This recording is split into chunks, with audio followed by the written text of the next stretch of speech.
By heavens, is this wretched fate conspiring against me? Not even a single robotic companion to share my plight. Li Fan kicked an empty energy canister away from his feet. With a resounding clang, the canister collided with a rust-laden wall, ricocheting back to strike his toe. Li Fan winced, drawing in a sharp breath as he danced about the repair pit, cluttered with discarded parts like a frenzied cat. The air was thick with the stale scent of aged motor oil and oxidized metal, suffocating him and provoking a grimace. He glared at the cobweb-covered ceiling, cursing vehemently. "You old rascal, Li Fatio. Did you not claim this to be a 5-star interstellar repair shop? This is nothing but an interstellar junkyard."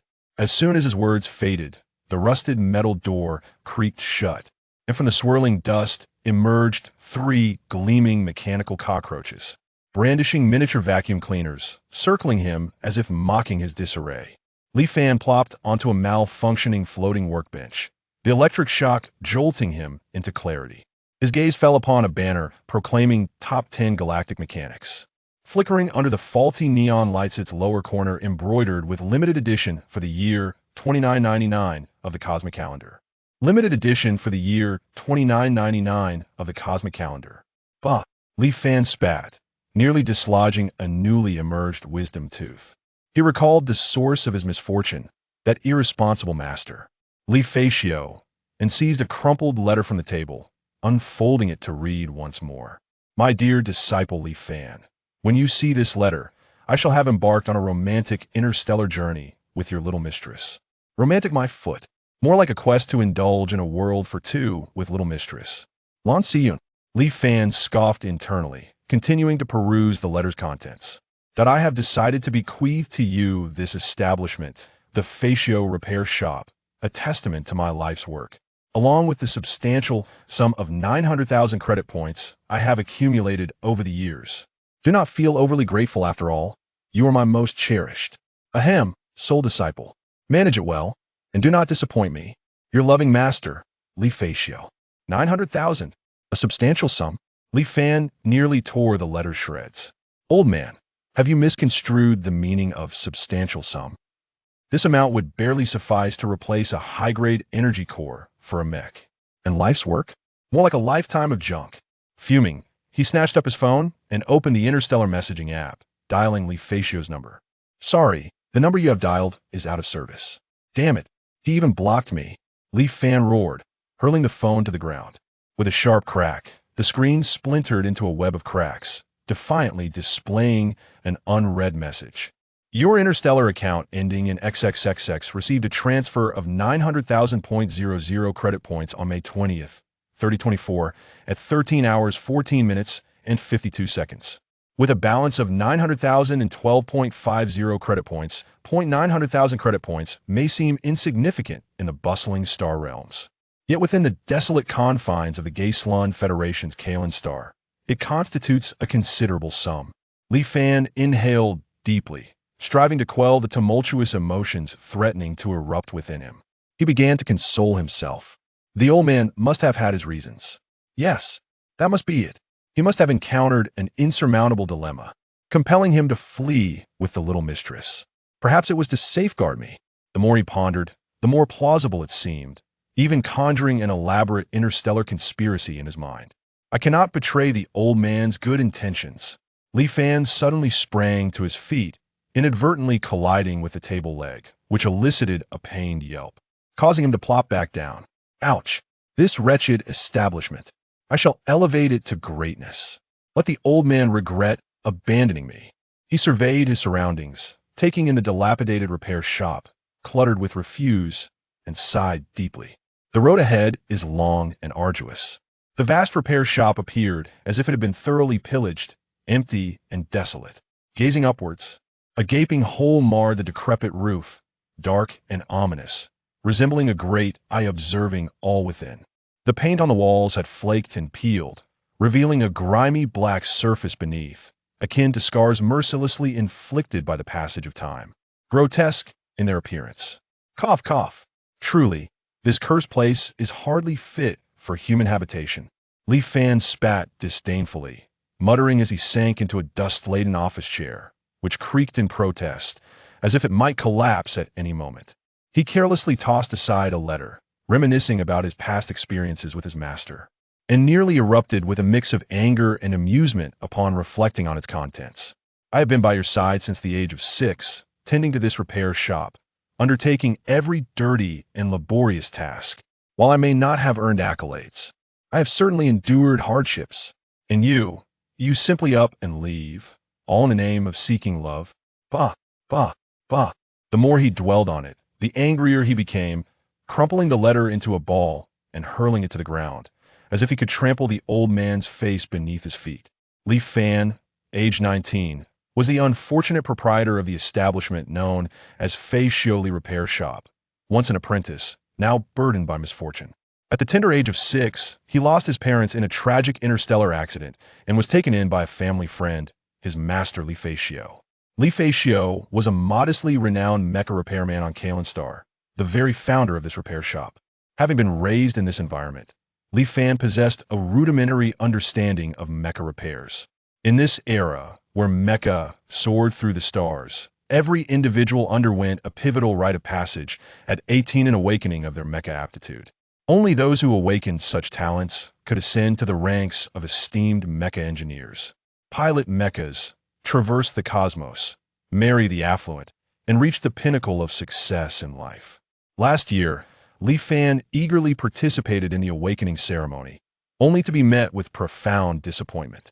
He failed to awaken any mecha aptitude, which led to a period of despondency. Li Fan rose, gazing at the worn-out repair shop, reflecting on his circumstances. Since this may be the old man's well-intentioned scheme, I cannot let his expectations down. I must manage this repair shop with utmost diligence. Recently, Li Fan expended considerable effort to obtain a D-level mechanics license. Coupled with his fervent passion for mechas and his profound knowledge of various mecha-related intricacies, he felt confident in successfully running the shop. He slowly approached the entrance of the repair shop, where the desolate road was devoid of any neighboring establishments, and not a single passerby could be seen. Glancing back at the dilapidated storefront, he felt a moment of disorientation, followed by a bitter smile. Since he could remember, Li Fan had been shadowing his master, assisting with tools and cleaning the grime off mechas. After more than a decade under the old man's tutelage, he finally qualified to personally undertake mecha repairs. Yet now, he found himself utterly alone. Under these circumstances, where did the old man find the funds to pursue romantic endeavors and embark on interstellar travels? It baffles me. Li Fan was perplexed. It seems that the 90,000 credit points will primarily be allocated for renovating the shop and enhancing the repair equipment. Alas, I had hoped for some frivolous spending. It appears I was overly optimistic. With a sigh, Li Fan resigned himself to his fate and made his way to the desk, collapsing into the chair like a limp fish. It seems I can only make do for now, perhaps in the future, when finances allow. Just as despair began to envelop him, the surrounding light suddenly vanished, plunging Li Fan into what felt like an infinite dark void, with himself as the sole focal point. Without warning, 36 azure beams of light descended from above, coalescing at his feet to form the character Ch, a meaning demolish. Beep. Detection indicates that the host possesses a universe-class, unauthorized structure. The mechanical voice resonated with an unmistakable authority. Registered name: Flying Sleevely Repair Shop. Actual area: 1,200 square meters, of which 1,140 square meters constitutes unlicensed expansion. The Star Dream Mecha Space System has been forcibly bound. Before Li Fan could voice his grievances regarding this bizarre certification method, a holographic projection erupted before him, displaying 2 lines of text. The host can gain power while in slumber. Current conditions do not meet requirements. The Star Dream Mecha Space cannot be activated. Chapter 2. The dog system is undoubtedly a swindler. Where am I? Li Fan jolted awake, nearly slipping from his reclined position. He swiftly grasped the back of the chair, his eyes wide as saucers, scanning the surroundings in utter disbelief. What on earth is this place? He found himself enveloped in a chaotic void, with eerie glimmers surrounding him, countless specks twinkling in the mist like fireflies in the night sky. Current conditions are unsuitable. The Star Dream Mecha Space cannot be activated. The mechanical voice abruptly ceased, and the darkness around him dissipated. Li Fan abruptly opened his eyes. Springing from the chair, beads of sweat forming on his forehead. Phew, It was just a dream. He patted his chest, exhaling deeply. His taut nerves finally beginning to relax. Wait, that voice in the dream. His eyes widened in sudden realization, his expression shifting to one of peculiar intrigue. The mechanical voice from the dream, along with the phrase Star Dream Mecha Space System, lingered in his mind. A system?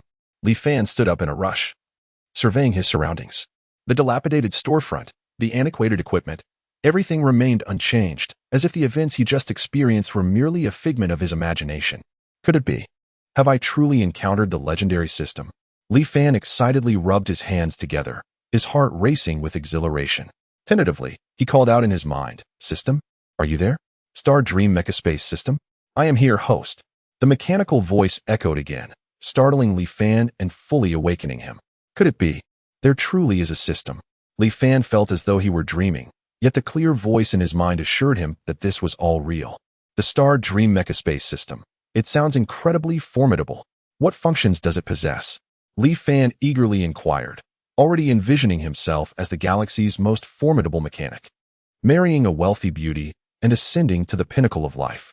This system is dedicated to assisting the host in becoming the galaxy's most powerful mechanic. Its primary functions include star energy acquisition, marketplace purchases, star dream space, and mecha modifications. The system introduced mechanically. Wait, what is star energy? Li Fan interrupted the system's explanation. Star energy is the universal currency of the Star Dream Mecha Space System, utilized for purchasing items from the marketplace and accessing the Star Dream space, among other things. How does one acquire star energy? Li Fan asked impatiently. Recognizing the significance of this query, the host may obtain star energy by completing system tasks or exchanging credit points for it. Exchange for credit points? What is the ratio?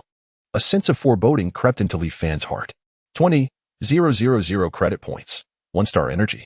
The system's icy voice felt like a bucket of cold water poured over Li Fan's head, chilling him to the bone. 20,000 to 1. Why don't you go rob a bank? Li Fan nearly leaped in outrage. This ratio is utterly outrageous. The 900,000 he had painstakingly saved would only allow him to exchange for a mere 45 star energy? This system is fair and just, with all exchange ratios meticulously calculated for absolute equity. The system's voice remained as emotionless as ever. Fair and just? I suspect you are a heartless system.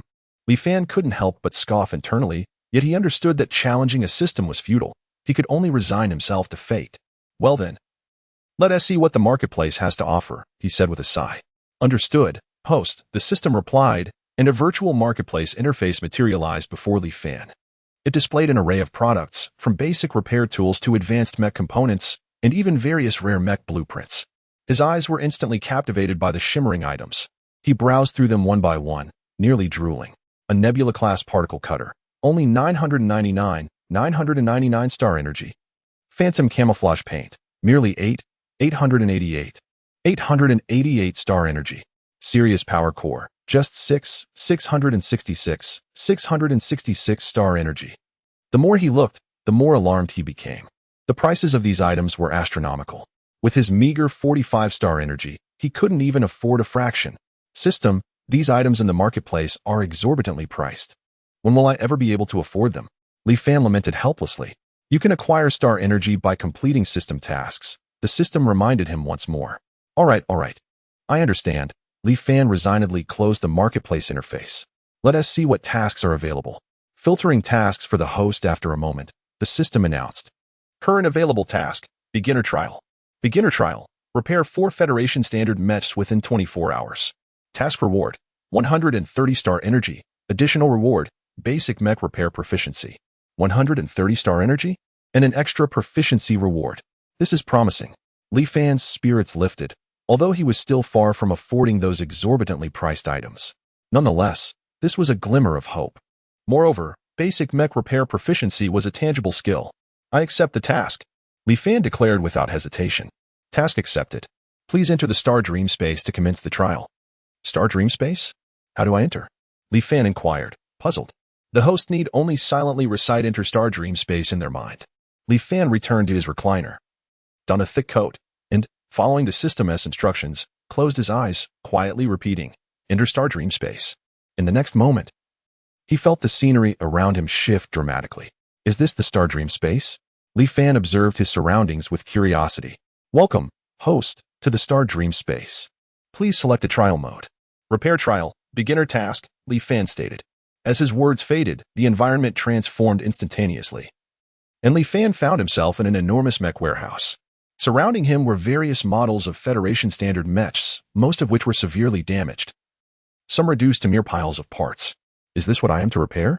Li Fan grimaced at the sight of the dilapidated machinery before him. Indeed. The host is required to repair 4 mechs within a span of 24 hours, the system announced. 24 hours? For mechs? This timeline is exceedingly tight. Li Fan could not help but grumble internally, yet he understood that this was not the moment for complaints. He must hasten to commence the repairs. System, do you have any suggestions? Li Fan inquired. It is recommended that the host purchase a basic repair tool set, priced at 10-star energy. Another expenditure? A pang of discomfort surged through Li Fan, yet he recognized that without tools, he would accomplish nothing. Gritting his teeth, he declared, purchase. 10-star energy has been deducted. The basic repair tool set has been added to the host's backpack. Li Fan felt as though a backpack had manifested in his mind, containing a brand new set of repair tools, wrenches, screwdrivers, welding guns, everything one could desire. Very well, let us get to work. Li Fan inhaled deeply and approached the nearest mech.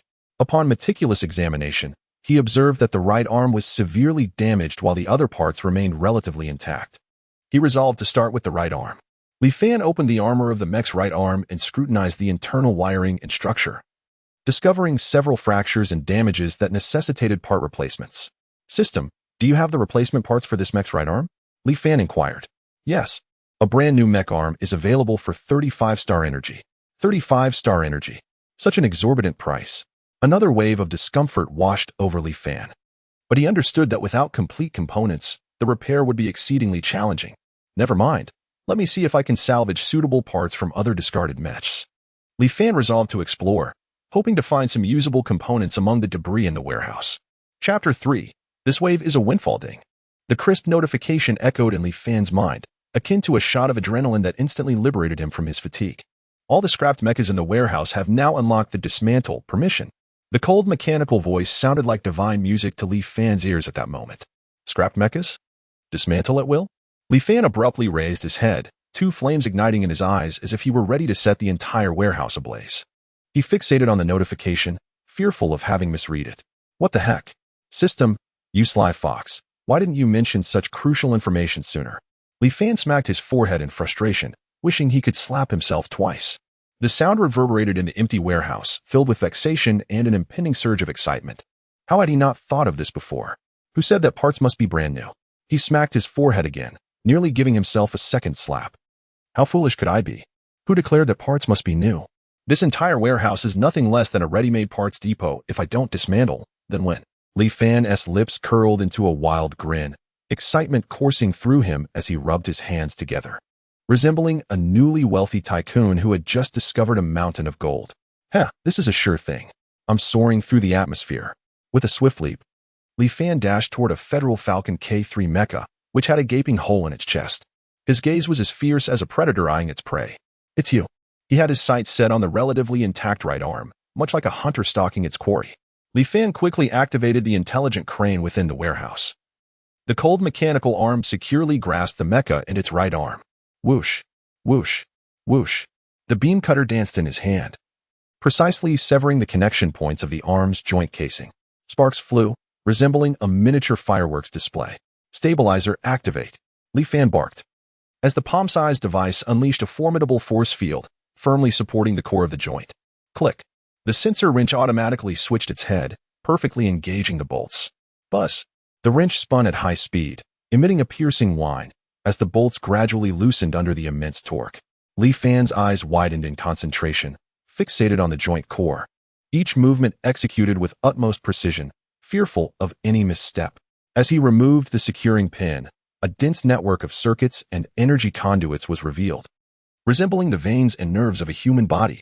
Li Fan swiftly retrieved the thermal disassembly gun, his movements deft and careful as he accurately severed the conduits, then replaced them with connectors. Each action flowed seamlessly, akin to a seasoned surgeon performing intricate surgery. Separation. Li Fan commanded the crane, as the enormous arm gently detached from the joint core. Phew. Mission accomplished. Li Fan exhaled deeply, his taut nerves finally unwinding, his forehead and back soaked with sweat. He maneuvered the crane with the tenderness of cradling an infant, slowly transporting the dismantled arm to another mecha. The warehouse was silent, save for the sound of Li Fan's busy figure. He focused intently on the mechanical arm, muttering to himself, "Move a bit further along the z-axis. Yes, just a tad more. Perfect. Stop." The scene resembled that of commanding an interstellar battle, with arms aligned precisely to the axis and joint core. Li Fan took a deep breath and commenced the connection of circuits and energy conduits. The quick connect fastening gun danced deftly in his hands, his lines interlinked with precision, and the energy pipes fit together seamlessly. The crisp sounds of clicks echoed in the silent warehouse. To Li Fan, those sounds were more melodious than any symphony. Next came the installation of the locking pin. The inductive wrench buzzed again, and within mere breaths, the pin was firmly secured. Finally, he attached the protective outer armor. The hot and cold welding gun crackled, sealing the external armor's anchoring points flawlessly. Li Fan expertly regulated the temperature of the welding gun, ensuring a robust weld without damaging the mech's other components. "Yes," Li Fan exclaimed, pumping his fist in the air, gazing at the rejuvenated mech before him, his heart swelling with joy akin to honey. For hours well spent, despite the aches in his back and limbs feeling as if they were disassembled. This was his first resurrected mech. Task progress. 04. Wait, what? The smile on Li Fan's face froze instantly. He rubbed his eyes vigorously, doubting his vision. What is this nonsense? After toiling for 4 hours, you tell me the progress is 0. He roared into the air like an enraged lion. System. The repaired mech requires a simulated driving test. Only upon passing will it count towards progress. The system's cold voice conveyed no emotion. System. Initiate the simulated driving test for the Federal Falcon K3 mech. Li Fan wiped the sweat from his brow and hurriedly issued the command. Simulated test in progress. The mechanical voice of the system resonated. Li Fan's heart raced, for this was a critical moment. There must be no errors. Time seemed to stretch, each second lingering like an eternity. He felt his heartbeat slow, palms slick with perspiration. Test successful. Current progress 1-4. Please continue to strive. The system's prompt finally chimed.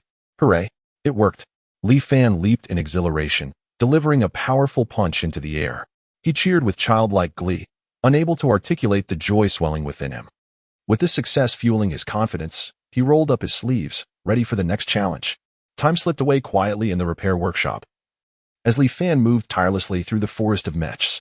13 hours later, he found himself in the final stages of repairing the 4th mech. This mech had sustained damage to the core located in the chest armor, and Li Fan had already removed a complete energy core from another mech for installation. The placement of the core's embedding device required meticulous adjustments to ensure perfect integration. This was a task of high precision. A slight miscalculation could result in the entire core being rendered useless. Li Fan held his breath, cautiously manipulating the pressure-sensitive correction instrument. He fixated intently on the data displayed on the screen, his fingers dancing swiftly across the keyboard, beads of sweat rolling down his forehead. Done. As the pressure-sensitive calibration device meticulously adjusted the 32 energy pins of the collection apparatus, the mech's energy core was successfully placed. The instant the core descended, a hissing and buzzing sound resonated. Through the interconnected lines of energy pins, several orange beams of energy surged into the interior of the mech, breathing life into this mechanical marvel.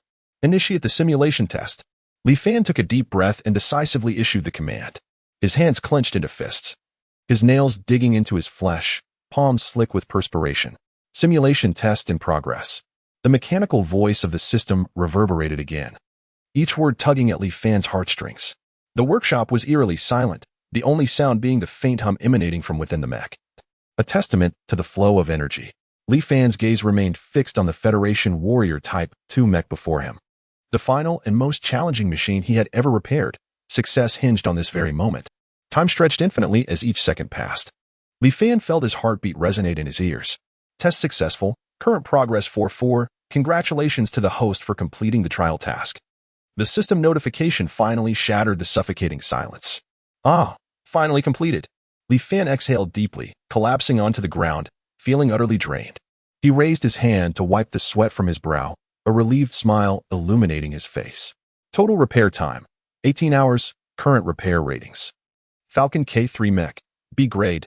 Seagull T3 Mech, B grade. Falcon K4 Mech, A grade. Warrior Type 2 Mech, A grade. Total extra star energy reward from this trial, 70 points, novice task completed. Reward, 130 star energy, not bad, 2A grades, what a haul. Li Fan grinned widely, thoroughly pleased with the outcome. The basic repair tool set had been transferred to the Dream tool space, ready for the host's next use. The system notification chimed again, preparing for transport back to the Star Dream Space Hall. Li Fan felt a sudden darkness envelop him, his world spinning. When his eyes opened once more, he found himself back in the familiar hall. He was uncertain how much real time had elapsed, fearing that something might have gone awry. Worry crept into his mind, especially since another version of himself lay in the repair shop. He dared not linger and promptly chose to exit the dream. With a swift motion, Li Fan abruptly opened his eyes, the dilapidated ceiling coming into view. He jolted upright, hastily checking the time on his phone, realizing he had only slept for 2 hours. Fortunately, it wasn't a significant delay. Li Fan patted his chest, letting out a sigh of relief. He carefully recalled the duration of his dream and compared it to the real-world timeline, discovering that the flow of time was approximately in a 1:10 ratio. He surveyed the dilapidated repair shop, and as he recalled the futuristic warehouse from his dreams, a profound sense of disparity washed over him. It was high time for an upgrade and renovation of his establishment. Li Fan's gaze instantly solidified with determination. He could almost envision the rejuvenated repair shop after the transformation. System, initiate the upgrade and renovation of the repair shop. Chapter 4, Apologies, I am the boss. System, upgrade. Transform the repair shop. Li Fan gritted his teeth, as if he had made an immense decision, his fingers trembling as they danced upon the luminous screen. Confirm upgrade and transformation. 150 star energy will be deducted. Confirm. With a clenched jaw, Li Fan pressed forcefully on the screen. His account balance plummeted instantly from a modest 200 to a meager 50. A pang of anguish twisted within his heart, for that was the fruit of nearly 20 arduous hours spent in the Star Dream space. System, if this upgrade fails to deliver, I shall hold you accountable. He threatened the empty air with vehemence. His hands clasped together like a hapless soul on the brink of sacrifice, commencing a fervent prayer. A piercing beam of starlight descended from the heavens, akin to the wrath of a celestial deity, enveloped in an aura of cataclysmic power, instantaneously consuming the dilapidated repair shop. Whoa! Li Fan gasped, startled, instinctively shutting his eyes. The brilliance was so intense it seemed capable of melting everything, distorting the very air around him, as if he were ensconced within a blazing furnace. A mere minute felt interminable, like a century stretched thin. When the radiant tide receded, Li Fan cautiously cracked open his eyelids. The sight that greeted him left him utterly petrified, his mind buzzing. The once crumbling, precarious repair shop had vanished entirely, replaced by a metallic fortress imbued with a sense of science fiction and futurism. The exterior of this edifice resembled a single, meticulously forged superalloy, seamless and devoid of any visible joints. A gentle touch revealed a surprisingly smooth texture. Am I not dreaming? Li Fan vigorously rubbed his eyes, then pinched his arm with conviction. Ouch! The sharp pain confirmed his reality, shattering any illusions. What truly made his eyes widen in disbelief was the transformation within the repair shop. A staggering 10 towering holographic repair pods, each as tall as 2 stories, stood in orderly rows on either side of the shop, their walls adorned with lifelike 3-dimensional structures of mechs. Countless intricate data lines dazzled the eye. Inside the repair pods, numerous silver mechanical arms danced with an almost lifelike dexterity, their tips gleaming with a frosty light. In one corner of the shop, a starfire furnace stood silently, its roaring flames leaping like spirited sprites, emanating intense heat. This furnace possessed the extraordinary capability to instantaneously liquefy metals, essential for the reformation and enhancement of mech materials. Truly a pinnacle of cutting-edge technology. Beside the furnace, an exquisitely designed material analyzer stood ready, capable of instantly scanning the atomic structure, strength, and resilience of any mech component placed upon it. Whoa, whoa, whoa. Li Fan was rendered incoherent with excitement, his voice cracking, his blood boiling with exhilaration. This was nothing short of a paradise of dreams. Even science fiction films would dare not portray such a marvel. He felt as though he were ensconced in a dream, or perhaps engaged in a holographic game. Everything appeared so surreal, yet tantalizingly tangible. As he ventured deeper, he beheld the 10 holographic maintenance pods, each adorned with multiple luminous screens that meticulously recorded the models, statuses, and maintenance progress of the mechas within, rendering the information crystal clear. Li Fan rubbed his hands together with glee, his eyes sparkling with unrestrained ambition. Armed with these extraordinary artifacts, not only could he repair mechas, but he would also dare to construct them. He envisioned himself ascending to the pinnacle of life, marrying a wealthy beauty, and becoming a mogul of interstellar prosperity. Yet, he realized he could not afford to indulge in daydreams. He needed to promptly upload the shop's information onto the Star Network to attract business. With this thought in mind, Li Fan seized his phone and began the process of registering his shop's details. He would name it the Dream Mecha Repair Shop. A title both resounding and grand, perfectly reflecting his original aspirations. Splendid. While humming a cheerful tune, he meticulously crafted the shop's information, selecting a few striking high-definition photographs of the equipment from unique angles. He aimed to present the repair shop as a pinnacle of sophistication and luxury. With a sense of pride, he clicked the upload button. Success. Li Fan snapped his fingers in satisfaction, envisioning an influx of credit points flooding into his account like a tidal wave. However, while dreams can be alluring, reality often proves to be starkly different. Before he could fully savor his vision, the comment section of the Star Network erupted like a boiling cauldron, inundated with a torrent of skepticism and ridicule. Photoshop nonsense. In this desolate corner, a high-tech shop can emerge? You must still be dreaming. Last month, I passed by this place. It was dilapidated and devoid of life. Now, suddenly, a high-tech repair shop appears. Do you take me for a fool? Another scam artist trying to boost their year-end performance. Beware of falling for this trap. A deluge of venomous comments bombarded him, causing Li Fan's blood pressure to soar. Damn it. These keyboard warriors are truly insufferable. Enraged, Li Fan leapt from his chair, rolled up his sleeves, and glared at the luminous screens, wishing he could leap through the wires and engage these trolls in a real-life showdown. What do you know? You frogs at the bottom of the well. His fingers flew across the keyboard like a machine gun, unleashing a barrage of furious replies. Let me show you what true substance looks like, what it means to. Yet, the ferocity of keyboard warriors always exceeded one's expectations. Li Fan plopped back down into his chair, panting with frustration. However, he soon regained his composure. After all, the location of his shop was indeed remote. And given its previous dilapidation, it was no wonder that others were skeptical of such a sudden transformation. Li Fan scratched his head, beginning to reflect on his own shortcomings. As time slipped away, with the sun nearing its descent, his heart sank deeper into despair. Was he truly destined to await in vain today? Just as despair began to envelop him, a resounding roar of an engine echoed from afar, drawing closer. Li Fan abruptly lifted his head, his heart racing with excitement as he gazed towards the entrance of the shop. Before him, a sleek, sci-fi-styled starship gracefully descended at the threshold of his dilapidated establishment. Goodness, this starship is incredibly impressive. Li Fan's eyes widened in astonishment, nearly drooling at the sight.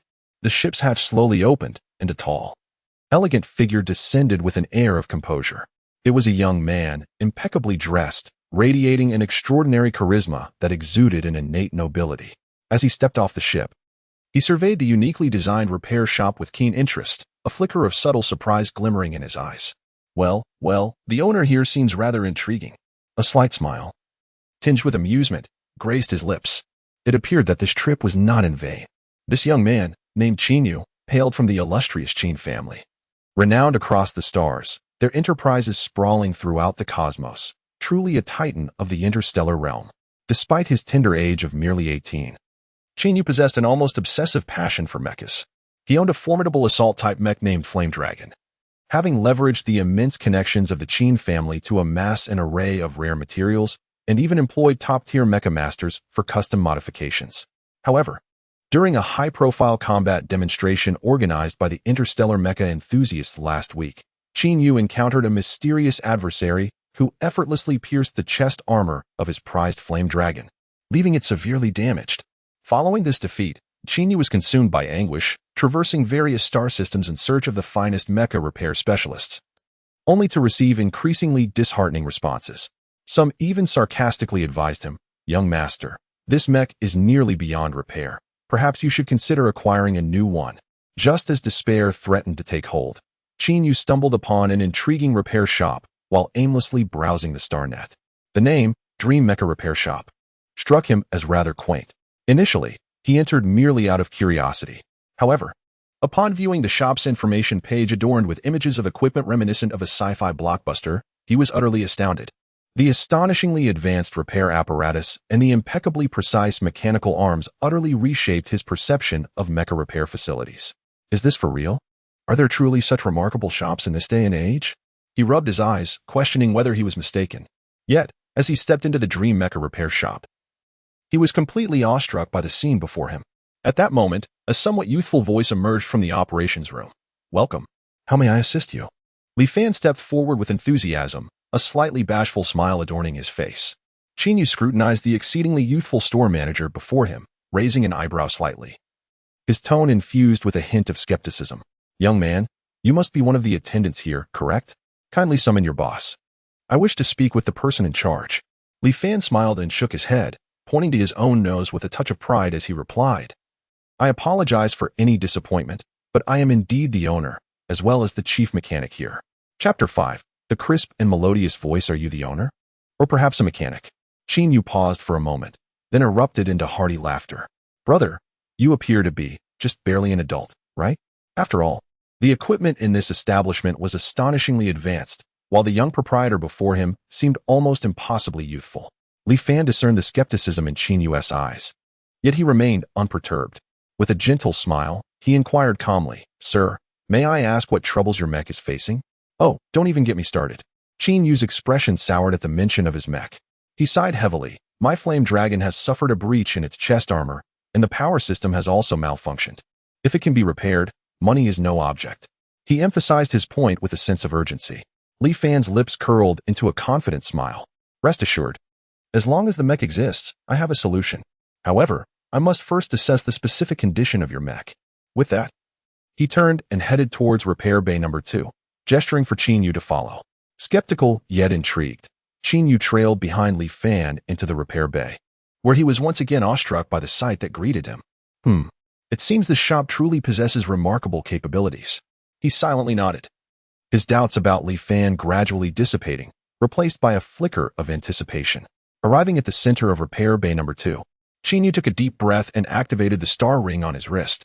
A brilliant light erupted, akin to the sun's arrival, illuminating the entire repair bay. Accompanied by a resounding metallic crash, a colossal figure, towering at 13 meters, descended with an imposing presence.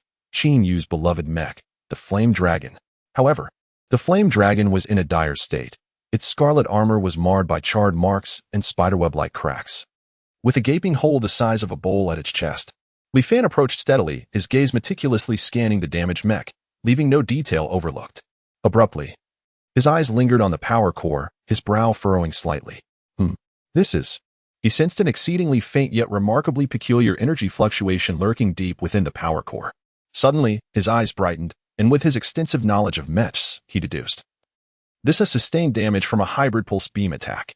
Such technology is exceedingly rare, reminiscent of the beam weapons used by the Yuma Empire, yet fundamentally distinct." Li Fan had encountered this type of damage during his training in the repair trial space. At that time, the system had informed him of a Dark Star pirate group known as the Celestial Serpents, whose mechs were equipped with weapons that inflicted such harm. Upon hearing Li Fan accurately describe the Flame Dragon's affliction, Qin Yu grasped Li Fan's hand tightly, his grip so strong it felt as though he might shatter bones. As if he were clutching not a hand, but the last lifeline. "Brother, I implore you, you must save the Flame Dragon. It is not merely a cold machine. It is my comrade, my brother." Qin Yu's voice was hoarse, tinged with emotion, his eyes red and brimming with tears. "Mr. Qin, please calm down. Let us speak rationally." Li Fan was taken aback by Qin Yu's sudden outburst and attempted to withdraw his hand, only to find that Qin Yu's grip was as unyielding as iron. "Mr. Qin, please, take a moment to gather yourself. You must first explain what exactly happened with Flame Dragon so that I may address the issue appropriately." Li Fan raised his voice, a note of determination woven into his tone. Realizing his loss of composure, Qin Yu instantly released his grip, his face suffused with embarrassment. "I apologize. I was too agitated. I would do anything to save Flame Dragon." As he spoke, his voice caught in his throat. Was it the notorious pirates of the Dark Star Serpent who attacked Flame Dragon? Li Fan squinted, his tone laced with probing curiosity. "No, it likely wasn't them." Qin Yu shook his head, his expression darkening. She is one of us, a Gaislan, but I cannot specify from which planet. Her mecha inexplicably wielded that hybrid pulse beam. Moreover, her mecha was astonishingly swift. The situation was too chaotic for me to observe closely, I only remember that she was female and extraordinarily ruthless. After listening, Li Fan nodded thoughtfully and approached the battered flame dragon, gently grazing his fingers over its leg armor. System, please conduct a diagnostic on this mecha, Li Fan silently commanded. Beep. Damage detected. The mecha qualifies for repair. Simultaneously, the mecha meets the criteria for enhancement. A notification resonated in Li Fan's mind. Detailing, consuming 12 energy points will unlock basic mecha repair assistance and provide the necessary materials for this enhancement. What effects can the enhancement achieve? Li Fan pondered internally. Mecha enhancement can elevate the material quality of the target mecha by 1 tier. Upon engraving pulse patterns on the mecha core and reactivating it, the mecha's martial techniques can be awakened. Upon grasping the specifics of the mecha enhancement, Li Fan could not help but exclaim in astonishment. The prospect of elevating the material quality by 1 tier was comprehensible, yet the notion of awakening martial techniques left him bewildered. It is essential to note that martial techniques are formidable. Even the most rudimentary martial technique would astonish master mechanics. Given that Flame Dragon is merely a Star Radiance level 5 mecha, it occupies the lowest tier among the 7 classifications: Star Radiance, Sky Rift, Shattered Star, Starry Sky, Spiritual Energy, Myriad Forms, and Primordial. Under normal circumstances, mechas of this caliber would not possess martial techniques. Even among Sky Rift level mechas, those equipped with martial techniques are exceedingly rare and command prices that soar tenfold or more. The existence of martial techniques is determined by both the attributes of the mecha and the innate talent of its user. Unlike the techniques honed through arduous training by mech warriors, this particular skill boasts an initial proficiency that is already at its zenith. Furthermore, as long as it aligns with the attributes of the mech, it can effectively double its power. A mech of the stellar rank, endowed with martial techniques, would undoubtedly reign supreme among its peers. Even when pitted against mechs of the Rift level, it would not falter. Suppressing the astonishment swelling within him, Li Fan began to deliberate on an appropriate pricing strategy. The enhancement of armor materials and cores provided a useful reference point. The maintenance cost for mechs of the stellar rank, particularly those above level 5, hovers around 300,000 credits. However, with the inclusion of martial techniques, a re-evaluation of the price was imperative. After considerable contemplation, Li Fan resolved to propose a price that was both reasonable and reflective of the repair and enhancement's true value. Clearing his throat, he donned a congenial smile and announced, "Following my professional assessment, the repair and initial enhancement of Flame Dragon, along with the potential awakening of martial techniques, will amount to a total of 1,300,000 credits." Upon hearing this figure, Qin Yu was momentarily taken aback. He had anticipated a steep maintenance fee, yet he had not expected it to be nearly several times his initial estimate. Wait, martial techniques? What did you just say? Martial techniques? Qin Yu suddenly seized upon the key phrase, raising his voice and his expression transforming into one of sheer disbelief. You can't be serious. A stellar rank mech can awaken martial techniques. This is impossible. He felt utterly bewildered, as if his worldview was on the verge of collapse. In his mind, Li Fan had surely lost his sanity, resorting to such an outrageous deception for financial gain. However, a fleeting thought crossed his mind. What if Li Fan was indeed telling the truth? The allure of martial techniques was undeniably immense. After an internal battle, Qin Yu clenched his jaw, as if resolutely making a decision. All right, I'll proceed with the repairs. If it costs 1,300,000, so be it. But if the repairs fail or if Flame Dragon does not awaken martial techniques, I will hold you accountable. He was willing to take the plunge. It felt like a gamble. After all, the worst-case scenario was merely losing 1,300,000. But what if he succeeded? That would mean acquiring martial techniques. Ding. The notification of 1,300,000 credits received chimed melodically. Splendid. Mr. Qin certainly was a man of his word. Li Fan's face lit up with joy, and he immediately adopted an enthusiastic demeanor. Please wait outside for just a moment, grant me a little time, and I promise to deliver a surprise. With that, he eagerly turned toward Flame Dragon, his smile stretching from ear to ear, his heart brimming with delight. Indeed, the allure of martial techniques was something that no one could resist. Were it not for Qin Yu's genuine affection for Flame Dragon, he would have boldly set the price at 2 million credits. Confident that Qin Yu would be more than eager to plead for the repairs. Chapter 6. Are you prepared for the reception? Within the maintenance workshop, Li Fan cast a subtle smile at the mecha model, Flame Dragon, before him. Mr. Qin, the upgrade and modification will require some time. I kindly ask you to proceed to the hall and wait for a while. Jinyu paused, his gaze still glued to the flame dragon on the repair platform. Reluctantly, he nodded and turned to exit the workshop. Just before stepping out, he cast one last glance at the flame dragon, muttering under his breath, "Humph, if I must go, then so be it. Do you think I fear you swapping me out for something else?" His footsteps gradually faded away. Once he confirmed Jinyu had completely departed, Li Fan let out a sigh of relief, expelling a breath laden with tension. He swiftly approached the control panel of the maintenance pod, his fingertips lightly brushing against the activation button. With a mechanical clank, the maintenance platform began to operate, cautiously ushering the battered flame dragon into the depths of the holographic repair pod. Initiating primary maintenance assistance, Li Fan's voice, tinged with a hint of excitement, resonated through the expansive workshop with a metallic timbre. Star Energy, 12 o'clock, primary mecha maintenance assistance has been activated. The system's notification echoed coldly and mechanically in Li Fan's mind. The door of the maintenance pod closed silently, enveloping the damaged body of the flame dragon in a deep blue hue. Li Fan could sense an invisible energy surging into the flame dragon, greedily scanning every inch of its damaged armor and circuitry. Scanning the mecha. Scan complete. Generating repair plan. Commencing execution of the plan. The system's notification accurately reported the progress. Simultaneously, a holographic projection unfolded before him, revealing the intricate internal structure of the flame dragon. Countless red warning signals flashed wildly at the damaged areas, strikingly alarming and igniting a flicker of secretive excitement within Li Fan. Taking a deep breath, he maneuvered the mechanical arm with the precision and calmness of a surgeon, beginning to dismantle the flame dragon's outer armor and components. Clang! Clang! The dull thud of metal resonated throughout the workshop as the disassembled parts were steadily placed on the workbench by the mechanical arm. Li Fan controlled the claw machine, feeding these illustrious remnants into the feed inlet of the starfire furnace and igniting the furnace. Boom! The chamber erupted with a deafening roar, the crimson flames bursting forth as if breaking free from captivity, the heat washing over him. Under the searing temperature, the shattered mecha components ultimately melted into a bubbling pool of molten iron. With meticulous precision, he poured the pre-prepared advanced materials, star titanium alloy, red radiance essence, flame crystal, into the furnace in exact milligram proportions. The moment the materials entered the furnace, a dazzling interplay of lights erupted, their colors shifting unpredictably, reminiscent of an alchemist's arcane ritual. At last, the brilliance of the furnace began to stabilize, signaling the completion of the smelting process. Li Fan exhaled deeply, immediately guiding the mechanical arm to carefully pour the refined alloy solution into the preformed mold. The silvery liquid metal flowed gently within the mold, filling every corner like mercury spilling forth. As time passes, the alloy solution gradually cools and solidifies. The mechanical arm takes over the cooled and formed components, proceeding to the final finishing and coating.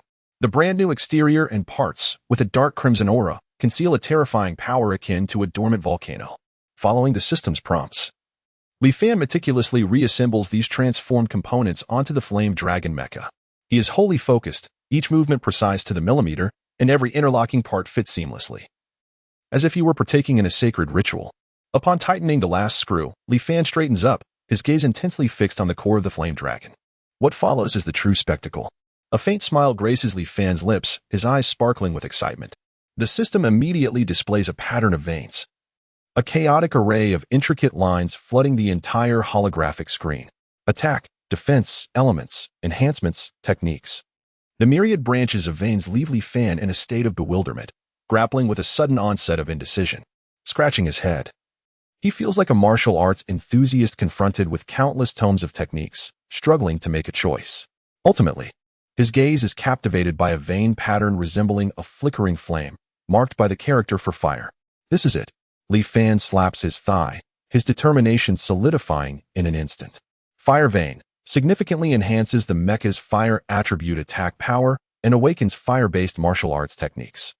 The information on the System S diagram aligns perfectly with the name Flame Dragon, as if tailored for it. Rubbing his hands together, Li Fan excitedly licks his lips, akin to a glutton ready to embark on a grand feast. He manipulates the control panel, and the mechanical arm deftly replaces the carving tool with a vein engraving knife. The blade, as thin as a cicada's wing, gleams with a chilling light, sharper than the finest surgical knife. Let us begin. Show me what true artistry looks like. Li Fan takes a deep breath, holding it in, focusing intently like the most dedicated artist as he carefully etches the patterns onto the mecha's core. The first line begins at the upper left corner of the core, skillfully avoiding the energy nodes, ultimately converging at the center. The second line bursts forth from the lower right corner, intertwining with the first, resonating with each other and exuding a searing aura. Sweat beads form on Li-Fan's forehead. Yet his gaze becomes ever more concentrated, as if the world around him has shrunk to just himself and the vain patterns before him. The third and fourth lines. Prolonged, intricate operations cause his arms to tremble slightly, muscle fatigue crashing over him like a tide. However, he grits his teeth, his resolve as steadfast as iron, unwavering in his focus. The engraving knife glides swiftly over the core, a continuous, sizzling sound resonating like a battle song. Each line seems to contain a mysterious power, and as the veins gradually take shape, the energy fluctuations emanating from the mecha's core intensify. This is no mere engraving, it is the creation of a miracle. Li-Fan is astounded, feeling that he is not merely a mecha technician, but a creator, bestowing a soul upon the cold machinery. As time inexorably flows, Li-Fan's consciousness seems to merge with the mech, attuned to the rhythmic pulsations of the core's veins and the subtle currents of energy. Taking a deep breath, his gaze ignites with fervor, guiding the sculpting tool to etch the final stroke at the very heart of the mech's core. The result manifests as an ancient yet potent character for flame. A crisp sound resonates as the core flawlessly fits into its designated slot. Within the maintenance chamber, the Yanlong mech emits a deep, resonant roar of activation, akin to a slumbering dragon awakening with a thunderous growl. Instantly, a blinding radiance erupts, reminiscent of the sun's core, illuminating the entire workshop and rendering it nearly impossible to behold. Flames engulf the Yanlong mech, reminiscent of a phoenix rising from its ashes, exuding an overwhelming aura of terror, akin to a volcano poised to unleash cataclysmic power. A deafening rumble shakes the air, reminiscent of thunder, as flames spiral around the Yanlong, coalescing into a vividly animated fire dragon that soars and dances, emitting a resounding roar.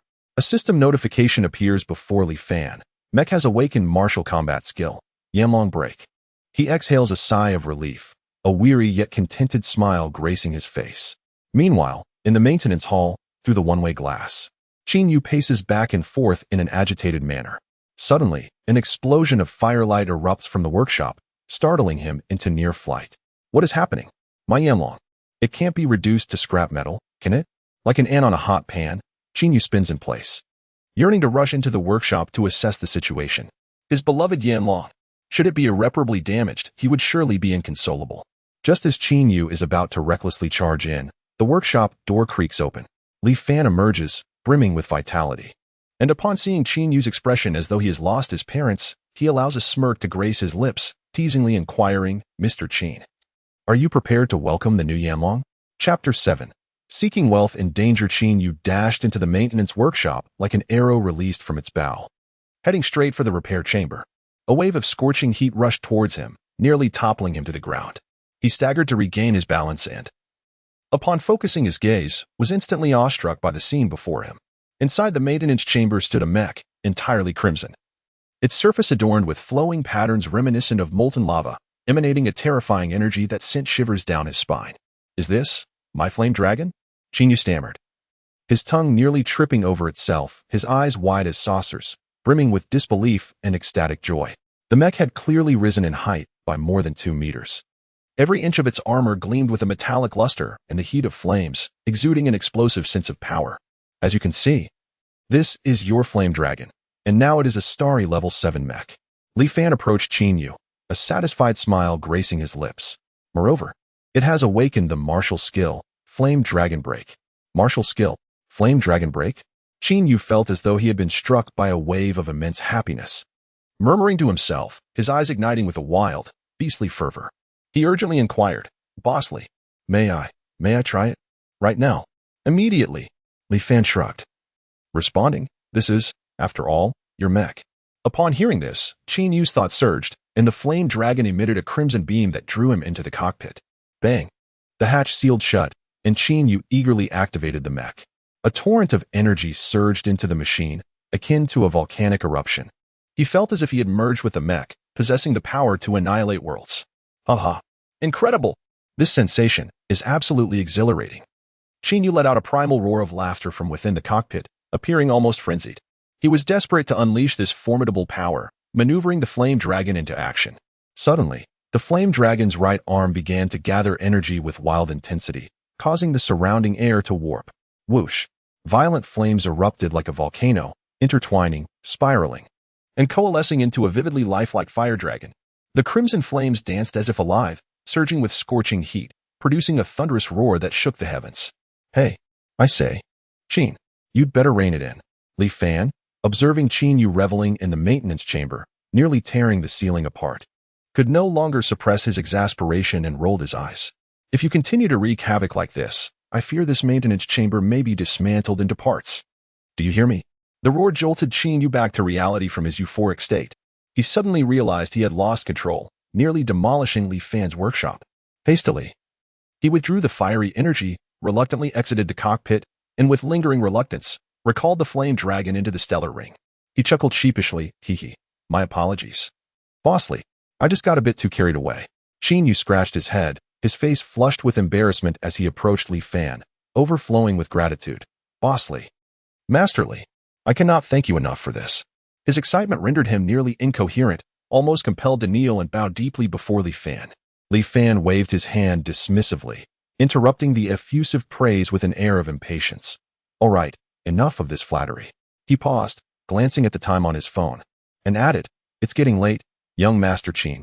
You should head back home now. My shop needs to close and rest. Only then did Qin Yu realize it was already late at night. He hurriedly pulled out his phone and exclaimed, Right. Masterly. I got so carried away I lost track of time. Masterly, let us at each other on Starlink. If there are any issues with Flame Dragon in the future, I want to be able to contact you immediately. Whenever you need assistance, I, Qin Yu, shall never hesitate. Of course, Li Fan replied, taking out his phone to add Qin Yu as a Starlink friend. Well then, Masterly, I shall take my leave. Until we meet again. Qin Yu clasped his hands in satisfaction and turned towards the starship parked outside the shop. Take care. No need for formalities. Li Fan waved goodbye, watching as Qin Yu departed. As Qin Yu boarded his ship and glanced back at Li Fan's repair shop, he felt a surge of emotions. Astonished by how smoothly everything had gone.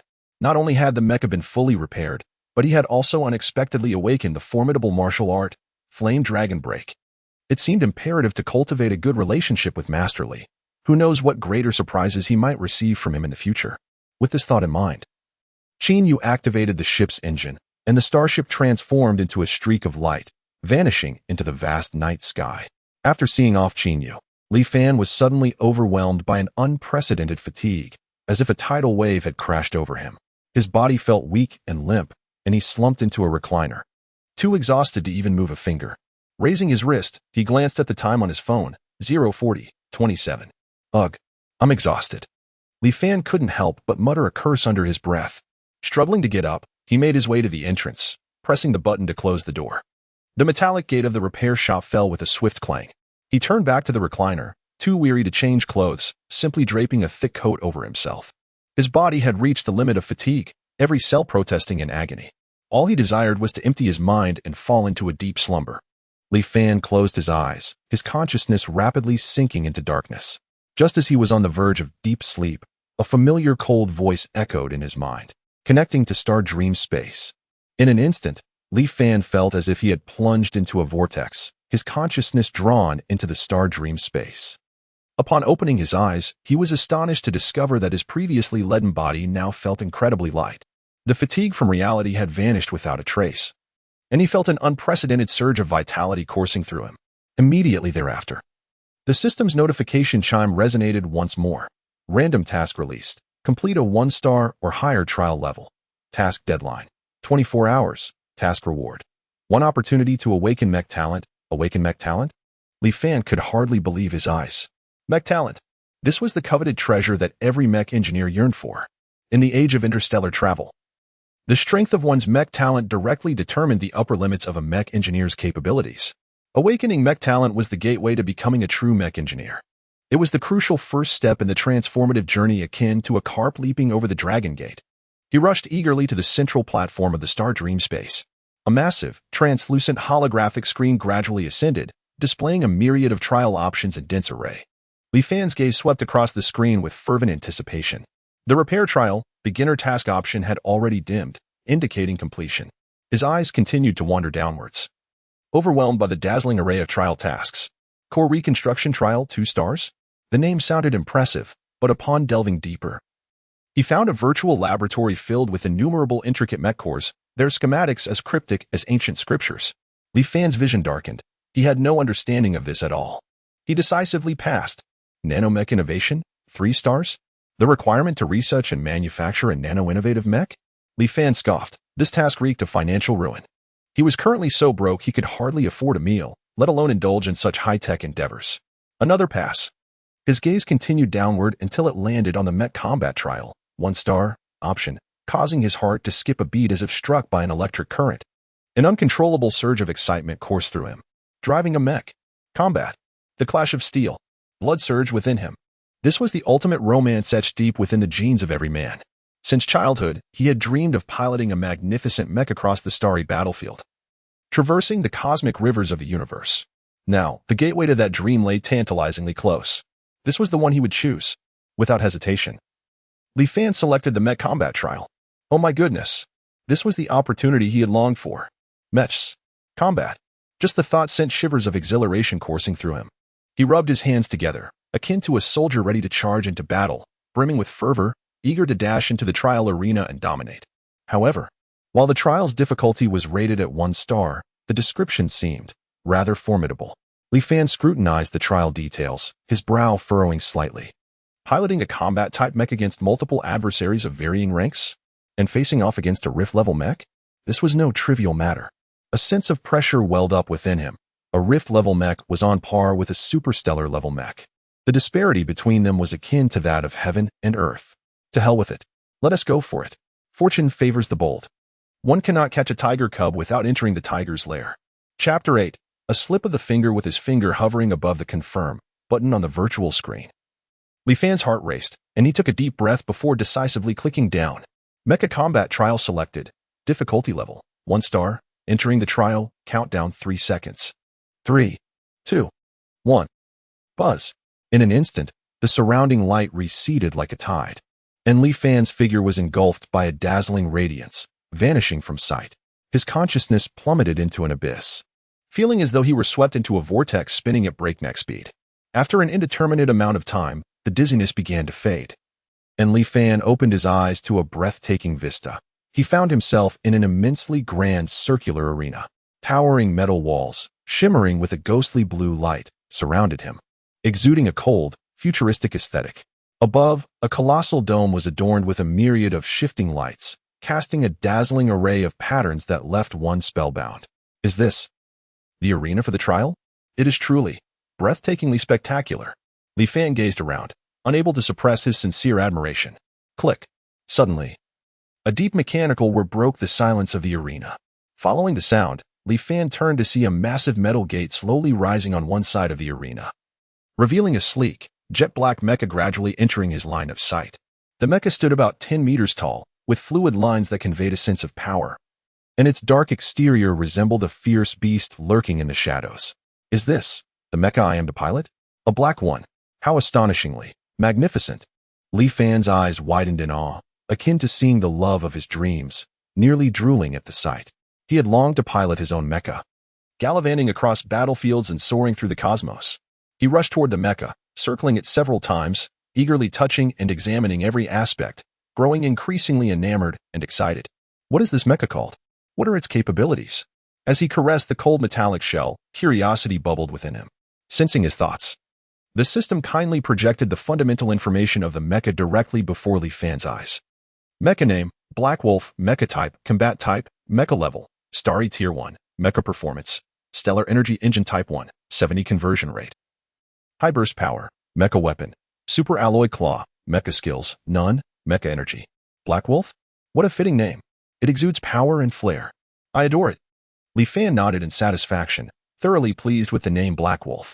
However, upon scrutinizing the performance parameters, his brow furrowed slightly. Starry tier 1? Stellar energy engine type 1? No mecha skills? This configuration seems rather meager, doesn't it? The performance parameters can only be deemed mediocre, with explosive power being the sole highlight. Overall, This Black Wolf mech can merely be classified as an entry-level combat mech, lacking any particularly outstanding features. Nevertheless, it is better to have something than nothing. After all, it is still a mech, so I shall make do with it for now. He approached the Black Wolf mech, and a beam of blue light illuminated Li Fan, drawing him into the cockpit.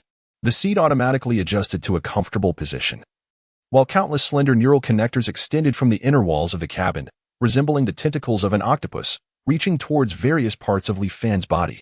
With a soft pop, the neural connectors made contact with him, sending a cold sensation coursing through his entire being, followed by a tightening grip and a slight sting.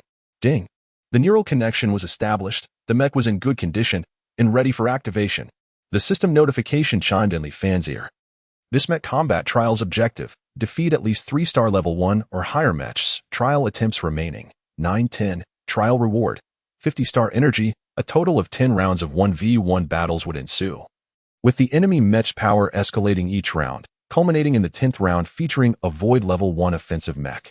For every 2 enemy mechs defeated, the mech's performance would be upgraded by 1 tier, and upon defeating the 5th round adversary, the mech's martial arts abilities would be activated. Trial time limit: 48 hours. The more enemy mechs defeated, the higher the trial rating, and the more substantial the additional rewards. The system's notification resonated again, meticulously detailing the rules. Goodness! The difficulty of this trial is exceedingly high. Upon hearing the trial rules, Li Fan couldn't help but utter an expletive. It was an all-out assault. And a wheel battle at that. The most absurd part: the opponent in the 10th round is actually a void-level mech. Is this system trying to kill me? Li Fan felt a prickling anxiety at the thought of facing a void-level mech. However, activating martial arts abilities after the 5th round? This would significantly enhance combat power, and the trial can be re-entered? A reward of 50-star energy for each trial? If I complete it 10 times, wouldn't that lead to an exponential rise in power? Excitement and greed sparkled in Li Fan's eyes as he began to envision himself piloting a formidable mech, dominating the battlefield and seeking unparalleled victory. Just as Li Fan was eager to embark on this venture, the system's notification chimed in again. Detecting that the host lacks mech talents prior to the battle, this trial will provide a random selection of 3 mech talents for the host to choose from. What? I can choose a talent? This system is surprisingly considerate. Wait a moment. Lacking mech talents? What on earth? Is this system looking down on me? Is it mocking me? My self-esteem took a hit. Must you emphasize my lack of mech talents so pointedly? Before Li Fan's eyes, the system unveiled 3 shimmering virtual orbs, each adorned with a distinct talent name: precognitive insight, harmonious cooperation, and alloy fortification. What on earth are these? These talents seem rather mundane, to the extent that I am grappling with a dilemma of choice. Gazing at the trio of options before him, Li Fan wore a bewildered expression, utterly unsure of which path to take. Precognitive insight? By its name, it appears to allow one to foresee an opponent's actions. Alloy fortification? Could it possibly enhance the resilience of my mech, rendering it more robust against attacks? Rubbing his chin, Li Fan pondered the practical applications of these talents. My Black Wolf is a combat-oriented mech, known for its explosive power, yet lacking in defensive capabilities. Both precognitive insight and alloy fortification seem rather fitting. But which one should I choose? Should I opt for precognitive insight or alloy fortification? Li Fan found himself ensnared in a web of indecision. As this was his inaugural experience piloting a mech in battle, prudence seemed the wiser course. After all, survival was of utmost importance. Thus, he resolved to select alloy fortification. At the very least, it would afford him greater resilience, enabling him to endure a few more blows, even if he couldn't secure victory. Just as Li Fan was about to finalize his choice of alloy fortification, his finger inexplicably glided towards. Oh no. Li Fan's eyes widened in disbelief. I clicked the wrong option. I did not intend to select harmonious cooperation. This talent's name seems utterly incompatible with my lone combat mech. Ah well. The choice has been made. After all, it is merely a trial phase talent, not a permanent one. I shall make do.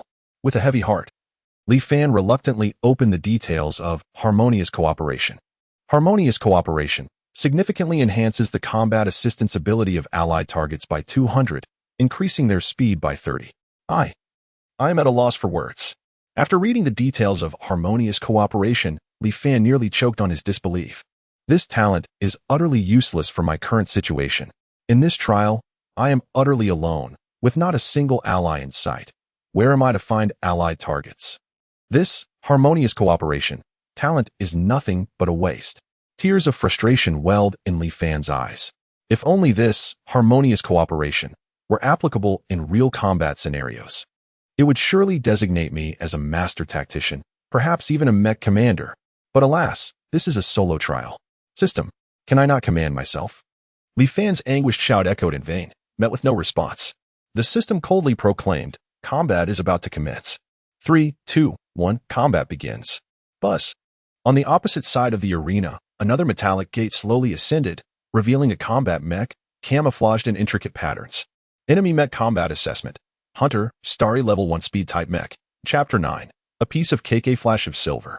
Before Li Fan could even blink, the silver mech hunter had vanished from sight like a phantom. A blurred afterimage tore through the air, accompanied by a sharp whistle, hurtling towards his black wolf. The hunter? A wave of dread washed over Li Fan. Even before he could discern the level of his opponent's mech, he felt the immense threat posed by this machine. Renowned for its speed and agility. In contrast, his black wolf resembled a clumsy beast, utterly outmatched in this contest. Damn. So fast. Li Fan's pupils constricted. In the blink of an eye, the hunter had closed the distance. The alloy battle blade, exuding the aura of death, aimed straight for the cockpit of the black wolf. Damn it. Li Fan was paralyzed with horror, instinctively maneuvering the black wolf to raise its arm in defense. Clang. The deafening sound reverberated, sparks flying. The black wolf staggered back as if struck by a colossal hammer, its heavy footsteps carving deep grooves into the ground, nearly collapsing.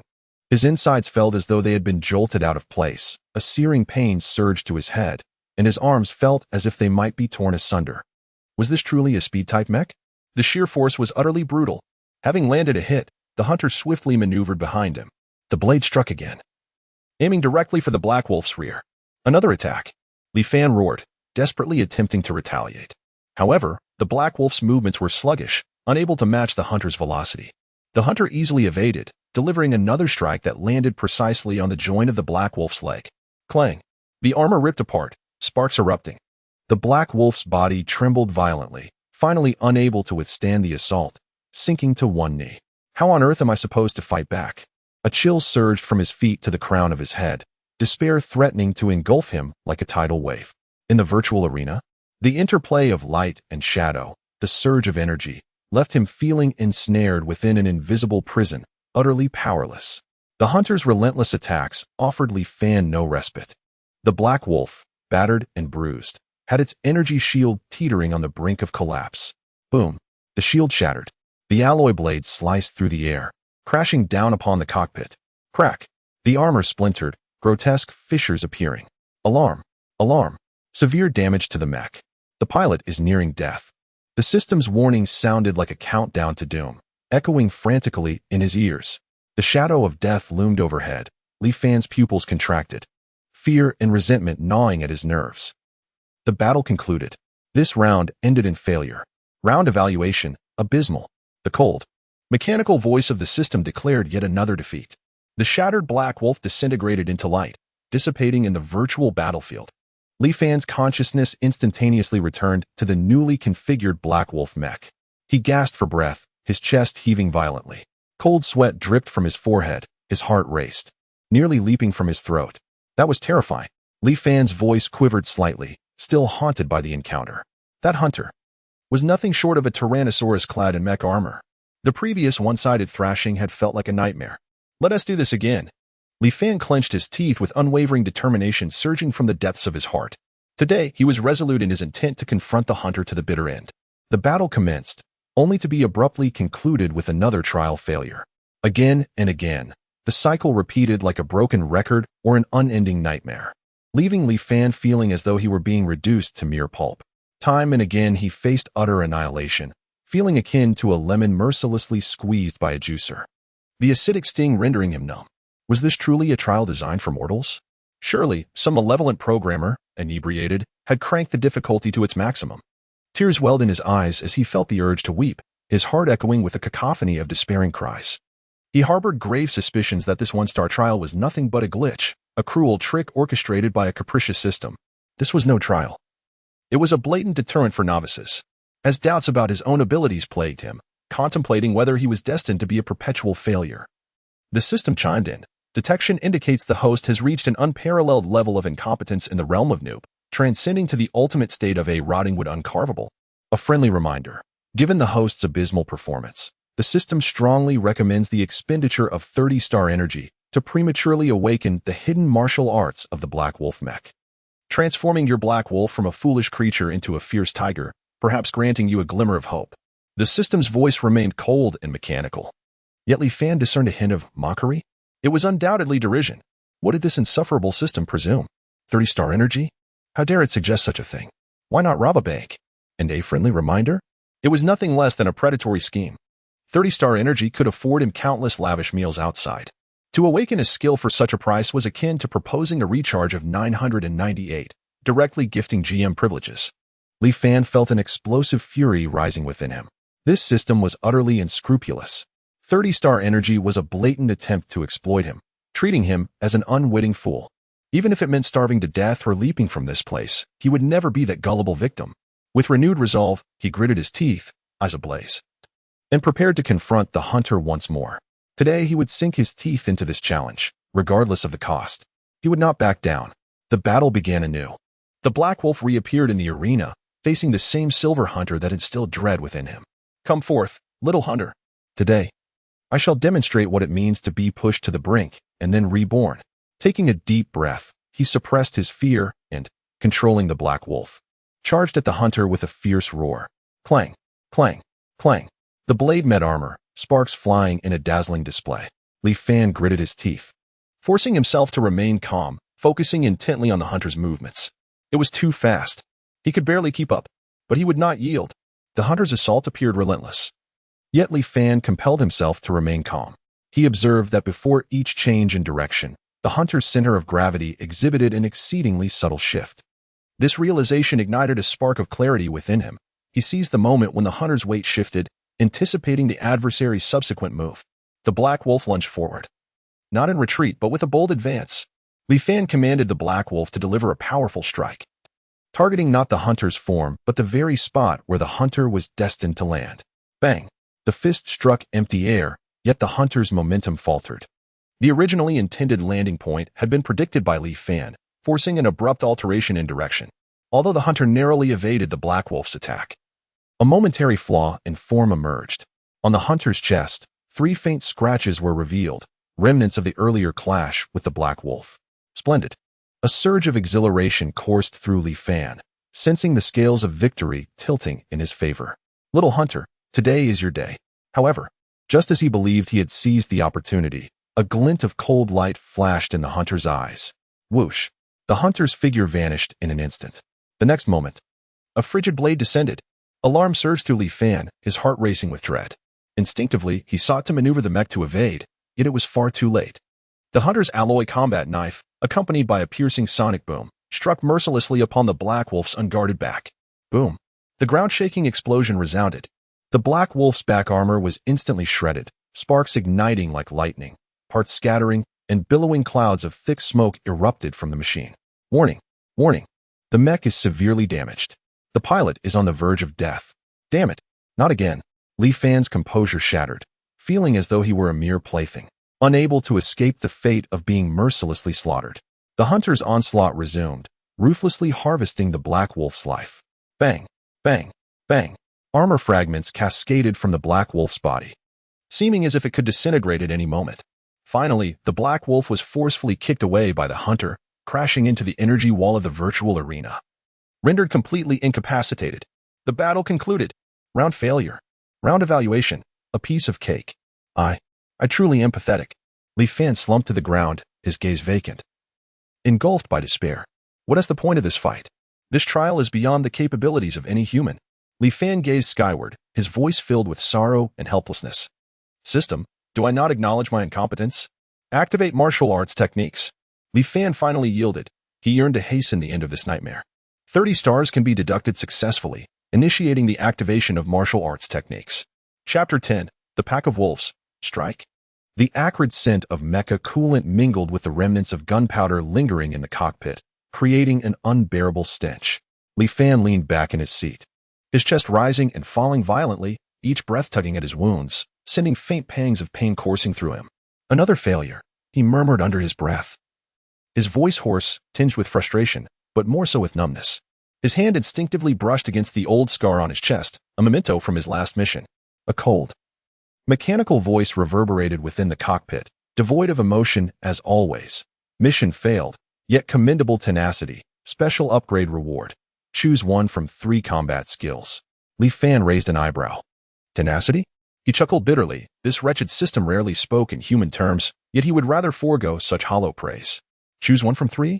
He scoffed, a flicker of wariness crossing his eyes. When had the dog system suddenly turned benevolent? He doubted it would change its nature, likely having dug a pit for him to leap into. Before he could finish his thought, 3 orbs of light suddenly illuminated the cockpit. The fist-sized luminous spheres hovered in the air, their halos swirling like 3 miniature stars, mysterious and brimming with power. Within the spheres, intricate patterns pulsed like living beings, each exuding a distinctly different aura. Damn. Li Fan cursed under his breath, the earlier glimmer of hope evaporating in an instant. Choose one from 3? What a load of nonsense. It was clearly a gamble with his life. Taking a deep breath, he forced himself to calm down. Li Fan's gaze sharpened, fixating on the 3 luminous spheres before him.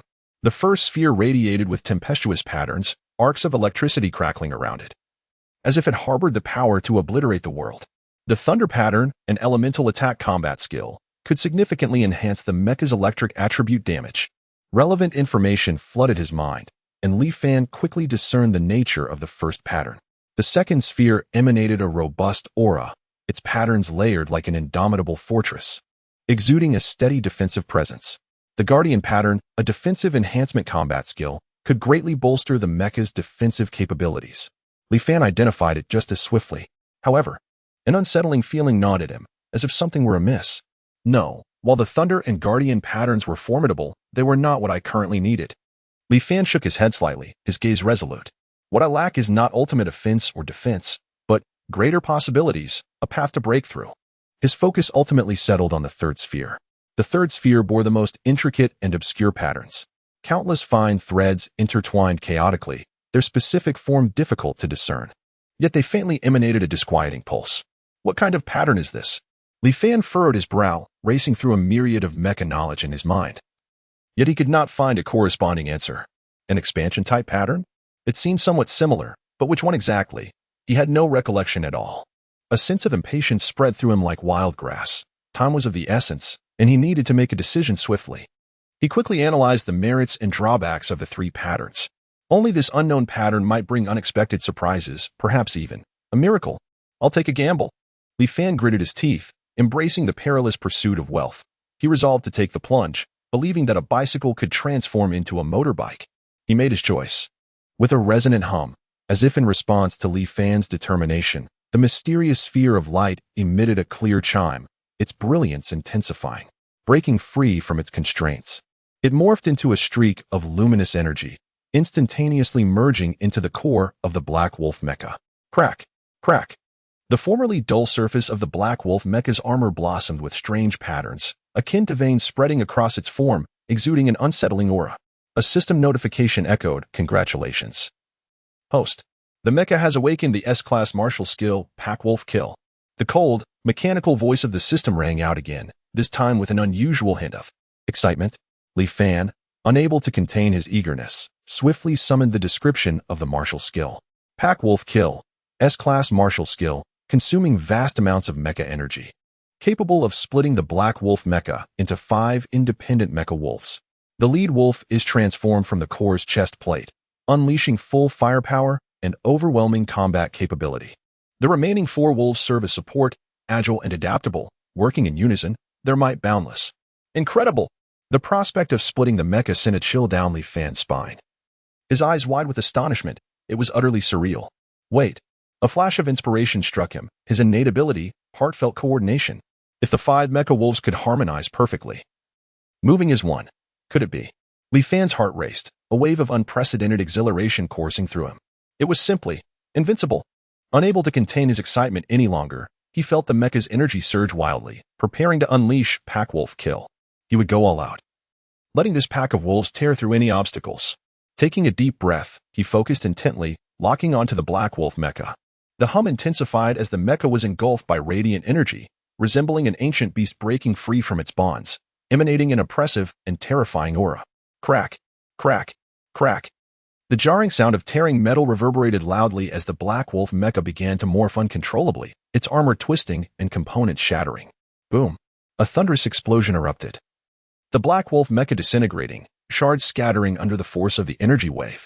Amidst the chaos of flying debris, 5 fearsome silhouettes emerged. The original chestplate and head coalesced into a 6-meter-long steel wolf.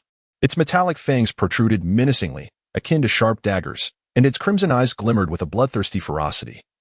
Exuding unparalleled dominance, the original limbs divided into 4 slightly smaller 3-meter-long mecha wolves, each crouched low, growling ominously, their fierce presence instilling dread. The 4 mecha wolves encircled their leader, forming a fan-shaped formation around the alpha, their steel shadows casting a shroud of death. Seated securely within the cockpit of the lead wolf, Li Fan felt an extraordinary connection among the 5 wolves, akin to a network of neurons, clear and fluid. A powerful sense of control enveloped him, as if he had become the sovereign of the wolf pack, ruling over all. Ha ha ha. This power is truly ineffable. Li Fan laughed exuberantly, his voice brimming with supreme confidence and arrogance, reverberating throughout the cockpit. As the next moment unfolded, a glimmer of cold light flickered in Li Fan's eyes. It was time for the hunter to savor the taste of despair. The steel behemoths, the wolf pack, had arrived. A sinister smile curled upon Li Fan's lips, revealing a bloodthirsty arc tremble. Little hunter. Within the cockpit, Li Fan's mental energy surged forth like a tidal wave, enveloping 5 mechanized wolves in an instant. In that fleeting moment, he felt as though he possessed 5 pairs of eyes and 5 bodies. Acutely aware of even the slightest movements. This was the formidable power of synchronicity. Howl. The lead wolf let out a thunderous cry, the sound of metal grinding echoing deafeningly. As if announcing the commencement of the pack's hunt, the crimson electronic eyes fixated intently on the solitary hunter mech. The hunt was on. The 4 mechanized wolves sprang into action, for streaks of black lightning slicing through the air.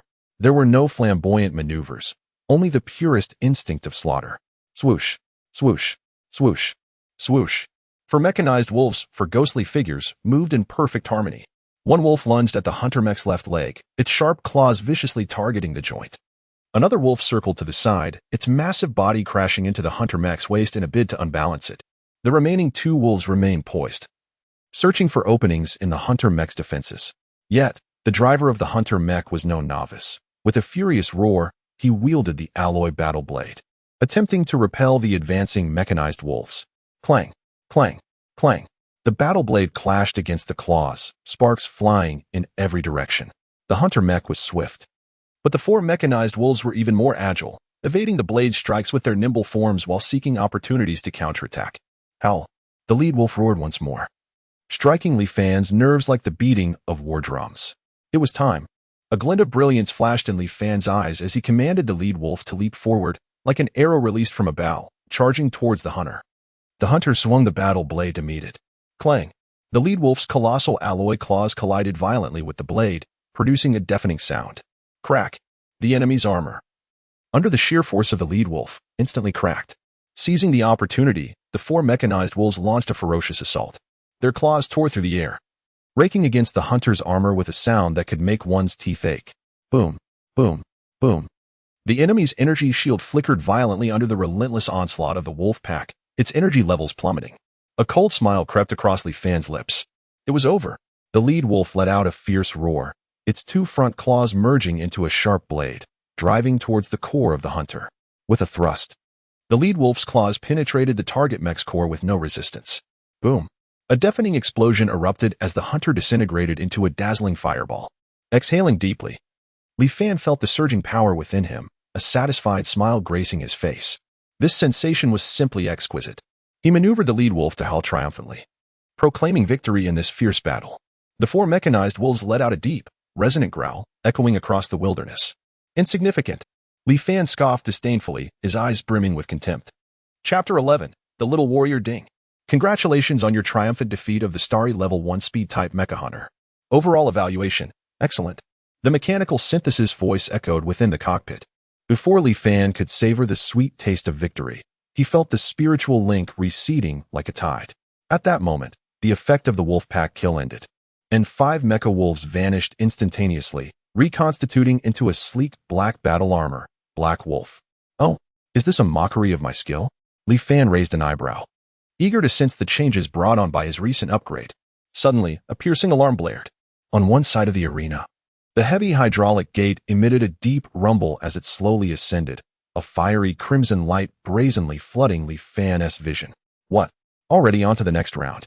Li Fan's pupils constricted as he gazed through the cockpit screen at a colossal war machine, resplendent in red, striding into the center of the battlefield with earth-shaking steps. Towering at a staggering 15 meters, it dwarfed the Black Wolf, its chest armor adorned with muscular textures, every inch of metal radiating explosive power. On its shoulders, two high-energy particle cannons loomed ominously, their muzzles flickering with eerie light. On its arms, a pair of glinting alloy-tearing claws exuded an overwhelming sense of dread merely by standing still. Starry Level 2, Heavy Assault Mecha, Raging Lion Dam. Is this some kind of trick? Li Fan couldn't help but mutter under his breath. Starry Level 2? A heavy assault type? Is the system intent on sabotaging my enjoyment after witnessing my martial prowess? Before his grumbling could settle, the Raging Lion sprang into action. Boom. The shoulder-mounted particle cannons unleashed a deafening roar, two energy beams as thick as barrels tearing through the air, hurtling towards the Black Wolf with a devastating momentum. What the hell? It opens with a special move. Li Fan's eyes nearly bulged out of his head. This Raging Lion has no sense of propriety. His mind blanked, and his hands moved on the control panel in a frenzy, instinctively guiding the Black Wolf to evade. Clang! The energy beam struck the Black Wolf's alloy arm with a tremendous impact, producing a thunderous sound as shockwaves surged forth like a tsunami, shaking the entire arena. Crack! Crack! The harsh sound of metal tearing filled the air as fissures appeared in the Black Wolf's alloy arm under the assault of the Raging Lion's particle cannon. Goodness!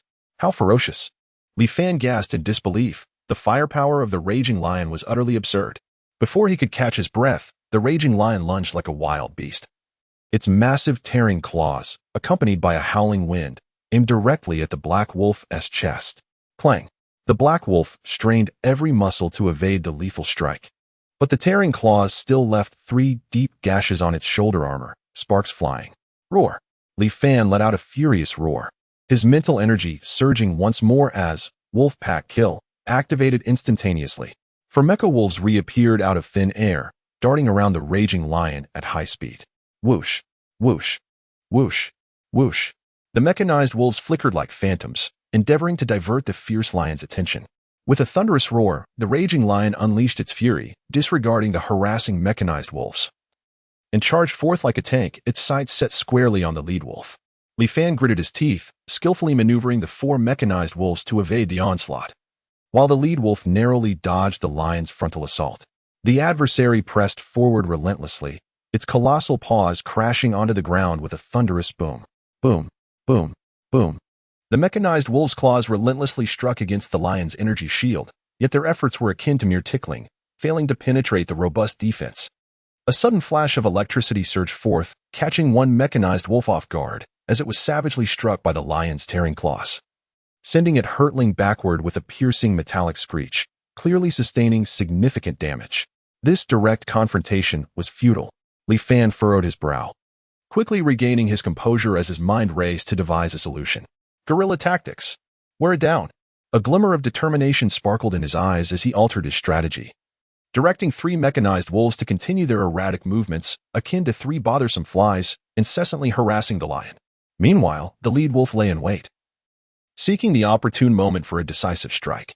The lion, besieged by the 3 mechanized wolves, grew increasingly frenzied in its attacks, its massive tearing claws and particle cannon pummeling the ground into a cratered mess. Now is the moment. A flash of insight illuminated Li Fan's gaze as he noticed the lion's movements falter ever so slightly amidst its continuous barrage, the energy shield wavering for the briefest instant. With a fierce howl, the lead wolf lunged forth like an arrow released from its bow, targeting the joint of the lion's leg. Clang!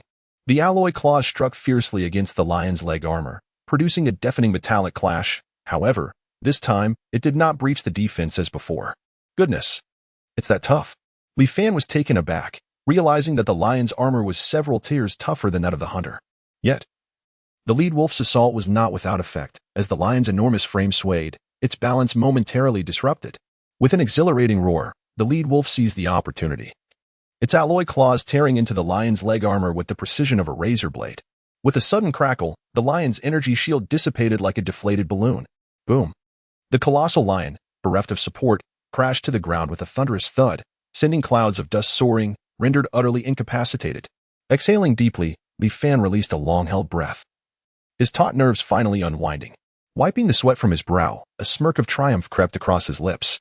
Humph, what of the fierce lion? It has been dismantled by me. Ding.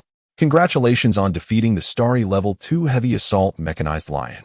Overall evaluation, quite satisfying.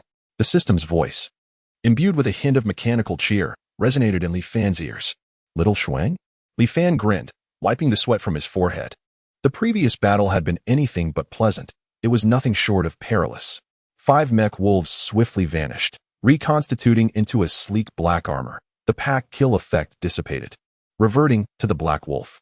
Ding. Congratulations, your mech black wolf has been upgraded to Starry Level 2, with all performance metrics enhanced to Level 2 capabilities. In the forthcoming round, let us have something more exhilarating. Li Fan licked his lips, brimming with combat fervor. The colossal gate rumbled deeply, slowly rising once more, revealing an imposing mech that exuded an overwhelming sense of pressure. A dark red mech, towering 14 meters, wielded a gigantic war spear that glimmered ominously. Enemy mech combat assessment. War General, Starry Level 3 combat mech, Little Black. It's time to work. Li Fan grinned, his fingers dancing swiftly across the control panel, causing the mech's energy to surge instantaneously. Buzz.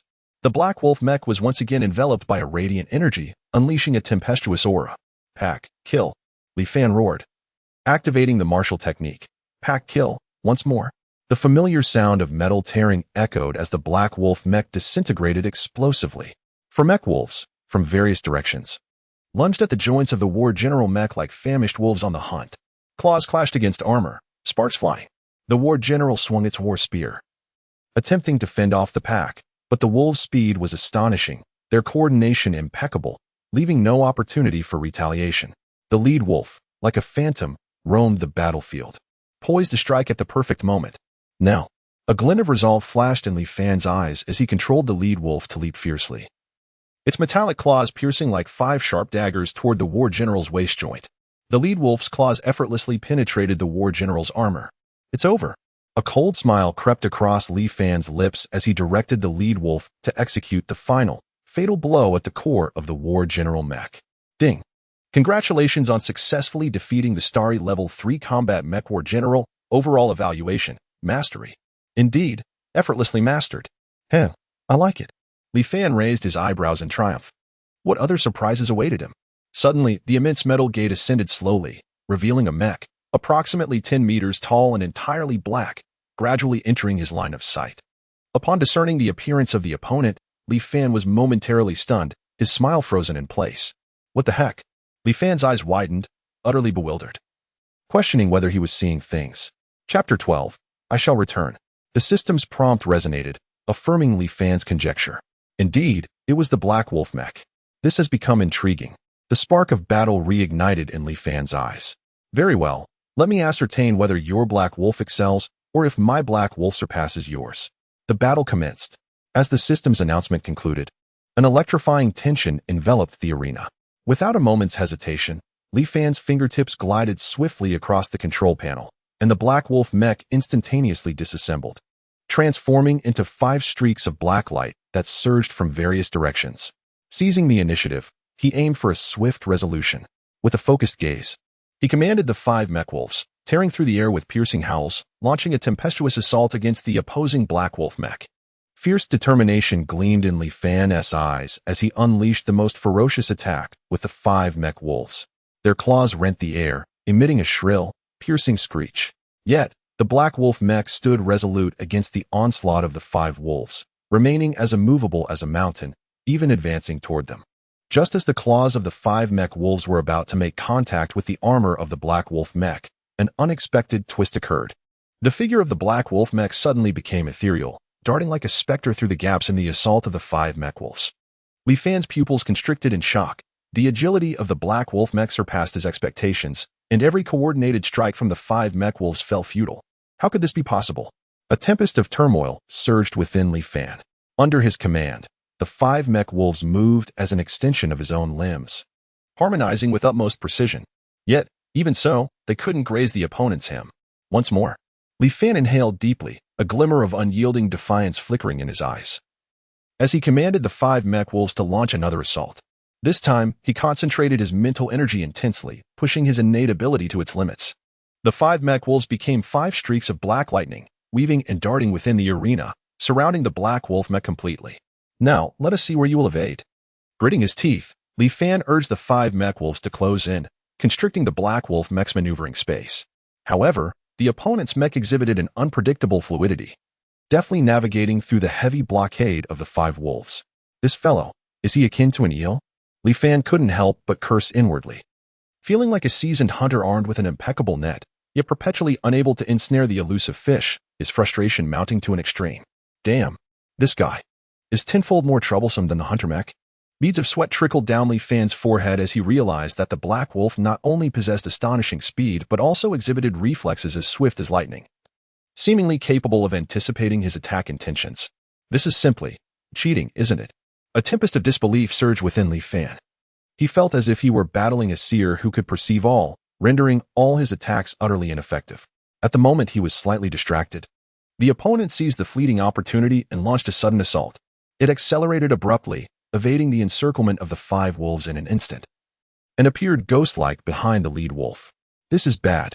A warning surged fiercely within Li Fan's mind, and instinctively, he attempted to maneuver the lead wolf to evade. However, it was already too late. The black wolf's right arm suddenly shot forth a beam saber, its chilling radiance illuminating Li Fan's tense visage as it descended with deadly intent towards the cockpit of the lead wolf. Clang! At the critical moment, the lead wolf's alloy claws intercepted the lethal blow of the beam saber, yet the immense force still propelled the lead wolf backward, the machine groaning under the strain. It was then that Li Fan noticed the black wolf mech's left hand bore an alloy claw, while its right wielded a sharp beam saber. This report system. The opponent is cheating. Li Fan's composure began to falter. This black wolf mech was nothing short of a heavily armed hexagonal warrior, speed, strength, reflexes, weaponry. It possessed no weaknesses. Again, I refuse to believe I cannot defeat you. Gritting his teeth, Li Fan commanded the 5 mech wolves to charge once more at the black wolf mech. The black wolf mech showed no signs of retreat, swinging its beam saber to engage in fierce combat with the 5 mech wolves. Clang, clang, clang. Again, I refuse to believe I cannot defeat you today. Li Fan gritted his teeth, directing the 5 mech wolves like a relentless pack of bloodthirsty wolves, once again plunging towards the black wolf mech without fear of death. The black wolf mech matched their ferocity, wielding its beam saber to engage in another fierce melee with the 5 mech wolves. Clang, clang, clang. The sound of metal clashing reverberated throughout the arena, sparks flying like brilliant fireworks, blooming wildly within the steel jungle. This was a battle of equals. Both sides exchanged blows, alternating between offense and defense, locked in a stalemate where neither could gain the upper hand. Despite fighting alone, the black wolf mech, with its extraordinary mobility and refined combat skills, managed to withstand the ferocious onslaught of the 5 wolves. Buzz! A dazzling crimson light suddenly erupted around the black wolf mech. This! A chill ran down Li Fan's spine as he sensed a hint of foreboding. Was it preparing to retaliate with all its might? Li Fan dared not be careless, his mental focus heightened. Come on, show me what other trump cards you have. With a roar, Li Fan commanded the lead wolf mech to charge towards the black wolf mech like a cannonball. Boom! The alloy claws of the lead wolf collided once more with the beam saber of the black wolf mech, producing a deafening clash that threatened to shatter eardrums. Breakthrough! Li Fan bellowed, pushing the mech's energy to its limits. Crack! A faint fissure suddenly appeared on the surface of the black wolf's beam saber. There's a chance. A surge of joy coursed through Li Fan, invigorating his spirit as he pressed the advantage.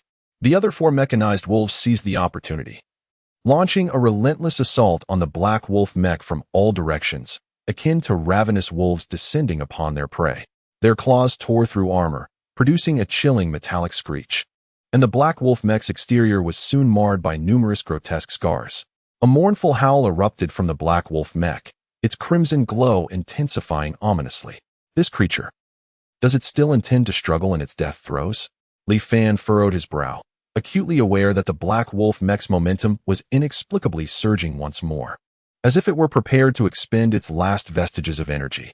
Suddenly, the black wolf unleashed a force far surpassing its previous might, violently forcing the lead wolf back several paces. In an instant, the black wolf mech vanished like a phantom. A sense of foreboding gripped Li Fan's heart. He instinctively commanded the lead wolf to evade, yet he was ultimately a moment too late. The black wolf mech reappeared behind the lead wolf with a ghostly swiftness, its beam blade cutting through the air with a piercing shriek, delivering a vicious strike to the lead wolf's back. In an instant, the armor on the lead wolf's back was torn asunder, sparks flying in every direction. Li Fan's spirit shattered completely.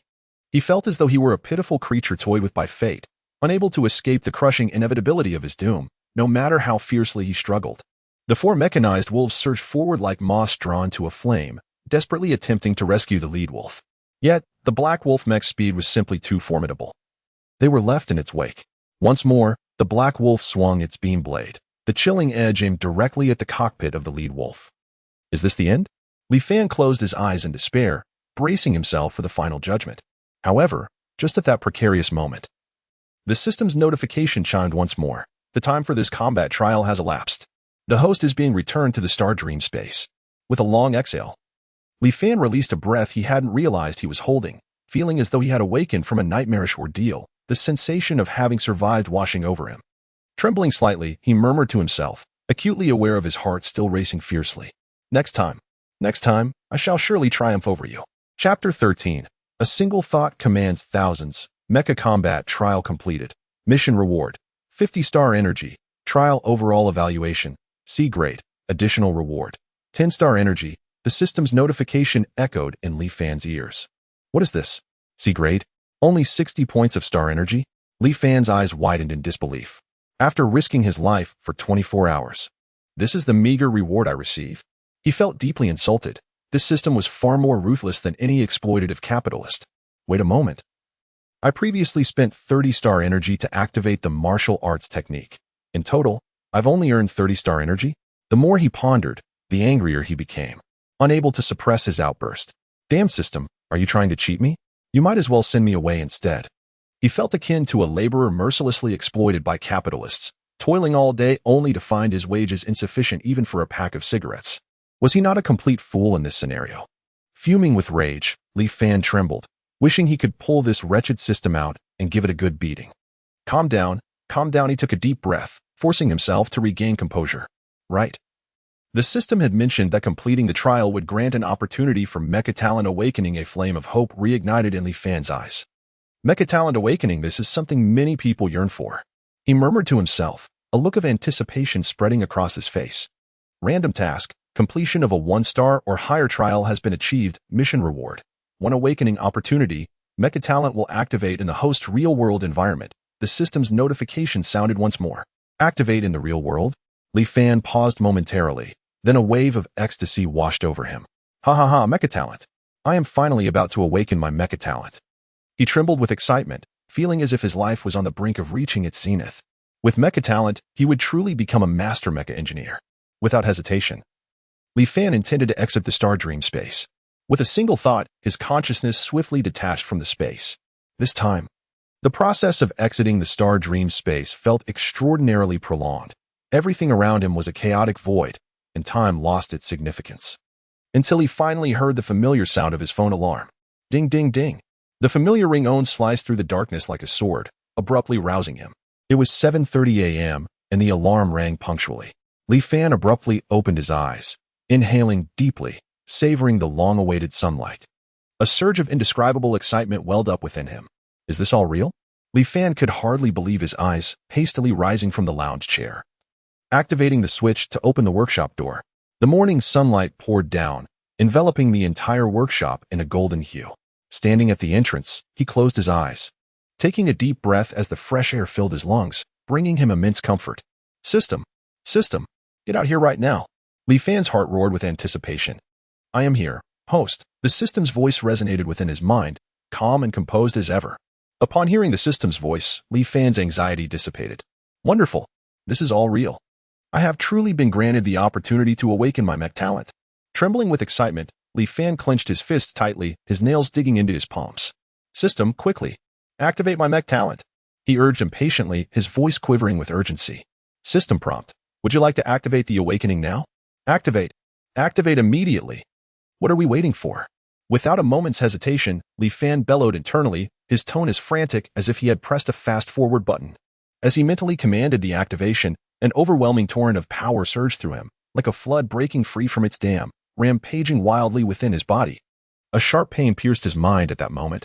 Everything around him twisted violently, colors stripping away, plunging him into a chaotic void. Li Fan felt as if his soul had detached, drifting in an infinite darkness, akin to plummeting into a bottomless black hole of the cosmos, suffocated by an oppressive weight. Just when he felt he would be consumed by this endless void, a spark of starlight suddenly erupted before him. Countless points of light surged forth like a tidal wave, coalescing into a dazzling galaxy, vast, mysterious, and magnificent, a beauty that took his breath away. Compelled by an unseen force, Li Fan raised his right hand. Suddenly, he clenched his fist tightly.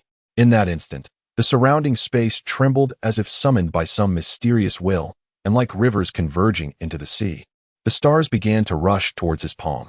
Dots of starlight, brilliant and radiant, akin to thousands of fireflies, hurriedly gathered at his fingertips, coalescing into a radiant point of light. Just as this point of light was about to touch his fingertip, crack! Everything before him shattered like a mirror, vanishing into thin air. Li Fan jolted awake, as if breaking free from a harrowing nightmare, gasping for breath. Bewildered, he looked around and found himself still standing in the familiar repair shop. The earlier events feeling like mere illusions. Congratulations, host, for successfully awakening the SSS level talent. One thought, 10,000 responses. The system's notification tone remained tranquil, yet it rang out in Li Fan's mind like thunder from the heavens. SSS level talent. One thought, 10,000 responses. Li Fan was momentarily petrified, struck as if by a bolt of lightning, standing rigidly in place, his mind blank, utterly devoid of thought. After several seconds, he suddenly regained his senses, his heart pounding like a drum, desperately attempting to calm the excitement that felt ready to explode. Before him emerged a series of profoundly shocking visions, stars converging, all creation bowing in reverence. Coupled with the present moment, the surrounding maintenance equipment seemed to emanate an eerie metallic sheen, and was it trembling ever so slightly? Perceiving the peculiar transformations occurring amongst the apparatus, a spark of insight ignited within Li Fan's mind, leading him to grasp the true essence of the one thought.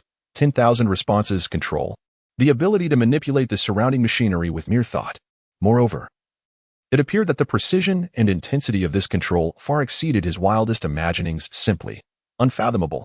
He pondered whether this extraordinary gift could extend to controlling mechs as well. His heart raced, his breaths quickened, a mix of trepidation and yearning surged within him.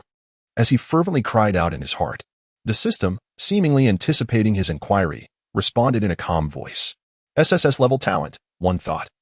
10,000 responses. The host can control all mechanical units within a radius of 1,000 meters that belong to him through thought. The level and quantity of mechs that can be controlled will gradually unlock as the host's mental power increases. System, what is my current level of mental power? Li Fan silently inquired, his tone laced with anticipation. Chapter 14. The sibling rivalry. Upon awakening his mech affinity, the host's mental power was classified at level 3, categorizing him as a stellar master mech engineer, while an ordinary individual would be at level 1. The system responded with a calmness devoid of emotional fluctuation. With the host's current level 3 mental capacity, he could simultaneously control a standard mech under 12 meters, achieving mental synchronization, or command 3 smaller mechs, each below 7 meters in height. Is that all? Li Fan scoffed, a hint of disappointment creeping into his demeanor. This notion of thought command appeared rather underwhelming at present. Before he could finish his thought, the system's notification echoed once more in his mind, cold and mechanical. Beep. Host's awakened talent detected. A grand sale in the marketplace has commenced. Would you like to spend 100 star energy points to exchange for the primordial level meditation technique, universal meditation, the initial volume? Li Fan was taken aback. This sudden prompt heightened his vigilance, as a familiar scent of trickery wafted through the air. This scheme. How reminiscent it was of those mobile game first charge tactics. They sought every means to extract funds, did they? I, Li Fan, shall not fall for such ruses. Beep. Exchange successful. Universal meditation. The initial volume has been granted. Credit points, 740,000. Star energy, 63 points. Alas, who among the mech engineers could resist the allure of the primordial level meditation technique? The true fragrance principle never goes out of style. Li Fan suppressed the pang of regret as he examined his account. Initially possessing 63 points of star energy, The remainder was exchanged using credit points. His account, once holding 2 million, now stood at a total of 46 million credit points, inclusive of the 900,000 left to him by Li Fei. Please do not let me down. Li Fan shed tears of regret. This money truly was not easy to come by. He lamented while soothing his slightly aching heart. Just then, buzz. A sharp pain surged through Li Fan's mind once more. Is it here? Boom. A thunderous sound erupted, and the scene before Li Fan transformed dramatically. He found himself amidst a vast cosmos, with resplendent starry rivers stretching infinitely. Suddenly, a colossal figure, akin to a galaxy, caught his eye. Li Fan wasted no time. Promptly sitting cross-legged, following the guidance of the universal meditation technique, and began to channel the cosmic energy surrounding him. Boom. As he entered a meditative state, the once scattered points of light around him began to converge wildly, as though a river of stars was flowing into him, countless beams of starlight surging into his body, forming a magnificent tide of stellar energy. Li Fan, akin to a lone boat at the center of this tide, bathed in endless starlight. Enduring the baptism of the stellar energy currents, the stellar force surged, flooding into his being, augmenting his essence. Nourished by the tide of stellar energy, Li Fan's perception expanded exponentially. Little by little, he sensed an ability to perceive a broader range, and his mental power experienced a significant enhancement. In this meditative state, Li Fan's perception continued to amplify, and he felt himself break through to level 4 mental power. Li Fan was now a Rift Sky level mech engineer. At the tender age of 19, Li Fan stands as a master of the Rift level Mecha, a rarity even within the esteemed Federation Mecha Academy. With his hands on his hips, he could not suppress a broad grin. Recently concluding the Mecha examination, the strongest contender from the Wasteland Federal Interstellar Academy had merely attained a mental prowess of level 4, having devoted years to arduous training and expending vast family resources. In contrast, he had accomplished this feat in mere minutes. Alas, without a mecha, even his Rift-level status seemed futile. Li Fan sighed, brushing off the dust from his pants. Feeling somewhat helpless, with a balance of 46 million credit points on his card, the prospect of purchasing a decent Rift-level mecha felt like a futile dream. In Wasteland Federal on G1 Star, at Wenxing University, Qin Yu found himself in high spirits, a hint of pride tugging at the corners of his mouth. His steps unusually buoyant. As he stepped through the gates, whispers filled the air, and glances laden with envy, admiration, and even a touch of infatuation converged upon him. It was inevitable, as the prominent figure at Wenxing University and the perennial champion of the Mecha combat rankings, he was the center of attention wherever he roamed.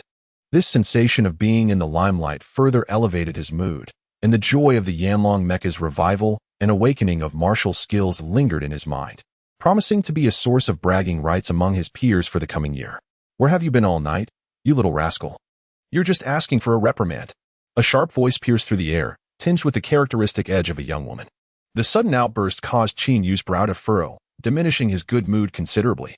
Without needing to turn around, he already knew who had arrived. Turning to face her, he found Qin Lan standing nearby, hands on her hips, exuding an air of indignation. Clad in a sleek mecha combat outfit, her figure was perfectly accentuated, her long legs drawing attention. In terms of beauty, Qin Lan was undeniably exquisite. However, her strikingly cold and determined expression, coupled with a fiery temperament, often marred her delicate appearance, making her a striking contrast. Why should I care? You fiery girl, is it that time of the month already? Qin Yu retorted, feigning impatience, though a barely perceptible smile flickered in his eyes. Throughout their lives, he and Qin Lan had been playful rivals, incessantly bickering as a matter of routine. More like it's your time. You're just full of yourself all day? Qin Lan shot back defiantly, hands still on her hips. Her chest puffed out like a proud little peacock. Enough of this chatter. In the mecha battles, I've fought 34 matches, 8 victories, 18 draws, and 8 defeats. Who has the one left in the dust? She taunted, a smirk gracing her lips. Now that I have reached the Rift level, what about you? Humph. Qin Lan raised her chin in triumph, her face radiating the confidence of an elder sister ready to chastise her younger brother. And remember, we made a pact in our childhood. Whoever loses must call the other brother or sister. Looks like you're the one who is destined to lose. Today, if you call me Sister Lan, I shall graciously overlook your morning antics. Qin Lan smiled radiantly, as if she had already envisioned Qin Yu obediently addressing her as sister. Upon hearing the term void level, Qin Yu raised an eyebrow slightly, genuinely astonished. It was indeed a fact that Qin Lan's mental prowess surpassed his own. However, to make him address Qin Lan as sister? That was utterly inconceivable. The sibling duo had been in a silent rivalry since childhood, competing fiercely in academics and mecha control, striving to outdo each other at every turn. Although Qin Lan's awakened North Sea Ice soul talent was inherently countered by his Sunfire solar talent, this tenacious girl had managed to hold her own, achieving a stalemate through sheer determination. Qin Yu secretly admired this resilience. Yet, admiration aside, would he ever concede that Qin Lan was superior? Not a chance. Void level? Is that truly remarkable? A smirk curved Qin Yu's lips, his gaze brimming with provocation. Coincidentally, my flame dragon had also awakened some new abilities last night, and I was lamenting the lack of a venue to test its might. Since you were so eager to be challenged, I shall reluctantly oblige and teach you a lesson, so you may comprehend the prowess of your elder brother. He deliberately emphasized the word teach, his tone infused with confidence and bravado, though his mecha was still at starry level 7. The awakened martial skill of the flame dragon rendered his strength unparalleled. Qin Lan had just ascended to void level. Her mecha surely had not yet been upgraded or awakened with martial skills, making the outcome of this battle a foregone conclusion. Their dialogue stirred the air like a stone cast into a serene lake, instantly provoking tumultuous waves. The students around them, who had previously been engaged in casual chatter, were now electrified. Oh no, is it happening again? The Qin siblings are about to clash? My heavens, this is a battle of deities. Last time they reached a draw.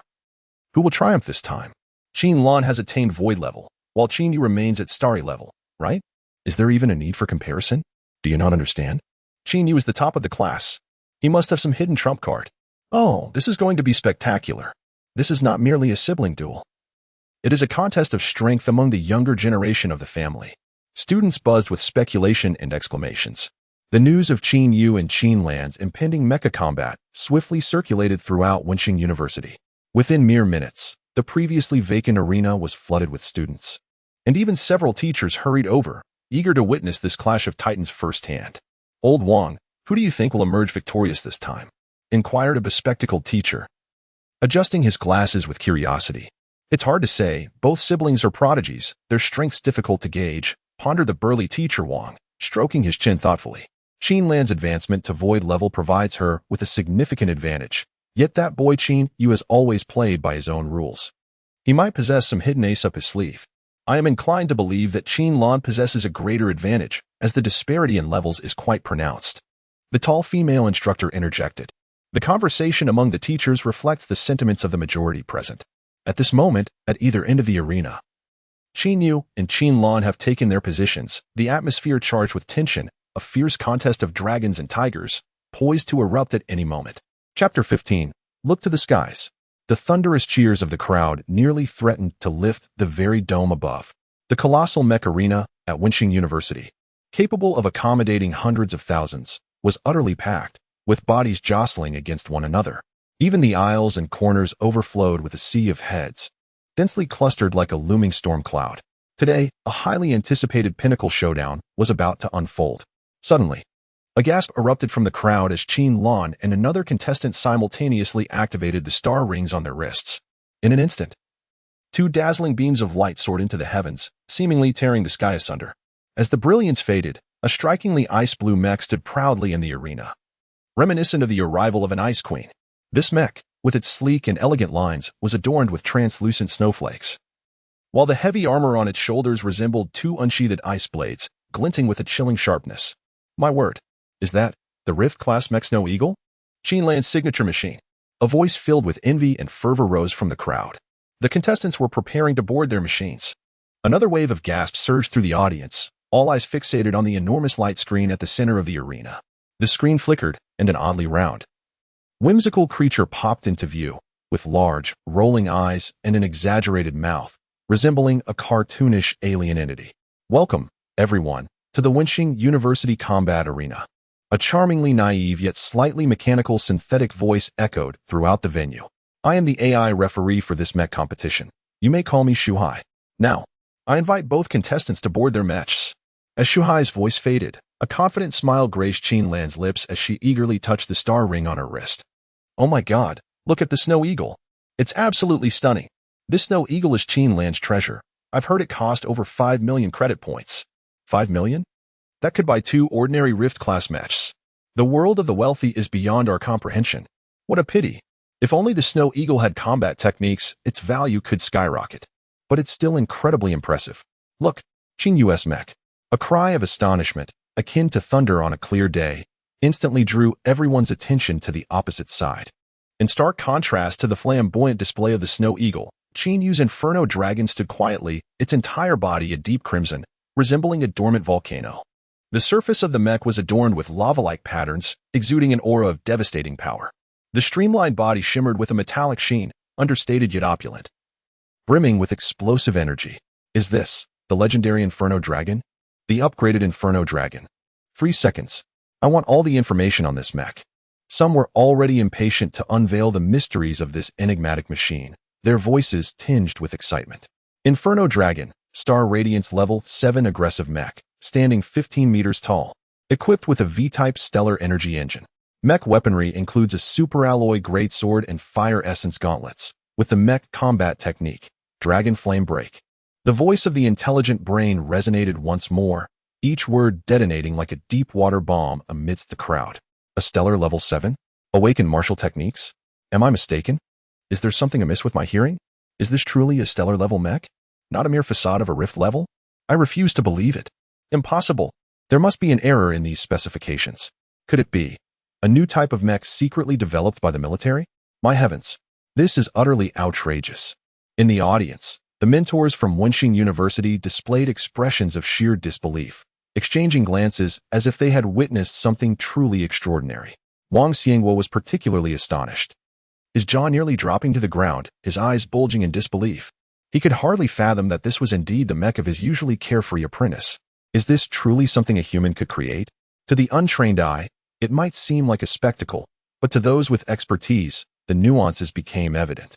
Wang Xiangwo, as a mentor at Wenxing University, immediately recognized that this flame dragon was worlds apart from its predecessor. Li Weiwei, standing nearby, also discerned the exceptional nature of this mech, her typically icy visage betraying a flicker of emotion. Did you hire a master-level mechanic for him? Li Weiwei, known for her reticence, could not help but inquire, her tone laced with astonishment. No, truly not. This time, Qin Yu has truly surprised me beyond measure. Wang Xianwu replied, shaking his head with a wry smile, his emotions akin to a roller coaster, oscillating wildly with exhilaration.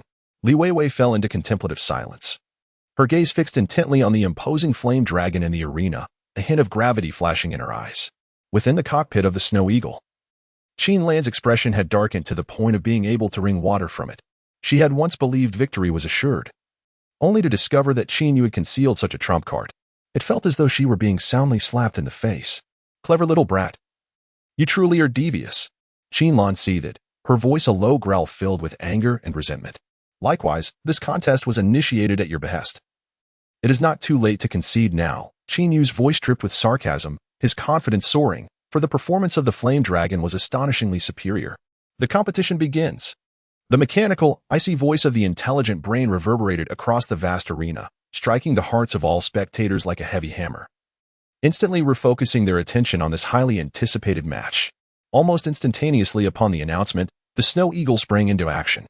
It leaped forth like a long-hidden cheetah emerging from the shadows, akin to an arrow loosed from its bow, slicing through the air with a piercing shriek. Charging directly at the flame dragon, the alloy claws gleamed ominously in the sunlight, emitting a chilling radiance, accompanied by a sharp sound as they struck. This was a mid-level technique of Mech pilot's heart-piercing strike. Qin Lan's initial move was a lethal one, clearly intending for a swift resolution. In the face of this overwhelming strike, Qin Yu remained as composed as a monk in meditation, exuding an air of tranquility, with a faint, enigmatic smile playing at the corners of his lips, as if he held everything in his grasp. He intended to utilize the formidable prowess of the flame dragon to utterly crush this presumptuous young girl, demonstrating to her what true strength entailed. A thunderous boom erupted, reminiscent of a sudden clap of thunder, causing the entire arena to tremble. The heavy fist of Snow Eagle struck the ground with tremendous force, instantly shattering the hard tiles into a spiderweb of cracks, sending dust soaring into the air. Coupled with the fierce gust of wind, a yellow mist swiftly enveloped the arena, obscuring the view and leaving spectators unable to discern reality from illusion. This left the audience in a state of anxiety, each craning their necks, eager to delve into the mysterious fog. What was the situation inside? Visibility was utterly compromised. Had that strike truly connected? the weighty force of Snow Eagle's blow, if it had indeed landed, could certainly impair the flame dragon's ability to move. The hearts of the audience raced, their eyes fixed on the arena.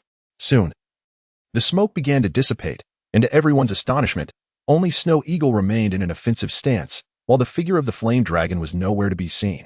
"Where is the flame dragon?" As the crowd murmured in confusion, a piercing voice sliced through the air. "Look above." At that moment, the spectators awoke from their stupor and gazed upwards. There, suspended high in the sky, the flame dragon had taken flight, resembling a deity as it gazed down upon the masses. The mechanical tail fins behind it emitted faint blue particle beams, and it stood with arms crossed, exuding an aura of superiority and mastery. Suddenly, the flame dragon slowly extended its right hand, palm facing upwards, as if summoning something. With a resounding roar, crimson flames ignited from thin air. Waves of ferocious fire erupted from the palm of the flame dragon, cascading along its arm, intertwining, spiraling, and ultimately coalescing into a vividly animated fire dragon, radiating an aura of cataclysmic terror. Chapter 16. Call for Brother. The fierce flames surged in the arena, seemingly igniting the very air itself. The spectators outside the protective barrier, even though separated by a layer of defense, could feel the overwhelming heat wave.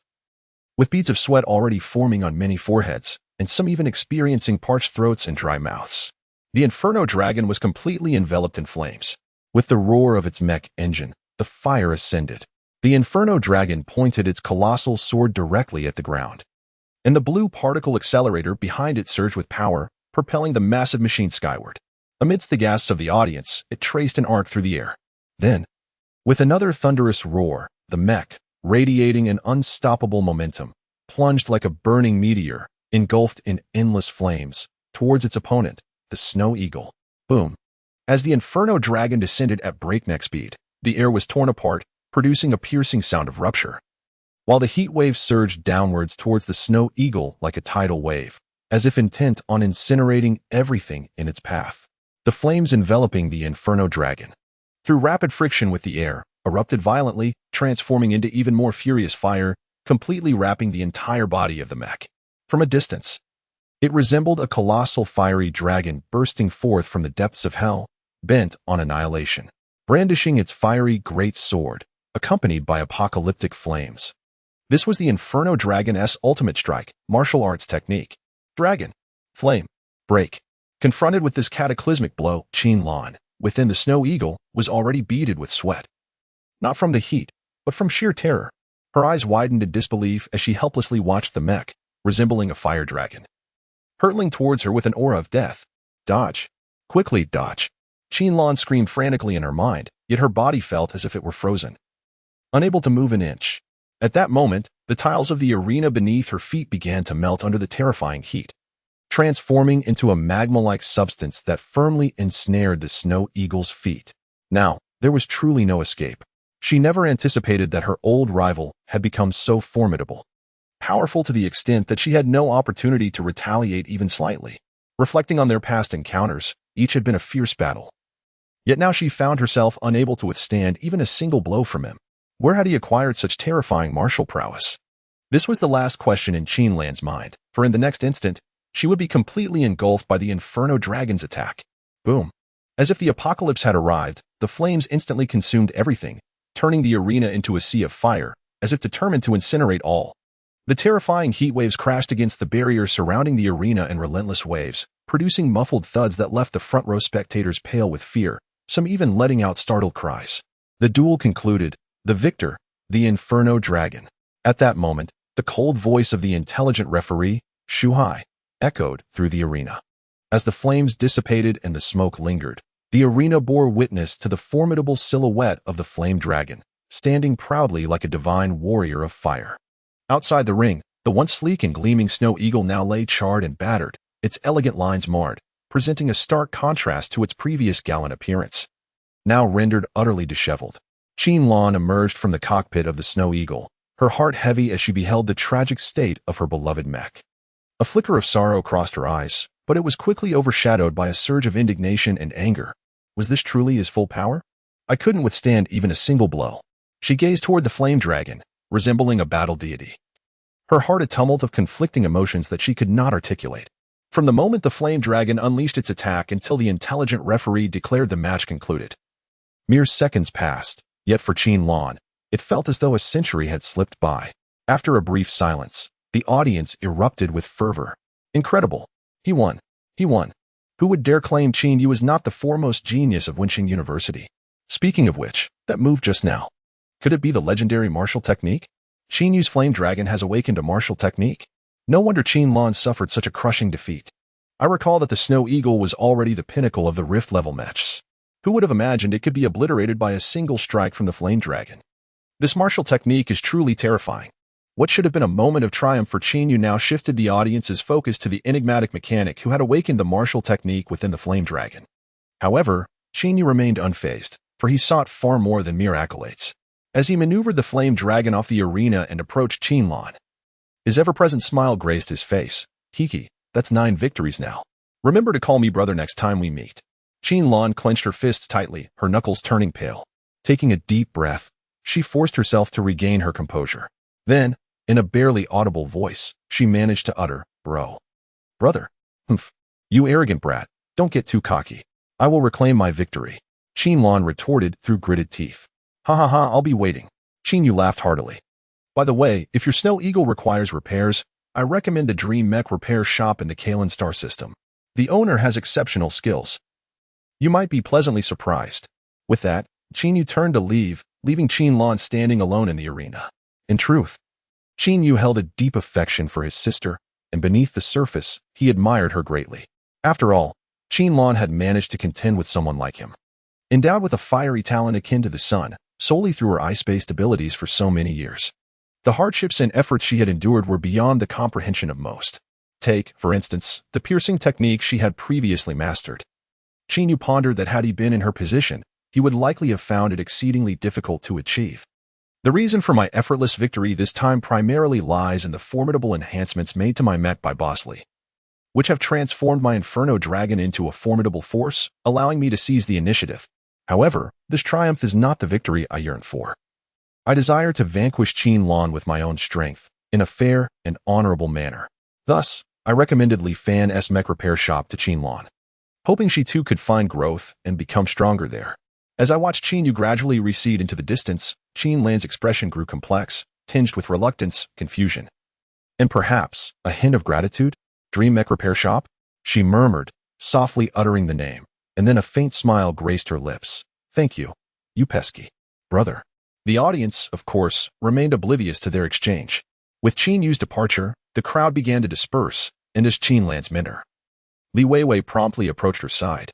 Observing her beloved student, Li Weiwei opened her mouth as if to offer words of comfort, but ultimately, she merely placed a gentle hand on Qin Lan's shoulder and, with her perpetually stoic demeanor, remarked, "The injuries to Snow Eagle are quite severe.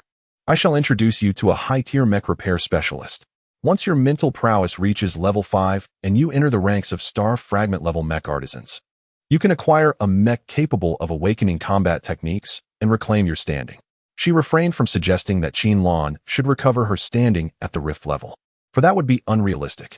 Gazing at her teacher's eternally icy countenance, Qin Lan felt an inexplicable warmth wash over her. She understood that despite her teacher's seemingly cold and unapproachable exterior, she was, in fact, a person of warmth beneath the surface. It was merely that she seemed somewhat inept at expressing her emotions. To put it plainly, she had a bit of a poker face. "Teacher, thank you. However, I wish to try my luck on Karen Star." Chapter 17. Business comes knocking. What? You intend to venture to the Karen Galaxy? Li Weiwei, typically as frigid as an iceberg in her demeanor as a mecha combat instructor, now raised her voice in disbelief, her exquisite features etched with incredulity, as if she had just heard the most outlandish tale. "Have you lost your mind? Although Snow Eagle is gravely injured, does that necessitate a journey to the Karen Galaxy? Our Star Sea Academy's maintenance center boasts top-tier facilities. Can that desolate place in the Karen Galaxy truly compare? I wish to give it a try."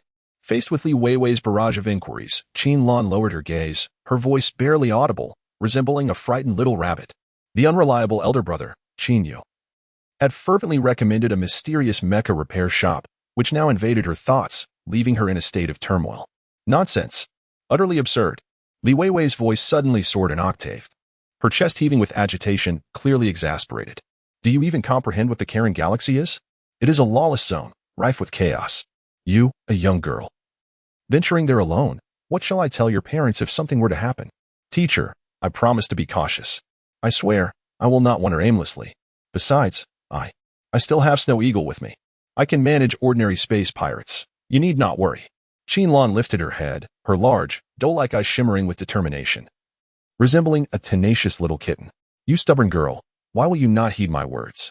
You truly exasperate me. Li Weiwei sighed in resignation, her tone tinged with reluctant acquiescence. Very well, if you wish to go, then go. I am at my wit's end. However, let me make this clear. The Karen Galaxy is a treacherous place. So do not harbor excessive hopes. If things go awry, return promptly. I will introduce you to those old-timers at the Star River Maintenance Association, who will certainly fix your mecha to perfection. Thank you, teacher. Mua.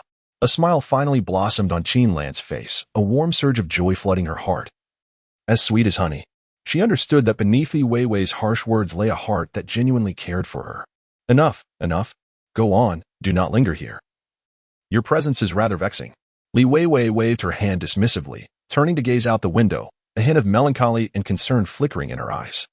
Lost in her thoughts, Qianlan gazed intently at Li Weiwei's silhouette, as if imprinting her image upon her heart, before resolutely turning and striding out of the arena with a firm and purposeful gait.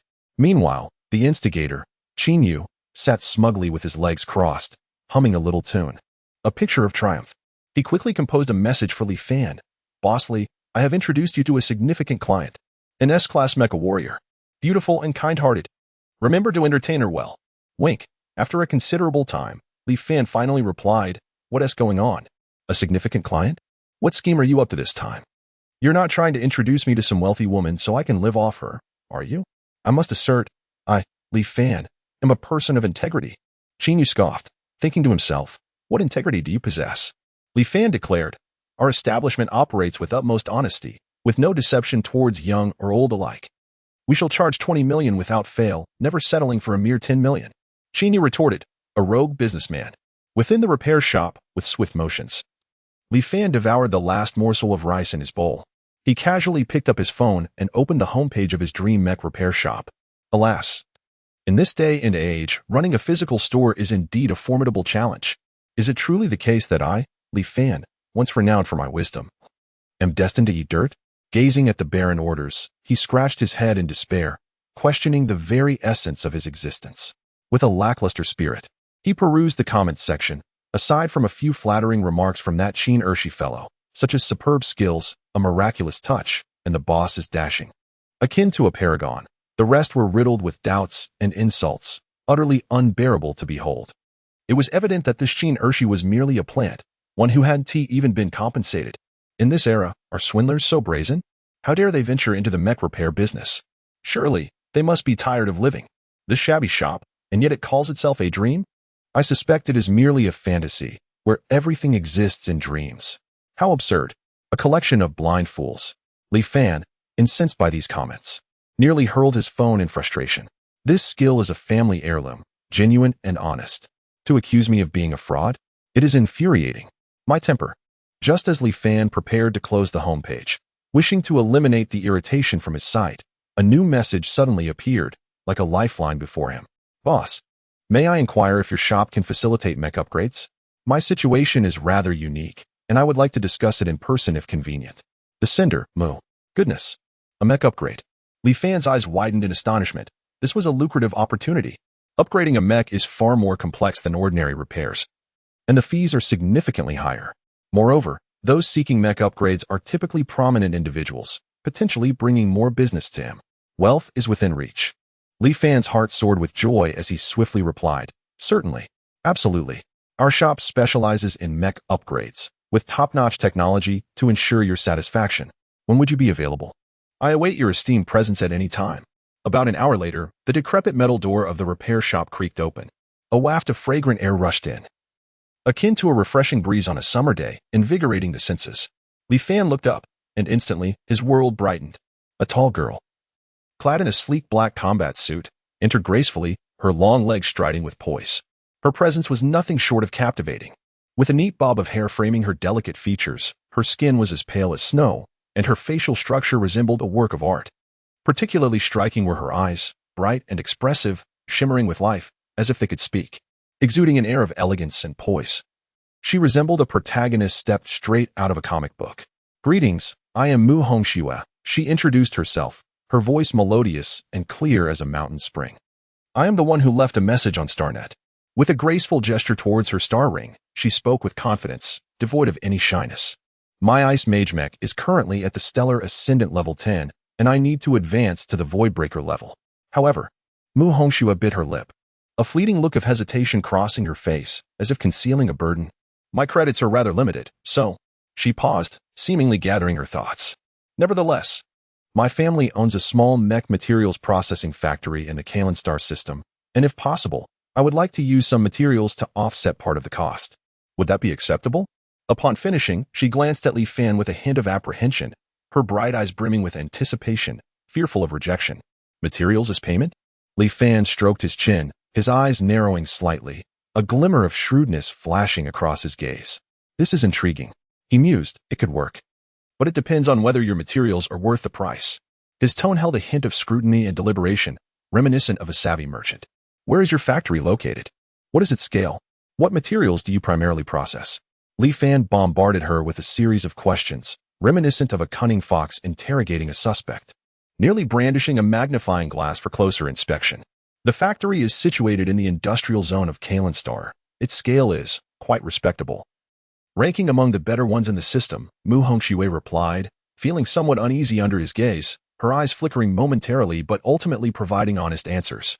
"We primarily process various alloys, such as tungsten-tantalum superalloys, trialloy nickel, and titanium chromium iridium superalloys, all of which are high-grade materials.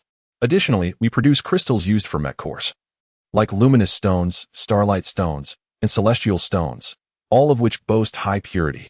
Li Fan listened intently as Mu Hongxue rattled off the names of materials with the pride of a connoisseur. "My goodness, these are indeed premium goods," he thought.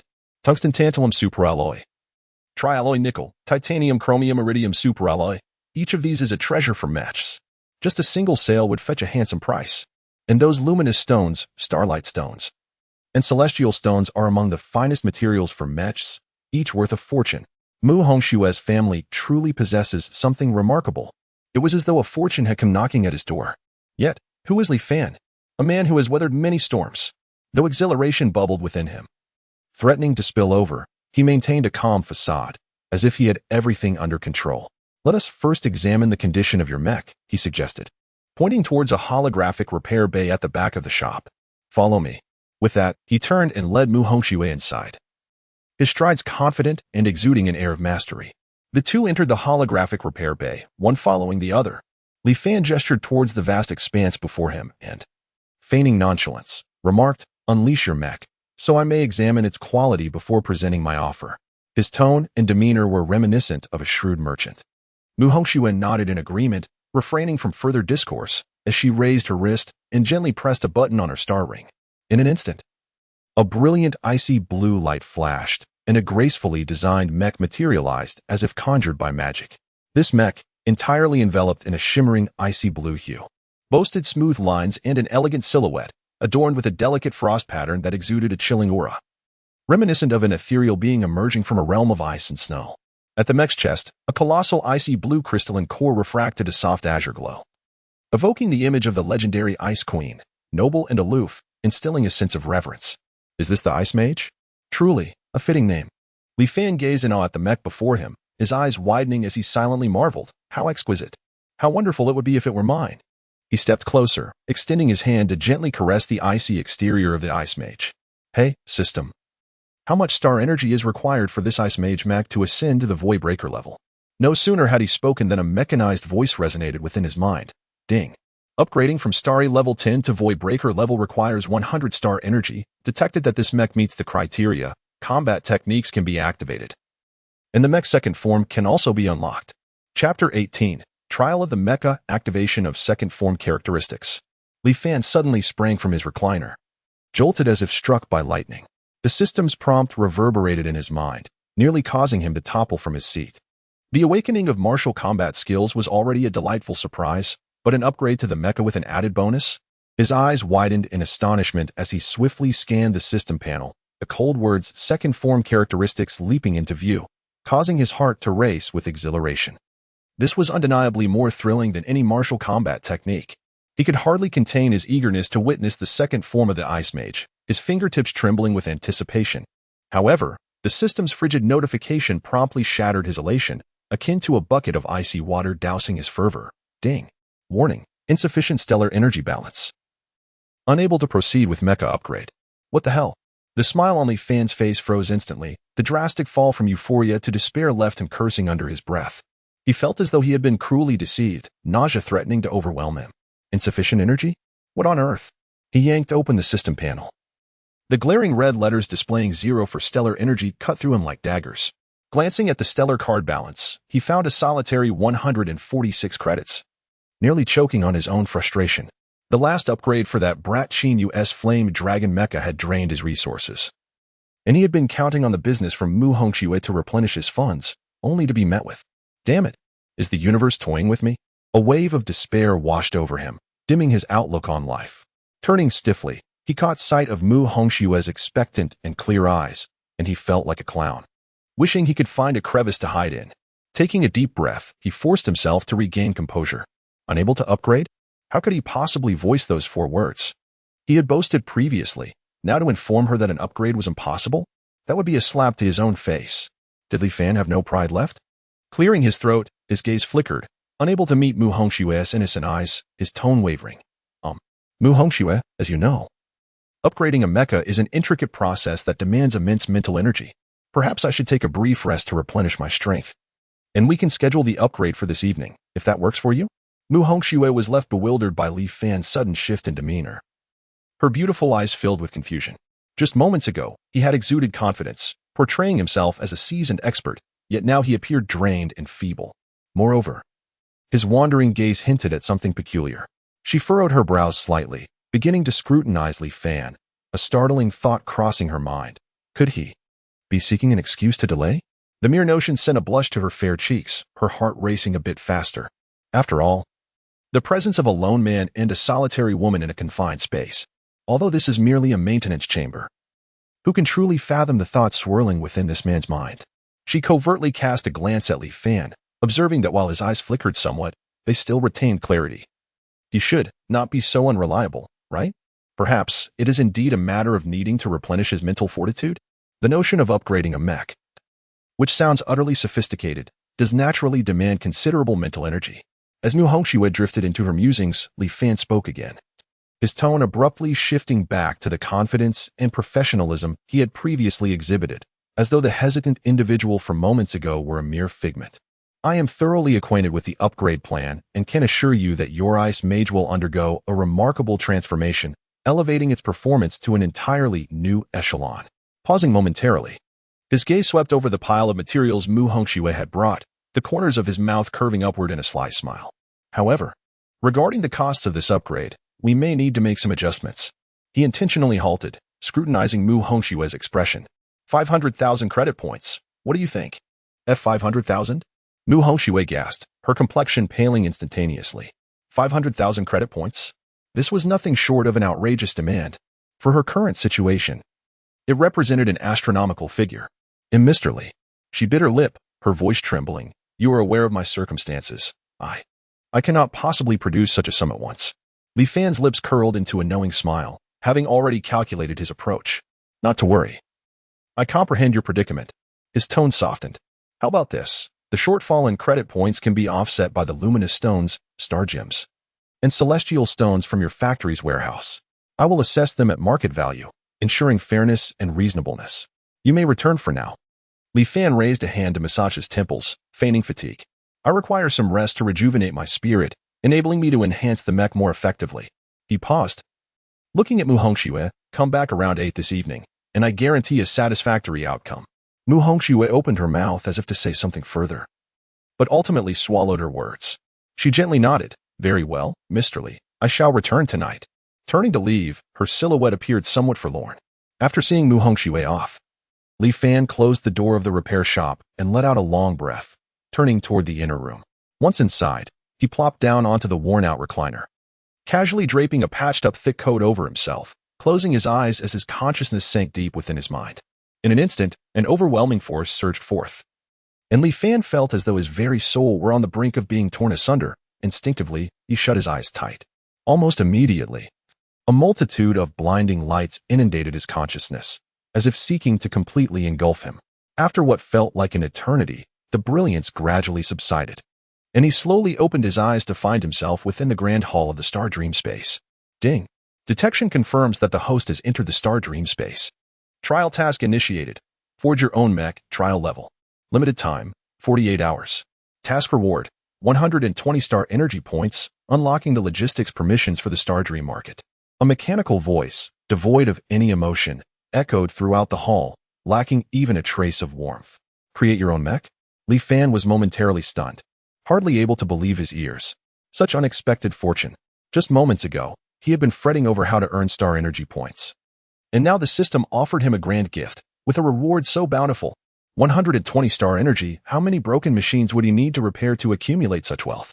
If used to upgrade the Ice Mage, it would be more than sufficient, potentially elevating it to its second form, perhaps even leaving him with a surplus. However, what on earth was this Star Dream market logistics? Li Fan was filled with perplexity, but soon, the exhilaration of soon possessing his own mech eclipsed his confusion. Yet, where would he procure the materials to forge the mech? He was currently in dire financial straits, with his repair shop's account balance dwindling to just over 100 credit points, hardly enough to purchase a scrap of metal. Within the trial level, the system announced that it would provide all necessary materials for mech fabrication, alleviating the host's concerns regarding resources. The system's frigid voice resonated once more, as if it could see through Li Fan's thoughts.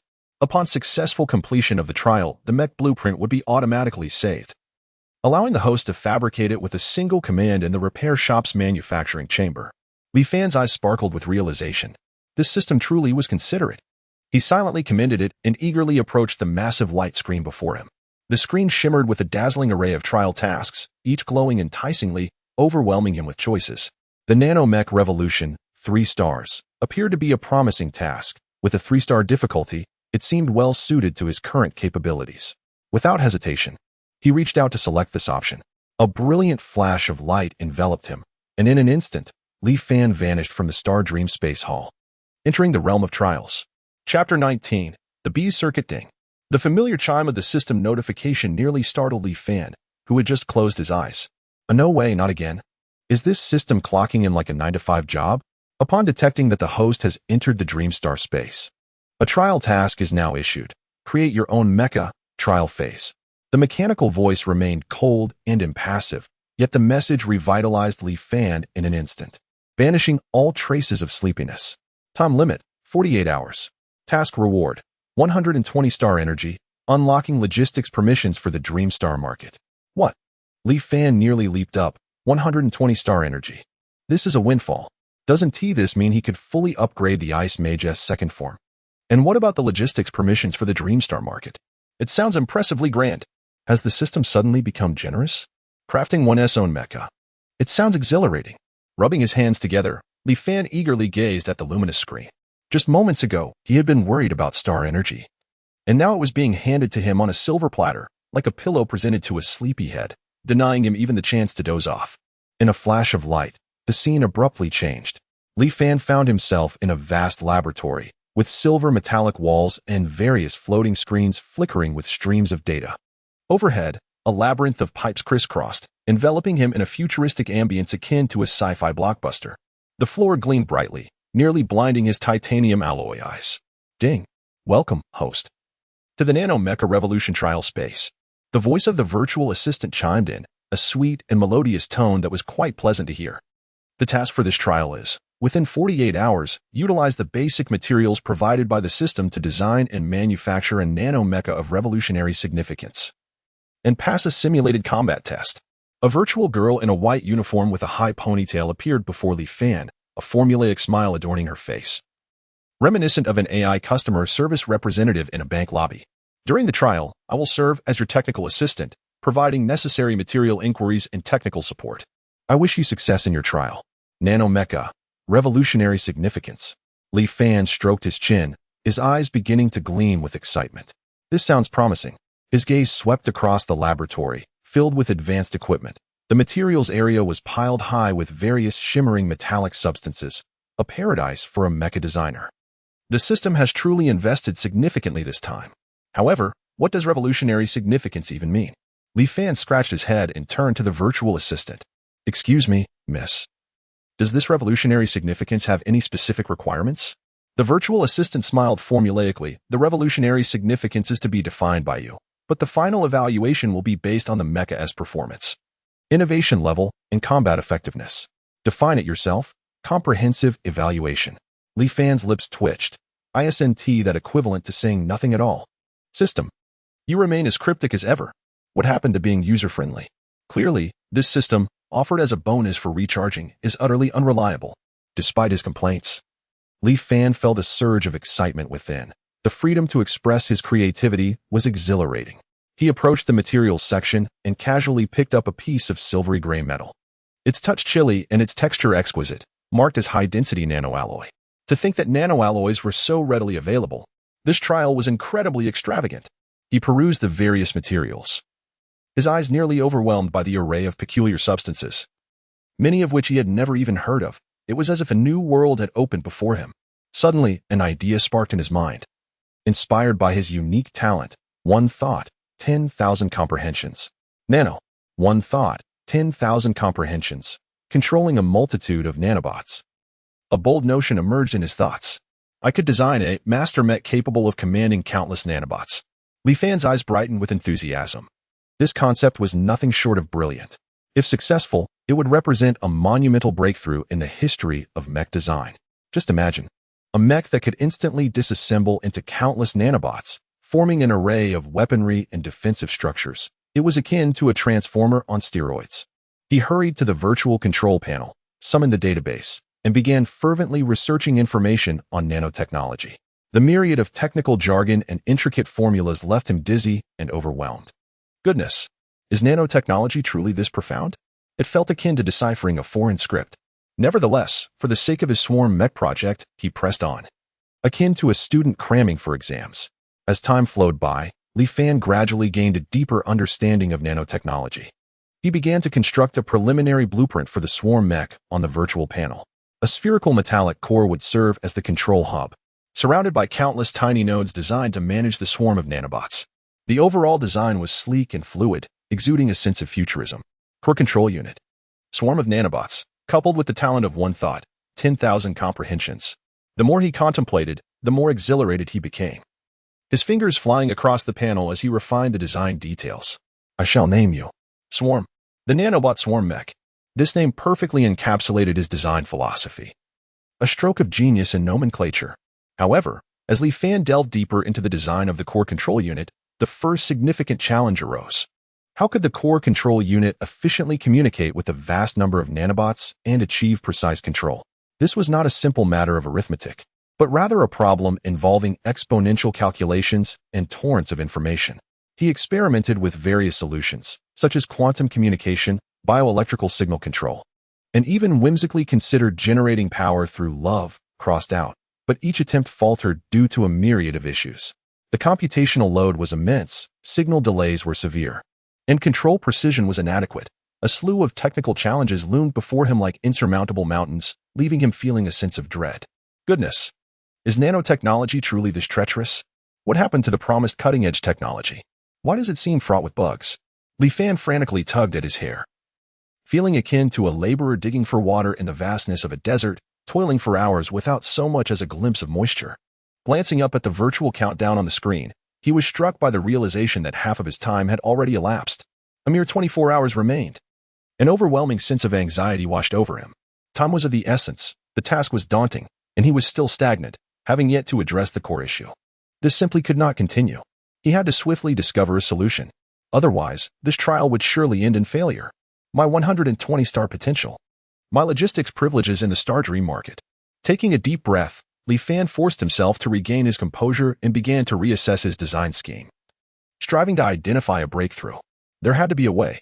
Surely there was. I am destined to become the king of mechs. How could mere nanotechnology possibly deter me? Clenching his teeth, determination reignited in his eyes as he plunged into the database, fervently searching for a spark of inspiration to surmount the challenges before him. Chapter 20. Quantum Entanglement. The mere mention of it sends shivers down one's spine. Goodness. Quantum entanglement communication? Is this not a miraculous technology that only exists within the realms of science fiction? Li Fan sprang from his chair like a startled cat, nearly colliding with the virtual screen before him. Wasn't this supposed to be in the theoretical stage? How could the system possibly acquire it? He instantly transformed into a ravenous wolf, lunging toward the database and feverishly perusing materials on quantum entanglement communication. The more he read, the more his heart soared, his grin stretching to the back of his head. This technology was nothing short of the ultimate enhancement tailor-made for his swarm mecha. Quantum entanglement. Instantaneous information transfer over vast distances. Zero latency, disregarding distance. Goodness. This is the perfect solution I have longed for. Li Fan was as ecstatic as a 200-pound child, dancing exuberantly in place, feeling akin to a miner who had struck gold, wishing to set off fireworks in celebration. Ha ha ha. System. You sly fellow. Though you are indeed unscrupulous, you still come through in a pinch. Li Fan showered praise into the air, fully aware that the rogue system likely could not hear him, yet it did nothing to diminish his euphoric mood, which felt on the verge of bursting. Without hesitation, he waved his hand and summoned his dedicated virtual assistant, a cute girl clad in a JK uniform, her voice soft and sweet like spun sugar. Master. Zero is here to serve you. How may I assist you? Zero promptly retrieved the design blueprints for the core control unit. I am about to embark on an epic modification. Objective, quantum entanglement communication. Li Fan exuded an air of authority, as if he had transformed into the mastermind of future technology. Very well, Master. Zero will load the most advanced design plans for you. You have such exquisite taste, Master. Quantum entanglement communication is indeed cutting-edge technology. Wink. The virtual assistant, Zero, cooed sweetly while swiftly retrieving the design blueprints. Under Li Fan's guidance, she commenced a significant overhaul of the core control unit. Li Fan was soon lost in a trance, wholly absorbed in his work, his fingers dancing across the virtual control panel like a virtuoso pianist. Lines of code cascaded down like a waterfall, mesmerizing anyone who beheld it. As he feverishly typed, visions of the invincible future of his swarm mecha filled his mind. Once my swarm mecha emerges, it will surely dazzle the eyes of those dullards with their titanium alloy dogs. What titan mechs, what starship battles, step aside. My nanoswarm shall reign supreme in the universe. No arguments accepted. Time flew by as if he had engaged an eightfold speed player. Li Fan became completely immersed in the world of mecha design, neglecting both food and sleep, oblivious to the world outside. The virtual assistant, designated Zero, performed its duties with remarkable dedication, not only offering a plethora of technical support, but also occasionally presenting virtual coffee and exquisite delicacies, embodying the epitome of a flawless companion. Ding. Countdown for the novice trial. 12 hours. Just as Li Fan was reveling in his excitement, the system's cold notification suddenly pierced through the atmosphere, akin to a bucket of ice water being poured over him, extinguishing all his enthusiasm and abruptly returning him to the harsh reality. What? Half the time has already elapsed? No. I must unleash my full potential and accelerate my efforts. Taking a deep breath, Li Fan steeled himself, dispelling any hint of complacency as he immersed himself even more fervently into his design work. At long last, after an exhausting bout that nearly left him bald, with merely 6 hours remaining on the countdown, the radical modifications to the core control unit were finally completed. Phew, it's finally done. Now comes the exhilarating final testing phase. Rubbing his weary, strained eyes, a complex smile of exhaustion and exhilaration spread across his face. He eagerly initiated the virtual testing program, cautiously integrating the revamped core control unit into the virtual model of the swarm mecha. Buzz, the entire virtual space trembled slightly, as if a slumbering giant had awakened. Countless tiny nanobots surged forth from the core control unit like a black tide, instantly engulfing the entire testing area. Awaken. Move for me. Li Fan concentrated all his mental energy, akin to a conductor leading an orchestra, activating his innate ability, mental manipulation. In that fleeting moment, he felt himself transform into the mastermind behind these nanobots, establishing an extraordinarily tight mental connection with each minute entity, allowing him to perceive their existence clearly and control their every subtle movement with precision. Whoosh, whoosh. Whoosh, the swarm of nanobots sprang to life as if receiving a supreme command, commencing their rapid motion. They occasionally converge like transformers into a massive sphere, resembling a mobile metallic fortress radiating a cold, metallic sheen. At other times, they erupted like fireworks, dispersing into countless agile black entities, darting through the air like bolts of black lightning. With great enthusiasm, Li Fan endeavored to command the nanobots to form various offensive and defensive structures. The swarm, as if imbued with life, instantaneously morphed, coalescing into a colossal nanoblade that shimmered ominously, sharp enough to cleave through anything in existence. In the next moment, they swiftly scattered, assembling into an indestructible nanoshield, steadfastly repelling all virtual assaults without budging an inch. Incredible. It worked. It truly worked. Li Fan, overwhelmed with excitement, leapt from his chair. As the testing results surpassed his wildest imaginings, perfection so profound that it compelled him to question his very existence. The technology of quantum entanglement communication has not only flawlessly resolved the challenges of information exchange, but the response speed and control precision of the nanorobots have also impeccably reached his anticipated objectives. Haha, I'm truly an unparalleled genius. I actually accomplished this. Li Fan, hands on his hips, laughed maniacally towards the heavens, his pride unmistakable, feeling as though he were the Da Vinci of Mecha, or rather, a synthesis of Edison and Iron Man. The perfect success of the initial test filled him with boundless confidence, lifting his spirit to almost celestial heights. Yet, he did not allow himself to become complacent. Instead, he swiftly regained his composure and immersed himself in deeper design optimization work. For he aspired to become the king of interstellar mechas. Although the first test was highly successful, there remained ample room for improvement in the details. Li Fan stroked his chin, resembling a discerning client, and began to meticulously analyze the test data. The individual strength of the nanorobots still left something to be desired, while the deformation speed and energy conversion efficiency could be further refined. In the ensuing days, Li Fan re-entered a state of seclusion, continually adjusting the material formulas of the nanorobots, experimenting with various alloy compositions, striving to achieve a perfect equilibrium between strength and flexibility. Simultaneously, he tirelessly optimized the control programs, aiming to enable the nanorobots to transform more swiftly and smoothly, executing increasingly complex and intricate tactical maneuvers. After countless virtual tests and adjustments, Li Fan finally completed the final design draft of the Swarm Mecha. The ultimate version of the Swarm Mecha employed the latest vibranium nanometal composite materials, significantly enhancing both strength and toughness. The control program had undergone profound optimization, with the deformation speed and agility of the nanorobots reaching unprecedented heights, exhibiting a level of smoothness beyond human capability. Gazing at the virtual model of the Swarm Mecha, a culmination of his relentless efforts and countless nights, Li Fan was filled with an unparalleled sense of accomplishment and boundless anticipation for the future. The Nanobot Swarm Mecha, my epic-making masterpiece. Chapter 21, Turning the Tide. Entering the simulated combat test, Li Fan took a deep breath and initiated the ultimate testing phase of the Swarm Mech.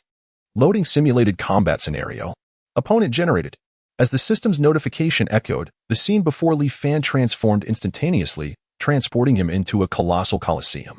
His adversary, a gigantic mech thrice the size of the Swarm Mech, emerged slowly from the shadows, emanating an overwhelming aura of oppression, resembling a small mountain. Good heavens! This size is utterly outrageous. Li Fan could not restrain his astonishment. The enormous mech stood at least 30 meters tall, its armor as thick as a fortress wall. And its primary weapon, a colossal particle cannon, appeared capable of obliterating planets. Each shoulder bore a row of missile launchers, glowing ominously with a crimson hue, instilling an unsettling chill. This is nothing short of a mobile armory. Is the system serious? Li Fan felt as if he had unwittingly stumbled into the realm of giants. Overwhelmed by the daunting pressure, combat began. The system disregarded Li Fan's protests and announced the commencement of battle without hesitation. The gigantic mech launched the first strike, its missile launch bays unleashing dozens of missiles with long tails of flame, surging towards the Swarm Mech like a horde of locusts, an absolutely reckless display. Under Li Fan's command, the Swarm Mech reacted swiftly, its nanobots instantly forming multiple small shields to protect its front. Boom, boom, boom. The missiles detonated in rapid succession, engulfing the area in flames and swirling shockwaves. Although the majority of the missiles were intercepted, the Swarm Mech was still rocked by the explosive shockwaves, and the shields formed by the nanobots sustained significant damage, shattered into fragments. Goodness, the firepower is simply insane, Li Fan gasped. realizing the sheer intensity of the gigantic mech's assault. Though the swarm mech possessed commendable defensive capabilities, it was struggling to withstand such a barrage of relentless attacks. A direct confrontation was futile. He needed to devise a clever strategy. Li Fan swiftly recalibrated his tactics. The colossal mech was clearly a tank with immense health and attack power. A head-on clash would yield disastrous results. Swarm, activate Sting mode. At Li Fan's command, the swarm mech disassembled, transforming into countless nanobots that surged forth like a dark cloud, overwhelming the gigantic mech. The sheer density of their advance would have sent those with a phobia of crowded spaces into a state of panic. A portion of the nanobots formed multiple small attack units, resembling a nimble swarm, launching harassment attacks from various angles against the colossal mech. Laser beams, miniature missiles, electromagnetic pulses. An array of offensive strategies emerged, causing sparks to fly and resonating like the clang of metal being forged. Meanwhile, another faction of the nanobots infiltrated like a stealthy unit, attempting to penetrate the gaps in the gigantic mech's armor and joints. Targeting its core components for destruction, a truly insidious maneuver. Attempting to breach its defenses? It would not be so simple. Inside the cockpit of the colossal mech, a deep voice resonated, indicating that this formidable machine was not operating autonomously, but rather under the guidance of artificial intelligence or remote control. Suddenly, an electromagnetic shield surged forth from the mech's exterior, repelling the encroaching swarm of nanobots with a crackling sound. Simultaneously, the mech's movements intensified. Its massive mechanical arms swinging with ferocity, aiming to crush the surrounding nanobots as one would swat at flies. Wow, this behemoth is surprisingly agile, Li Fan thought to himself. Astonished, this giant mech not only boasted immense firepower and robust defenses, but also exhibited anti-penetration measures, truly a versatile warrior. As the battle escalated, the mech's relentless assault inflicted severe losses upon the swarm of nanobots, many of which were obliterated, disintegrating into clouds of metallic dust, an agonizing sight for Li Fan, who winced at the financial loss. This cannot continue. I must devise a decisive strategy. Li Fan gritted his teeth, a glint of determination flashing in his eyes. Swarm, activate Queen Bee mode. This was the ultimate maneuver of the swarm mech, and Li Fan's final trump card. Following his command, the remaining nanobots rapidly converged upon the mech's head, forming a colossal drill that shimmered with radiant energy. If this were to penetrate, it could cause severe damage. Drill into it, Li Fan bellowed, as the massive drill forcefully collided with the mech's head. Alert! Alert! High energy reaction detected. Head armor compromised. The cacophony of alarms blared, indicating the mech's recognition of the imminent threat. The colossal machine thrashed wildly, attempting to evade the swarm's relentless assault, but it was all in vain. The drill, composed of nanobots, relentlessly burrowed into the mech's head armor, sparks flying and the grating sound of metal on metal eliciting an uncomfortable sensation. Now's the moment. Queen Bee, detonate. A flash of brilliance ignited in Li Fan's eyes as he issued the final command. With a thunderous explosion, the mech's head erupted in a massive fireball, debris scattering in all directions. The once mighty machine collapsed to the ground, rendered utterly incapacitated, resembling a heap of scrap metal. Ah, victory at last. Li Fan exhaled deeply, feeling as though he had just completed a marathon, utterly drained. Although the battle was perilous, it provided him with profound insights into the capabilities of the swarm mech, an experience not to be regretted. An S-rank evaluation. This was a windfall. Li Fan couldn't help but smile broadly. An S-rank evaluation indicated that the swarm mech's performance had reached the pinnacle of current technological advancements. Just imagine how much it could fetch if sold. System, can I bring this swarm mech back to the real world? Li Fan suddenly pondered a crucial question. Possessing such an extraordinary mech could propel him to new heights. The host's permissions are insufficient to bring the swarm mech back to the real world. The system's response ruthlessly shattered Li Fan's illusions. Insufficient permissions? Once again, insufficient permissions. This wretched system is laden with rules. Li Fan could not help but vent his frustration, deeming the system a burdensome hindrance. Nevertheless, acquiring the complete technical documentation for the swarm mech was not entirely in vain. He reassured himself that although he could not transport the mech, mastering its core technology would empower him to replicate the swarm mech in the real world. Soon, he would be hailed as the father of interstellar mechs. The mere thought ignited a spark of excitement within him.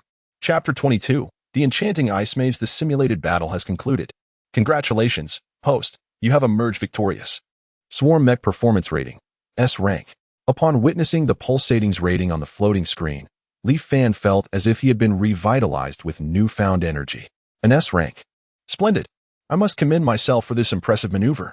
With a sense of delight, Li Fan gazed at the azure luminescence before him, his spirits instantly lifting. The previous pangs of regret? What were those? Non-existent. An S rank serves as the finest balm for any discontent. Trial settlement in progress. Congratulations, host, for completing the Nano Mech Revolution trial stage, earning 200 star energy points. Task: create your own mech to earn an additional 120 star energy points. Swarm Mech blueprint has been saved. Wow, this reward is remarkable. A total of 320 star energy points. A substantial fortune indeed. Am I, Li Fan, finally on the brink of a grand transformation? Suddenly, the system's prompt reverberated within his consciousness. Star Dream Market Logistics privileges have been activated. Current orderable items include superconducting palladium alloy, S rank, phase folding armor plates, A rank. Antimatter core fuel. Logistics privileges for the Star Dream Market? That sounds rather sophisticated. Could it be the legendary Interstellar online shopping? Rubbing his hands together like an inquisitive child, he yearned to delve into the system and uncover its secrets. System. What is the purpose of this Star Dream Market logistics privilege? It sounds akin to online shopping. Does this mean I can indulge in purchases across the stars? Is shipping free? Are there 7-day, no questions asked returns? Li Fan couldn't help but inquire, his voice tinged with the giddy anticipation of a newly affluent shopper. Star Dream Market Logistics Privilege. The host may purchase mech-related materials and enjoy logistics services. The system succinctly explained. Its tone is cold and emotionless as an unfeeling customer service AI. Star Dream Market? Buying materials? Logistics services? It can be played this way? Li Fan felt as if he had pushed open a door to a new world, behind which glittered a wealth of golden coins and a plethora of rare materials sparkling enticingly. Is it truly possible to purchase materials? How long will delivery take? It wouldn't be like Interstellar Express, taking a year or so, would it? My temper cannot withstand such delays. My swarm mech is awaiting upgrades. Li Fan pressed on, his tone laced with urgency, resembling a fervent online shopper awaiting their delivery. Star Dream Market items will be delivered the following day. Stored in the host's mech repair shop warehouse. Next day delivery. Goodness, Li Fan exclaimed, astonished by the speed of service, which seemed even more efficient than some terrestrial e-commerce platforms. The interstellar age is remarkably competitive. System. Are you certain this is interstellar logistics and not a delivery from the neighbor next door? This speed defies all scientific reasoning. I may not be well read, but do not deceive me. Is it perhaps wormhole delivery? He couldn't help but jest, for the speed seemed far too rapid to belong to the interstellar era, resembling instead a neighbor on a small electric scooter delivering goods personally, complete with complimentary sausages. This system guarantees excellence. Please do not question its professionalism. The system retorted with a hint of dissatisfaction, as if to say, do you believe I am akin to those inferior systems offered in exchange for phone credits? I am a noble interstellar system, unmatched in expertise, far more reliable than you, an insignificant host. Very well, if the system guarantees quality, I shall place my faith in it. I absolutely trust in the system's professionalism, more than I trust myself. You are, indeed, my creator.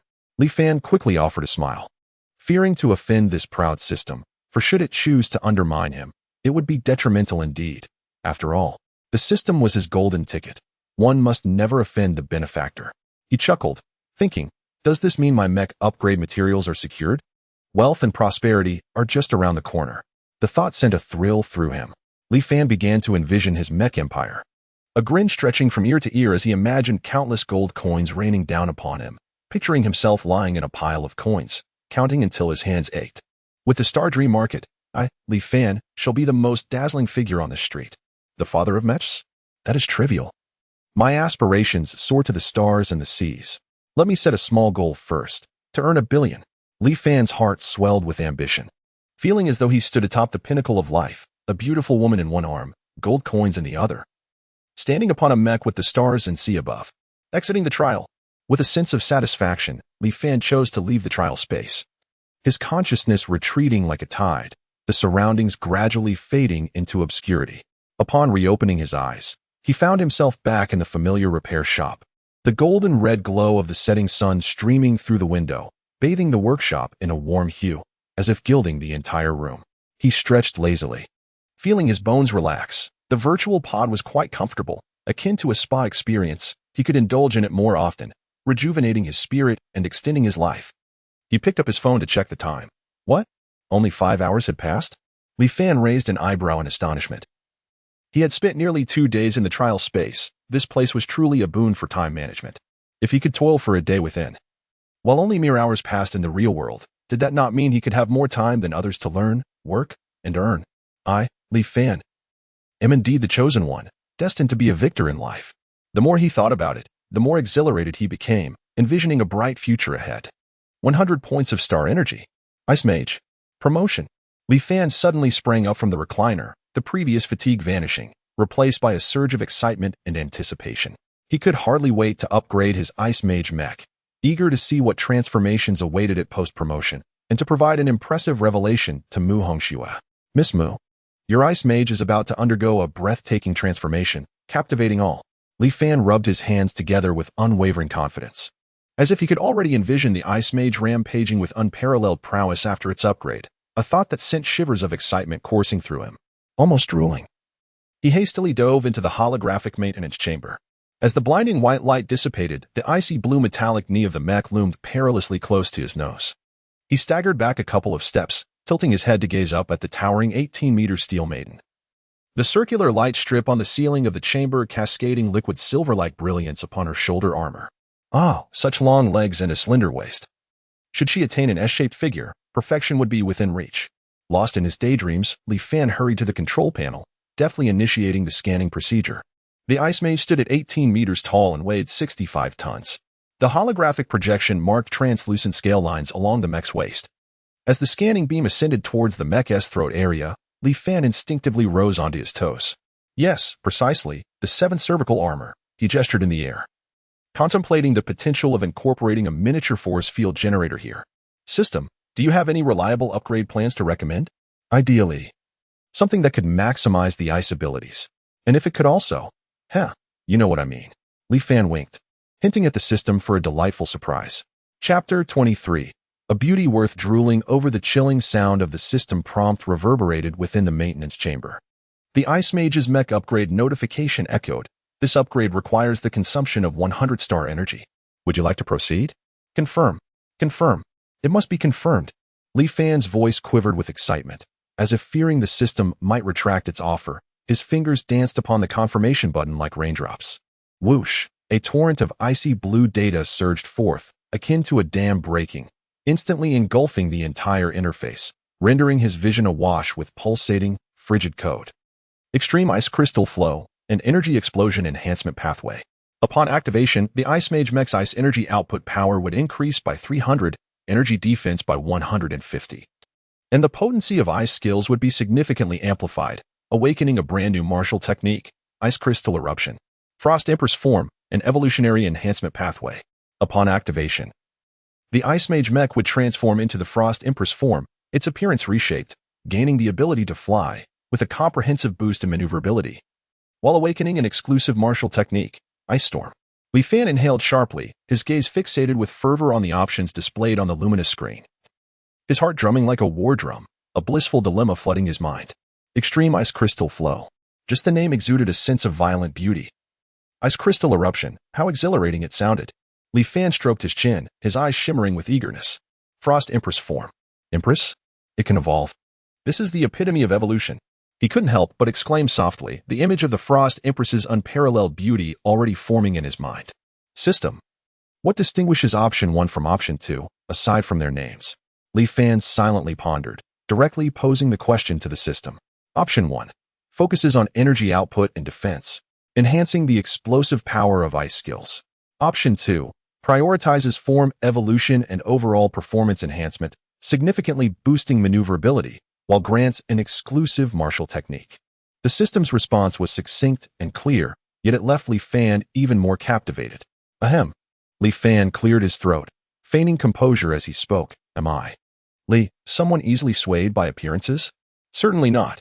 I merely feel that the Frost Empress form sounds more formidable. Yes, that's it. Ultimately, he could not resist the allure of the title Empress, and without hesitation, his fingers selected Option 2, the Frost Empress form.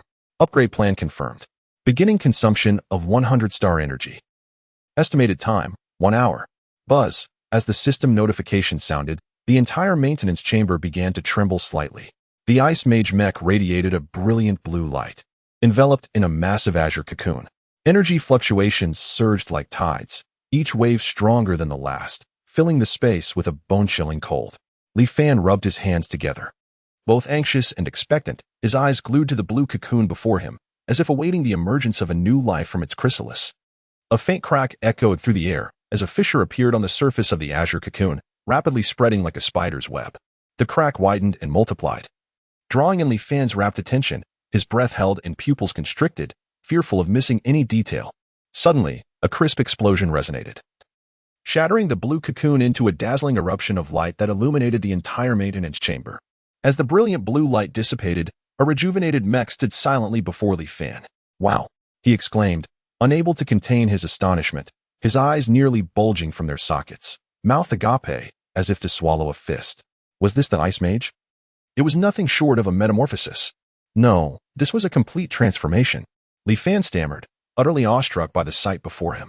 The Mech had shed its former guise entirely, now adorned with a lustrous armor of frost that shimmered with a radiant azure hue, resembling the finest ice crystal, exuding both strength and a sense of advanced technology. At the back of the Mech, a pair of colossal crystalline wings unfurled.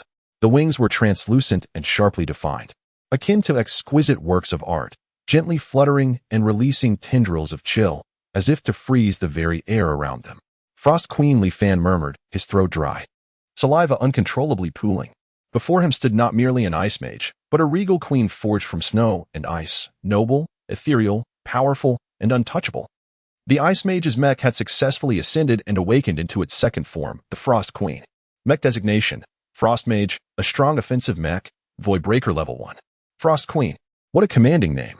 What an exquisite design. Those wings utterly enchanting. Li Fan circled the Frost Mage multiple times, growing increasingly enamored and exhilarated, a deep affection blossoming within him. System: what about martial arts techniques? What are they? Detection indicates that the Frost Mage Mech can awaken martial arts techniques. Would you like to proceed with the awakening? Note: awakening martial arts techniques carry certain risks and may result in failure. Would you like to continue? Failure? Not a chance. With a grand gesture, Li Fan proclaimed with bravado, "Who am I? The chosen one. Fortune favors me. Awakening. It must happen. Right now." With another sweeping motion, he exuded an air of authority, as if he were the sovereign who commanded it all. Buzz, the Frost Mage Mech emitted a blinding blue light once more, even more resplendent than before, nearly turning the entire maintenance chamber a vivid azure. Powerful waves of energy erupted like a volcanic explosion, causing the space to tremble violently, as if on the verge of collapse. Crack, crack, the floor of the maintenance chamber began to freeze, frost rapidly spreading, enveloping the ground in mere moments, and continuing its relentless advance upwards, covering the walls and ceiling in a thick layer of frost. Li Fan felt as though he were ensconced within a frigid ice cellar, the cold penetrating to his very bones, his teeth chattering incessantly. Yet, he was overwhelmed with exhilaration, his entire being trembling in anticipation as his gaze remained fixated upon the Frost Mage Mech. Suddenly, boom, a terrifying surge of energy erupted from within the Frost Mage, akin to a volcanic eruption or a tsunami crashing forth. The entire maintenance chamber shook violently, as if it were on the verge of being torn asunder. Li Fan sensed his very soul quivering, as if some ancient and formidable power was stirring to life, a force that filled him with unbridled excitement. Buzz, the blue glow gradually dissipated, revealing the Frost Mage Mech standing there still, resembling a frozen sculpture, exuding an eerie chill that sent shivers down his spine. The frost within the maintenance chamber began to melt away slowly, and tranquility returned, as though the terrifying spectacle had merely been a figment of his imagination. Frost Mage Mech has successfully awakened the martial skill at Glacial Storm. Glacial Storm, an exclusive martial skill of the Frost Queen form. It consumes a vast amount of energy to summon a fearsome blizzard, delivering devastating strikes to surrounding targets while inflicting freezing effects. Glacial Storm. Goodness. The mere sound of it was exhilarating. Li Fan was so thrilled that he danced about, nearly wishing to embrace the Frost Mage Mech with fervor. And had it not been for the thick layer of armor, he might have done just that. Chapter 24: The Gift from the Beautiful Sister. As night descended like a colossal beast opening its gaping maw, it devoured the last remnants of the setting sun's glow. The cold starlight of the Karen galaxy scattered like shards of silver before the entrance of Li Fan's repair shop. A piercing roar of engines shattered the stillness of the night, as an interstellar transport ship plunged from the heavens like a meteorite, crashing forcefully onto the vacant ground outside the repair shop. The screeching brakes emitted a sound that was almost unbearable, barely managing to halt its momentum. With a resounding thud, the hatch exploded open, and Mu Hongxue shot forth from the transport ship like an arrow released from its bow. Upon seeing the tightly shut doors of the repair shop, she hastened toward it, her exquisite visage marked by a trace of anxiety and concern, an unsettling premonition gnawing at her. Her long, fair fingers pressed the call button on the access control panel, her beautiful eyes flickering with a mix of anticipation and trepidation, reminiscent of a girl eagerly awaiting a reply from her idol. Inside the repair shop, Li Fan was engrossed in his work within the repair bay when he heard the call from the access control. Frowning slightly, he mused. Who could it be at this late hour? Is it some oblivious fool who has wrecked another mech? Setting down his tools, he strode towards the entrance. Upon glimpsing the familiar yet foreign beauty on the monitor, a sly smile crept upon his lips. A delightful spectacle was about to unfold. However, he quickly composed himself, adopting a serious demeanor as he pressed the button to open the door. Whether it would be a surprise or a shock depended solely on her capacity to endure. Looking at Mu Hongxue, his voice took on a gravely tone. Prepare yourself mentally. This tone made it seem as though he were about to announce exam results. Mu Hongxue followed Li Fan into the repair shop, stepping hesitantly into the repair bay, her mind racing with confusion. She had no idea what he meant by mental preparation, which only heightened her unease, akin to a bride meeting her in-laws for the first time. As her gaze fell upon the mech at the center of the repair bay, her breath caught in her throat, her pupils dilating instantaneously. All expressions on her exquisitely crafted face froze, leaving only unparalleled shock and disbelief. Her mind went blank, completely devoid of thought, as she stood there like a statue. Her eyes widened, and her lips parted slightly, rendered speechless, resembling a person who had just encountered an extraterrestrial being. Is this my Ice Mage? The original Ice Mage had undergone a complete transformation, now encased in crystalline blue armor. A pair of enormous ice crystal wings unfurled gracefully from its back, reminiscent of the wings of a legendary frost dragon, elegant yet brimming with power. Each flap seemed capable of freezing the very fabric of space, exuding a suffocating chill, as if a queen of ice and snow from a frigid inferno had descended upon the earthly realm. The large screen within the maintenance bay displayed information about the mech. Mech name: Frost Mage, Assault Type Mech, Rift Level 1. Power Source: Ice Soul Star Energy Furnace, Type 2. Armor Material: Frost Crystal Steel Alloy. Weapon: Energy Staff, Second Form. Frost Empress, Martial Skill, Ice Storm. Li Fan approached the mech, a hint of pride on his face, and introduced it to Mu Hongxue. It is now called Frost Mage. Not only has it awakened the martial skill Ice Storm, but it has also activated its second form, Frost Empress. Li Fan rubbed his hands together with a mischievous grin. Come, Miss Mu, allow me to assist you in experiencing the might of the Frost Empress. I assure you, it will leave you utterly captivated. His tone carried a subtle hint of allure and anticipation. Mu Hongxue took a deep breath, suppressing her inner excitement, and cautiously entered the cockpit of the Frost Mage. The cockpit was considerably more spacious than before, exuding a delightful fragrance, reminiscent of a luxurious starship. Miss Mu, initiate the second form and experience the chilling passion of the Frost Empress. Li Fan's voice echoed through the communicator, imbued with a persuasive undertone. Following Li Fan's instructions, Mu Hongxue gently pressed a frosty blue button. With a hum, the Frost Mage was enveloped by an intense wave of icy air. Crystals of ice danced around, forming a miniature storm in the mech's vicinity. The scene was akin to cranking 10 air conditioning units to their maximum output and directing them at a person. The temperature within the maintenance bay plummeted. The floor, walls, and even Li Fan's toolbox began to frost over. Caught off guard, Li Fan shivered from the sudden chill. Achoo! He sneezed, nearly losing his composure. Goodness! This power is astonishing. As he rubbed his arms for warmth, he inwardly lamented, I should have warned her to control the intensity. Now the maintenance bay is practically an ice cellar. He cast a furtive glance at Mu Hongxue, who was entirely absorbed in maneuvering the mech, her beautiful eyes sparkling with excitement, blissfully unaware of her own unwitting victim. With a resigned shake of his head, he thought, well, beautiful women have their privileges. If I must endure the cold, so be it.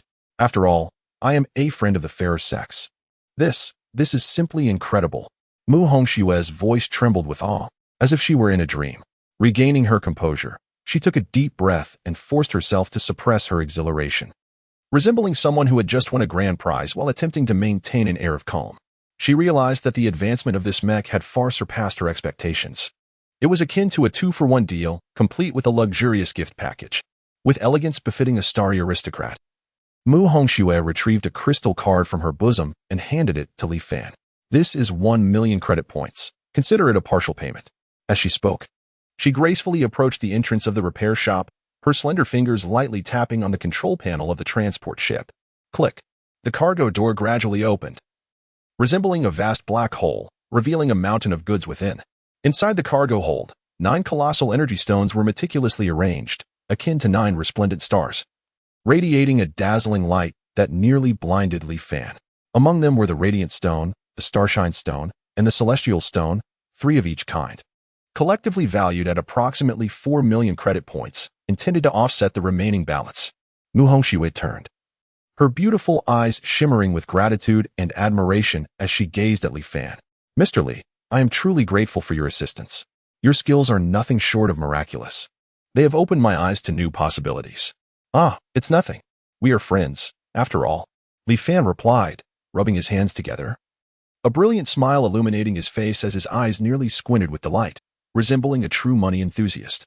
However, friends are friends, yet accounts must be settled clearly, after all. Even brothers maintain transparency in their dealings, let alone we who are merely ordinary friends, he chuckled inwardly. His thoughts rich and vivid enough to script a tale titled The Rise of the Intergalactic Merchant. After a brief pause, she spoke earnestly. Should you need assistance in the future, please do not hesitate to ask. I shall do my utmost to help. This was the epitome of the legendary principle of repaying a drop of kindness with a fountain of gratitude. Mr. Li, may we connect on Starlink? Mu Hongxue's voice carried a hint of shyness. Certainly, Miss Mu. From now on, we shall be partners. Remember to look out for me in business. Li Fan replied with a cheerful demeanor. Absolutely. With your exceptional skills, I'm sure I will be calling upon you frequently. Mu Hongxue responded with a smile. By the way, Mr. Li, do you have any other impressive mechs in your shop? Mu Hongxue suddenly inquired, her eyes sparkling with anticipation. Well, not at the moment. However, as long as I have the materials, I can craft even more formidable mechs for you. Li Fan assured with a confident pat on his chest, while inwardly reflecting, it seems that my journey towards the ocean of stars is about to commence with this beautiful sister. Chapter 25. I shall create one myself.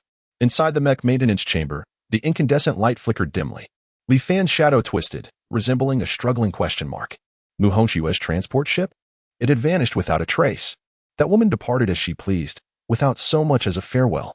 Frustrated, Li Fan raked his fingers through his hair, his mind buzzing with the audacious blueprint of the swarm mech. He hastened to the workbench, skillfully projecting the holographic image of the swarm mech. The swarm mech. This is a pivotal step towards my journey among the stars. Gazing at the intricate and densely packed schematics on the blueprint, excitement flickered in his eyes. However, as he scrutinized the materials list and energy requirements, the smile on his face gradually faded. This, advanced alloy materials, especially crafted mech core, and this exorbitant demand for stellar energy points. System, are you jesting with me? Li Fan's lips twitched slightly, feeling as if the flicker of hope he had just ignited had been doused by a bucket of cold water. Beep. Detecting host's current predicament. The system recommends the following solutions. Visit the Star Dream Market to purchase advanced materials and energy cores. Complete system-assigned tasks to earn generous rewards. The mechanical prompt of the system resonated at an opportune moment, akin to a glimmer of dawn breaking through darkness. The Star Dream Market? That does sound like a viable option.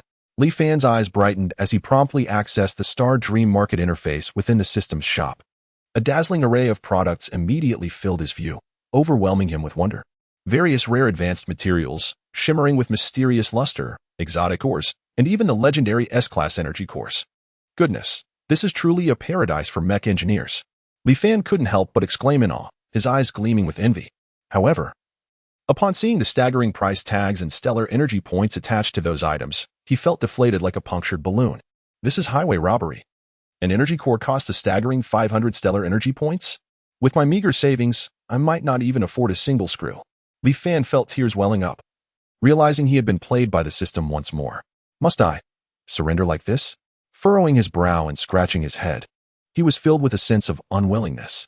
At that moment, his gaze fell upon the 9 energy stones left behind by Mu Hongxue. A sudden spark of inspiration ignited. He swiftly approached, crouching down to examine one of the radiant stones. This stone was as large as a table, transparent and glistening like a massive gem, with starlight twinkling within, emanating mysterious energy fluctuations. Mu Hongxue claimed these stones could be worth 4 million credit points. They must be extraordinary. Li Fan stroked his chin, and a bold idea erupted in his mind. Why buy a core? I shall create one myself. The more he contemplated, the more exhilarated he became. These 9 stones, each with unique attributes, if combined. The radiant stone primarily outputs energy, the starlight stone primarily conducts, and the celestial stone primarily stabilizes. A tricore synergy, perfect. Yes, let us name it the tricore energy system. It sounds sophisticated and high-end. Li Fan, increasingly exhilarated, envisioned the graceful figures of the swarm mechas soaring through the vast expanse of the cosmos. Without hesitation, he immersed himself entirely in his endeavor. Armed with various instruments, he meticulously measured the data of the energy stones. As he delved deeper, he discovered a peculiar energy fluctuation within these stones, remarkably aligned with the design philosophy of the swarm mechas. This enigmatic and profound fluctuation resonated astonishingly well with the principles of collective synergy and interconnectedness inherent in the swarm mecha's design.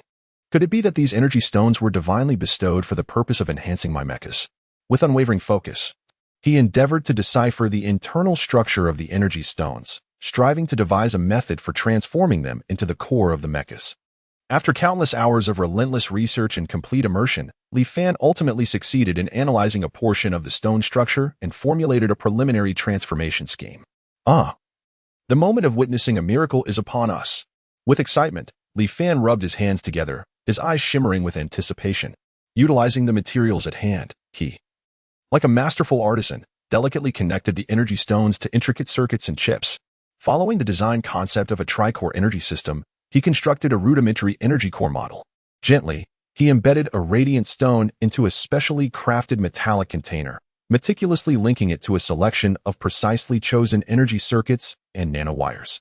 As he activated the energy core model, a powerful and overwhelming surge of energy erupted like a mighty wave. Blinding light burst forth from within the model, illuminating the entire maintenance chamber as if a miniature sun had been unleashed, causing discomfort to the eyes. The energy core model emitted a piercing sound of energy pulsations, as the surrounding air appeared to twist and ripple under an invisible force. Li Fan gazed intently at the energy core model, his eyes alight with a blend of excitement and anticipation. It worked, he exclaimed joyfully, raising his fist in triumph, yet he soon regained his composure. This was merely a rudimentary model. Numerous challenges remained before it could be effectively utilized in the swarm mechas. The foremost issue was the material. The inadequate metal could scarcely withstand the impact of the energy stones. Breathe, remain calm. This is merely the beginning. Li Fan took a deep breath, steeling himself to confront the challenges ahead. The first issue was indeed the material. The ordinary metal used in this rudimentary model could not endure the formidable energy shock from the stones. He needed to seek out superior materials. Next was the matter of energy balance, how to precisely allocate the energy among the 3 cores for perfect synergy. This required meticulous calculations and repeated adjustments. Even the slightest miscalculation could lead to catastrophic energy instability and unimaginable explosions. Li Fan furrowed his brow, scratching his head, feeling as though he had plunged into a new predicament. System, oh system, I am counting on you in this critical moment. Li Fan once again called upon the system for assistance. Ding. The system is currently analyzing the host's present circumstances, swiftly screening optimal solutions for you. This time, the system did not disappoint Li Fan, as it promptly provided several potential solutions. However, upon viewing the lengthy list of astonishing resource requirements and time costs associated with those solutions, the corners of Li Fan's mouth involuntarily twitched once more. This system seems determined to drain me dry. Li Fan found himself in a state of bemusement, filled with a sense of helplessness. Nevertheless, despite his complaints, Li Fan understood that in order to create the coveted swarm mecha, he must pay the corresponding price. Humph. Let's go for it. What are advanced materials and energy balance? I refuse to be daunted by this challenge. Li Fan clenched his fist resolutely, his eyes shimmering with determination. He reopened the Dreamstar market and meticulously searched among the dazzling array of goods. Starfall iron? This material appears promising, exhibiting exceptional hardness and outstanding energy conductivity. Although pricey, it remains within an acceptable range. This is the one. Li Fan's eyes sparkled as he swiftly pinpointed a rare material known as starfall iron. Chapter 26: An extraordinary night as darkness descended. The outskirts of Karen Star lay enveloped in an eerie silence. Suddenly, the stillness was shattered by the sound of hurried breaths. As a figure staggered toward Li Fan's repair shop. The figure belonged to a tall woman, her long, ebony hair swirling chaotically in the night breeze. Her delicate visage marred by sweat and dirt, stripping away her once regal allure, leaving behind only a sense of disarray. She was Qin Lan, the esteemed daughter of the Interstellar Qin family, now resembling a lost soul. Upon reaching the entrance of the repair shop, Qin Lan seemed to grasp the last thread of hope as she trembled and pressed the intercom button. The jarring electronic chime echoed through the still night. Someone in distress. Li Fan, humming a tune, was in high spirits as he polished a recently acquired piece of starfall iron. The unexpected cry for help made him fumble, almost dropping his precious find. Damn it! Who's ringing the doorbell at this hour? Could it be trouble? He muttered, glancing at the surveillance screen. On the display, a disheveled yet undeniably beautiful woman came into view, and Li Fan froze. This isn't Mu Hongxue. Who is this beauty? Out in the wilderness at such a late hour, seeking help. Could it be an encounter with interstellar bandits? Various thoughts raced through Li Fan's mind. He hesitated for a moment, but ultimately pressed the door open button. Why you? Hello. I. Qin Lan stammered as the door swung open, but her energy had been utterly depleted, causing her words to falter. Come in, we can talk inside, Li Fan said. Observing the distressed state of the woman before him, and without further ado, he gently helped her inside. He cast a sharp glance over the dark expanse behind her, ensuring no pursuers were in sight before closing the door, his heart subtly on guard. Thank you, Qin Lan whispered, her voice frail. Please, take a seat and have some water. Li Fan guided her to the resting area and poured a cup of warm water, handing it to her before inquiring, what happened? How did you end up here? This desolate place is hardly safe. His tone was laced with curiosity, tinged with caution. Taking the cup, Qin Lan gulped down a few sips, her rapid breaths gradually calming. My name is Qin Lan. She paused, seemingly gathering her thoughts. I was attacked. Attacked? Li Fan raised an eyebrow, surprise evident in his voice, though his gaze remained composed. Who assaulted you? Are you injured? Is it serious? I don't even know who they were. They piloted black mechs and attacked as soon as they arrived. My communicator was jammed and destroyed. I couldn't call for help. Qin Lan's voice, though still weak, began to articulate her circumstances more clearly. My mech was damaged during a duel with Qin Yu. I was unable to fight back. I could only flee. In a panic, I ended up here. Qin Yu? Li Fan keenly seized upon the name. You know Qin Yu? The prodigious mech engineer from the Interstellar Qin family? His voice carried a hint of intrigue, as if a realization had struck him. He is my half-brother. Qin Lan bit her lip, and the title seemed to evoke a hint of displeasure within her. I have always aspired to surpass him. As she spoke of surpassing him, a glimmer of stubbornness and resentment flickered in her gaze. Oh, Li Fan nodded, maintaining an air of casual amusement, while inwardly he mused, this woman, even at such a juncture, is still preoccupied with competition. However, this indomitable spirit is rather intriguing. I initially intended to seek out Master Li to repair my mech. Qin Lan continued, her tone laced with a thread of hope, but I did not anticipate encountering an ambush. Master Li? Li Fan was momentarily taken aback, then swiftly realized that Qin Lan must be referring to himself. You, are you looking for Master Li? For some purpose? Li Fan inquired tentatively. My mech has sustained severe damage. I require the expertise of a highly skilled mech technician to restore it. Qin Lan replied with some difficulty. So, you have come to me? Li Fan gestured towards himself, disbelief etched on his face. Qin Lan nodded, yet her eyes brimmed with uncertainty. Are you Master Li's assistant? Li Fan. He gazed at the striking beauty before him, who evidently had yet to recognize him as Master Li, feeling a surge of exasperation. Ahem. Li Fan cleared his throat, opting to withhold his true identity for the moment. Well, Master Li. He is currently unavailable. However, I can assist in contacting him. Really? That would be splendid. A flicker of hope illuminated Qin Lan's eyes. Nevertheless, Li Fan shifted his tone, considering her current state. It may not be entirely safe. Perhaps you could stay here for a while, until Master Li returns. I will have him take a look at your mech? Qin Lan hesitated for a moment, but ultimately nodded. Then, I shall trouble you. No trouble at all. Li Fan quickly waved his hand, though inwardly he reveled. Haha, having a stunning beauty as company. While Li Fan and Qin Lan conversed, in the shadows nearby, a pair of cold eyes were fixed intently on them. The target has entered Li Fan's repair shop. A deep voice transmitted through the communicator, requesting further instructions. Continue monitoring. Await the opportune moment. Came the chilling voice from the other end. Understood. Little did Li Fan know that his humble shop had become a focal point of attention. Embroiled in an interstellar whirlwind, his mind was consumed by the image of Qin Lan's striking yet somewhat defiant visage. Feeling restless as if beset by 1,000 cats, she is a substantial client. A veritable moving treasury. I must ensure her safety, should she suffer any mishap. Where would I find such a fortuitous patron again? He swiftly settled Qin Lan in what he deemed the safest corner of the shop, and proceeded to wrap her injuries in a makeshift bandage of gauze and ointment. Observing Qin Lan's face, tightly wrapped and concealed, Li Fan stifled a chuckle and, with utmost seriousness, assured her, Miss Qin, rest assured, with me around. Not a single strand of your hair will be harmed. Qin Lan regarded his face, which radiated an unwavering trust, with a slight twitch at the corners of her mouth. Inwardly critiquing, this fellow seems rather unreliable, yet I sincerely hope he possesses the skill he claims.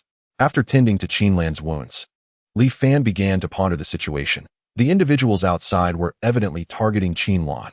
This seemingly fragile girl has numerous adversaries. I must swiftly assemble my swarm.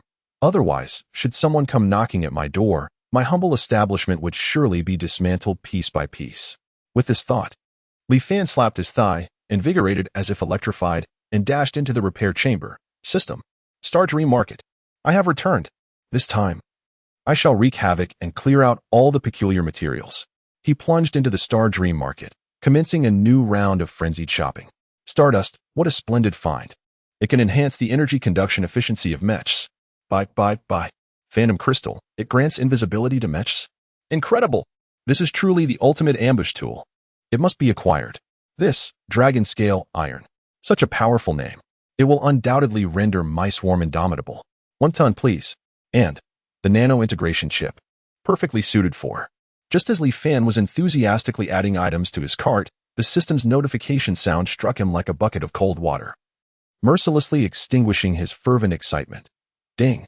The total price of materials in the shopping cart exceeds 100,000 star energy, surpassing the host's spending capacity. Please exercise caution and refrain from impulsive decisions. What? 100,000 star energy. Upon hearing this, Li Fan nearly leapt from his seat. He glanced at his shopping cart, which was filled to the brim with an assortment of unusual materials. The price column displaying an overwhelming array of digits that made him dizzy. Taking a deep breath, he forced himself to regain composure, meticulously scrutinizing each item in his cart. Akin to a painful amputation, as each piece was a cherished desire. This stardust, well, perhaps I'll settle for just 100 kilograms. More than that would be excessive. This dragon scale iron. Although impressive, it's far too costly. I'll set it aside for now. This phantom crystal, the invisibility feature is indeed tempting. Yet, it doesn't seem absolutely essential. As Li Fan muttered to himself, he reluctantly pruned his cart, removing item after item, feeling as though his heart were being torn asunder. Chapter 27, The Ingenious Deceiver. Li Tian, the star sand shimmered with a brilliance reminiscent of the cosmic river, while the dragon scale iron exuded an ancient and formidable aura. And the phantom crystal transformed unpredictably, bestowing upon its possessor boundless possibilities. Ding. The total price in the shopping cart has skyrocketed, reaching an astonishing 100,000 stellar energy. Host. Please remain calm. Impulsiveness is the devil. The system's cold reminder fell upon Li Fan like a bucket of icy water. 100,000? Even if I sold my undergarments, I couldn't gather that amount. Li Fan nearly spewed out the interstellar soda he had just consumed. He felt like a beggar who had accidentally stumbled into an interstellar auction, helplessly gazing at the treasures without even the privilege to touch them. System, can we negotiate? You see, I've toiled tirelessly for you. No credit, but surely some effort? Li Fan activated his daily persuasion mode, attempting to melt the system's frigid mechanical heart with his eloquence. Host permissions are insufficient. Discounts cannot be availed. Permissions? This thing can be upgraded? Li Fan furrowed his brow, wondering if he truly had to spend money. But where could he procure such an abundance of stellar energy points? The host may enhance permissions through the completion of special tasks. Special tasks? Surely, you can't expect me to save the galaxy. Li Fan rolled his eyes. Please explore on your own. Explore? I just want to clear the shopping cart. Li Fan began to unleash a flurry of punches and kicks into the air. Suddenly, a spark of inspiration ignited in his mind. Qinlan. Yes, that mobile vault. The proud young lady whom I had mummified. She was my only hope for a comeback. Li Fan slapped his thigh, as if Columbus had discovered a new continent. He rushed into the adjacent lounge, his gaze fixed on the tightly bandaged Qinlan. Taking a deep breath, he began to concoct his version 2.0 of persuasion. Ahem, Miss Qin, did you sleep well? Li Fan's voice was as gentle as the spring breeze of March, yet his face bore an unmistakable infatuated grin. I am Li Fan, the owner of the Dream Mechanic Shop, and also a remarkably talented mech repairman. He endeavored to make his voice sound sincere and trustworthy. Despite the trepidation gnawing at his core, Qinlan's consciousness stirred slightly. Through the gaps in the bandages, she seemed to sense Li Fan's fervent gaze. Miss Qin, your mech has sustained considerable damage. Ordinary repairmen are utterly helpless. However, I am different. I possess ancestral secrets and unique skills that can allow your mech to be reborn from the ashes, even awakening hidden martial abilities. Li Fan commenced his performance, pouring forth a torrent of jargon about nanorepair technology and energy resonance principles. After all, Qinlan was currently immobile. Wasn't he free to boast? To be candid, I once restored an S-Class mech, elevating it directly from a scrap state to legendary status. I even assisted a space pirate in outfitting his dilapidated ship with an invisibility system, enabling him to successfully evade the pursuit of the Interstellar Federation. Li Fan was becoming increasingly outrageous, nearly inflating his own reputation to that of the universe's foremost master of repairs. Within the stasis pod, a colossal question mark slowly materialized in Qinlan's mind. This young man, despite his tender years, can he truly be trusted? Miss Qin, I understand your skepticism, after all. I do appear rather youthful and accomplished, he asserted. However, I assure you, I am an unparalleled genius in mecha repair, a once-in-a-century talent. If you doubt my abilities, I can perform a complimentary diagnostic. Should I fail to restore your mecha, you will owe me nothing. Li Fan boasted, thumping his chest, confident in the safety net provided by the system. Of course, the repair fee, while not exorbitant, was still a staggering 10 million credit points. He cautiously stated the price, his gaze fixed intently on the stasis pod, apprehensive that Qinlan might eject him on the spot. 10 million? Qinlan gasped internally. That was utterly exorbitant. While she was aware that her mecha was severely damaged, surely it did not warrant such an outrageous sum. This young man was undoubtedly taking advantage of her plight. Yet, upon reflection, she recognized that her situation was dire. Without a suitable repair technician, she might never return to the interstellar battlefield. Moreover, she sensed an unusual aura of confidence radiating from Li Fan. Very well, I shall place my trust in you for now. Should you dare deceive me, the wrath of the Qin family will be something you cannot bear. Qinlan resolved internally, determining that rather than succumbing to despair, she would take a bold gamble. In the next moment, the notification sound from Li Fan's communication device resonated throughout the repair shop. Your account has received a transfer. 10,000,000 credit points. Incredible. It has truly arrived. Li Fan was nearly overwhelmed with excitement, his fists pumping in triumph as he felt that he had reached the pinnacle of his life. System. Father. I have arrived. Clear my shopping cart of all its treasures. Enthusiastically, Li Fan dashed back to the control panel, entering a frenzied shopping spree. In the underground fortress of a desolate planet within the Kai 45-star system, a figure cloaked in black, Kyra, berated the flickering blue hologram before her. You imbeciles! Is your mind filled with interstellar dust? Kneeling before her was a woman named Vera, her head bowed as she reported, Your Majesty, please forgive my failure. Qinlan, she escaped while we were unprepared. Useless. A bunch of worthless fools. You couldn't even keep track of a mere girl. Kyra's voice was shrill and piercing, as though it could shatter eardrums. Did I instruct you to engage with Qinlan? My target is Li Fan, the enigmatic mecha master. Do you understand? Beside her, a man as imposing as a mountain interjected with a rumbling voice. Your Majesty, what is so remarkable about a mere mecha repairman? I can simply capture him and snap his neck. Baroque. Silence your foul mouth. Kyra glared at him fiercely, her gaze sharp as a blade. Do you think he is some old man fixing bicycles on the street? He can resurrect the scrap flame dragon mecha and has awakened combat skills at the starry level. Such individuals are either to be utilized by me, or they shall vanish completely. But not at this moment. She paused, her voice lowering. imbued with a chilling coldness, continuing to fixate on Li Fan and that sheen lawn. Perhaps we might conjure some novel antics. Vera and Baroque exchanged a glance, their eyes shimmering with a bloodthirsty gleam, akin to two beasts caught in the sin of blood. At this juncture, within the Dream Machine repair shop, Li Fan resembled a frenzied gambler, fervently clicking the purchase button. The star energy points in his account dwindled at an alarming rate. Yet he felt no remorse. Instead, an ineffable exhilaration coursed through him. Buy. Today, I intend to empty the Star Dream market. Soon. All the materials arrived at the repair shop. Li Fan could scarcely contain his eagerness as he dashed into the maintenance room, embarking on an unrelenting quest for development. The first step, energy balance. This is the crux of the Mecha's core. Li Fan inhaled deeply, commencing his study of the intricate energy fluctuation diagrams. He experimented with various methods, adjusting energy output and altering material structures, yet each attempt ended in failure. Bang! An energy core detonated in his hands, shards scattering everywhere. Damn! Another failure. The energy fluctuations are exceedingly unstable. Li Fan, vexed, raked his fingers through his hair, having lost count of how many times he had failed.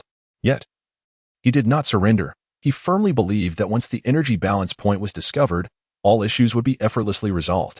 Wait, the chaos matrix. An epiphany struck Li Fan as he recalled an ancient algorithm, utilizing the chaos matrix to simulate energy fluctuations and identify the energy balance point. This could potentially be a viable solution.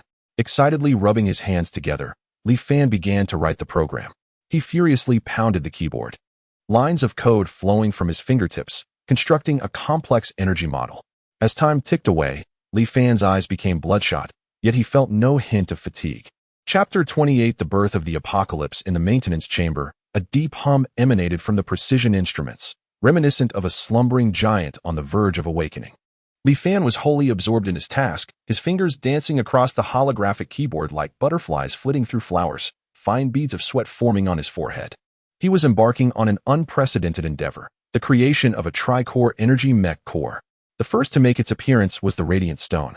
Li Fan delicately placed 3 radiant stones into a specially designed furnace. This material was not to be trifled with, as its energy fluctuations were as volatile as a firecracker ready to explode. A moment's carelessness could send the entire maintenance chamber skyward. Chaos Matrix, activate. Li Fan inhaled deeply and initiated the Chaos Matrix algorithm he had rehearsed countless times.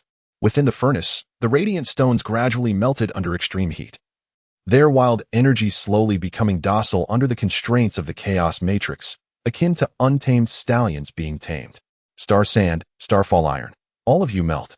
Upon his command, the carefully prepared rare materials were precisely introduced into the furnace. Under the influence of the Radiant Stone's energy, these materials rapidly decomposed and fused, forming an entirely new alloy. Temperature, 13,500 degrees. Pressure, 7,800 megapascals. Maintain stability. Li Fan's gaze was fixed on the fluctuating data on the screen, continuously adjusting the parameters based on the system's prompts. This was far more challenging than cooking. If the timing was even slightly off, the entire operation would be rendered a failure. Time ticked away, and Li Fan's eyes were bloodshot, yet he dared not relax for a moment. It's done. At the sound of the system's notification, Li Fan nearly leaped in excitement. Within the furnace, a core radiating a dazzling brilliance slowly ascended. This was the mech core crafted from the Radiant Stone. Next, Li Fan replicated the process, creating cores from the Star Stone and the Star Radiant Stone, respectively. 3 cores, each emitting different energy fluctuations, yet there was an elusive connection among them. Now came the most critical step. Li Fan arranged the 3 cores in a specific configuration and activated the tri-core energy device. A hum resonated as the 3 cores emitted their sounds, the Radiant Stone's turbulence, the Star Stone's profundity, and the Star Radiant Stone's tranquility began to merge slowly under the device's influence. Energy fluctuations, stable. Fusion rate, 99. 100. At the moment the system indicated a 100 fusion rate, the entire maintenance chamber was enveloped in a blinding radiance. Tri-core energy, successful. Li Fan let out a long sigh of relief, wiping the sweat from his brow, a contented smile gracing his face. This endeavor had proven far more challenging than he had anticipated, yet it had ultimately succeeded. Next came the task of engraving the pulse patterns. Seated at his workbench, the tri-core energy mech core floated before him. He closed his eyes, and a myriad of pulse pattern designs emerged in his mind, the fruits of his learning and research within the dreamscape. My mech talent, one thought, 10,000 responses, enables me to manipulate the form of nanomechs. Thus, the design of the pulse patterns must revolve around this unique gift. Li Fan mused, his fingers tracing intricate patterns in the air, golden light flowing from his fingertips. Gradually, a complex pulse pattern materialized before him. The primordial pattern. This allows the ultimate expression of the nanomech's morphological control, adapting to various combat environments. Li Fan gently imprinted the first pulse pattern onto the core of the mech. The imperial character pattern. This empowers the control of miniature units for clustered attacks. Where the greater the number, the more formidable the force. The second pulse pattern was also inscribed onto the mech's core. The energy absorption pattern enables the mech to absorb energy from enemy mechs during battle, converting it into its own power, growing ever more formidable with each conflict. The third pulse pattern was likewise engraved onto the mech's core. 3 pulse patterns, each bestowing distinct abilities, yet harmoniously complementing one another, perfectly aligning with the characteristics of the tricore energy mech core. Done. Li Fan gazed at his masterpiece, nodding in satisfaction. The final step, of course, was to witness the moment of creation, constructing the mech. Li Fan rubbed his hands together, akin to the eager anticipation we all feel when unboxing a package. He took a deep breath, activating the manufacturing function of the repair chamber, inputting the mech blueprint he had rehearsed countless times in his mind, modified in additional time. Commence production. Charge forth. At Li Fan's command, the mechanical arms within the repair chamber began to whirl at dizzying speeds, reminiscent of a swarm of octopuses dancing to disco. Various materials were cut and assembled with precision, their rapidity and efficiency leaving even the most seasoned assembly line workers in awe. A massive mech skeleton gradually took shape, its silver-gray metallic frame gleaming with a cold radiance under the lights, exuding a sense of power and advanced technology that tempted one to reach out and experience its chilling touch. Armor plating installed. Heavy plates of armor were fitted together like an intricate puzzle, producing crisp sounds of assembly. Control modules installed. Power engines installed. Stardream Energy Furnace V installed. Mech core embedded. At the moment, the tricore energy mech core was gently embedded into the chest of the mech. It was as if the entire construct was infused with a soul. It emitted a deep hum, akin to a slumbering giant awakening, poised to announce its existence to the cosmos. The resonance, deep and powerful, imbued with a metallic essence, seemed to penetrate the soul, igniting an uncontrollable fervor within. The mech is complete. The martial prowess has awakened successfully. One thought, all manifestations. In an instant, the mech's form can be whimsically transformed, embodying myriad shapes, blurring the lines between reality and illusion, dazzling enemies into a state of utter bewilderment.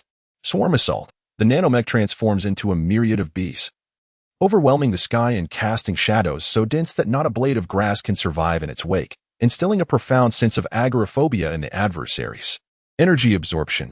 It morphs into a battlefield black hole, voraciously devouring the energy of enemy mechs, returning their own tactics against them, and allowing the foes to experience the depths of despair. The system's melodious voice, to Li Fan's ears, is more delightful than any celestial symphony. This is no mere system notification, it is clearly the clarion call of triumph, a hymn of success. I, Li Fan, am indeed an unparalleled genius among the myriad. Standing before the mech he had painstakingly crafted, Li Fan could no longer contain his exhilaration, bursting into uproarious laughter that reverberated throughout the entire repair bay. This mech, resplendent in silver, boasts sleek lines and an awe-inspiring design, imbued with a sense of futuristic technology. At its core, 3 luminescent nuclei radiate brilliance akin to 3 resplendent stars, harmoniously illuminating the surroundings. Its elongated limbs, with intricately designed joints, allow for extraordinary movements, adept at both close combat and ranged assaults with effortless grace. Behind it, a pair of magnificent metallic wings unfurl slowly, reminiscent of an angel's descent, exuding an aura of sanctity and majesty. This mech is undoubtedly the most striking, the most dazzling, and the most singular entity in the cosmos. With it, how could one not stride through the universe with confidence? He named this magnificent creation Apocalypse. Li Fan caressed the mech's cold metallic shell as one would caress a beloved, his eyes brimming with infatuation and pride. The formidable presence of the Apocalypse mech surged forth, akin to a slumbering dragon awakening, instantly enveloping the entire repair shop. Nearby, in the lounge, Qinlan abruptly opened her eyes, feeling as though she were being scrutinized by an ancient behemoth, her hair standing on end and her heart racing uncontrollably. Chapter 29. The Descent of the Celestial Being. What is happening? An earthquake? Qinlan rubbed her bleary eyes and rose from her bed, making her way to the window. Through the glass, she beheld the dazzling radiance and the suffocating aura emanating from the maintenance pod. What on earth is this? Qinlan was taken aback, vigorously rubbing her eyes to confirm she was not dreaming. The brilliance, the presence, was more terrifying than any mech she had ever encountered. Could it be that the boy inside was secretly manufacturing something earth-shattering? Her curiosity was instantly piqued, and she stealthily approached the maintenance pod, eager to uncover the truth. Meanwhile, inside the maintenance pod, Li Fan could hardly contain his eagerness to enter the apocalyptic mech and experience the thrill of piloting it. Let me in. Hurry. Li Fan rubbed his hands together, excitement radiating from him like a child weighing 300 pounds. However, the apocalyptic mech did not respond as he had envisioned. It did not open its cockpit nor draw him in with a tractor beam. What is going on? Could it be out of power? Li Fan scratched his head and circled the mech, searching for an entrance. Just as confusion enveloped him, an unexpected turn of events occurred. Clang! Li Fan's mechanical wrench fell to the ground, and the overhead lights in the maintenance pod began to flicker wildly. The surface of the apocalyptic mech, infused with stellar core energy, shimmered like liquid silver, and a cold, mechanical voice echoed. Carbon-based life form detected. Executing Protocol 3, Swarm Combat Mode. Wait, this page wasn't in the manual. Just as Li Fan reached out to consult the control panel, the entire mech exploded as if shattered like jelly. The apocalyptic mech began to disassemble. Indeed, it was disassembling. The silver-white exterior, melting away like snow, fragmented into countless tiny swarm mechs, resembling thousands of silver shards, each the size of a fingernail. Suspended in the air, glimmering with the reflection of the galaxy, buzzing and swirling around. Goodness, what is happening? It was just constructed, and now it's falling apart. Li Fan stumbled backward, nearly collapsing onto the ground. However, in the next moment, he was left dumbfounded by the spectacle before him. Instead of scattering, those minute mech components converged upon him as if they possessed eyes, surrounding him in a tight formation. What are they planning to do? Li Fan nervously swallowed, feeling as though he were being abducted by a swarm of extraterrestrial beings. The swarm mechs enveloped him, forming a closed cockpit. Suddenly, a holographic interface unfolded before his eyes, displaying the mech's information. Engine coordination 800, neural synchronization 99. 9. Weapon system loading. Li Fan suddenly found himself at a loss for words. The cockpit began to ascend slowly, while the remaining swarm mech split into two silver torrents, commencing the assembly of the mech's various components. First, the mech's legs were formed, followed by its torso, arms, and finally, the head. Subsequently, the mech emitted a sound reminiscent of dragon scales scraping together, transforming in an instant into a formidable armor coated with a plasma layer that enveloped its entire structure. The entire process unfolded seamlessly, akin to a breathtaking sequence from a sci-fi epic. This sensation was utterly exhilarating. Li Fan clenched his fists in excitement, envisioning that he could obliterate a planet with a single punch from the apocalypse mech. Meanwhile, at 4 a.m, the sky over Karenstar was still shrouded in a dim twilight. In a shadowy corner near the repair shop, a woman clad in a form-fitting black suit, her figure strikingly alluring, lay in wait. Vera, an assassin from the Blood Reapers Alliance, resembled a ghostly feline, silently lurking in an abandoned building not far from Li Fan's workshop. Through a hole in the dilapidated wall, she fixated her gaze on the repair shop's entrance. The little girl from the Qin family, along with that enigmatic mechanic today. Neither of you shall escape. Vera licked her lips, revealing a hint of a bloodthirsty grin. Suddenly, an overwhelming mech aura erupted from the repair shop, akin to a volcanic eruption, instantly engulfing the entire block. Vera's pupils constricted sharply, her heart nearly leaping from her throat. It felt as though she had been targeted by an ancient behemoth, her body bristling with goosebumps, and her breathing became labored. Could it be has Qinlan broken through to the star-shattering level? A terrifying thought flashed in Vera's mind. She had initially believed that Qinlan was merely a novice at the rift level, easily manageable. Yet, the current circumstances appeared decidedly disconcerting. No, I cannot afford to wait any longer. Vera gritted her teeth, a flicker of madness igniting in her eyes. Even if she has reached the star-shattering level, I must take my chances. If I can eliminate her and subsequently dispatch that mechanic, my standing within the organization will ascend to new heights. With this thought, Vera's breath quickened, her blood beginning to boil. She inhaled deeply, the cold air filling her lungs, calming her previously agitated heart. Her fingertips gently caressed the cold pendant hanging on her chest, which seemed to resonate with her intentions, emanating a mysterious green glow. In a flash, the blinding radiance swiftly enveloped Vera's form, revealing a towering 23-meter mech known as the Phantom Cat, its exterior pitch black, resembling a specter in the darkness, silent and stealthy. This was indeed her exclusive vehicle. The Phantom Cat possessed long limbs, its joints adorned with sharp barbs, akin to a poised cheetah ready to pounce on its prey. Ah, little girl, when there is a path to heaven, you choose not to tread it, yet you dare to intrude upon hell. A cruel smile curved Vera's lips, as a chilling electronic voice resonated from within the Phantom Cat. Today, I shall send you both to the depths of hell. With practiced precision, she maneuvered the mech into the cockpit, executing a series of dazzling operations before the Phantom Cat's crimson electronic eyes ignited with a menacing glow. Click! The ghostly cat raised its arm, firmly grasping a menacingly designed energy sniper rifle that exuded an aura of danger. Vela's breathing gradually stabilized. As if she had become one with the mech, her consciousness sharply focused. Everything around her slowed and became vividly clear. She activated the ghostly cat mech, which emitted a low, haunting growl, akin to a specter whispering. Let the hunt begin.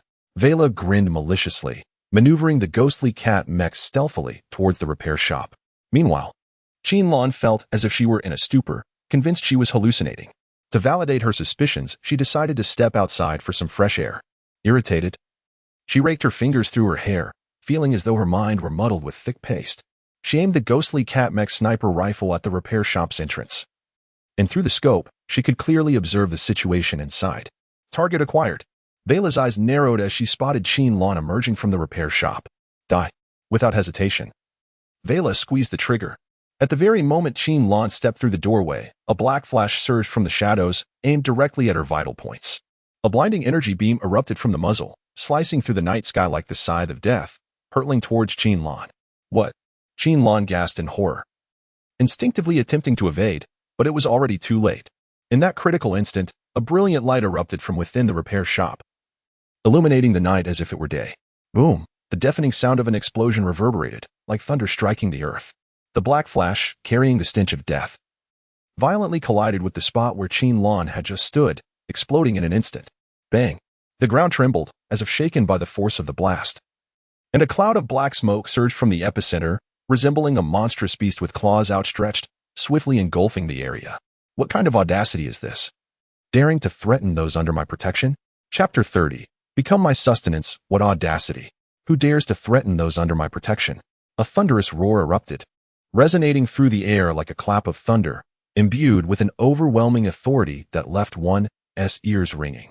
As the smoke dissipated, a colossal steel beast emerged. Akin to a deity descending from the heavens, its energy shield enveloping Qianlan.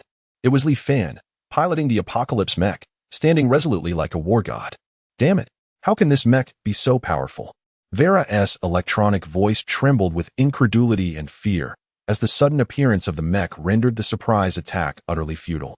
Its prowess exceeded all imagination. Who dares to ambush me and question my strength? Have you been dazed by the mech's exhaust fumes? Li Fan's voice emerged from the apocalypse, laced with unabashed mockery.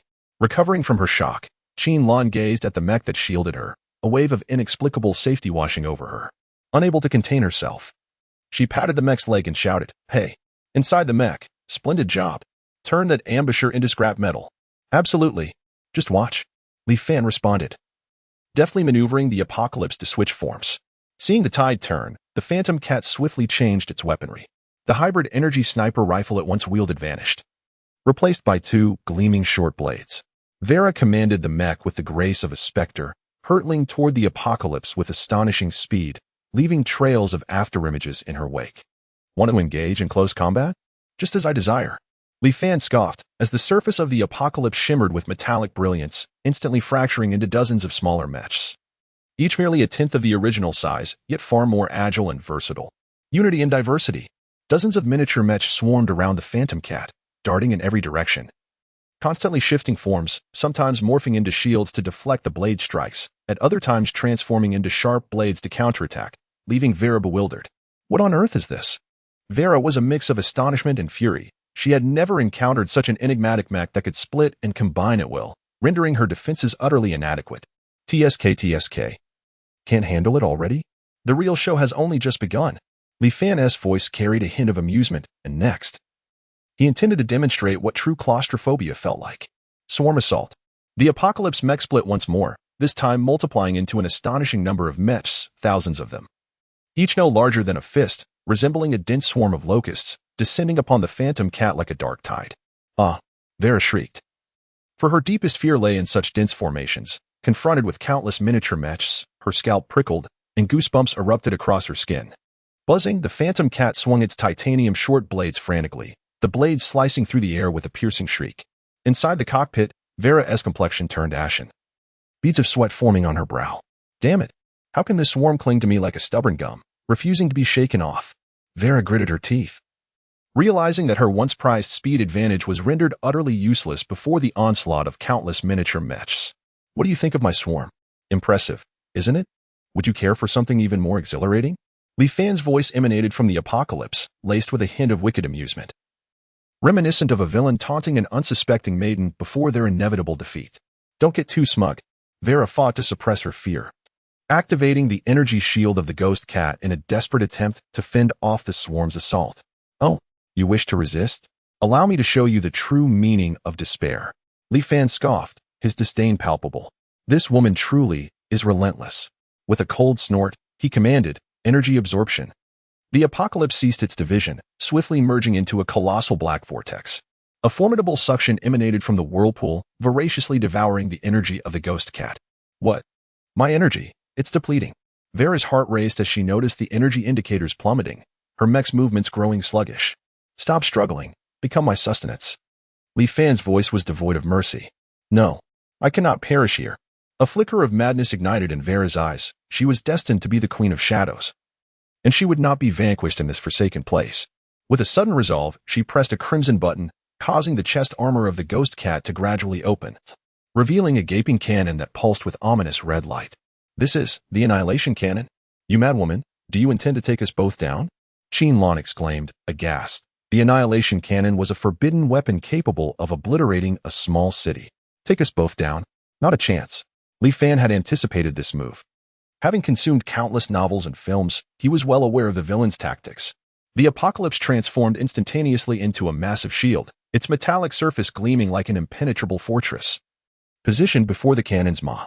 With a thunderous roar, the ghost cat unleashed a beam of black energy, akin to the scythe of death, striking the shield with tremendous force. Yet, this cataclysmic attack merely caused the shield to tremble slightly, leaving not even a scratch in its wake. This is impossible.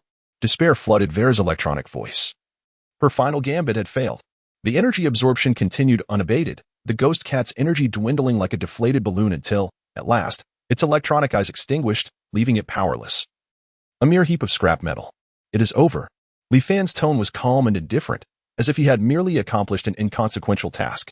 The Apocalypse reverted to its original form, approaching the ghost cat, extending a mechanical arm, and with a gentle squeeze, crushed the cockpit into a mass of twisted metal. Vera has fallen. Notification. Congratulations to the host for destroying the Stellar Class Level 5 Mech Ghost Cat, earning 100-star energy points. Oh, an unexpected reward? Li Fan's lips curled into a subtle smile as he approached Qin, expressing genuine concern. Are you all right? No. I'm fine, Qin stammered, still somewhat shaken. She gazed at Li Fan, her eyes shimmering with a complex array of emotions, shock, confusion, and perhaps even a hint of admiration? Who exactly are you? Qin's voice trembled as she struggled to reconcile the formidable man before her with the image of an ordinary mechanic. Me? I am merely an ordinary mechanic. Li Fan replied, shrugging innocently, though I must admit, my mech is rather exceptional. Qin was left speechless. Was this truly what one would call ordinary? In that moment, she felt as if she fell short of even that standard. This man was undoubtedly indulging in a display of understated brilliance. Chapter 31. The emergence of the Aquaman squad. A faint hum reverberated, akin to the low murmur preceding the awakening of an ancient behemoth. The once imposing and formidable Apocalypse Mech, reminiscent of a deity descending from the heavens, suddenly began to convulse erratically, shedding its components with wild abandon. This was no ordinary disassembly. It was as if a deconstruction button had been activated on a Gundam model, causing it to disintegrate into thousands of minuscule parts in an instant. Each fragment glimmered with a cold metallic sheen, appearing almost alive as they darted through the air, tracing silver arcs that rendered the scene more exhilarating than an interstellar battle in an IMAX film. Li Fan's figure emerged from the gradually dissipating mech components, standing confidently on the ground with his hands in his pockets and a slight smirk gracing his lips, exuding an air of nonchalance as if the cataclysmic battle had merely been a light-hearted postprandial dance routine. He exerted his will over the disassembled mech parts, which were not aimless debris but rather a battalion of well-trained transformers.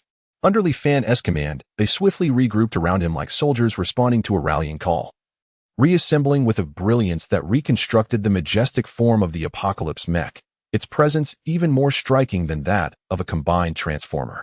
The entire process flowed seamlessly, imbued with a sense of futuristic mystique and an undeniable flair. Qin stood by, transfixed, her jaw nearly grazing the ground. Was this still a mech? It was nothing short of art. Li Fan interjected, adding a pose he deemed impressively suave. Qin, rendered speechless, could not fathom the sheer audacity of this individual, whose strength was as astonishing as his audacity was thick-skinned. She remained as if petrified, her previously lively and enchanting eyes now wide as saucers, filled with disbelief and incredulity. Her alluring lips parted slightly, capable of accommodating an egg, yet no words escaped. Resembling a malfunctioning tape recorder. Gasping, Qin felt her CPU nearly overheating. She rubbed her eyes vigorously, fearing she might be hallucinating or had inadvertently traversed into a bizarre science fiction film. Was this truly a mechanic? It was akin to a humanoid self-propelled Gundam. Finally regaining her voice, Qin's mind erupted in a cacophony of thoughts, her inner voice nearly splintering. This guy must be treating the mech like a set of Lego blocks, disassembling and reassembling at a pace surpassing even her wardrobe changes. She felt profoundly shaken, her worldview shattered. She began to reevaluate Li Fan's prowess, akin to reinstalling an operating system on a supercomputer. This individual was certainly no ordinary foe. Qin's expression grew solemn as she mentally affixed a prominent danger label to Li Fan. His prowess was such that, not only in the desolate realm of Star, but even within the capital of the Interstellar Federation, he could traverse with impunity. This simply would not do. She needed to wreck harder life's course. Qin clenched her fists, her eyes shimmering with the glint of ambition. This individual was destined to become the most dazzling figure on the interstellar battlefield. If I could forge a good relationship with him, wouldn't he that ensure an effortless victory in the future? Ahem. Qin cleared her throat, striving to appear less infatuated. Li Fan, your mech. It's quite distinctive. She attempted to compliment him, but soon found her meager vocabulary inadequate to describe this miraculous machine.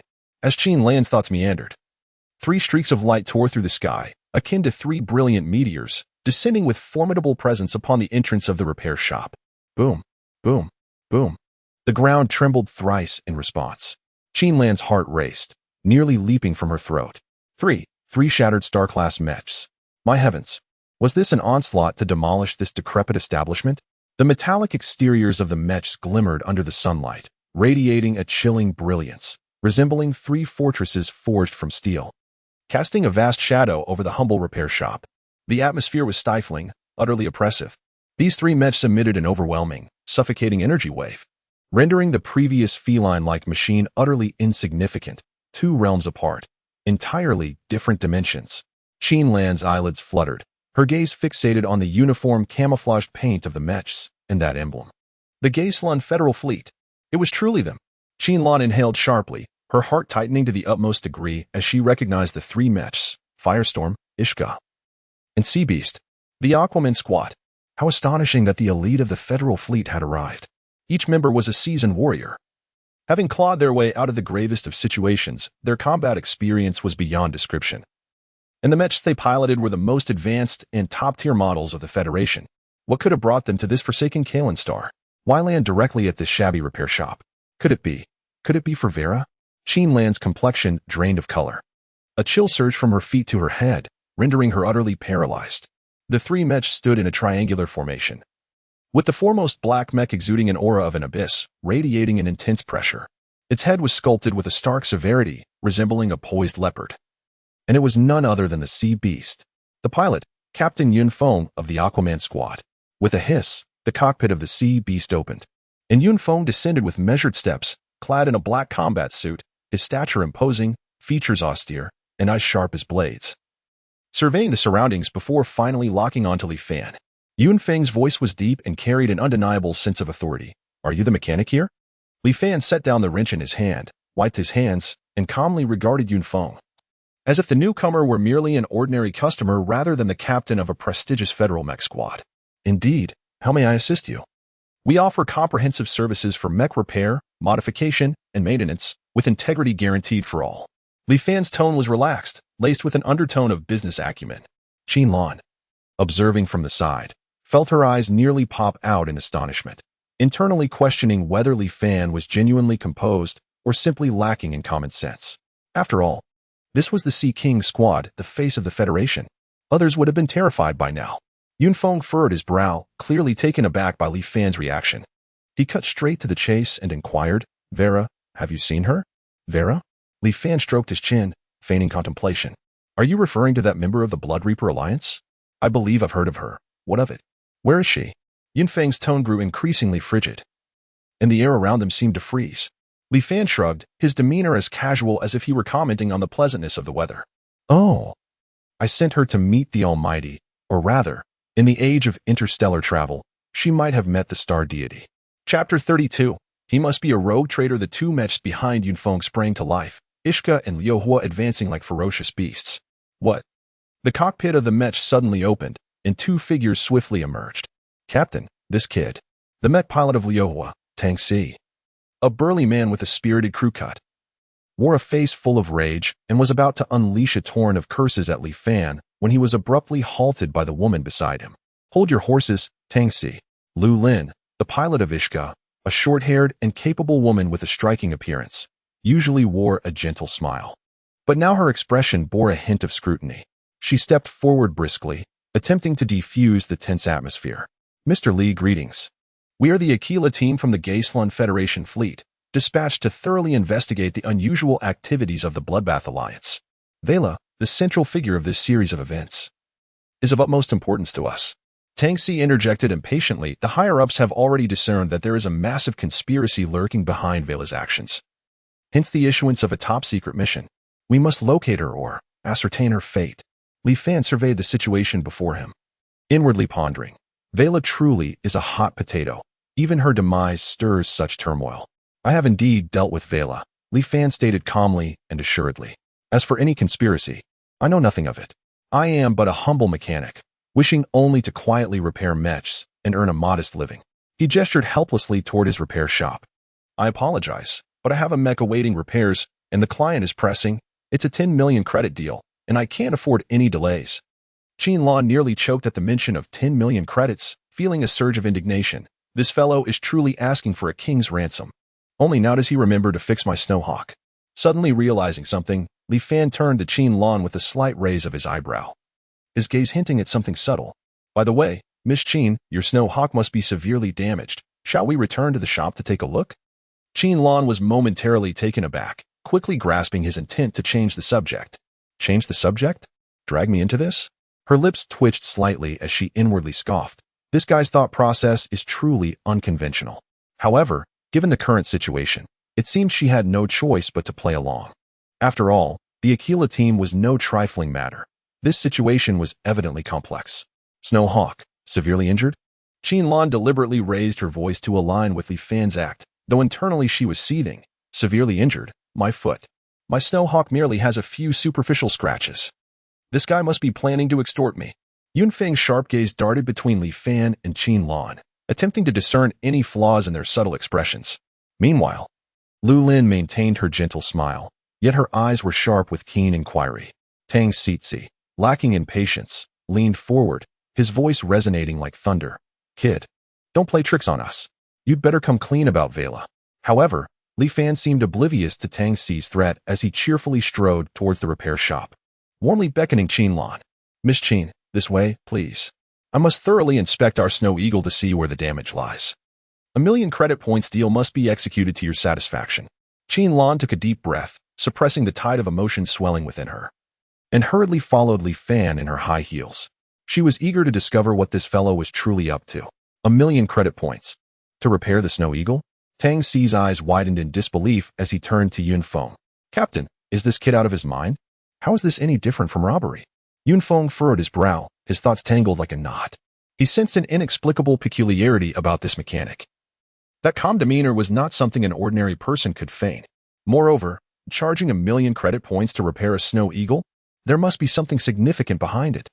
Lulin observed Li Fan and Qinlan entering the repair shop, musing softly to Yunfeng, "Captain, let us not rush. Let us assess the situation first. While Vela's matter is indeed crucial, there might be unexpected gains if we can find a breakthrough with this mechanic." Though reluctant, Tangxi knew he had to obey the captain's orders. He scoffed quietly, muttering, "What gains could there possibly be? To me, he seems like nothing more than a greedy and unscrupulous businessman." The trio followed Li Fan into the repair shop. "Well," Tangxi exclaimed upon entering, nearly colliding with the doorframe. "Is this truly a repair shop? Surely it cannot be the secret exhibition hall of a top tech company." Expecting a rundown, filthy workshop, they were instead astounded by the scene before them. The shop was brightly lit, exuding a futuristic ambience. The metallic walls gleamed with a stark brilliance, and the streamlined decor resembled the exterior of a starship. Various precision instruments flickered with mysterious lights, as if revealing the secrets of advanced technology. And the entire space was nothing short of spectacular. Lulin couldn't help but remove her sunglasses, her eyes widening in surprise. And a smile crept onto her lips. "It seems we need to reassess our previous judgment of Boss Li's repair shop." Though Yunfeng remained silent, the slight raise of his eyebrows betrayed his astonishment. The decor and sophistication of the place would easily convince anyone it was the top-notch mech repair center in the galaxy. Qinlan had prepared herself for what she might see, yet even so, the sight inside still caused her lips to twitch. This guy. Surely he must have poured all his savings into the renovations. No wonder he quoted 1,000,000 for the repair fee. Li Fan smirked to himself, thinking, these country bumpkins must not have seen much of the world, have they? This is indeed a product of the system, an absolute masterpiece. The decor, the style, those ordinary roadside repair shops simply cannot compare. The crowd gathered outside a massive repair bay, where Li Fan adeptly manipulated the control panel. With a low, rumbling sound of machinery, the metal doors slowly opened, revealing an even more astonishing interior. Within the vast space, various mechanical arms danced with the grace of agile performers, while laser beams crisscrossed and flickered, as if weaving a mysterious tapestry of technology. At the center, a grand platform stood empty, clearly designated as the exclusive workspace for the Snow Eagle. Qinlan took a deep breath and approached the platform. The star ring on her wrist shimmered with an unusual brilliance as she commanded, "Snow Eagle, deploy." A soft humming filled the air as a silvery light shot forth from the star ring, rapidly coalescing on the platform. In the blink of an eye, a pristine white mech, sleek and elegant, materialized before the onlookers. It was none other than Qinlan's exclusive mech, the Snow Eagle. However, at that moment, the Snow Eagle appeared rather battered. Its once glossy exterior was marred by charred marks, and certain areas showed signs of melting, as if it had endured a fierce battle. Mercilessly scorched by flames. "Hiss!" Tangxi gasped in astonishment, exclaiming, "What on earth could have inflicted such damage? That woman, Vela, must have been ruthless." Qinlan's cheeks flushed slightly as she shot a glare at Tangxi, retorting, "Mind your own business. This was just an accident during training." Yet internally, she was raging, training my foot. It was clearly that insufferable brother's flame dragon that did this. What a disgrace. Li Fan's lips twitched in amusement as he stifled a laugh, contemplating privately, "Goodness, the damage to the Snow Eagle is indeed more severe than anticipated. It seems the power of that flame dragon is truly formidable. This 10,000,000 repair fee is not unjustified."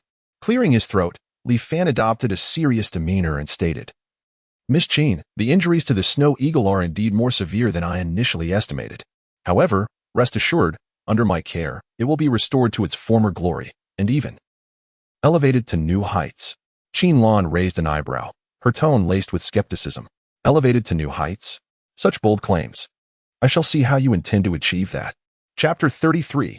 A new look. Li Fan wore a mysterious smile as he approached the control console and began his operations. "Ladies and gentlemen, the repair process is rather intricate. To ensure the quality of the repairs, I kindly ask you to wait outside for a moment. There is a live monitoring screen outside the repair chamber where you can observe the progress." With that, Li Fan did not await anyone's response and promptly sealed the repair chamber door, leaving the Sea King team and Qinlan outside. Bang! The metallic door closed firmly, isolating the interior from the outside world. Tangxi scratched his head in confusion. "Captain, what is this kid up to? He seems rather cryptic."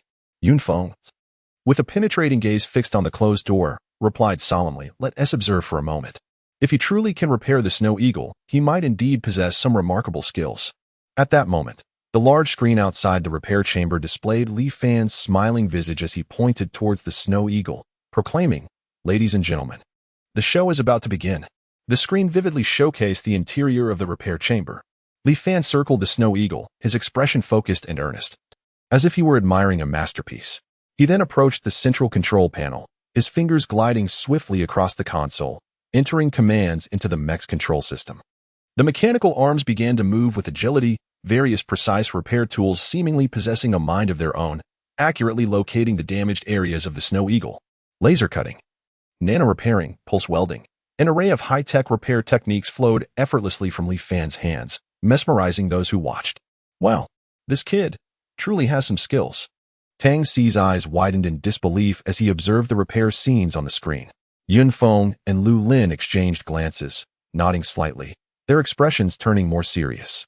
Though Qin Lan remained silent, her gaze was fixated on the screen, her heart beginning to waver.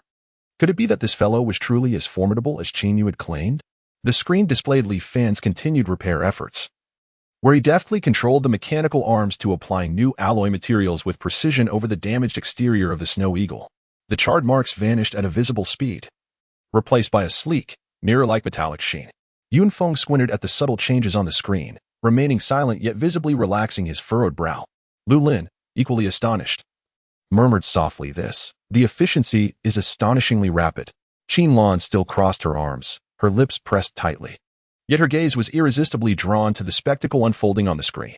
Not only the exterior, but Li Fan also summoned a complex diagram, illuminating the core components of the snow eagle with sweeping rays of light, dazzling to behold. "What is he doing?" Tang Xi could not help but inquire, curiosity lacing his voice. "It seems he is engraving something?" Lu Lin speculated uncertainly. Before them, the mechanical arm extended a delicate laser engraving tool, cautiously gliding over the core components as if embroidering with utmost precision. "Is that pulse engraving?" Lu Lin exclaimed, her beautiful eyes filled with astonishment. "He can even engrave pulse patterns? This is a sophisticated skill that only master-level mechanics can master." Yunfeng's expression grew grave as he solemnly remarked, "It seems we have all underestimated him.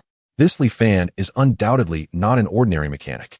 Tang Xi, with his mouth agape, stammered, "Captain, 1 million to repair a snow eagle doesn't he seem so expensive after all?" Qin Lan nearly spat out a mouthful of blood upon hearing Tang Xi's words. "You lot change your opinions too swiftly. Just moments ago, you called him a heartless profiteer. And now you think 1 million is reasonable?"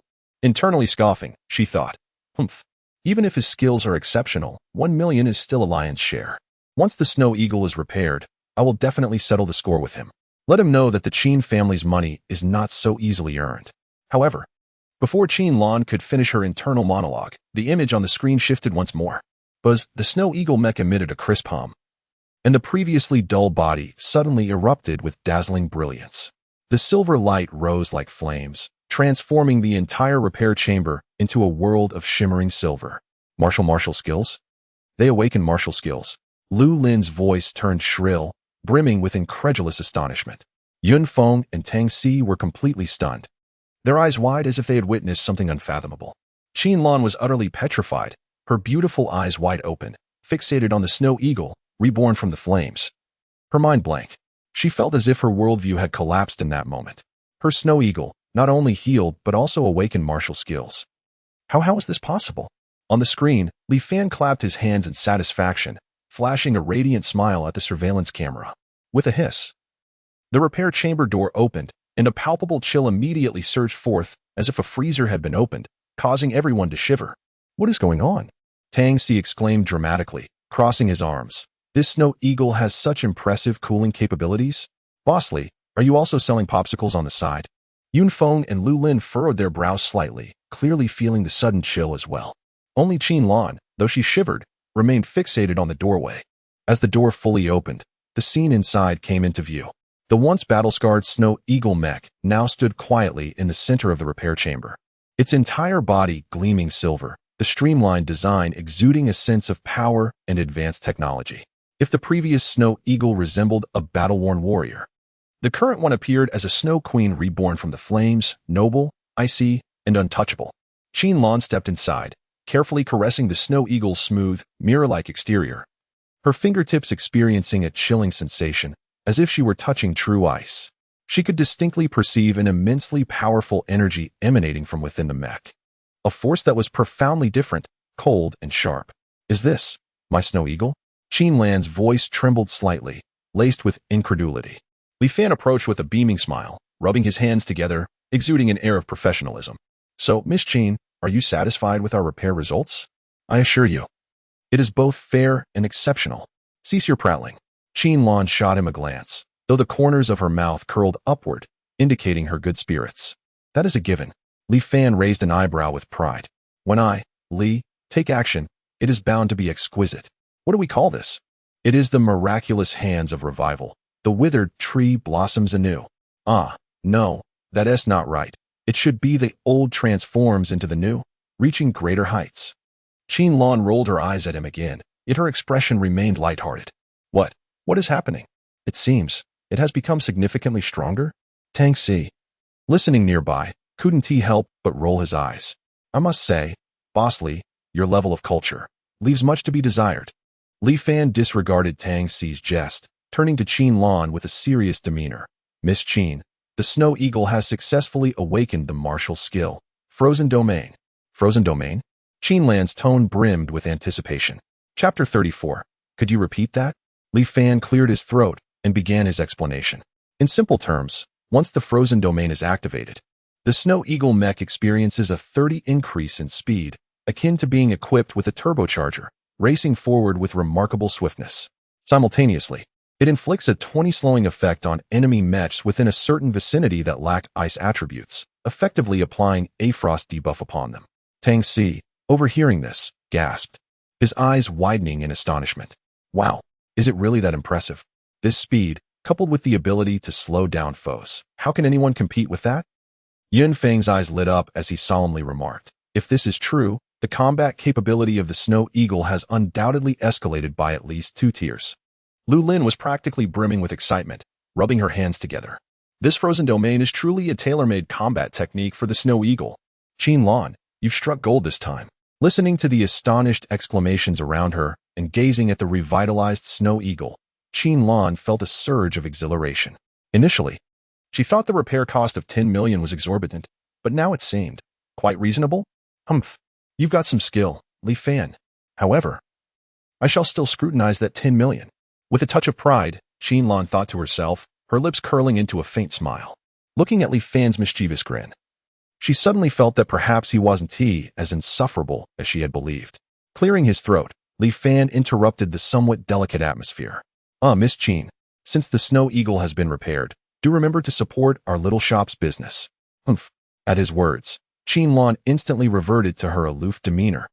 Casting a sidelong glance at Li Fan, let me make myself clear. Should the performance of the Snow Eagle fail to meet your claims, I will certainly hold you accountable.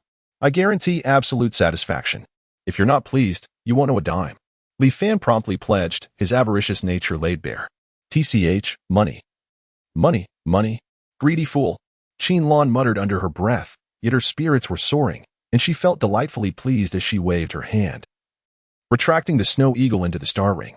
Observing Qin's satisfied demeanor, Lu Lin felt inspired. She turned to Li Fan, smiling as she spoke. Boss Li, I truly admire your skills. I have a mech that sustained minor damage during a previous mission. Could you take a look at it for me? With that, Lu Lin summoned her own mech, Iska. A sleek, elegantly designed mech adorned in military green camouflage emerged within the repair bay.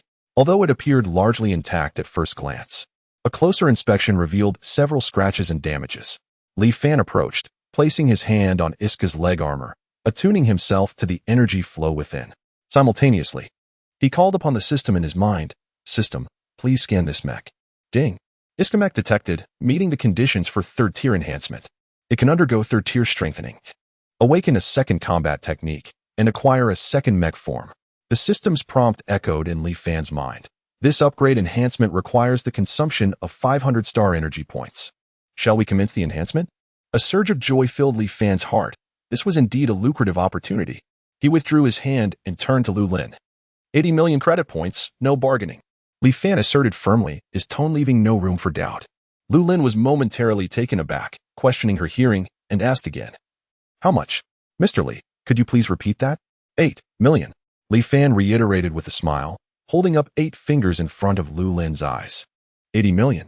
Lu Lin's voice shot up an octave, nearly shaking the ceiling of the maintenance chamber. Mr. Li, are you certain you haven't added an extra zero? Tang Si joined in, his expression one of disbelief. That price could buy a brand new star-class mech, right? Mr. Li, isn't this a bit exaggerated? Even the usually composed Yun Feng raised an eyebrow, regarding Li Fan with a scrutinizing gaze.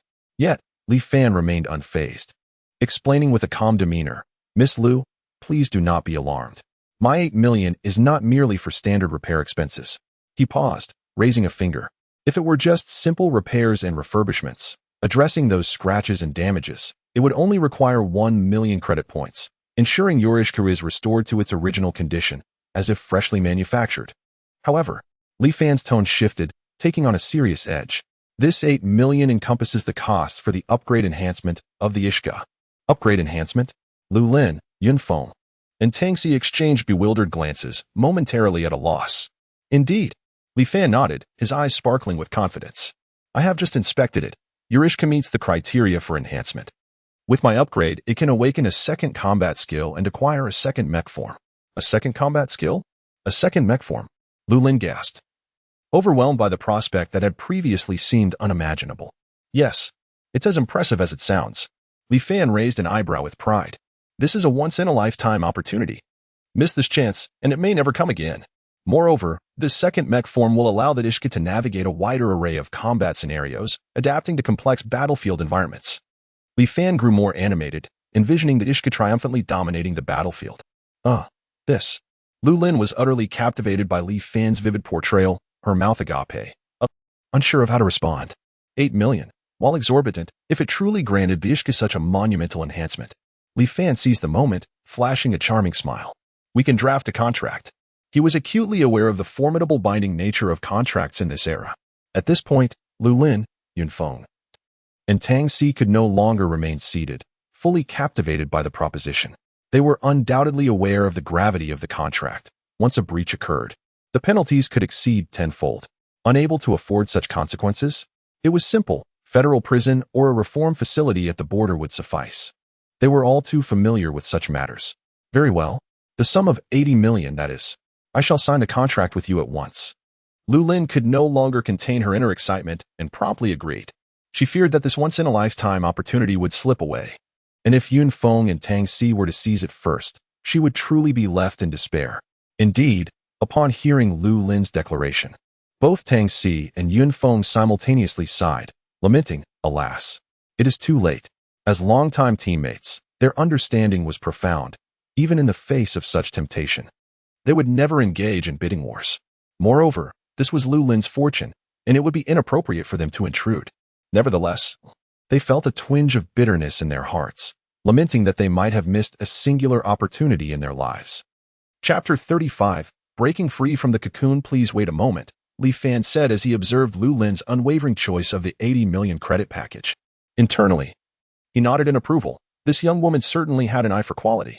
To be able to afford an Ishka, a stellar-grade mech, and to be a member of the Federation's most formidable squad, such a trifling amount was merely a drop in the bucket. His fingers danced swiftly across the control panel, reminiscent of a maestro conducting a passionate symphony, and in an instant, a pristine contract materialized in his grasp. With effortless grace, Li Fan handed it to Lu Lin. His movements fluid and charismatic. Lu Lin accepted the contract, her beautiful eyes swiftly scanning every detail, leaving no punctuation unexamined. Once she confirmed its accuracy, without the slightest hesitation, she signed her name in a flourish, exuding the aura of a formidable woman with remarkable decisiveness. Notification: 80,000,000 credit points deposited. A cascade of coins echoed in Li Fan's mind as the 80 million credit points landed in his account, bringing his balance tantalizingly close to the 100 million mark. This overwhelming wealth was simply dazzling.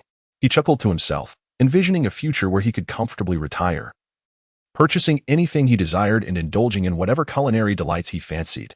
What a splendid life it would be. Li Fan's heart soared with joy as he began to dream of a beautiful future. However, he mused, Mech truly were a bottomless pit of expenditure. He stroked his chin, reflecting on the reality that, in this era, one needed substantial financial backing to engage in the Mech realm. He instructed Lu Lin, Yunfeng, and Tangxi to temporarily vacate the maintenance chamber as he was about to showcase his remarkable skills. Gazing at the sleek, power-infused lines of the Ishka before him, he recalled Lu Lin's rare talent, balanced offense and defense. A subtle smile graced his lips. Balanced offense and defense? How intriguing. This is quite a rarity. Her dual attribute enhancement talent, although rated merely A grade, was remarkably rare, rivaling even S grade in scarcity. It was indeed a treasure, a gem among the masses. He examined the details of her primary combat technique, Counterstorm, which allowed for a brief super energy shield to absorb most attacks before exploding to rebound damage. This ability perfectly complemented her mech talent. With a clear plan forming in his mind, Li Fan began to manipulate the various precision instruments within the maintenance chamber, preparing to embark on a transformative overhaul of the Ishka. Upgrading enhancement commenced. Li Fan first deftly operated the agile mechanical arms, akin to a seasoned bomb disposal expert, carefully detaching the core component of the Ishka, the mech's heart. A moment's carelessness could result in an explosive disaster, leaving nothing but scrap metal. Following this, he commenced a comprehensive maintenance and servicing of the mech's other components. His fingers flew with dexterity, flitting between instruments like a butterfly, the tools in his hands seeming to come alive as they danced gracefully under his expert touch. He first employed a high-energy particle beam to meticulously cleanse the surface of the mech, erasing scratches and damages. The sizzling sound echoed like a rejuvenating, deep-cleaning spa for the machine. Subsequently, he applied a nano-repair fluid to mend the microscopic fissures within the mech, a marvel of high technology that surpassed ordinary adhesives, restoring the armor to its pristine, indomitable state. Finally, he optimized and upgraded the energy conduction system, allowing the flow of energy to surge more seamlessly, akin to unblocking the vital channels of the mech, thereby elevating its combat prowess to new heights. As the seconds ticked by, 2 hours seemed to pass in the blink of an eye.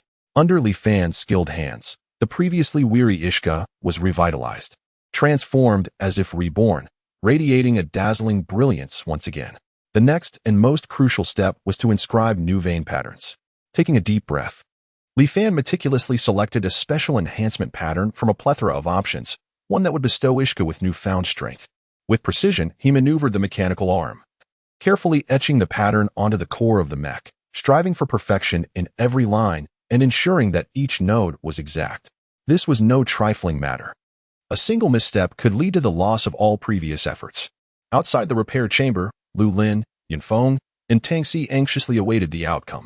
Lu Lin was particularly restless, resembling an ant on a hot stove, continuously craning her neck to peer through the large screen of the repair chamber, nervously observing the proceedings within. On the screen, Li Fan was deeply engrossed in his work, seemingly contemplating something, delaying his next move. Noticing Lu Lin's fidgety demeanor, Tangxi couldn't help but chuckle. Lu Lin, can you calm down a bit? The payment has been made, and the contract is signed. Your impatience is futile. Get lost. Tangxi, you can stand there and jest because it's not your mech. If it were yours, you'd have barged in there.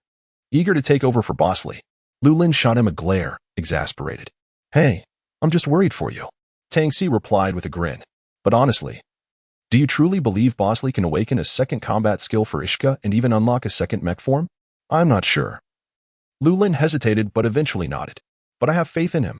For some reason, I find this Bosley profoundly enigmatic, despite his youth. He exudes an aura of, how should I put it, inscrutability. Your intuition is not misguided. Yunfeng, who had been silent, suddenly spoke. This Bosley is beyond my comprehension, too. Moreover, he managed to defeat the Bloodbath Alliance Ghost Cat Mech and eliminate the Assassin Vela. His prowess is likely on par with ours. The trio fell silent, their hearts brimming with anticipation, all waiting for the moment when Li Fan would work his miracle. Boom. At that moment, a thunderous explosion suddenly reverberated within the maintenance chamber, followed by a searing wave of heat that surged through the thick door, sweeping towards the trio. What on earth is happening? Lu Lin felt her heart race as she exclaimed, Is the maintenance chamber exploding? Surely. My precious Ishka hasn't been reduced to a pile of scrap metal? I just charged it to my credit card. Did it? Did it really explode? Tangxi was equally dumbfounded. Can a maintenance mech even explode? Is Bosley attempting some form of performance art? Is an explosion considered art? He discreetly stepped back, sensing an ominous aura surrounding the blast. Meanwhile, Yunfeng maintained his stoic demeanor, yet his gaze was fixated on the maintenance chamber door, as if he were ready to dash inside to rescue the mech at any moment. With a sharp click, the maintenance chamber door swung open. Yunfeng charged inside like an arrow released from a bow, his swiftness nearly causing Lu Lin and Tang Xi to stumble. Yunfeng, Maishka, Lu Lin shrieked, abandoning her ladylike composure as she sprinted forward. Upon entering the maintenance chamber, they were instantly rendered speechless. The Ishka before them bore no resemblance to its previously slightly worn appearance. It had transformed dramatically, akin to a duckling evolving into a swan, or rather, a caterpillar metamorphosing into a steel butterfly. The mech's head, once characterized by smooth contours, now sported sharp edges, resembling a formidable metallic helmet, with two pointed protrusions on either side, exuding an intimidating presence. The deep blue optical sensors glimmered with a fierce light, reminiscent of a hawk fixated on its prey, exceedingly cool and striking. The shoulder armor had been reinforced and widened, layered with robust alloy plating that radiated a sense of security. On the right arm, it bore a 25-meter-long alloy halberd, its energy patterns pulsating with vibrant flashes, while the tip gleamed with sharpness capable of piercing through 10 tanks in one thrust. The left arm was even more extravagant, featuring a colossal shield that had been welded directly onto it, with an energy barrier rippling like water. The shield's edges were lined with serrated teeth, rendering it a weapon of brutal close combat. The mech's overall color had transformed as well, emanating a luminous blue glow from within, and mysterious patterns flickered across its surface, elevating its prestige to new heights. Its height had also surged from 28 meters to a towering 30 meters, presenting itself as a veritable colossus of steel. Chapter 36. Bidding farewell to the mummy. My goodness. Is this truly my Ishka? Lu Lin rubbed her eyes, questioning whether she had mistakenly entered the wrong maintenance bay. The transformation, it is nothing short of miraculous. Tang Xi was equally astonished, his mouth agape as if he could fit an egg inside. He suddenly realized that his previous mockery of Lu Lin's expenditure was utterly naive. The prowess of Boss Li was not merely a remarkable value. It was akin to a buy-one-get-10 offer. Regaining her composure, Lu Lin gazed at the exquisite weaponry adorning Ishka, her heart racing with exhilaration. And her admiration for Li Fan surged like an unceasing river. Boss Li, you are truly astonishing. Lu Lin beamed at Li Fan, her eyes sparkling with excitement. How do you find it? Li Fan's lips curled upwards, revealing a smile that conveyed complete mastery of the situation. Satisfactory. Not just satisfactory. It is absolutely delightful, Lu Lin exclaimed, rubbing her hands together in anticipation, unable to restrain her eagerness. Boss Li, may I give it a try? Of course. It is your mech after all. Li Fan nodded, gesturing for her to proceed at her leisure. With Li Fan's approval, Lu Lin dashed forward without hesitation, swiftly climbing into the cockpit of Ishka. Neural links engaged, ignition, buzz. The brilliance surrounding Ishka surged dramatically, and the thrusters at its rear expelled a pale blue flame. The entire mech seemed to come alive, exuding an overwhelming sense of power. Lu Lin moved her limbs within the cockpit, feeling the surge of strength coursing through the mech. Her agility elevated to an entirely new realm. When she beheld the core power source transformed into a radiant stellar crystal core, she could not suppress a gasp of astonishment. Goodness! The stellar crystal core? Boss Li, you have truly gone all out. Lu Lin's voice trembled with excitement. The stellar crystal core was a premium item. How much would it cost to acquire one? Boss Li, this is remarkable. This mech has been completely rejuvenated. It is far superior to before. Lu Lin's exhilaration resonated from within the mech, her enthusiasm palpable even through the thick armor. Don't just talk. Venture outside to test the feel. Li Fan chuckled, moving to the control panel and pressing a button. Click, click, click.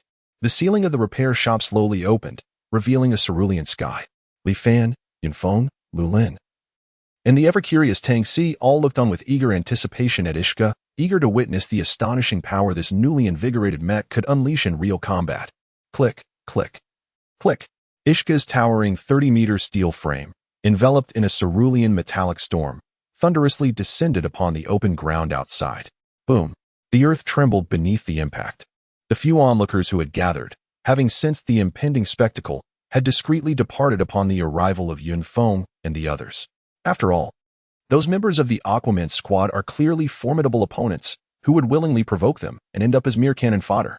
Lu Lin's voice resonated from within Ishka, brimming with uncontainable excitement and a hint of electrical static. Wow, This perspective, this sensation, is utterly transformed. Bosley, your craftsmanship is nothing short of miraculous. Turning decay into brilliance and stone into gold. Tang Si, standing nearby, expressed his astonishment as he circled Ishka multiple times, his admiration spilling forth. Goodness, this spear, this shield, these intricate patterns, it's armed to the teeth. Sister Lin, if you claim this mech is the latest military model, I would believe you. Hee, indeed. Lu Lin chuckled triumphantly from the cockpit, her voice slightly giddy. Ishka stirred, with a sudden, forceful sweep of its right arm. The 25-meter-long alloy spear sliced through the air with a thunderous whoosh. Martial combat technique, master of offense and defense. Activate, Lu Lin exclaimed. And the core within the mech erupted in a dazzling display of light. Ishka's movements became increasingly swift and fluid. The speed of the spear's swings was nearly beyond the limits of the naked eye, leaving behind a series of phantoms that wove together in an impenetrable metallic tempest. Swish, swish, swish, the sound of the spear cutting through the air was dense and rapid like rain, sending vibrations through the eardrums. Wow, is this for real? This speed? It's absurd. Tang Si's eyes widened in disbelief, murmuring to himself, is this still Ishka? It feels as though I'm witnessing an entirely different mech. What astonished him even more was yet to come. Second form, Shield Guardian Counterattack. Deploy. Lu Lin activated another skill, and the massive shield on Ishka's left arm thrust forward with great force. A hum resonated as the energy shield expanded instantaneously, doubling the already substantial surface area of the shield, effectively enveloping the upper half of the mech. Simultaneously, Ishka slightly crouched, adopting a standard defensive stance. The long spear in its right arm remained poised, akin to a viper ready to strike, brimming with latent power. Wow, it can do that too. Tang Si was utterly dumbfounded, his mouth agape as if it could accommodate an interstellar egg. He felt his worldview being reshaped time and again by Ishka. Lu Lin, evidently pleased with the new form, let out a triumphant laugh from within the mech. Ha ha ha. This is true balance of offense and defense, flawless perfection. Behold, my energy cannon, earth-shattering blast. The energy cannon on Ishka's right shoulder suddenly blazed with a blinding light. Boom. A robust beam of energy surged forth like a dragon emerging from the sea, soaring skyward. The energy beam erupted in the sky, forming a colossal sphere of light that unleashed a deafening roar. The shockwave, as tangible as substance, stirred the surrounding air into a violent turmoil, sending dust swirling wildly across the ground. Isn't my new skill and form impressive? Lu Lin's voice brimmed with pride and triumph, almost spilling out of the screen. Shortly thereafter, she made yet another astonishing discovery. Oh, is it possible to do it this way? Before their eyes, a surge of radiant energy enveloped the long spear in Ishka's grasp, wrapping around its shaft like flames. The spear's length had seemingly increased by several meters, transforming from an impressive 25 meters to an astonishing 30, resembling a colossal pillar reaching for the heavens. Goodness, can it truly be like this? Tang Si was utterly taken aback, feelings of envy, jealousy, and resentment erupting within him like a volcano. He felt that his previous fire mecha paled in comparison to Ishka. It seemed nothing more than a mere stick for kindling, utterly inferior. Yun Feng's expression turned grave. He had initially perceived Lu Lin as merely a moderately talented teammate. Little did he realize that under Li Fan's transformation, Ishka could unleash such remarkable potential. With the martial prowess of a master in offense and defense, coupled with this extendable energy spear, Lu Lin's strength had likely reached a level not inferior to that of his own captain. With this thought, Yun Feng could no longer suppress his yearning. His gaze fixed intently on Li Fan, his tone laced with both anticipation and a hint of trepidation. Boss Li, your transformation technology is truly extraordinary. I wonder, could you perhaps enhance our aquatic king's mecha in a similar manner? Tang Si, suddenly realizing, hurriedly stepped forward, eager to ensure Li Fan heard him. Yes. Boss Li, look at my fire. While it's decent, it pales in comparison to Sister Lin's Ishka. Money is no object. If you can transform my fire like that, I would pay any price. The two of them gazed at Li Fan, their eyes filled with hope, as if awaiting a decree from fate. Observing their eager expressions and glancing at the time on his phone, Li Fan slowly shook his head. What does a shake of the head signify? The smile on Tang Si's face abruptly faltered, a chill creeping into his heart. Could it be that Boss Li was unwilling? Yun Feng's gaze dimmed as well. Indeed, such a level of enhancement was not something easily achieved. They had approached this with a mere hope for the best, only to find themselves turned away. Li Fan, oblivious to their disappointment, merely glanced at the time again and remarked, "It's getting late. gentlemen. Miss Qin Lan's injuries seem to require further attention. After all, she has only been hastily bandaged, resembling a mummy, and it would be prudent to return her to the Qin family as soon as possible. God forbid anything goes awry on the way. My little establishment cannot bear the brunt of the Qin family's ire. Upon hearing Li Fan's words, Yunfeng and Tang Si suddenly remembered that they still had the esteemed Qin Lan to escort. Chapter 37. Li Facio in memory. Li Fan leisurely tidied up the tools on the table, murmuring to himself, "Farewell, farewell, overtime requires extra pay." In this day and age, it is indeed challenging to be a worker. With a swift motion, he closed the door, shutting out the cacophony of the outside world, as if also distancing himself from the eager, hungry gazes of the mechanized upgrades. With a decisive click, the workshop door sealed shut, mercilessly cutting off the expectant expressions of Yunfeng and Tang Si, who were left outside. The two appeared as wilted as frostbitten eggplants, their spirits instantly dampened. Is it really closed? Tang Si scratched his head, utterly bewildered. The efficiency of Boss Li is astonishing. He shut the door without a moment's hesitation. Yunfeng sighed and patted Tang Si on the shoulder, speaking earnestly. Enough of that. Do you really think Boss Li is someone you can sway with money? His skills are likely hereditary, passed down through generations, and not for public dissemination. As they pondered how to safely return the mummy Qin Lan to her family, the situation was indeed a hot potato, and should any mishap occur along the way, the Sea King squad would be in quite a predicament. A low, rumbling engine sound gradually approached, shattering the tranquility outside the repair shop. Moments later, a dozen sleek hovercrafts suddenly filled the sky above the workshop. Their surfaces gleamed with a metallic sheen, emblazoned with an ancient and enigmatic family crest. What on earth is happening?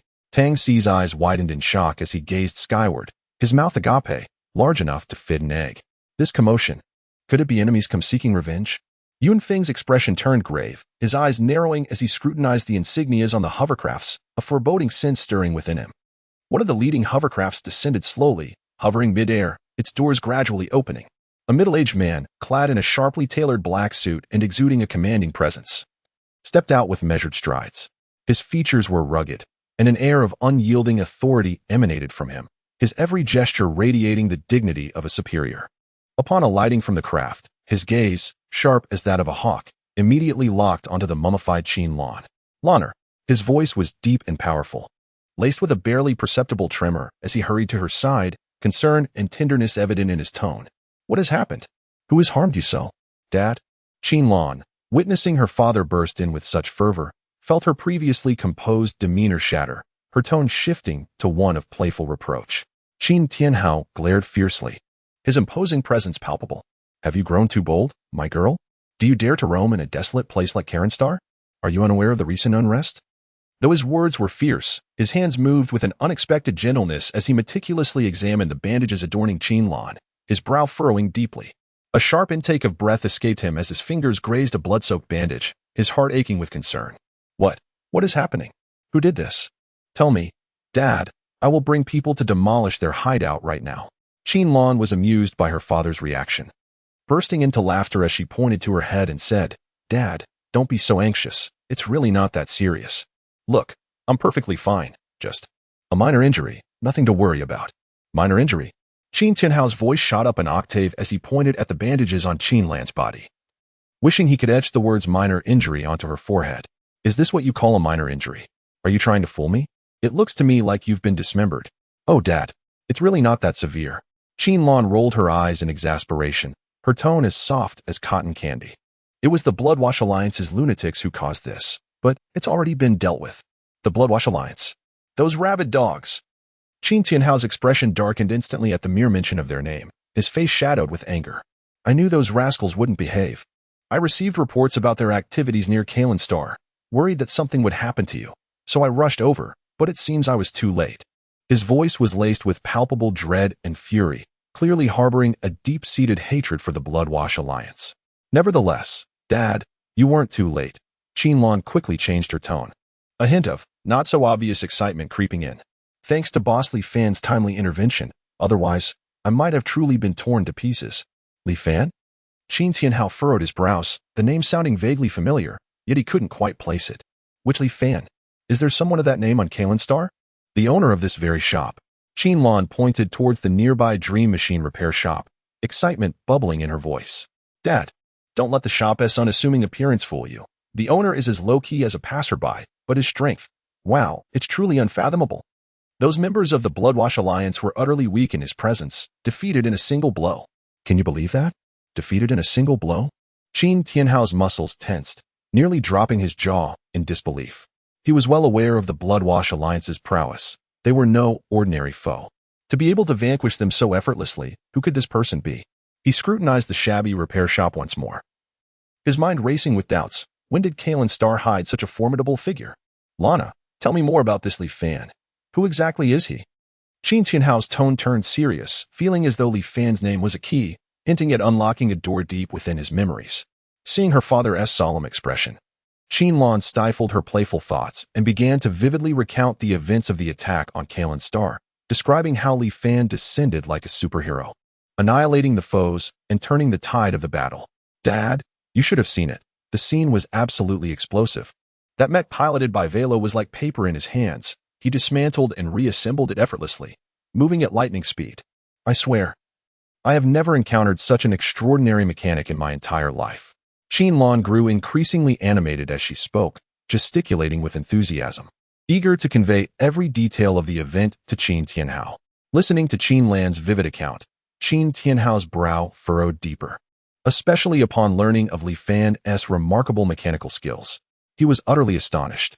It is worth noting that the Qin family is a prominent force in the realm of mechs within the stars, having encountered numerous top-tier mechanics. Yet, to have his daughter, who is typically discerning, hold someone in such high esteem was unprecedented. Qin Tianhao felt a tumultuous wave of emotions surging within him. Exceptional mechanical skills? Li Fan? Li Feixiu? Could it truly be him? The gates of long-buried memories burst open at that moment, flooding his mind with a tide of recollections. The youthful, impetuous version of himself, the spirited Li Feixiu, in that modest yet dream-filled repair shop. Qin Tianhao's gaze turned complex as he looked once more at the seemingly ordinary workshop, grappling with an internal struggle. Should he venture inside? Should he seek confirmation? Ultimately, reason triumphed over impulse. No, it is not the right time. My daughter's safety is paramount. Lana, let us depart, Qin Tianhao said, taking a deep breath to quell the storm within, his tone calm yet resolute. Father, are we leaving right away? Shouldn't we express our gratitude to Bosley? Qin Lan cast a reluctant glance back at the repair shop, wishing to engage with Li Fan a little longer. We can express our thanks later, once you have recovered. I will personally bring you back to thank Bosley, Qin Tianhao replied gently, though his tone bore an undeniable authority. Though Qin Lan felt somewhat disheartened, she understood her father's temperament and nodded obediently. All right. Qin Tianhao turned to the trio of Yunfeng, Lu Lin, and Tang Xi with politeness, saying, I sincerely thank you three for escorting Lana. I am immensely grateful. Yunfeng quickly waved his hand. Mr. Qin, you are too kind. It was our duty. Qin Tianhao nodded, patting Yunfeng on the shoulder, and spoke with a meaningful tone. You are all young and have boundless futures ahead of you. Should the opportunity arise, feel free to visit me on Gillistar. I shall ensure you are well received. With that, Qin Tianhao instructed his subordinates to assist Qin Lan onto the aircraft. Before following suit, Bosley, thank you immensely for everything, Qin Lan called out, waving goodbye to Li Fan with genuine sincerity. Li Fan inclined his head slightly in acknowledgement. The aircraft ascended slowly into the sky, carrying Qin Tianhao and Qin Lan away from Karen Star. Yunfeng, Lu Lin, and Tang Xi stood rooted in place, watching the vessel vanish into the horizon, their curiosity and respect for Li Fan's mechanical prowess growing ever deeper. Chapter 38. Is it easy to be a beat cop? Brother Yun, what exactly is the background of this Mr. Qin? Lu Lin could not help but inquire. The aura emanating from Qin Tianhao was overwhelmingly potent, instilling a profound sense of pressure. Yunfeng shook his head, offering a wry smile. I have no idea, but he certainly appears to be someone of considerable stature. After a moment of silence, Tang Xi suddenly remarked, I believe I have encountered the name Qin family of Gillistar somewhere before. The Qin family of Gillistar? Both Yunfeng and Lu Lin exclaimed in unison, their expression shifting dramatically. If indeed it was that Qin family, they were in the presence of interstellar magnates. The three exchanged glances, their astonishment deepening. They had never imagined that they would encounter members of the Qin family in such a humble place as Kalen Star, nor that they would witness the enigmatic Bosley. With Qin Tianhao's departure, the trio now found themselves dubbed the Strengthening Trio, lingering stubbornly at the entrance of Li Fan's repair shop. Who would have thought that the most formidable Sea King squad of the Federation had been reduced to loitering outside a repair shop? Who would believe such a tale? Tanks equipped with a hint of envy. When has our Sea King squad ever faced such indignity? We used to have others begging us for assistance. And now look at us, pleading with the owner for enhancements. Truly, times have changed. Lu Lin rolled her eyes and retorted, "Stop with the sarcastic remarks. If you have the capability, then don't seek enhancements. You know full well that Vela's broken mech was dismantled into pieces by Bosley in an instant." Tang Si instantly deflated, rubbing his nose and muttering, "I was merely expressing a sentiment. Besides, who doesn't desire strength?" Just as the three were lost in their varying thoughts, a buzzing sound approached from afar. Buzz, buzz, buzz. The enforcement team's hovercraft was arriving. These fellows had quite the keen sense, with the commotion caused by Ishka's mech in its second form. Their absence would have been more surprising than the sun rising from the west. As the vehicle door opened, enforcement team Captain Zhang Sihai, a middle-aged man with a portly figure, stepped out with a stern expression. Upon seeing Yun Feng and the others, he paused momentarily before frowning. "What are you doing here? Is everything all right? After such a significant incident, why didn't you notify us immediately?" Yun Feng's lips twitched as he forced a smile that was more grotesque than a frown. "Captain Zhang, we were just about to inform you when you appeared like a divine messenger." Internally, he cursed, "What a load of nonsense. If we had truly notified you, would the Sea King squad have had the chance to seize this opportunity?" Zhang Sihai scrutinized them with suspicion, feeling that their expressions were not quite right, certainly indicating something amiss. "What was that energy fluctuation earlier? Don't tell me you are unaware." "Oh, that," Huang Lin interjected quickly, "is my new skill, Thunderclap Palm, which I have just recently mastered. I was merely eager to test its power. My apologies for the loud noise. Given the circumstances, it was better to acknowledge the truth openly rather than deny it." Beside him stood Tang Si, the chief negotiator of the Aquaman team, a person of remarkable charm and wit, who instantly flashed a sweet smile that could easily overwhelm. "By the way, Captain Zhang, when did such a high-tech repair shop emerge on Karenstar? I've never heard of it before." Her words carried a hint of probing, laced with an almost imperceptible grievance. The Aquaman team was simmering with frustration. After all, they were all citizens of the Federation, despite being from different departments and cities. This interstellar repair shop was undoubtedly a treasure for the entire Federation, nay, the entire Star Alliance. How could such an impressive establishment be hidden away on Karenstar without proper acknowledgement? It was utterly inconsiderate. "What? Are you referring to the one behind you?" It was only then that Zhang Sihai noticed the repair shop behind Yunfeng and the others, having been preoccupied with interrogating the Aquaman team. Upon taking a glance, he was instantly struck dumb, his eyes nearly bulging out, mouth agape as if he could swallow an egg whole. What on earth is this? When did Karenstar acquire such a luxurious repair shop? Zhang Sihai, as a seasoned captain of the law enforcement team, had seen his fair share of wonders, yet the building before him, gleaming with metallic luster and exuding an aura of futuristic technology, shattered his perception of reality. Was this truly a repair shop? Surely it couldn't be the secret base of some interstellar tycoon. Seeing Zhang Sihai's incredulous reaction, which seemed genuine, the simmering anger within Yunfeng and the others eased slightly. However, their disdain for Captain Zhang surged. How utterly incompetent could he be? To have such a goldmine hidden within his jurisdiction and yet remain completely oblivious? It was utterly blinding. Even more absurd was the fact that a cult's minions had dared to attack. Had it not been for the intervention of the formidable Li Fan, Karenstar would have faced a tremendous loss of face. This was a serious dereliction of duty, without a doubt. Zhang Sihai felt as if he had swallowed a fly. Although he was still unaware of the extraordinary repair skills possessed by Li Fan, the caliber of this shop was evidently not ordinary. A facility of such magnitude, located in his territory, and yet no one had reported it? What were these inept individuals doing? "Shally, this area is under your responsibility, isn't it? Explain this situation to me." Zhang Sihai's face darkened as he bellowed at a young man in the team. Called out, Shally shrank back, feeling as though the end of the world had arrived. Trembling, he stepped forward from the ranks, his voice quavering with a hint of despair. Captain Zhang, just a few days ago, this place was indeed a dilapidated old repair shop. I truly didn't expect it to transform so drastically in just a few days." Shally was on the verge of tears, feeling wronged himself. Who could have predicted that this shabby establishment would undergo such a dramatic metamorphosis overnight? Useless. How have I instructed you all? Everything must be done with diligence and grounded in reality.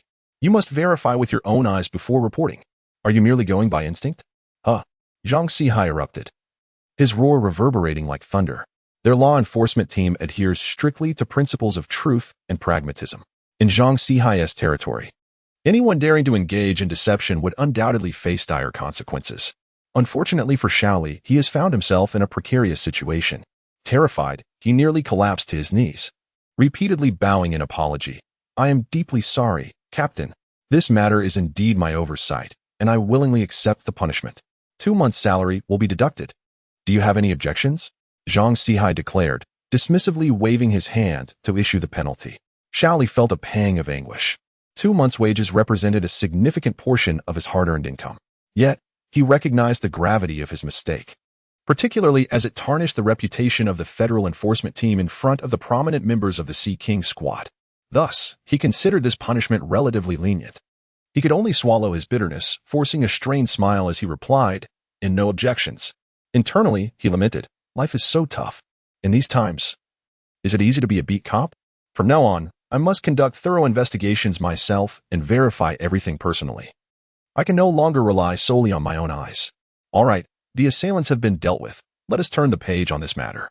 The surrounding damage is quite severe, and your enforcement team is responsible for the repairs." Yun Feng, observing Zhang Sihai reprimanding his subordinate, deemed it an appropriate moment to intervene and support Shaoli. This falls within our responsibilities. Zhang Sihai understood the need to temper his reprimand. He glanced at the chaotic scene around him and felt a wave of apprehension. Thankfully, this location was not in the heart of the federal city. Otherwise, the losses would have been incalculable. Although the ground was in disarray, the fortunate aspect was that no lives were lost. As for the repairs, in the age of interstellar travel, such tasks are trivial and can be accomplished in no time. Zhang Sihai immediately directed his subordinates to commence the restoration work. Oh, and Yun Feng's eyes sparkled with sudden inspiration. Please upgrade the surrounding area of the repair shop with high-strength materials within a 1-kilometer radius. Zhang Sihai was utterly bewildered, failing to comprehend Yun Feng's reasoning. Why? Why would we need that?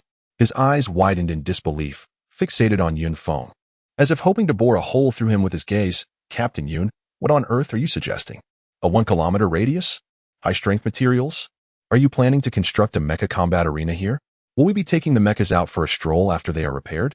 This defies logic. This is not a military exclusion zone. Do we truly require such an elaborate setup? He felt a deep sense of frustration. Yun Feng, who typically appeared to be quite reliable, was today spouting absurdities. This request was more outrageous than that of his troublesome son. Chapter 39. Her Majesty Queen Kyra in his heart. Yun Feng chuckled softly, yet his expression remained as serene as ever, as if discussing the most mundane of matters. Captain Zhang, remain composed, remain composed. This situation is somewhat your fault. Who told you to be negligent in your duties, allowing those nefarious cultists to exploit the gaps?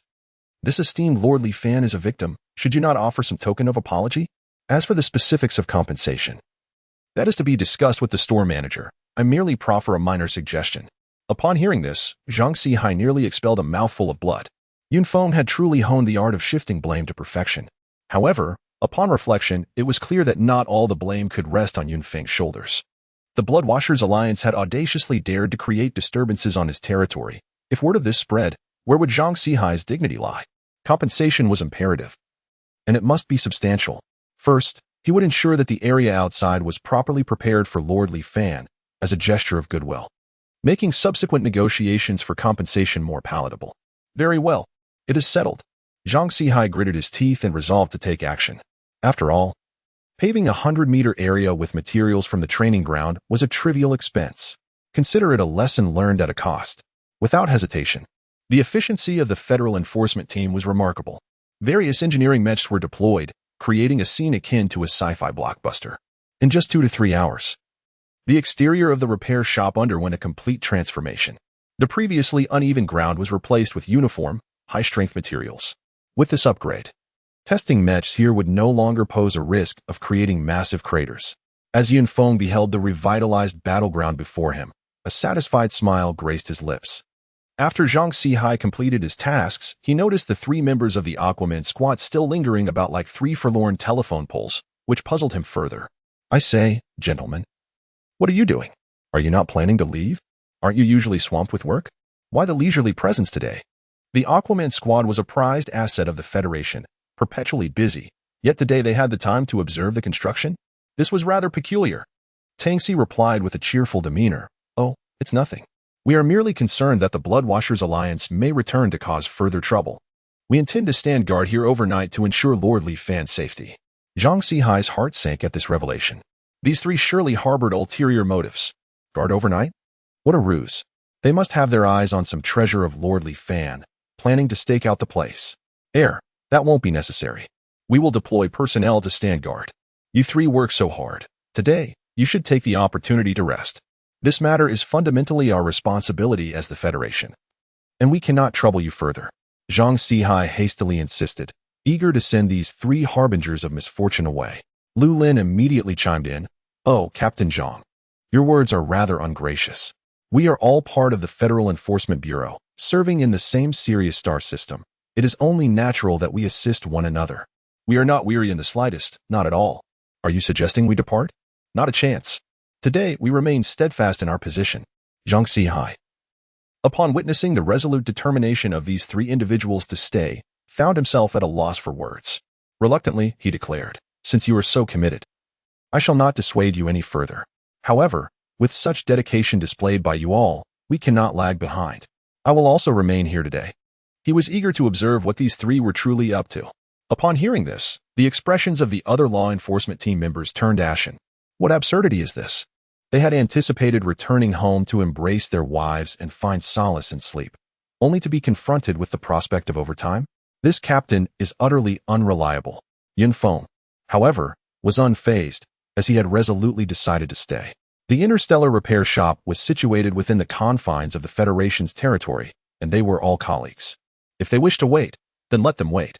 Thus, an unusual scene unfolded outside Li Fan's repair shop, for elite star-level armor masters and numerous law enforcement officers quietly stood vigil at the entrance, waiting until the first light of dawn broke.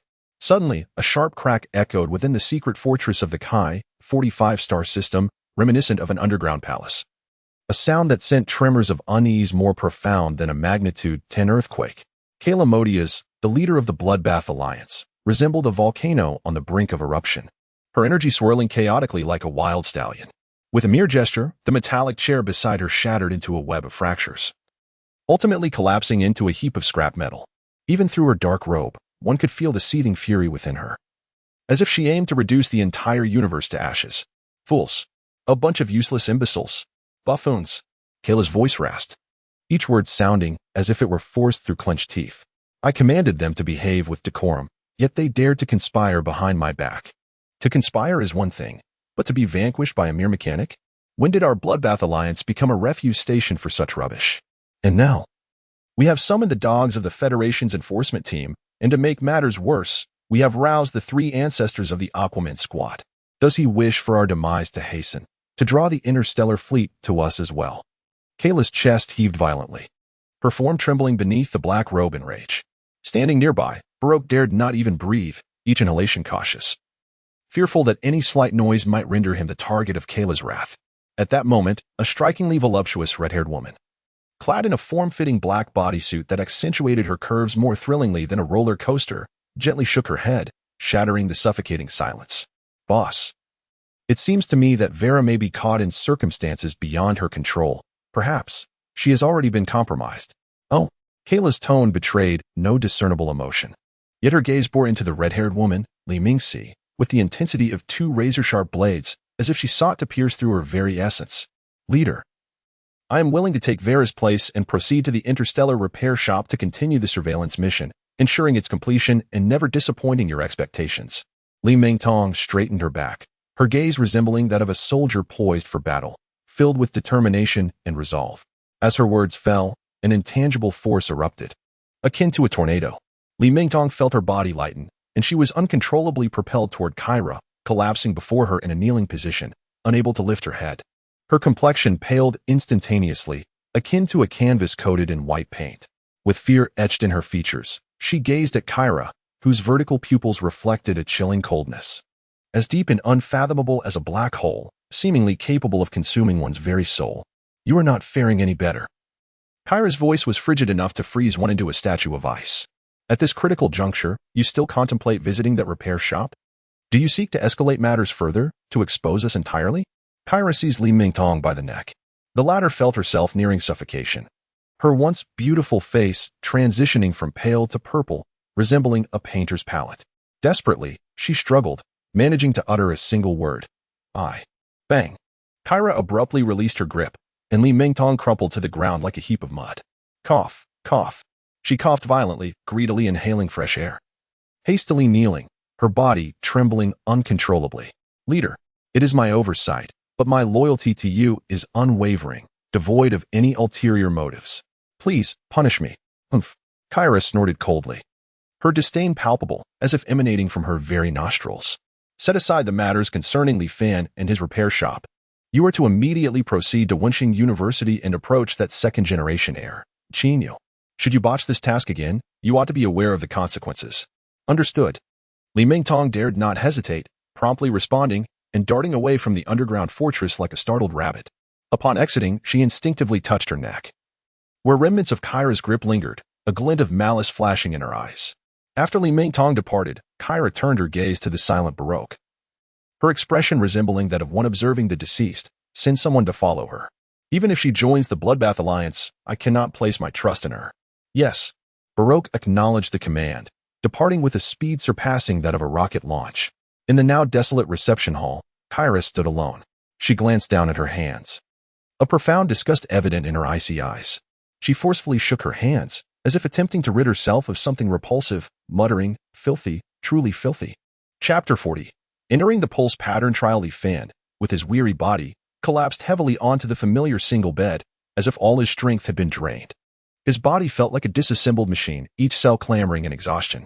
He closed his eyes, endeavoring to shut out everything around him. Darkness surged like a tide, gradually engulfing his consciousness. Just as he was on the verge of sinking into a deep slumber, he heard a system prompt. Star Dream Space, activate. A familiar wave of dizziness washed over him as Li Fan once again entered the Star Dream Space. This time, the system did not hasten to assign him a task. The rare tranquility left Li Fan feeling somewhat out of sorts. Why are you so quiet today, system? Have you had a change of heart? Li Fan couldn't help but jest. The system remained unresponsive. Relishing in the peace, Li Fan began to meander through the hall, approaching the enormous translucent, three-dimensional light screen.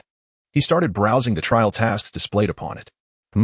The pulse pattern trial, advancement task seems promising, perfectly suited to my current needs. His gaze lingered on one task. Eyes glimmering with interest. Task overview. Explore and complete a new type of pulse pattern combination, successfully applying it to the Mech core to awaken new combat techniques. This task is tailor-made for me. Without hesitation, Li Fan selected the task. A flash of light enveloped him, and his figure vanished from the original spot. Transported to an entirely new trial space. In this realm, various Mech cores were arranged alongside instruments and materials he had never encountered before. Excitement surged within him. Li Fan rubbed his hands together, eager to begin. He approached a workbench, picked up an unactivated Mech core, and began to study it meticulously. The essence of pulse patterns lies in stimulating the Mech core's potential through specific energy circuits. He muttered to himself while sketching various pulse pattern designs on paper. As time ticked by, Li Fan attempted dozens of different pulse combinations, yet all ended in failure. The Mech core remained unresponsive, akin to a stubborn stone. Was my thinking flawed? Frustrated, Li Fan raked his fingers through his hair, feeling trapped in a dead end. No. I cannot give up. I am destined to become a master of mechs. Taking a deep breath, Li Fan forced himself to calm down. He began to revisit all the pulse knowledge he had previously acquired, seeking new inspiration within. Wait. It seems I've overlooked something significant. Suddenly struck with insight. Li Fan recalled a particular energy flow method he had inadvertently discovered while repairing the Flame Dragon Mech. This energy flow appeared to diverge from traditional pulse theory, yet it effectively stimulated the mech's potential. The more he pondered, the more exhilarated he became, sensing he had found a breakthrough. Without delay, he seized a carving knife and began to etch a brand new pulse pattern combination onto the Mech core. This combination not only drew from traditional pulse theory, but also incorporated his own understanding and innovation. As the final stroke of the Mech core was completed, it suddenly erupted with a dazzling light. Success! Li Fan exclaimed with exhilaration, nearly leaping into the air. He gazed at the Mech core in his hand. Feeling the immense energy contained within, his heart brimming with a sense of accomplishment. Ding! Congratulations, host, for completing the Pulse Pattern Trial Advancement Task. Task Reward: 500 star energy, 500 star energy. This task is splendid. Li Fan's spirits soared as he looked at his star energy balance, beaming with joy. His innate greed resurfaced. He rubbed his hands together, sensing that it was still too early to exit the Star Dream space. There was ample time, and it would be wiser to undertake another task to amass more star energy. Navigating effortlessly back to the Star Dream Hall, the massive screen continued to flicker with various trial tasks. Li Fan's gaze swept across the options and suddenly fixated on the words Mech Combat Trial. Mech Combat. Ugh. The last time I was thoroughly beaten by that AI mech was simply a source of shame. Li Fan grimaced. The memory of his previous humiliating defeat in the combat trial was still vivid, a true disgrace. As a man determined to become a mech master, he could not allow such a humiliation to stand. Humph. A man should be regarded anew after 3 days. I am now endowed with mech talent. And I fear not a mere AI. Last time, I was careless and failed to evade. Recalling the scene of his previous thrashing, a surge of adrenaline coursed through him. This time, he would use Apocalypse to teach it a lesson and redeem his honor. With that thought, Li Fan chuckled, excitement gleaming in his eyes. He was eager to see if, with his awakened mech talent and the exclusive nanomech Apocalypse, he could once again overcome the challenges of the Mech Combat Trial. Mech Combat Trial, engage. Li Fan decisively selected the trial. The light flickered once more, and his figure vanished from the hall. A new trial space awaited his conquest. Just wait and see. This time I will reclaim my dignity. Let that artificial intelligence know what it means to experience the shifting tides of fortune. Do not underestimate the youth and their struggle. Mech Combat Trial, initiated. Buzz. The familiar white light enveloped Li Fan once again. The fear he experienced under the control of the Black Wolf was still fresh in his mind, a true black mark on his history. However, this time, he grinned. As the light dissipated, Li Fan found himself once more in the grand circular arena.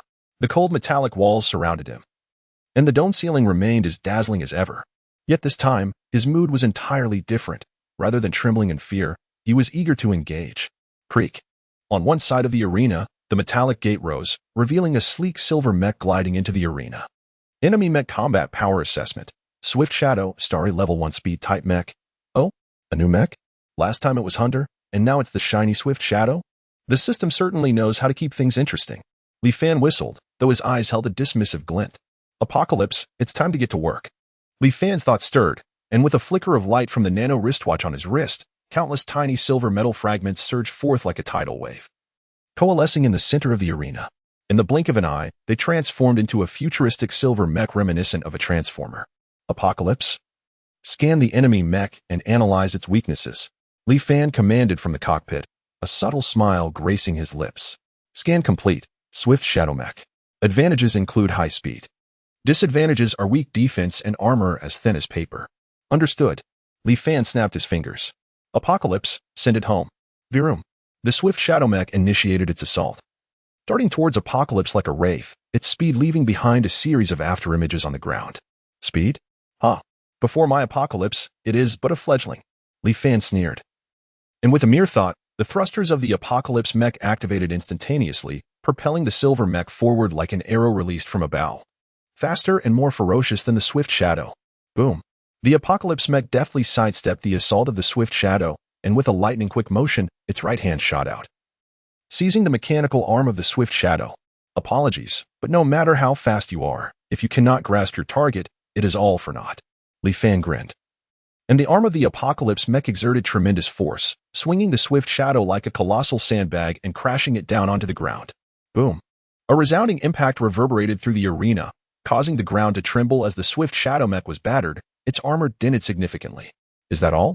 Li Fan scoffed, finding it rather pitiful. I expected a longer engagement. Crack.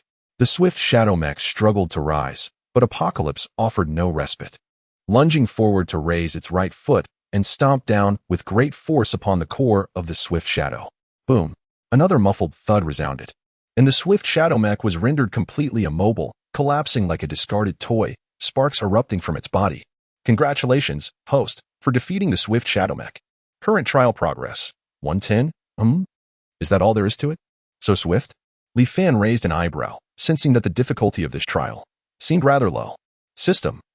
For the next round, increase the intensity. None of these flashy tricks. Let us get straight to the hard-hitting action.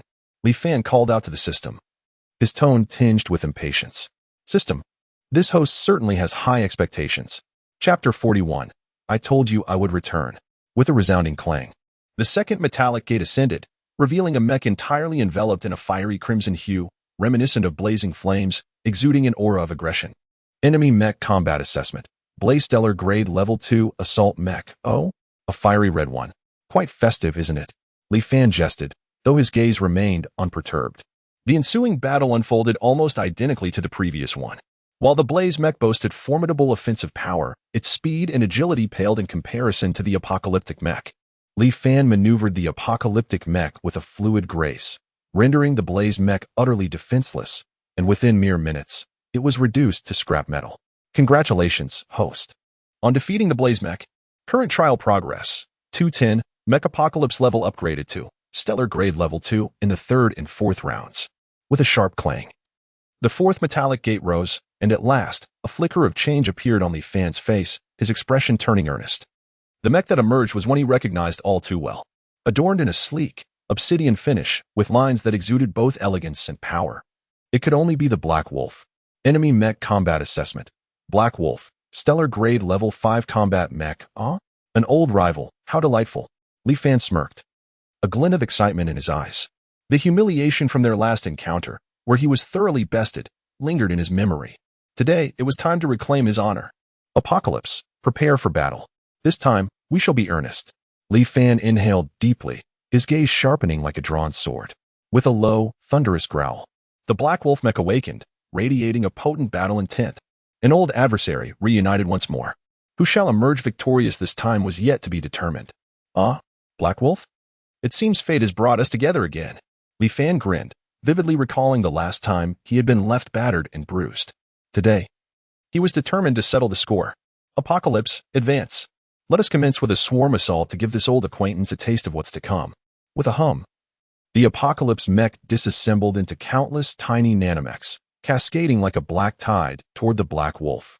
The swarm, dense and overwhelming, obscured the sky, instilling a sense of dread merely by its presence. Faced with this locust-like onslaught, the Black Wolf mech did not retreat.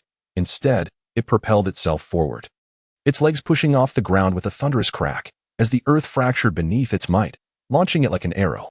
Quite swift. It seems you've made considerable progress since our last encounter, Li Fan remarked, his focus sharpening as he commanded the swarm of nanomechs to converge like a dark shroud, aiming to envelop the Black Wolf within. Whoosh. The Black Wolf mech weaved through the swarm like a specter, its agility unparalleled. Each evasion was executed with perfect precision, and the swarm of nanomechs couldn't even graze its hem. Astonishing. Li Fan was taken aback. The Black Wolf had never displayed such nimbleness before. It seemed this old companion had secretly leveled up. If that were the case, it was time to get serious.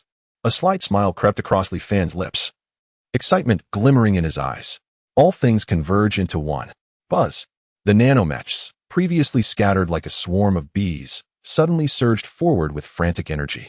As if drawn by some mysterious force, they swiftly conjured countless identical Apocalypse mechs around the Black Wolf. The illusions were so convincing that it was nearly impossible to discern the true form from the myriad reflections. The Black Wolf mech paused momentarily, evidently startled by the bizarre spectacle before it. Well, old friend, are you surprised? Li Fan chuckled with pride, controlling one of the Apocalypse avatars to charge fiercely at the Black Wolf.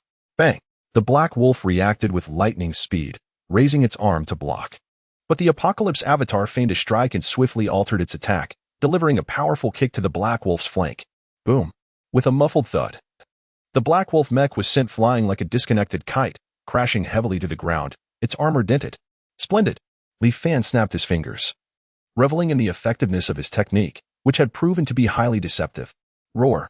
The downed Black Wolf mech let out a furious roar, akin to a wounded beast, as a surge of ferocity erupted from within. Has it gone berserk? Li Fan raised an eyebrow. It appeared the Black Wolf had a trump card. How intriguing. Boom. The Black Wolf mech suddenly launched itself from the ground, its speed more than doubled. Like a bolt of lightning, it surged toward one of the Apocalypse avatars, delivering a fierce punch. Bang! The air seemed to explode with the force of the blow, the terrifying shockwave causing the nearby Apocalypse avatars to sway slightly. Incredible! Li Fan gasped, Astonished by the Black Wolf's speed in its berserk state, it was as if it had been invigorated. Swish, swish, swish. The Black Wolf Mech unleashed a torrential assault on the Apocalypse avatars, its punches and kicks blurring into mere phantoms, each strike imbued with terrifying power. Bang, bang, bang, bang. A series of muffled thuds echoed as several Apocalypse avatars were obliterated by the Black Wolf's frenzied onslaught, their nanometal scattering across the ground. Li Fan's expression shifted slightly. The Black Wolf's strength had increased dramatically in its berserk state. The swarm's ambush speed could barely keep pace with its rhythm. This wouldn't he do? A direct confrontation was out of the question. Li Fan's eyes darted as he deftly maneuvered the remaining bodies of the Apocalypse avatars, skillfully evading the direct assaults of the Black Wolf while simultaneously seeking opportunities to counterattack. Whoosh! The avatars glided like slippery eels amidst the frenzied onslaught of the Black Wolf, dodging perilously left and right, narrowly escaping lethal strikes. Roar! The Black Wolf Mech bellowed ferociously, intensifying its attacks. Yet it was perpetually unable to land a decisive blow on the Apocalypse avatars, which took advantage of the openings to launch intermittent ambushes. Boom! Another Apocalypse avatar was obliterated. However, in that very moment, a flash of golden light appeared as the true Apocalypse Mech, like a phantom, emerged behind the Black Wolf, seizing it by the nape of its neck. Haha, got you now, old friend. Li Fan grinned. Energy absorption initiated. Buzz. A strange black glow illuminated the arm of the Apocalypse Mech, resembling a black hole, as it began to voraciously consume the energy of the Black Wolf Mech. Crackle. Electric sparks erupted from the armor of the Black Wolf Mech, its energy surging like a torrent into the body of the Apocalypse Mech. Roar. The Black Wolf Mech emitted a tormented howl, thrashing wildly in a desperate attempt to escape the grasp of the Apocalypse, but to no avail. The pace of energy depletion accelerated, and its power began to dwindle rapidly. Haha, the stellar absorption technique. Quite pleasurable, isn't it? Li Fan taunted triumphantly. This energy absorption was indeed a crafty skill, specifically designed to counter energy-based mechs. After a few minutes, the struggles of the Black Wolf Mech weakened significantly, ultimately succumbing to a complete loss of power, collapsing like a deflated balloon, emitting wisps of black smoke.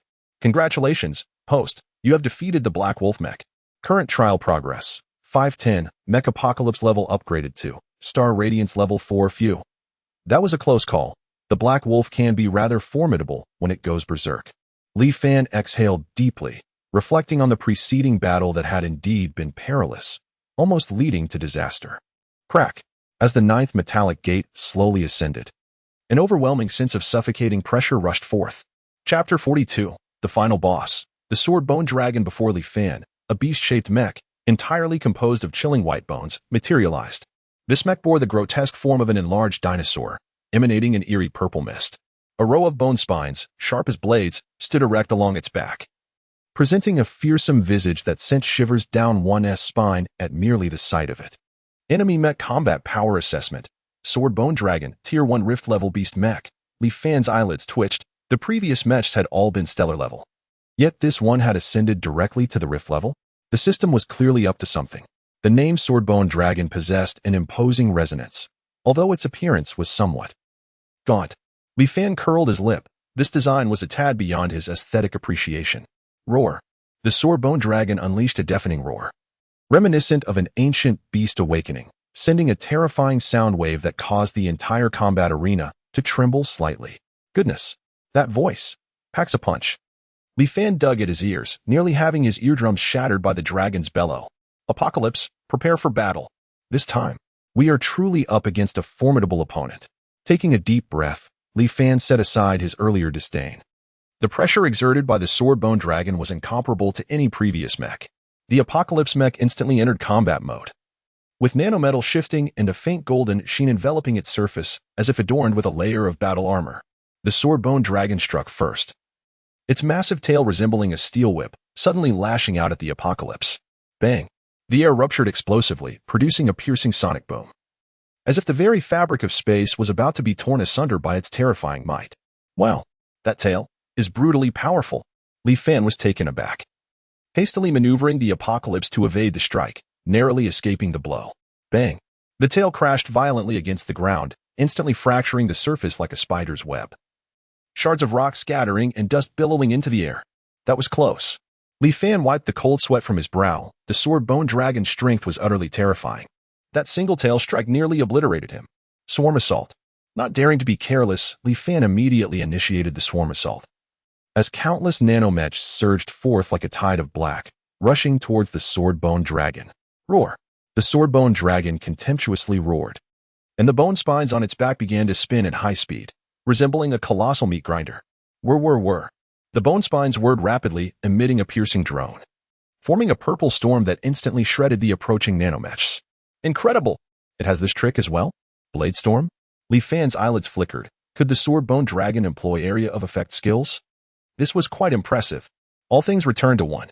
Li Fan unleashed the all things return to one technique once more, as countless clones of the apocalypse materialized, converging from all directions to besiege the sword-bone dragon. Roar. Unfazed, the sword-bone dragon accelerated the rotation of its bone spines, the purple storm growing ever more ferocious. Like a gigantic purple top, obliterating everything in its vicinity. Bang, bang, bang, bang. The celestial avatar surged forth like a moth drawn to a flame, only to be shredded instantly, unable to approach the corporeal form of the sword-bone dragon. Goodness, the defense is rather monstrous. Li Fan's lips twitched. The sword-bone dragon's defensive prowess was astonishingly high, rendering both the swarm assault and the universal convergence entirely ineffective. Energy absorption. Undeterred, Li Fan initiated the energy absorption once more, endeavoring to devour the energy of the sword-bone dragon. However, buzz. The radiance of energy absorption enveloped the sword-bone dragon. Yet it vanished into nothingness, eliciting no response whatsoever. Ineffective? Li Fan paused, astonished. This was his first encounter with such a phenomenon. Roar. Seizing the opportunity, the sword-bone dragon violently lashed its tail, striking one celestial avatar with tremendous force. Bang. The celestial avatar was obliterated, scattering into nanometal shards. Goodness. This has gone awry. Li Fan's expression turned grave. The sword-bone dragon's strength far exceeded his expectations. The previous skills were futile against it, presenting quite a predicament. No. I must devise a strategy. Li Fan furrowed his brow, his mind racing to formulate a plan. Suddenly, his gaze fell upon the remnants of the mechas that had been obliterated by the celestial avatar earlier, particularly the debris of the flame mecha and shadow mecha, which lay scattered with numerous metallic fragments and weapon components. A glimmer of inspiration sparked in Li Fan's eyes, and a slight smile graced his lips. Universal convergence. Buzz. The scattered remnants of the hunter shadow mecha began to tremble as if summoned by an unseen force, soaring into the air. Go. With a sweep of his arm, the levitating metal fragments rained down upon the sword-bone dragon like a torrential downpour. Clang, clang, clang. The metallic shards struck against the sword-bone dragon's bony armor, producing a crisp sound, yet it felt merely like a tickle, utterly incapable of breaching its defenses. As expected, this won't be so simple. Li Fan sighed, anticipating this outcome. The fragments were too minuscule to pack a significant punch. However, this was merely the beginning. A slight smile curled at the corners of Li Fan's mouth as he once more wielded the universal convergence, this time targeting the more intact weapon components among the remnants of the shadow mecha and flame mecha. Buzz, buzz, buzz. Several fractured beam swords, a few distorted metal spears, and various other uniquely shaped weapon parts soared into the air, hovering around the celestial mecha. In an instant, the celestial mecha fragmented into 9 smaller nanomechas, flitting about the weapon components like nimble hummingbirds. Then, click, click, click. The small nanomechas, akin to deft artisans, swiftly assembled the weapon parts into rudimentary weapons. Beam swords, metal spears, and even a uniquely designed bone spike blade. The very bone spike that had been interrupted during the sword-bone dragon's previous battle by the celestial avatar. My old friend, the weapon has been upgraded. Li Fan beamed with pride as he maneuvered the small nanomechs, each seizing a weapon, resembling assassins wielding sharp blades. Charging once more towards the sword-bone dragon. Whoosh, whoosh, whoosh.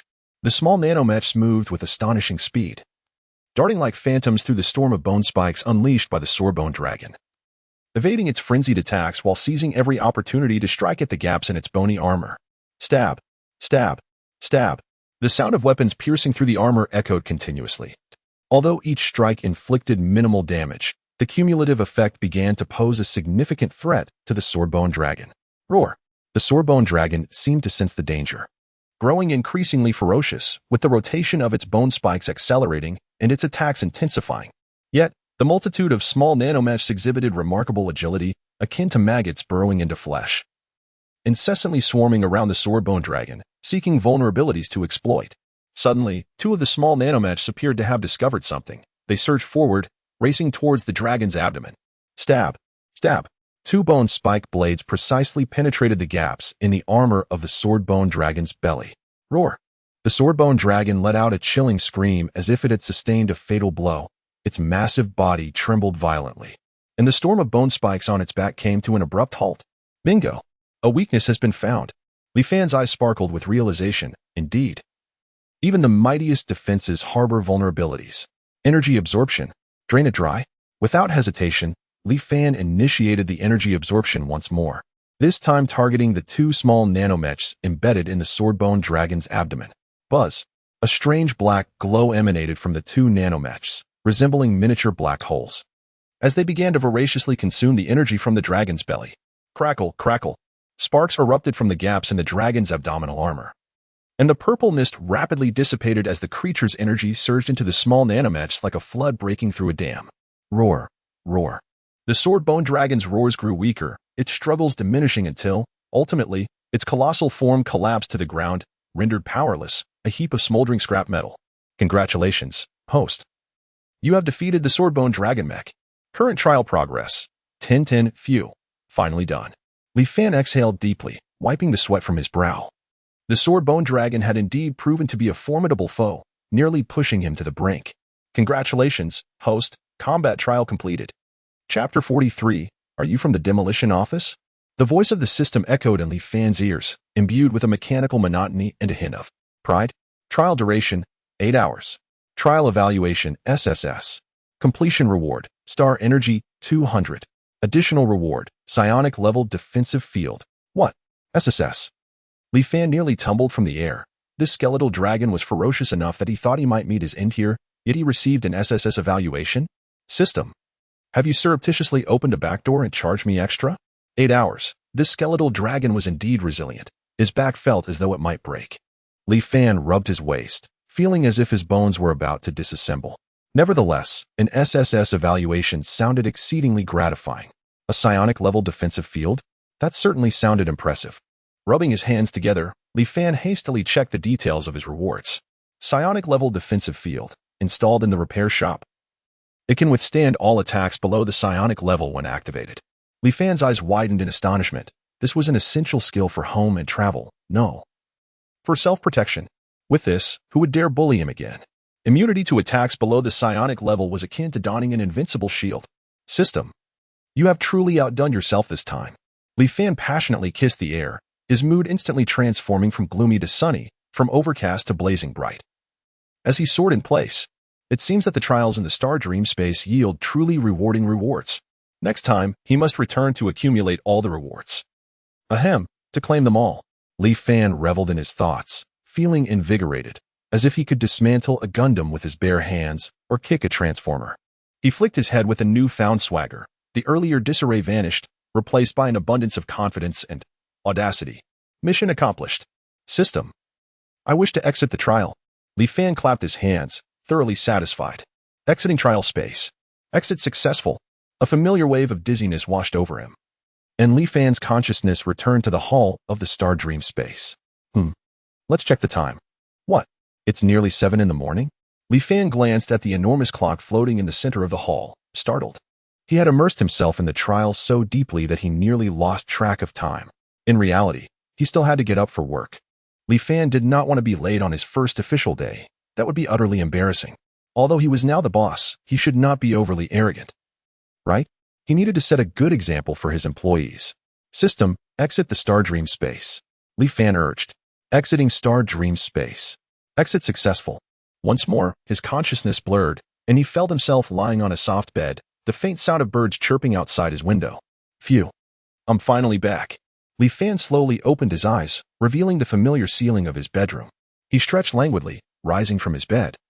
Feeling invigorated and empowered, all thanks to the trials of the Star Dream space. Ah, and not to forget the psychic level defensive field. Li Fan suddenly recalled the rewards from the trials. He swiftly summoned the system, eager to equip the defensive field. System, hurry, get that defensive field ready for me. Li Fan called out anxiously, his voice trembling with urgency. Who would dare to wreak havoc in his humble shop now? A shock for 1, a double shock for 2. Equipping psychic level defensive field. Progress, 1, 2. The system's unhurried voice made Li Fan restless, wishing he could expedite the process himself.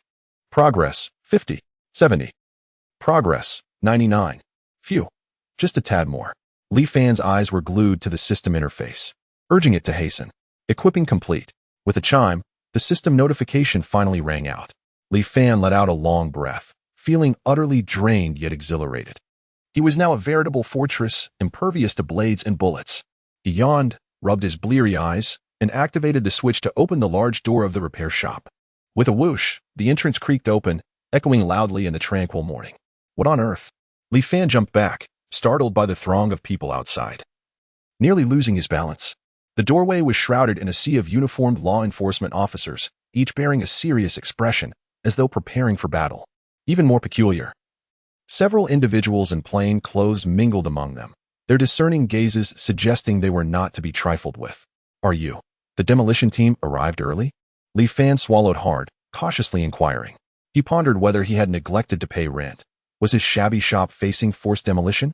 Just as he was lost in thought, a figure burst forth from the crowd, charging into the shop, none other than Tang Si from the Sea King squad. But before she could utter a word, an even swifter figure interjected. Yun Feng, the captain of the Sea King squad. Captain, how could you be so inconsiderate? Tang Si glared at Yun Feng, her pretty face etched with indignation. She had gone to great lengths to persuade Zhang Sihai to leave, yet her own captain had seized the opportunity without a word. Well, we had agreed upon this. You could have waited a bit longer, Yun Feng replied nonchalantly, showing no remorse for his prior encroachment. This scene left Zhang Sihai, who had just arrived, utterly bewildered. First, he was astonished by Li Fan's youth, and then he was filled with questions. How could such a young shopkeeper have kept Yun Feng and Tang Si waiting all night? Moreover, Tang Si appeared quite displeased with Yun Feng's intrusion. What is going on? Zhang Sihai felt his mind was struggling to comprehend the situation. He had suspected this shop was extraordinary, but had not anticipated it to be so bizarre. What expertise could a mere lad possess in mechanics? Had Yun Feng lost his wits after the encounter with the Bloodwash Alliance? Not only was he bewildered, but the law enforcement team behind him also wore expressions of confusion. Is it really true? The Aquaman squad waited an entire night, just for him? This young lad appears even younger than my daughter. Have they lost their minds? They made us accompany them for a whole night. Insanity. Utter madness. The already disgruntled team members were now on the brink of collapse. Bossly, I still want the enhancements we agreed upon yesterday. Yun Feng disregarded the reactions around him and addressed Li Fan directly. Li Fan nodded, handing him a contract. Please sign here. Without even glancing at it, Yun Feng affixed his signature. At this moment, Zhang Sihai was utterly perplexed. What on earth? You signed the contract without reading it? The notification of Li Fan's transfer echoed at the perfect moment. What? How much? Yun Feng? Have you lost your senses? Zhang Sihai exploded in disbelief. A contract of such a substantial sum, and you didn't even bother to review it before signing? Are you purchasing a mecha? Captain Yun has lost his mind. Zhang Sihai felt as though his understanding of reality had been completely upended, unable to restrain himself from expressing his concerns. For the members of the Federal Fleet, saving up money was no small feat, and now, several years of savings were at stake. Yet Yun Feng appeared unfazed, a look of anticipation crossing his face as he inquired, Shall we commence? Step inside. There's too many people here. Just a few in the hall, Li Fan replied, guiding Yun Feng into the maintenance chamber. Huang Lin and Tang Si followed suit. Zhang Sihai gritted his teeth. You all wait here. I'll go in and take a look. With that, he entered as well, leaving the myriad law enforcement officers exchanging bewildered glances. What does this mean? We still have to wait. This is unbearable. Upon entering the establishment, Zhang Sihai's attention was captivated by the facilities within. He had not anticipated that within his jurisdiction, such a top-tier repair shop had quietly opened. There were hardly any repair shops of this caliber throughout the entirety of Huaxia. Simultaneously, his curiosity deepened regarding Yun Feng's intentions behind spending 80 million credit points. He was determined to uncover the secrets hidden within this establishment. Chapter 44. The jester is myself within the depths of the maintenance chamber. The light cast an eerie glow. Yun Feng inhaled deeply, his voice resonating through the vast emptiness. Come forth, sea beast. A silver ring on his wrist glimmered, causing the air to shimmer slightly. In an instant, a colossal blue mech materialized, landing soundlessly on the ground. This was his exclusive mech, Sea Beast. Standing 30 meters tall, its blue frame exuded an aura of power and speed. An indescribable sense of oppression enveloped the space, as if an ancient leviathan had descended from the abyss, instilling awe simply by its presence. The deep blue scales covering the mech's surface reflected a chilling sheen under the dim light.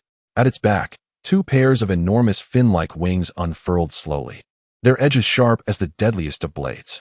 Li Fan's gaze fell upon this behemoth, a fleeting spark of excitement igniting in his eyes. S-Class Mech Affinity, Dominance. Quite intriguing. He discerned Yunfeng's talent and the unique construction of the Sea Beast at a glance.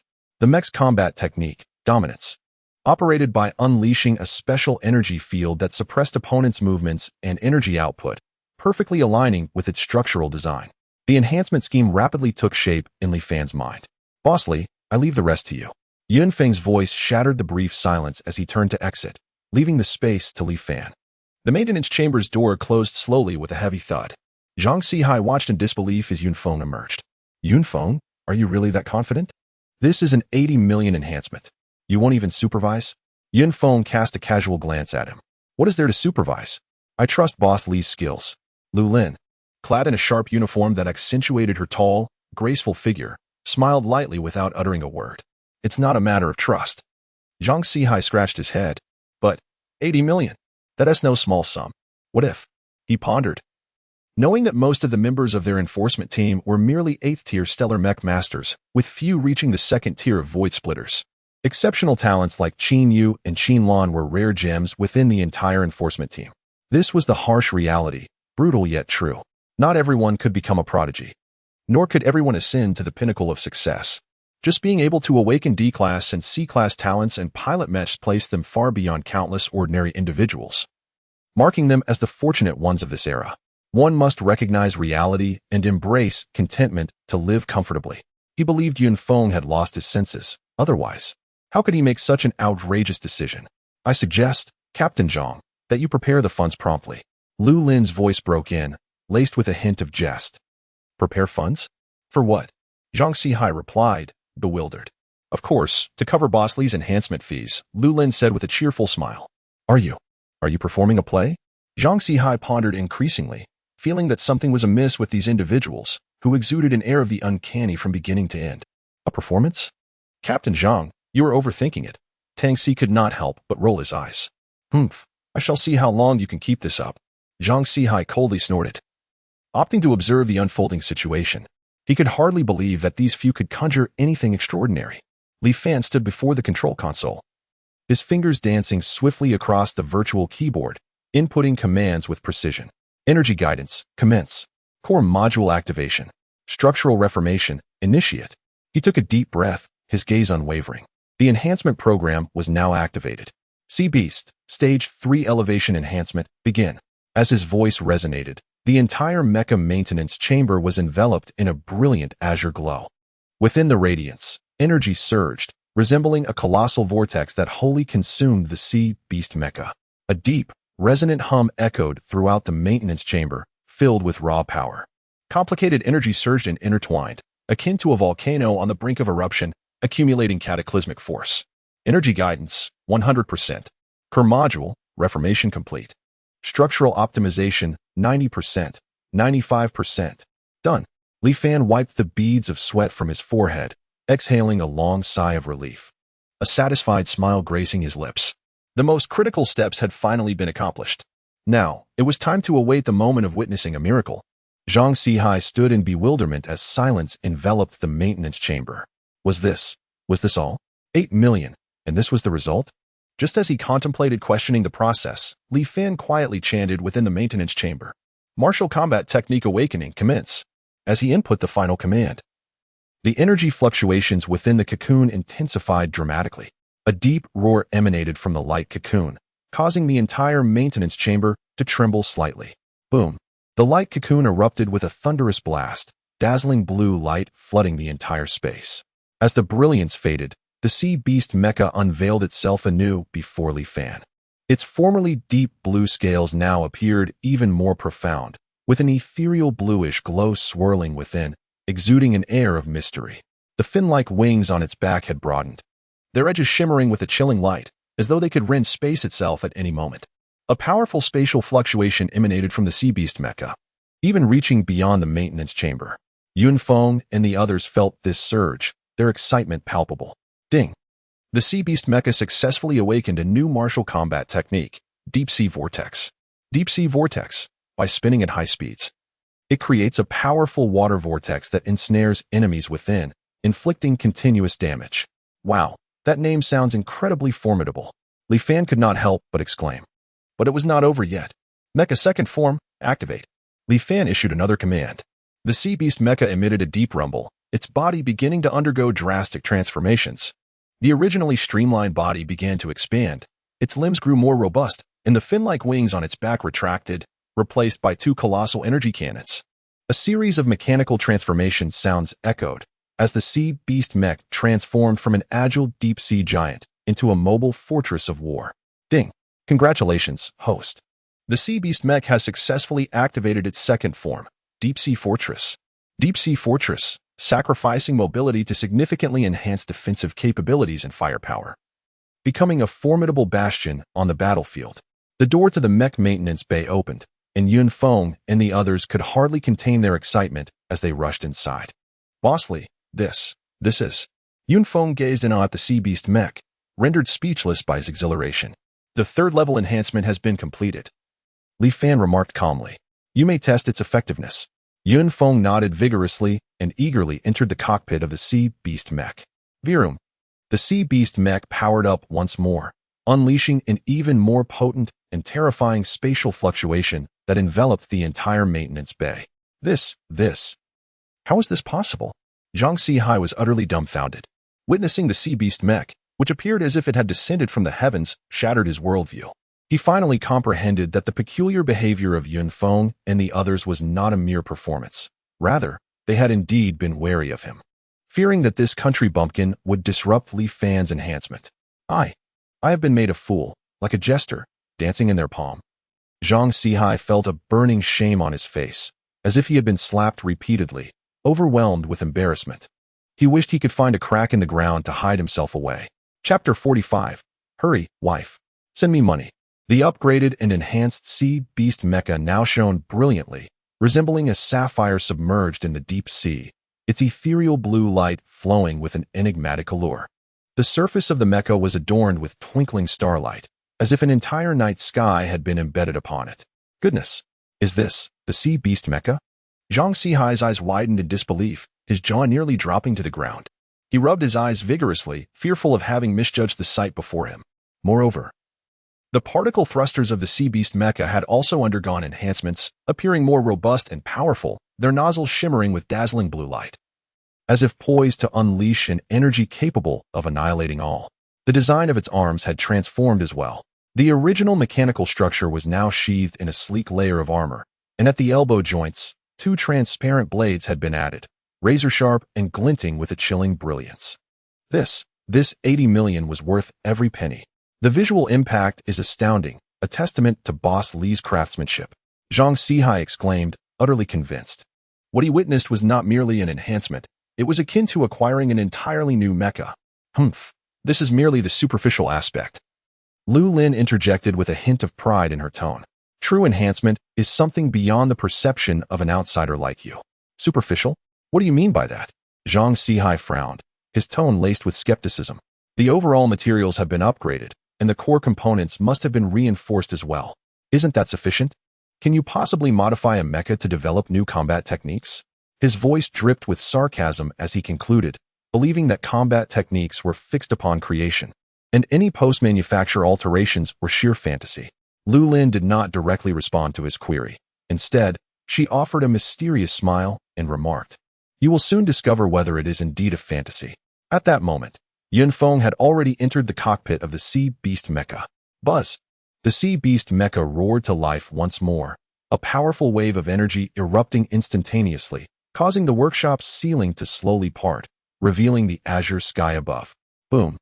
A brilliant blue beam erupted from the back of the sea beast mecha, soaring into the heavens as it burst forth from the workshop, vanishing from the sight of the onlookers. "We're going too," Lu Lin called out, and alongside Tang Si, they piloted their respective mechas, swiftly following suit and exiting the workshop. Hey, wait for me. Zhang Sihai shouted, disregarding his reservations as he hastened to pilot his own mecha to chase after them. Outside the workshop. What is happening? Enemy attack. Enemy attack. Quickly, prepare for battle. The members of the enforcement team, who had been on guard outside, were thrown into disarray upon witnessing an unfamiliar mecha ascend into the sky, mistakenly believing it to be an enemy assault, and hurriedly raised their weapons. Wait, don't fire.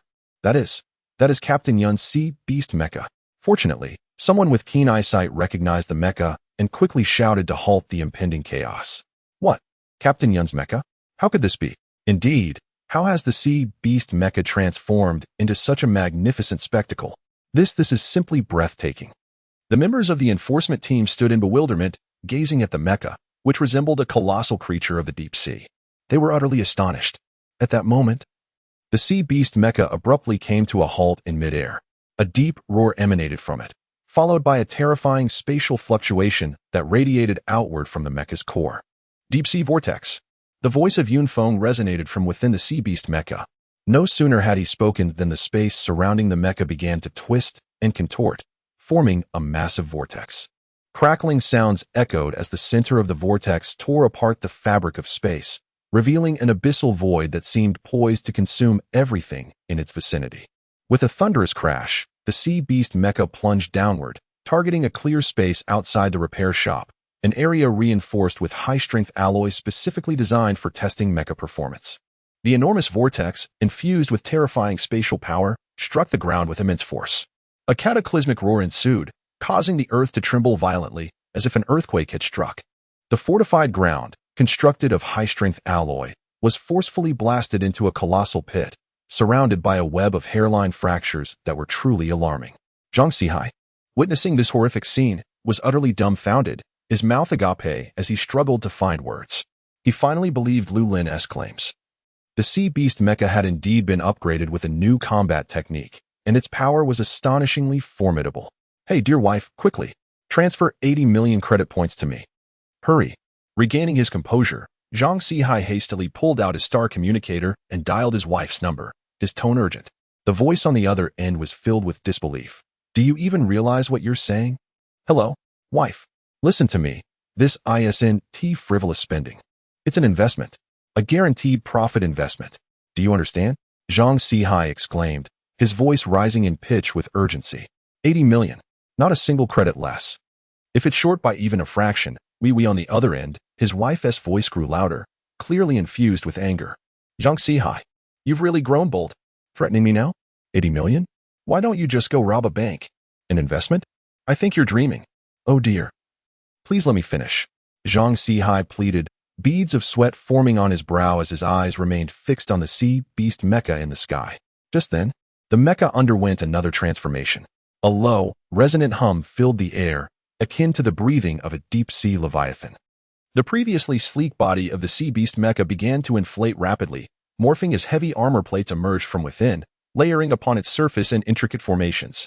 The original azure radiance gradually transformed into a profound dark blue, instilling an unyielding sense of oppression. The sound of metal grinding echoed ominously, a sensation that both grated on the teeth and resonated with raw power. In mere seconds, the Sea Beast mech transitioned from an agile assault unit into a floating bastion of steel, a deep-sea fortress. Yunfeng's voice emanated once more from within the mech, laced with a chilling tone. Domain unleashed. No sooner had the words left his lips than an invisible force field expanded outward from the Sea Beast mech. A hum resonated. As if the very air was contorted, the once clear sky now shrouded in an unsettling gloom. Why? Why does my mech feel so heavy? My heavens. It feels as if I am bearing the weight of a mountain. My vision is restricted. I can scarcely perceive my surroundings. Within the confines of the domain, several members of the enforcement team cried out in terror, feeling as though they were submerged in the depths of the ocean, besieged by immense pressure that rendered even breathing a daunting task. Had he not witnessed this breathtaking spectacle firsthand, Zhang Sihai would never have believed the reality unfolding before him. Moreover, how could Li Fan, so remarkably young, have accomplished such a transformation of the Sea Beast mech? One could only speculate the formidable figure standing behind him. Zhang Sihai, have you lost your senses in a frenzy of wealth? Are you yearning to kneel before the main board again? While Zhang Sihai was lost in a reverie, a furious shout from his wife jolted him back to reality. Hurry, Transfer the money. If you don't send it to me, I'll file for divorce. Zhang Lei found himself in a genuine state of madness. A cold snort came from the other end of the line. Very well, just wait. Shortly thereafter, the notification of a successful money transfer chimed in. She was well aware that whatever had caused Zhang Sihai to lose his composure was no trifling matter. The money could be sent now, but this debt would be settled later. To act with such audacity surely demanded a price. 80 million received. Bossly, I am coming. As soon as the notification pinged, Zhang Sihai was propelled into action, racing toward Li Fan with a speed surpassing even that of his youthful days when he pursued his wife. Hey, Boss Zhang. Are you in such a hurry to be reborn? Tang Si sidestepped and interposed himself before Zhang Sihai, grinning amiably. Chapter 46. Have you always been so brave? In the maintenance room, shadows danced as sparks from the welding gun flickered like stars. Zhang Sihai's heartbeat resonated, nearly drowning out the mechanical roar. He fixated on the disassembled fire mecha, his eyes reddening as if they might bleed. Bossly, you must be cautious. This is my prized possession. His voice trembled. A mixture of anticipation and anxiety. Team Zhang, rest assured. Li Fan replied without turning, his focus unwavering as he maneuvered the robotic arm. Do you not trust my skills? Haha, I trust you completely. Zhang Sihai rubbed his hands together, a simpering smile plastered across his face, resembling a beseeching puppy. Suddenly, the door to the maintenance room creaked open. Tang Si's towering figure filled the doorway, blocking much of the light. Bossly Tang Si squeaked, his voice affected in a manner that could induce goosebumps. I want to enhance too. As he spoke, he swayed his hips, casting a self-assured, flirtatious glance at Li Fan. Ugh. Lu Lin covered her mouth, feigning a gagging expression. Tang Si, if you continue like this, I might truly vomit. Li Fan also felt a shiver down his spine. He hastily retrieved a contract from his pocket. Enhancements are fine, but first, sign this contract. Tang Si took the contract, barely glancing at it before signing his name with flourish. Wait, hold on. Zhang Sihai exclaimed, leaping up like a cat whose tail had been stepped on. Are you all trying to jump the queue? He pointed at Tang Si and Lu Lin, his voice sharp enough to shatter glass. I was the first to arrive. Do you not adhere to the principle of first come, first served? Boss Zhang, please remain calm. You are next, Li Fan replied with a grin, a hint of mischief in his tone. Enhancements are not a one-time affair. Everyone will have their turn.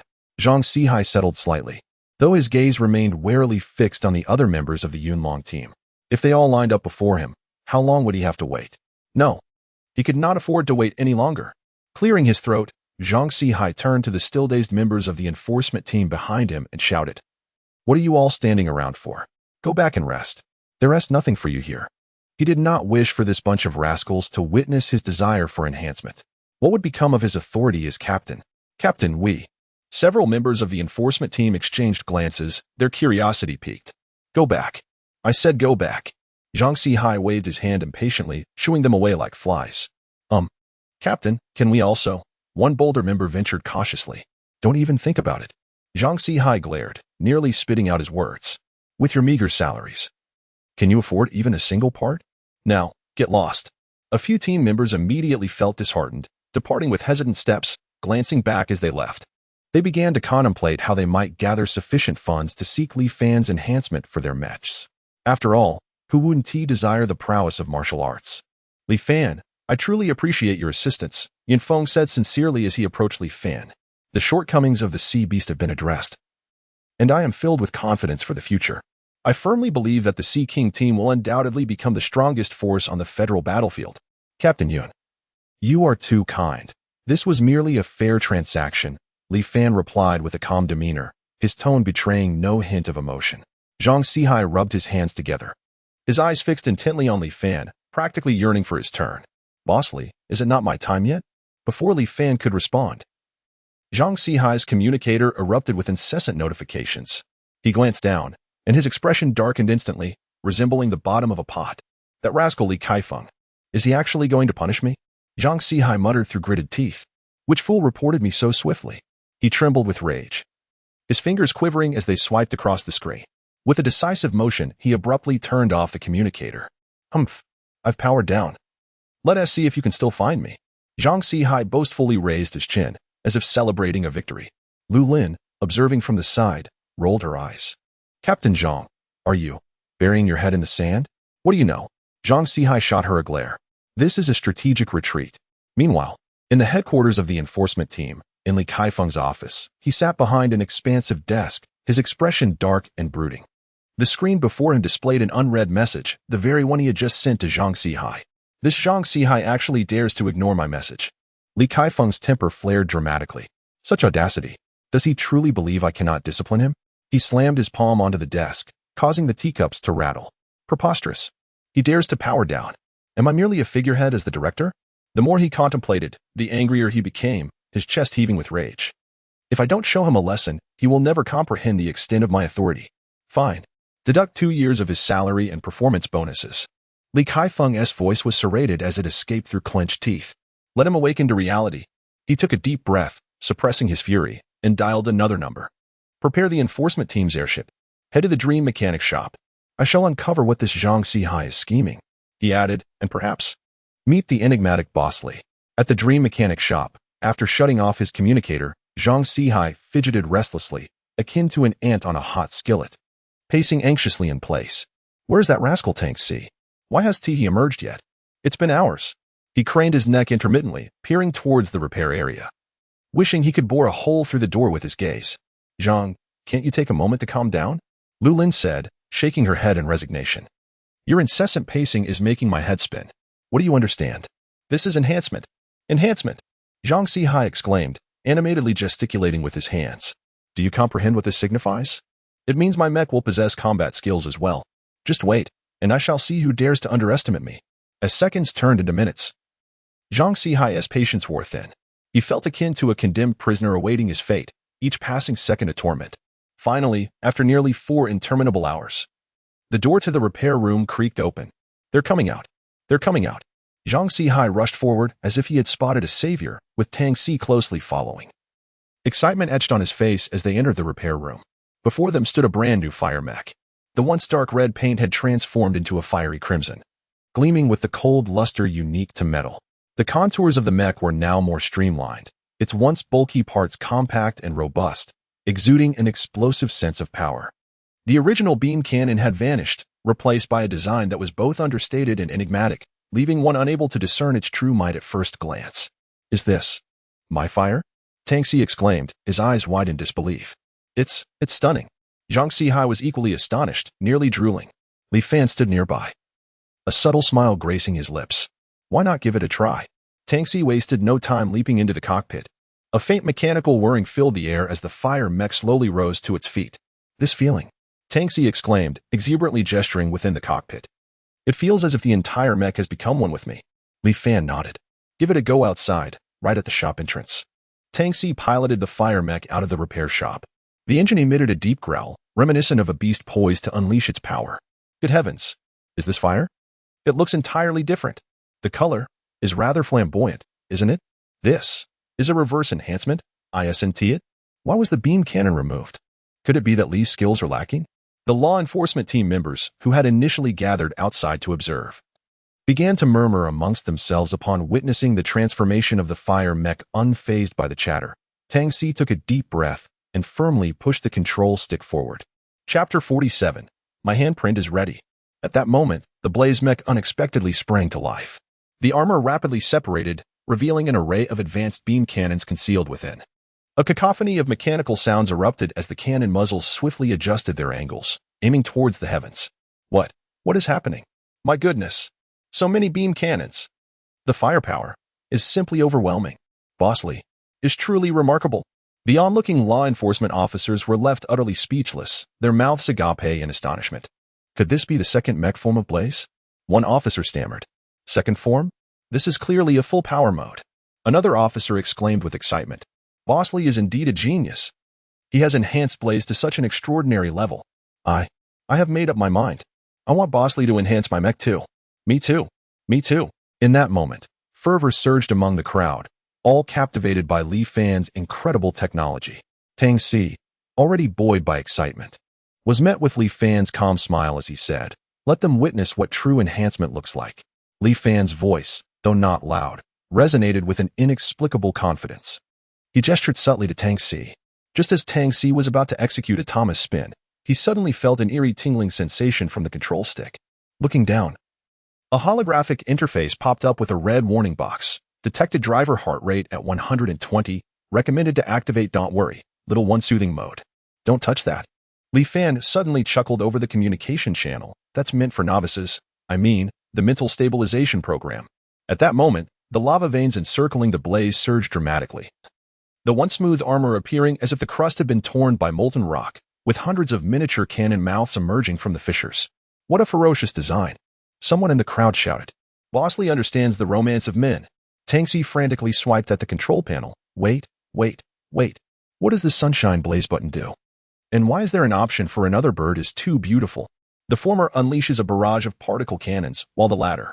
Li Fan suddenly flashed a devilish grin. The latter is a secret for now. It will be revealed in combat, and it might just save your life. The piercing sound of mechanical friction roared like a beast, drowning out all discussions. Under the astonished gazes of the onlookers, the external armor of the Blaze mech began to peel away like petals. The entire mech transformed, its back armor unfurling like a peacock's tail to reveal 228 miniature missile launch ports, while the knee armor ejected 2 high-frequency particle vibrating blades. Most astonishing was the red warning light protruding from the top, inscribed with the words nuclear goodness. What was once thought to be merely a close combat mech had instantaneously transformed into a moving fortress of firepower. Goodness, this is the real deal. Am I seeing this correctly? How many barrels must there be? Bosley. Incredibly impressive. The enforcement team erupted in excitement. The earlier doubts transformed into gasps of awe and reverence. This was no mere blaze. It was a veritable hive of fire. Tangxi was equally taken aback by the spectacle before him. Swallowing hard as his voice trembled. Bosley. This firepower. Li Fan's lips curved into a knowing smile. Exuding an air of confidence, the firepower is merely an appetizer. Let us test its might. With Li Fan's approval, Tangxi could no longer contain his exhilaration. He forcefully pushed the control stick, and the blazing mech instantly locked onto the distant target, the abandoned building. All firepower unleashed. Tangxi shouted, his finger pressing down hard on the launch button. Boom, boom, boom, boom, boom. The thunderous roar of artillery was akin to a volcanic eruption, tearing through the air with ferocity. Countless brilliant beams, like enraged fire dragons, erupted from the mech's cannon, cascading towards the target with an aura of annihilation. The sky was painted a fiery crimson, resembling the onset of apocalypse. The dense barrage intertwined to form an impenetrable web of firepower, utterly consuming the target area. The ground trembled violently under the relentless explosions, as if it might be torn asunder. My goodness, this power. This was no mere firepower test. It was a complete obliteration. How exaggerated. Is this truly blazing fire? The enforcement team was left utterly dumbfounded, mouths agape, as nearly popping out of their heads. They had encountered formidable mechs before, but never had they witnessed such overwhelming firepower. This was no enhancement. It was a radical transformation. The barrage continued for several heart-stopping seconds before gradually subsiding. As the smoke cleared, the once flat target area had transformed into a massive crater, charred and still billowing thick smoke. The edges of the pit were cracked and scorched, as if struck by a meteor, a sight both startling and surreal. Silence enveloped the scene, a deathly quiet. Everyone was awestruck, the air seemingly frozen, save for the sound of heavy breathing. This power. The first to regain composure was Tangxi himself. He gazed at the immense pit, his voice quivering with disbelief. Bosley. This has far exceeded the testing parameters, hasn't he? Li Fan waved his hand nonchalantly, as if he had merely accomplished a trivial task. The power is adequate. At least it can intimidate. Intimidate. This is nothing short of a humanoid nuclear weapon. Bosley, I am utterly in awe. Your technology is nothing short of divine. I want enhancements too. Bosley, I implore you to help me enhance my mech. Yes, I want it as well. No matter the cost. The enforcement team was instantly ignited with fervor, akin to having received an adrenaline shot, surrounding Li Fan and clamoring with eager requests. The previous doubts and disdain had evaporated, replaced by unabashed admiration and longing. Amidst the crowd, Zhang Sihai was particularly agitated. His face flushed crimson as he rubbed his hands together, resembling an ant on a hot pan, anxiously pacing back and forth. Witnessing the terrifying enhancement effects of the blazing fire, he was consumed with eagerness, yearning to rush forth and thrust his own hurricane into the repair chamber without delay. Bosley, when will my hurricane be enhanced? I'm not in a hurry, truly not. Please, take your time, Just look at it once you're finished. Really? Zhang Sihai chattered, diligently massaging Li Fan's back, his face adorned with a sycophantic grin, utterly devoid of any semblance of an elite law enforcement officer. Lu Lin, observing Zhang Sihai's obsequious demeanor, couldn't help but roll her eyes, muttering under her breath, the greedy boss hasn't uttered a word yet, and he's already ready to worship him. How pathetic. Li Fan paid no heed to the others, striding directly into the repair shop. Wait, Boss Li, don't go. Zhang Sihai slid to his knees, clutching Li Fan's thigh. Look, I've even pre-signed the contract with my fingerprint. Li Fan cast a sidelong glance at him and replied leisurely, what's the rush? You can't rush cooking hot tofu, enhancing a mech isnt like boiling instant noodles that can be done in 3 minutes. Yes, you are absolutely right. Zhang Sihai nodded vigorously, akin to a chick pecking at grain. Boss Li, my hurricane possesses the B-rank talent wind strike domain. Could you, perhaps? During the enhancement, Li Fan's gaze swept over the contract, which was essential to sign, and declared, the price is 80 million, no credit. Upon hearing this, Zhang Sihai's eyes sparkled, and he nodded profusely, bending over backwards. No problem. No problem. Money is no issue. He produced a pristine contract, presenting it to Li Fan with both hands, his ingratiating smile stretching nearly to his ears. Li Fan accepted the contract, glanced it over, confirmed its validity, and promptly inscribed his name. All right, Team Zhang, the contract is signed, and the funds are secured. Follow me to the repair chamber. Li Fan indicated the door to the repair chamber, his tone composed.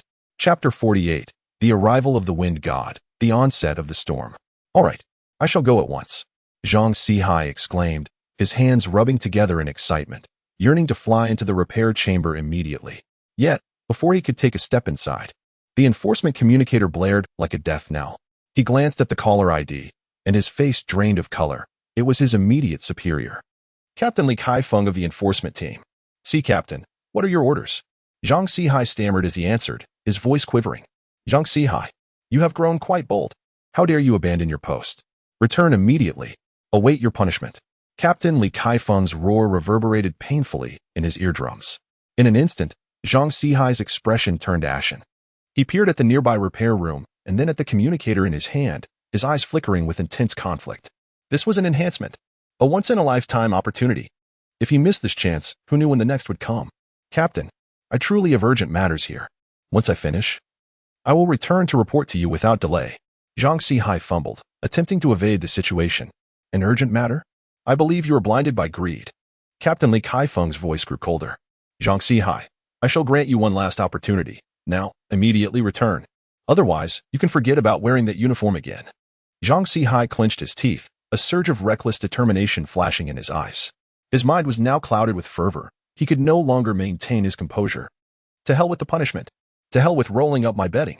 I shall enhance first and then deal with the consequences.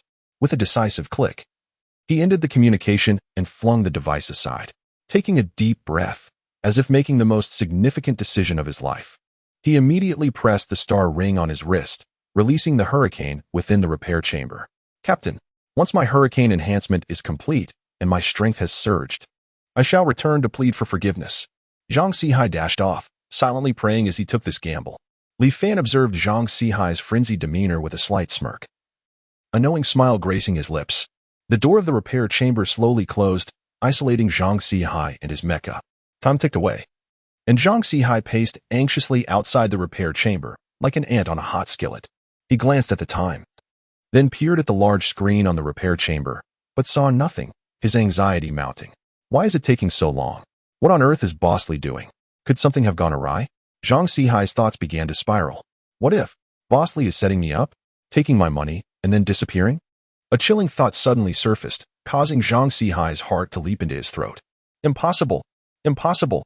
Boss Li doesn't seem like that kind of person. How could he deceive me for such a small sum? Zhang Sihai desperately reassured himself, yet the unease within him grew like a wild vine. Suddenly, a violent roar erupted from within the repair chamber, followed by a surge of chaotic energy that sent the entire chamber trembling. What is happening? Zhang Sihai jumped back in alarm, retreating a few steps as he warily stared at the door. Clang.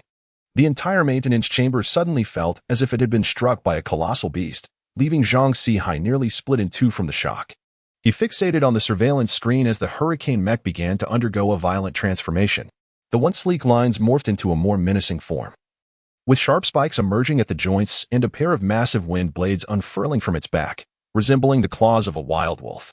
The dome of the maintenance chamber abruptly released 18 sets of vector stabilizers, only to be torn to shreds by the frenzied gust of wind. The Mech's color shifted from its original silvery hue to a deep metallic blue, intricate wind patterns appearing on its surface, sending chills down one's spine. Zhang Sihai watched in disbelief as his prized hurricane mech seemed to be crushed by an invisible hand, with 3-meter-long ion shock spikes bursting forth from its joints. The armor on its back split open, revealing 2 azure wings of light, an exaggeration surpassing even the particle blades of interstellar battleships, cleaving through half of the 30-centimeter thick, blast-proof glass. Is this truly my hurricane?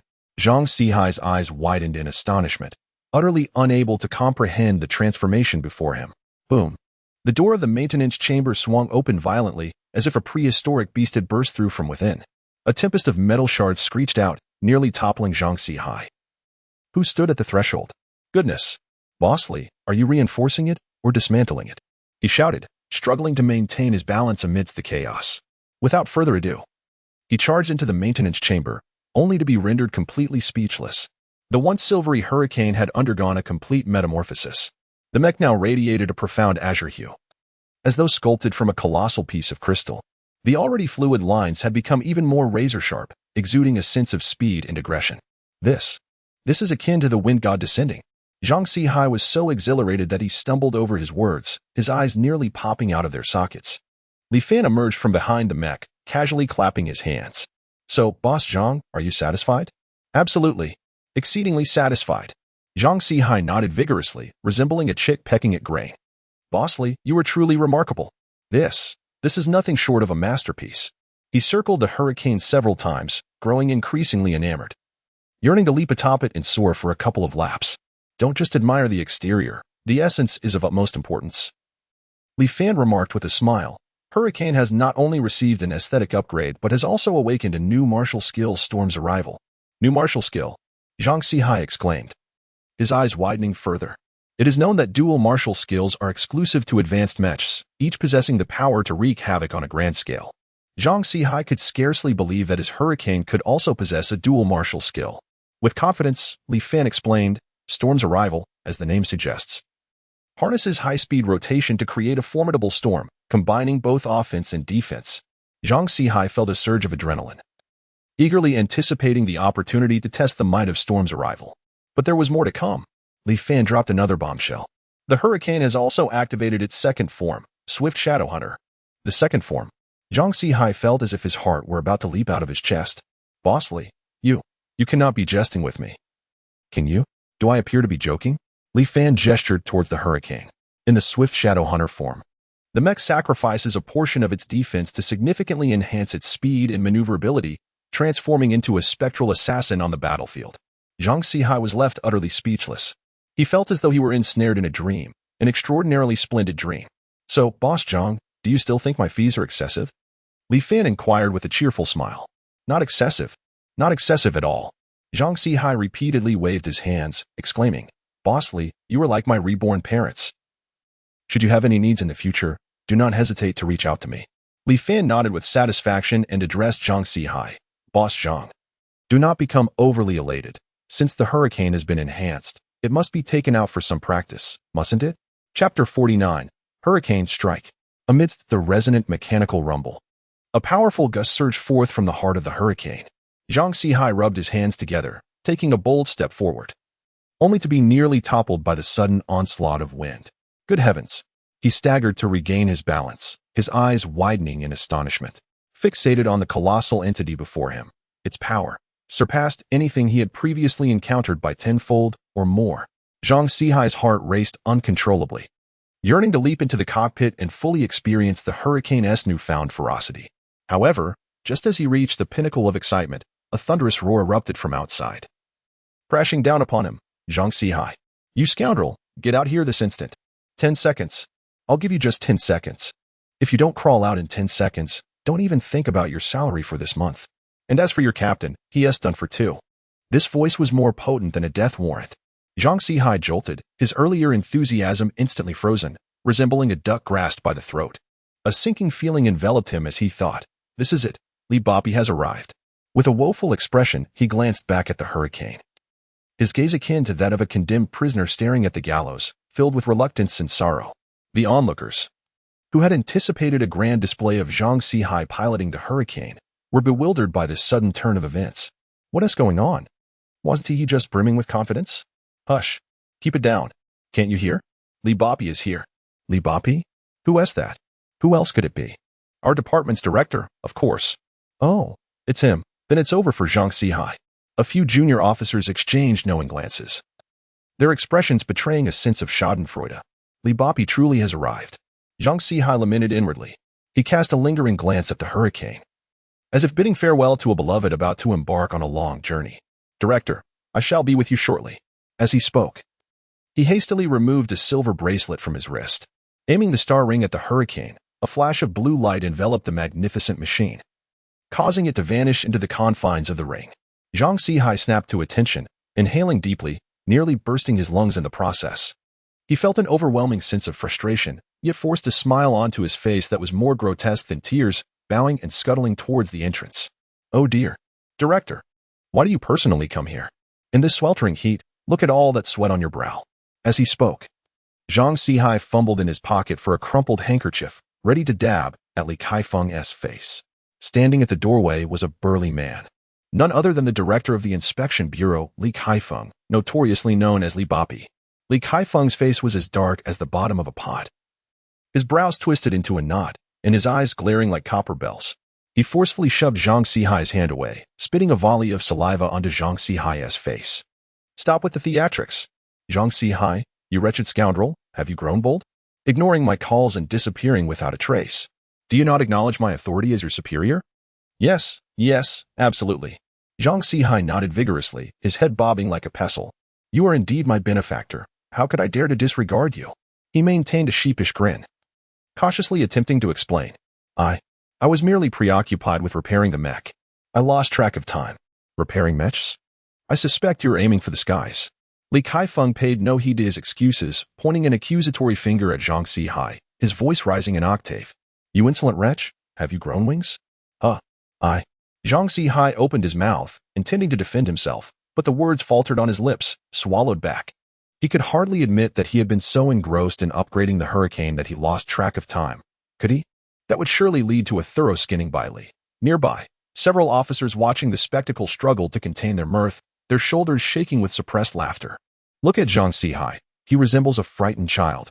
Ha. Indeed, this time Zhang Sihai is in for it. His salary will be slashed. Deservedly so. Who told him to be so arrogant? Li Kaifeng, observing Zhang Sihai's flustered demeanor, felt his anger swell further. What do you mean, what? I see you're in dire need of correction. Effective immediately, your salary is halved. You will only regain it when your performance meets my satisfaction. Upon hearing this, Zhang Sihai was left speechless, his mouth agape and eyes wide with disbelief. This Li Kaifeng truly lived up to his fearsome reputation. No, please, director. I truly did not mean to. Allow me to explain. Zhang Sihai was frantic, stamping his feet, beads of perspiration forming on his forehead. He cast a furtive glance at Li Fan, who was watching the commotion with an expression akin to a drowning man grasping at a lifeline. Buddy, help me out here. Li Fan silently screamed in desperation. Unfortunately, Li Fan was currently engrossed in his phone. His fingers danced across the screen with remarkable speed, seemingly oblivious to the unfolding drama. Li Kaifeng, seeing Zhang Sihai still daring to plead, was infuriated further. Explain? Do you even have the audacity to explain? I believe you are plotting a rebellion. Do you want me to toss you out right now? No, director. I was wrong, truly wrong. Zhang Sihai bowed repeatedly, nearly prostrating himself before Li Kaifeng. I assure you, I shall never dare again. At that moment, Li Fan finally set down his phone and lifted his gaze. Addressing Li Kaifeng with a calm demeanor, he remarked, Director, Team Leader Zhang was merely caught up in the moment. Please do not hold it against him. His voice, though soft, carried an inexplicable weight. Li Kaifeng scrutinized Li Fan, a flicker of confusion crossing his features.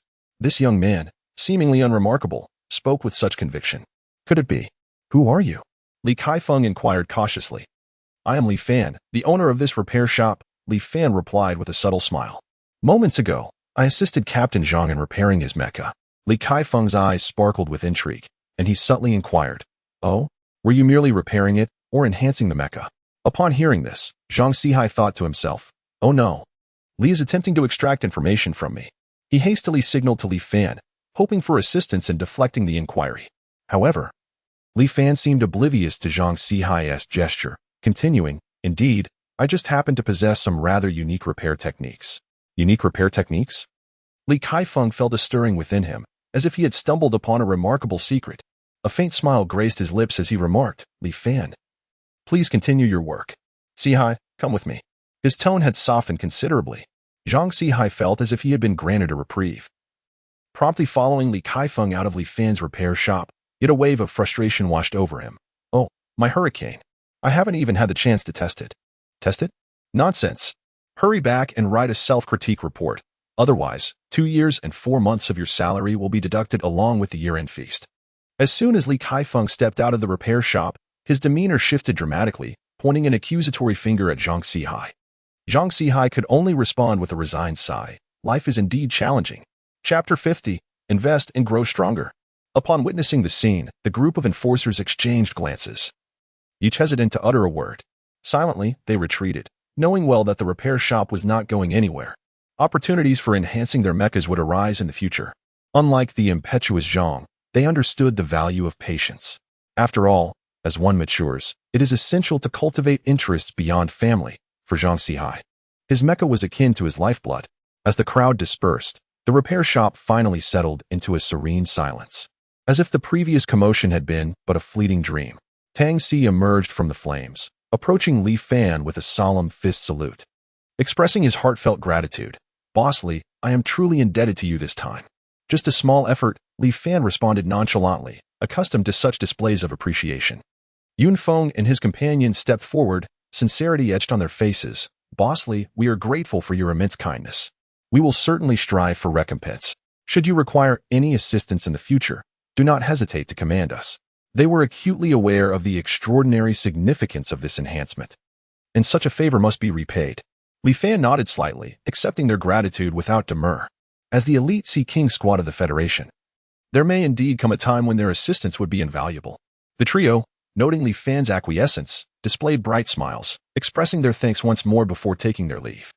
Watching them depart, Li Fan exhaled deeply, muttering to himself, "At last, peace has returned.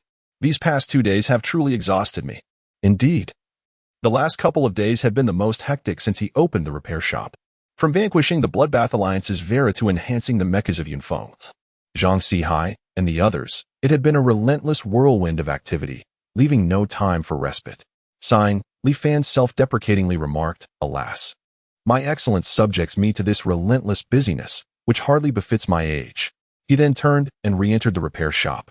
Gazing at the string of enticing numbers in his account, a satisfied smile graced his face. 313 million. The sight of such a figure was undeniably uplifting. Reclining in his rocking chair, he reveled in the account balance, his smile stretching from ear to ear. Such savings were a rarity even among the majority of star fragment-level mecha artisans. Only the elite could boast of such wealth. Of course, in comparison to starry-level mecha masters, he still had a ways to go. However, he reminded himself that he was still a rift-level mecha master, and such prowess, if revealed, would be met with disbelief. No, true strength is paramount. Financial prowess cannot resolve every dilemma, Li Fan declared, slapping his thigh with determination. He resolved to commence his training in the universal meditation technique, which he had purchased at great expense from the system. This invaluable method would enhance his mental acuity, essential for controlling more advanced mechas and awakening superior combat techniques. Settling cross-legged in his rocking chair, he closed his eyes and focused, reciting the incantations of the universal meditation technique as he embarked on his meditation journey. 1 hour. 2 hours. Li Fan finally opened his eyes, rubbing his temples. He felt considerably less fatigued, yet his mental prowess remained utterly unchanged. What is this? Despite my relentless efforts, my mental prowess has not improved in the slightest. Li Fan nearly leaped in frustration. Ding.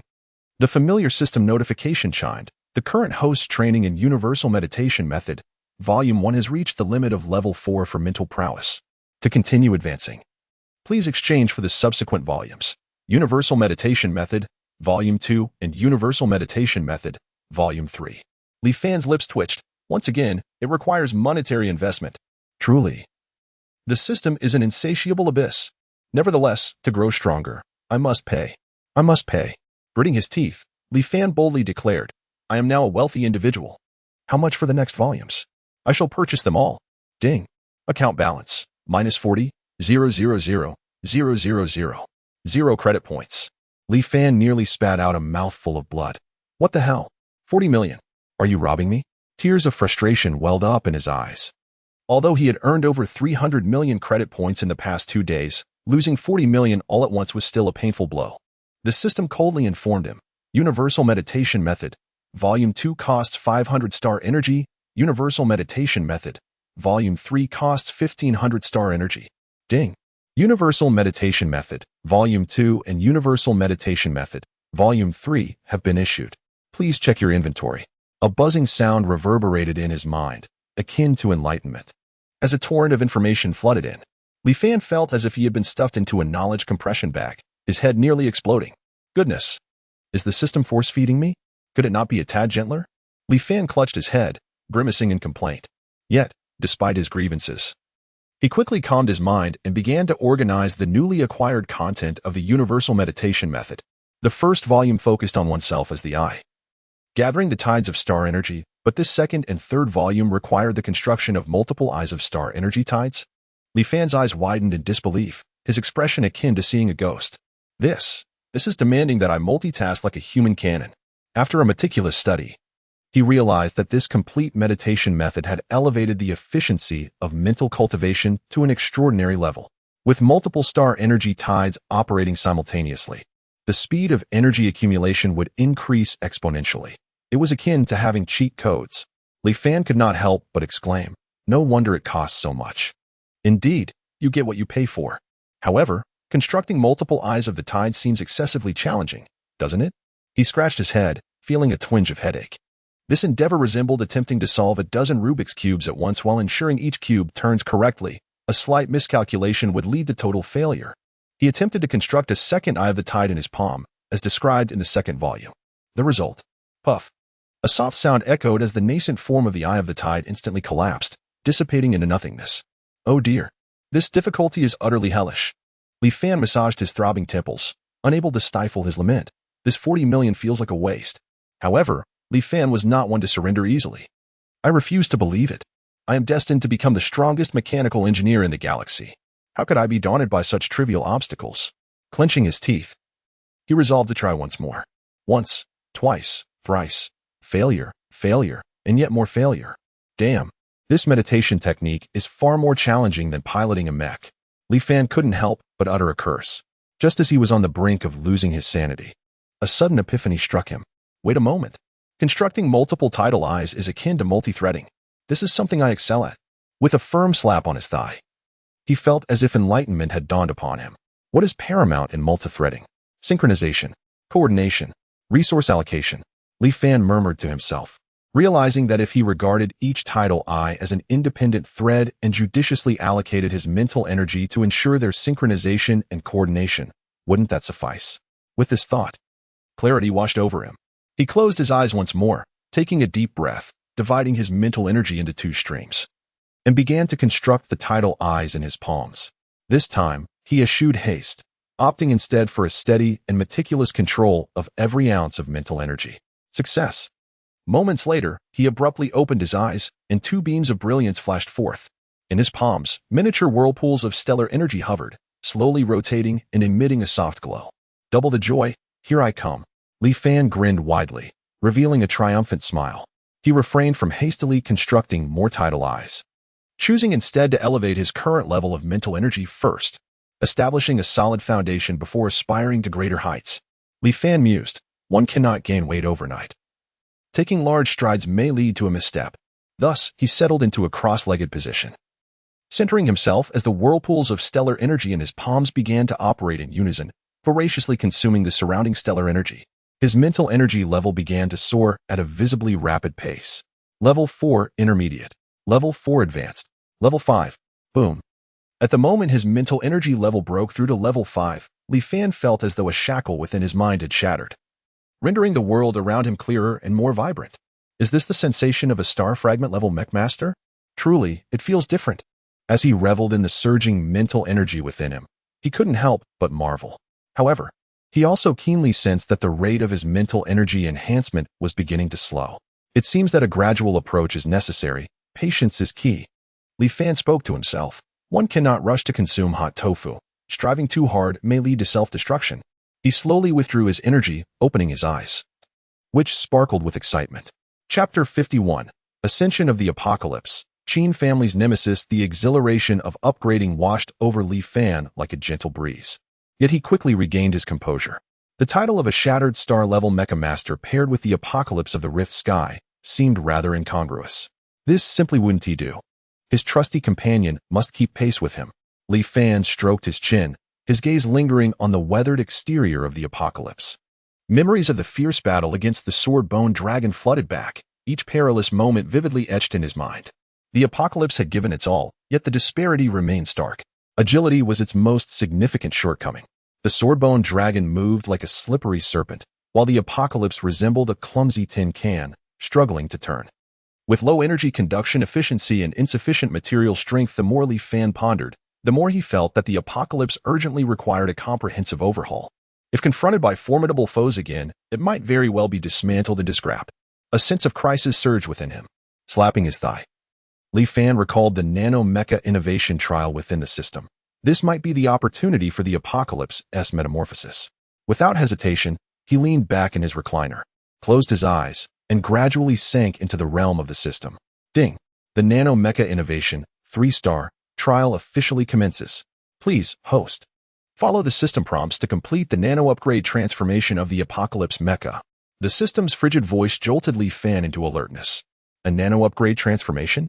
The very name exuded an air of sophistication and grandeur, understated yet opulent with depth. Rubbing his hands together, he resembled an online shopping enthusiast ready to unbox a parcel. Internally musing, I wonder what splendid items this time will unveil. Before him, a metallic platform began to emit a holographic projection, as if by magic. The three-dimensional structural blueprint of the Apocalypse Mecha materialized, presenting itself to Li Fan from all angles without omission. Various parameters cascaded like a waterfall, more detailed than the measurements of a Victoria's Secret model. Energy conduction efficiency, 72.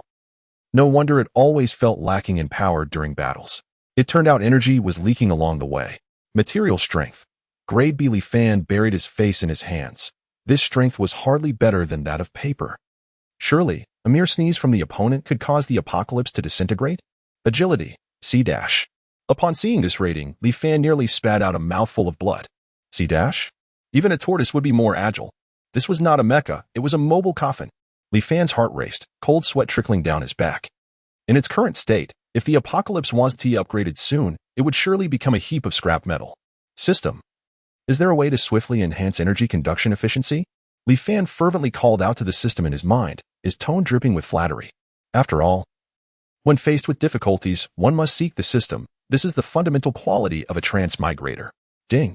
Host needs detected. Intelligence online. A teachable child. Recommended solution. Replace with psionic-grade superconductive materials to elevate energy conduction efficiency to over 95. Exceptional results, honest as the day is long.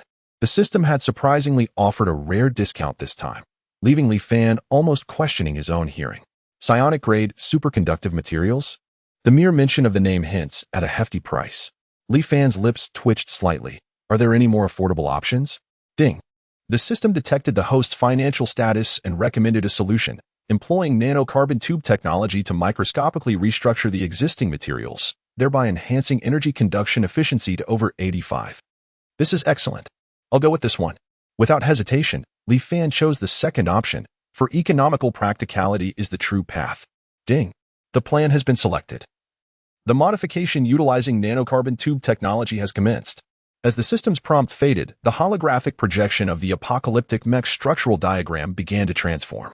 Countless minuscule nanocarbon tubes, as if imbued with life, swiftly spread to every corner of the mech. They intricately bound the original material structure together, as though weaving an invisible vast net. A subtle crackling of electric currents resonated, and Li Fan felt the surge of energy within the mech, as if something had been activated. Observing the steadily rising energy conduction efficiency on the holographic display, an indescribable sense of exhilaration surged within him. At Wenqing University in the meditation room, A soft blue energy aura flowed gently through the training chamber. In the center of the room, Qin sat cross-legged, hands forming seals, his breathing deep and steady.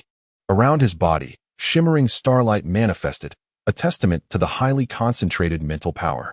After a prolonged moment, Qin opened his eyes, radiance gleaming within them. Mid-stage level 4 mental power. He had finally broken through. A slight smile graced Qin lips. The arduous training of recent times had not been in vain. Suddenly, a thunderous banging on the meditation room door shattered his thoughts. A familiar voice boomed like thunder. Qin, get out here. Who else could it be but his beloved sister, Qin Lan? With a resigned sigh, Qin rubbed his forehead. This girl was undoubtedly here to stir trouble. He rose and leisurely approached the door, opening it. Outside stood Qin Lan, hands on her hips, a mischievous smile on her face, embodying the essence of displeasure.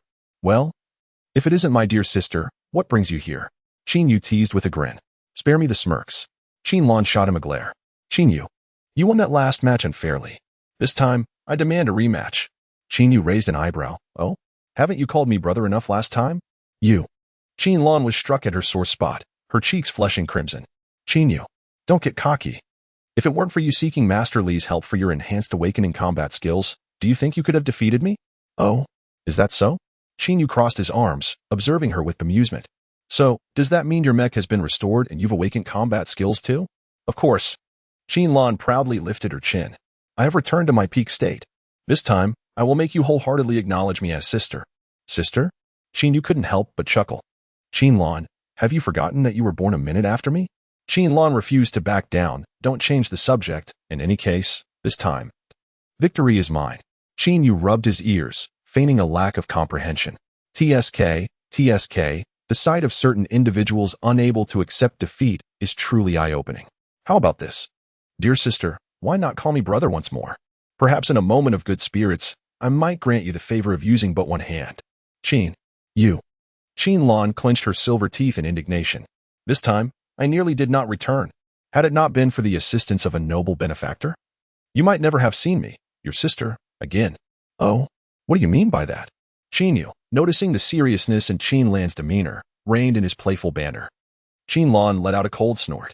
Humph. During my last journey to Karenstar, I was ambushed by the Bloodwash Alliance along the way. Her tone faltered. Had it not been for Boss Li's timely intervention, I would likely have perished there. What? Li Fan? Qin voice suddenly soared, his face a canvas of disbelief. You mean, Li Fan saved you? He repelled the assassins of the Bloodwash Alliance? This is inconceivable. Humph. I knew you wouldn't believe me. Let me tell you, those assassins from the Bloodwash Alliance are not to be trifled with. Had it not been for Boss Li. Chapter 52. From ancient martial arts to mecha cultivation within the confines of the training chamber, Qin Lan began to recount the scene from that fateful moment. The assassin's mecha, with its cunning and brutal attacks, had made me believe my demise was imminent when suddenly, the pilot of the mecha descended like a divine being. And then, Qin was utterly captivated by Qin Lan's narrative. Qin Lan diligently endeavored to recall the intricate details of the Apocalypse mecha, striving to convey them vividly to Qin. Taking a deep breath, Qin sought to steady his racing heart, gazing at Qin Lan with a hint of nostalgia. He shook his head and solemnly remarked, regardless of his intentions, saving you signifies a debt of gratitude owed to our Qin family. This debt must be repaid. Indeed. Qin Lan nodded, her expression turning serious. By the way, Boss Li mentioned that the situation on Karenstar is quite tumultuous. Unsettled, Qin furrowed his brow, pondering whether the ambush by the Bloodwashers Alliance was merely the beginning. The adversary's ambitions likely loomed large. Given our current strength, we would only serve as cannon fodder. Upon hearing Qin words, Qin Lan suppressed her irritation and, with a flicker of determination in her eyes, nodded vigorously, indeed. We are still too weak. Should their conversation be overheard by the freshmen at Wenxing University, they would undoubtedly exclaim in awe, how extraordinary, with one ranking first and the other second. If they deemed themselves weak, what would that make us? Pathetic, perhaps? We must strive harder and train together. Qin Lan inhaled deeply, as if steeling herself for a monumental commitment. With hands on her hips, she assumed a commanding stance, declaring, from now on, you can train with me. And I shall supervise you to ensure you do not slack off. Just you? Qin scoffed derisively, delivering a merciless retort. You are only fit to be my sparring partner. Qin, do not push your luck. Qin Lan's eyes widened in indignation as she glared at him. Oh, has my jest struck a nerve? Qin Yu raised an eyebrow provocatively. What? Are you unable to refute me? You. Qin Lan's chest heaved with agitation. Yet she found herself momentarily speechless. As their exchange dwindled, an electric tension enveloped the air, akin to the scent of gunpowder. Coincidentally, a few freshmen from Wenxing University passed by and, sensing the charged atmosphere, scurried away like frightened quails. Hurry, let us flee. This is the battleground of the top and second. We cannot afford to provoke them. My goodness, what are those two up to now? Last time they sparred in the training room, they nearly brought the roof down. Shoo. Lower your voices. We must not be overheard. Let us make a swift exit to avoid being collateral damage. As they murmured, they hastened their steps, practically sprinting away, their speed rivaling that of a 100-meter dash. In the starlight space, at the Mecha Innovation Trial Grounds, Li Fan stared intently at the floating blueprint model of the Apocalypse Mecha, his hair nearly torn out from frustration. In the realm of virtual projection, a splendid explosion of fireworks illuminated the space, as Li Fan, with his tousled hair reminiscent of a chicken's nest, leapt from the console. My previous design of the tricore energy convergence is utterly inhumane. The holographic screen pulsated with the energy curve of the radiant core, resembling the erratic heartbeat of a patient afflicted with Parkinson's disease. Suddenly, an alert sounded through the system. Warning, radiant core energy overload detected. Li Fan fixated on the fluctuating energy spectrum displayed in the hologram, his finger tracing a sudden collapse in the waveform. Wait, does this phase difference and oscillation resemble the internal energy circulation of ancient martial artists and novels? The nano-repair arm abruptly hovered in midair. Do you intend to integrate the theory of martial arts meridians into the quantum energy supply system? The main AI of the Star Dream Space shrieked in a youthful voice. Yet, Li Fan grinned broadly, his fingers dancing across the holographic keyboard like fleeting shadows. Countless golden patterns emerged upon the surface of the Mech model, gradually delineating a luminous network akin to human meridians. The bottleneck of the tricore energy convergence was not a lack of energy, but rather turbulent flows of energy. What if we allowed the energy to circulate like internal force? As he pressed the confirmation button, the three diamond-shaped cores within the Mech's chest began to resonate. The once chaotic flow of energy transformed into a smooth, harmonious stream, circulating through the golden pathways, ultimately culminating in a thunderous explosion at a specific acupoint. Warning, output power has exceeded critical value. The AI's alarm shifted in pitch, soon followed by an upbeat electronic melody. Congratulations, the energy system innovation of the Apocalypse Mech has been successful. The efficiency of the tricore energy convergence has been enhanced. The charging time for Martial Technique Swarm has been reduced by 50. Li Fan slapped the console in exhilaration, leaping into the air. It's done. I told you, the fusion of ancient martial arts and technology is the true path. Congratulations. You have completed the Nano Mech Innovation Trial, Energy Core System Innovation, Evaluation, S. Reward, 500 star energy points. The upgrade blueprint for the Apocalypse Mech, saved to personal terminal, echoed in the vast star dream space. Li Fan beamed with a radiant smile. An S evaluation. I knew it. A genius like me finds such innovations effortless.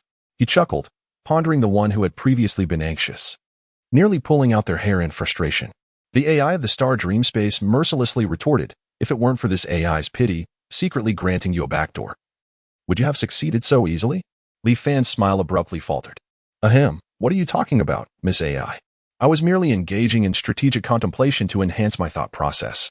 Moreover, an S evaluation is tangible proof of my prowess, far surpassing your backdoor. With impatience, Li Fan exited the Star Dream Space. As his consciousness returned to his physical form, he abruptly sat up from the recliner, sprinting towards the repair chamber. Upgrade. Upgrade. My apocalypse is about to ascend. Upon entering the Mech repair bay, the massive repair chamber buzzed with activity. The silver-white Apocalypse Mech stood silently within, resembling a mute warrior awaiting inspection. Li Fan rubbed his hands together in anticipation. With a gaze filled with avarice, he stared intently at the repair chamber, skillfully operating the control panel. He imported the recently acquired blueprints for the ascension modifications of the Apocalypse Mech into the system. A cold, electronic voice resonated. Blueprint for Apocalypse Mech Ascension modifications detected. Shall we proceed with the modifications immediately? This operation is estimated to take 3 hours and will consume 800 stellar energy points. Commence modifications. Li Fan pressed the confirmation button without hesitation. A mere 800 stellar energy points? A trifling sum. For the sake of my apocalypse, such an investment is inconsequential. The repair chamber sprang to life in an instant. with countless nanomechanical arms unfolding, emitting a fine, sizzling sound as they commenced comprehensive modifications on the Apocalypse Mech. Li Fan looked on with satisfaction, as if he could already envision the majestic form of the Mech post-ascension. He paced excitedly outside the repair chamber. Transitioning from void level to star-shattering level is indeed a qualitative leap. 3 hours passed. The humming of the repair chamber gradually diminished. Finally, the transformed Apocalypse Mech revealed its true form. Wow! Li Fan couldn't help but exclaim in astonishment. Before him stood the Apocalypse Mech, now enveloped in a dark night nanocoating. Its quantum patterns swirling as if they were devouring all sources of light. 3 honeycomb-shaped energy cores at its chest rotated slowly in a Taiji Bagua formation. The mech's height had also significantly increased, towering at a staggering 35 meters, resembling a colossal steel giant, exuding an overwhelming sense of pressure. Chapter 53, The Hive Morphology. Li Fan rubbed his eyes, scarcely believing what lay before him. The system's notification chimed once more. Congratulations! The Ascension modification of the Apocalypse Mecha has been completed. Current level, Star-Shattering Grade 7. Ding! The Apocalypse Mecha has completed its Ascension modification. Would you like to awaken the second form of the Mecha? The system's prompt echoed in Li Fan's ears, causing his eyes to widen in astonishment. Awaken. Naturally. He would awaken. Was the system testing his intelligence? Who would refuse such an opportunity? Without hesitation, Li Fan selected yes, fearful that the system might retract its offer. As he confirmed his choice, the colossal repair chamber emitted a resonant hum. Countless radiant screens rose, enveloping the platform housing the Apocalypse Mecha like a grand cocoon. Dozens of agile nanomechanical arms extended from all directions, deftly probing towards the 3 diamond-shaped energy cores nestled within the mecha's chest. Their movements were gentle yet swift, reminiscent of seasoned obstetricians preparing for the birth of new life. Minutes stretched into what felt like an eternity as Li Fan anxiously awaited the outcome. Each second akin to a kitten scratching at his heart, rendering him restless and eager. At last, the system's notification shattered the suffocating silence. Ding! Congratulations! The second form of the Apocalypse Mecha has successfully awakened. Hive form. Hive form. In this state, the Apocalypse Mecha cannot engage in direct attacks. However, it can utilize the mecha's innate ability thought commands myriad to extensively control and attract surrounding metals, fragments, and components, drawing them into the hive interior. The interior will operate akin to a beehive, automatically assembling a multitude of small swarm mechas. Absorbing advanced mecha debris allows for the hatching of a queen mecha, which is twice the size of the worker drones and boasts formidable combat prowess. Friendly reminder, the hive form will consume substantial energy. Please use it judiciously. Li Fan listened to the system's description, his mouth agape in astonishment, unable to close it for what felt like an eternity. Wow, this is incredibly impressive, he exclaimed, unable to suppress his excitement. This was akin to a mobile armory. With this hive form, could he not spawn an endless army? What enemies, what fleets, merely trivial nuisances. He spun in exhilaration, eager to find a venue to test the power of the hive form. Li Fan stroked his chin, his eyes gleaming with enthusiasm. The ability to absorb metal and mecha fragments to automatically produce swarm mechas? This was the ultimate form of prosperity through scavenging. Wait a moment, absorbing advanced mecha debris could also hatch queen mechas. A sudden realization struck him, and his eyes sparkled with newfound determination. Did this imply that by defeating enough advanced mechas, he could command an invincible legion of queen mechas? The mere thought quickened his breath. He seemed to envision himself leading a formidable legion of mech warriors, sweeping across the cosmos with unmatched prowess. However, the system's final friendly reminder tempered Li Fan's enthusiasm slightly. The substantial energy consumption indicated that this hive form should not be employed indiscriminately. Li Fan stroked his chin, lost in thought. Nevertheless, it mattered not. If utilized judiciously, this could undoubtedly serve as a trump card of unparalleled strength. Taking a deep breath, Li Fan activated the switch, unveiling the heavy dome of the maintenance bay, and propelled himself forth in the rejuvenated Apocalypse Mech. Boom! The colossal mech landed with a thunderous impact, generating a powerful gust that sent debris swirling into the air. The moonlight cascaded upon the mech's pristine silver-gray armor, reflecting a cold yet dazzling radiance. In the distance, a squad of officers clad in black uniforms dutifully performed their nighttime vigil. Their energy firearms flickered with an ethereal blue glow as they vigilantly surveyed their surroundings. Suddenly, a commotion from the repair shop captured the officers' attention. Almost in unison, they directed their gazes toward the slowly opening dome above the maintenance bay. Isn't that Li Boss? A young officer scratched his head, puzzled. What could he possibly be doing out here in the dead of night, piloting a mech? I don't know. But should we go remind Lee Boss to be cautious while venturing out at night? You might not have heard. But our Lee Boss is a formidable figure capable of cleaving through star-level mechs with a single stroke. Does he really need our reminders? Oh, this truly illustrates the disparity between individuals. Compared to Lee Boss, we are mere fireflies competing with the brilliance of the moon, a self-inflicted humiliation. Ahem. Might I suggest you be discerning about the context in which you boast? Even if you elevate Lee Boss to the heavens, he cannot hear you. The captain interjected, clearing his throat to halt their chatter. Wait a moment. Look, what is Lee Boss planning? Is he about to practice mech maneuvers outside? A keen-eyed officer suddenly pointed at the Apocalypse mech, exclaiming in astonishment. Wow, is that the legendary Apocalypse mech? This is my first time seeing it in person. It's astonishingly magnificent. At this moment, Lee Fan was entirely immersed within the cockpit of the Apocalypse, experiencing the extraordinary sensation of merging with the mech. Unbeknownst to him, his emergence had become the most dazzling spectacle in the eyes of the officers. Wait a minute, didn't Lee Boss's Apocalypse mech have a height of around 25 meters? Why does it seem to tower nearly 35 meters now? One officer broke the spell of awe with a sudden inquiry. A chorus of audible swallows echoed among the crowd. Has he upgraded the Apocalypse? Lee Boss, has he ascended to the rank of star-level mech master? Goodness, how is this even possible? A mech master of such tender years, belonging to the fragmented star tier, is indeed an unprecedented phenomenon. But that is not all. Let us not forget that during his tenure as a rift-level mech master, he was capable of decisively vanquishing opponents of the fragmented star tier. Now that he has ascended, how could he not stride through the stars with unparalleled confidence? The comparison between individuals is truly disheartening. I feel as though my lifetime has been utterly in vain. Oh, Bosley, I implore you to accept this divine talent. How are we mere mortals to survive in your shadow? As the formidable aura emanating from the Apocalypse mech gradually enveloped the surroundings, the members of the enforcement team finally affirmed their suspicions. In their awe, they also began to lament. They considered themselves well-versed, having encountered numerous extraordinary prodigies with S-level talents and rare cultivation geniuses who appear once in a century. Yet, they had never before witnessed a being as monstrous and astonishing as Lee Fan. Chapter 54. Are you considering a career in beekeeping? As dusk descended, the training ground of Karen was enveloped in an eerie stillness, pierced only by the occasional chirping of insects, heralding the impending disruption of this tranquility. Suddenly, a silvery beam of light sliced through the night sky as the Apocalypse mech ascended, its metallic shell gleaming with a cold, steely radiance under the moonlight. Within the cockpit, Lee Fan's lips curled into a playful smirk. He was not here to flaunt.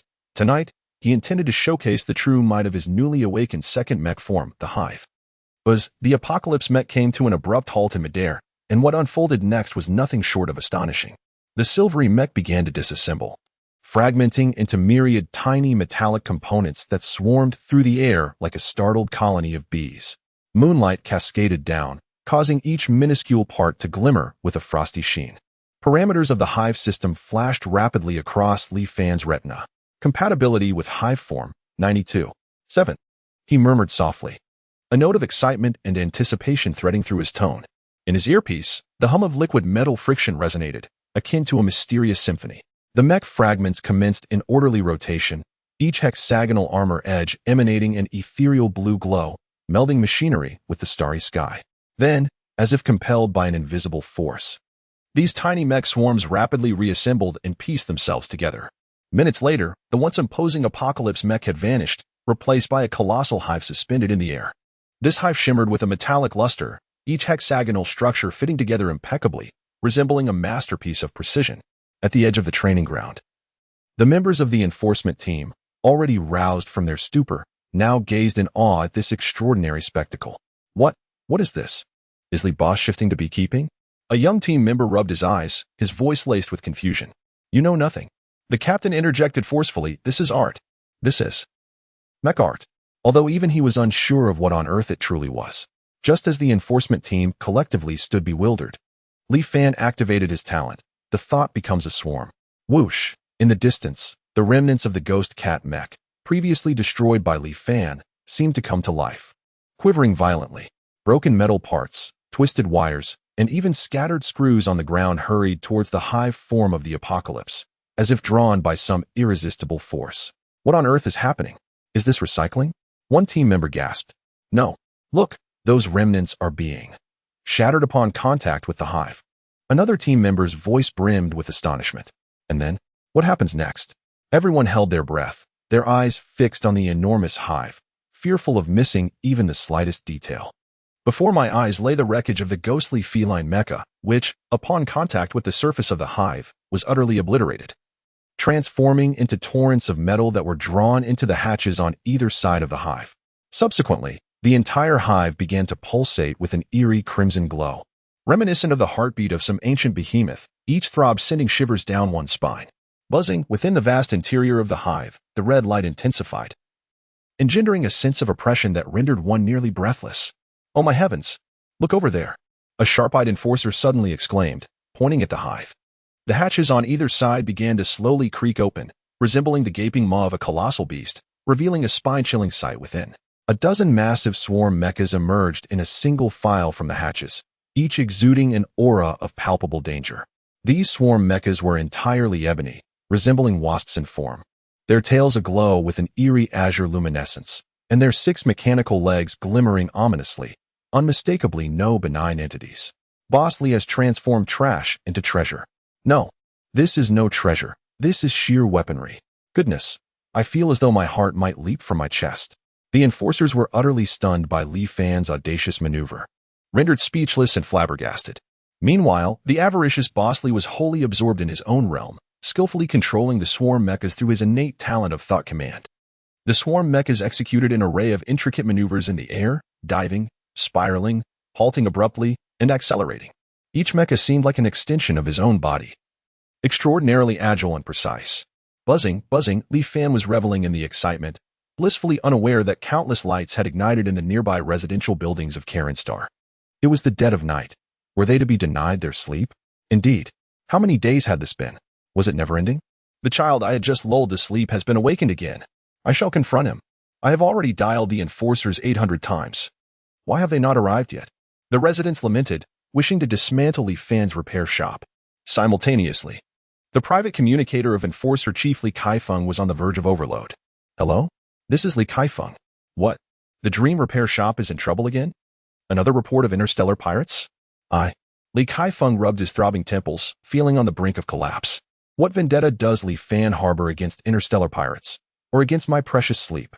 Cursing under his breath, he leapt from his bed and hastily donned his attire. Zhang Sihai, get over here. Bring your team and accompany me to the Dream Repair Shop. Li Kaifeng's voice echoed through the entire Enforcer headquarters. Zhang Sihai, on duty, jolted upright from his chair. Again, to the Dream Repair Shop? Chief, may I request a leave of absence? Zhang Sihai wore a sorrowful expression, feeling as though he was on the brink of developing a phobia of the repair shop. Taking leave? Dare to request a day off, and you shall face dire consequences. If you do not report for duty today, I shall assign you to sweep the streets tomorrow. Li Kaifeng bellowed, abruptly terminating the communication. Moments later, a sleek, all-black mech soared into the sky from the enforcement team headquarters, racing towards the Dream Repair Shop. Trailing behind were a dozen smaller standard mechs of the enforcement team, streaking through the night sky like shooting stars. What trouble has Li Fan stirred up this time? Li Kaifeng pondered, gripping the controls of the mech, mentally steeling himself for whatever lay ahead. After all, when dealing with Li Fan, one's heart must possess the fortitude to endure. Director, a multitude of unidentified flying objects have been detected ahead and are rapidly approaching. A hint of panic tinged Zhang Sihai's voice through the communicator. Unidentified flying objects? Could they truly be interstellar pirates? Li Kaifeng felt a jolt of alarm and swiftly adjusted the mech's radar to scan the airspace ahead. Soon, a multitude of red dots populated the radar screen. This is a swarm. Li Kaifeng widened his eyes, his worldview once again shattered by the sight before him. Director, it appears that the swarm is heading directly towards us. Zhang Sihai's voice quivered with trepidation. All units, assume defensive positions. Prepare for battle. Li Kaifeng inhaled deeply, suppressing the shock within, and issued the combat orders. He promptly adjusted the mech's posture, initiating the charging of the main cannon, aiming at the encroaching swarm of mechs. Chapter 55. Director Li's olive branch, a blinding white light tore through the night sky, reminiscent of a divine being descending or a roaring lion, as a colossal white mech emerged above the Dream Machine repair shop, exuding an overwhelming aura of power. What the heck? Is that the Stellar-class mech White Lion? Has the director lost his mind? Is he planning to dismantle the enemy's stronghold? Director, stay calm. Please, remain composed. These are our people, our own. Are you attempting to cleanse the ranks? Zhang Sihai's frantic voice echoed through the communicator, his throat nearly giving out from the effort. Yet, at that moment, Li Kaifeng was completely engulfed in a frenzy, impervious to any pleas for reason. Those scoundrels from the Bloodbath Alliance dare to touch those under my protection. You are declaring war against the entire Wasteland Federation. Today, I shall make you understand why the flowers bloom so red. Li Kaifeng's eyes were bloodshot, his entire being radiating a palpable aura of murderous intent, akin to an enraged primal beast. Consumed by fury, he mistakenly believed that the notorious interstellar pirate organization, the Bloodbath Alliance, had attacked the Dream Machine repair shop, seeking vengeance for Li Fan. The law enforcement team, has Director Li taken the wrong medication? Or has he been possessed by aliens? The Bloodbath Alliance? Where could they possibly be? We are. No. We are the honorable law enforcement team. Oh no. The White Lion is charging towards us. It intends to fire upon us. Run. If we don't flee, we will become mere skewers. The law enforcement officers, witnessing the White Lion rampaging like a mad bull, were struck by sheer terror, hastily piloting their mechs in frantic retreat, resembling frightened rabbits wishing they had more legs to escape. This is no jest. The Stellar-class 6th-tier super mech White Lion towers like a mountain. A single step could crush them into oblivion. If that main cannon were to strike them head-on, the scene would be too horrific to contemplate. Li Kaifeng, confident he would not accidentally harm his inept comrades, was solely focused on obliterating those Bloodbath Alliance scoundrels into dust and ashes. Die, all of you. Experience the iron-fisted justice of righteousness. With a roar, Li Kaifeng instinctively unleashed a powerful punch. Boom! At 50 meters tall, the White Lion was massive. Even a casual punch was larger than a swarm mech. And the force of his strike was akin to a Category 12 hurricane, stinging the faces of those nearby. In that critical moment, Li Fan's Apocalypse mech activated its defensive protocols in hive mode. Over a dozen swarm mechs charged forth fearlessly, akin to moths drawn to a flame, colliding resolutely with the fist of the White Lion. Bang, bang, bang, a series of explosions erupted through the night sky, like dazzling fireworks in bloom, flames soaring high, successfully intercepting the cataclysmic punch of the White Lion.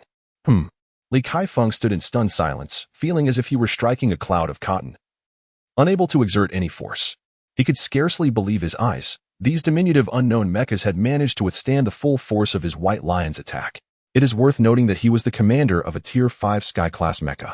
Such a rank was an extraordinary rarity within the entire Starshine Federation. Yet, the opponent had effortlessly blocked it. This defied logic. It was nothing short of fantastical. Director, this is all a misunderstanding. A colossal misunderstanding. Are you attempting to commit fratricide? Li Fan's voice finally emerged from the public communication channel, tinged with a blend of helplessness and amusement. Misunderstanding? It was then that Li Kaifeng awoke from his stupor. He surveyed the surrounding chaos, reminiscent of a battlefield ravaged by a typhoon, and the law enforcement officers, shaken and resembling wilted eggplants, when the realization struck him. Did you cause all this? Li Kaifeng pointed at the damaged buildings and the toppled law enforcement mechas, his voice trembling with shock. Ahem. Well, Director, I was merely testing the mecha's second form and accidentally, perhaps, exerted a tad too much force. Li Fan explained, his voice shrinking to a near whisper. Second form. Li Kaifeng felt as if his CPU might overheat. This Li Fan not only commanded swarms of mechas with the authority of a queen bee, but could also transform them. What kind of black technology was this? Had he smuggled himself from some alien civilization? This fellow was truly a prodigy. No, he was a veritable combat marvel among prodigies. Li Kaifeng gasped, feeling the strain on his CPU, nearly on the brink of a crash. With a tone laced with cautious inquiry, he asked, Li Fan, my dear brother, would you be interested in joining the Federal Fleet? Let us set aside other matters. Rest assured, the maintenance fees will be entirely in accordance with your terms. Not a single penny less. He paused momentarily before hastily adding, as long as you give a nod, I promise to grant you the utmost freedom within my capabilities. You can do as you please, without any interference. How does that sound? Aren't these terms appealing? In truth, Li Kaifeng had contemplated recruiting this remarkable individual into the fleet long before. After all, this young man's mecha repair skills were nothing short of miraculous, akin to a human augmentation. However, the thought of the exorbitant maintenance fees made Li Kaifeng wince, compelling him to temporarily abandon that notion. Besides, it was merely about mecha repair and enhancement. There was no pressing need to bring Li Fan into the fleet when he could simply visit his dream mecha repair shop from time to time.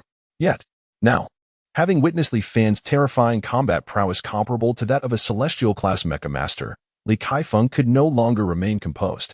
He would gladly lay bare his very heart and soul to recruit this human Goliath into the Federal fleet. This was combat strength on par with his own. And he was so young.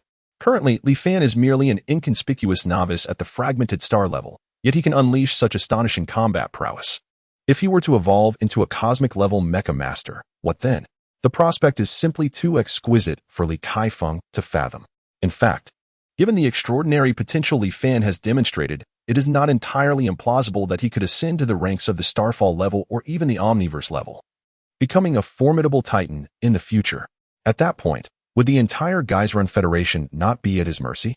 However, when faced with the olive branch extended by Li Kaifeng, Li Fan resolutely shook his head. With a calm demeanor, he replied, "Thank you for your kind offer, Director.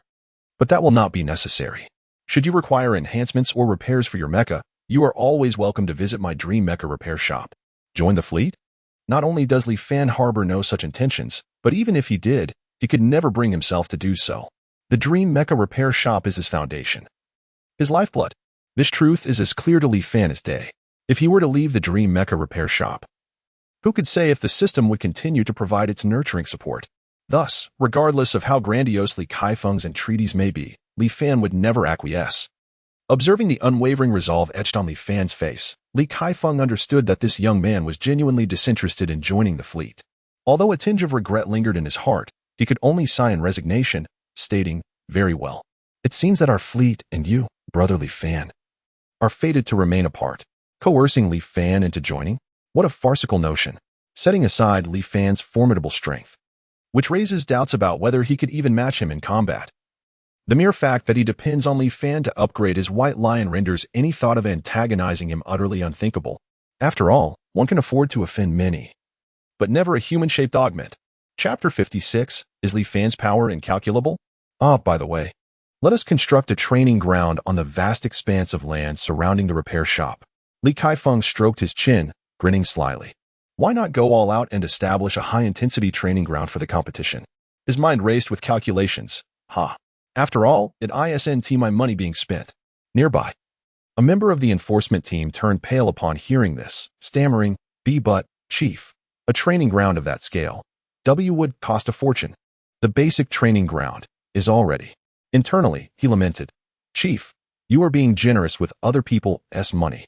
How much of the taxpayers' hard-earned money will this consume? My performance bonus. Oh dear.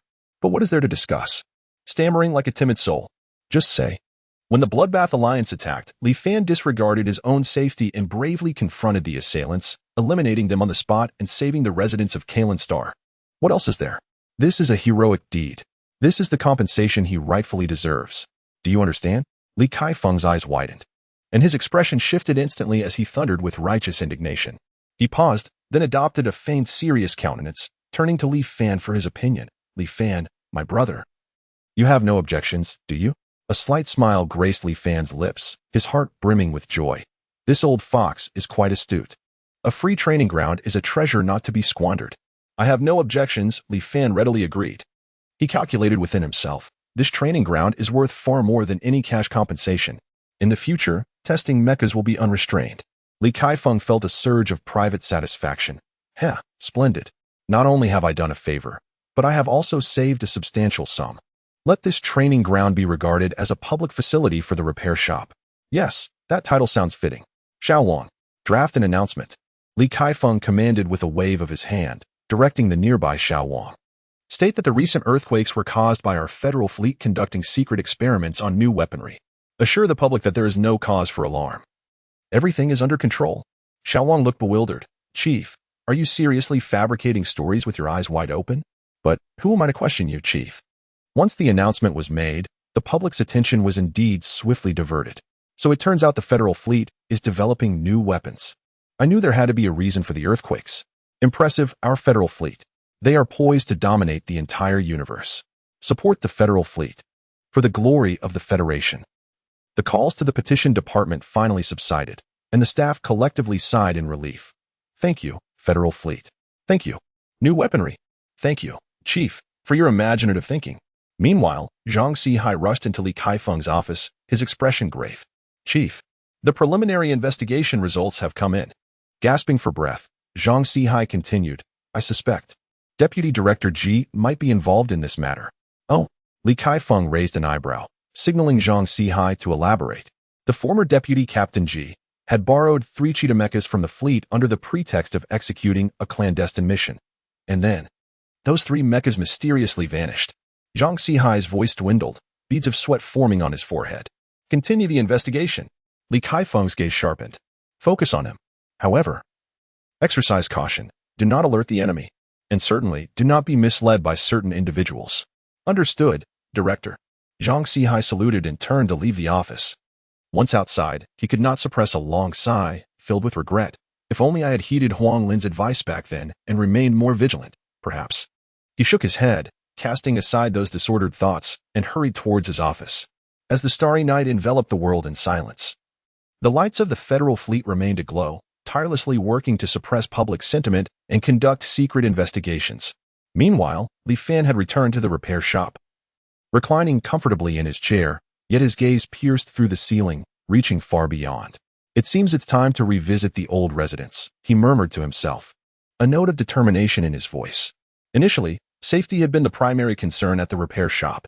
However, his newfound strength instilled him with a sense of confidence.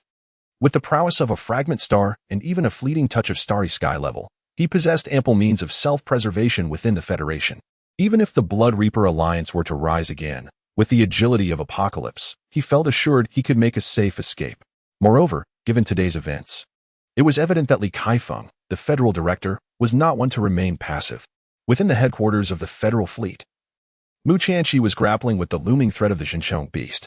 This unprecedented large-scale beast tide, occurring within the Federation's jurisdiction, placed immense pressure even on a top-tier powerhouse like him. To compound matters, with the shadow of the Xinqiang beast still looming, the attack from the Blood Reaper Alliance followed closely behind. Alas, Li Feixiu seems to be living quite freely. Mu Tianqi rubbed his temples, his thoughts drifting back to the past, recalling the elusive old friend and the subtle connection between him and Li Fan. A knock interrupted his reverie, and Yunfeng entered. Preoccupied with enhancing the mechas, Yunfeng had not yet reported on the attack by the Blood Reaper Alliance, which left him feeling somewhat guilty. Chief Mu. Yunfeng saluted and got straight to the point. I am here to report on the situation at Dream Repair Shop. Coincidentally, the Federation's report has also arrived. You were among the first on the scene, so let us see if there are any discrepancies. As Mu Chanqi spoke, he projected Li Kaifeng's report, and they reviewed it together. This does not add up. Yunfeng quickly identified an inconsistency, pointing to a segment of the report. The battle was actually concluded independently by the manager of Dream Repair Shop. By the time we arrived, it was already over. He referred to the report's description of Team Aquaman collaborating with Li Fan to defeat the Blood Reaper Alliance. This was perhaps an embellishment added by the Federation to save face, but Yunfeng had no need for such false accolades. The Sea King squad is founded upon the principle of authenticity. Li Fan's achievements are undeniable. Mu Tianqi raised an eyebrow. Is that so? Previously, he had not delved deeply into the matter, assuming the Sea King squad was the main force, with Li Fan merely playing a supportive role. Yet now, Yunfeng claimed that the remnants of the Bloodbath Alliance were vanquished solely by Li Fan. He recalled that Li Fan was of a similar age to Mu Hongxue. And typically, geniuses at such an age linger around the celestial level. In contrast, Vera was a bona fide Starbreaker-level mech master. Could it be true that he single-handedly defeated a Starbreaker-level pilot in a Starbreaker-level mech?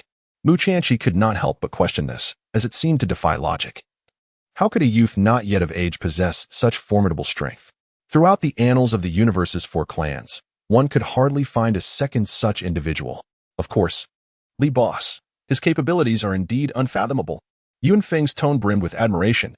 He, being meticulous, never exaggerated. Unfathomable? What leads you to this conclusion? Mu Chanqi inquired. Could it be that the lad truly possessed extraordinary abilities? While he acknowledged his father's prowess, which was indeed formidable, it was only slightly superior to his own. How could his son be so remarkably powerful? Mu Tianqi found it difficult to comprehend, yet at that moment, curiosity had taken precedence. He could dismiss his daughter Mu Hongshue's words as mere jest, but Yunfeng's statements warranted serious consideration. Please elaborate. Mu Tianqi momentarily set aside the intelligence review, his interest in Li Fan surpassing all else. This must begin with Li Boss's mechanical repair skills. As Yunfeng spoke of Li Fan, his tone soared with enthusiasm and reverence. Did you say he can awaken new combat techniques and mechs? He can even awaken a second form? Your Sea King squad sought his enhancement services? Zhang Sihai went so far as to offend Li Kaifeng for the sake of strengthening his mech? How is this possible? Upon hearing Yunfeng's account, Mu Tianqi was utterly taken aback, his eyes widening as if he had heard an incredible tale. He suddenly recalled Mu Hongxue mentioning the profound changes her mech, the Ice Mage, underwent after its upgrade, a transformation beyond words. Could it be? Mu Tianqi longed to immediately seek verification from Mu Hongxue, but considering the lateness of the hour, he had to refrain. You may take the intelligence back. I need some time to reflect. The commander of the Federal Fleet was now completely astonished, requiring time to process this revelation. Understood. Yunfeng replied and departed. He was not surprised by Mu Tianqi's reaction. After all, it was difficult for anyone to believe that such a legendary mechanical master was hidden within the confines of the Federation. Chapter 57. The director joins the queue today. Mu Tianqi slammed 2 reports onto the table, causing the teacup lids to jump. Can Li Fan truly be so extraordinary? He rubbed his throbbing temples, feeling a dull buzz in his head. What on earth is this? One report depicted Li Fan as having stumbled upon a stroke of luck, while the other exalted him to celestial heights. The more he read, the more his head ached. Is there a single word in either report that holds any truth? Mu Tianqi rolled his eyes in exasperation. That wretched girl Hong Shui had been boasting about Li Fan's mechanical skills, claiming them to be marvelous and extraordinary. I thought she was merely spinning tales. With a sudden realization, Mu Tianqi slapped his thigh. So, she was speaking the truth? The aide, who had remained silent, was startled and nearly spilled the freshly brewed tea. This cannot be. That young lad Li Fan, appearing to be just in his 20s, possesses such remarkable abilities? The aide muttered under his breath, in his 20s? What do you know? Mu Tianqi shot him a glare. The aide, taken aback, pondered silently. When I was in my 20s, I was already an exemplary soldier in the Federation. However, he dared not retort to the commander. Instead, quietly placing the teacup down and retreating to the shadows, continuing to act as if invisible. This situation is utterly bizarre. Mu Tianqi stroked his chin, his mind whirling. No, I must unravel this mystery. The more he contemplated, the more incredulous it became. A youth in his 20s, capable not only of single-handedly defeating a pilot of a star-shattering mech, but also awakening new combat techniques within the mech, and even triggering a second transformation? This is nothing short of fantastical. I must verify this personally. Mu Tianqi abruptly rose, embodying the curiosity of a child yearning to explore the dreamlike repair shop. Yet, just as he stood, a thought struck him, prompting him to sit back down, stroking his chin with a glint of cunning in his eyes. Wait. Does that girl Hong Shui have a favorable relationship with Li Fan? And they are of similar age. He envisioned Hong Shui's radiant visage and recalled Li Fan's youthful and vibrant face. Li Facio, that old rascal, placed Li Fan on Kalen Star, ostensibly for training. I suspect he has ulterior motives. The more Mu Tianqi pondered, the more he sensed something amiss. He and Li Facio shared decades of camaraderie. He knew his temperament well. If Li Fan truly possesses such exceptional talent, then perhaps betrothing Hong Shui to him wouldn't be a bad idea. A union of families, a mutually beneficial arrangement. As Mu Tianqi indulged in this delightful thought, a smile spread across his face, as if he could already envision the joy of grandchildren at his knees. In a luxurious hotel as presidential suite, several silk nightgowns lay scattered across the plush bed. Achoo! Achoo! Achoo! Li Facio was suddenly struck by a series of 3 sneezes, causing the delicate Lancian in his embrace to shudder. Oh dear, Facio, what is wrong with you? Surely you haven't tea cottage last night? Lancian quickly extricated herself from his hold, her fair hand pressed against his forehead, her voice laden with concern. Li Facio, feeling an irritating tickle in his nose, rubbed it vigorously until he regained his composure. He tightened his embrace around Lancian and, with a playful grin, replied, It's nothing. It must be some old codger cursing me behind my back. Lancian shot him a faint glare, her small fist playfully thumping against his chest. How can you say that? Disappearing without a word is one thing, but you even blocked Li Fan. As your disciple, he deserves better from you. What if something were to happen to him? How would you explain that? Relax, relax. That kid is tougher than he looks. He won't come to harm so easily. Lefacio waved his hand dismissively, exuding an air of confidence. This is what I call free-range parenting, you see? Young eaglets must be tossed out to learn to soar on their own. In due time, I shall return quietly to surprise him. Though still somewhat concerned, Lancian furrowed her brow slightly, yet, gazing at Lefacio's roguish demeanor, she could only let out a resigned sigh. She understood that once this man made a decision, not even 10 oxen could pull him back. On Karen Star, in the office of the Federal Law Enforcement Bureau, Li Kaifeng bore the weight of dark circles under his eyes, akin to those of a panda.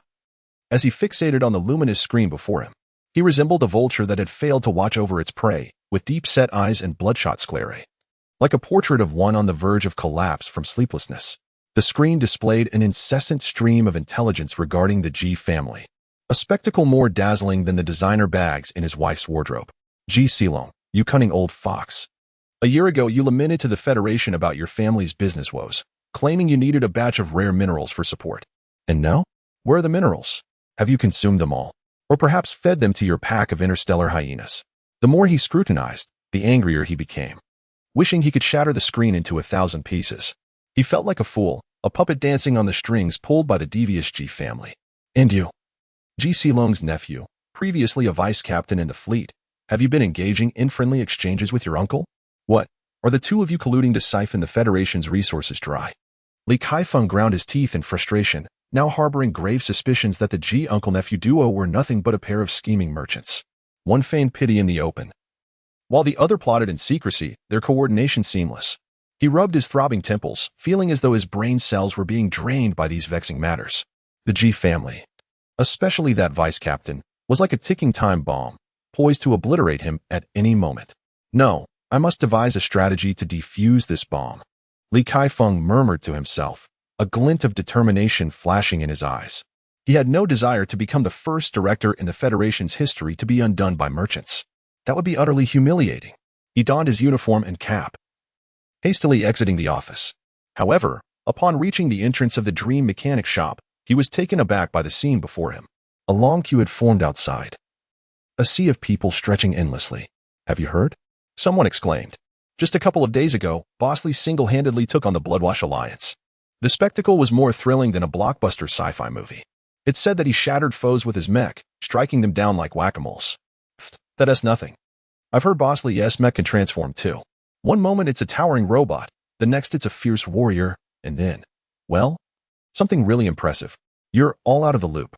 Breaking news. Bosley's mechanic shop account has been suspended. They say business was too booming, inciting jealousy. And someone reported him. Reported? Who would stoop so low? I bet it's that bunch from the G family. Listening to the crowd's discussions, Li Kaifeng felt increasingly alarmed and conflicted. The rumors were a mix of truth and fabrication, yet one thing was certain, Li Fan's mechanical skills were undoubtedly top-notch. But with so many people, how long would he have to wait for his turn? Li Kaifeng was pondering how to navigate through the throng. This was proving to be more troublesome than investigating the secret hideouts of the elusive Bloodwatch Alliance. Suddenly, the grand door of the dream mechanic shop slid open with a whoosh. Li Fan emerged, surveying the serpentine line of customers with a face full of resignation. How? Can there be so many people? Li Kaifeng's eyes lit up, and he was about to call out to Bosley when he noticed Li Fan raising a hand in a shushing gesture. Taken aback, he wondered what Bosley was up to. Was he trying to avoid detection by the G family? That made sense, considering he was now a prime target. Previously, there had been a few customers, but only a handful required meticulous repairs. This time, however, the crowd was clearly drawn by his remarkable skills. Among them, Li Fan even spotted the familiar figure of Zhang Hao. With so many people, how long would he be occupied? For the first time, Li Fan entertained the notion of expanding his shop and hiring assistants. He couldn't possibly attend to every customer himself, could he? Not to mention the pricing, which not everyone could afford. Even if they could, how long would it take to serve this multitude? Fortunately, he suddenly noticed Li Kaifeng at the back of the crowd. His eyes brightened, and he waved eagerly, directorly, over here. Scanning the line of people, Li Fan wore a bittersweet smile of resignation. Then, from his pocket, he retrieved a megaphone? Indeed, the very kind used by street vendors. Ahem, everyone. Li Fan cleared his throat and announced through the megaphone. I sincerely appreciate your support for the Dream Mechanic Shop. However, our space is limited. and our manpower is scarce, making it impossible to accommodate such a large crowd. The crowd suddenly stirred, and many began to voice their grievances. Is this for real? So many people have come for nothing? Indeed. I traveled from a neighboring galaxy aboard a warp ship. Bosley, you cannot do this to us. We are your loyal fans. Li Fan quickly raised a megaphone and continued, Everyone, please remain calm. To avoid chaos and in the interest of fairness, our establishment has decided to adopt a reservation lottery system for customer service. A reservation lottery? What does that entail? How does it work? Li Fan patiently explained, starting tomorrow, our store will release 3 reservation slots each day on the official StarNet account. Everyone can try their luck in the lottery, and those selected will have the opportunity to bring their Mechs in for repairs. It will be entirely fair and just, no deceit involved. The crowd erupted into discussions, with some in agreement while others voiced their dissent. A few even began searching for the official account of Dream Mech Repair on StarNet. Sigh. I should have checked StarNet first, someone lamented. Bosley, can't you make an exception? We VE come from so far. Some hope that Li Fan would be lenient. But he understood that setting a precedent could lead to complications for future customers.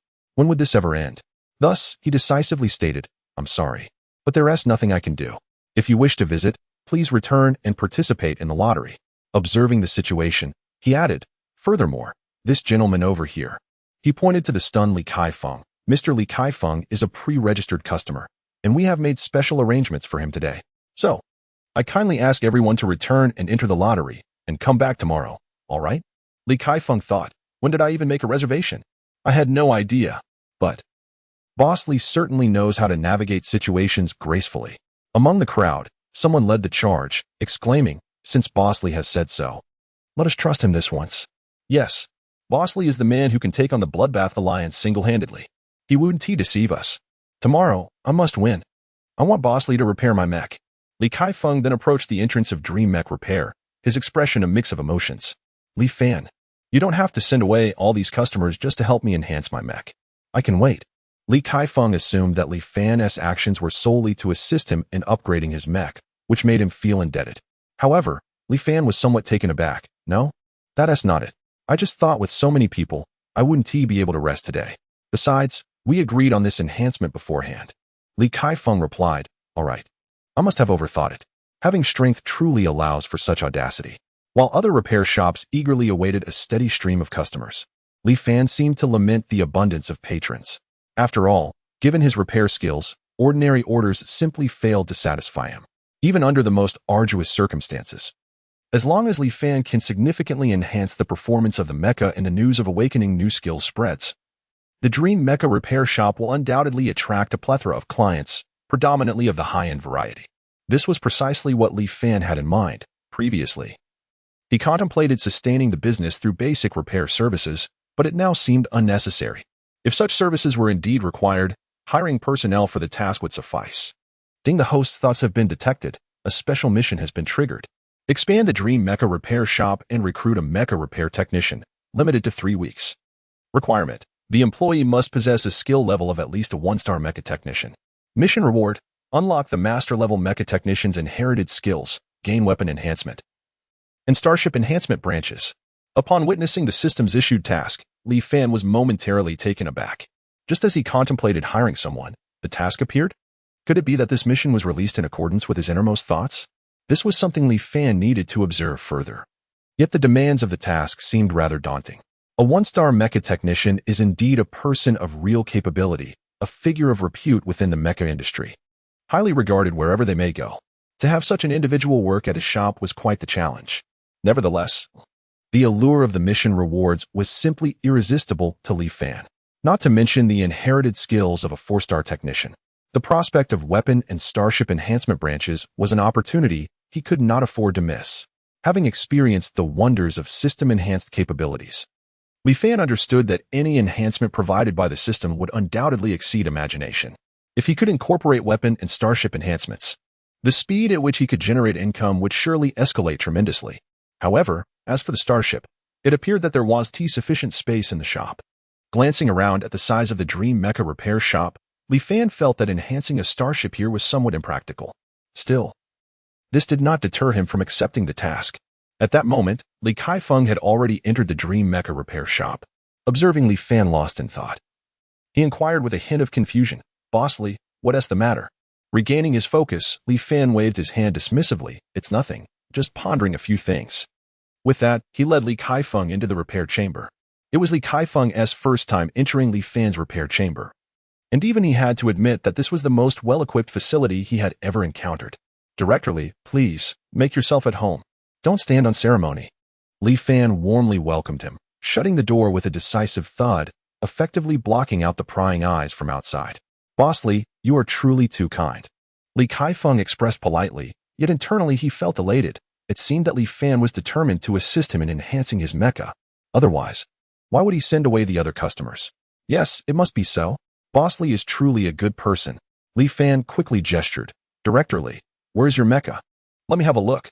Li Kaifeng nodded slightly, moved to the center of the repair chamber, and raised his wrist, gently tapping the button for the miniature projection on his personal terminal. Buzz, a beam of silvery quantum light instantaneously projected into the open area ahead, constructing a temporary holographic field. The rhythmic clattering resonated as the boundary of the stance flickered with faint runic luminescence, gradually dissipating to unveil a sleekly designed white mech. Its surface was adorned with a layer of nanoscale adaptive armor, reflecting a chilling luster. Boss Li, behold my white lion, exclaimed Li Kaifeng, his tone imbued with an unmistakable pride. As if introducing a comrade in arms, Li Fan's gaze, akin to a scanner, meticulously traversed the white mech, assessing every detail. He inhaled sharply, not from admiration but from sheer intimidation. This machine exuded an overwhelmingly potent aura. Compared to the previous models he had repaired, this white lion was nothing short of a child's toy. An invisible pressure enveloped him, rendering his breaths labored. Could this be the oppressive presence of a star-class 7th-tier mech? My goodness, how terrifying. Li Fan instinctively steeled himself. This task was daunting. Suppressing his astonishment, he began to observe the white lion with acute scrutiny. Its appearance, its contours, its materials. It was evidently no ordinary creation. Then he examined the structure. The design philosophy, the manufacturing craftsmanship. Li Fan felt akin to an infant who had just learned to walk, suddenly witnessing Usain Bolt's 100-meter dash. The disparity. An unabashed gulf. The design and craftsmanship. Goodness gracious. No, I must remain composed. I cannot be intimidated. The system's mission awaits me. However, speaking of which, with such an impressive mech, enhancing it must be quite lucrative, right? Ha. The greed within him was laid bare. It seems I have a long journey ahead. Yet, this path appears rather enticing. Li Fan circled the white line 3 times, rubbing his hands together, resembling someone who had just encountered an exquisite beauty. A lecherous old man.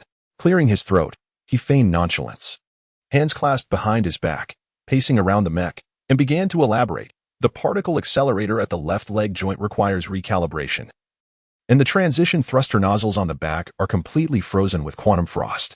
Observe the core energy supply circuit suddenly. Li Fan slapped his thigh and exclaimed, if these 3 energy conduits could be modified into a spiral rebar structure, the output of the shockwave blade could at least double. Upon hearing this, Li Kaifeng's heart skipped a beat, pondering, could it be that Boss Li has identified an issue? Truly a sage. Please, Boss Li, share your insights. Whatever problems there are, I will cooperate wholeheartedly. Li Kaifeng hastily declared, fearful that Li Fan might become displeased and abandon the project. Li Fan cleared his throat, adopting the demeanor of an expert, and pointed at the white lion. After a comprehensive and meticulous examination, I must inform you that the energy conduction efficiency, reactor power, armor toughness, and so forth of your white lion all possess substantial room for enhancement. He paused, raising 4 fingers. I recommend a 4th-tier enhancement plan. I assure you it will transform your white lion and elevate its combat prowess immensely. Li Fan began to enthusiastically elaborate. First and foremost, we must upgrade the energy conduction system to a quantum entanglement conduit, which will enhance efficiency by at least 30%. Next, the reactor needs replacing. Have you heard of the black hole annihilation furnace? It provides tremendous power and enduring endurance. Furthermore, regarding the armor, the Dragon Scale composite armor will double your defensive capabilities. Oh, and I will also install a space jump engine that could be a lifesaver in critical moments. After these enhancements, your white lion will not only boast greater speed, stronger defense, and more formidable firepower, but it will also, gain an entirely new martial skill. Li Fan deliberately left a cliffhanger, his smile laden with meaning. Li Kaifeng felt a surge of excitement. yearning to witness the revitalized White Lion wreak havoc immediately. Boss Li, how much will this fourth-tier enhancement cost? He inquired cautiously, mentally preparing for a financial blow. Li Fan raised one finger, then added 5 more, cheerfully stating, not much, just a friendly price of 5 billion credit points. Li Kaifeng nearly choked on his own breath at the exorbitant figure. 5 billion. His entire annual salary, including bonuses, would not suffice even if he refrained from eating and drinking. Boss Li, this price. Li Kaifeng felt his heart bleed. This was not merely an enhancement for his mech, it felt more like a severe financial laceration. Noticing Li Kaifeng's expression, Li Fan quickly interjected, Director Li, do not find it exorbitant. This investment is undoubtedly worthwhile. Just think, after the enhancement, how much your White Lion's combat capability will rise. How much will your success rate in missions improve? The rewards you receive will also increase significantly. This is all intangible wealth. Moreover, you will gain an entirely new martial skill, something money cannot buy. Imagine, in a critical situation, an unexpected skill could very well save your life. This is an invaluable treasure. Li Fan's persuasive words, imbued with reason and emotion, ultimately solidified Li Kaifeng's resolve. All right, Boss Li, I'm in. Li Kaifeng grit his teeth, squeezing out those words. For the sake of strength and new skills, he was willing to take the plunge. Seeing Li Kaifeng's agreement, Li Fan immediately retrieved a pre-prepared contract from his drawer and handed it to Li Kaifeng. Director Li, please review the contract, and if everything is in order, kindly sign. The contract clearly outlined the enhancement plan, costs, and the rights and obligations of both parties. Li Fan even added a special clause. Party A, Li Fan, holds the final interpretation rights regarding the enhancement effects. Li Fan's inner thoughts, this is called being prudent. Just in case the enhancement results are not ideal, I have something to say. Li Kaifeng carefully examined the contract, and after confirming its accuracy, he signed his name. Pleasure doing business. Li Fan beamed as he collected the contract, then said to Li Kaifeng, now, please transfer the funds. Li Kaifeng took a deep breath, stifling his financial discomfort, and activated his personal terminal to transfer 5 billion credit points to Li Fan's account. Ding dong, a crisp notification echoed from Li Fan's personal terminal, and in an instant, his account balance surged dramatically. 1.5 billion it has been credited. Staring at the lengthy string of numbers, Li Fan felt as though he were ensnared in a dream. The avarice within him resurfaced. I am wealthy. I am truly wealthy. The system has not deceived me. Director Li, please take some rest. The enhancement will require a few days. I will notify you when the Mecha is ready for collection. Li Fan remarked to Li Kaifeng. Li Kaifeng nodded and exited the maintenance chamber. At this moment, he yearned only to return home and find solace, to alleviate the turmoil within his heart. Once Li Kaifeng departed, Li Fan promptly shut the shop door, rolled up his sleeves, and prepared to initiate the 4th-level enhancement on the White Lion. Chapter 58. Solo venture into the Civica Star. Li Fan inhaled deeply, rubbing his hands together, his eyes gleaming with excitement. System, initiate the upgrade enhancement program for White Lion. With barely a pause, the entire maintenance chamber was engulfed in blinding white light, a spectacle tenfold more extravagant than the earlier appearance effect of Li Kaifeng's White Lion. Clank, clank, clank. Dozens of mechanical arms emerged from all directions, resembling a frenzy of tentacled creatures, encircling the White Lion. Various tools glimmered ominously, deftly traversing the surface of the mech, akin to a cadre of surgeons performing a delicate craniotomy. Sizzle, sizzle. Energy surged, rampaging within the maintenance chamber. The mechanical arms swiftly switched to intricate engraving tools. A serious endeavor indeed. The engraving tool rapidly carved into the core components of the White Lion, sparks flying in every direction. Boom. Suddenly, a torrent of searing flames erupted from within the White Lion, reminiscent of a dragon awakening, exhaling its fiery breath. The intense heat instantly scorched the entire chamber, warping the very air around Li Fan, who felt as though he had stepped into a sauna, one cranked up to maximum heat. Goodness, what a commotion! Startled, Li Fan stumbled back a few steps, nearly toppled by the wave of heat. This was no mere enhancement. It was akin to alchemy. System, are you sure this isn't some ultimate biochemical weapon being concocted? Ding. Rest assured, host, everything is under control. This is a normal phenomenon caused by the energy core overload within the White Lion. The system explained with utmost seriousness. Li Fan scoffed internally, I believe you, sure. The entire maintenance chamber began to tremble violently, as if it might collapse at any moment, akin to an earthquake. With wide eyes, Li Fan scrutinized the transformations occurring within the White Lion. He certainly did not wish for his hard-earned establishment to be inadvertently dismantled by the system before him. The exterior of the White Lion appeared to come alive, writhing and reshaping. The original white paint gradually faded, revealing a silvery gray metallic sheen beneath, subtly interwoven with mysterious dark red patterns. Crack! The skeleton of the White Lion emitted a crisp sound, as if engaged in some enigmatic ritual. Ding! Detected that the White Lion mech is undergoing crystal pattern awakening. Upon successful awakening, the mech will receive a crystal pattern enhancement, augmenting overall performance by 35. Goodness gracious! How incredible! Li Fan stood agape, utterly astonished. This was nothing short of miraculous. Boom! Suddenly, a fresh surge of blazing flames erupted from the White Lion, akin to a volcanic eruption. The intense heat once again scorched the maintenance chamber, distorting the very air around him. Goodness! What a ruckus! Li Fan exclaimed, startled once more, retreating hastily. This was no enhancement, but rather a process of alchemical creation. The entire maintenance chamber continued to shake violently, as though it were on the brink of collapse. Li Fan's eyes widened in disbelief. The exterior of the White Lion appeared as though it had been imbued with life, constantly writhing and reshaping itself. As the original white coating gradually faded to reveal a lustrous silver-gray metallic sheen beneath, the crisp sounds of mechanical joints resonated, suggesting a profound reconfiguration was underway. The structural complexity of the joints became increasingly intricate and precise. Li Fan glimpsed that the mechanized arms were employing a form of magnetic levitation assembly technique, seamlessly integrating new armor plates onto the White Lion's form. Could this be a skeletal mimicry construction? Li Fan exclaimed in astonishment. Goodness! This technology is something I have only encountered in textbooks. The core power source underwent a revolutionary transformation, with the original materials replaced by a new alloy that was both more efficient and stable. The proportions of various elements were continually adjusted to achieve optimal energy output.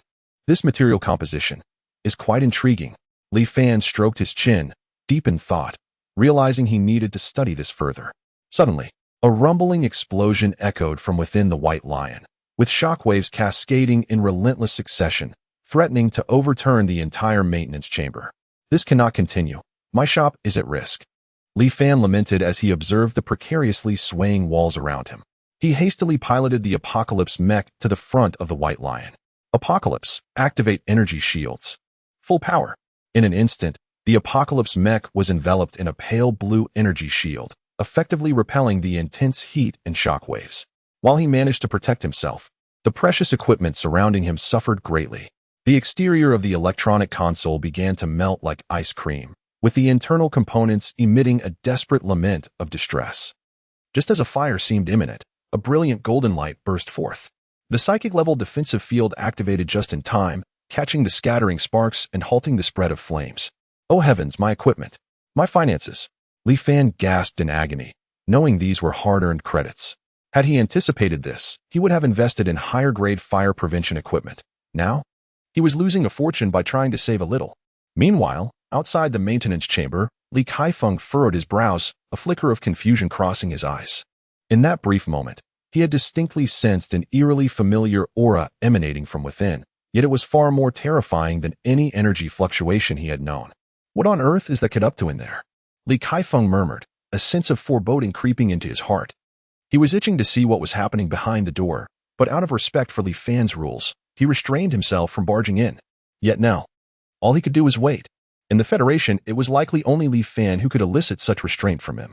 Just as Li Kaifeng endured the anxious wait, the maintenance chamber door suddenly swung open with a thunderous crash. His eyes brightened, and he craned his neck like a giraffe, eager to peer inside. Boom!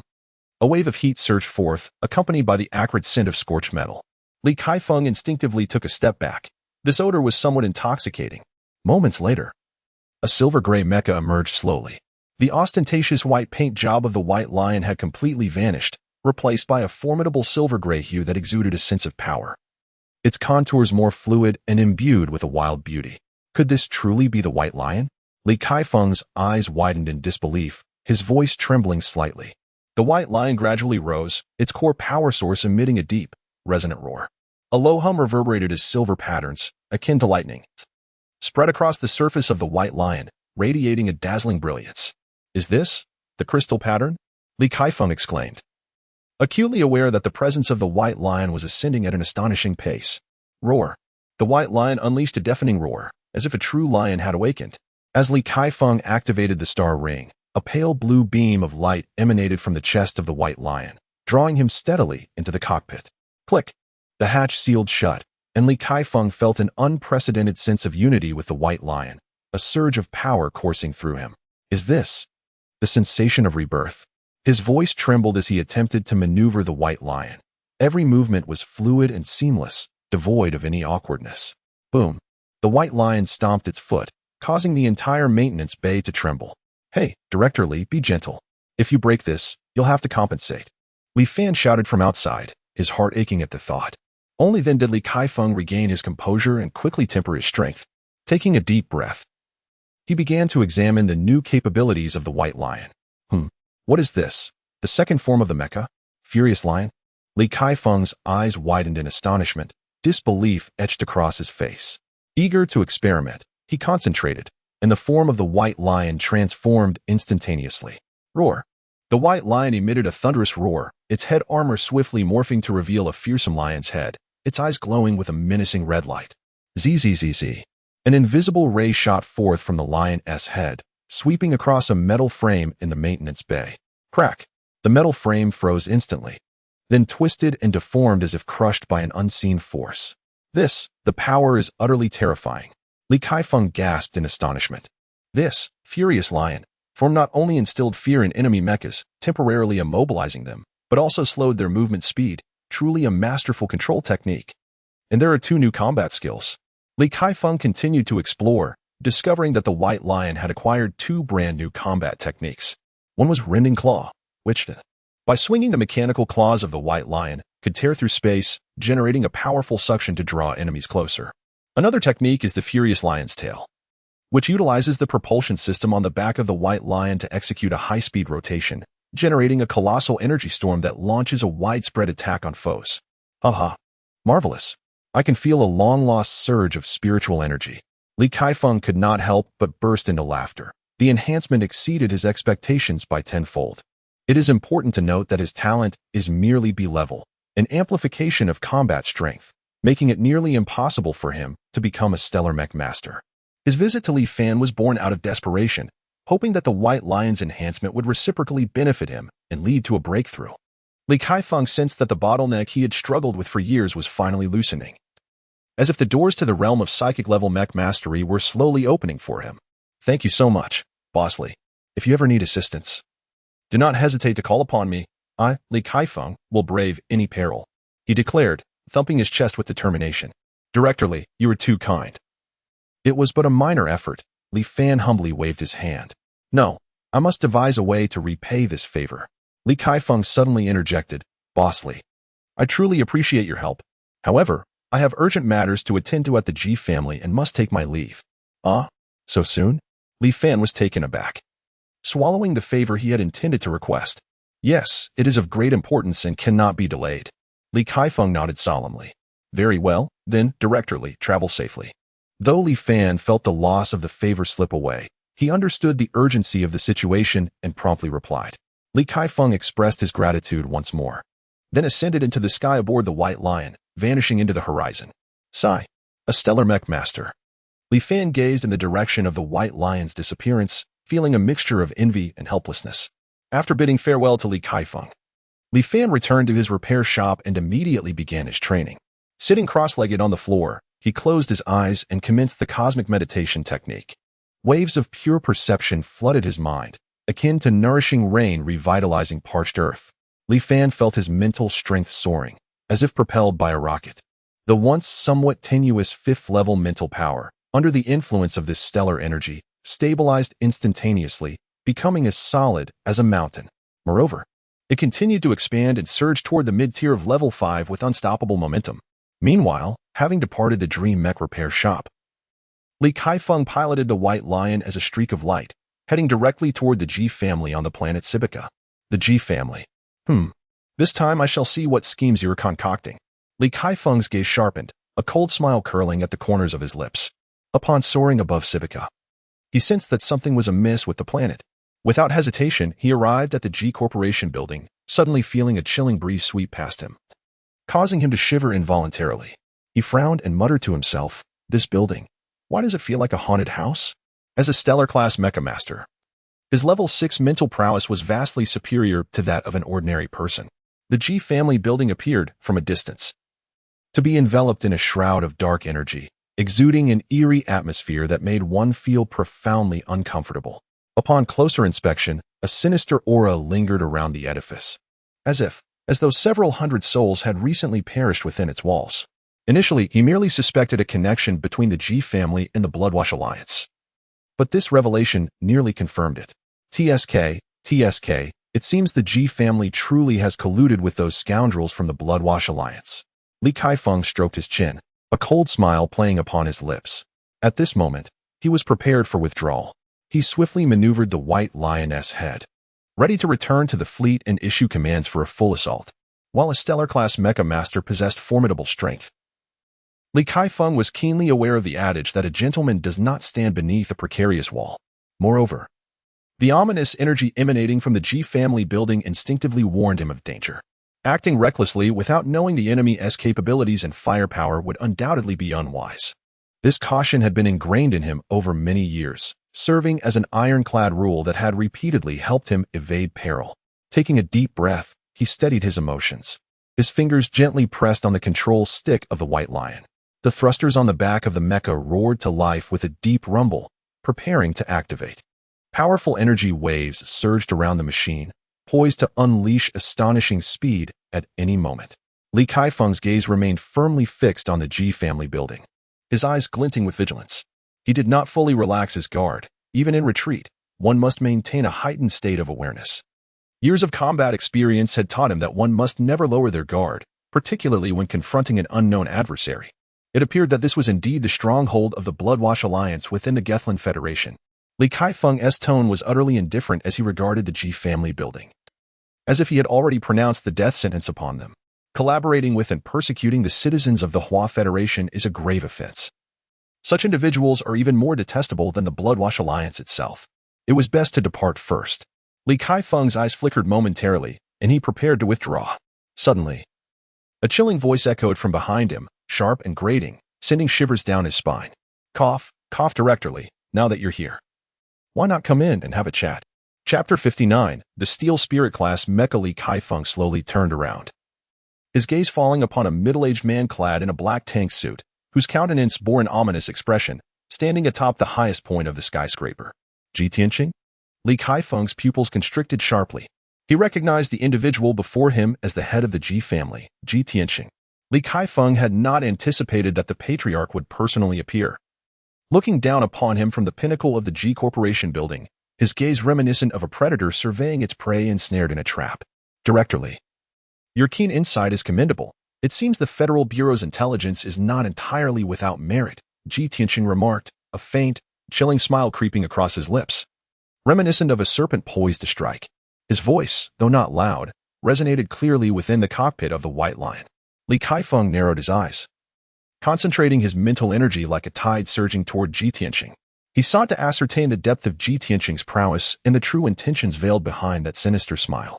However, the moment Li Kaifeng's mental force grazed Ji Tianqing, it vanished without a trace, as if swallowed by an abyss. It was as though an invisible barrier enveloped Ji Tianqing, consuming his mental energy entirely. A spirit-class mecha master? A shiver ran down Li Kaifeng's spine, and his expression grew grave. Beyond the star class lies the spirit class. A spirit-class mecha master possesses the ability to wield mental energy for both offensive and defensive maneuvers. A far cry from the capabilities of a mere star-class mecha master. The effortless absorption of his mental energy could only imply one thing: Ji Tianqing was indeed a concealed spirit-class mecha master. Directorly, since you've come, why not step inside for a conversation? The doors of the Ji family are always open to you, Ji Tianqing continued, his tone laced with amusement, as if toying with a hapless victim caught in a snare. A conversation? Ji Tianqing, do you take me for a child? Li Kaifeng scoffed, his voice reverberating through the White Lion's speakers with a metallic resonance. Treason, betrayal, In the persecution of the citizens of the United Huaxia Federation, your Ji family has forfeited its right to exist. The smile on Ji Tianxing's face gradually faded, replaced by a chilling malevolence. Li Kaifeng, you are utterly arrogant. Do you truly believe that with your star-class mecha, you can wreak havoc in my family's domain? Today, I shall demonstrate to you what true power entails. Before his words fully dissipated, Ji Tianxing spread his arms wide, unleashing a torrent of violent energy that erupted from within him. Boom! A menacing mecha, entirely black and towering at 63 meters, materialized amidst flashes of purple-black light. Unlike the imposing grandeur of the White Lion, this mecha radiated a ferocity and bloodlust, akin to a demon clawing its way out of the abyss. With a pair of crimson electronic eyes, the mecha fixated on the White Lion, as if intent on devouring it whole. Roar! The mecha emitted a deep, thunderous growl. Imbued with rage and a thirst for blood, my exclusive mecha, the Colossus, Li Kaifeng, it is an honor for you to perish at its hands. Ji Tianxing cackled, his voice brimming with pride and cruelty. In the wrathful lion form, unleash. The White Lion roared towards the heavens, its voice resonating powerfully, rivaling even the roar of the Golem. Quite intriguing. Ji Tianxing's eyes narrowed slightly, yet a hint of disdain lingered at the corners of his mouth, merely a facade. He commanded the Golem to charge forward with a thunderous sound. The Golem moved with astonishing speed, covering thousands of meters in the blink of an eye, its colossal fist crashing down like a meteor towards the White Lion. There was no embellishment, just sheer power and velocity. Boom!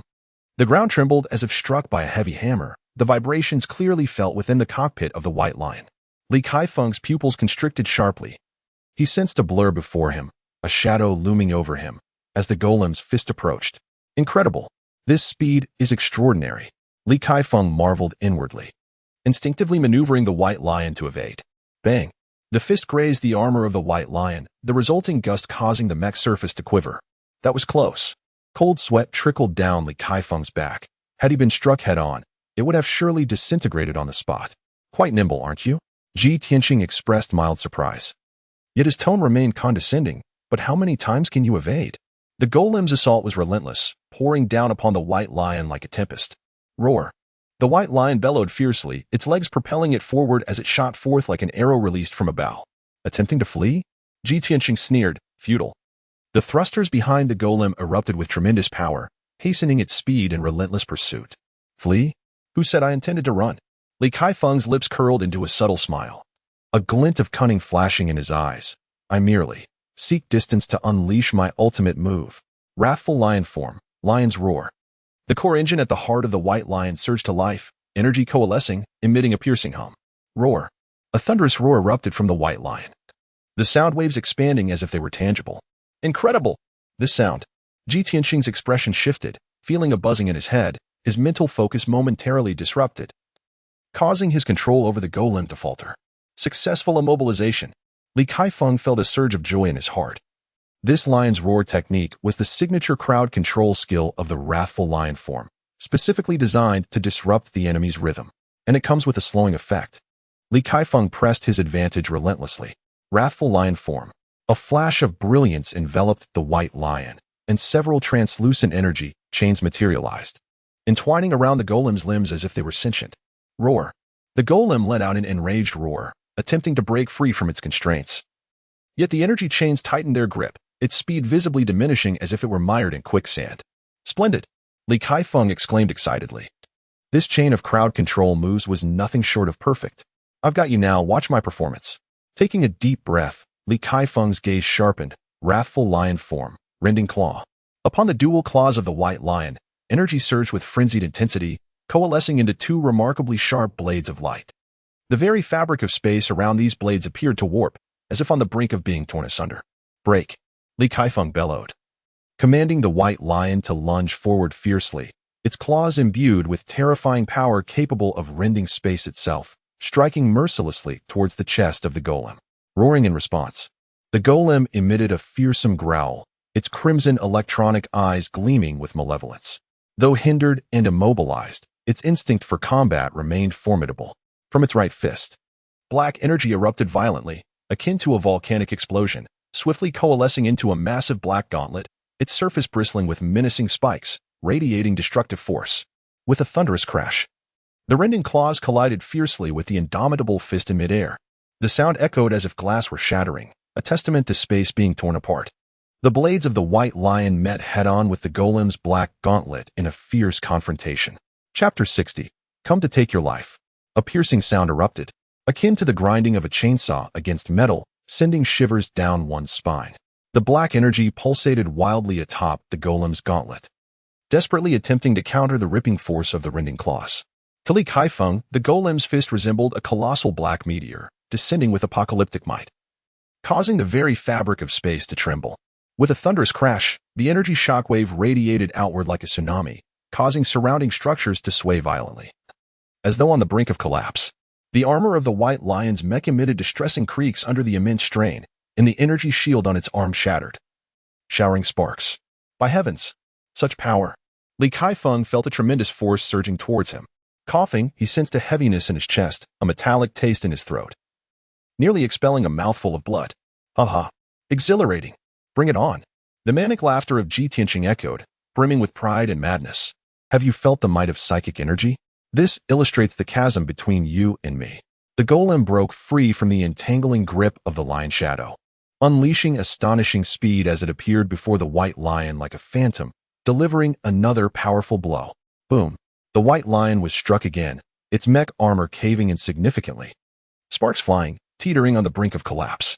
This won't do. Brute force is futile. Indeed, the psychic-level mech masters are terrifying. Li Kaifeng gritted his teeth, his complexion pale. The situation dire. If this continues, the White Lion may truly be reduced to scrap metal.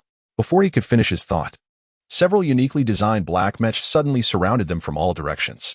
Adorned with blood-red skull insignias, these machines exuded a chilling energy, evoking dread. Unlike the streamlined designs of the federal mechs, these were more rugged, angular, embodying a brutal aesthetic. Hey, Ji Tianqing, can't you play fair? Turning a duel into a brawl? Li Kaifeng maneuvered the White Lion to evade while loudly critiquing over the communication channel. Is this how the Blood Reaper Alliance operates? Or are you so afraid of losing to me that you had to call for backup? Oof, all's fair in war. Li Kaifeng, you are far too naive. Ji Tianqing sneered, his voice echoing through the battlefield via loudspeakers. In this world, there is only victory or defeat. Fairness has no place. Moreover, dealing with a dog of the Federation like you requires no sense of morality. Goodness, your reasoning is utterly twisted. Li Kaifeng couldn't help but roll his eyes. This is our Blood Reaper Alliance Blood Skull Series mechs, Ji Tianqing proudly proclaimed. What do you think? Aren't they impressive? They were specifically designed to combat elites like you from the Federation. The weaponry of the Blood Skull mechs is equally extraordinary. In addition to the conventional beam rifles and energy swords, there exist some oddly designed melee weapons, such as chainsaws adorned with barbs and enormous electromagnetic hammers. They possess a certain coolness, albeit lacking in aesthetic appeal. Li Kaifeng muttered softly, then took a deep breath, his gaze sharpening. The energy core of the White Lion surged into a frenzy, and the energy shield enveloping its surface illuminated once more. Now, tear him apart. At Ji Tianqing's command, multiple Blood Skull mechs launched a simultaneous assault. In an instant, beams, energy projectiles, chainsaws, and electromagnetic hammers rained down like a torrential storm, completely saturating the area around the White Lion. Zzz. Boom boom boom. The cacophony of explosions, energy clashes, and metal scraping intertwined into a deafening symphony. The White Lion darted left and right amidst the hail of gunfire, navigating a perilous landscape. Li Kaifeng was wholly focused, pushing his maneuvers to the limit. Each evasive action was fraught with danger. A moment's carelessness could spell disaster. Damn it. Their coordination is too impeccable. Li Kaifeng gritted his teeth, beads of sweat forming on his forehead. The Blood Skull mechs were evidently specially trained, their assault rhythm tightly synchronized, leaving virtually no openings. Worse still, their attack methods were exceedingly peculiar, with some strikes capable of penetrating the White Lion's energy shield and directly inflicting damage upon the chassis. Beep beep beep. Warning. Left arm energy shield severely compromised. Structural integrity reduced to 85. Warning. Right leg power system malfunction. Mobility decreased by 20. The internal alarms blared incessantly. Red warning lights flashing frantically, the situation becoming increasingly dire. Li Kaifeng, surrender. Today is your last. Ji Tianqing's voice rang out again, brimming with mockery and triumph. Enough of your nonsense. Do you think I will concede? Not a chance. Li Kaifeng roared, forcing the White Lion through the blockade of a Blood Skull mech, charging towards Ji Tianqing's Golem. Capture the leader first.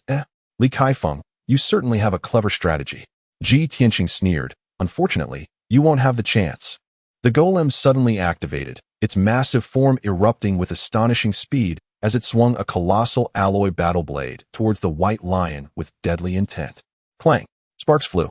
The white lion raised its beam sword to block, but was met with such immense force that it was pushed back repeatedly. Damn! How has this guy's strength increased so dramatically? Li Kaifeng cursed under his breath, feeling his arms grow numb. The golem was no mere foot soldier like the Bloodskulls. It was one of the elite mechs of the Blood Reaper Alliance, boasting formidable capabilities. Moreover, the white lion was already battered and in a severely diminished state. Li Kaifeng. It's over. Ji Tianqing cackled, commanding the golem to unleash an even more ferocious onslaught. The alloy war blade sliced through the air with a howling sound, striking the white lion time and again. Each assault caused the energy shield of the white lion to flicker violently, and the machine emitted anguished creaks under the unbearable strain. Beep, beep, beep. Warning. Multiple damages detected in the machine. Energy core unstable. Warning. The machine is on the verge of losing control. The piercing alarm resonated throughout the cockpit, while the red warning lights threatened to blind Li Kaifeng. It's over. A chilling sense of despair enveloped Li Kaifeng. He had exerted himself to the utmost. Yet the disparity in strength was insurmountable. He was utterly powerless to turn the tide. Am I to perish? How unjust. A bitter smile crossed his lips as he slowly closed his eyes. However, in that moment of impending doom, there was a thunderous crash. 3 beams of light descended with precision around the white lion, stirring a cloud of dust. It was Yunfang's sea beast, Lulin's Ishka, and Tangxi's blazing fire. What an extraordinary entrance. Li Kaifeng's eyes widened, and the despair that had once gripped his heart ignited with the spark of hope. Reinforcements had arrived. Ji Tianqing's expression shifted dramatically. He had not anticipated the arrival of allies. Who are you? Ji Tianqing bellowed, his voice tinged with a hint of panic. The Sea King Squad, here to take your worthless life. Yunfang's voice was deep and imposing, resonating through the battlefield via the speaker of the Sea Beast. The Sea King Squad? I've never heard of you.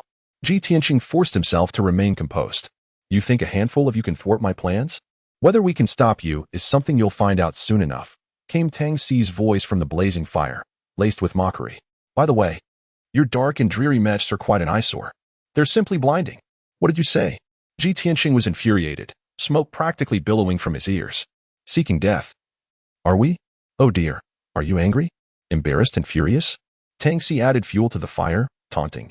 Did I strike a nerve? Being ugly isn't your fault. But scaring people is certainly yours. Silence. Attack. Ji Tianqing completely lost his temper, commanding the golem to charge forward. The Bloodskull mechs responded in kind, launching an assault on the 3 mechs of the Sea King Squad. Charge. Yunfeng commanded, and the sea beast surged ahead, its surface shimmering with blue light. Deep sea whirlpool. The sea beast spun at high speed, conjuring a powerful vortex of water that ensnared several unwary Bloodskulls. The tremendous force of the pull caused the Bloodskulls to emit a grating metallic distortion. Crack, crack, crack, boom, boom. Several Bloodskulls were torn to shreds by the vortex, exploding into fiery orbs. Ishka followed closely behind as Lu Lin maneuvered her mech, wielding a massive alloy glaive like an ancient Valkyrie, plunging into the enemy ranks. Master of attack and defense. Ishka's movements became remarkably swift as she wielded her glaive, leaving behind a trail of afterimages, each strike precisely targeting the vital points of the Bloodskulls. Clang, clang, clang. The clash of the long spear against the blood skeleton's weapons ignited a shower of sparks, as the blood skeletons found themselves utterly incapable of withstanding Ishka's onslaught, being mercilessly hurled away. Tang Xi's blazing fire transformed into a mobile artillery platform, unleashing a torrent of firepower. Die, you hideous creatures. Tang Xi bellowed with exhilaration. The armor on the back of the blazing fire unfolded, revealing 228 menacing miniature tracking missile launchers. Whoosh, whoosh, whoosh. A deluge of missiles cascaded forth like raindrops, precisely pursuing the blood skeleton mechs. Boom, boom, boom. The explosions resonated in succession as the blood skeleton mechs burst forth like fireworks under the bombardment of the missiles, turning into blazing heaps of scrap metal. The knee armor ejected high-frequency particle vibrating blades, gleaming menacingly. The blazing fire surged into the enemy ranks, slicing through the blood skeleton mechs like a lawnmower, reducing them to fragments. The red warning lights above flickered ominously, adorned with the mocking character's nuclear goodness. Goodness, this is overwhelmingly fierce, Li Kaifeng gaped in astonishment, having never witnessed such a ferocious display of firepower. Is this the enhanced mech? It's simply absurdly powerful. As numerous blood skeleton mechs were effortlessly annihilated by the Neptune squad, the Golem began to stir. Shockwave! Ji Tianxing roared. As the armor on the Golem mech's chest cracked open, revealing a gaping cannon. A hum, the invisible shockwave instantly expanded, striking the three mechs of the Neptune squad like a colossal hammer. Yufeng, Tang Si, and Lu Lin felt a sudden ringing in their heads. As if pierced by countless needles, their vision darkening and their mech operations momentarily stalling. Now's the chance. A glint of malice flashed in Ji Tianxing's eyes as the energy cannon on the Golem mech's right arm began to charge, aiming at Yunfeng's sea beast. Simultaneously, the Golem mech's left arm swung a massive alloy battle blade, ruthlessly cleaving towards Lu Lin's Ishka. With a side kick, the Golem mech raised its right leg, delivering a powerful side kick aimed at Tang Si's blazing fire. This relentless flurry of attacks was as swift as lightning and merciless. Ji Tianxing not only possessed formidable strength but also bore extensive combat experience, adept at seizing every opportunity to bring his enemies to their demise. Domain domination. At a critical moment, Yufeng, gritting his teeth against the excruciating pain, regained his composure and initiated the martial technique of the sea beast. An invisible energy field rapidly expanded, enveloping the Golem mech. Ji Tianxing felt his mech grow heavy, its movements becoming sluggish as its energy output was suppressed. Deep sea vortex. Seizing the opportunity, Yufeng commanded the sea beast to spin rapidly, creating a massive whirlpool, aiming to engulf the Golem mech within. Humph. A mere trick. Ji Tianxing scoffed, as the Golem mech glimmered with a dark light, defiantly resisting the pull of the vortex. Master of offense and defense. Lu Lin also recovered, maneuvering Ishka to wield the long spear against the descending alloy battle blade. Clang. The spear and the blade clashed, sending sparks flying. Ishka staggered back, yet managed to block the blow. How infuriating. Tang Si was the last to recover, and when faced with the sidekick of the Golem mech, he had no time to evade. He could only brace himself for the impact. Boom. Tang Si was sent flying, rolling several times on the ground before barely stabilizing himself. Haha, you think you can challenge me with just the few of you? Ji Tianxing laughed triumphantly. Don't get too cocky. Yunfeng gritted his teeth and commanded the sea beast to charge once more. Ishka and Tang Si followed closely behind, engaging in fierce combat with the Golem mech. Energy cannons clashed, and the sound of alloy weapons colliding filled the air, shards of the mech flying everywhere. Although the three mechs had been enhanced by Li Fan, the disparity in levels was still too great. They struggled immensely against the psychic-level Golem mech. The deep-sea vortex of the sea beast, though powerful, had limited effectiveness in suppressing the Golem mech. Ishka's defensive master, while agile and swift, lacked the necessary strength. Though the firepower mode of Tang Si was fierce, the Golem mech's defenses were equally formidable. This won't do, Tang Si shouted anxiously. We must find a way to break through its defenses. Yunfeng said solemnly. Leave it to me, Lu Lin's cool voice echoed. Shield Guardian counterattack. Ishka's massive shield suddenly expanded, forming a colossal energy barrier that enveloped him entirely. At the same time, Ishka crouched into a defensive stance, his long spear poised for action. The Golem mech's attack struck the energy barrier, causing violent tremors. Ji Tianxing frowned, surprised that Ishka had such a tactic. However, he remained unconcerned. How long can this turtle shell defend against me? Ji Tianxing scoffed coldly, as the Golem mech's energy cannon recharged, preparing to unleash a more ferocious assault. Yunfeng, Tang Si, how are you holding up? Lu Lin asked anxiously from within the barrier. I'm still alive. Yunfeng's voice was weak. Cough, cough. I can still fight. Tang Si struggled to rise, but the damage to his body was too severe, rendering him immobile for the time being. How infuriating. Must we truly face defeat? Yunfeng clenched his fists in frustration. Director. He turned to look at Li Kaifeng, his eyes filled with despair. Li Kaifeng's expression was equally grim. He had not anticipated Ji Tianxing's overwhelming strength. Have I truly been too reckless? He silently regretted his earlier decisions. Had he not acted so stubbornly, the three members of the Sea King team would not have been dragged into this predicament. Haha, just wait to meet your end. Ji Tianxing's triumphant laughter echoed. The energy cannon of the Golem mech was fully charged and poised to unleash a fatal strike at any moment. Chapter 61. The celestial being descends to save the four. In a moment of dire urgency, a silvery figure descended from the heavens like a shooting star. with a resounding crash. The silver mech landed firmly at the center of the battlefield, standing as a barrier between Ishka and the Golem mech. It was. Yunfeng and the others widened their eyes, their expressions filled with shock and bewilderment. The apocalypse. Li Kaifeng instantly recognized the mech. Li Fan. A glimmer of hope surged within him. Director Li, I have come to assist you. Li Fan's voice resonated from within the apocalypse, clear and resolute. You. How did you arrive? Li Kaifeng was both astonished and overjoyed. I sensed a strong energy fluctuation in this area and came to investigate, Li Fan explained succinctly. Excellent. Your arrival is timely, Li Kaifeng exclaimed with fervor. He is a psychic-level mech. You are no match for him. Run. Do not worry. Leave it to me. Li Fan replied, brimming with confidence. The apocalypse mech slowly turned to face the Golem mech. Oh, another one seeking death? Ji Tianqing looked at the apocalypse with a flicker of disdain in his eyes. However, this mech does possess some intriguing qualities. He scrutinized the apocalypse, seemingly noticing some extraordinary features. Boy, state your name, Ji Tianqing declared arrogantly. Within the apocalypse, Li Fan smiled slightly. You are not worthy to know my name.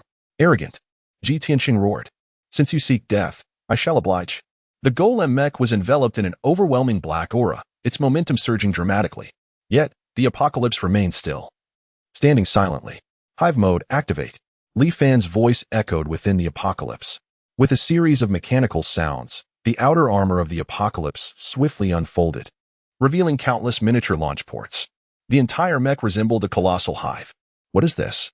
Ji Tianqing's pupils constricted, a wave of ominous premonition washing over him. What on earth is this? His heart raced with apprehension. Mech talent, 10,000 thoughts, activate. Li Fan's voice rang out within the apocalypse, calm and self-assured. As soon as he finished speaking, a miraculous scene unfolded.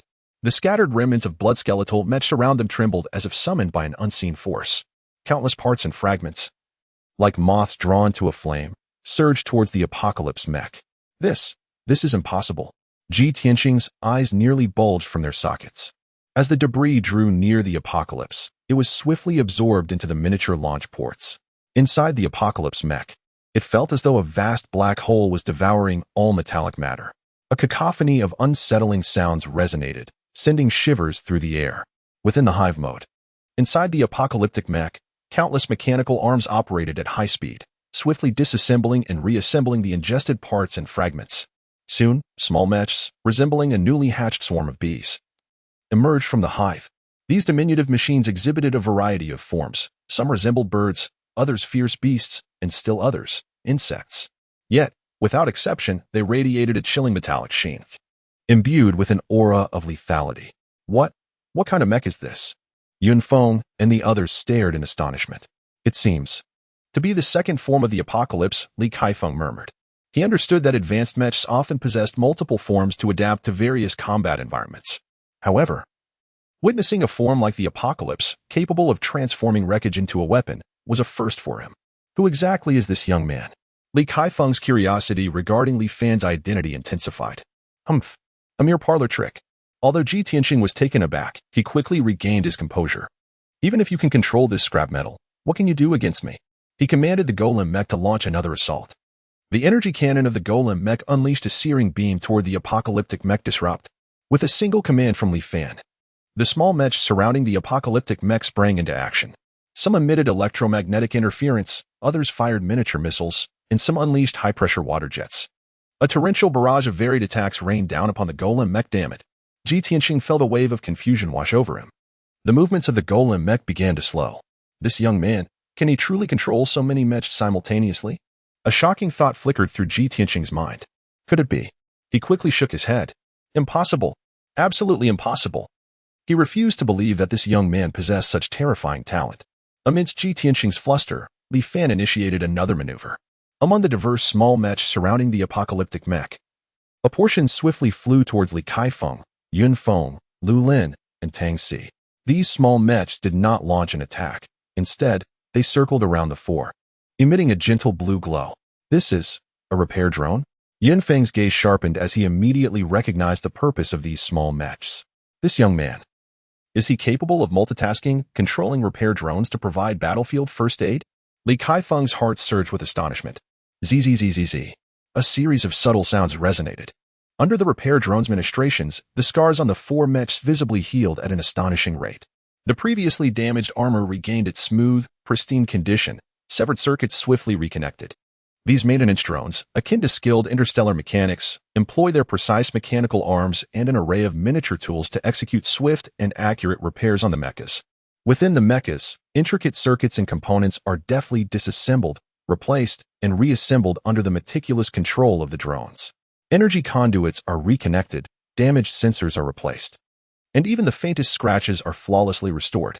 With a series of clicks, the maintenance drones nimbly navigate around the 4-man mecha, their mechanical arms expertly welding the damaged armor. Is it fixed? Tang Si widened his eyes in disbelief, watching as the once charred marks on his blazing mecha vanished, replaced by a vibrant new crimson. My Ishku is restored too. Lu Lin's voice carried a note of surprise. Excellent. We can continue fighting. Yun Feng's calm voice resonated through the communicator, imbued with unwavering determination. Thank you, brotherly Fan. Li Kaifeng expressed his heartfelt gratitude, knowing that without Li Fan's timely intervention, their quartet would have struggled to endure until now. No need for formalities. We are comrades. Li Fan grinned, revealing a set of gleaming white teeth. Now, it is our turn to counterattack.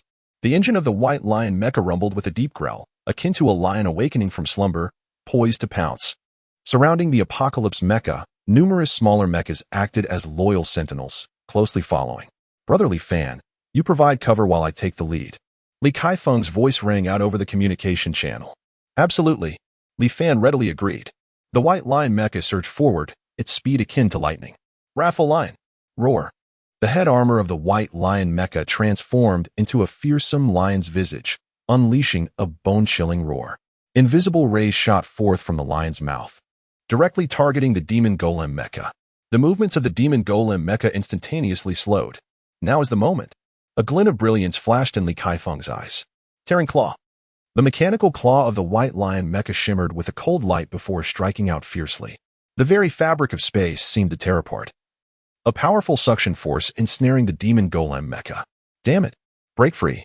Ji Tianxing struggled frantically, yet the Demon Golem mecha remained ensnared as if mired in a quagmire. Unable to move. Around the Apocalypse mecha, swarms of smaller mechas surged forth like a tidal wave. Some launched miniature missiles, others sprayed high-pressure water jets, while others unleashed electromagnetic interference. A myriad of attacks rained down upon the Demon Golem mecha like a tempest. Bang! Crackle! Boom! The armor of the Demon Golem mecha erupted with explosive sounds, sparks flying. Ji Tianxing let out a desperate scream, aware that his fate was sealed. Domain domination. Abyssal vortex. Master of attack and defense. Shield guardian counterattack.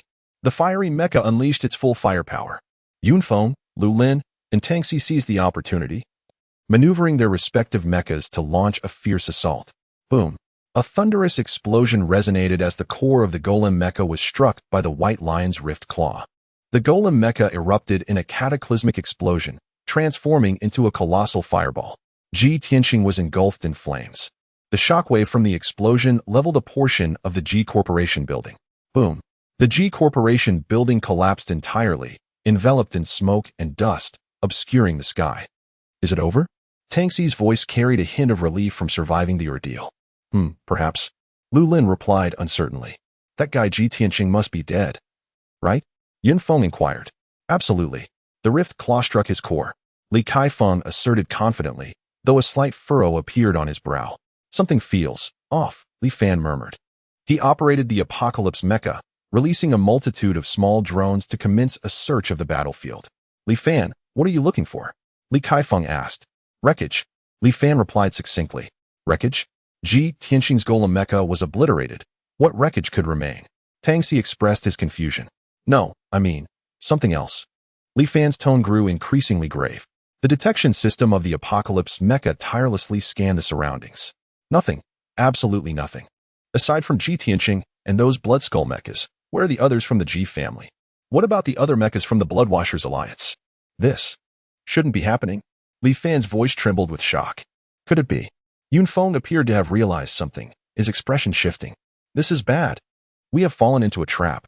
Li Kaifeng suddenly awakened to the realization. Damn it. The Ji family and the Bloodwashers Alliance must have an even larger conspiracy. Lu Lin's voice carried a note of urgency. Quick, Contact headquarters immediately, Li Kaifeng commanded decisively. On a desolate planet. The surface was pockmarked and devoid of any vegetation. A fierce wind howled, stirring up clouds of dust. Inside an underground fortress, the lights shone brightly. In a vast conference hall, every seat was filled. Above, on an enormous throne, sat a woman. She was tall, with flowing red hair resembling flames. Her skin was pale as snow, yet emanated a chilling aura. Her gaze was sharp as a knife, as if capable of piercing through everything. She was Queen Kira, the leader of the Bloodwashers Alliance. Queen Kira surveyed the crowded assembly below, composed of interstellar pirates, traitors from various factions, and wanted criminals. Her voice was cold and commanding. We shall make the entire star system tremble beneath our feet. As her voice grew more impassioned, the crowd began to stir with fervor. Long live the Queen. Long live the Alliance of Bloodwashers. Annihilate the lackeys of the government. We shall establish a new order. The deafening shouts reverberate throughout the assembly hall. Chapter 62. A new challenge approaches. The dilapidated G family mansion loomed under the night sky, resembling a skeletal structure ravaged by a colossal beast. The charred remnants of walls emitted wisps of smoke, and the air was thick with the acrid scent of burnt debris. The core of the white lion mech flickered with a crimson light, and Li Kaifeng's voice resonated from within. At last, it is over. Li Fan. My dear brother, I owe you my gratitude. Had you not arrived in time, I fear I would have met my end here today. His tone was laced with appreciation and a hint of dread. Yun Feng, piloting the sea beast mech, gently descended to the ground and replied gravely, Director. I fear this matter is far from straightforward. Indeed, that Ji Tianxing met his demise too easily, Lu Lin, maneuvering the Ishka mech, remarked as she prodded a massive concrete fragment with her alloy spear. Tangxi's Firestorm mech still bore the remnants of smoke from its miniature missile launchers as he nonchalantly declared, Who cares? The man is dead, and the mission is accomplished. Li Fan, commanding the Apocalypse mech, hovered silently in the air, observing his surroundings without uttering a word. I say, can you all lighten up a bit? He suddenly interjected, breaking the oppressive silence. After all, it was a significant victory. We should celebrate. How about I treat everyone to some interstellar barbecue? Pfft. Tangxi nearly spewed the energy drink he had just sipped. Li Fan, you really have a big appetite, don't you? Thinking about food right after a battle? People must eat to live. Li Fan retorted, his tone resolute. Besides, when one is hungry, how can one muster the strength to think? Nonsense. Lulin chuckled, shaking her head. All right, enough of the banter. Li Kaifeng interrupted their exchange. Li Fan, you mentioned that you informed them? What do you mean? Oh, it's quite simple. Li Fan scratched his head. After you left my shop, I sensed that this situation was not straightforward. What if you encountered danger while going to the G family alone? So, I discreetly contacted the Sea King team. You rascal. Li Kaifeng chuckled in disbelief. Weren't you afraid I would scold you for meddling? Hey, I was merely concerned for your safety. Li Fan grinned. Besides, you witnessed their formidable strength. They proved invaluable in a critical moment. Indeed, we owe them a debt of gratitude. Li Kaifeng nodded in agreement. By the way, there is one more thing. Li Fan continued. As they were leaving, I overheard Yun Feng mention that the G family possesses a spiritual energy level mech master, fearing that you all might struggle. Hence he piloted the Apocalypse to follow you. After all, given that your mechs were all personally upgraded by me, it would be quite embarrassing if they fell here. Li Fan. I truly appreciate your assistance this time. Li Kaifeng expressed his gratitude once more, his tone sincere. Oh, no need for formality. We are all brothers. Li Fan waved his hand dismissively, embodying a carefree demeanor. Moreover, all the mech suits were personally modified by me. It would truly pain my heart to see them destroyed. You rascal. Li Kaifeng chided Li Fan with a smile. Enough with the banter. Hurry back and rest. You must be exhausted today. There is no rush, Li Fan chuckled. Just then, Li Kaifeng's communicator suddenly rang, interrupting their conversation. Hello, Commander? Li Kaifeng answered the call, his expression instantly turning grave. What? The swarm of Jinchong beasts has erupted? The target is Vanderstar. Understood. I shall return to the fleet's command center immediately. After ending the call, Li Kaifeng's expression darkened ominously. What happened, Director? Yu Feng sensed something was amiss and inquired hastily. A grave situation has arisen. Li Kaifeng took a deep breath, his voice low and serious. I just received an urgent communication from Commander Mu Chanchi. The swarm of Jinchong beasts is advancing from the K534 star system towards the capital of the Gailan Federation, Vanderstar. The scale is unprecedented. What? Lu Lin. Tang Si and the others were taken aback, their faces pale with shock. The swarm of Jinchong beasts. Li Fan muttered, though he was unfamiliar with the term. The reactions of those around him made the seriousness of the situation clear. Apologies, Li Fan, we must return to the fleet at once. Li Kaifeng patted Li Fan's shoulder apologetically. This beast tide is unlike any other. We must give it our all. I understand. Li Fan nodded, indicating his comprehension. You all go ahead. I will take care of myself. Take care. Li Kaifeng cast one last glance at Li Fan before turning to the Poseidon squad and commanding, depart. Yes. Yin Feng, Lu Lin, Tang Si, and the others responded in unison, swiftly piloting their mech suits into the sky, transforming into streaks of light that vanished into the night. Li Fan stood in place, watching the Poseidon squad leave. I must enhance my strength without delay. A flicker of determination crossed Li Fan's eyes. He turned and piloted the Ascendant mech back to the Dream repair shop with haste. Taking a deep breath, he resolved to act without hesitation. He quickly secured the shop door and activated the defense system within. A faint energy shield enveloped the entire shop, isolating it from all external scrutiny. Li Fan sat cross-legged in the center of the shop, closed his eyes, and began to practice the cosmic meditation technique. As he operated the technique, he felt as though he were immersed in an endless expanse of starry sky. Countless stars twinkled, radiating resplendent light. These luminous beams converged into streams of starlight, rushing towards the center of Li Fan's forehead. His mental strength surged at a visible pace. Break for me, Li Fan roared inwardly. Boom. He sensed something within his mind shatter explosively.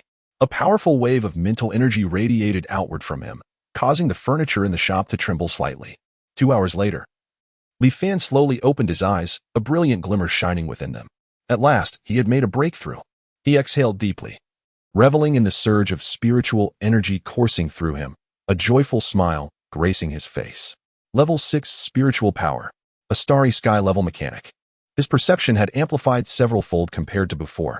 Within a radius of 1,000 meters, no rustle of leaves or whisper of wind could escape his awareness. He could even see the dust particles suspended in the air and hear the faint snoring from the adjacent room. This sensation was truly marvelous. Li Fan expelled a breath of stale air, feeling invigorated. Slowly, he rose and stretched his limbs, a series of crisp cracks echoing from his body. Was this the power of a starry sky level mechanic? Indeed, it was extraordinary. Clenching his fists, Li Fan savored the tumultuous energy within him, filled with awe. The cosmic meditation technique was truly a divine creation, enabling his spiritual power to ascend to level 6 in merely 2 hours. Such a pace of cultivation was nothing short of astonishing. He gazed out the window. The night was deep, with stars twinkling in the sky. The future was indeed promising. A glimmer of confidence sparkled in Li Fan's eyes as he looked forward to what lay ahead. He accessed the star network, seamlessly navigating to the homepage of his dream mechanic shop. The page was now brimming with comments discussing the daily draw for 3 slots for Mecha upgrades and repairs.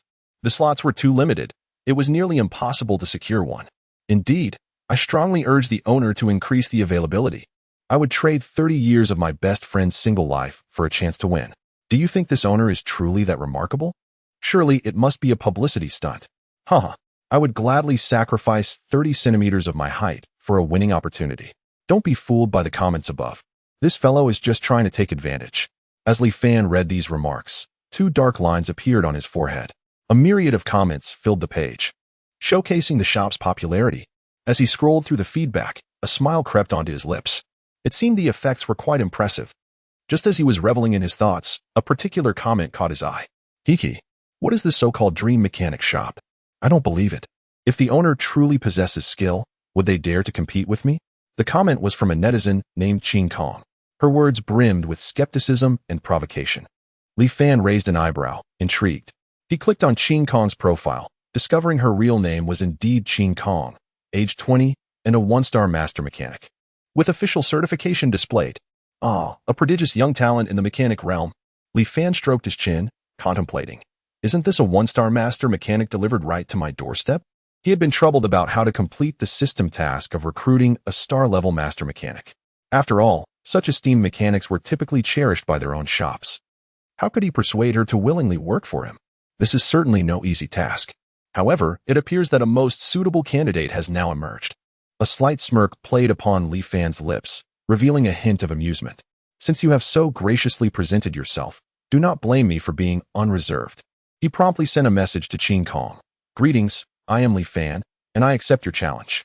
Chapter 63. The Three Masters' Journey West. Qin Kong was intently fixated on the holographic screen, captivated by the exhilarating mech duel taking place at Wenxing University's arena. In the footage, the Yanlong mech, piloted by Qin Yu, exuded an aura of power and grace with each movement. This Yanlong has been exquisitely modified, Qin Kong exclaimed, her fingers gliding gently across the screen to magnify a close-up of the mech's chest. The intricate patterns on the core of the mech hinted at hidden complexities. The craftsmanship of an undisputed master, no doubt, with her chin resting on her hand. Curiosity and admiration sparkled in her eyes. How wonderful it would be to witness such modification techniques firsthand. Perhaps she could glean a few secrets. However, on a different note, Qin Yu was rather arrogant, basking in his victory. She longed for an opportunity to teach him a lesson. Qin Kong pursed her lips, silently critiquing him. The design of these patterns bears a resemblance to. As she scrutinized the screen closely, a sudden realization struck her, but she quickly shook her head, dismissing her own conjecture. Just then, the holographic device emitted a chime, signaling a new message. Distracted by her thoughts, Qin Kong glanced at the alert. Who could it be? Is it a scammer? A look of confusion crossed her face as she tapped the screen, opening the message. Dreams Mech Repair Shop, Li Fan. She read, her brow furrowing slightly. She had never heard of this establishment before. It couldn't possibly be some dubious repair shop that had sprung up out of nowhere, could it? Recalling the reviews of the Dreams Mech Repair Shop on the Starnet, she remembered mixed opinions. Some praised the owner's skills while others claimed it was mere hype. She quickly replied, "You must be the fraud mechanic from the Dreams Mech Repair Shop." Meanwhile, within the repair shop, Li Fan lounged comfortably in a rocking chair, legs crossed, browsing various reviews on Starnet. Periodically, he would tap on the holographic screen, selecting lucky customers for the next day's draw. Upon reading Qin Kong's response, a playful smile tugged at the corners of his mouth. How intriguing. You are the first to dare call me a fraud, he mused to himself. Lightly tapping the screen to respond, I am not a fraud. I came to accept your challenge to demonstrate my mechanical skills. Upon receiving Li Fan's reply, Qin Kong felt even more assured in her suspicion. This scammer dares to accept a challenge? Clearly, he seeks to ride on my coattails. However, my popularity is not so easily gained. A glint of mischief sparkled in her eyes as she replied, Since you are so confident, let us raise the stakes. The loser must publicly apologize and admit that all their previous claims were fraudulent. Li Fan chuckled softly, Is that all? If you lose, you shall work in my shop for 3 years. What? Qin Kong was taken aback by Li Fan's audacious proposal. She immediately retorted, Have you lost your mind? I am an officially certified one-star master mechanic. Why on earth would I work for you? However, Qin Kong immediately responded, No problem, I accept. But I have one additional condition. If you lose, you must shut down your so-called dream repair shop and never reopen it. Upon hearing Qin Kong's stipulation, Li Fan's eyes sparkled with intrigue. This little girl certainly has a fierce side. He stroked his chin and mused, I rather like this. He promptly sent a message. It's a deal. Qin Kong was momentarily taken aback by Li Fan's reply. This guy truly dares to make such a wager? Is he not afraid of a devastating defeat? She pondered. Nevertheless, his confidence hinted at considerable skill. Perhaps he could genuinely defeat me? After a moment's hesitation, she gritted her teeth and replied, All right, I accept your challenge. The time is set for tomorrow, and the venue will be your repair shop on your home turf. Li Fan subsequently announced 3 slots for repairs or upgrades for mechas on the shop's homepage, adding, One machine will be out of service tomorrow. Operations resumed the day after. The comments section of the homepage quickly filled with insightful netizens piecing together the backstory, declaring, Boss Li must have accepted the challenge from someone named Qin Kong. This Qin Kong is no ordinary contender. She boasts an official certification as a one-star master mechanic. Wow, what is going on here? A one-star master mechanic is set to compete against a small shop owner? I bet 5 dimes that this small shop owner is just trying to create hype. Don't underestimate him. I have managed to secure a spot with this owner. He undoubtedly possesses real skill. If he truly had talent. Why resort to such tactics for publicity? The news of the agreement between the two spread like wildfire across the Star network, igniting a frenzy within the entire repair community. Goodness. The owner of this dream repair shop is incredibly audacious, challenging a one-star master mechanic. Qin Kong is renowned as a prodigious talent. Having attained the title of one-star master mechanic at such a young age, her abilities should not be underestimated. This promises to be an exhilarating spectacle. I wonder if the owner of the dream repair shop genuinely possesses the skill or is merely engaging in a publicity stunt. I wager a bag of spicy strips that this owner is all about the hype. If he manages to defeat King Kong, I will live stream myself eating a mecha. To those above, is the mecha prepared? I have heard that the owner of this dream repair shop has some impressive capabilities. Various comments and speculations filled the major forums of the Star Network. Some questioned Lee Fan's abilities, believing he was merely trying to garner attention, while others were convinced he had true talent and eagerly anticipated the outcome of the contest. At the Mecha Combat Arena of Wenxing University, two mechas were locked in fierce battle. Boom. Qin piloted the Snow Eagle mecha, executing a graceful side slip to evade the Fire Dragon's fiery fist. In quick succession, the mecha's icy crystal claws slashed through the air, aiming directly at the Fire Dragon's chest. Clang. Ice shards exploded. The Fire Dragon stumbled backward, nearly losing its balance. Qin, you are utterly incompetent. This is the 10th time, and you're still this pathetic. The voice of Qin emanated from the loudspeaker of the Snow Eagle, tinged with a hint of pride and mockery. You little girl, don't get too cocky. If it weren't for your modified Snow Eagle, I would have easily knocked you down. Qin retorted defiantly. Oh, stubborn little brother, still talking back? A loss is a loss. What excuses are you making? Qin continued to provoke him. You. Say that again. Qin fumed, nearly beside himself with rage. If it weren't for the mech separating them, he would have charged at Qin for a real showdown. Say it, stubborn brother. All you do is talk tough. Ha ha ha. Qin made a face. Just you wait. Qin ground his teeth in frustration. As the two exchanged barbs, their conversation was interrupted by another discussion nearby, causing them to fall silent and listen intently. Hey, old Zhang, have you seen the forums? The mechanical genius girl from Duel University is going to compete against the owner of a small repair shop on a distant planet called Dream Repair Shop. And there's even a wager involved. I heard that the shop owner is named Lee Fan. I've never heard of that shop, nor of him. I wonder what his skills are like. That girl is a prodigy who earned the title of one-star master mechanic before turning 20. Most at her age can only reach the level of advanced mechanic. I heard that Dream Repair Shop is located on Karen Star. Didn't Qin just visit Karen Star recently? Qin furrowed her brows slightly, her tone laced with concern. Brother, do you think Lee Fan will be alright? His shop has just started to gain traction. If he loses... Oh, stop worrying. Our Mech transformations are a testament to Lee Fan's abilities. Qin comforted her with a pat on the shoulder. But what if he loses and can't keep the shop open? I still want to have him continue enhancing my Snow Eagle. Qin pouted. I say, why don't you just marry him? That would solve everything. Qin teased. Go away. I just don't want to find another skilled mechanic later. Qin's cheeks flushed as she hurriedly countered. Stop daydreaming. Come on. Let us hurry and check it out, and cheer for Boss Lee. With that, Qin headed outside. Hey, wait for me. I want to go too. Qin broke free from Qin grip and quickly followed. In an office at Duel University. Professor Fu. This is bad. Something major has happened. Xiefeng rushed into the office, breathless. What is the panic? Did the sky fall? Or did you get into trouble again? Fu Yunqing looked up from the documents in his hand, asking in a neutral tone. It's junior sister Qin Kong. She made a bet. Xiefeng gasped for air. A bet? With whom? What is at stake? Fu Yunqing raised an eyebrow, curiosity piqued. With the owner of a small repair shop on Karen Star. If she loses, she has to work for him for 3 years. Xiefeng stuttered. What? Fu Yunqing sprang to his feet, disbelief etched across his face. Qin Kong, the junior sister, She has accepted a challenge from the owner of a shop called Dream Workshop. If she loses, she must work for him for 3 years. Xiefeng gritted his teeth and repeated this. Absurd. This is utterly ridiculous. Professor Fu Yunqing slammed the table and exclaimed in anger. This girl, Qin Kong, is usually quite clever. How could she be so foolish this time? Professor Fu, please calm down. Junior sister Qin Kong might have acted impulsively. Xiefeng quickly advised. Impulsively?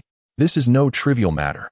The other party likely intends to exploit Qin Kong's reputation to promote his workshop.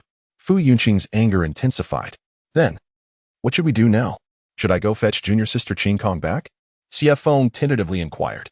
Fetch her back? What good would that do now? The news has already spread. The entire repair community is in an uproar. Fu Yunqing rubbed his temples, feeling a headache coming on. After a moment of contemplation, Fu Yunqing slowly said, How about this? You first investigate that dream workshop and the owner named Lee Fan. Xiefeng was taken aback and asked, Professor Fu, do you suspect that Lee Fan is up to something?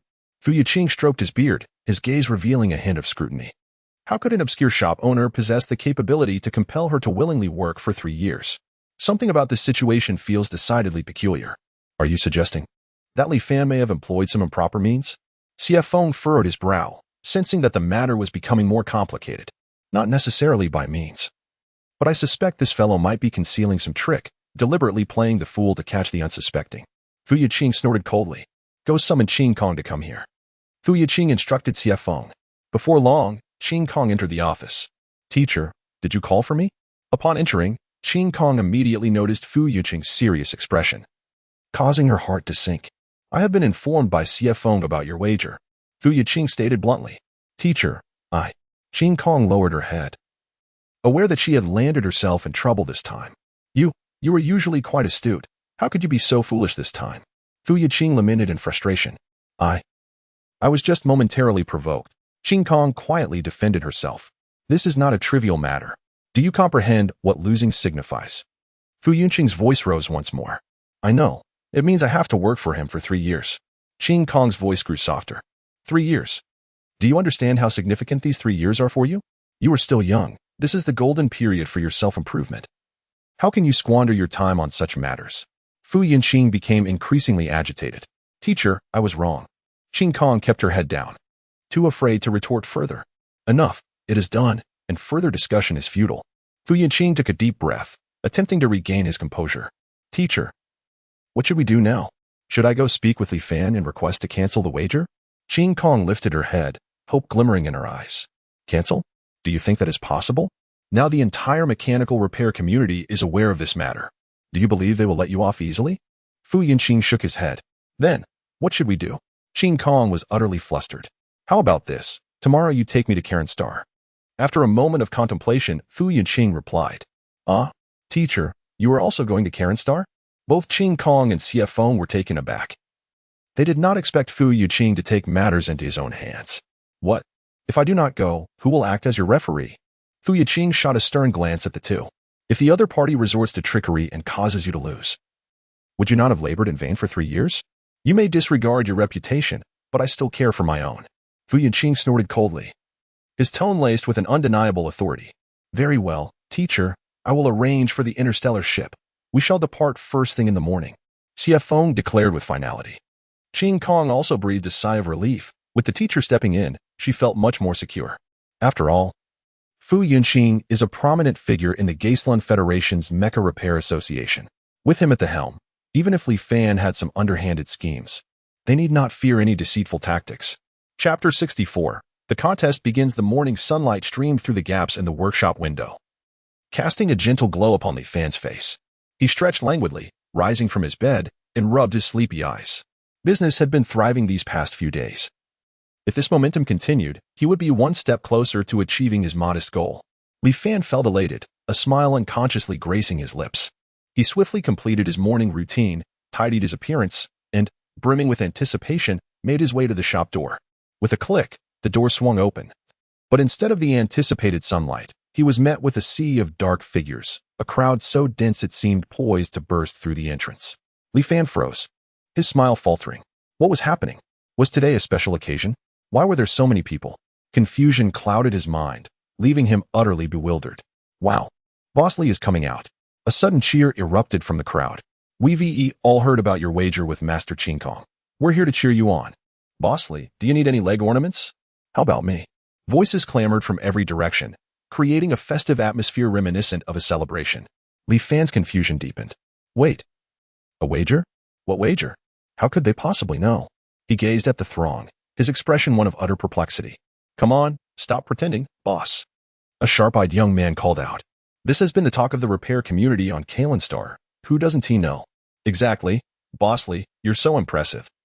You want to be afraid of her, right? The crowd chimed in support. It was then that realization dawned on Li Fan. It was that mischievous girl, Qing Kong, who had stirred up this commotion. No wonder his right eyelid had been twitching these past few days. Someone was indeed scheming behind the scenes. He shook his head in resignation. This girl truly thrived on chaos. At that moment, two figures emerged from the crowd, Qin Yu and Qin Lan. Li Fan, I didn't expect you to be quite so famous, Qin Yu teased, a smile playing on his lips. Brother Li Fan, we're here to support you. Qin Lan chimed in sweetly, raising her phone in the air. I've started a live stream to showcase your prowess to even more people. Li Fan could only chuckle, bemused. Miss, you seem intent on creating a ruckus. Hee hee, that's what makes it lively. Qin Lan replied playfully, sticking out her tongue. Just then, a commotion arose from the outskirts of the crowd. Make way, and strode Qin Kong, flanked by Fu Yunqing and Xie Feng, parting the crowd with ease. Li Fan. I'm here, Qin Kong declared, her gaze fixed on him, laced with a hint of provocation. Oh, you've brought some backup? Li Fan quipped, casting a glance at Fu Yunqing and Xie Feng, amusement evident in his tone. Humph, do I need help to deal with you? Qin Kong retorted disdainfully. Li Fan chose not to respond directly, instead inquiring, and these two are. This is my teacher, Professor Fu Yunqing, Qin Kong introduced. And this is my senior. Xie Feng. Professor Fu? Xie Feng? Amidst the throng of spectators, a murmur of whispers erupted. Who are these two? They seem quite formidable. You don't even know them? Professor Fu Yunqing is a venerable figure in the Federation's Mecha Maintenance Association. And Xu Feng is a one-star master mechanic, rumored to be second only to Master Qin Kong. My heavens, Master Qin Kong has summoned reinforcements. This promises to be quite a spectacle. Qin Yu and Qin Lan also approached, bowing to Professor Fu. Greetings, Professor Fu. Fu Yunqing nodded slightly in acknowledgement. Then, he turned to Li Fan and said slowly, Young man, I have come to serve as a referee for the wager between you and Qin Kong. If you truly possess the ability, I am willing to promote you.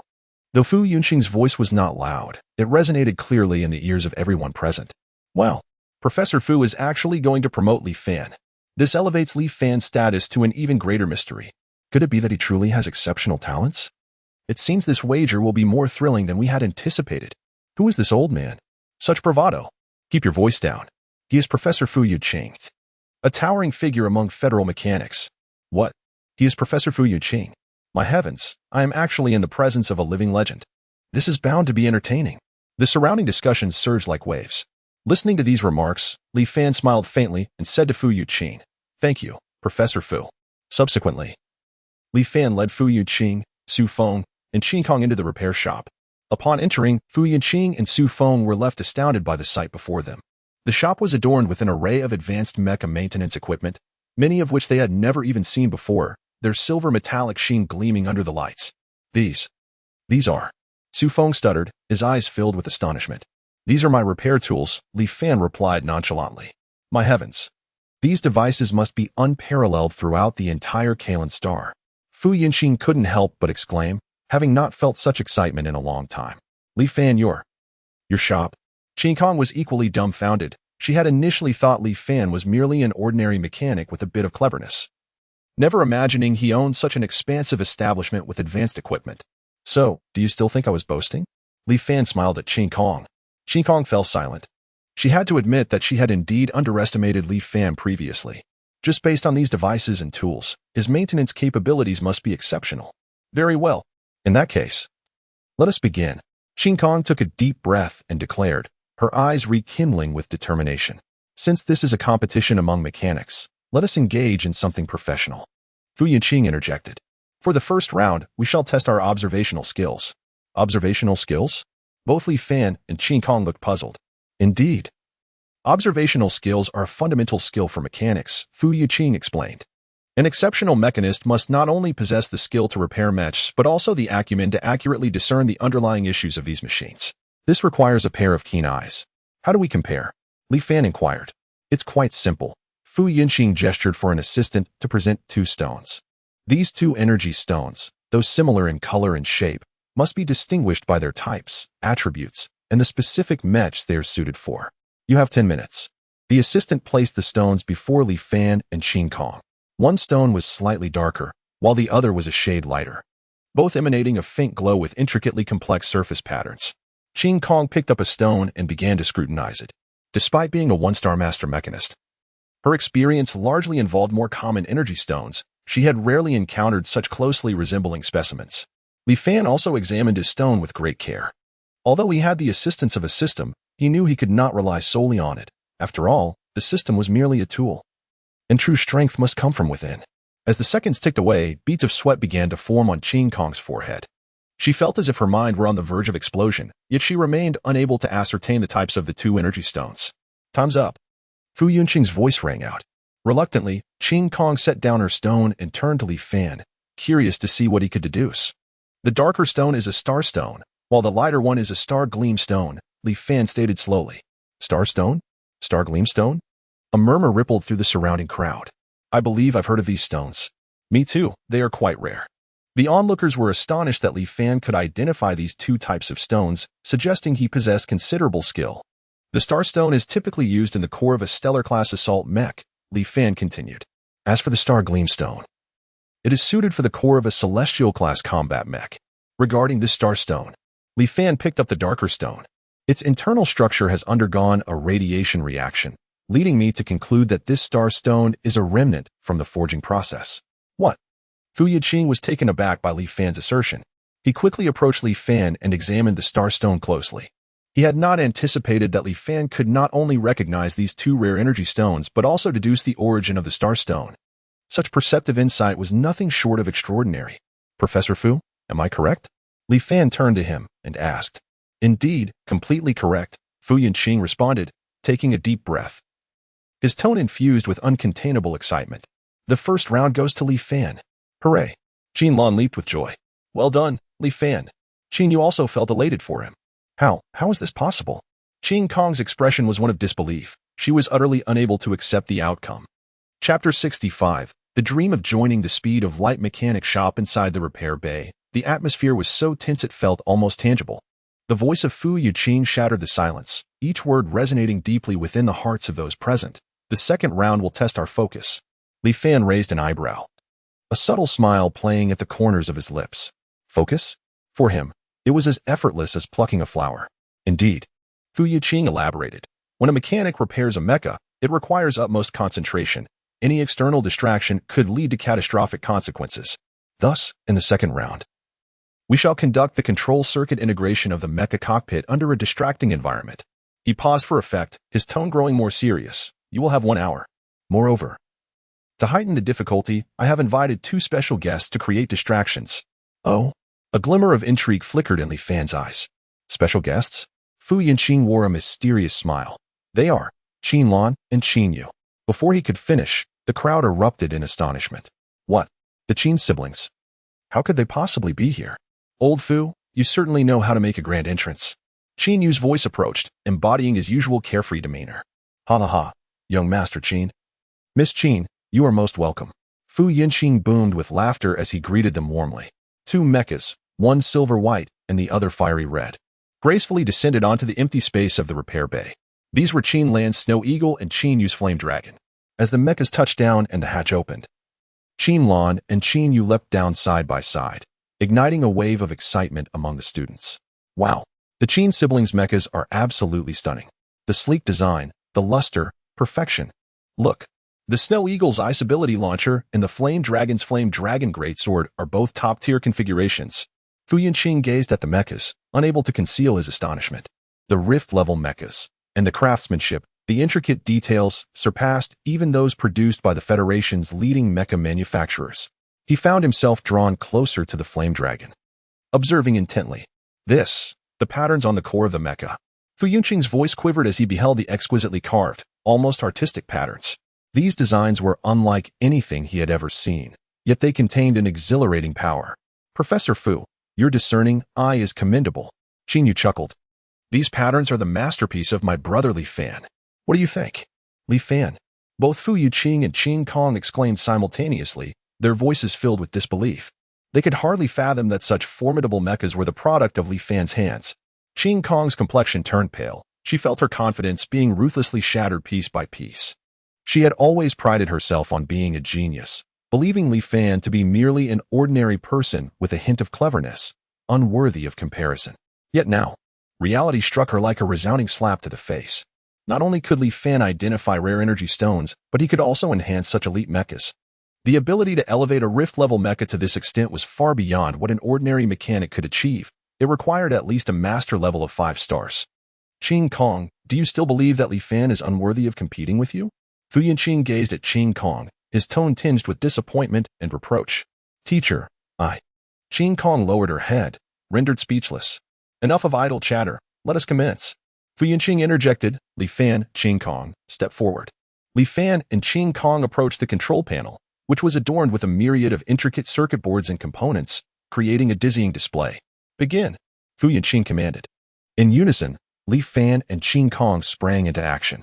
Qing Kong took a deep breath, forcing herself to regain her composure. After all, she was a one-star master-level mechanic.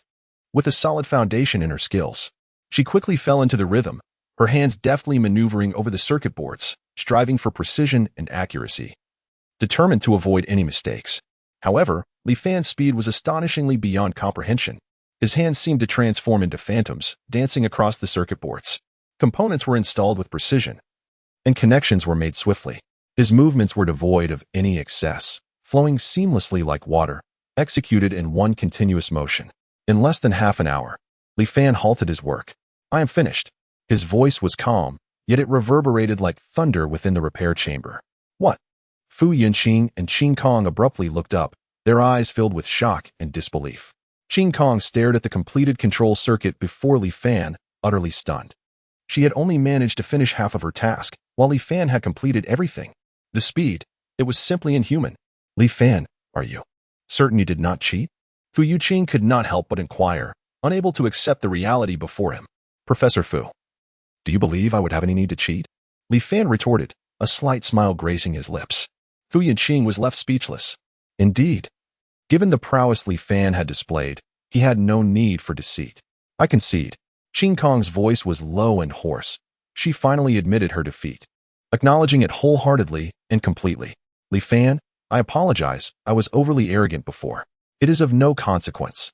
Ignorance is no sin, Li Fan replied with a smile. However, do you remember our wager? Wager? Qing Kong blinked, recalling their previous agreement. Am I truly to work for you? Her voice quivered slightly. How could a one-star master mechanic be reduced to working for an obscure individual? Of course, a wager is a wager, Li Fan said with a cheerful demeanor. Rest assured, I shall not treat you poorly.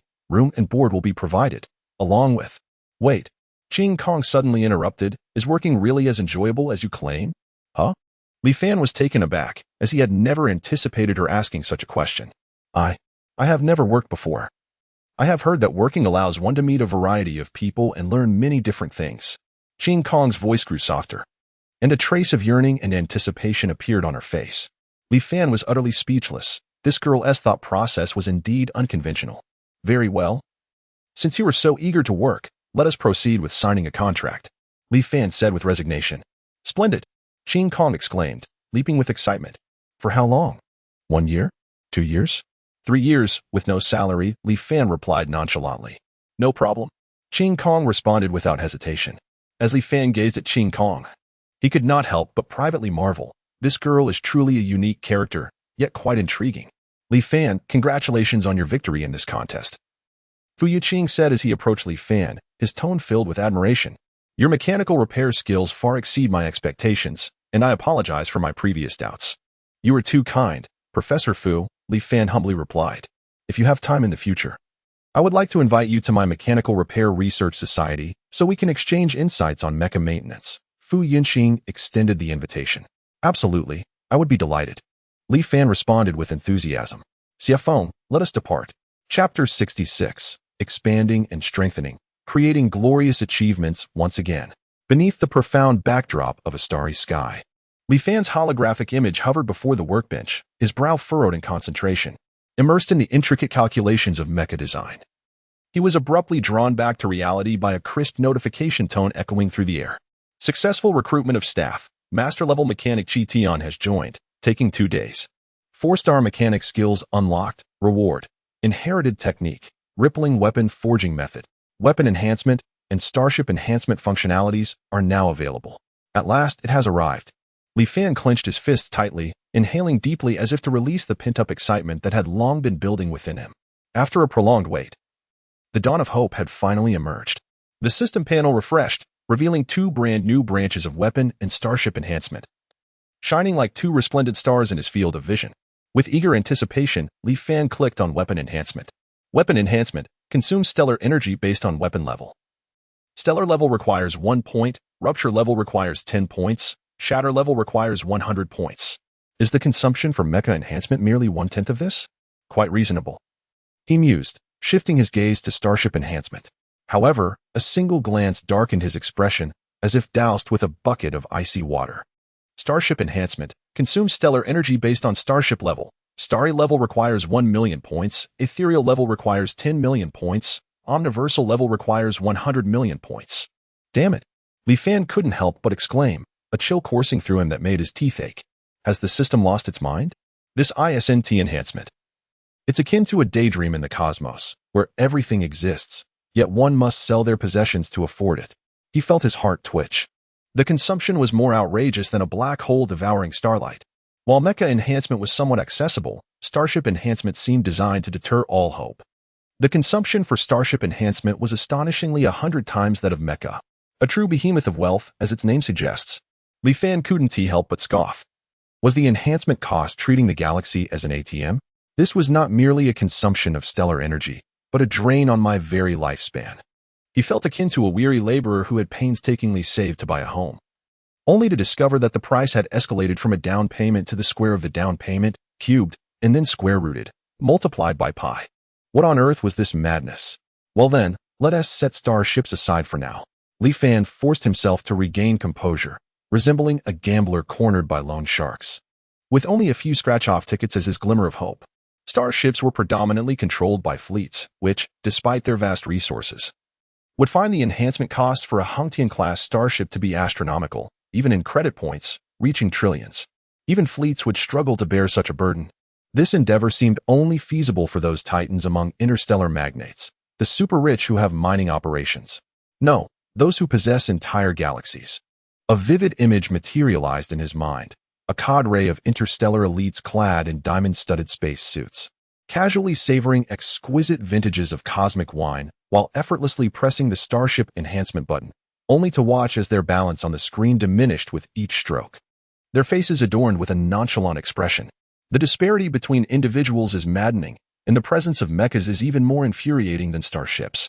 Li Fan shook his head, resolving to temporarily abandon the unrealistic dream of enhancing his starship, and instead commit himself to the earnest study of mechas, prioritizing the betterment of his own modest existence. After all, one must maintain dreams. What if, one day, the system offered a discount? Moreover, this is merely an expense. He must also seek profit. It seems only the Wasteland Federation's Grand Fleet could shoulder such costs, and they appear to be the sole possessors of the magnificent starships. Gradually calming his spirit, Li Fan redirected his attention to the final repository of the 4-star master-level mechanic inheritance. The repository meticulously detailed the price of each 4-star master mechanic inheritance, approximately 1,000 star energy, equivalent to 20 million credit points. Should this price become public, it would undoubtedly incite a frenzy. For those esteemed families, the acquisition of a 4-star inheritance skill could significantly enhance their mecha combat prowess, even presenting the opportunity to cultivate a 4-star mechanic. To say 20 million is exorbitant would be an understatement. Even if the price were to multiply several times over, they would flock to it eagerly. Li Fan swiftly perused the details, refraining from immediate purchase. He had only recently mastered 10 3-star inheritance skills, and the 4-star inheritance could wait. Furthermore, he possessed an advanced inheritance skill, rippling weapon forging. Li Fan speculated that perhaps the system had intentionally provided this option, recognizing his inability to enhance starships and instead offering a weapon forging technique. As a 4-star inheritance skill, its value is self-evident. A 4-star master mechanic can stand shoulder to shoulder with cosmic-level mecha artisans. A rippling mechanic? The name evokes an image of forging in water. Could it be that this predecessor attained enlightenment in a bathhouse? Yet, being included in the system suggests that this individual must possess remarkable prowess, certainly far surpassing a mere impoverished soul like himself who cannot even enhance a starship. Li Fan chuckled at his own self-deprecation, casting aside the chaotic thoughts swirling in his mind. Regardless of the identity of this mechanic known as rippling, the forging technique now belonged to him. Taking a deep breath, he stepped into the spacious repair chamber. Before him lay mountains of superwelsh materials, glistening with a cold metallic sheen, occupying nearly half of the chamber's space like a small hill, exuding an air of exclusivity that whispered of its exorbitant cost. Goodness, if converted to credit points, how many zeros would that entail? Would it even suffice to elevate his starship by a level? Never mind. Thoughts of such nature only bring tears. While contemplating, Li Fan spread the superalloy materials across the floor. Each piece resembled a raw gem awaiting refinement, poised for him to breathe new life into them. This forging technique primarily focuses on melee cold weapons, rendering energy weapons and firearms ineffective. In essence, it is a skill exclusively tailored for the melee fanatic. Li Fan stroked his chin, deep in contemplation. It appears that I am destined to embark on a path of one strike for 999. With all equipment acquired through combat, he retrieved the beam cutter from his toolbox, a cherished tool he rarely employed. Today, however, in pursuit of forging this weapon, he was willing to invest significantly. With a hum, the beam cutter activated, its power set to the maximum, the blade radiating a brilliant white light. "Come on, my dear. Let me witness your might," Li Fan commanded, striking the superalloy with a decisive blow. Simultaneously, his right hand was not idle. The skill one thought. 10,000 responses was activated. He grasped the air with his right hand, and the cut superalloy seemed to be held firmly in the grasp of an unseen force, constantly adjusting its position and angle. Li Fan's hands moved with a tempo that alternated between the ferocity of a tempest and the gentleness of a spring breeze, dismantling, adjusting, and shaping the superalloy. This sensation was akin to engaging in an exceptionally challenging 3D puzzle game, albeit with superalloy as the material, a beam cutter as the tool, and the player being none other than Li Fan, endowed with the skill one thought, 10,000 responses. Once certain of his progress, Li Fan proceeded to the next area for refinement. The sound of sizzling echoed as sparks flew, illuminating the repair chamber. Beads of sweat formed on his forehead. Yet he remained oblivious, his gaze unwavering and resolute. At that moment, time seemed to lose its significance. After an indeterminate duration, Li Fan's right hand struck down with force. Bang, bang, bang. He imprinted a series of fist marks onto the weapon's nascent form, which would serve as connection points for the grip. Subsequently, he meticulously replicated these fist marks, forming an irregular matrix. If someone with a fear of clusters were to see this, they would likely faint on the spot. Li Fan couldn't help but quip. Upon completion, he carefully arranged the sensing components atop each fist mark, creating a complex circuit board. Finally, he covered it with a layer of superalloy, perfectly concealing all internal structures. Ah, the masterpiece is complete. Li Fan exhaled deeply, gazing at the 15-meter-long blade before him, filled with a sense of accomplishment. This colossal blade lay silently on the ground, its surface an obsidian black, devoid of any superfluous embellishments, yet exuding an aura of chilling menace. It resembled a slumbering giant, and once awakened, it would unleash cataclysmic power. This length. Is it not taller than my mech? If I were to wield it in public, it would surely terrify a group of children. Li Fan mused, a grin spreading across his face. However, I find it delightful. This is a broadsword, forged entirely from superalloy, indestructible in nature. The blade is not designed with a traditional single edge, but rather features an equal-width design, which typically results in increased vulnerability for the weapon. The exquisite intricacies of the ripple weapon forging technique lie in its employment of density compression technology, which allows for the embedding of substantial amounts of superalloy into the blade, and the regulation of sharpness through electronic components. It even possesses the capability to transform a sharp weapon into a blunt one, thereby adapting to various combat environments. Indeed, it is impressive. Li Fan gazed at the weapon he had crafted with his own hands, feeling a profound sense of satisfaction. This marked his inaugural creation of a weapon at the Starbreaker level. Yet, this was merely the beginning. A glint of determination sparkled in Li Fan's eyes. It was time to test the enhancement effects. He placed his hand upon the hilt of the broad blade. 4th level weapon enhancement. Elevate the weapon by 1 tier and bestow it with a random attribute. Li Fan was momentarily taken aback. Having initially assumed that weapon enhancement merely involved augmenting the material's grade, he was astonished to discover the potential for attribute bonuses. A weapon endowed with attribute bonuses holds immense value for mecha engineers possessing the corresponding attributes, though its rarity may not rival that of innate skills and specialized traits. It is nonetheless exceedingly uncommon. Boom. At the moment of enhancement, a thunderous roar echoed, and a crimson light enveloped the broadsword entirely. From the tip of the blade to the hilt, visible transformations occurred. The original superalloy was supplanted by a material exuding a purple sheen, crystalline and translucent. Amethyst. One of the materials of dragon flame crystal, renowned for its sharpness and high malleability. Dragon flame crystal is a superior material, typically utilized in Starfall-level mechas and weaponry. The broadsword's appearance underwent a complete metamorphosis. Boom. Another resounding explosion sounded as black flames ignited along the blade. The golden inscriptions Li Fan had inscribed swiftly spread, extinguishing the flames, leaving only a wisp of black fire that retreated to the junction between the hilt and the blade. Excellent. Li Fan cradled his chin, contemplating for a moment before bestowing a name upon the weapon. Your name shall be Candle Shadow. Candle Shadow, the divine entity of Mount Zhong, is rumored to possess flames of darkness. Li Fan felt a swell of pride, believing himself to possess a talent for naming. After admiring Candle Shadow for a while, Li Fan clicked his tongue in dissatisfaction. This repair shop requires an upgrade. The space was becoming increasingly insufficient, especially as he had already realized during Li Kaifeng's previous visit that the workshop was too cramped. While it could accommodate a Starbreaker mecha, it felt overwhelmingly congested. Now, with a single broad blade occupying half the space, what would happen if a few more were added? With a decision made, Li Fan sprang into action. He dialed Li Kaifeng's number. Beep, beep, beep. As the phone rang, Li Kaifeng, who was currently overwhelmed with matters concerning the Xie family in his office, furrowed his brow. Who was calling at this hour? Upon seeing the caller ID, he thought, it's Li Fan. His eyebrows raised, and he instantly transitioned from the chaotic state of dealing with the Xie family's issues to the eager mode of a devoted fan, the speed of his transformation surpassing that of turning a page in a book. Hello, Li Fan. What can I do for you? Speak freely. I am at your service. Li Kaifeng's enthusiasm was palpable, as if he were ready to serenade Li Fan over the phone. After all, the mecha that Li Fan had enhanced had allowed him to turn the tide, not only surviving against the odds, but also vaguely touching upon the threshold of a breakthrough. This was a connection he must hold tightly. Moreover, he, Li Kaifeng, was a man of his word. Directorly, may I inquire if you could sell me the land surrounding my dream repair shop?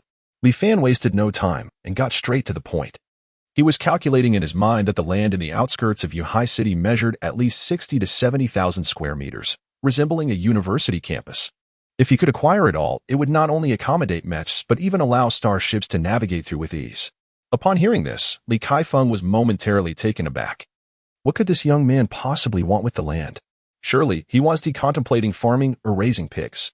I plan to expand the shop, Li Fan stated, almost causing Li Kaifeng to choke in disbelief. What? Expansion.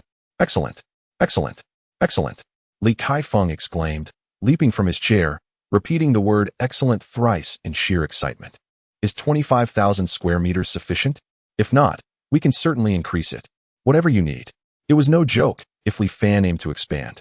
He would wholeheartedly support the endeavor. What did this signify?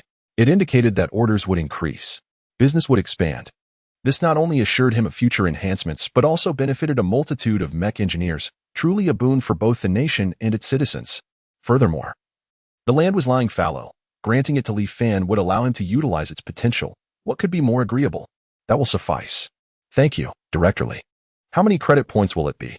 I'll transfer them to you immediately. Upon hearing the positive response, Li Fan felt a sense of relief wash over him. Without the land, the system would not acknowledge his claim, leaving him in a dire predicament. Let us calculate at 2,000 credit points per square meter. Li Kaifeng proclaimed, waving his hand decisively, establishing a floor price. If the land were not associated with the state's name, he might have even considered giving it away for free. After all, the land belonged to the nation, and he was merely an administrator. Ultimately, the credit points would need to be remitted to the public treasury. Had the location not been so remote, he would have had no chance to negotiate a lower price. Li Fan, upon hearing the price, felt enlightened, realizing that Li Kaifeng was granting him a green light. He quickly expressed his gratitude. Thank you, directorly. I'll transfer the amount to you right away. With that, he promptly ended the call. Beep beep beep. Starry Sky Treasure. 500 million credit points received. As Li Kaifeng hung up his phone, the notification of funds arriving chimed in. Xiao Wang, come in for a moment. Transfer the 5,000 square meters of land around K5 Road in Karenstar to the name of the Dream Repair Shop. Li Kaifeng acted swiftly, instructing his secretary Xiao Wang to handle the procedures. At that moment, the trivial matters involving the Xie family were cast far from his thoughts. Stability was now assured. In this tumultuous era, with currents swirling beneath the surface, Li Fan's expansion would bolster the strength of their fleet, providing them with greater confidence should conflict arise. Li Kaifeng exhaled deeply, feeling a renewed sense of capability. Although he had triumphed over that old adversary Ji Tianqing previously, he was well aware that it was Li Fan's timely intervention that had saved the day. Had it been in the past, he would have likely faced utter defeat by now. He wondered whether Zhang Sihai had gone along. He probably had. Considering his incessant claims of wanting enhancements and his relentless efforts, the thought of Zhang Sihai brought a smile to Li Kaifeng's face. That young man truly took enhancements to heart. However, it seems that Director Li has forgotten. He is the last fortunate soul who can indulge in VIP services without queuing. Zhang Sihai wishes to strengthen? Of course, it is a dream he has long cherished. In the past, he went to great lengths to persuade Li Fan to assist him in strengthening, sacrificing his dignity and enduring the painful toll on his knees. The posture he adopted was impeccable and reverent. He might as well have bowed directly to Li Fan. Even now, whenever it rains on a gloomy day, his knees still ache with a lingering pain. The sensation is indescribable. Yet, reality often contrasts starkly with one's aspirations. Just yesterday, after tending to the myriad trivial tasks within the fleet and tirelessly sorting through the mess left by the Sief family, he had to carve out precious moments to patiently educate the newly hired mech engineer.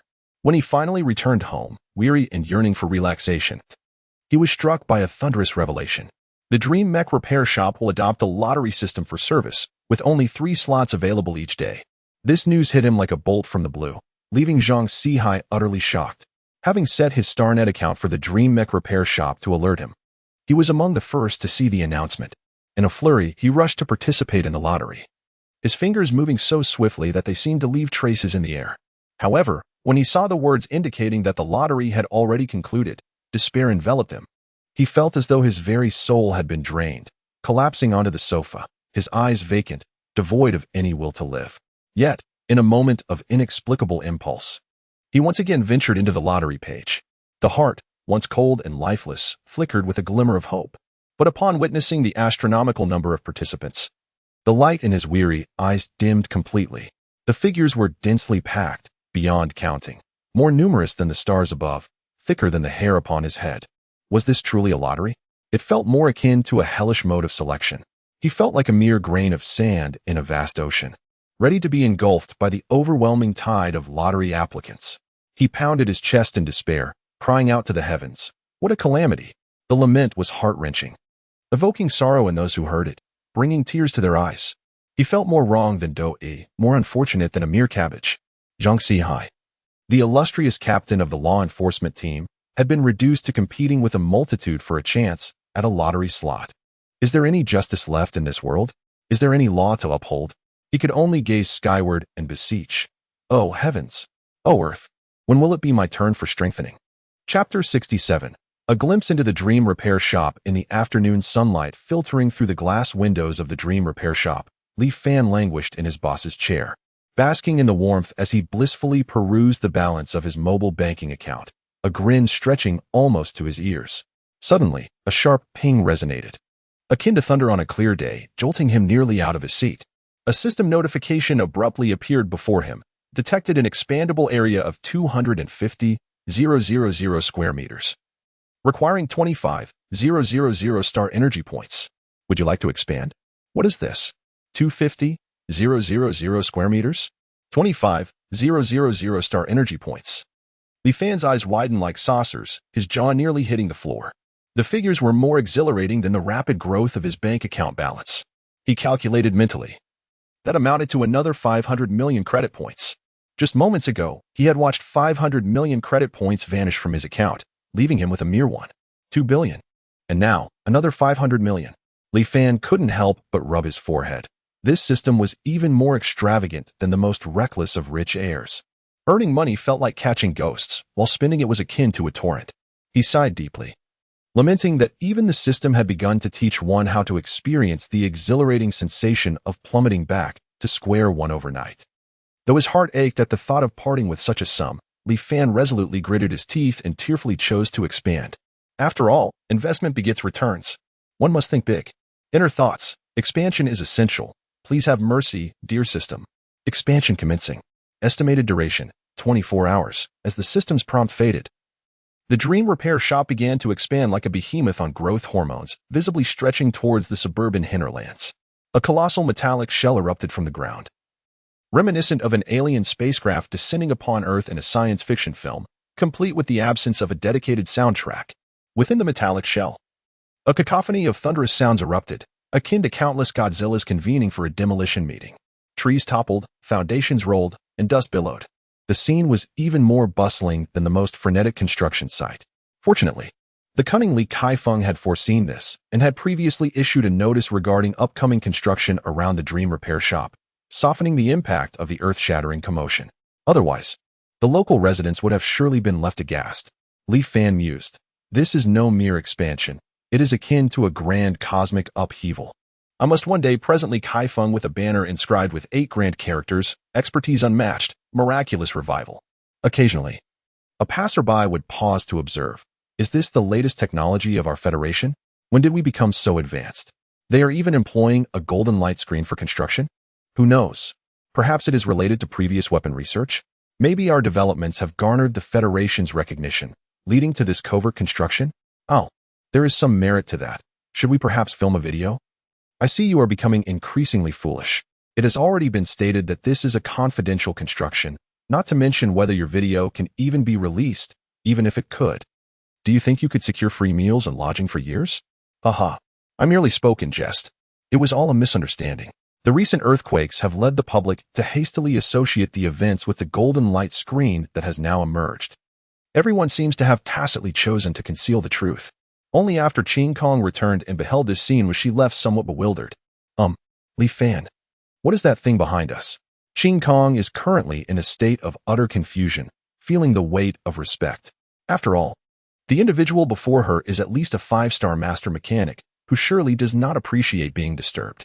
Merely having the opportunity to work in the dream mechanic shop is a stroke of fortune for her.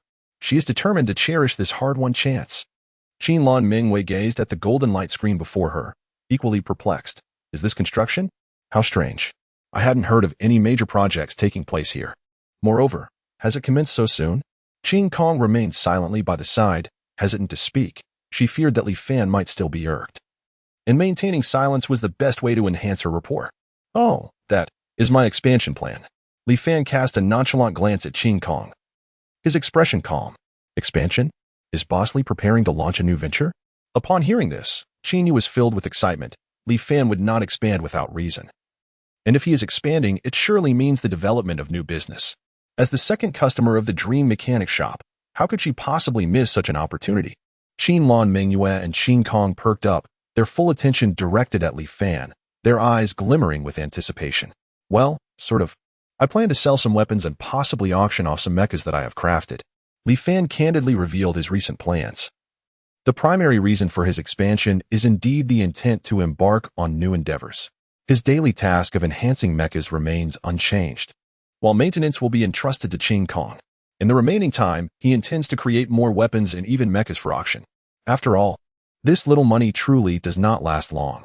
Previously, he had felt quite pleased with himself, considering himself a minor tycoon.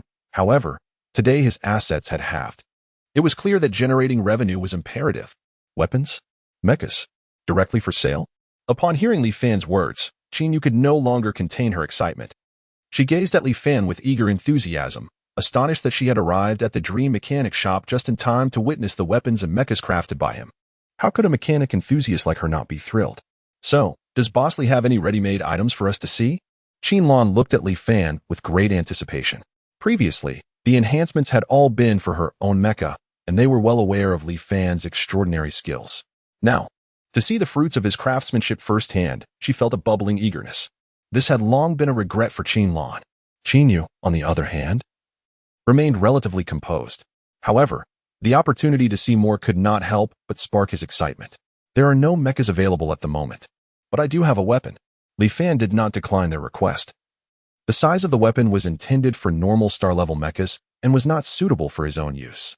With that, he led the three into the first maintenance chamber.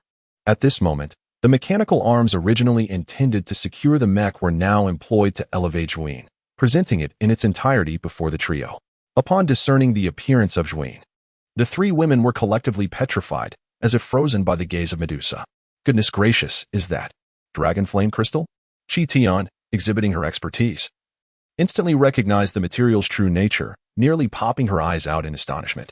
Such craftsmanship and audacity could only belong to a master of machinery. Forging weapons from dragon flame crystal is akin to a grand banquet in the realm of mechanics. On the other hand, Qin Yu's situation was somewhat peculiar. The moment his flame dragon mech beheld Zhuin, it reacted like a mouse encountering a cat. its fur bristling, and the flames at the core of the mech dimmed slightly. As if faced with a formidable foe, Bosley, could this weapon possibly be the legendary attribute weapon? Qin Yu's voice trembled, acknowledging that this was far more impressive than his flame dragon greatsword. Qin Lan wished to inquire about this matter, but she was overwhelmed by an intangible pressure. The aura emanating from Zhuyin weighed heavily on her chest, making it difficult to breathe. It felt akin to a lamb encountering a T-Rex, instinctively trembling with fear. One could loosely categorize it as a fire attribute, Li Fan remarked casually, as if discussing something trivial. Fire attribute. Upon hearing this, Qin Yu's eyes instantly gleamed like two miniature suns. However, this brilliance quickly faded, as if doused with a bucket of cold water. What a pity. This is a broad blade, and it requires at least a psychic-level mech to wield effectively. While he was indeed a fire attribute mech master, this broad blade was entirely mismatched with her flame dragon mech, akin to a bull's head confronting a horse's tail. This is specifically designed for a star-level mech. Li Fan shook his head, correcting Qin Yu's misunderstanding. Moreover, a weapon crafted from the top-tier material, Dragon Flame Crystal, is beyond the capabilities of her current stature. It is clearly the domain of the elite at the psychic level. Star level. The three gasped in unison. Li Fan continued to elucidate. Although Zhuyin is composed of superalloy, the circuit components I initially embedded are perfectly compatible with star-level mechs. Zhuyin is undoubtedly an exclusive weapon for star-level mechs, without a doubt. Chapter 68. Let us not compete. Just give it to father. Starry level. Circuit components? Qin Kong's voice trembled slightly as she fixed her gaze upon the broad blade known as Zhuyin, her pupils constricting. As a seasoned mechanic, she understood all too well the significance of this moment. The Dragon Flame Crystal, renowned for its indestructible characteristics, served as the core material of Zhuyin. To even embed intricate circuit components into it was no small feat. Even the most experienced master mechanic would struggle to leave but a faint scratch upon its surface. Bosley, how did you accomplish this? Qin Kong's voice quivered with a barely perceptible tremor, far beyond the realm of her comprehension. Li Fan stood with his hands clasped behind his back, a slight smile gracing his lips, exuding an air of mystery. Some things you are not yet ready to grasp. Qin Kong gasped, her admiration for Li Fan swelling like a torrent. Simultaneously, an inexplicable unease gripped her heart as she began to doubt her own abilities. In the presence of Li Fan, her modest mechanical skills seemed utterly insignificant. Though Qin Lan and Qin Yu had only a rudimentary understanding of mechanics, they too sensed the challenge inherent in this endeavor. Bosley, your craftsmanship is simply transcendent. Qin Lan marveled sincerely. This ring could only be forged by a legendary master mechanic. I presume? Qin Yu could not help but exclaim. Li Fan merely smiled in silence. To him, this level of skill was but a trifling exercise. Bosley, what price do you intend to set for this Zhuyin? Qin Lan, striving to calm her racing heart, inquired cautiously. After all, this was the exclusive weapon of a fragment star-level mech. Its value truly immeasurable. After a moment of contemplation, Li Fan extended 3 fingers, 300 million credit points. He calculated a reasonable price, considering the enhancement costs, material expenses, and the unique secret technique known as the ripple weapon forging method. 300 million. Qin Kong nearly leapt from her feet, her eyes wide as saucers. Bosley, this is far too inexpensive. In my view, the value of this Zhuyin should be at least several times that. Li Fan was practically engaging in philanthropy. Qin Kong mused, her regard for him soaring yet higher. 300 million. Qin Lan and Qin Yu were equally astonished, yet their reactions starkly contrasted with Qin Kong's. They exchanged glances, each recognizing the desire reflected in the other's eyes. Bosley, I want this Zhuyin. Qin Yu interjected, his tone resolute, fearful of being outpaced. Although his Yanlong mech could not yet utilize this broad blade, and he had a long journey ahead before reaching the sky-level mech artisan status, that did not deter him from wishing to possess it at this moment. What if it proved useful in the future, even if he had no need for it himself? Gifting it would be a matter of great prestige. Upon hearing this, Qin Lan grew anxious. Xiaoyu, hold on. I may need this Zhuyin even more. Her thoughts turned to her father, Qin Tianhao. Qin Tianhao, a master mech pilot of the 3rd tier in the Starry Sky realm, commands the formidable Starry Mech. The Turbid Dragon. This turbid shadow seems tailor-made for his father. If he could present this turbid shadow to his father, it would surely bring him immense joy. Moreover, this would be the finest way to repay his father's nurturing love. Sister, you have no use for a large sword. What do you need this turbid shadow for? Qin Yu asked. Puzzled. I think my dad might need it. Lan replied somewhat sheepishly while dialing her father's number. "Hello, Dad. I have something to discuss." On the other end, Tianhao was engrossed in his duties when he received his daughter's call and initially assumed there was an emergency. However, upon hearing Lan's explanation, he leapt from his chair. "My daughter, what did you say? A specialized weapon for a starry mech? Only 300 million credit points?" Tianhao's voice took on a higher pitch. This was akin to a windfall from the heavens. "Father, you heard correctly. It's 300 million.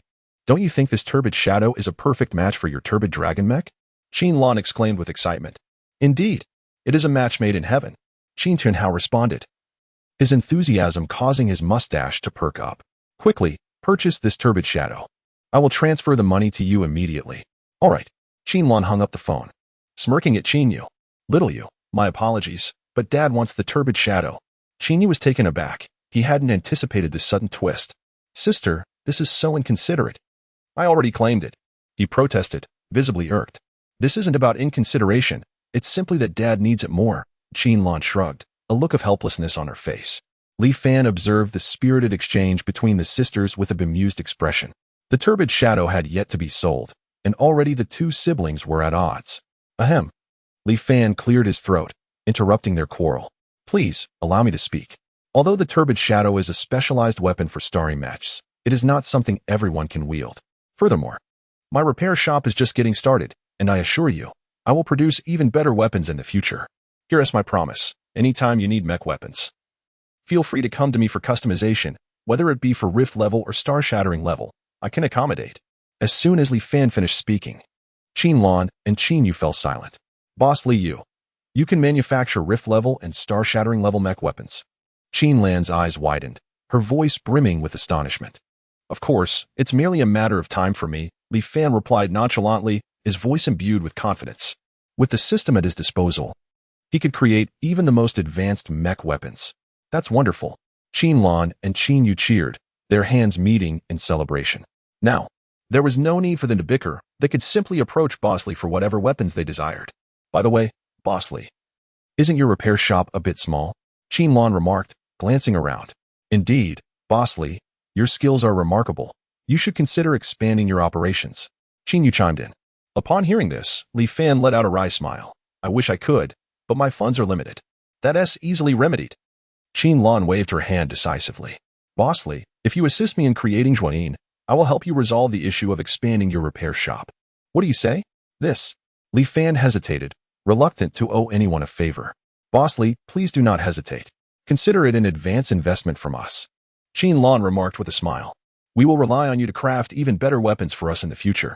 "Indeed, Boss Li, you should just agree," Yu urged. Seeing their enthusiasm, Li Fan found it difficult to refuse and could only nod in acquiescence. "Very well, I appreciate your support. Boss Li, will you also be manufacturing long-range weapons?" Yu suddenly inquired, realizing she seemed to lack some means of distant offense. "Certainly," Li Fan affirmed with a nod. "I can produce melee weapons, long-range energy weapons, and large-scale ranged weapons. And I believe the market potential for Starry and Rift-class mech weapons is substantial, as these two tiers have the greatest number of mech pilots, yielding considerable profits." Upon hearing this, Lan and Yu's eyes sparkled with excitement. "Boss Li, we eagerly anticipate your new creations," Lan said with a grin. "Yes, Boss Li, please do not disappoint us," Yu echoed, her face filled with anticipation. Li Fan observed their exuberance and helplessly shook his head. These two sisters are indeed so fervent that it is a bit overwhelming. After agreeing that Li Fan would inform them upon completing the weapons, they took their leave. Once the two departed, the vast dream repair shop was left with only Li Fan and Qin Kong. Seizing the opportunity, Li Fan decided to assess Qin Kong's repair skills. He paused briefly to observe her, and then spoke. "Qin Kong, follow me." With that, he turned toward the repair area. Upon hearing this, Qin Kong's nerves instantly tensed. She understood that the true test was about to commence. Chapter 69, The Worker. Qin Kong inside the repair chamber. The atmosphere was thick with tension. Qin Kong followed closely behind Li Fan, her palms already damp with perspiration. She understood that the forthcoming assessment would determine whether she could genuinely become Li Fan's indispensable ally. With a deep breath, she exhaled slowly, attempting to dispel the suffocating sensation in her chest. Li Fan approached the third repair chamber and reached out to open the door. With a low hum, the door creaked open, revealing an array of meticulously organized materials stacked within several large storage containers. Upon a mere glance, her heart raced uncontrollably. Star-patterned steel, mithril alloy, titan meteorite iron. Each of these was a legendary material for mecha crafting. Just one of them could spark fierce competition among the star-level mecha artisans. Yet here, there were so many. Qin Kong inhaled sharply. The value of these materials likely surpassed everything she had encountered in the past decade combined. Could she truly master them? What if she made a mistake? Are these enough for crafting a battle blade, an energy gun, and a heavy cannon? Li Fan's voice broke the silence. As casual as if he were inquiring about her meal for the day, Qin Kong felt as though she were suffocating. Boss, you can't be serious. The 3 types of weaponry, any one of which was a dream for a star-level mecha artisan, and she was expected to create all 3 at once? The pressure felt mountainous. What's wrong? Is it beyond your capabilities? Li Fan observed her prolonged silence, a slight frown creasing his brow. And no problem. Qin Kong hastily shook her head, her voice betraying a barely perceptible tremor. She could not falter. This was Li Fan's test for her, and her singular opportunity to prove herself. If she couldn't surmount this challenge, what right did she have to remain in Li Fan's company? In her heart, she silently encouraged herself. Come on. You can do this. Li Fan regarded Qin Kong's anxious demeanor, contemplating her potential. While her foundational skills were reasonably solid, she still lacked the finesse. He pondered whether she would grasp his intentions. His request was not meant to put her in a difficult position but stemmed from a genuine desire to see her grow swiftly into an independent force. After all, he had far more significant matters to address. The creation of star-level weaponry was merely a fragment of his grander design. His true ambition lay with those even more advanced mecha weapons. Such endeavors would demand a greater investment of time and energy on his part for research. Hence, he needed to cultivate an assistant capable of handling the production of star-level weaponry, and at present, Qin Kong was the candidate he held in the highest regard. Li Fan mused silently, hoping this girl would not let him down. Qin Kong took a deep breath, striving to steady her breath, which had become frantic due to intense concentration. She recognized that now was not the time to be distracted. She must focus intently on the task Li Fan had entrusted to her. An energy gun. Let us start with you, Qin Kong murmured to herself, her gaze fixed upon the precious materials. She extended her slender fingers and began to select superalloy and resonance alloy from the array before her. These 2 materials are the optimal choices for crafting the core components of an energy gun. Pulse forging hammer, activate. Qi Tian commanded softly, and a uniquely designed forging hammer sprang to life. Thud, thud, thud. The hammer struck the superalloy and resonant alloy with a distinctive frequency. With each strike, subtle pulse waves emanated, creating a rhythmic harmony. Qing Tian's movements were deft and practiced, clearly demonstrating her mastery of this forging technique. Each blow was meticulously controlled in both force and angle, maximizing the material's inherent properties. Such finesse is not achievable by just anyone, without a solid foundation and extensive experience. One cannot wield these advanced forging skills. Beads of perspiration formed on Qing Tian's forehead, yet her gaze remained unwaveringly focused, as if the entire world had distilled down to just her and the materials in her hands. Meanwhile, Li Fan sat in the nearby resting area, seemingly engrossed in his phone. In truth, his attention was unwaveringly fixed on Qi Tian. Through his mental acuity, he could perceive every nuance of her actions, each subtle movement captured in vivid clarity. Her foundational skills were commendable, and her grasp of the material's characteristics was impressive. Li Fan nodded inwardly, somewhat satisfied with her performance. However, this was merely the beginning. He yearned to witness more of Qing Tian's potential and to ascertain whether she possessed the qualities of an exceptional mechanic. Let us continue observing. I hope this girl can surprise me, Li Fan mused, maintaining his pretense of casual distraction with his phone. About half an hour later, finally done. Qing Tian exhaled deeply, a wave of relief washing over her. She held the freshly crafted energy gun in her hands, scrutinizing it closely. The weapon gleamed a lustrous silver, its streamlined design exuding a sense of advanced technology. Subtle energy fluctuations emanated from the muzzle, hinting at its formidable power. I wonder how the boss will evaluate this. Qing Tian pondered anxiously. While she felt reasonably satisfied with her creation, Li Fan's standards were exceedingly high, leaving her uncertain of his approval. With utmost care, Qi Tian placed the energy gun on the workbench and turned to Li Fan. Boss, the energy gun is complete, she announced, a hint of nervousness lacing her voice. Li Fan, upon hearing her, slowly set down his phone, his gaze fixed upon the energy gun. He merely cast a cursory glance and, Without further comment, instructed, continue. Battle blade. Huh. Qing Tian blinked, taken aback. She had anticipated a thorough examination followed by feedback, but his response was unexpectedly nonchalant. Boss, aren't you going to take a look? She could not help but inquire. No need, Li Fan replied, shaking his head with a calm demeanor. I trust your abilities. Qi Tian stood frozen in place, bewildered. What did this mean? Was he satisfied or dissatisfied? Why was there no indication at all? A whirlwind of emotion stirred within her, but she dared not press further. Silently moving to the other side to prepare for the battle blade's creation. It seemed the boss's expectations were even higher than she had imagined. Qing Tian contemplated. In order to expedite her work, Qing Kong resolved to employ her unique skills. She activated the technique of the one-star mechanic, Duel Focus. With a sharp command, her gaze transformed, becoming piercingly acute. With both hands at work, her left hand deftly handled the blade of the weapon, while her right meticulously crafted the hilt. The ability to concentrate on two tasks simultaneously is not something every individual can achieve. It demands exceptional mental acuity and a profound understanding of mechanical craftsmanship. Qing Kong's breath quickened, clearly indicating that this state demanded considerable energy from her. Nevertheless, her movements remained unaffected, becoming increasingly swift and precise. Merely 20 minutes later, a subtle vibration resonated through the air. A 5-meter-long battle blade materialized upon the workbench. The blade, extending to 5 meters, was as black as ink, exuding a chilling radiance that seemed capable of severing anything in its path. The edge was extraordinarily sharp. A mere flick left a faint white trace in the air. Embedded within the hilt was a deep blue gemstone, subtly pulsating with energy, adding an aura of mystery. It is done. Qing Kong wiped the sweat from her brow, her face alight with a joyful smile. This time, she felt an even greater satisfaction with her creation. Boss, the blade is ready, she declared confidently, eagerly anticipating Li Fan's approval. Li Fan nodded slightly in acknowledgement. Chapter 70. Internet celebrity Li Fan nodded slightly, his gaze sweeping over the 5-meter-long battle blade. Well, this thing, he mused, pausing momentarily before continuing. Its appearance is passable. Yet, it is rather grimy, if one did not know better. They might mistake it for a steel pipe pilfered from a construction site. Nevertheless, it is, after all, a supplementary weapon for a stellar-class mech. So it is somewhat pleasing to the eye. Qing Kong rubbed her small hands together, her eyes brimming with anticipation, resembling a puppy eagerly awaiting praise from its master. She thought to herself, is the boss complimenting me, or is he mocking me?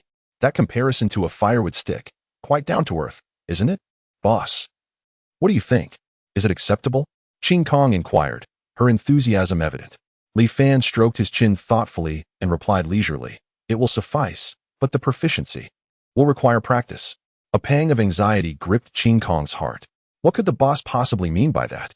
It's quite simple. Li Fan gestured grandly. From today onward, you are to construct 8 battle blades and 8 energy guns daily. Additionally, perform routine maintenance on the stellar-class mechs. It's a trivial task. Qing Kong was left dumbfounded. 8 battle blades? 8 energy guns? Maintenance on stellar-class mechs? Boss, are you planning to work me to the bone? Her mouth hung agape, unable to close for quite some time. The workload surpassed what she had accomplished in an entire month. However, as she pondered the situation, she realized that the boss's arrangement surely held deeper significance. All right, boss, I assure you I will complete the tasks, Qing Kong declared, gritting her teeth resolutely. It's just about working hard. Who's afraid? To become a top-notch mechanic, I will give it my all. Li Fan observed Qing Kong's valiant demeanor and couldn't help but chuckle inwardly. Little girl, you said it yourself. Don't come crying to me later. Clearing his throat, Li Fan adopted a serious demeanor and said, Qing Kong, I understand that this task may seem daunting, but it is all for your benefit. Only through rigorous training can you grow swiftly and meet my expectations. Do you understand? Understood. Qing Kong nodded vigorously. She certainly comprehended that the boss was providing her with a rare opportunity. Such chances were coveted by others. She was determined to seize this moment to prove her capabilities, and not to disappoint her boss's expectations. Encouraging herself silently, Qing Kong's eyes ignited with fierce determination, as if she were ready to incinerate any challenges that lay ahead. Li Fan surveyed Qing Kong's invigorated spirit and nodded in satisfaction. She is indeed trainable. All right, that will be all for today. You may return to rest and come back tomorrow. He waved his hand, signaling her to conclude her work for the day. See you tomorrow, boss. Qing Kong bowed to Li Fan before turning to exit the workshop. As Li Fan watched her retreating figure, a faint smile crept across his lips. This girl is quite spirited. I hope she can persevere and not let me down. He picked up his phone and resumed browsing short videos. This young lady dances splendidly. Her figure is quite alluring. As for whether Qing Kong could fulfill her tasks, he chuckled softly with him around. Even if she wished to slack off, it would be impossible. At last it is done. Qing Kong let out a long sigh, returning the final tool to its designated place and swiftly tidying up her storage bed. Casting a glance at the time, she mumbled to herself, "There is still plenty of time. I can catch up on a couple of soap opera episodes. How delightful." As for Li Fan's talk of 8 battle blades, 8 energy guns, and the routine maintenance of a stellar-grade mech? That can wait until tomorrow. After all, the boss didn't specify that it had to be completed today, right? The musings of a young girl are often whimsical, yet she frequently overlooks the lurking dangers. Humming a cheerful tune, Qing Kong stepped out of the repair shop with a light-hearted gait. She looked up at the starry sky. The stars were exceptionally bright tonight. "Boss, I'm heading out. See you tomorrow." She called back into the shop before skipping away. Inside, Li Fan sat cross-legged on the floor, hands forming seals. His eyes closed. A pale blue light circulated around him, and an invisible wave emanated outward from his core. He was practicing the cosmic meditation technique. At that moment, his mental power resembled a ravenous beast, voraciously devouring the surrounding cosmic energy. His mental prowess was visibly and steadily increasing. Level 6, initial stage, 20. Level 6, initial stage, 30. Li Fan silently calculated the time. At this rate, he would likely break through to the intermediate stage of level 6 in about 3 days. By then, his mental strength would be even more formidable, allowing for an even more precise and fluid control of the mech. As if it were an extension of his own body. After what felt like an eternity, Li Fan slowly opened his eyes, their brilliance flickering as if stars were extinguishing within them. He sensed the surging mental energy within him, and a slight smile crept onto his lips. This cosmic meditation technique is indeed powerful. Li Fan stood to stretch his limbs, preparing to wash up and retire for the night. Just then, his wristband vibrated suddenly. An avalanche of StarNet news alerts flooding in, threatening to overwhelm the device. He glanced at them casually, only to freeze in shock, his eyes nearly bulging out. Unbelievable. A septuagenarian publicly apologizes to a youth in his prime. The heartwarming reason behind it: a mysterious repair master emerges on Kalen Star, leaving even master-level mechanics astounded, exclaiming in disbelief. A passionate brawl erupts between young men and women in the streets, drawing 1 million spectators as the scene spirals out of control. Li Fan. What a cacophony of nonsense. Rubbing his eyes, he took a closer look, and his breath caught in his throat, cold sweat trickling down his back. How did it seem that all these news items were somehow connected to him? Particularly the second one about the mysterious repair master on Kalen Star. Could it possibly be referring to him? A chill of foreboding surged in his heart, as if an invisible net was slowly closing in on him. He hastily clicked on the news details, reading intently. The more he read, the more his expression soured, as if he had swallowed a fly. The scenes described in the news increasingly resembled the contest he had today with Qing Kong.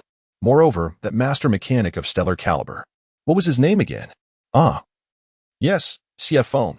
Li Fan smacked his forehead, finally recalling. Goodness, this is quite a predicament. All he desired was to quietly earn a living. Yet he has inexplicably become a sensation among the stars. Now, it seems the threshold of the repair shop will be trampled upon by eager patrons. Li Fan felt a surge of frustration. He merely wished to cultivate in peace, free from disturbance.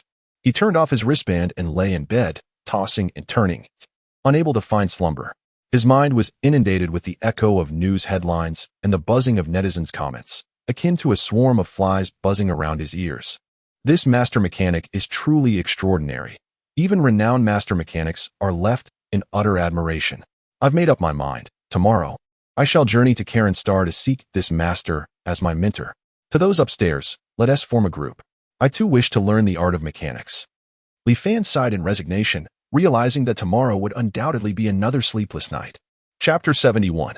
Following the Great Ones to prosperity as dawn broke. The first rays of sunlight penetrated the floor-to-ceiling windows, gently rousing Li Fan from his slumber. He stretched languidly, the joints in his body cracking delightfully, filling him with a sense of refreshment. A new day heralded a new beginning.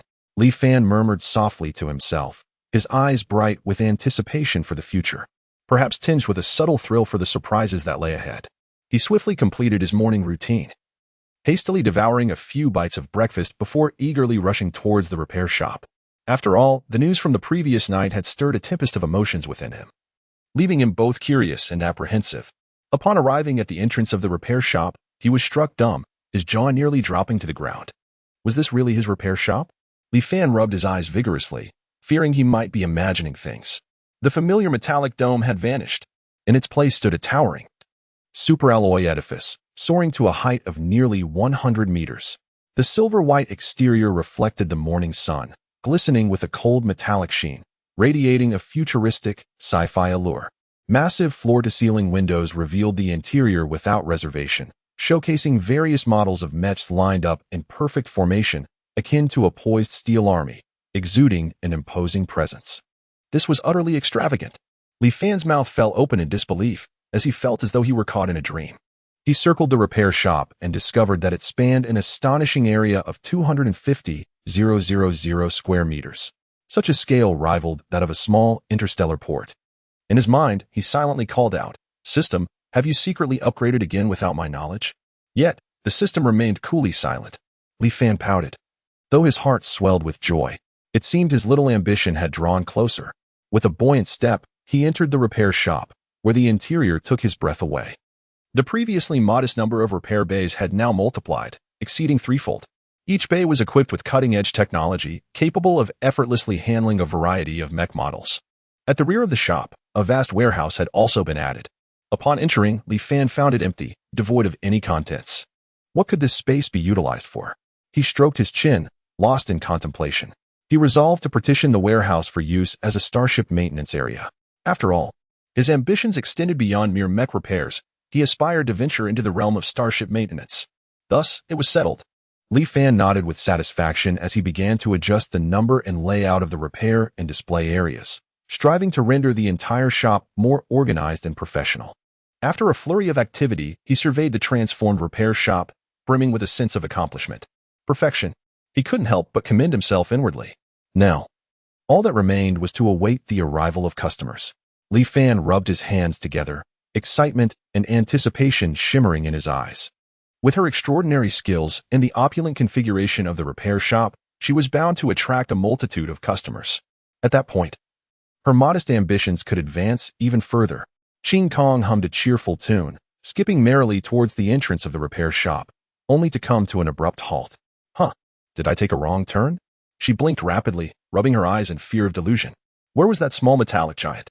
How had it transformed into? Ching Kong struggled to conjure an appropriate descriptor in her mind. A colossal skyscraper. The silver-white exterior glimmered in the sunlight, nearly blinding her alloy eyes. This was simply too extravagant.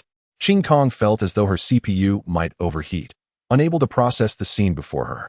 Circling the skyscraper, she realized that its footprint was likely equivalent to dozens of football fields. Her mouth agape, she could have easily swallowed an oversized interstellar burger. Unable to contain her excitement, she cautiously stepped inside. Li Fan. Ching Kong's voice trembled slightly. Li Fan stood in front of a massive maintenance chamber, turning around upon hearing her voice. "Oh, Ching Kong, you're here." Li Fan appeared unfazed, as if the monumental structure before him was merely a minor decoration. What is going on?" Ching Kong pointed at her surroundings, her speech faltering. "Oh, you mean this?" Li Fan nonchalantly replied. "This is a small upgrade to the repair shop." "A small upgrade?" Ching Kong nearly fainted on the spot. This was labeled a small upgrade? What then constituted a major upgrade? Transforming the entire planet into a repair shop? Ching Kong felt her worldview shaken to its core. Taking a deep breath, she endeavored to calm her racing heart. "So, what is that exhibition hall at the back for?" Ching Kong curiously inquired, gesturing towards a vast space behind the repair shop. "Oh, that? It's meant for displaying weapons and mechas of star-level caliber and above," Li Fan casually remarked. Star-level. Ching Kong felt as though she were on the verge of suffocation. Star-level. That was a legendary existence. On the entire planet of Kalen, perhaps not a single piece of star-level weaponry existed. Ching Kong felt as if she were caught in a dream, an extraordinarily surreal one. "All right, enough of the days. Go work in maintenance chamber number 10, Li Fan said, giving her shoulder a light pat to snap her back to reality. Oh. Ching Kong mechanically nodded and made her way towards chamber number 10. Upon entering, she found the place completely bare, devoid of even a wrench. Li Fan, there are no materials here, Qin Kong said weakly. Oh, I forgot, Li Fan exclaimed, slapping his forehead before addressing the air. Central control, prepare the materials. No sooner had he spoken than a faint mechanical sound began to echo. Buzz, a myriad of materials instantaneously materialized within the repair chamber, meticulously arranged upon the workbench. Qin Kong was once again taken aback. What sort of black technology is this? She couldn't help but speculate about Li Fan's identity. Could it be that this individual hails from a prominent figure in the Central Star domain? How else could he possess such formidable technology? What are you daydreaming about? Get to work. Li Fan's voice echoed once more. Huh? Oh, right. Qin Kong promptly regained her focus. You. As she was about to inquire about Li Fan's identity, he interrupted her. Don't ask so many questions. Just focus on your work. And I'll reward you with a bonus at the end of the month. Bonus? Qin Kong's eyes lit up, instantly invigorated. Earning money? What are we waiting for? Let us get to it. She immediately immersed herself in her tasks, commencing the assembly of various intricate components. It must be said that the equipment in this repair shop is genuinely advanced.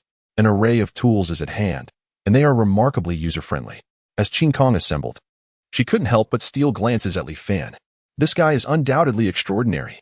Chapter 72. The first batch of customers at the new store outside the auto repair shop stood three fortunate young men favored by fate, Qin Fingbua, Xia Yifei, and Wang Feng.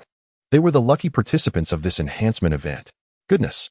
Qin Fingbua exclaimed, his eyes widened in disbelief, his mouth agape as if he could fit a melon inside. Is this the auto repair shop? Xia Yifei was equally astonished, rubbing his eyes vigorously. No way. Am I dreaming? He even doubted whether he had stumbled into the wrong scene. Only Wang Feng wore a triumphant smile, for as a loyal customer, he had witnessed the evolution of this establishment firsthand. You all wouldn't understand. This is Boss Li's little upgrade. Qin Fingbua and Xia Yifei nearly had their eyes pop out. A little upgrade?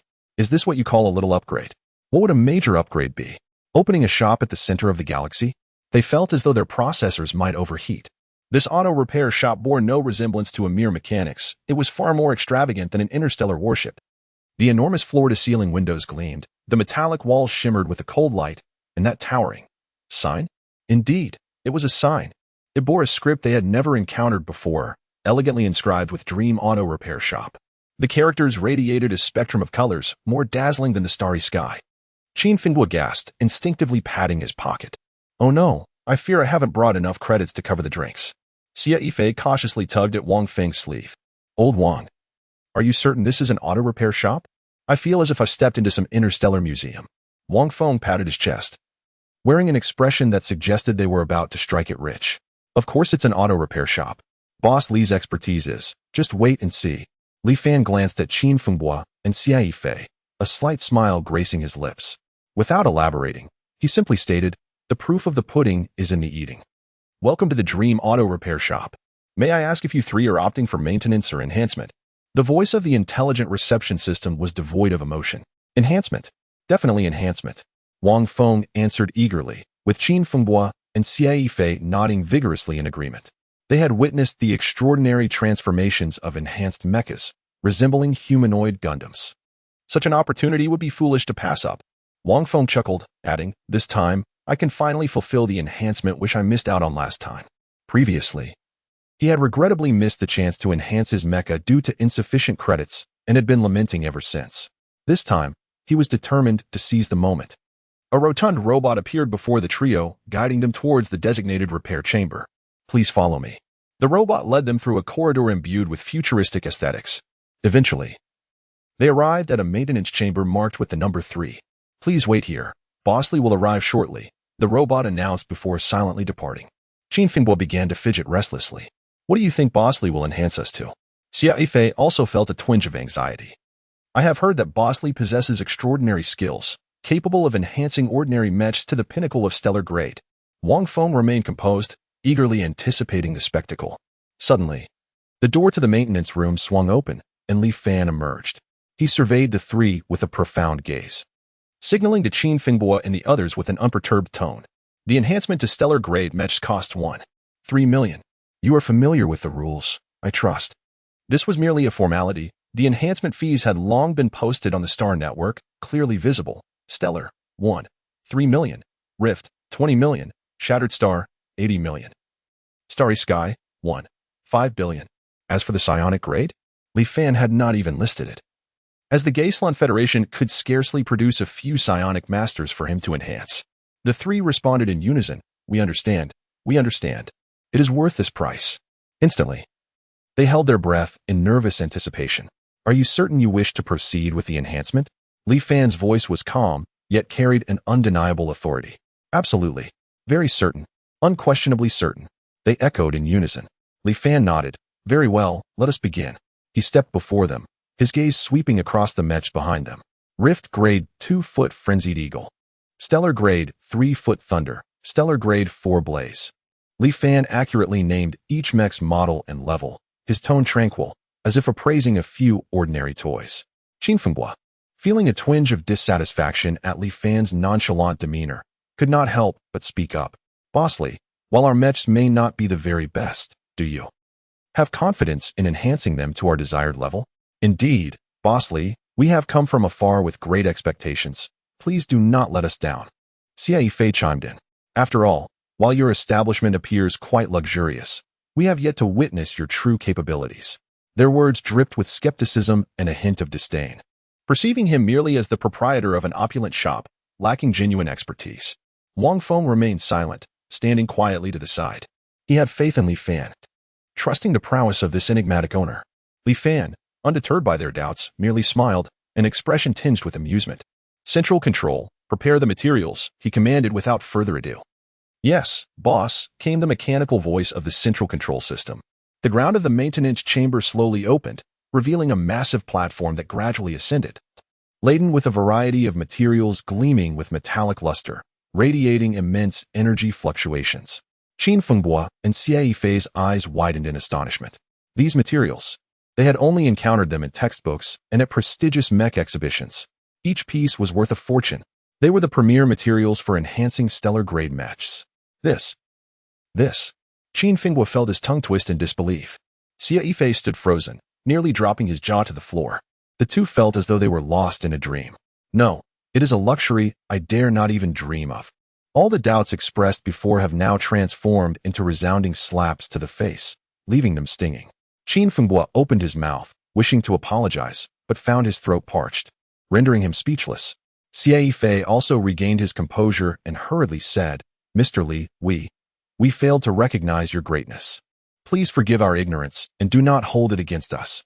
The two men underwent a complete change in demeanor, their tone sincere, fearful that Li Fan might take offense and expel them. Li Fan waved his hand dismissively, replying nonchalantly, "No harm done, ignorance is not a crime." He pointed to the materials on the platform and began a brief introduction. These materials are essential for enhancing star-level mechas. The stellar iron can bolster a mecha's defense. The thunderstone can augment its attack power, and the wind spirit crystal can enhance its speed. Li Fan spoke with the familiarity of one recounting cherished treasures, detailing the characteristics and functions of each material. Qinfenghua and Xie Fei felt a surge of excitement. It turned out that these materials were not only expensive but also possessed extraordinary properties. Li Fan casually handed them the contract he held, and without even glancing at it, all three signed it. They then proceeded to transfer funds. Received 20 million credit points. Received 5 million credit points. Received 5 million credit points. A plump little robot appeared before the three, guiding them out of the repair bay. "Enough of the pleasantries, let us commence the enhancement." Li Fan approached the control panel, his fingers dancing across the screen as he deftly navigated through a myriad of intricate programs. Central Control, activate repair bays 3, 4, and 5. Initiate enhancement procedures simultaneously. "Understood, boss," the Central Control System responded. Inside the repair bays, the sounds of machinery whirring to life filled the air. 3 massive mechanical arms extended slowly, beginning to scan, disassemble, reassemble, and enhance the 3 mechas. Qinfenghua, Xie Fei, and Wang Feng stood by, their hearts racing with a mixture of anxiety and excitement as they beheld the spectacle. Their eyes sparkled with anticipation. At that moment, they imagined their mechas undergoing a metamorphosis, poised to become formidable entities.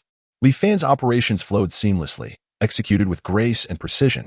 The 3 repair bays were enhanced concurrently, This not only demanded an exceptional level of technical skill, but also required immense mental fortitude. Qin Finghua and Xia Yifei watched in awe, some even pulling out their phones to secretly record Li Fan's operations. Such a rare sight. This technique was nothing short of miraculous.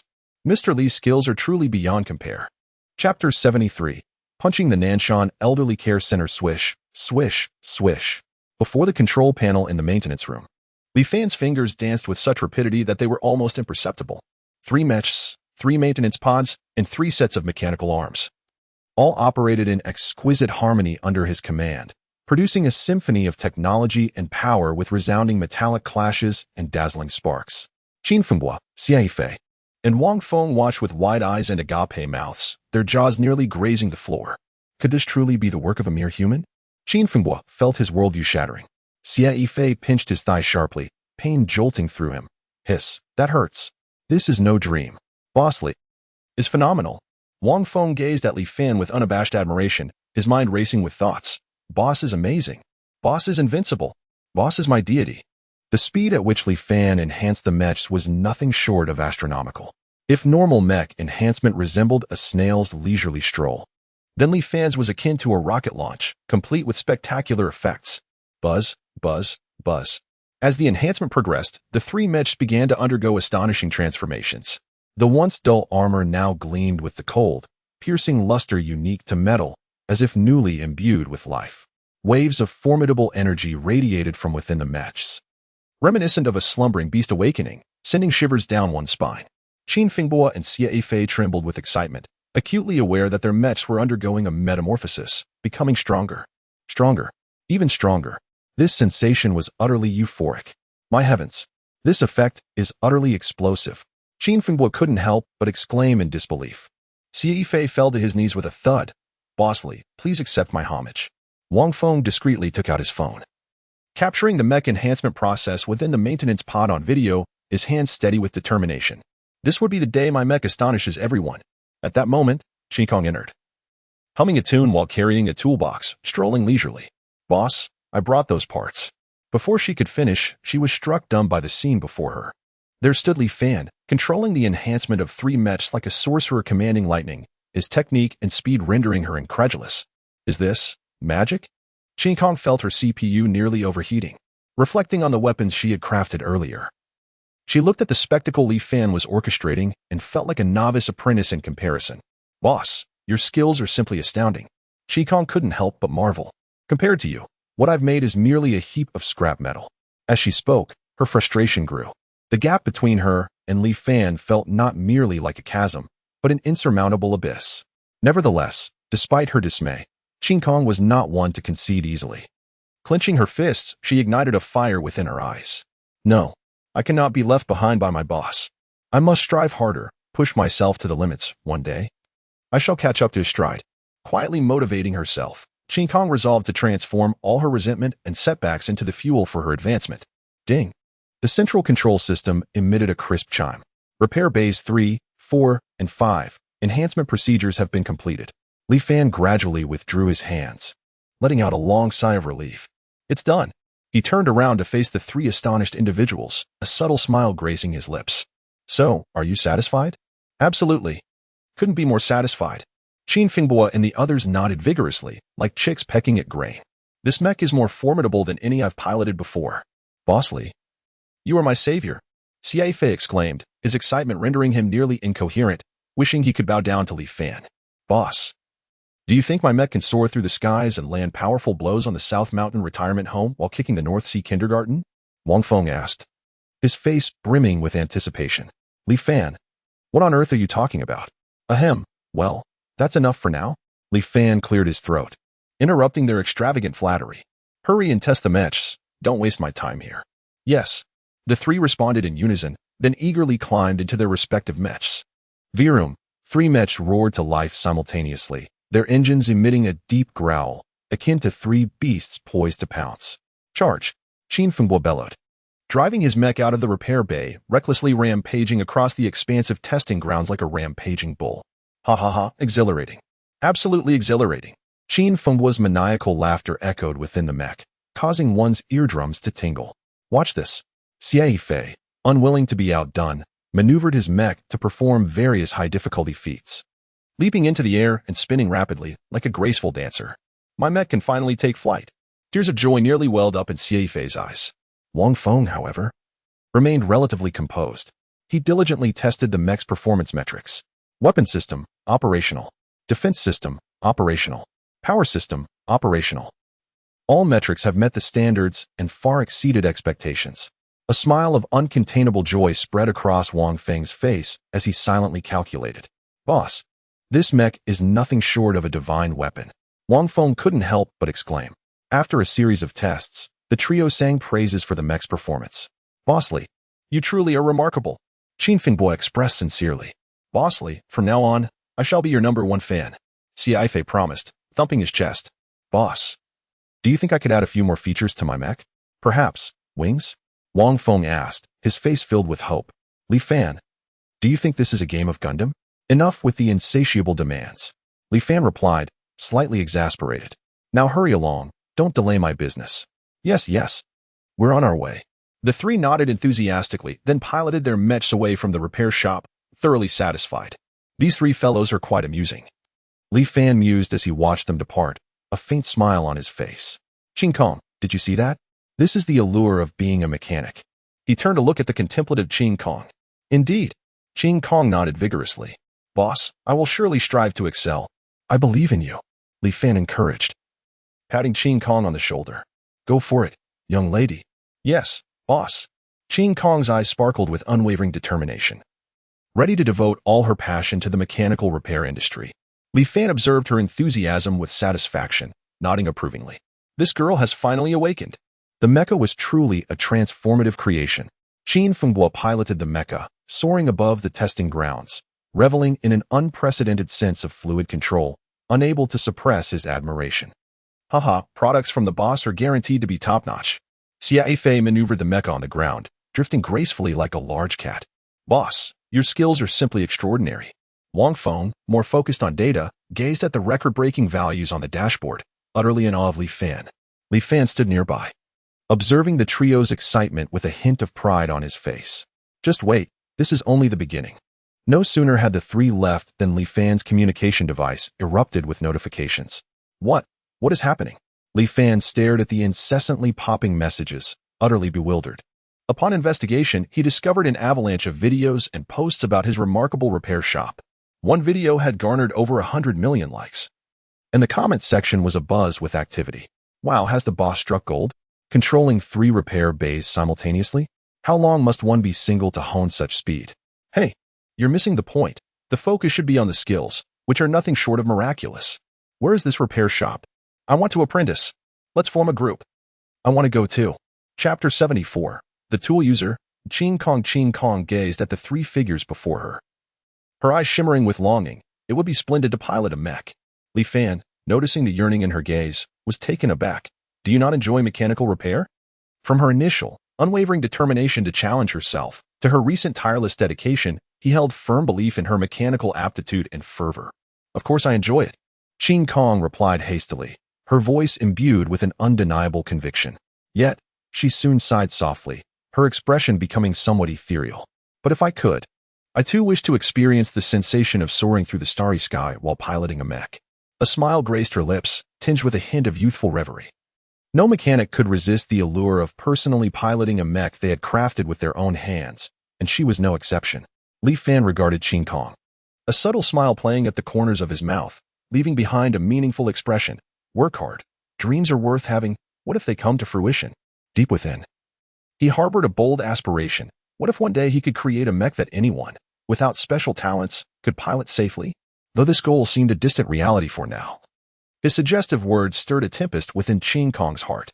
She suddenly lifted her head, her eyes wide with excitement, her voice trembling slightly with eagerness. Manager, do you mean? Ahem. I have said nothing, Li Fan feigned mystery, shrugging as he turned to walk towards the repair shop. Bring me today's work results. Let me see them.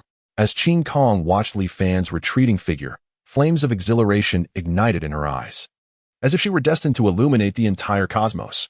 She clenched her fists tightly, as though resolving within herself that if Li Fan could truly enable her to pilot a mech one day, she would gladly devote her life to this work. Her spirits soared like a jubilant bird as she hastened to catch up with Li Fan, returning to the repair shop.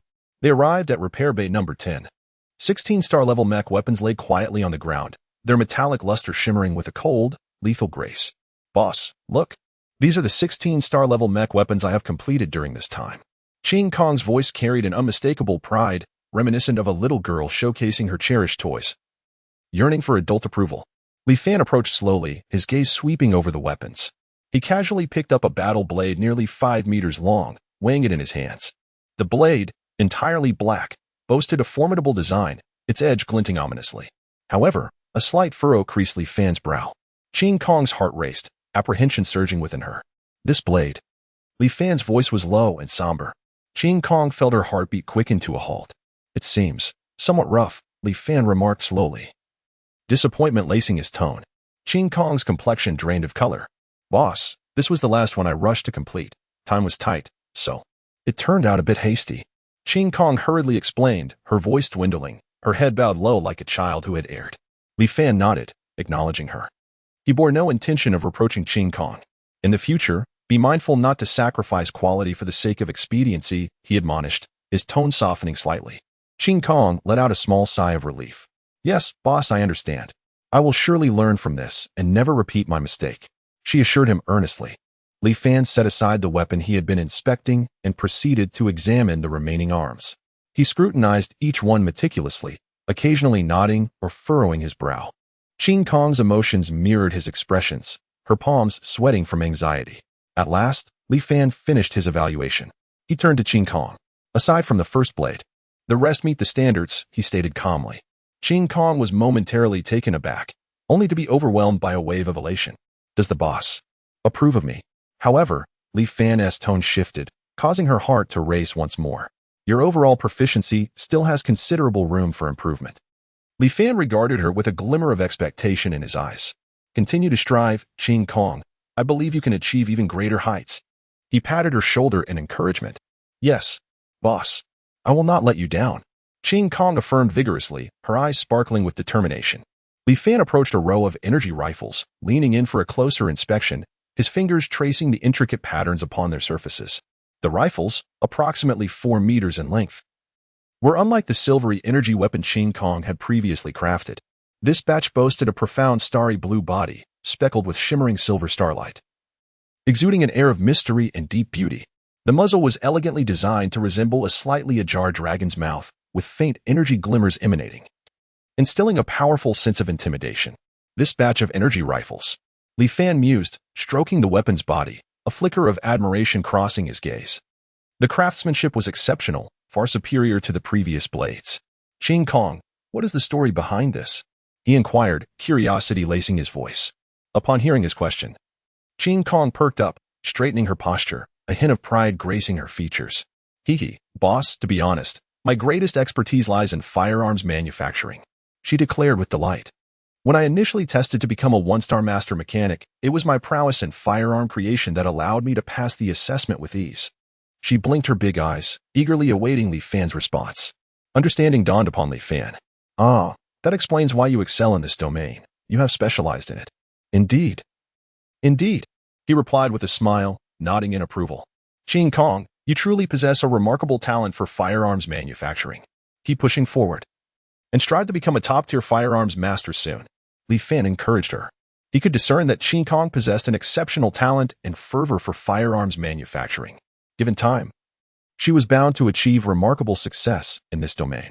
Upon hearing Li Fan's praise, Ching Kong felt a surge of delight within her. She mused at last. My boss acknowledges my capabilities. It seems my efforts during this period have not been in vain. However, Ching Kong did not allow herself to become complacent. She was acutely aware of her numerous shortcomings, particularly in the realm of blade crafting, which required further practice. Boss, could you possibly offer me some guidance on blade crafting? Ching Kong inquired eagerly, her eyes brimming with a thirst for knowledge. She hoped to receive Li Fan's insights to swiftly elevate her skills in blade manufacturing. Upon hearing her request, Li Fan smiled gently and shook his head. There's no need for guidance. You are already performing admirably. That will be all for today. You may leave now. He gestured for her to depart. Ching Kong was momentarily taken aback, a look of disappointment crossing her face. What did this mean? Did her boss deem her too inept to provide direction? Or was he dissatisfied with her blade crafting skills and reluctant to instruct her further? Her mind spiraled into a whirlpool of anxiety, leading to deeper despondency. By the way, Li Fan added suddenly, starting tomorrow, your workload will double. You are to produce 16 blades, 16 energy guns, plus the daily maintenance of 2 star-class mechs. Is there any issue with that? He regarded Qin Kong calmly as he posed the question. Qin Kong was instantly petrified. Boss, are you trying to work me to death? Her mouth gaped open. Wide enough to accommodate an egg. She had assumed today had been exhausting enough, only to learn that tomorrow would demand double the effort. This was akin to a hellish workload. Qin Kong felt tears welling up. She likened herself to an overworked little bee, tirelessly laboring without a moment's respite. Yet, she dared not voice her objections to Li Fan and could only muster the courage to acquiesce. And no problem, boss, she replied, her voice trembling slightly. Li Fan observed her expression of suppressed frustration with a suppressed chuckle. Little one, you brought this upon yourself. Don't come crying to me later. With that, he waved her off. See you tomorrow, boss. Qin Kong replied weakly, turning to leave the number 10 maintenance bay. Her silhouette appeared somewhat forlorn, resembling a defeated creature. Its head hung low as it returned to its humble abode. Chapter 75, the malevolent capitalist Li Fan gazed at the departing silhouette of Qin Kong. A faint smile gracing his lips. Little girl, this is merely the beginning. The days ahead are still long. I hope you can persevere and not let me down. With a resounding clang, the maintenance hatch closed behind Li Fan, sealing off the cacophony of the outside world. He inhaled deeply, his gaze sweeping over the weapons quietly resting on the workbench. These were his treasures for future earnings. Approaching the combat blade without hesitation, Li Fan activated the system panel and selected the enhancement function. His right hand extended, fingertips brushing against the cold blade. Enhancement, commence. Level 1 weapon enhancement initiated. -1 star energy point. This remarkably low-cost enhancement always filled Li Fan with a thrilling sense of having struck gold. A subtle vibration coursed through his fingertips as an indescribable energy flowed forth, instantly merging with the combat blade. The blade, originally forged from low-tier superalloy, began a visibly transformative metamorphosis. The metallic patterns seemed to come alive, reorganizing and aligning themselves. The color of the blade deepened, transitioning from a mundane silver gray to a profound dark silver, exuding an aura of danger. At the edge, energy fluctuations flickered, sharp enough to seem capable of rending space itself. In mere seconds, an unremarkable low-tier superalloy blade had metamorphosed into a perfectly resonant alloy blade, ideally suited for a star-class mech. A hint of satisfaction curled at the corners of Li Fan's mouth. This sensation was truly exhilarating. Without pausing, he promptly commenced the enhancement of the next blade. Level 1 weapon enhancement initiated. -1 star energy point. The same process, the same efficiency. Blade after blade transformed in Li Fan's hands. Within the 10th maintenance chamber, the system's prompt tones resonated in succession. 10 minutes later, Li Fan surveyed the row of gleaming resonant alloy blades before him, nodding in satisfaction. The efficiency was astounding. Having completed the blades, Li Fan hurried towards the energy guns.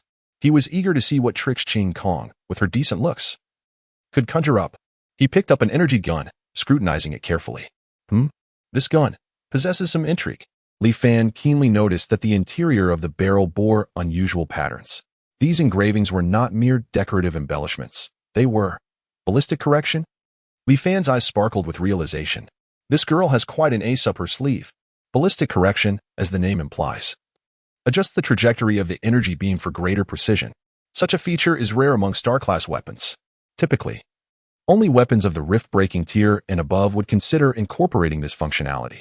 After all, the trajectory of an energy beam is influenced by various factors, and achieving accurate target hits is no simple feat. The fact that Qin Kong had implemented ballistic correction in a star-class energy gun was impressive. It seemed this girl's potential surpassed his expectations. However, that was not enough.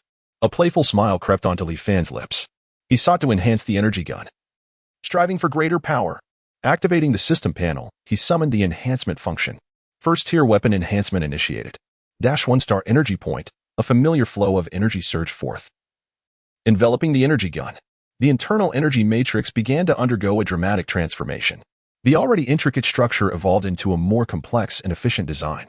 The efficiency of energy transmission significantly increased, resulting in a substantial surge in firepower. In mere seconds, an ordinary stellar-grade energy gun underwent a magnificent metamorphosis. Li Fan nodded in satisfaction. This sensation was indeed exhilarating. Without hesitation, he proceeded to enhance the next energy gun. First tier weapon enhancement initiated. Dash 1-star energy point. The same process, the same efficiency. One energy gun after another was upgraded under Li Fan's deft hands. Within the maintenance chamber, the system's prompt notifications resonated like a splendid symphony. 10 minutes later, all 8 energy guns had been successfully enhanced. The gentle hues of the setting sun streamed through the window, casting a soft golden-red glow upon the workshop. Li Fan meticulously arranged the 16 enhanced combat blades and 16 energy guns on display stand number 2. The presentation is simply exquisite. Li Fan admired his masterpiece with satisfaction, pulling out his phone to snap a flurry of photographs. Angles, lighting, composition, he endeavored to ensure that each picture was flawless. All said and done, Li Fan clapped his hands, contently gazing at the creations on display stand number 2. The sun's rays filtered through the glass, illuminating the blades and energy guns with an enchanting aura. He casually picked up his phone and resumed photographing the display. Different angles, varying light conditions, long shots, close-ups. He aimed to capture each weapon in a radiant, striking manner. After finishing the photo shoot, Li Fan accessed the homepage of his dream maintenance shop on the StarNet. Skillfully editing the text, he uploaded the images. A new batch of stellar-grade mecha weapons has arrived at our store. 16 resonance alloy combat blades and 16 ballistic correction energy guns. Showcasing exceptional performance and guaranteed quality, act quickly to purchase. Click. Send. As soon as the message was dispatched, Li Fan's communication notifications erupted like a boiling pot, incessantly chiming. What on earth is happening? Li Fan gazed in bewilderment at the barrage of incoming messages. Upon checking the StarNet homepage, he discovered the comments section in a frenzy. Good heavens! Has the owner activated some cheat? This speed, this quality, it's simply extraordinary. 16 resonance alloy combat blades? 16 ballistic correction energy guns? Am I seeing this correctly? Where is this maintenance shop? I must go see it. Count me in. I also wish to purchase one. Boss, are you still hiring apprentices? Serving tea, washing clothes, cooking. I can do it all. The likes, comments, and shares surged dramatically, showing no signs of slowing down. Li Fan was dazzled by the overwhelming response, his smile stretching from ear to ear. This wave is assuredly a triumph. Just as Li Fan reveled in his success, a few particularly notable comments caught his attention. The Ice Queen. Boss, I want all these weapons. Name your price. Chinyu's sister. Boss, my brother Chinyu has taken a liking to your energy gun. Could you possibly set one aside for him? Invincible Flame Dragon. Boss, my sister speaks the truth. I want the energy gun. No price is too high. Upon seeing these usernames, Li Fan couldn't help but chuckle. Wasn't this Muhongxue, Qinlon, and Chinyu? Truly. It was a case of fortune falling into his lap without effort. Li Fan felt a surge of joy. This was indeed a lucrative opportunity. However, business is business, and one must maintain a certain demeanor. Clearing his throat, Li Fan began to respond to the comments. At that moment, Qin Kong was sprawled in front of her computer, aimlessly scrolling through the Star Network. Suddenly, a notification caught her attention. The Dream Mechanic Shop had launched new products, 16 resonant alloy battle blades and 16 ballistic correction energy guns, waiting for eager customers. Qin Kong was taken aback and promptly clicked the link. Could this be the boss's mechanic shop? She gazed at the familiar logo of the Dream Mechanic Shop, her expression one of astonishment. Clicking on the images for a closer look, she marveled at the weapons displayed. Were these truly stellar-grade weapons? Her eyes widened in disbelief. The battle blades and energy guns showcased were strikingly designed, gleaming with a luster that clearly indicated their exceptional quality. Qin Kong muttered to herself, This is far superior to what I have crafted.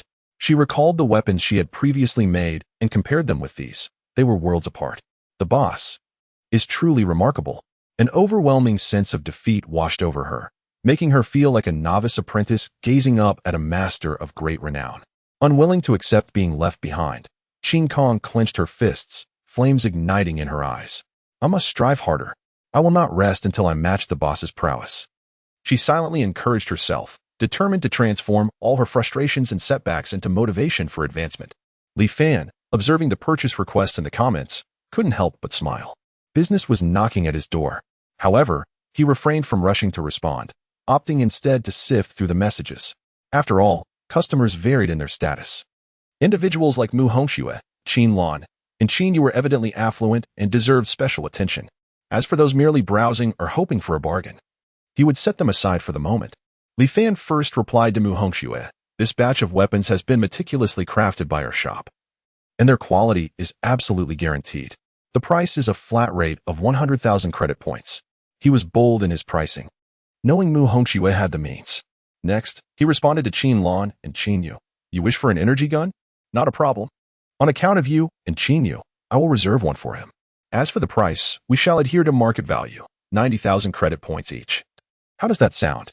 Li Fan sent separate messages to Qin Lan and Qin Yu, while he chose not to engage with the others for the time being. He wanted to gauge the reactions of these three before making any further decisions. Li Fan was convinced that, given the financial resources of these three individuals, such a sum of money was utterly inconsequential to them. As anticipated, it wasn't long before Mu Hongxue responded, saying, no problem. Boss, I will transfer 100,000 credit points immediately. Mu Hongxue agreed without hesitation. Shortly thereafter, Qin Lan and Qin Yu also replied in turn. Thank you, brotherly. Please be sure to reserve a weapon for me. Boss, you are truly generous. From now on, I shall be your loyal customer. Chapter 76. Is this truly stellar? On the planet of Gillis, within the Qin family study, the lighting exuded a soft glow. Qin Tianhao fixated on the luminous screen displaying a message just received from Mu Chanqi. His temples throbbed incessantly, as if a small drum were beating within. A month. 15,000 stellar-grade mech weapons. That old fellow truly treats stellar-grade weapons as if they were mere cabbages, believing he can obtain as many as he desires. The price of stellar-grade weapons was secondary. For a colossal entity like the Qin family, financial matters were not a concern. The crux of the issue lay in the urgency of time and the overwhelming quantity. To assemble such a vast number of qualified weapons, capable of matching the standard mech of the federal fleet within such a short time frame, was nothing short of an insurmountable challenge. Qin Tianhao, feeling increasingly vexed, rubbed his temples, fearing that the scant hair atop his head might soon dwindle further. Knock, knock, knock. The study door was rapped upon. Come in. Qin Tianhao replied curtly. With a swift motion, the door swung open, and Qin Lan burst in like a gust of wind, her youthful face flushed with excitement. Dad, no need to purchase weapons anymore. Qin Tianhao was momentarily taken aback, struggling to comprehend her words. What do you mean? No need to buy? Has that old coot changed his mind? It's not Uncle Mu, it's Li Fan. Bossly, he is selling weapons on the Starnet. Qin Lan spoke rapidly, her words tumbling out like a barrage of firecrackers. Li Fan? Qin Tianhao furrowed his brow, recognizing the name as that of his daughter as savior, the mechanic, perhaps? He sells weapons? What kind of weapons could he possibly sell? With a sense of bewilderment, Qin Tianhao accepted the luminous screen that Qin Lan eagerly handed over, and his eyes fell upon the words Dream Mechanic Shop. He casually scrolled through the product information. Resonance Alloy Warblade. Ballistic Correction Energy Gun. Aren't these all fragments of stellar-grade weapons? He mused. Resonance Alloy? Isn't this material used for crafting fragment-grade mech weapons? Observing the gleeful expression on his daughter's face, it was evident she was fond of it, yet Qin Lan was not yet in a position to utilize such items. Qin Lan blinked her large eyes, gazing at him as if to say, Dad, are you foolish? Dad, look further down. Examine the product details closely. Qin Tianhao's brows knitted tighter, yet he bore with it and continued scrolling. Stellar grade. Mech weapons. His voice suddenly escalated, his eyes nearly popping from their sockets. He leapt from his chair, fixated on the text on the screen, wishing to bore a hole through it with his gaze. Stellar grade. And compatible with the standard mech of the Federal Fleet. This was akin to a timely gift of coal in winter. No, it was even more formidable. It was akin to delivering an ocean to a parched desert. Qin Tianhao's heart raced wildly, and he felt as though he could scarcely breathe. Dad, look, stellar grade, compatible with the Federal Fleet's standard mechs. Qin Lan stamped her foot in urgency, eager to thrust the screen directly into her father's view. Qin Tianhao's heart threatened to leap from his throat. He took a deep breath, striving to quell his excitement, his voice trembling as he inquired, Xiaolan, is this shop reliable? How many stellar-grade weapons could he possibly have? Dad, Boss Li is a wonderful person. Moreover, he saved my life. His skills are undoubtedly beyond reproach. Qin Lan vigorously promoted Li Fan. Excellent, excellent, excellent, Qin Tianhao exclaimed, pacing excitedly in his study. Do you have his contact information? Quickly, please. Qin Lan promptly sent Li Fan's Starnet contact details to Qin Tianhao. Like a treasure discovered, Qin Tianhao immediately dialed Li Fan's number. Beep, beep. The call connected, and Li Fan's youthful visage appeared on the screen. Hello, who is this? Li Fan's voice resonated, infused with a hint of youthful nonchalance. Greetings, Boss Li. I am Qin Tianhao, Qin Lan's father. Qin Tianhao hastily introduced himself, his tone laden with urgency and unmasked respect. Ah, it's Uncle Qin. Greetings. Li Fan's demeanor brightened upon realizing he was speaking to Qin Lan's father. Boss Li, I noticed your shop is selling stellar-grade mech weaponry. May I inquire how many you can produce? Qin Tianhao suppressed his excitement, striving to maintain a calm tone. Stellar-grade weapons, you say? Li Fan pondered, stroking his chin as if deep in thought. In a day, I could manage approximately 40 to 50 units. Though the exact number depends on the models and configurations. 40 to 50. Qin Tianhao nearly gasped in disbelief. This production rate, while not comparable to those large arms factories, was nothing short of miraculous for a maintenance shop. Boss Li, would it be possible for me to place an order for a substantial quantity of this style of stellar-grade weaponry? Qin Tianhao ventured cautiously. A substantial quantity? How large? Li Fan's interest peaked. 15,000 units, including battle blades and energy guns. Qin Tianhao disclosed Mu Tianqi's request. 15,000. Li Fan was taken aback. This truly was a monumental order. However, he quickly regained his composure. After all, he possessed a system. That quantity is indeed considerable. Li Fan elongated his words deliberately, yet it was not unfeasible. Splendid. Boss Li, whatever your requirements, please do not hesitate to ask. Qin Tianhao was ecstatic, feeling as if he might soar with joy. Li Fan mused for a moment. If it's merely production, the timeline would be prolonged. I have an idea. And I wonder if Chairman Qin would be amenable to it. Please, do share. Qin Tianhao was now wholly receptive to Li Fan's words. I could enhance the existing basic stellar-grade weapons, upgrading them directly to stellar-grade resonant alloy weapons, significantly expediting the process, Li Fan proposed. Enhancement? Qin Tianhao paused, and then quickly grasped the brilliance of the idea. Absolutely. As long as quality is guaranteed, I am in full agreement. Qin Tianhao responded without hesitation. Rest assured about the quality, there will be no issues. Li Fan assured confidently. Then, Boss Li, if I provide 15,000 basic weapons, how long would you require to complete the enhancements? Qin Tianhao inquired, posing the question that weighed most heavily on his mind. Li Fan silently calculated. Well, conservatively, I would estimate about a month. A month. Qin Tianhao was so exhilarated that he nearly leapt from his seat. The speed, it surpassed even his wildest expectations. Splendid. Splendid. Splendid. Boss Li, I shall undertake this venture. Without hesitation, Qin Tianhao declared, we shall sign the contract tomorrow. Absolutely, Uncle Qin. See you then. Li Fan replied with a smile. After ending the call, Qin Tianhao excitedly paced around his study several times before suddenly slamming his hand on the table. Summon someone. Master. What is your command? Secretary Xiao Wang entered the room. Xiao Wang, immediately. At once. Contact the logistics department of the Federal Fleet and have them inventory and package all the basic weaponry suitable for the stellar-class mechs in the fleet's armory. Qin Tianhao's voice was filled with fervor and urgency. Master, it is quite late now. Xiao Wang glanced at the clock, looking somewhat troubled. Late? What do you mean late? This is a matter of life and death. What does the time matter? Qin Tianhao bellowed. Immediately. At once. Attend to it. If you fail, you shall pack your belongings and leave. Why yes, master, I will do so at once. Xiao Wang stammered, fear coursing through him as he hurriedly exited. Watching Xiao Wang's flustered retreat, Qin Tianhao let out a long sigh, feeling as though a colossal weight had finally been lifted from his chest. Li Fan, truly my lucky star. Qin Tianhao murmured to himself, his eyes brimming with gratitude. Chapter 77, Fire at Will. As the communication screen dimmed, Qin Tianhao slowly exhaled a breath. His tightly furrowed brows resembled two unyielding chains, binding his heart with an insufferable weight. The burdens of a family leader rendered him incapable of experiencing the ease of ordinary life. Father, what troubles you this time? The voice of his daughter, Qin Lan, wafted through the air like a gentle breeze, dissipating the tension within the study. Qin Tianhao abruptly came to his senses and turned towards the doorway. His daughter stood there, radiating warmth like a sunbeam on a winter day. A doting smile instantly blossomed on his face. Lan Lan, you've come. What brings you here? Father, you must not renege on your promise.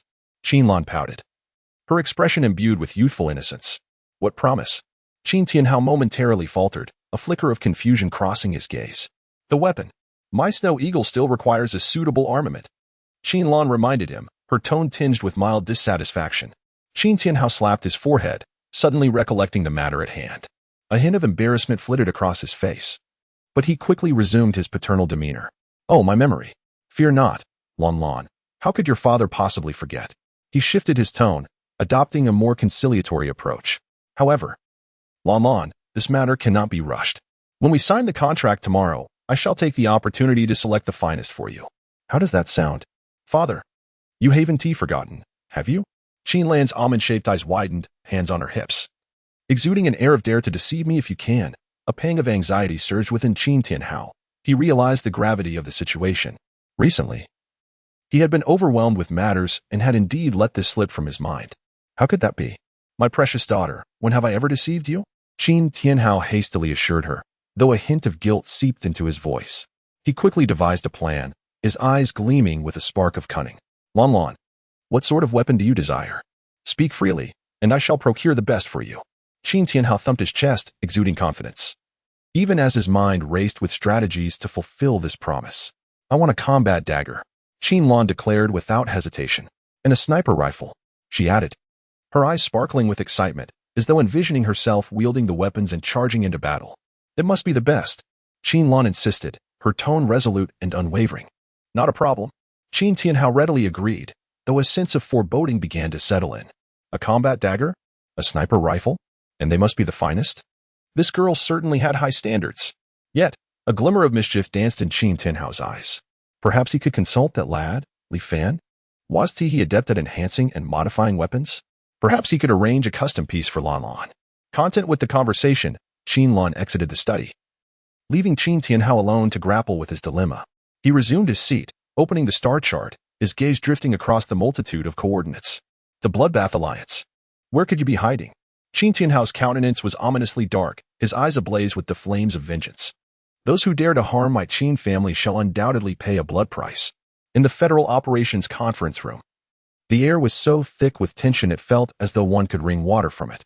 On the luminous screen, countless red dots flickered, each representing a vicious Xinqiang beast. This was a beast tide. The situation was dire. An elderly man with graying hair slowly spoke, his voice hoarse and weary. He was the Federation's chief strategist, Elder Su. According to intelligence relayed by the reconnaissance fleet, the scale of this Xinqiang beast tide was unprecedented, with at least hundreds of thousands involved. Moreover, Elder Su paused, his tone growing increasingly grave. Among them were a significant number of high-tier Xinqiang beasts. And there might even be king-level entities present. Silence enveloped the conference room, as everyone was rendered speechless by this sudden and dire news. What instructions have come from headquarters? Someone asked, their voice trembling with a hint of despair. Elder Su slowly shook his head, his eyes filled with resignation. The Border Star region was in peril. The Obsidian Fleet's main forces were entangled in the Gamma Galaxy and could not be extricated. The Titan Fleet was engaged in a purge mission in the Oort Nebula, offering no immediate relief. As for the Guardians Fleet, Elder Su let out a bitter laugh, tinged with self-mockery. They were currently confronting the mechanical deity sect in the Andromeda Galaxy and could not be relied upon. What are we to do? Must we simply await our demise? Despair spread rapidly throughout the conference room. Etched on every face was a mixture of fear and unease. Enough. A furious roar shattered the suffocating silence. A scarred man abruptly slammed his hand on the table and stood up. He was Zhao Gang, the captain of the Thunder Fleet. Where are the star rail cannons? Zhao Gang's eyes widened in fury, his voice booming like thunder. Just fire the damn thing. I refuse to believe these beasts can turn the tide. His words were laced with fury and bloodlust, reminiscent of an enraged lion. No. A middle-aged woman immediately voiced her opposition, her tone resolute. She was Lin Wan, the captain of the Phoenix Fleet. The star rail cannon possesses immense power, but its coverage is vast. Once fired, it could inadvertently harm civilians. Moreover, Lin Wan inhaled deeply, striving to quell her rising anxiety. The Xinqiang beasts are highly sensitive to energy fluctuations. They would undoubtedly detect the charging process of the cannon. In that case, they would scatter in all directions, and the consequences would be unimaginable. Then what do you propose we do? Zhao Gang replied, his eyes blazing with impatience. Should we simply stand by and watch these beasts invade our cities and slaughter our compatriots? Lin Wan fell silent. She understood that Zhao Gang's words held truth. However, she truly had no better solution. She bit her lip, her gaze filled with turmoil and anguish. Enough. A low but authoritative voice, stern and imposing, interrupted the dispute between the two. Mu Tianqi, the Chancellor of the Federation and the Supreme Commander of this operation, slowly rose to his feet. His gaze swept across the assembly, sharp as a blade. This was not the moment for quarrels. Relay my orders. Mu Tianqi's voice resonated, deep and powerful. Each word articulated with utmost clarity. Dispatch the unmanned fleet, equipped with high-energy decoys, to lure the onslaught of the chitinous beasts towards the Wasteland Zone 7. Simultaneously, he paused, his tone growing ever more grave. All mecha divisions enter a state of heightened readiness. Prepare for engagement. Yes, the assembly replied in unison, their voices reverberating against the ceiling. Dismissed. Mu Tianqi waved his hand decisively. The attendees gradually exited the conference room, each step heavy with foreboding. Alone, Mu Tianqi stood before the vast floor-to-ceiling window, gazing into the profound and enigmatic night sky. What had truly transpired at headquarters? He murmured to himself, his brow furrowed. He had an unsettling sense that matters were far from straightforward. The onslaught of the chitinous beasts, the Obsidian fleet was being held at bay. The Guardians were locked in a standoff with the mechanized cult. Was it all merely coincidence? With a resigned sigh, Mu Tianqi felt as if he had been ensnared in a colossal web of conspiracy, a vortex that threatened to drag the entire Federation into an irretrievable abyss. He hastened towards the command center when suddenly, his communicator chimed. It was his aide. Chancellor, there is an urgent encrypted communication from the Dark Eagle Special Operations Team. Mu Tianqi's heart quickened, and he swiftly entered his private office. Closing the door, he activated the holographic projection. The image of a scarred face materialized. It was Luo Feng, the leader of the Dark Eagle team. What is the situation? Mu Tianqi inquired directly, urgency lacing his tone. It is not optimistic, Luo Feng replied, his voice low and tinged with gravity. According to our intelligence, this beast surge is not a natural occurrence. What do you mean? Mu Tianqi's expression shifted, his curiosity piqued. Someone is orchestrating this behind the scenes. We found remnants of an energy wave emitter at the perimeter of the chitinous beast activity zone. Mu Tianqi's pupils dilated in sudden realization. Do we have confirmation of the perpetrator? There is currently no direct evidence, but based on the analysis of the energy wave signatures, it is highly likely to be the work of the Blood Reaper Alliance. What are their intentions? Mu Tianqi's voice turned icy, devoid of any emotion. To divert our attention. Chancellor, I believe this is merely the beginning. They may have ulterior motives, Luo Feng said solemnly, concern evident in his tone. Mu Tianqi fell silent for a moment, a cold glint flashing in his eyes. Continue the investigation and report any findings immediately. Understood. As the communication ended, Mu Tianqi stood before the window, his expression dark and foreboding. The Blood Reaper Alliance, a nefarious organization composed of various outlaws, had become increasingly rampant in recent years. What could they possibly be plotting? Chapter 78. Captain Zhang in high spirits. The recent order from Qin Tianhao filled Li Fan with immense joy. 15,000 starry-grade weapons is no trifling matter. He hummed a whimsical tune, pushing open the iron door of the lounge with a resounding thud. The energy wrench twirled deftly at his fingertips, occasionally tapping against the wall and sparking a few mischievous embers. Ah, the lavish fortune has finally graced me. Li Fan raised his eyebrows in triumph, filling the lounge with an air of self-satisfaction. He settled cross-legged in the corner, ready to commence his daily practice. After several days of diligent training, Li Fan had become adept at controlling the ebb and flow of star power, no longer creating a ruckus that threatened to topple the shabby establishment. After all, the soundproofing of this place, well, was practically non-existent. He closed his eyes, allowing his consciousness to delve into the cosmic meditation technique acquired from the system. Mysterious runes flickered within his mind, seemingly resonating with the pulse of the universe. Li Fan's spirit gradually immersed itself in the experience, savoring the slow growth of his mental strength, each increment bringing him joy. The star power flowed like a gentle brook, gathering in the palm of his hand, slowly swirling to form a miniature nebula that radiated a soft glow, illuminating the entire lounge. The star power surged, nourishing Li Fan's sea of consciousness, and he felt his mental prowess steadily advancing, tantalizingly close to reaching the 6th level's intermediate stage, just a final push away. At this pivotal moment, a faint sensation of being observed suddenly enveloped him, like a cold needle piercing through his awareness. Li Fan abruptly opened his eyes, his sharp gaze slicing through the window. No one? Li Fan furrowed his brow, instantly extending his perception like an invisible radar, scanning every corner around him. Still, no discoveries were made. Was it an illusion? Had he been too fatigued lately? Li Fan pondered, Though he resolved to err on the side of caution, he understood well the wisdom of keeping wealth concealed. He pursed his lips, swiftly centering his focus and suppressing the fluctuations of star power to their lowest ebb. The nebula gradually dissipated, and the light within the lounge dimmed accordingly. Outside the dream mechanic shop, in a shadowy corner, Exhaustion rubbed his eyes vigorously, his face a mask of disbelief. What was that just now? He blinked hard, attempting to clarify the radiant phenomenon he had witnessed moments before. He distinctly saw flickering starlight within the shop. Although faint, it was surely not a mere trick of the lighting. But now, the glow had vanished, and tranquility had returned. As if everything that transpired was merely an illusion. Could it be that he was simply too exhausted lately, succumbing to hallucinations? Exhaustion mused, his brow furrowed. As an experienced member of the enforcement team, he knew that even the smallest anomaly could conceal significant secrets. What exactly was hidden within this wretched shop? His heart raced as he sensed he might have stumbled upon an extraordinary secret. If he reported this intelligence to the organization, the bounty would surely afford him a luxurious spree. Li Fan slowly opened his eyes, exhaling deeply. His training was complete. He stood up, stretching his somewhat stiff body, and walked over to the display screen. On the display, the surveillance footage surrounding the repair shop played out. Li Fan squinted, meticulously scrutinizing every corner. Indeed, in a shadowy nook across from the shop, a furtive figure was repeatedly glancing this way. What is this scoundrel doing, lurking about at such an hour? The more Li Fan observed, the more a sense of unease enveloped him. This figure seemed increasingly familiar. Could it be someone from Zhang Sihai's enforcement team? A sudden realization struck Li Fan. He recalled that the last time Zhang Sihai visited the shop, this very individual had trailed behind him. What could he be doing here? Acting so suspiciously? Li Fan was perplexed. Logically, Zhang Sihai should have a fair degree of trust in him by now. There was no reason to send someone to surveil him. Could it be? A thought flickered in his mind. No, I must call Zhang Sihai to clarify. Without delay. Li Fan dialed Zhang Sihai's number. Li, my brother? What brings you to call at this late hour?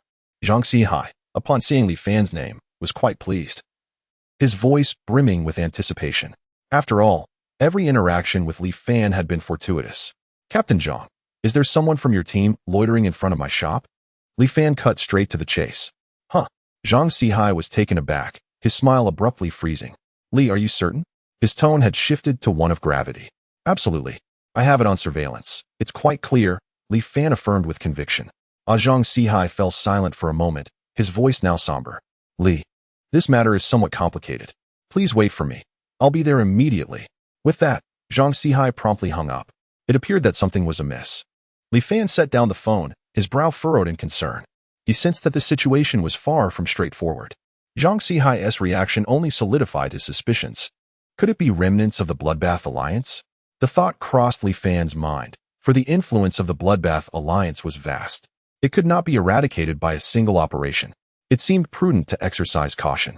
Li Fan took a deep breath, a glint of determination flickering in his eyes. Half an hour later, Exhaustion remained outside the repair shop, silently on guard. He believed himself to be undetected, unaware that every movement he made had been thoroughly exposed. Prior to this, he had meticulously assessed the surveillance situation, deliberately avoiding any cameras that could betray his presence, and had stealthily made his way there. Furthermore, he did not remain stagnant, constantly shifting positions to evade detection. Unfortunately for him, the shop's surveillance cameras were cleverly concealed. These had been installed during a previous system upgrade, and not even a top-tier mech engineer could elude capture here. Exhaustion, it is indeed you. Suddenly, an intangible force gripped his throat like an iron hand. A chilling voice emanated from behind him. Exhaustion's heart raced in terror, instinctively striving to break free and flee. However, no matter how vigorously he struggled, he could not escape the confinement imposed by Zhang Sihai. Zhang Sihai possessed a B-level talent, wind confinement. At that moment, the howling wind transformed into invisible shackles that firmly restrained Exhaustion, even lifting him off the ground. Zhang, Captain Zhang, what are you doing? Exhaustion's face turned pale as he flailed his legs, attempting to maintain a facade of calm. What am I doing? You know full well. Zhang Sihai snorted coldly, swiftly sweeping his arm and forcefully throwing Exhaustion to the ground. Crack. Exhaustion felt as though his bones might shatter, wincing in pain. I don't understand what you're saying. Exhaustion continued to feign innocence, his gaze flickering uneasily. Don't understand? Then I shall make you understand. Zhang Sihai, uninterested in further conversation, hoisted him up as if he were a mere chick and escorted him onto the floating vehicle. Brotherly, I owe you one this time. Otherwise, this rascal might have tricked us. Zhang Sihai expressed his gratitude to Li Fan as he brought Zhou downstairs. Captain Zhang, you're too polite. It was merely a small effort, Li Fan smiled, waving his hand dismissively. By the way, Boss Li. Regarding the draw for the mech repair shop, Zhang Sihai rubbed his hands together, feeling somewhat embarrassed as he spoke, given our relationship. Could you possibly make an exception and let me jump the queue? A draw? You don't need to draw at all, Li Fan replied, somewhat surprised. Upon hearing this, Zhang Sihai became anxious. No, Boss Li, please don't make an exception for me. The rules must not be broken. If a precedent is set, it would lead to chaos in the future. He hurriedly explained, believing Li Fan intended to grant him a favor. Oh, you mean that? It's actually for my nephew Su Yuntao's mech that requires enhancement. Zhang Sihai scratched his head and clarified. He is about to participate in the mech competition at the academy, and I want him to achieve a good ranking to gain some practical experience. Ah, I see. Li Fan nodded. Captain Zhang, you've misunderstood. I meant to say that you are already in line for the next available slot. Li Fan said with a smile. Ah?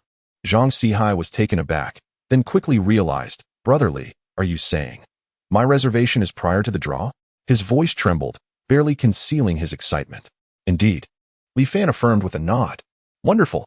Brother Li, you are truly my benefactor. Zhang Sihai was so elated he nearly jumped up. This stroke of fortune was utterly unexpected.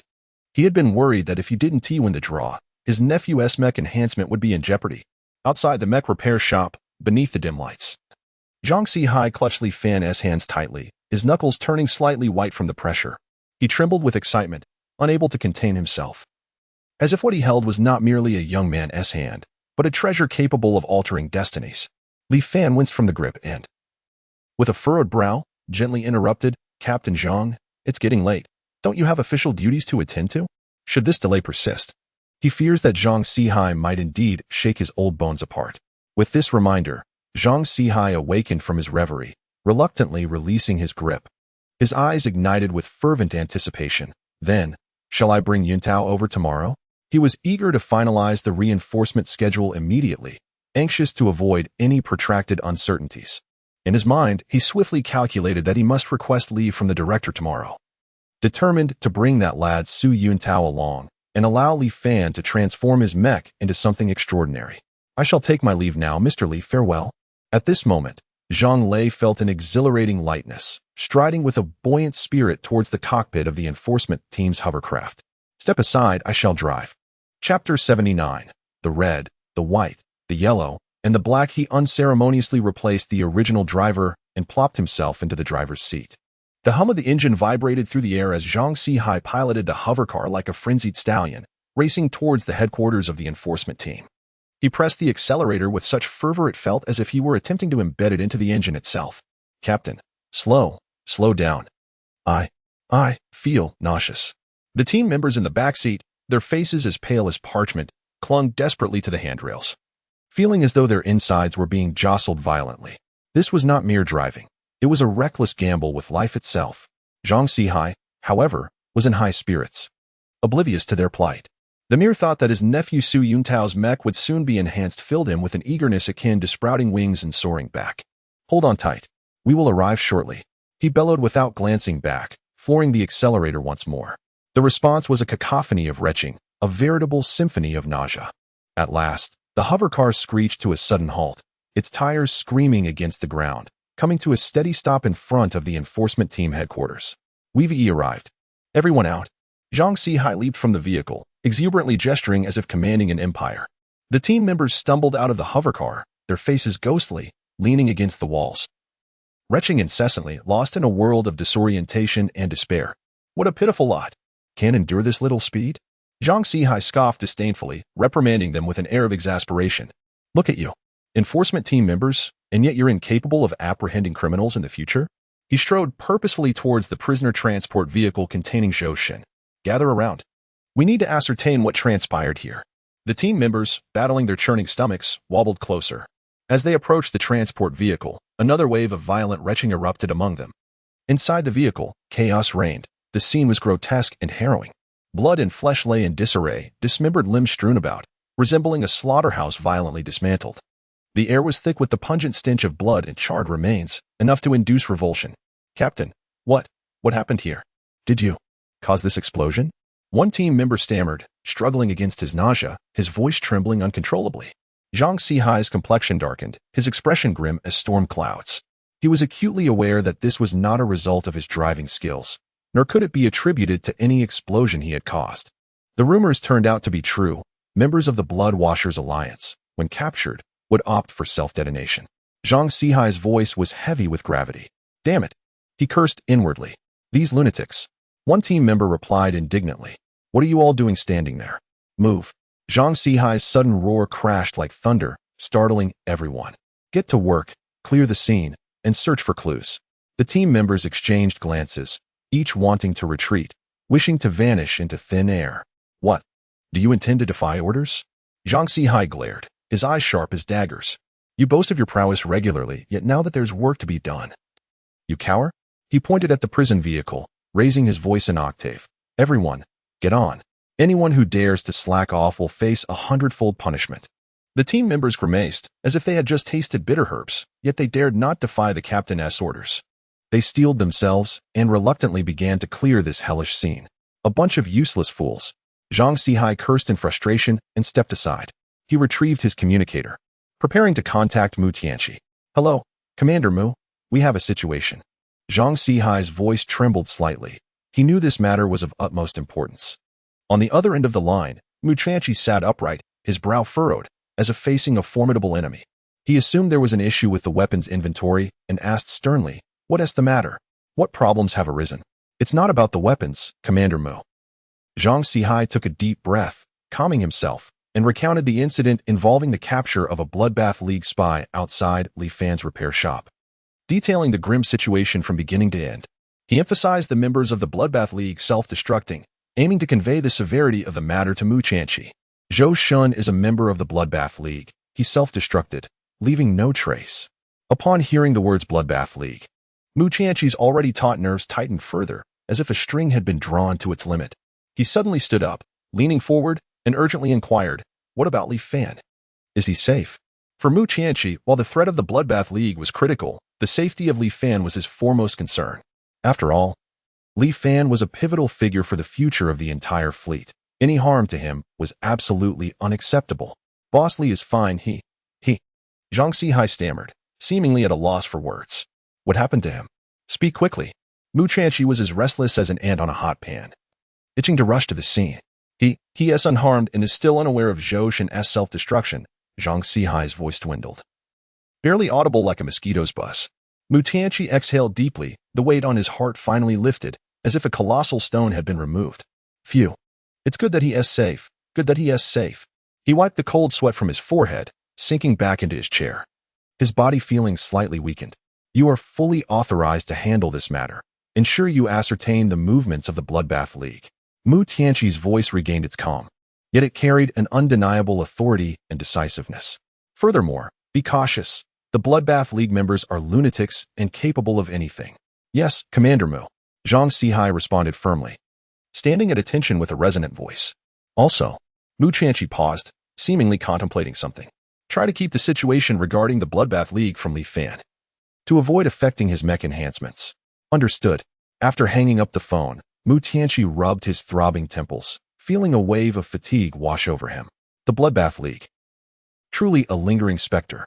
He sighed, a flicker of worry and helplessness crossing his gaze. The Blood Washers Alliance is akin to a malignant tumor, deeply entrenched in this star domain, proving exceedingly difficult to eradicate. Never mind, Zhang Sihai should be able to handle it. Mu Tianqi comforted himself. Commander Mu, I would like to request a day off tomorrow morning. Zhang Sihai's hesitant voice once again emanated from the communicator, tinged with a hint of apprehension and anticipation. A day off. Mu Tianqi's voice abruptly escalated by an octave, laced with indignation and discontent. What time is it now? You dare ask for leave at such a critical moment? Commander Mu, I have something important. Zhang Sihai hurriedly explained, fearing Mu Tianqi would misconstrue his request. I have arranged with Boss Li to take my nephew Su Yuntao tomorrow morning, to enhance his mecha. Mu Tianqi fell silent for a moment, his tone softening slightly, as if recalling something. This matter indeed holds significance, he mused. After all, Su Yuntao is considered a future member of the fleet. Enhancing his mecha would undoubtedly bolster his capabilities. Very well, you may go and request leave from Li Kaifeng. Yes. Zhang Xihai sighed in relief. The weight on his heart finally lifted. He promptly dialed Li Kaifeng's number. Hello, Chief. I would like to request a day off. Zhang Xihai's voice trembled slightly, having just asked Mu Tranchi for leave. A day off? Zhang Xihai. What on earth are you doing? On the other end, Li Kaifeng's voice was unmistakably irate, seemingly preoccupied with some pressing matter. I was just about to contact you. From Qin Tianhao's side, 15,000 sets of Stellar-class mecha weaponry must be escorted to Li Fan's shop tomorrow morning. You are to personally lead the escort team, ensuring Li Fan's safety at all costs. Li Kaifeng's tone was imperious, unequivocal. Zhang Xihai was momentarily taken aback, then quickly grasped the situation. A surge of elation flooding his heart. Chief, do you mean I should lead the team to Li Fan's shop tomorrow? Naturally. What else could it be? Li Kaifeng retorted, seemingly displeased with Zhang Xihai's sluggish reaction. Make sure to handle your nephew's matter as well. Select some capable individuals from the enforcement team, ensuring no errors occur tomorrow. Li Kaifeng's tone softened somewhat, granting Zhang Xihai a taste of goodwill. Yes, Chief. Zhang Xihai was overjoyed, hastily acquiescing, his voice brimming with excitement and exhilaration. Well then, let it be settled. Li Kaifeng hung up the phone, appearing to have numerous matters to attend to. Zhang Xihai clutched the communicator, utterly bewildered, feeling as though he were in a dream. 15,000 sets of Stellar-class weaponry? All to be delivered to Li Fan's shop for enhancement?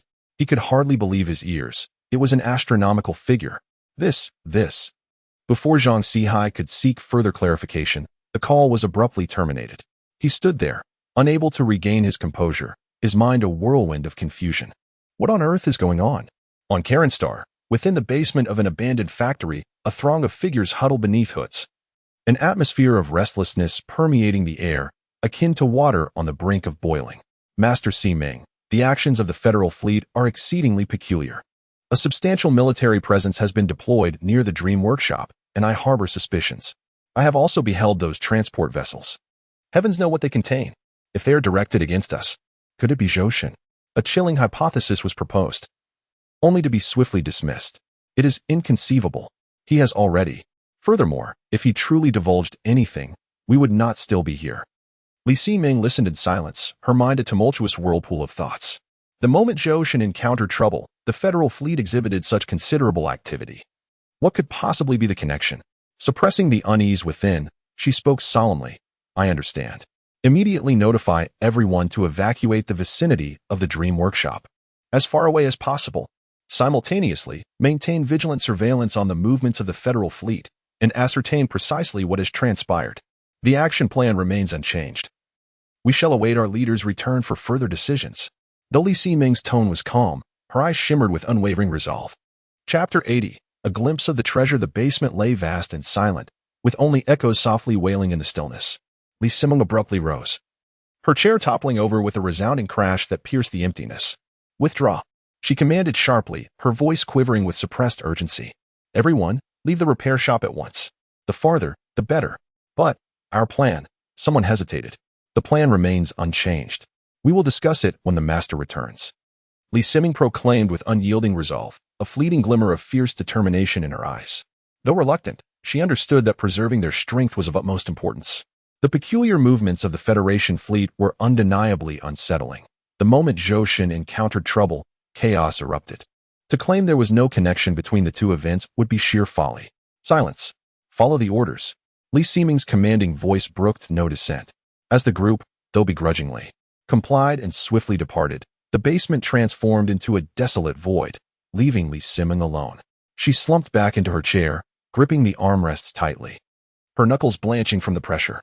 She felt ensnared like an insect caught in a web. The more she struggled, the tighter the bindings became. A sense of helplessness threatening to engulf her. Queen Kira, when will you provide us with guidance?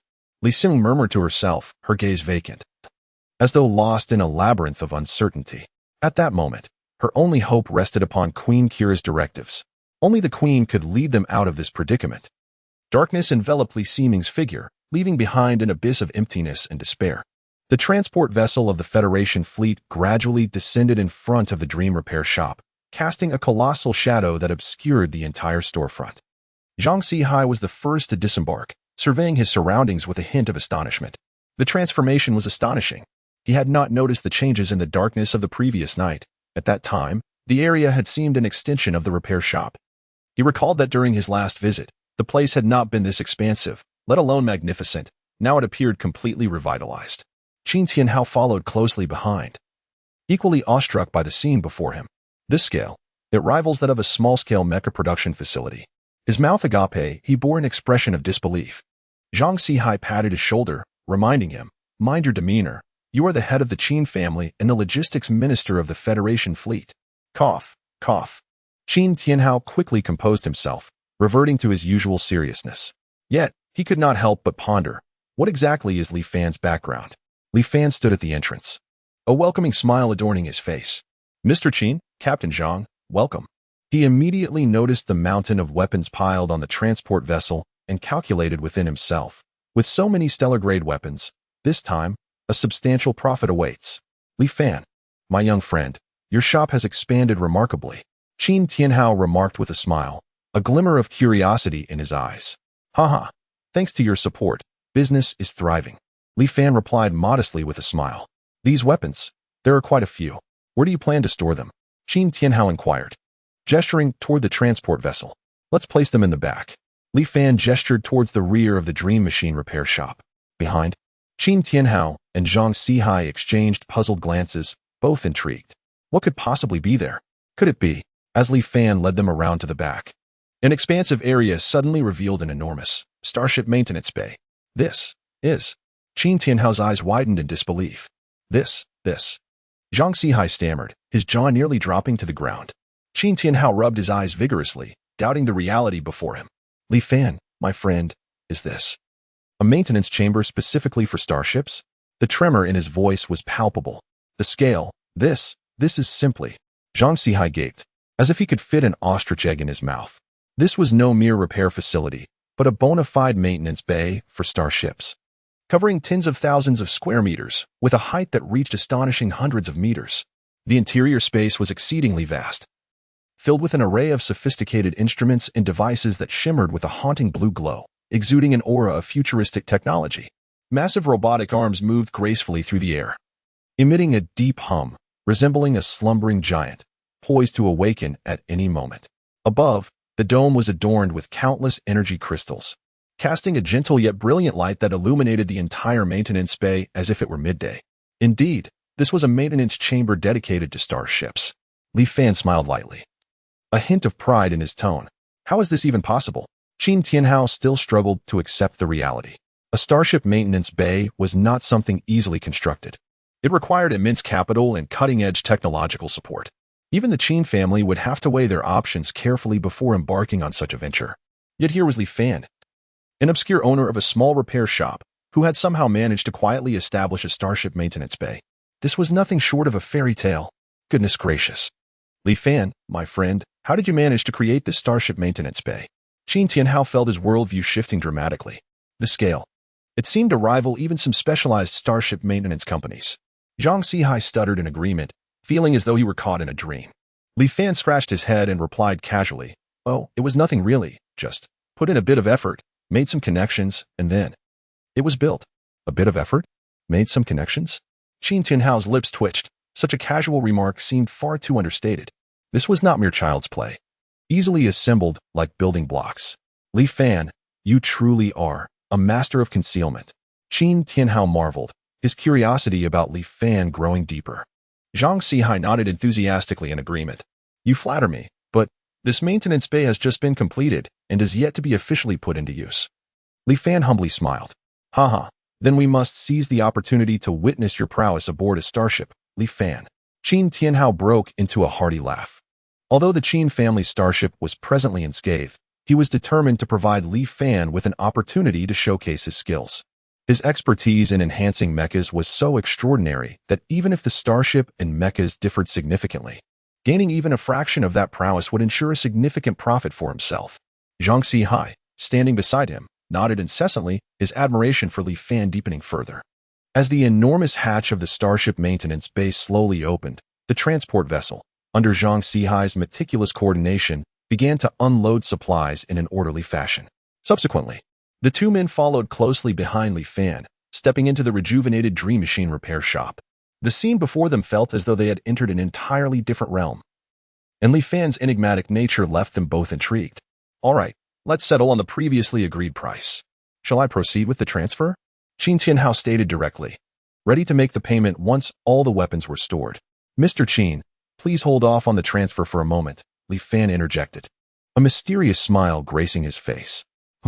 Young friendly Fan, is there something else? Qin Tianhao asked, momentarily taken aback and puzzled. Could the price be negotiable? Mr. Qin, I also have a mecha weapon that I would like you to take a look at, Li Fan said with a cheerful grin. Oh, a weapon? Qin Tianhao raised an eyebrow. I pilot the along and generally do not require weapons. Despite his words, he followed Li Fan to another area, eager to see what surprises Li Fan had in store. Shortly, they arrived at a dedicated exhibition hall. At the center of the hall stood a uniquely designed weapon, entirely pitch black, with wisps of dark flames swirling around its surface, exuding a daunting presence that sent shivers down their spines. This is Qin Tianhao's pupils constricted sharply, his gaze fixated on the weapon. Zhuiyin, Li Fan slowly articulated. You mean, this weapon is called Zhuiyin? Qin Tianhao's voice trembled, clearly astonished. Indeed. Li Fan confirmed with a nod. Qin Tianhao gasped as he scanned the weapon with his mental energy, his eyes wide with disbelief. This Zhuiyin is crafted from dragon flamestone crystals? Exactly, Li Fan reiterated. This is impossible, Qin Tianhao murmured to himself. Suddenly, he came to a realization, letting out a bitter laugh and shaking his head. Young friendly Fan, you've made a grand jest. I am merely a second-tier mecha master. How could I possibly wield a weapon made from dragon flamestone crystals? Such top-tier spiritual materials can only be utilized by spiritual-level mecha masters. With my current capabilities, attempting to force its use would be counterproductive and could even lead to being harmed by the weapon itself. Chapter 81. The lion's demands. Within the confines of the repair shop, the sole beam of light illuminated the distant, suspended black lance. Its surface, dark as ink, faintly revealed a haunting crimson hue, as if molten lava coursed within. Qin Tianhao's gaze was fixated upon it, his eyes betraying an unmistakable blend of astonishment and longing. He was silent for an extended period, repeatedly scanning with his mental energy, acutely sensing the powerful force that felt both familiar and foreign. At last, he exhaled deeply, his voice low and hoarse, tinged with a barely perceptible tremor. Li Fan, my young friend, are you certain this was crafted from dragon flame crystal? It was not that he doubted Li Fan, but rather, the revelation was too transformative for his understanding. Dragon flame crystal. This was a material of legendary status within the realm of spiritual energy. Even as the head of the Qin family, he had only encountered references to it in ancient family texts. Now, a weapon forged from dragon flame crystal stood before him, undeniably real, and originating from this obscure little repair shop. The sensation was akin to a beggar suddenly being informed of his royal lineage. The impact was monumental. Indeed, it is genuine, Li Fan replied confidently, his tone assured. Qin Tianhao could not suppress a sharp intake of breath. He felt as though his heart might leap from his throat. As he looked at the lance, his expression grew complex, a mixture of fervent desire, apprehension, and a hint of disbelief. This was dragon flame crystal, a true treasure. What terrifying might would a weapon forged from such a material possess? Yet, he knew he could not allow this to show. Who was he? The head of the Qin family, a second-tier star-level mecha master. He could not allow a mere weapon to disrupt his composure. Dragon flame crystal. Well, he had certainly never seen it before. Qin Tianhao's heart was a tumult of emotions, akin to 1,000 ants crawling beneath his skin. A restless itch he could not ignore. This sensation was even stronger than the allure of an unparalleled beauty. Nevertheless, he had to maintain his facade. He absolutely could not allow Li Fan to perceive his thoughts. What if this young man were to make exorbitant demands? With a calculated glance, Qin Tianhao composed himself. He cleared his throat, suppressing his inner excitement, and feigned calmness as he said, Li Fan, my young friend, this one is indeed extraordinary. However, he deliberately elongated his words, pausing before continuing, with my current abilities, I fear I may struggle to wield it. A weapon crafted from dragon flame crystal surely requires at least a spiritual energy-level mecha master to handle it, does it not? As a mere second-tier star level, I find myself lacking. As he spoke, he discreetly observed Li Fan's reaction. Li Fan maintained his signature smile, as if everything were firmly in his grasp. Chairman Qin, you are overthinking this. Zhuiyin is undoubtedly forged from dragon flame crystal. that is beyond question. However, Li Fan teased, deliberately creating suspense. This shrine has undergone a special modification. It is no longer what it once was. Qin Tianhao was momentarily taken aback. Special modification? Could this young man truly alter the properties of the dragon flame stone crystal? He harbored doubts, yet anticipation surged within him. After all, Li Fan had a remarkable penchant for miracles. Li Fan, my young friend, what do you mean by that? Qin Tianhao inquired, his brow furrowed. Li Fan smiled gently and elucidated. Ordinary stargazing-level mecha masters indeed cannot withstand the ferocious energy of the dragon flame stone crystal. However, I have employed a unique secret technique to deeply optimize the internal control chip of the turbid shadow, enabling it to perfectly adapt to the manipulation of a stargazing-level mecha master. In other words, although this turbid shadow is crafted from the dragon flame stone crystal, it is, in essence, a stargazing-level mecha weapon. What? Qin Tianhao's eyes widened in disbelief. As if he had heard the most extraordinary news. A stargazing-level mecha weapon? Crafted from the dragon flame stone crystal? This was utterly unprecedented. If this were true, the value of the turbid shadow would be beyond measure. Li Fan, are you absolutely certain? Qin Tianhao's voice trembled slightly, completely captivated by Li Fan's words. Indeed, Li Fan affirmed confidently with a nod. Mr. Qin, you are an expert. You shall discover the true nature of the turbid shadow through your own experience. Taking a deep breath to calm his racing heart, Qin Tianhao slowly approached the turbid shadow, extending his hand to gently caress the sleek, black gun body.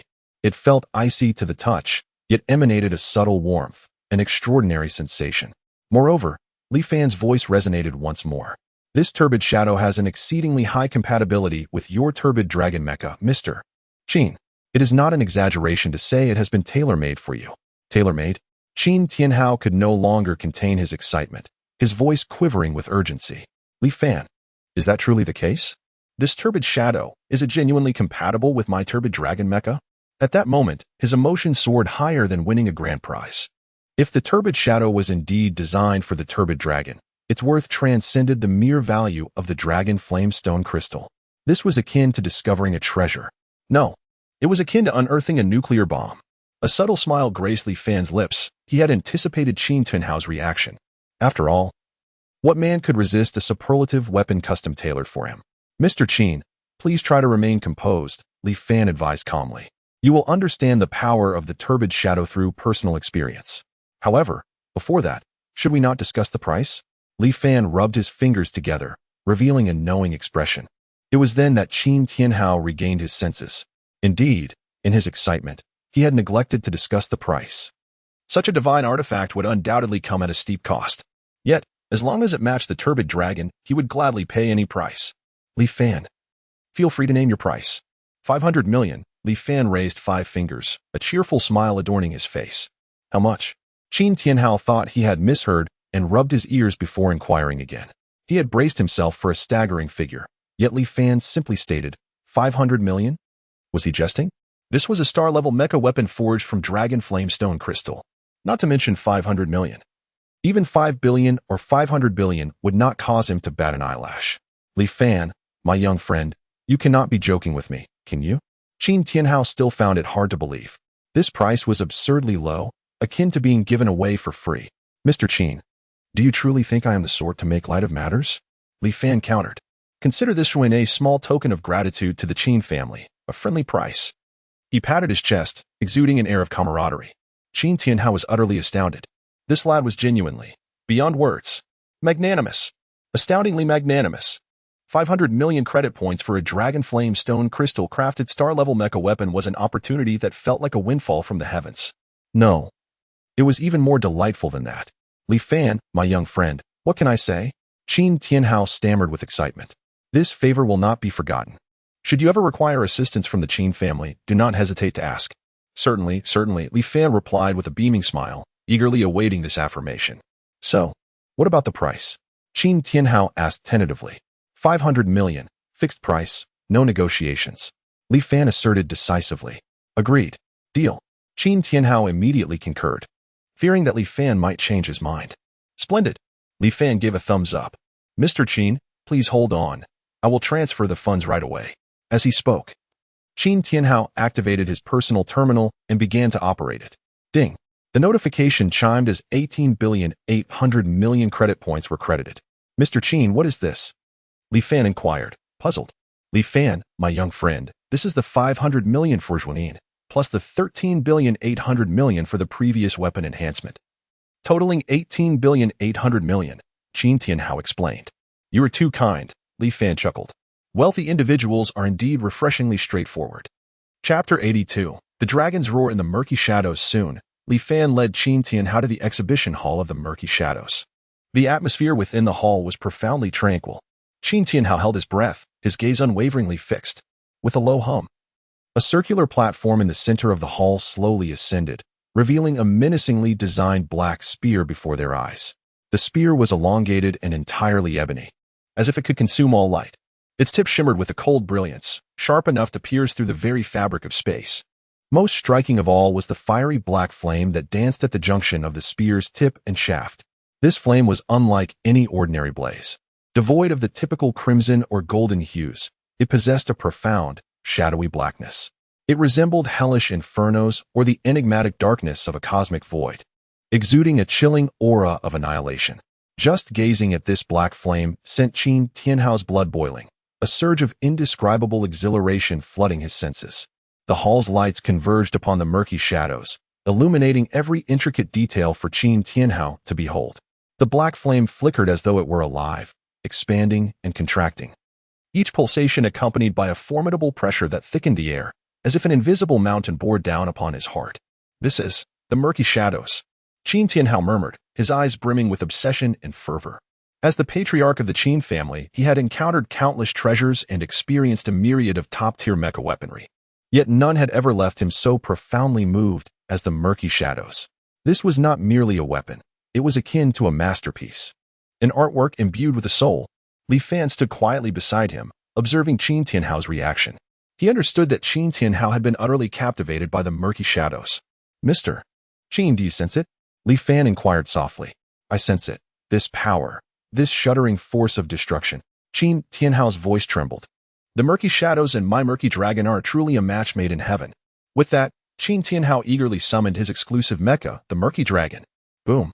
A colossal black mecha materialized out of thin air, towering majestically within the exhibition hall.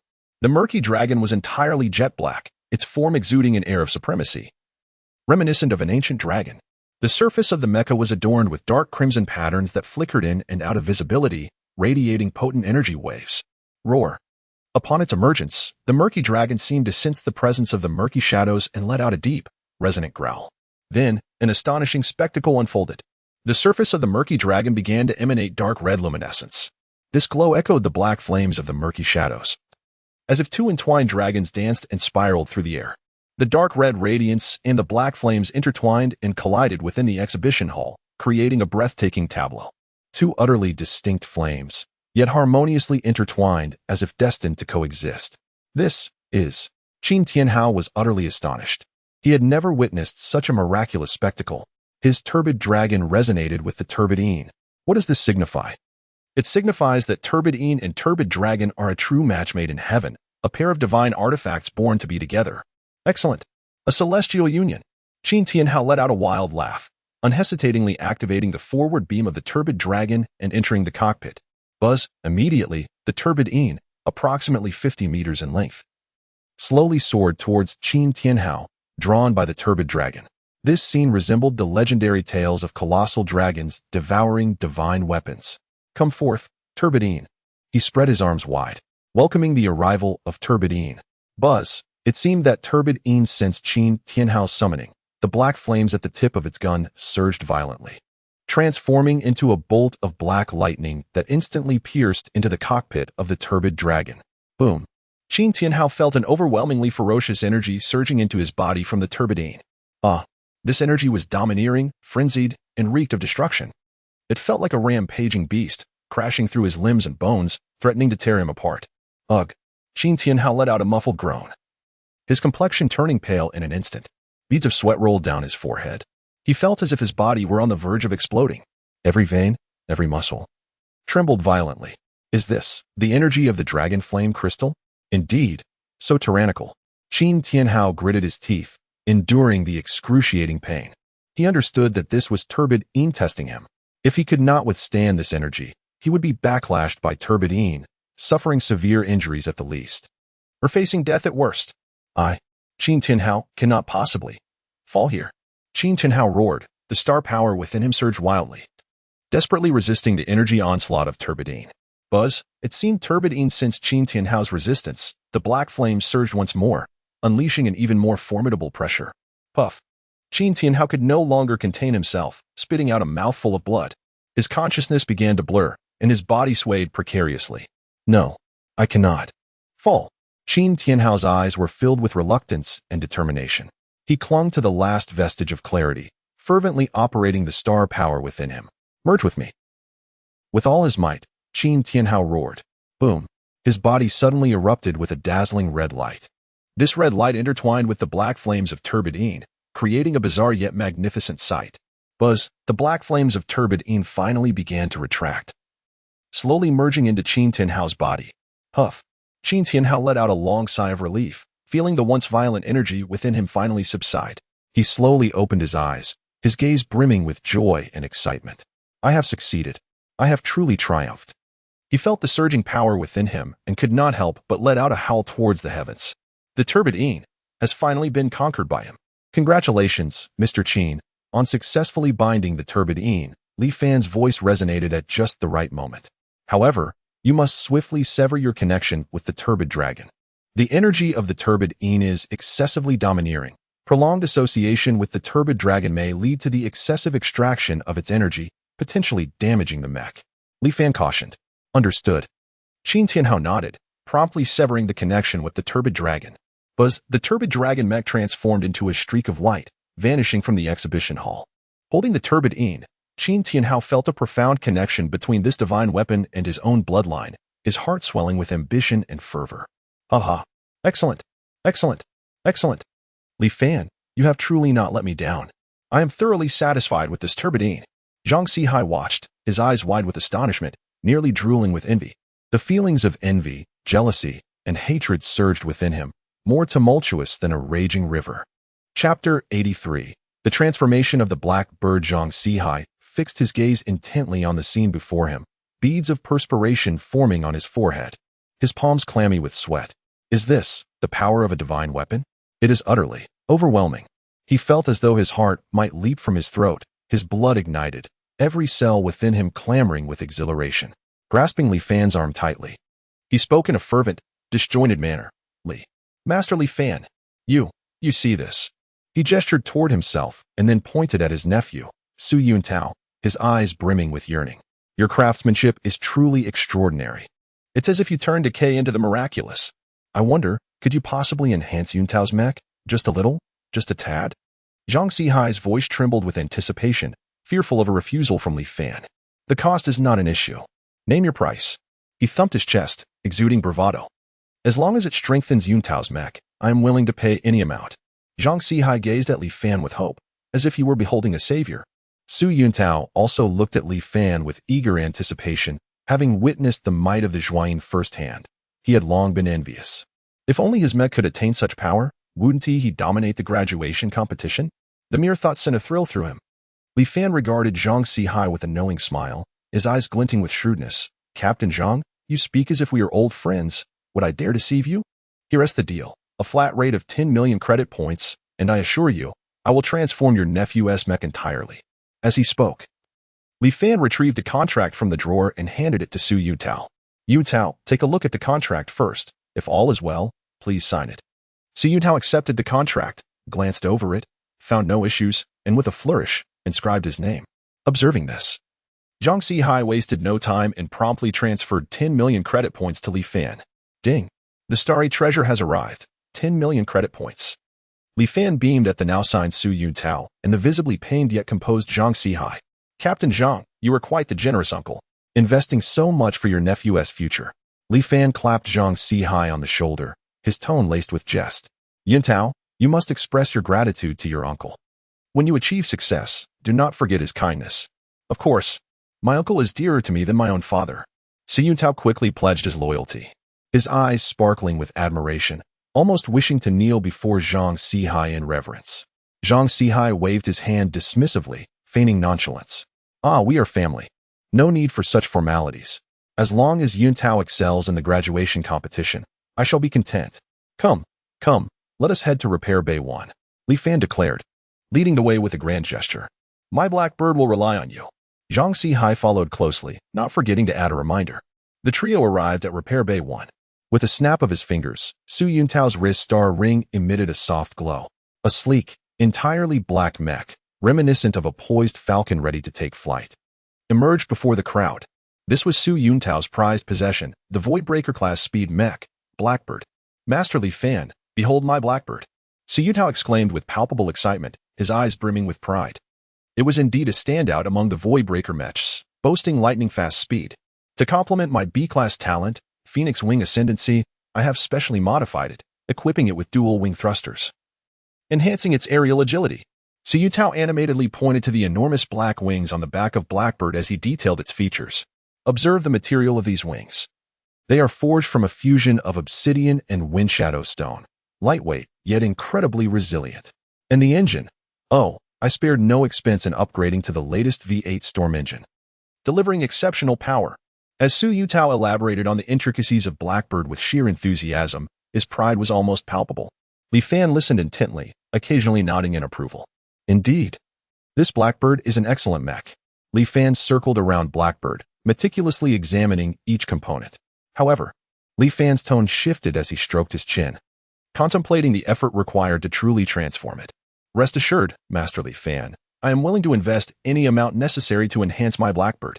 Su Yunao hastily replied, anxious not to deter Li Fan. Money is but a trivial matter. Li Fan waved his hand dismissively, adopting an air of inscrutability. The crux lies in ensuring it lives up to your talent and realizes its utmost potential. You are absolutely right. Su Yutao nodded vigorously, deeply admiring Li Fan. You two wait outside. I shall commence my work. Li Fan instructed Zhang Sihai and Su Yutao. Very well, we shall step out and allow you to focus, Zhang Sihai said, ushering Su Yutao out of the maintenance chamber. Li Fan gazed at Blackbird, a slight smile gracing his lips. Let us see just how much potential you truly possess. He paced slowly around Blackbird, his gaze piercing, as if to scrutinize every facet of the mech. Occasionally, he reached out to touch the mech's exterior, tapping and probing as if conversing with an old friend. Ah, the craftsmanship of this mech is commendable. It is undoubtedly the work of a master mech engineer. Li Fan nodded, affirming Blackbird's foundational quality. After all, a solid foundation is essential for optimal performance. Subsequently, Li Fan's attention turned to the dual wings of Blackbird, specifically the unique ribbon-like design encircling them. This ribbon, Li Fan squinted, gently brushing his fingers across its surface. The concept is rather innovative, yet regrettably, there is considerable room for enhancement in both material and energy conduction. Li Fan incisively identified the crux of the problem. This ribbon, seemingly opulent, was in truth a hindrance. However, this was precisely the focal point of his intended transformation. Approaching the control panel of the repair chamber, Li Fan's fingers danced across the keyboard with remarkable agility. Taking a deep breath, he directly initiated the second-level enhancement program. With a hum, the intricate instruments within the repair chamber sprang to life. A mysterious blue light flickered erratically, enveloping the Blackbird in its glow. A powerful wave of energy radiated outward from the Blackbird's core, slowly expanding into the surroundings. The Blackbird resembled a slumbering behemoth, on the verge of awakening. A metamorphosis of profound significance was about to commence. Outside the repair chamber, Su Yuntao and Zhang Sihai gazed intently at the screen, their breaths collectively held in suspense. Their eyes were fixated on the Blackbird within the chamber.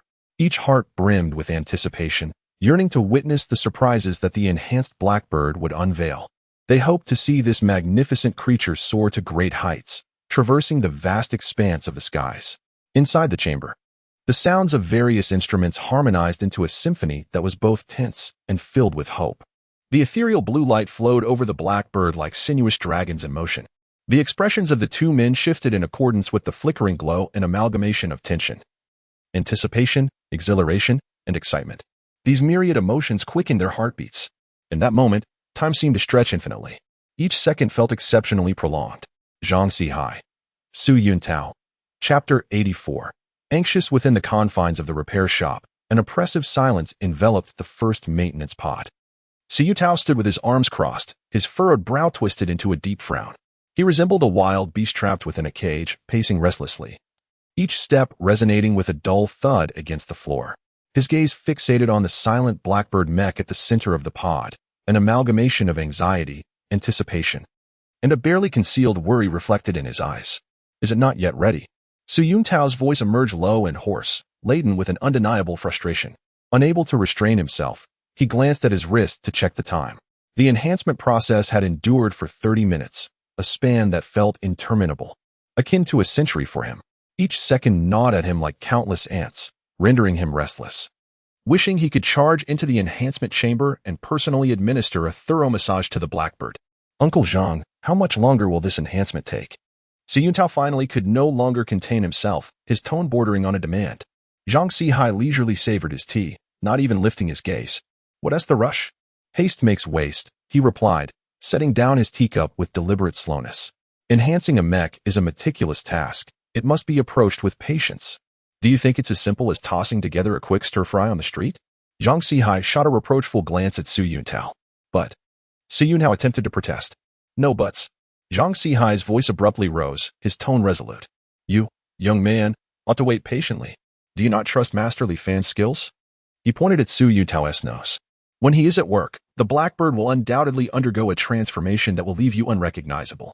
Zhang Sihai possessed unwavering faith in Li Fan's expertise, a trust surpassing even that which he held for himself. Su Yuntao pursed his lips, though his heart burned with impatience. He could only suppress his emotions and continue to wait. He inhaled deeply, striving to attain a semblance of calm. Blackbird, you must strive to excel and become stronger. He silently prayed. Suddenly, Zhang Sihai shifted the subject. Old Qin, how about we take a stroll over to the starship's maintenance pod? What for? Qin Tianhao, who had been resting with his eyes closed, opened them slightly, puzzled. To check on the status of the weapon unloading, Zhang Sihai explained. Also, it would serve to distract you, Tao. Waiting idly here serves no purpose and only hinders Master Li Fan's work. He gestured towards Su Yutao, who was fidgeting like an anxious ant on a hot pan. Qin Tianhao pondered briefly and deemed it reasonable. All right, then let us go take a look. He rose slowly. Yuntao, come on, let us head to the starship maintenance pod, Zhang Sihai beckoned. Oh, okay. Although Su Yuntao's thoughts lingered on the blackbird, he recognized the futility of his anxiety and followed along. The trio departed the repair shop, making their way towards the bustling starship maintenance pod, where a scene of vibrant activity unfolded. The colossal mechanical arms tirelessly traversed back and forth, deftly unloading star-grade weaponry from the transport vessel with precision. The industrious silhouettes of the workers, illuminated by bright lights, appeared remarkably focused. This starship maintenance bay is truly magnificent. Su Yutao exclaimed in genuine admiration as he beheld the spectacle before him. His attention was undoubtedly captivated by the grandeur of the scene. Naturally, Zhang Sihai chuckled with pride. This is the masterpiece of Master Li Fan. How many such starship maintenance bays exist throughout the entire Federation? Zhang Sihai's tone brimmed with pride. Indeed impressive. Su Yuntao nodded in agreement. Qin Tianhao observed the bustling and orderly environment, secretly contemplating. This Li Fan is indeed a treasure. It seems I must cultivate a closer relationship with him in the future. A glimmer of shrewdness flickered in Qin Tianhao's eyes, vanishing almost instantly. Upon entering the starship maintenance bay, Su Yuntao's eyes sparkled with excitement. He pointed at a massive cylindrical apparatus adorned with an array of pipes and curiously inquired, "Wow, what is this behemoth for?" Zhang Sihai smiled slightly, explaining, "This is the energy core stabilizer of the starship, designed to ensure the steady output of energy. Observe those pipes. They do not carry water, but rather highly concentrated energy fluid. Should a leak occur, the resulting power would be astonishing, far surpassing that of a small nuclear bomb." Su Yuntao was momentarily taken aback, unable to suppress his astonishment. "And what about that one? The thing that resembles a giant spider?" He pointed to another device, which boasted 8 massive mechanical arms, gracefully maneuvering through the air as if animated by life itself. "That is a multifunctional robotic arm, capable of performing welding, cutting, transporting, and various other operations," Zhang Sihai patiently elucidated. Maintaining a starship is not as straightforward as working with ordinary mechas. Many components weigh hundreds of tons and necessitate the use of these mechanical arms to accomplish the task. "Oh, I see," Su Yuntao exclaimed, enlightenment dawning upon him as if he had unlocked the doors to a new world. He glanced around, filled with curiosity about everything. Uncle Zhang, is starship maintenance particularly complex? What steps does it involve? Su Yutao inquired eagerly, his thirst for knowledge palpable. Zhang Sihai chuckled and began to explain the process of starship maintenance. First, a comprehensive inspection is conducted to identify the points of failure. It's akin to performing a medical examination on a patient. We must ascertain the cause of the ailment to prescribe the appropriate remedy. Next, based on the nature of the faults, a maintenance plan is formulated, determining which components require replacement or repair. Following that, a series of intricate operations, disassembly, repair, reassembly, and debugging are undertaken. Finally, extensive testing is performed to ensure the starship regains its normal functionality. Zhang Sihai gestured as he spoke, striving to ensure Su Yutao understood. Well, that sounds incredibly impressive. Su Yutao listened intently, developing a profound interest in starship maintenance. Uncle Zhang, can you repair starships? Su Yutao gazed at Zhang Sihai with admiration. Zhang Sihai smiled with satisfaction. Of course, your Uncle Zhang is a professional. However, the maintenance of starships cannot be accomplished by a single individual. It requires the collaboration of a team. He patted Su Yutao on the shoulder and added earnestly, teamwork is of utmost importance. Su Yutao nodded thoughtfully. Uncle Zhang, about the enhancement of the Blackbird. Su Yutao suddenly recalled his mecha and could not resist inquiring. Why are you bringing that up again? Zhang Sihai feigned anger and shot a glare at Su Yutao. What is the rush? With Master Li Fan at work, can there be any doubt? Just wait for the Blackbird to undergo a remarkable transformation. Zhang Sihai playfully tapped Su Yutao on the head, somewhat annoyed. Hee. Su Yutao scratched his head and grinned foolishly. He understood that Zhang Sihai was right, yet he could not shake off his anxiety. The Blackbird was indeed his cherished possession. Su Yutao, you better be quiet. Zhang Sihai finally lost his patience and gave Su Yutao a playful knock on the head. If you keep chattering, I'll consider deducting your pocket money. Ouch. Uncle Zhang. Must I be punished for my wrongs? Su Yutao covered his head, looking aggrieved. Humph. It's good that you realize your mistakes. Zhang Sihai glared at Su Yutao, finally calming down. You too, keep a close watch. Zhang Sihai pointed sternly at Su Yutao and the nearby transport vessel. Yes. Both Su Yutao and Zhang Sihai replied in unison. The two stood at the entrance of the starship maintenance bay, their eyes fixed on the transport vessel as it unloaded its cargo. The colossal mechanical arms moved slowly, unloading boxes filled with star-class weaponry from the transport vessel. The staff handled the boxes with utmost care, transporting them to the warehouse in an orderly fashion. Sunlight glistened on the metallic exterior of the starship maintenance bay, reflecting a brilliant sheen. The sounds of the mechanical arms echoed throughout the spacious maintenance bay. Observing the bustling scene before him, Su Yutao felt a surge of emotion. Uncle Zhang, these weapons are all star-class. They're truly impressive. Su Yutao could not help but exclaim. Indeed, these are the latest equipment of the Federation fleet. Zhang Sihai said proudly. Master Li Fan is truly remarkable to have acquired so many star-class weapons. Admiration filled Su Yutao's eyes. Absolutely. Zhang Sihai smiled with pride. As time passed, the boxes on the transport vessel dwindled. Finally, the last box was moved into the warehouse. Report to the captain. 8,000 star-class battle blades and 7,000 energy guns have all been stored. A staff member reported to Zhang Sihai. Good. Thank you all for your hard work. Zhang Sihai nodded in appreciation to the staff. Phew, finally done. Su Yutao exhaled deeply, feeling as though he had accomplished a formidable task. Let us go back and check on the Blackbird. Zhang Sihai patted Su Yutao on the shoulder. The two turned and walked toward maintenance bay number 1. Their steps light and cheerful. They are eagerly anticipating the brand new form of the enhanced Blackbird. Chapter 85, The Blackbird's Rebirth. Su Yutao paced anxiously in place, his gaze fixed intently on the tightly shut door of the number 1 maintenance cabin, wishing fervently to pierce through it with his eyes. Uncle Zhang, please don't keep us in suspense. His voice trembled slightly, betraying his inner urgency. Zhang Sihai stroked his beard, a smile playing on his lips as he shook his head. You young man, haste makes waste. Click. A faint mechanical sound shattered the silence, resonating like a bell of hope within Su Yutao's heart. The door of the number 1 maintenance cabin slowly slid open. Both Zhang Sihai and Su Yutao stood at the threshold, instinctively holding their breath. A gentle white light poured forth from within the cabin, illuminating their faces and their eager anticipation. It's done. A weight lifted from Zhang Sihai's heart. Unable to contain his excitement any longer, Su Yutao dashed inside. as if fearing that the Blackbird would take flight if he hesitated even for a moment. Uncle Jean, come quick. Su Yuntao's voice echoed from within, brimming with uncontainable excitement and a hint of incredulous fear. Zhang Sihai was taken aback and hurried inside, eager to discover what had caused this young man to lose his composure. The sight before him left Zhang Sihai equally astounded. The once entirely black Blackbird had undergone a remarkable transformation. The Mech's overall lines were now more fluid, exuding an aura of latent power. Most striking were the wings that had sprouted from its back. The former black feathered wings had been replaced by an enormous pair composed of countless slender black ribbons. Each ribbon shimmered with a cold metallic luster and seemed almost alive, gently swaying in the air. Su Yuntao's mouth fell agape, rendered speechless for an extended moment. He felt as though he were still dreaming. How could such a fantastical sight be real? The transformation of the Blackbird was nothing short of monumental. It was as if it were an entirely new mech. Qin Tianhao had also arrived at the door of the maintenance cabin, his piercing gaze fixated on the Blackbird's wings, as though attempting to see through them. He instantly recognized that these ribbons were anything but ordinary.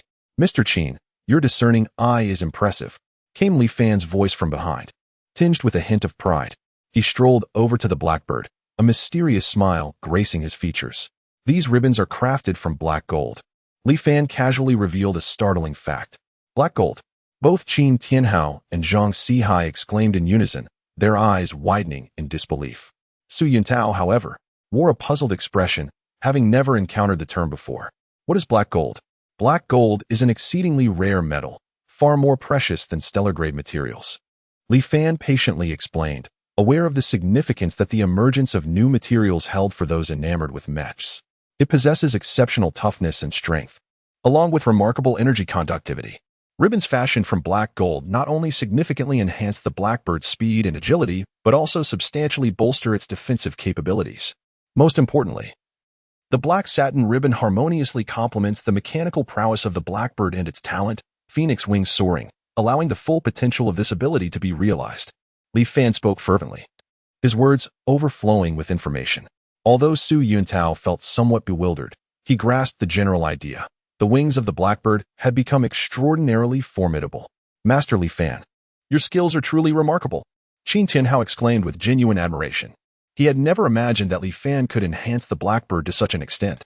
It was akin to turning stone into gold and transforming decay into the extraordinary. You flatter me, Mr. Qin, Li Fan replied humbly with a smile, remaining grounded despite the praise. Su Yuntao, what are you still standing there for? Hurry and test the Blackbird.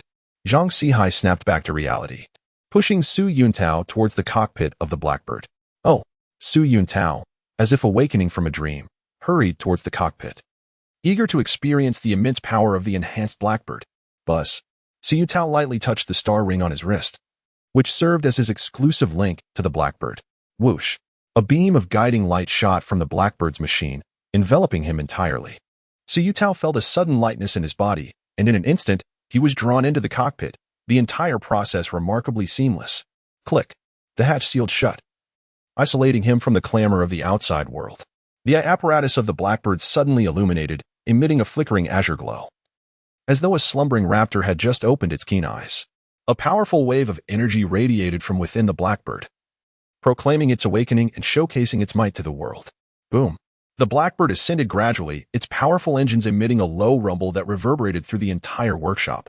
However, this sudden ascent triggered the automatic defense system of the Federal Fleet transport vessel docked outside the workshop. Wail, wail, wail. The shrill alarm instantly filled the area, causing hearts to race. The cannons aboard the transport vessel swiftly pivoted, their dark muzzles firmly aimed at the Blackbird, as if poised to unleash devastating flames at any moment. What is happening? Zhang Sihai's expression shifted dramatically. He certainly did not wish to witness the Blackbird being shot down moments after its debut.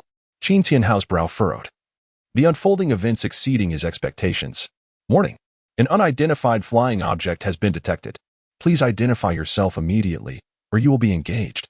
The AI of the transport vessel issued a cold warning, devoid of any emotion. It's me, Su Yuntao. Su Yuntao quickly shouted through the Blackbird's communication system, fearing that a moment's delay might result in being mistaken for an enemy. Identifying. Identification complete. Confirmed as Blackbird Mech. Pilot Su Yuntao.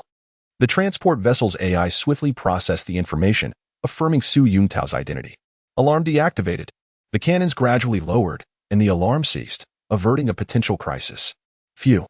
Zhang Sihai let out a long breath, feeling as though his heart might leap from his chest. That could truly terrified me. Qin Tianhao relaxed his tightly clenched fist, his palm slick with perspiration. The energy fluctuations from this Blackbird enhancement were astonishingly potent, capable of triggering the fleet's automatic defense systems. Zhang Sihai could not help but exclaim, for this was truly an unprecedented occurrence. Indeed, it appeared that Master Li Fan's enhancement techniques were nothing short of extraordinary, surpassing the limits of our understanding. Qin Tianhao nodded in agreement, his anticipation for the Blackbird's subsequent performance intensifying. Both men were eager to witness what further surprises it might unveil. Uncle Zhang, I am heading to the training ground for a test. Su Yuntao's voice crackled through the Blackbird's communicator, infused with excitement and eagerness. Very well, go forth. Unleash your full potential. Allow this old man to behold something extraordinary. Zhang Sihai encouraged, equally curious to witness the limits of the Blackbird. With a whoosh, the Blackbird transformed into a shadow, vanishing from sight and soaring towards the training ground behind the Dream Machine repair shop at an astonishing speed. The training ground, sprawling over several thousand square meters, was equipped with various simulated obstacles, targets, and energy barriers, meticulously designed for testing mecha performance. The Blackbird hovered at the center of the training area, awaiting Su Yuntao's command. Uncle Zhang, I am commencing. Su Yuntao inhaled deeply, his eyes alight with excitement and anticipation. All right, let us begin with the Black Feather Storm.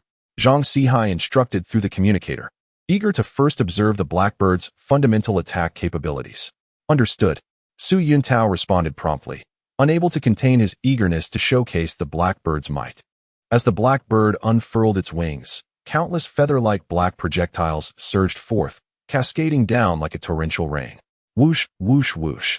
These black feathers flew with remarkable speed, slicing through the air and producing a piercing shriek that sent shivers down one's spine. Bang, bang, bang. The black feathers relentlessly struck the energy barrier within the training ground, breaching it with astonishing force. The energy barrier offered no resistance, as if it were merely intangible air, completely failing to impede the onslaught of the black feathers. Zhang Sihai and Qin Tianhao stood in stunned silence, their jaws nearly grazing the ground. How could this be possible? After penetrating the energy barrier, the black feathers did not cease their trajectory, but continued towards the designated target, as though endowed with sight. Even more astonishing was their tracking capability. Regardless of how the target moved, they accurately locked onto it, relentless in their pursuit. Boom, boom, boom. The black feathers struck the target in succession, unleashing deafening explosions that sent flames soaring into the sky. Though the power of a single black feather was not overwhelmingly strong, their sheer numbers and overwhelming presence, combined with their deceptive nature, rendered them nearly impossible to defend against. Excellent, excellent, excellent, Zhang Sihai exclaimed in exhilaration, his face flushed with excitement. The Black Feather Storm was indeed formidable. It was nothing short of a transformation. Qin Tianhao echoed his sentiments, marveling at such a powerful method of attack he had never witnessed before. Next, let us attempt the second transformation. Zhang Sihai continued to issue commands, his anticipation palpable as he yearned to witness the full prowess of the Blackbird. Understood. Su Yuntao's voice resonated with confidence. Having completely immersed himself in the might of the Blackbird, crackling sounds echoed as the Blackbird began to reshape, emitting metallic friction noises that stirred the blood. The original mech form rapidly contracted, ultimately transforming into a sleek, technologically advanced matte black aircraft, exuding an aura of futurism. With a resounding roar, the aircraft's engine erupted, deafening as if a colossal beast were bellowing. In an instant, the aircraft accelerated, its speed soaring to Mach 10. Fast. Too fast. Zhang Sihai and Qin Tianhao were once again astounded, their eyes struggling to keep up. They could merely glimpse a dark silhouette streaking across the sky. The aircraft, now the manifestation of the Blackbird, deftly maneuvered through the air, executing an array of intricate maneuvers that dazzled the onlookers. At times it dove, resembling an eagle on the hunt. At other moments it rolled, akin to a dragon emerging from the sea. It would abruptly halt, vanishing like a wraith, and then surge forward, slicing through the heavens like a bolt of lightning. Coupled with Yuntao's wind-winged sky-soaring talent, this Blackbird was nothing short of a specter on the battlefield. Appearing without a trace, departing without a sound, it dispatched foes unseen. Zhang Sihai could not help but marvel, envisioning the Blackbird galloping triumphantly across the battlefield. Qin Tianhao echoed his sentiments, having never witnessed such extraordinary mech transformation technology in his lifetime. The black bird gracefully descended, reverting to its humanoid mech form. Su Yuntao leaped from the cockpit, striding swiftly to Li Fan, grasping his hands and shaking them vigorously. Li Fan remarked, "This scene feels oddly familiar." Chapter 86. The Beauty Trap? Despite the tumultuous process of enhancement, the final results filled Su Yuntao with unbridled joy. "Boss Li, I truly owe you for this." Li Fan's mastery in enhancement had utterly captivated Su Yuntao. Observing Su Yuntao's firm grip on Li Fan's hand, Zhang Sihai decisively intervened, pulling him away by the nape of his neck. Meanwhile, Qin Tianhao waved to Li Fan, saying, "Li Fan, I'll rely on you. I'll come to collect those pieces of equipment in a month."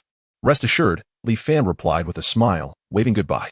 Earlier that morning, he had effortlessly accrued a staggering 188 billion credit points, a sum that far surpassed his previous earnings.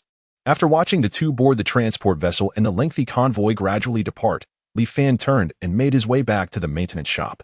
With his hands in his pockets, he strolled leisurely to the exterior of the 10th maintenance bay. Through the expansive, transparent observation window, he watched with keen interest the bustling figures inside. Qing Kong was intently operating a sophisticated instrument, meticulously embedding a piece of metal material that shimmered with an unusual glow into the hilt of an extravagantly designed giant sword. Beads of sweat formed on her forehead, yet she dared not lose focus. "Ah, this little girl is quite serious," Li Fan mused, stroking his chin. She resembled a boss who unexpectedly appears to assess whether employees are slacking off. Once assured that all was well, Li Fan entered the starship maintenance area. Inside, an overwhelming array of weapons and equipment piled high nearly filled the entire space. Li Fan stood agape, deeply awed by the magnificent spectacle. "This is far too much," he exclaimed, unable to contain his astonishment. It was hard to fathom the sheer scale of devastation that would ensue once these weapons were all outfitted onto the Mechs. They would transform into mobile arsenals, their firepower capable of tearing through the cosmos. Based on the quantity of weapons delivered, it seemed the number of Mech pilots in the Federal fleet would surely exceed 10,000. Li Fan pondered, stroking his chin thoughtfully. What does it mean to have 10,000 Mechs? Just envisioning the sight of thousands of Mechs soaring into the sky was enough to stir one's blood. They would overshadow the sun, dimming the starlight. However, Li Fan's thoughts shifted. Surely, a stellar war could not erupt at this time. After all, during peaceful eras, the likelihood of large-scale interstellar conflict remained quite low. Forget it. No need to dwell on such matters. He shook his head, casting aside those distracting thoughts. It would be best to rest for now and await the afternoon customers. He stretched lazily, preparing to find a spot to unwind. Inside the transport vessel, Qin Tianhao furrowed his brow, sensing something amiss. "Zhang Sihai, think carefully for me. Is there anything we might have left behind?" Zhang Sihai appeared somewhat taken aback, but began to contemplate seriously. "There shouldn't be anything. We haven't overlooked any weapons. Yuntao's mech enhancement has also been completed. And you, Mr. Qin, have acquired Jueyin. This trip should be considered quite successful." Qin Tianhao rubbed his temples. Perhaps I was overthinking. He shook his head, casting aside a fleeting sense of unease. On the athletic field of Wenxing University, a striking crimson mech captured the attention of everyone present. "Well, look. It's Senior Qin US Flame Dragon. Its agility is simply exquisite. Truly, it is a formidable fourth-tier assault mech, utterly magnificent. I heard that Senior Qin US mech was damaged during last week's combat training. Indeed, the chest armor was penetrated, but it appears to be completely restored now. Not just restored, have you noticed that the Flame Dragon exudes even greater power? Senior Qin Yu is magnificent." Amidst the chorus of admiration, Qin Yu piloted the Flame Dragon to a steady landing. He exited the cockpit, a triumphant smile adorning his face, reveling in the adulation of his peers. "Ahem, you all flatter me." The Flame Dragon merely underwent a minor upgrade. Qin Yu feigned modesty, waving his hand. "By the way, I have exciting news. The new weapon for the Flame Dragon is on its way. I'll be picking it up from the Dream Mech repair shop in a couple of days. You'll witness true dominance then." "Well, is that for real? When did they start selling weapons?" "Oh my, had I known, I would have gone too. At least I could have gotten first-hand information. Selling weapons? Surely, that's a hoax, right? I must start saving money. Speaking of which, will the weapons at the Dream Mech repair shop be very expensive? Can you share more insider information?" Faced with a barrage of inquiries, Qin Yu found himself somewhat overwhelmed. The name Dream Mech Repair Shop quickly spread among the students. "Dream Mech Repair Shop? I've never heard of it. What good weapons could they possibly have? Exactly. It's likely just Senior Qin you boasting. The Qin family is a star-studded dynasty. Why would they purchase weapons from a small shop? Some students express their skepticism. What do you know? A shop that can catch Qin Tianhao SI is certainly not ordinary. I've heard that the owner of the Dream Mech repair shop is an exceptionally skilled mechanic. A few well-informed students displayed keen interest in the Dream Mech repair shop and sought to inquire about specific prices. As for the news of Li Fan selling weapons, it wouldn't hurt to share it. However, he dared not speculate on the exact prices. What if the internal prices previously posted by Li Fan were indeed confidential? Although the likelihood of that was slim, it was prudent to rely on Li Fan's own words. Seeing that Qin Yu was unwilling to divulge more, the crowd reluctantly abandoned their inquiries. All right, everyone back to class. Qin Yu, come with me. A teacher intervened to disperse the onlookers, leaving Qin Yu alone. Following the voice, he beheld an elegantly poised female teacher approaching. Teacher Li. Upon encountering the esteemed female instructor, he instantly donned a demure expression. Ms. Li, are you also intrigued by the dream mechanic shop? Qin Yu was somewhat taken aback. This Ms. Li Simeng was renowned at Wenqing University as a strikingly beautiful teacher, admired not only for her physical allure but also for her profound knowledge, which endeared her to the students. Indeed, I have always harbored a curiosity about mechanical constructs. Li Simeng replied with a gentle smile, revealing her charming dimples. Although Qin Yu felt a flicker of confusion, he obediently followed her to her office. Upon entering, Li Simeng took her seat and looked at Qin Yu with a warm smile. Do not be anxious. I merely wish to inquire. What sort of person do you believe Mr. Li to be? Qin Yu initially assumed that Li Simeng would inquire about the operations of the dream mechanic shop. But to his surprise, she directly inquired about Li Fan. What sort of man was Li Fan? An exceptionally skilled mechanic? A person of strong principles? Beyond that, he found it difficult to articulate. Li Fan had once performed a remarkable service for her, restoring the Yanlong, thereby preventing her from having to hastily change her mech before an examination. Mr. Li's skills surpassed those of many esteemed master mechanics. As Qin Yu eloquently extolled Li Fan's virtues, he remained oblivious to the peculiar glimmer in Li Simeng's eyes. It seemed that whatever Li Fan agreed to undertake, he would strive to accomplish to the best of his abilities. So far, no one had expressed dissatisfaction with his enhancements. The prowess in mechanics was one aspect. The ability to tailor enhancement plans for each client was another. A blend of casualness and seriousness? What an intriguing individual. Li Simeng could not help but chuckle at his description. Her curiosity about Li Fan intensified. Individuals who achieve such feats at a young age often possess an air of arrogance and self-importance. In this regard, Li Fan appeared to be quite exceptional. Would it be possible for me to ask you a favor, teacher? Li Simeng shifted the topic, her tone tinged with a hint of supplication. The next time you visit the dream mechanic shop, could you take me along? Whether for enhancement or not was of little consequence. She primarily sought to broaden her horizons. Upon hearing Li Simeng's request, Qin Yu hesitated, but upon witnessing her hopeful gaze, he ultimately softened. I suppose that could be arranged, but Mr. Li may not necessarily accommodate us. Furthermore, I cannot ascertain when I will next visit. It's a promise. Before Qin Yu could finish, Li Simeng interjected. She merely required an opportunity. As for when Qin Yu would visit, she had a premonition that it would not be long. Li Fan.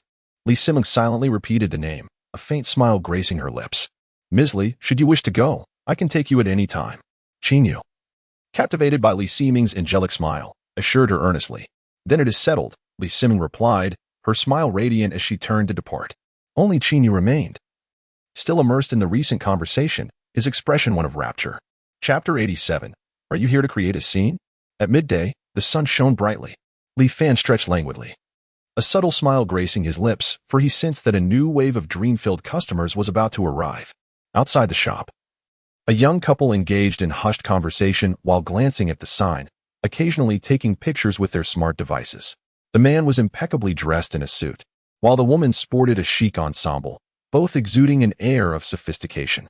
Behind them, a middle-aged lady, elegantly adorned, meticulously adjusted her Hermes scarf, her discerning gaze sweeping over the shop's signage with an air of scrutiny. Darling, the young wife said, linking her arm with her husband's. Her voice tinged with apprehension. Do you think it's too forward of us to come here directly? Fear not. We've traveled all the way from Bolstar specifically to witness this legendary establishment. The young husband replied, patting his wife's hand with evident pride. He straightened his posture, thinking to himself, The proprietor of this shop must surely appreciate patrons of our caliber. Humph. What legendary shop? I suspect it's merely an online fabrication. The middle-aged woman interjected dismissively, her tone laced with disdain. Internally, she mused, today's youth are so easily deceived by such superficialities. Nevertheless, since we are here, we might as well take a look, lest these young ones be perpetually misled by the internet. The young couple, however, was brimming with enthusiasm. Having long been captivated by the myriad of extraordinary tales surrounding the Dream Mechanics shop, their visit served not only as a pilgrimage but also as an opportunity to flaunt their experience within their social circles. Ding-dong, the young husband eagerly pressed the doorbell.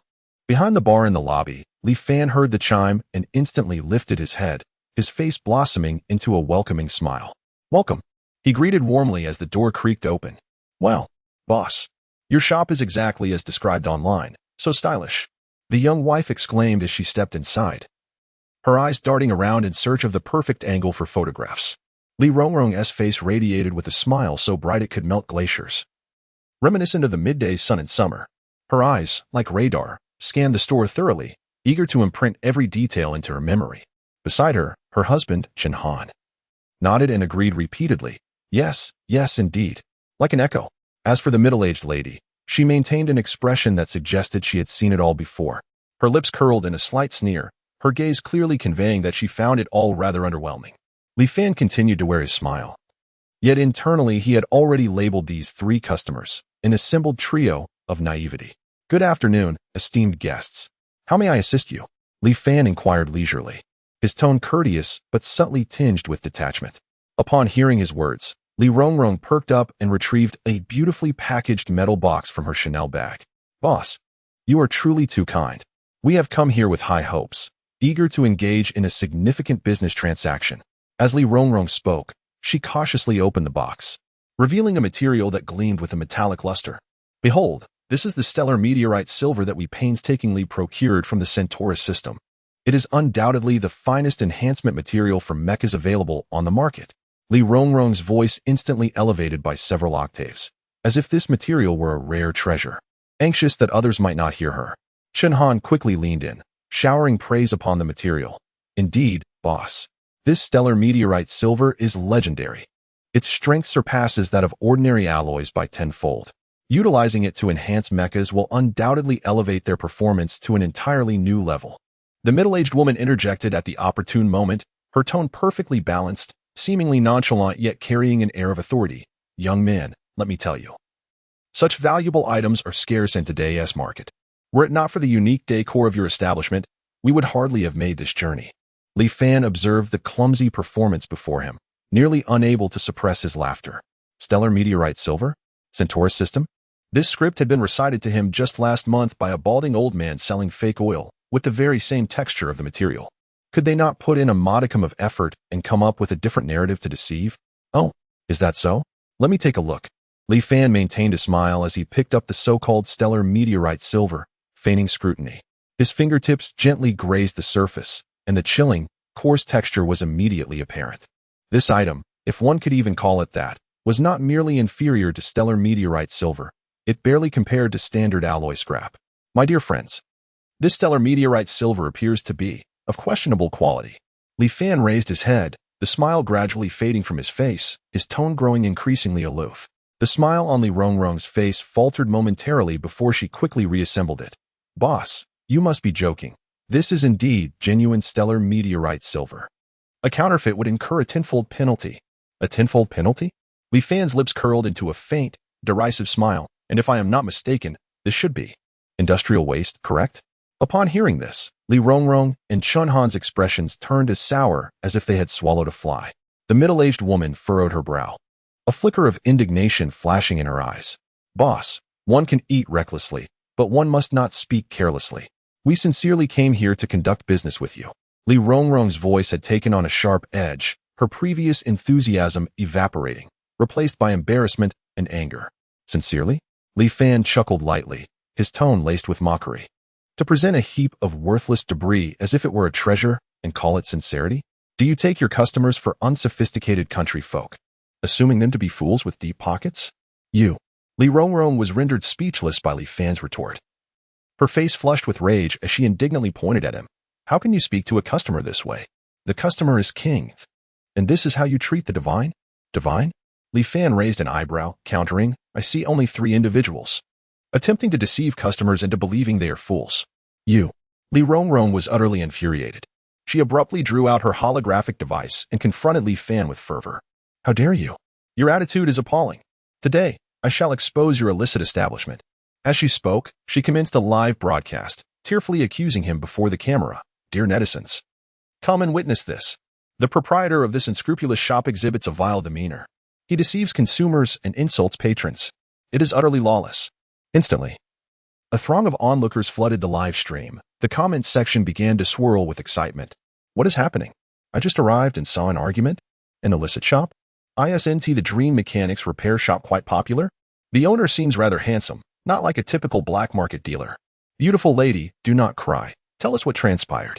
Seeing the surge in viewers, Li Rongrong seized the moment, embellishing the narrative to portray herself as a victim while depicting Li Fan as a merciless profiteer. Behold, this is the true face of the shop owner.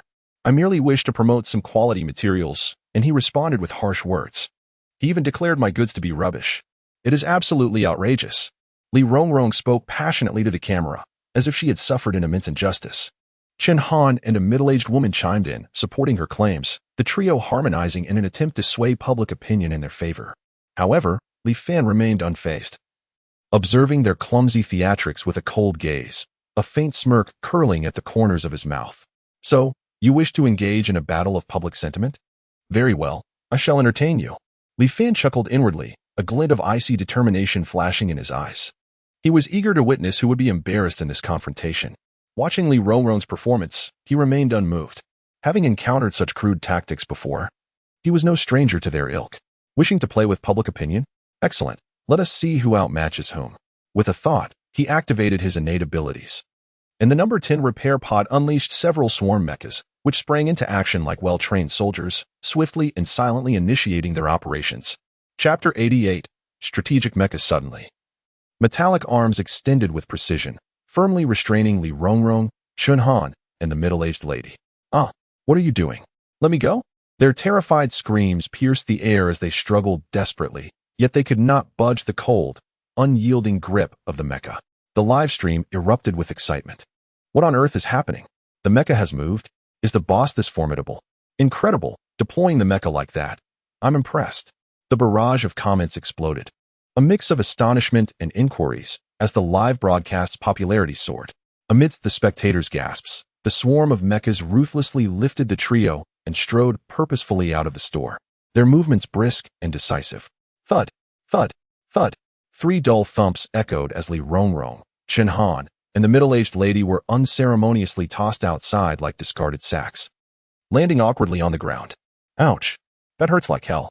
My back. Their anguished cries rang out, akin to the wailing of slaughtered pigs, sending shivers down the spines of onlookers.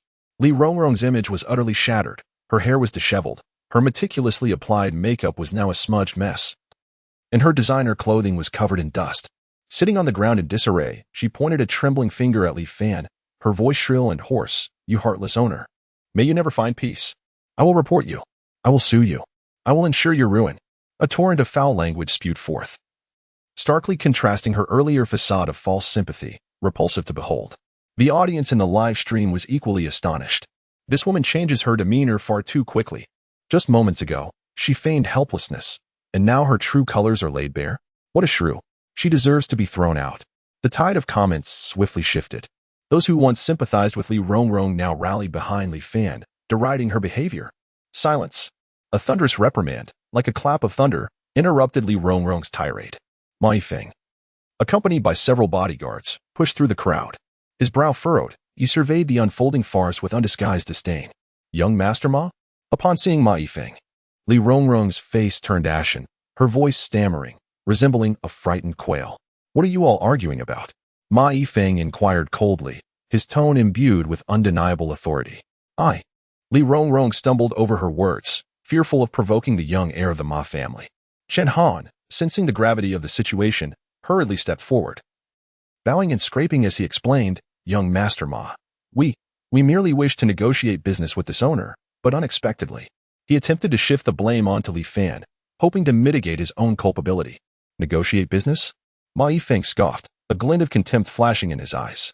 I believe you are merely attempting to extort. And no, young Master Ma, we genuinely came to negotiate. Chen Han stammered further, though his eyes betrayed his lack of confidence. Silence. Ma Yifeng impatiently interrupted, his voice icily dismissive. Leave. Ma Yifeng's bodyguards, well-trained and poised, swiftly drew their electronic weapons. The cold barrels aimed squarely at Li Rongrong and Chen Han. Don't shoot. Li Rongrong and Chen Han, terrified to the core, collapsed to the ground, trembling as if caught in a tempest. Young Master Ma, we were wrong. We shall never dare again. We implore you, spare us. The two bowed repeatedly, their demeanor utterly subservient, a stark contrast to their earlier arrogance. Ma Yifeng, repulsed, waved his hand dismissively, as if swatting away flies. Scram. Yes, yes, yes. We'll leave at once. Li Rongrong and Chen Han, as if granted a reprieve, scrambled away in a frenzy, fearful of being captured if they tarried. Li Rongrong even neglected to end her live stream, her phone tumbling to the ground, the screen capturing her comical flight. The viewers in the live stream, witnessing the spectacle, could not contain their laughter. Ha ha ha, this is utterly satisfying. These two truly deserve it. Villains will always meet their match. Thank you, young Master Ma, for your intervention. The comments flooded the screen, filled with praises for Ma Yifeng and mockery for Li Rongrong and Chen Han. Straightening his attire, Ma Yifeng sauntered into the store, a look of contrition on his face as he clasped his hands towards Li Fan. Boss Li, my apologies for the earlier disturbance. I hope for your understanding. Li Fan cast him a sidelong glance and replied nonchalantly, no harm done, just a couple of buffoons. Ma Yifeng chuckled softly, his gaze landing on the swarm of mecha within the store, a flicker of fervor igniting in his eyes. These mechas appeared quite remarkable. He was curious about the technology Boss Li had employed. I am Ma Yifeng, and I have been fortunate enough to secure a spot through your store's main page to enhance my mecha. Oh, Li Fan raised an eyebrow, intrigued. What a coincidence. He waved his hand dismissively, adopting a calm demeanor. A glint of admiration crossed Ma Yifeng's eyes. This composure was not something one encountered daily. Boss Li, may I inquire about the procedures here? Ma Yifeng ventured cautiously, aware that the reputation of the Dream Mecha repair shop suggested unique protocols. Procedures? Li Fan chuckled lightly. Here. There are no strict rules, it all depends on the mood. However, he shifted his tone. Since you've come to redeem your spot, we shall abide by the custom. Payment first, enhancement second. Ma Yifeng, not one for idle chatter, promptly operated his personal terminal. Ding, Starry Sky treasure credited, 20 million credit points.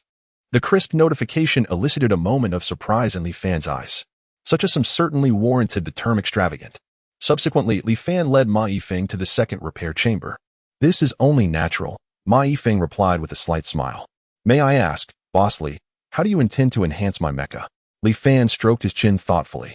Well, that depends on the model of your mecha. Without further ado, Ma Yifeng summoned forth his mecha, ready for the enhancement process. A unique mech materialized within the maintenance bay. Its silver-gray exterior and streamlined body exuded an understated elegance, devoid of ostentatious weaponry. This was my mech, Pulse, a strategic class rift-breaker. Ma Yifeng's voice resonated with a hint of pride. Strategic class? Li Fan raised an eyebrow. In this era, mechs designed for strategy were a rarity. Most mech pilots favored straightforward and brute firepower. Indeed, Ma Yifeng nodded. Pulse does not excel in firepower. Its strengths lie in electronic interference and strategic suppression. Oh? Li Fan's interest piqued. What kind of suppression are we talking about? Allow me to demonstrate, Ma Yifeng replied, controlling Pulse to showcase its capabilities. Suddenly, ethereal blue lights illuminated the mech, followed by intricate electromagnetic patterns radiating outward from its core. Li Fan felt an invisible pressure, the surrounding space distorting. Pulse is equipped with over 10 electronic interference devices, capable of emitting various electromagnetic pulses, interference waves, and virus programs, Ma Yifeng stated with a note of pride. These can dismantle the enemy's defenses and combat efficacy, even incapacitating their mechs without a single shot fired. Li Fan nodded in acknowledgement. Pulse was indeed intriguing. High-tech mechs thrived on adrenaline. This strategic mech possesses unique attributes, Li Fan remarked, circling Pulse with admiration. However, he shifted his tone, a playful smile gracing his face. But strategic mechs can be considerably more complicated to enhance than assault-type mechs. Oh, Ma Yifeng raised an eyebrow, intrigued. What insights do you possess, Li Boss? Insights may be too grand a term, but Li Fan smirked mysteriously. I have a bold idea. Pray tell. Ma Yifeng's eyes sparkled with anticipation. He had long awaited pulse enhancement. Your pulse primarily relies on electromagnetic interference in combat, correct? Precisely. Ma Yifeng confirmed with a nod. Then why not take interference to its zenith? Li Fan's eyes glimmered with excitement. To its zenith? Ma Yifeng appeared puzzled. Yes, to its zenith. Li Fan clapped his hands together. We could equip pulse with an interference amplifier. An interference amplifier? Ma Yifeng was momentarily taken aback. Exactly. Li Fan nodded, launching into his explanation. This interference amplifier would magnify the electromagnetic interference signals emitted by pulse by several times, even dozens of times.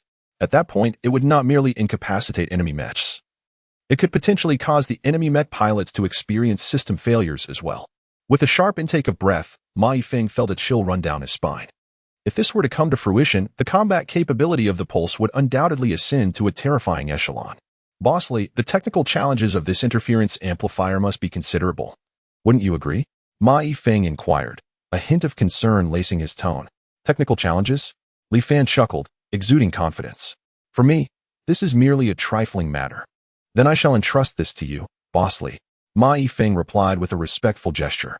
By the way, in addition to the interference amplifier, I also intend to equip your pulse with a few other intriguing gadgets.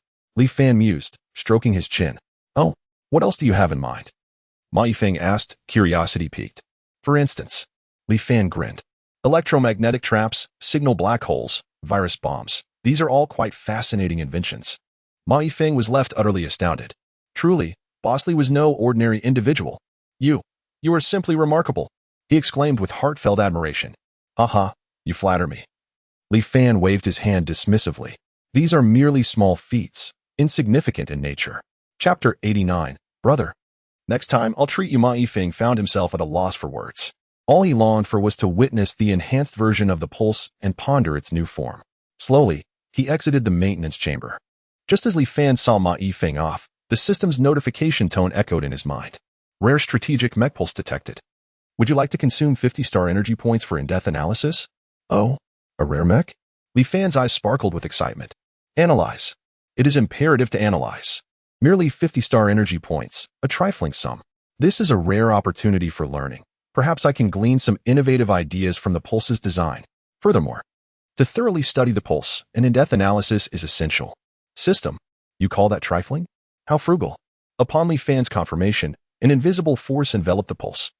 A torrent of data, blueprints, and design concepts surged into Li Fan's mind, revealing the secrets of the pulse without reservation. How intriguing, Li Fan mused, stroking his chin thoughtfully. The design philosophy of this pulse is indeed quite unique. Nevertheless, there remains substantial room for enhancement. A mischievous smile crept across his face as he formulated a plan in his mind. Simply adding a jamming amplifier would not suffice for his ambitions. If enhancement is the goal, then let us be bold. Let us initiate a second-tier enhancement.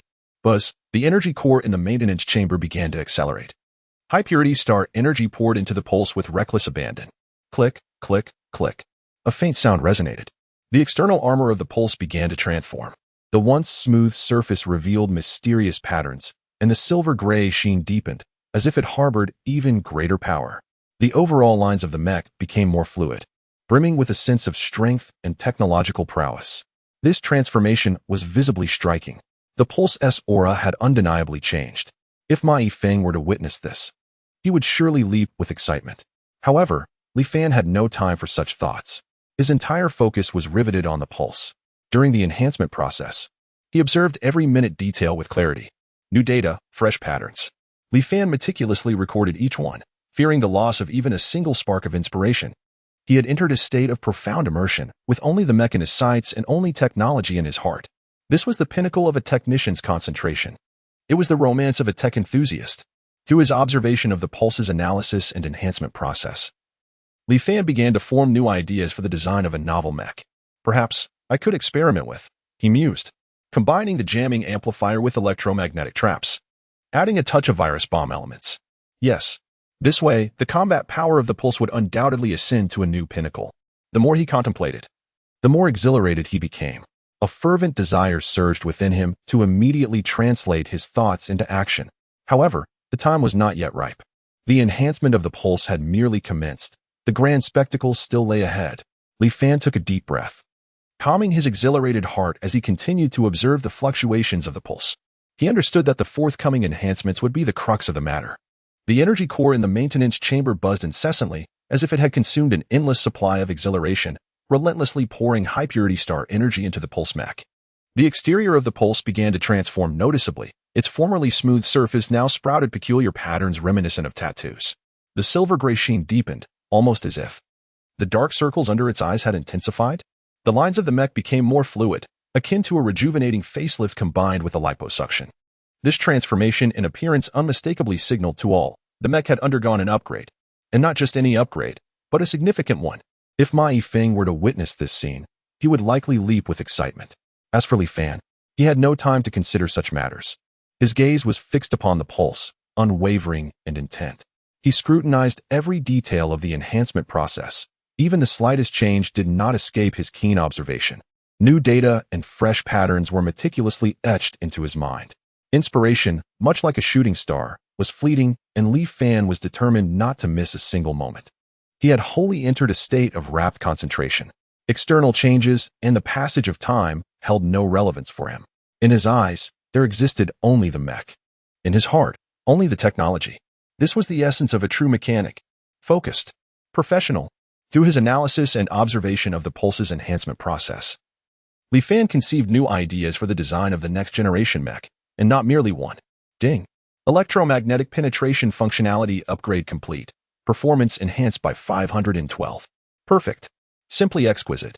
Li Fan nodded in satisfaction, yet he did not pause. System. Initiate the installation of the Signal Black Hole Module. Ding. Signal Black Hole Module installation commencing. Estimated star energy consumption 40 points. Proceed? Proceed. Li Fan answered without hesitation. He was determined to forge the pulse into a true electromagnetic battlefield dominator.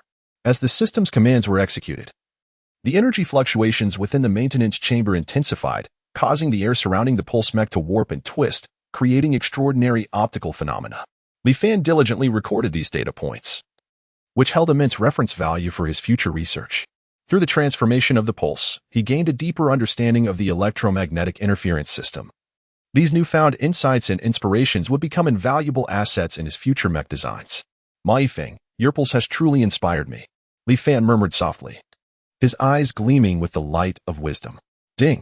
The second-level enhancement has been completed, and the specialization in electromagnetic interference has been achieved, resulting in a comprehensive performance increase of 426. The system's notification chime finally rang out, heralding the flawless conclusion of this enhancement. Li Fan let out a long sigh of relief, wiping the sweat from his forehead, a satisfied smile spreading across his face. The pulse hovered quietly on the maintenance platform, emanating a gentle blue-violet glow, its lines more fluid, armor thicker, and overall appearance exuding a sense of futurism, akin to a splendid work of art. Haha, Ma Yifeng. You ought to be truly grateful to me. Li Fan clapped his hands and laughed heartily. He could hardly wait to witness Ma Yifeng's expression upon seeing the enhanced pulse. Ding. Awakening of the martial technique. Magnetic storm. Ding. Would you like to activate the second mech form? Li Fan was momentarily taken aback, then shook his head. No. Now is not the time. Such an ability cannot be disseminated just yet. He took another deep breath, gazing at the revitalized pulse before him. The silver-gray armor had been replaced by a luminous blue and purple radiance, its contours more streamlined, exuding a sense of futuristic technology. The internal structure had also been optimized and upgraded, with a qualitative leap in electromagnetic interference capabilities. Perfect. Li Fan was immensely pleased with the outcome of this enhancement. He was eager to see Ma Yifeng's reaction. Well, is this my pulse? Ma Yifeng re-entered the maintenance room, his eyes nearly popping out in astonishment.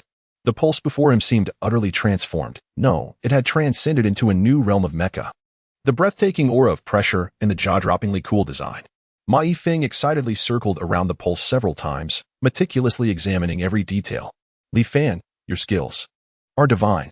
Ma Yifeng gave a thumbs up, thoroughly impressed. How do you like it? Are you satisfied?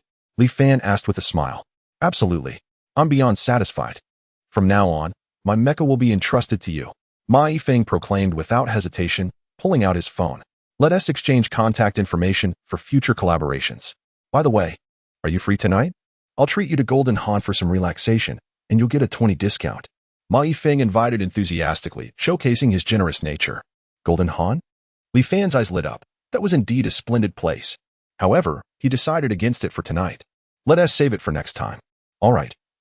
We'll arrange it for next time.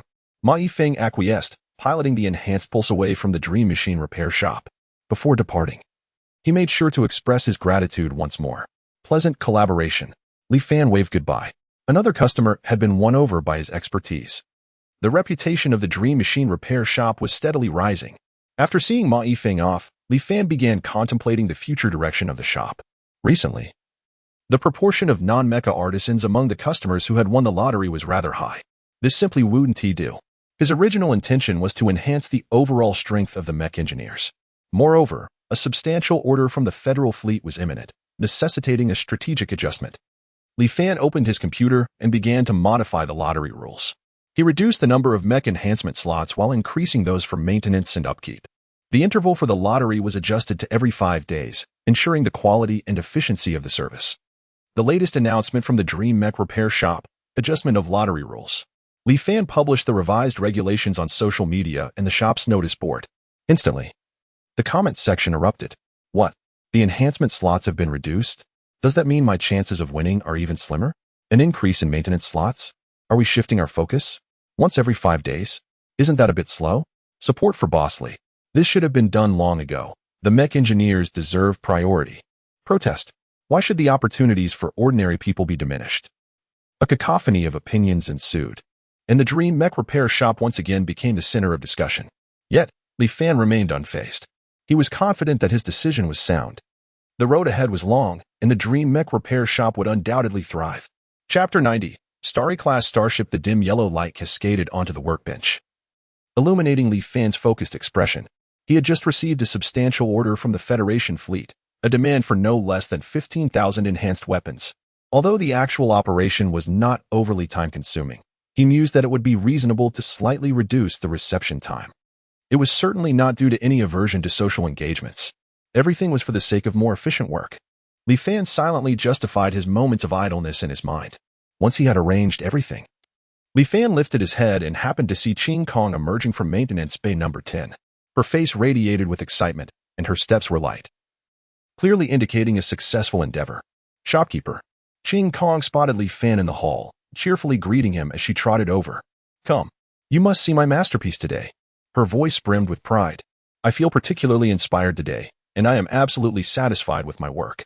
After being pointed out by Li Fan regarding her previous issues, Ching Kong had not rested idly. She had spent the entire night deep in thought. Today, not only was she more diligent, but she also infused many of her own ideas into her work. Li Fan was not surprised by Ching Kong's progress. After all, he had seen her potential long ago. I know. You have incorporated a streamlined design into the blade, reducing its weight while enhancing its resistance, correct? Ching Kong's smile froze instantly, her eyes widening in astonishment. Hey, shopkeeper, how did you know? Caught off guard by Li Fan's revelation of her clever ideas, Ching Kong froze completely. You didn't secretly supervise my work, did you? Her tone became cautious as she anxiously reflected on whether she had slacked off during her tasks. Well, you have performed quite well, Li Fan remarked, amused by her nervous demeanor. He recalled how she had not been like this at the beginning. Ah, you scared me. With Li Fan's praise, Ching Kong finally breathed a sigh of relief, having genuinely worried about making a mistake. So, shall we take a look? Li Fan glanced at the time and shook his head. Not today. You should go rest. We will maintain this order quantity. Additionally, I may assign some mech maintenance and upkeep tasks to you. How does that sound? Are you confident? Absolutely. Hearing that she would finally engage with mech-related tasks, Ching Kong was nearly ecstatic. To be honest, although the past few days had been fulfilling, she felt that something was missing. After all, she was a one-star mechanic. She couldn't simply immerse herself in weapon crafting forever. She had intended to wait until the weapon production speed increased before cautiously broaching the topic with Li Fan. But now he had brought it up himself, leaving her overjoyed. Then I shall take my leave, shopkeeper. See you tomorrow. With a heart full of satisfaction, Ching Kong departed. Skipping away like a joyful fawn, Li Fan gazed at her retreating figure, shaking his head in resignation, yet a faint smile graced his lips. Such an employee, the merrier. Diligent in her work, she required no salary, no accommodation, and even when tasked with new assignments, she expressed unbridled enthusiasm. She epitomized the ideal employee that every employer dreams of. However, this left him feeling somewhat like a heartless boss. Rubbing his chin, his eyes flickered with contemplation. If it came to it, perhaps he could impart to her a modicum of the skills of a novice mechanic, treating it as her remuneration. Of course, he would have to observe her forthcoming performance. It had only been 2 days, and he remained uncertain whether Qin Kong could sustain this momentum. Should she begin to slack off, the reward would evaporate. Yet, if she could remain steadfast and true to her initial fervor, Li Fan was not the type to be stingy. Rewarding her with a skill or two of a novice mechanic that she could utilize was certainly within reason. Having made up his mind, Li Fan ceased his inner turmoil and proceeded directly to Maintenance Bay Number 10. He was poised to enhance the weaponry that Qin Kong had crafted today. Yesterday, Qin Lan had mentioned the necessity for combat daggers and sniper rifles, prompting Li Fan to instruct Qin Kong to categorize the weapons accordingly. The melee weapons included 2 battle blades, 2 combat daggers, 2 longswords, 2 battle axes, and 2 spears. The firearms were also meticulously classified: 2 electronic pistols, 2 sniper rifles, 2 arc submachine guns, 2 pulse grenade launchers, and 2 pulse rapid-fire guns. As for the pricing of these weapons, Li Fan had broadly categorized them into 2 groups. The sniper rifles and pulse grenade launchers were priced at 100,000 credit points, while the remaining firearms were set at 80,000 credit points. Regarding melee weapons, the combat daggers and longswords were priced at 60,000 credit points, with the others at 80,000 credit points. The market's weapon classification predominantly revolves around melee and firearms, with only slight price variations among the subcategories. Li Fan had specially marked those weapons with significant price disparities. Each weapon possessed unique characteristics, and the variances in material consumption naturally led to fluctuations in pricing. For instance, the sniper rifles and pulse grenade launchers that utilized the same type of energy matrix had similar power limits, with the distinction lying in the method of energy discharge. The sniper rifle was more suited for long-range precision strikes, though its drawback was the tendency to reveal the user's position with prolonged use. And snipers typically lacked close-quarters combat abilities, leading to dire consequences if engaged at close range. Conversely, the pulse grenade launcher boasted immense power, emphasizing instantaneous detonation, with a shorter range, making it ideal for mid-range bombardment and fire suppression. Other firearms, in terms of range and power, were inferior to these 2. The electronic pistol utilized electronic projectiles, characterized by rapid speed, high accuracy, and excellent maneuverability, making it suitable for swift tactical engagements. The arc submachine gun featured high-frequency discharge of arc projectiles, creating a wide area of fire coverage, ideal for forceful breakthroughs. The pulse rapid-fire gun was akin to the arc submachine gun, albeit with slightly more precise trajectories and diminished power. Each firearm had its pros and cons, and the choice of which to use ultimately depended on the user's preferences and tactical requirements. Melee weapons are no exception. Each weapon must harmonize with the combat style of the mech pilot, and their characteristics need not be elaborated upon. Li Fan raised his hand, enhancing each weapon in turn before transferring them to the exhibition hall. The number of stellar-grade weapons in the hall has now reached 36. The promotional efforts previously shared in the social circles appeared less than effective, as those individuals merely engaged in idle boasting without taking actual purchasing actions. The sole gain was a substantial order from Qin Tianhao. It seems that disseminating information about these weapons on the Star Network is imperative. After much contemplation, Li Fan deemed the Star Network to be the most reliable channel for promotion. However, he harbored a concern regarding the potential for malicious reselling. This issue must be taken seriously. It would be intolerable if those profiting from reselling exceeded his own hard-earned gains. Central Control released the information about these weapons. As for the purchasing rules, each individual may acquire 1 melee weapon and 1 firearm, which must be bound at the Dream Mech repair shop. Li Fan conceived a solution. Customers would personally collect their goods and perform the circuit binding on-site. Before the inventory expanded, this seemed a prudent approach. Additionally, weapon customization should be included in the lottery offerings alongside mech enhancements. Li Fan promptly added this detail. Although stellar-grade weapons are targeted at the mass market, he does not intend to forego the high-end customization sector. The requirements for customization will mirror those of the lottery, albeit with stricter conditions, necessitating a mech of sky level or higher to participate. Yet, he realized that manpower was somewhat lacking. With the expansion of business, Relying solely on himself and Qin Kong was evidently insufficient.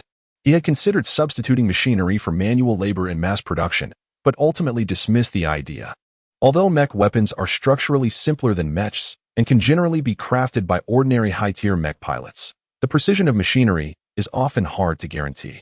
Unless a workshop capable of higher accuracy is developed in the future, mechanized production is not feasible at this stage. For now, let it be. With all arrangements in place, Li Fan felt the current setup was quite reasonable, and he had ample time. When the workload eventually becomes overwhelming, he would devise an alternative plan. Ding.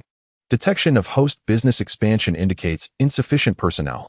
Please recruit a mechanic of 3 stars or above within 1 month to serve as a staff member. Task reward.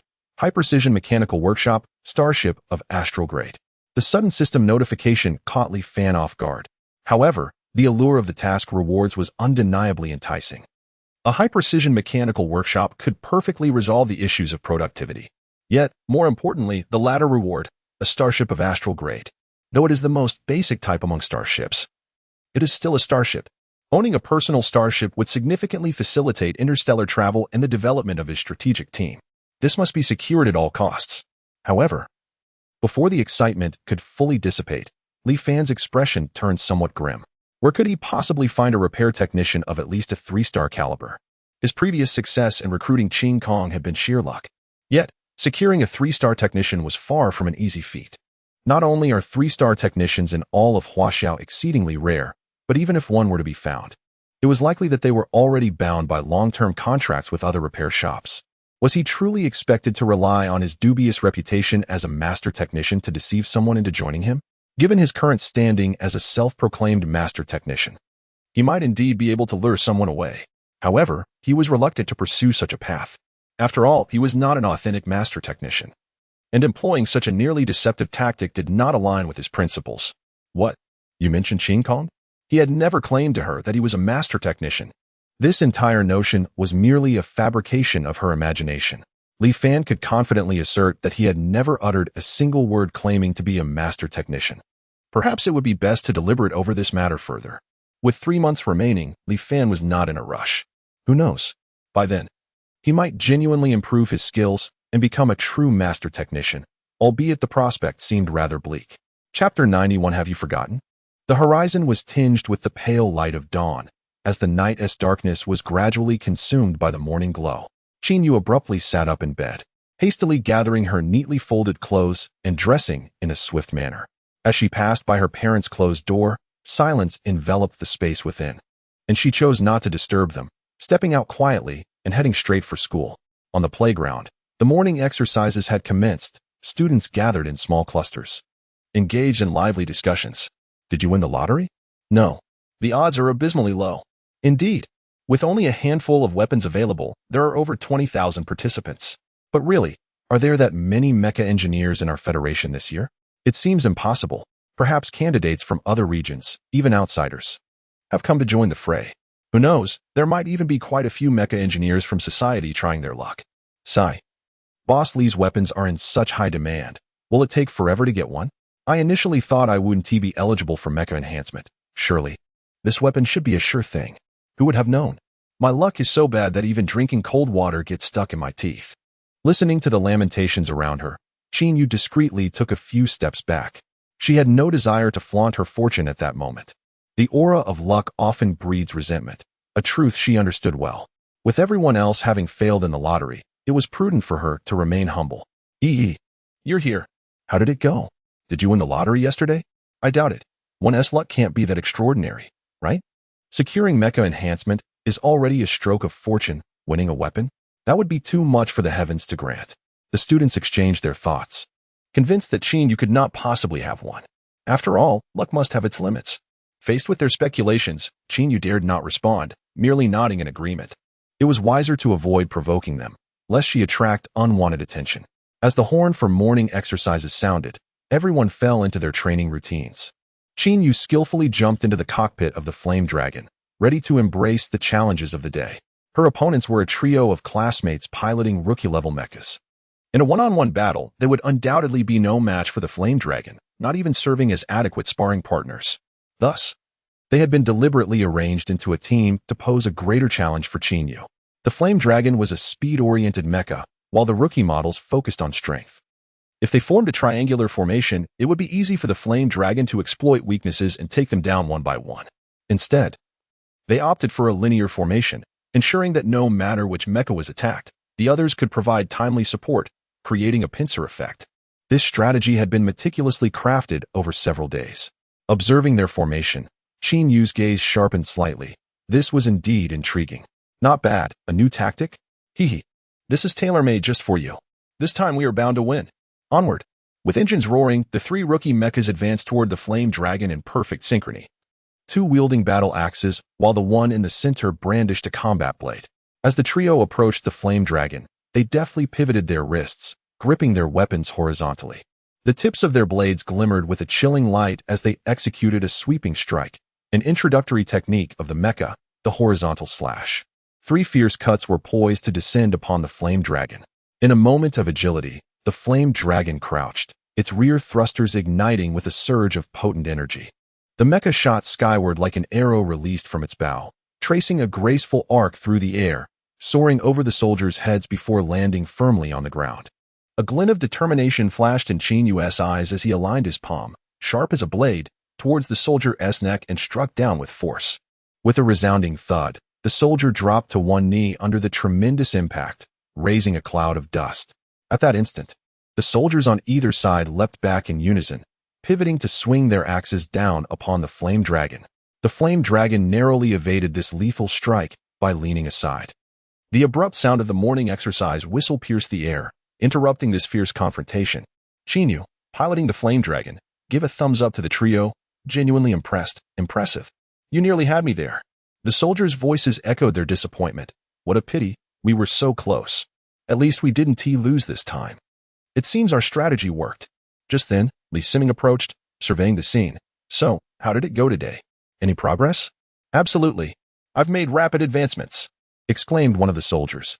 Li teacher, how do you think my horizontal slash turned out? And my backward jump isn't bad either, is it? Eager to showcase their newfound skills, the trio couldn't contain their excitement upon seeing Li Siming. Observing their grasp of the basic techniques, she generously praised, very well done. Your progress is substantial. At this rate, you all stand a good chance of being accepted into your desired mecha universities. With their teacher's affirmation, they emerged from their mechas, satisfaction evident on their faces. Thank you, Li teacher. I will continue to strive for excellence.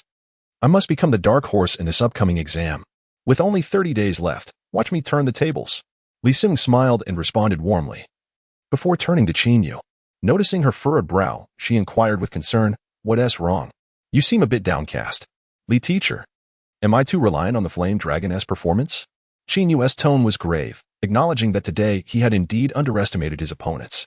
The Flame Dragon's capabilities undoubtedly eclipsed those of the soldiers, yet in equal circumstances, he had lost that battle. This realization jolted Qinyu.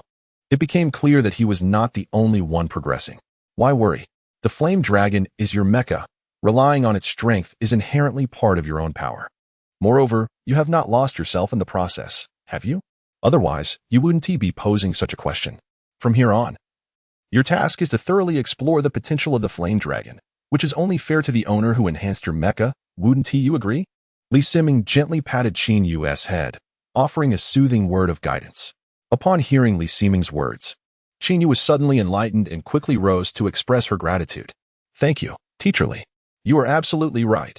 Rest assured, I shall not disappoint Boss Li's expectations. Nor will I let you down. I am determined to secure the top position in this major examination. After speaking, she turned towards the classroom, but after a few steps, as if recalling something, she turned back and said, by the way, Teacher Li, I have no classes tomorrow and plan to visit Boss Li. Will you join me if you're free? She remembered her promise to Li Siming from the previous day, believing that even a drop of kindness should be repaid with a fountain of gratitude. That sounds wonderful. I also have an engagement tomorrow. I will wait for you at the school gate in the morning, Li Siming replied, her eyes glimmering with a hint of excitement. She then gestured for Qinyu to proceed to class. Once Qinyu's figure disappeared at the end of the training grounds, Li Siming's expression turned complex, tinged with a mixture of anxiety, anticipation, and curiosity. Tomorrow morning, she thought. I shall have the opportunity to meet this Li Fan and discern the true nature of this individual. Inside a villa, a girl's piercing scream echoed. What? You forgot.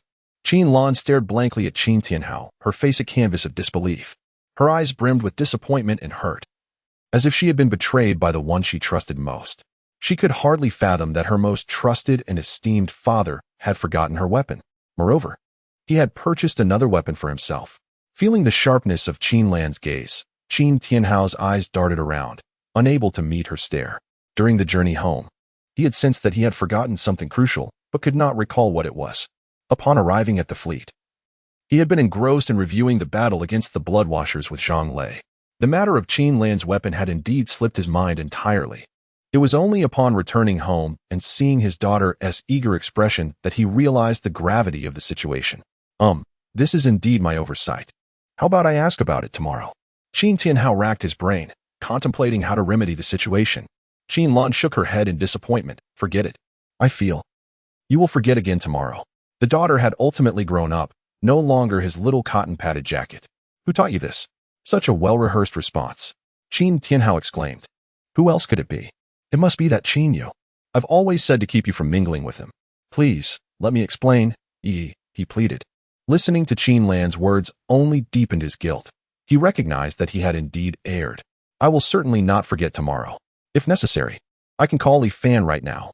Qin Tianhao pondered that perhaps only by shamelessly seeking assistance from Li Fan could he salvage his tarnished image in his daughter's eyes. It's too late. Just wait and see.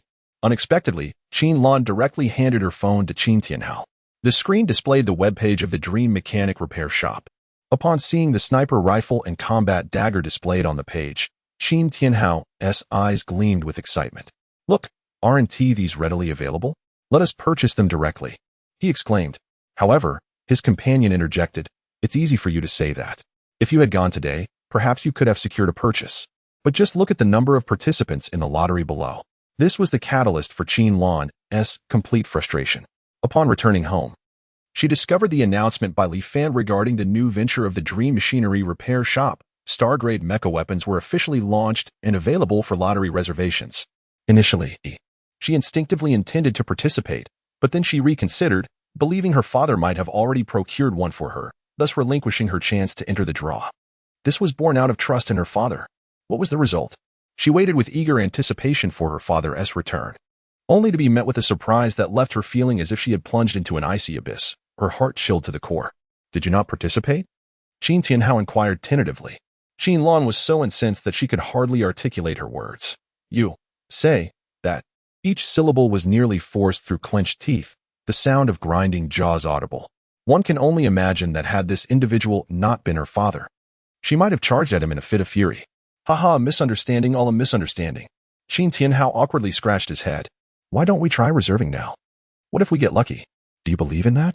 Qin Lan pointed at the staggering number of 50,000 reservations, her expression one of utter despair. I do not believe my luck is that fortuitous. Just give it a try. What if? Qin Tianhao insisted, feeling trapped, and silently prayed for success. We must win. We must win. With only 2 minutes remaining until the draw, there was still time. Qin Lan sighed. Well, this is the only option left. Let us treat this dead horse as a live one. Following the instructions on StarNet, she meticulously followed the steps and managed to enter the draw just a second before the announcement. A prompt suddenly appeared on her mobile screen. Congratulations. You have qualified to purchase star-grade equipment. Initially devoid of hope, she instinctively raised her phone to Qin Tianhao's view, saying, See, I told you, but then. Qin Lan felt a sudden unease, quickly retracting her phone and clutching it tightly against her chest. Closing her eyes, she took a deep breath, striving to calm her racing heart. Gradually, she moved her phone back into her line of sight. Upon reading the notification on the screen, she leapt up from her bed and wrapped her arms around Qin Tianhao's neck. Ha ha ha, Dad, I actually won. I can't believe my luck is this incredible. Ha ha ha, hurry, send the money. After a moment of exhilaration, Qin Lan finally released her embrace, extending her hand toward Qin Tianhao for the funds. Seeing her reaction, Qin Tianhao exhaled a sigh of relief.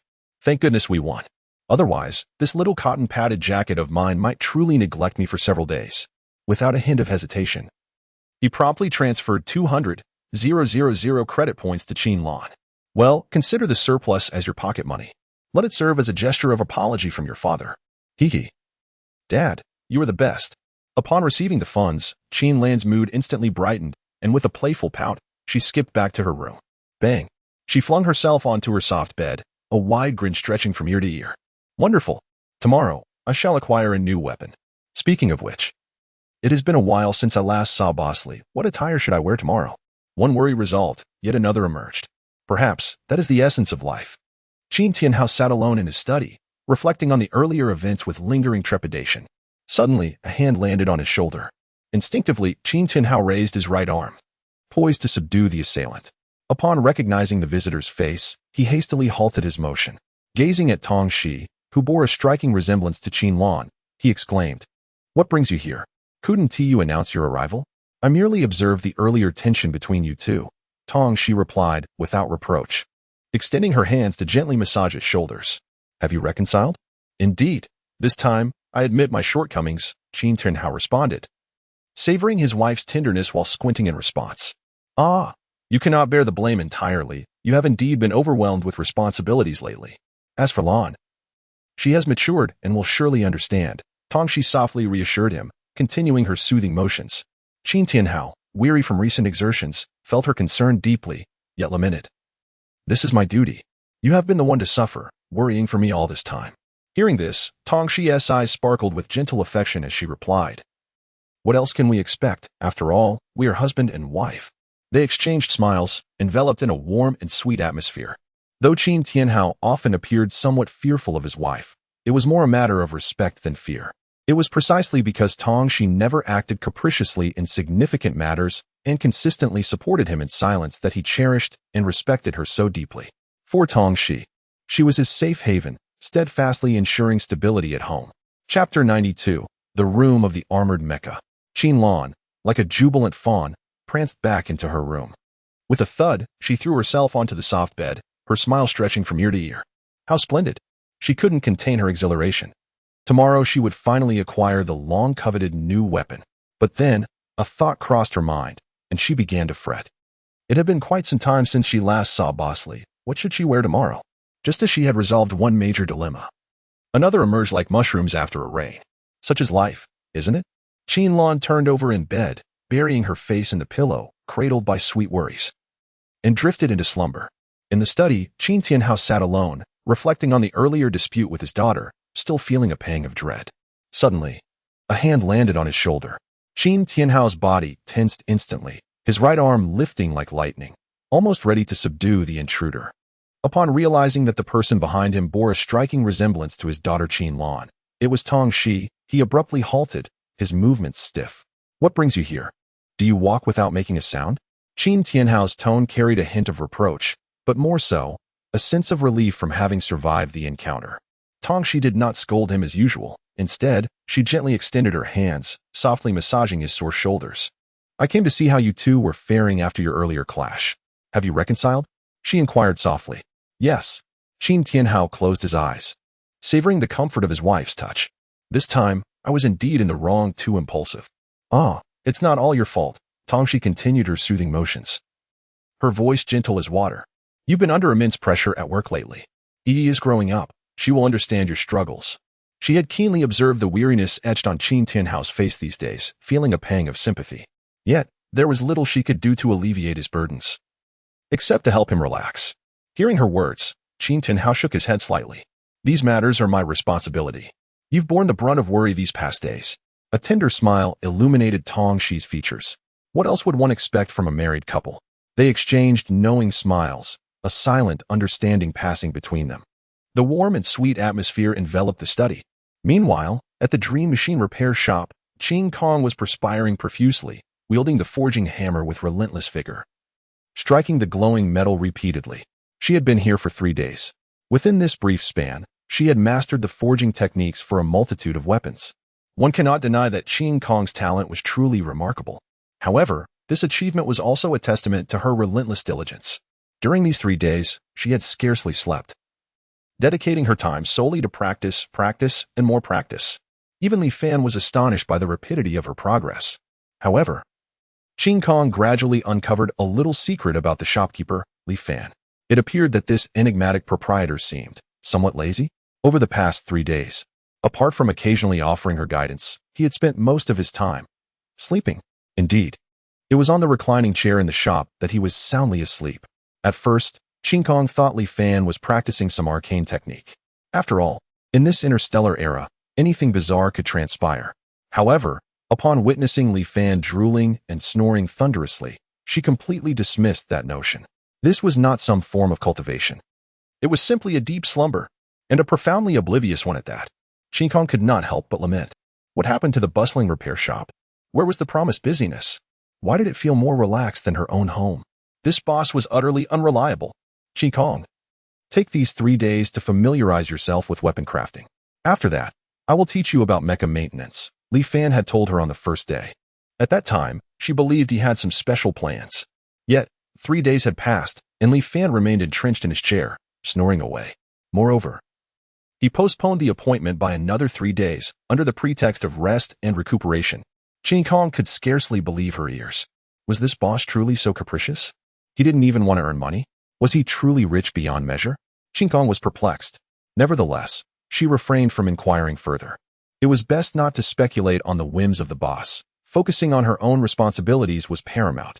Taking a deep breath, she centered herself and immersed herself in the forging of weapons. The boss may be lazy, but she could not afford to be.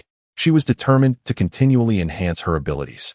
One day, she would become a formidable master of machinery. Yet, unbeknownst to Qin Kong, Li Fan's apparent laziness was merely a fade. In actuality, his workload far exceeded her imagination. Just moments ago, he had already reinforced over 1,000 weapons. And that was merely the output of a single morning. At this rate, Li Fan could reinforce at least 3,000 weapons daily. What does that signify? It is noteworthy that a typical mechanic would consider it remarkable to reinforce a mere few dozen weapons in a day. And yet, Li Fan could amplify thousands. This was an unparalleled advantage. Of course, Li Fan's efficiency stemmed from his mastery of a unique enhancement technique. Furthermore, he had set a personal rule to reinforce only 3,000 weapons each day, no more. In his own words, work should be moderate. One must not overexert oneself. Reinforcing 3,000 weapons would require about 5 hours, a perfect intensity that ensured both efficiency and ample rest. A steady, sustainable approach was the key. Li Fan eschewed high-intensity labor, preferring to pursue an ideal equilibrium between efficiency and comfort. This was also the reason he postponed the appointment by 3 days. He needed his rest. The Dream Mecha shop remained closed for business today.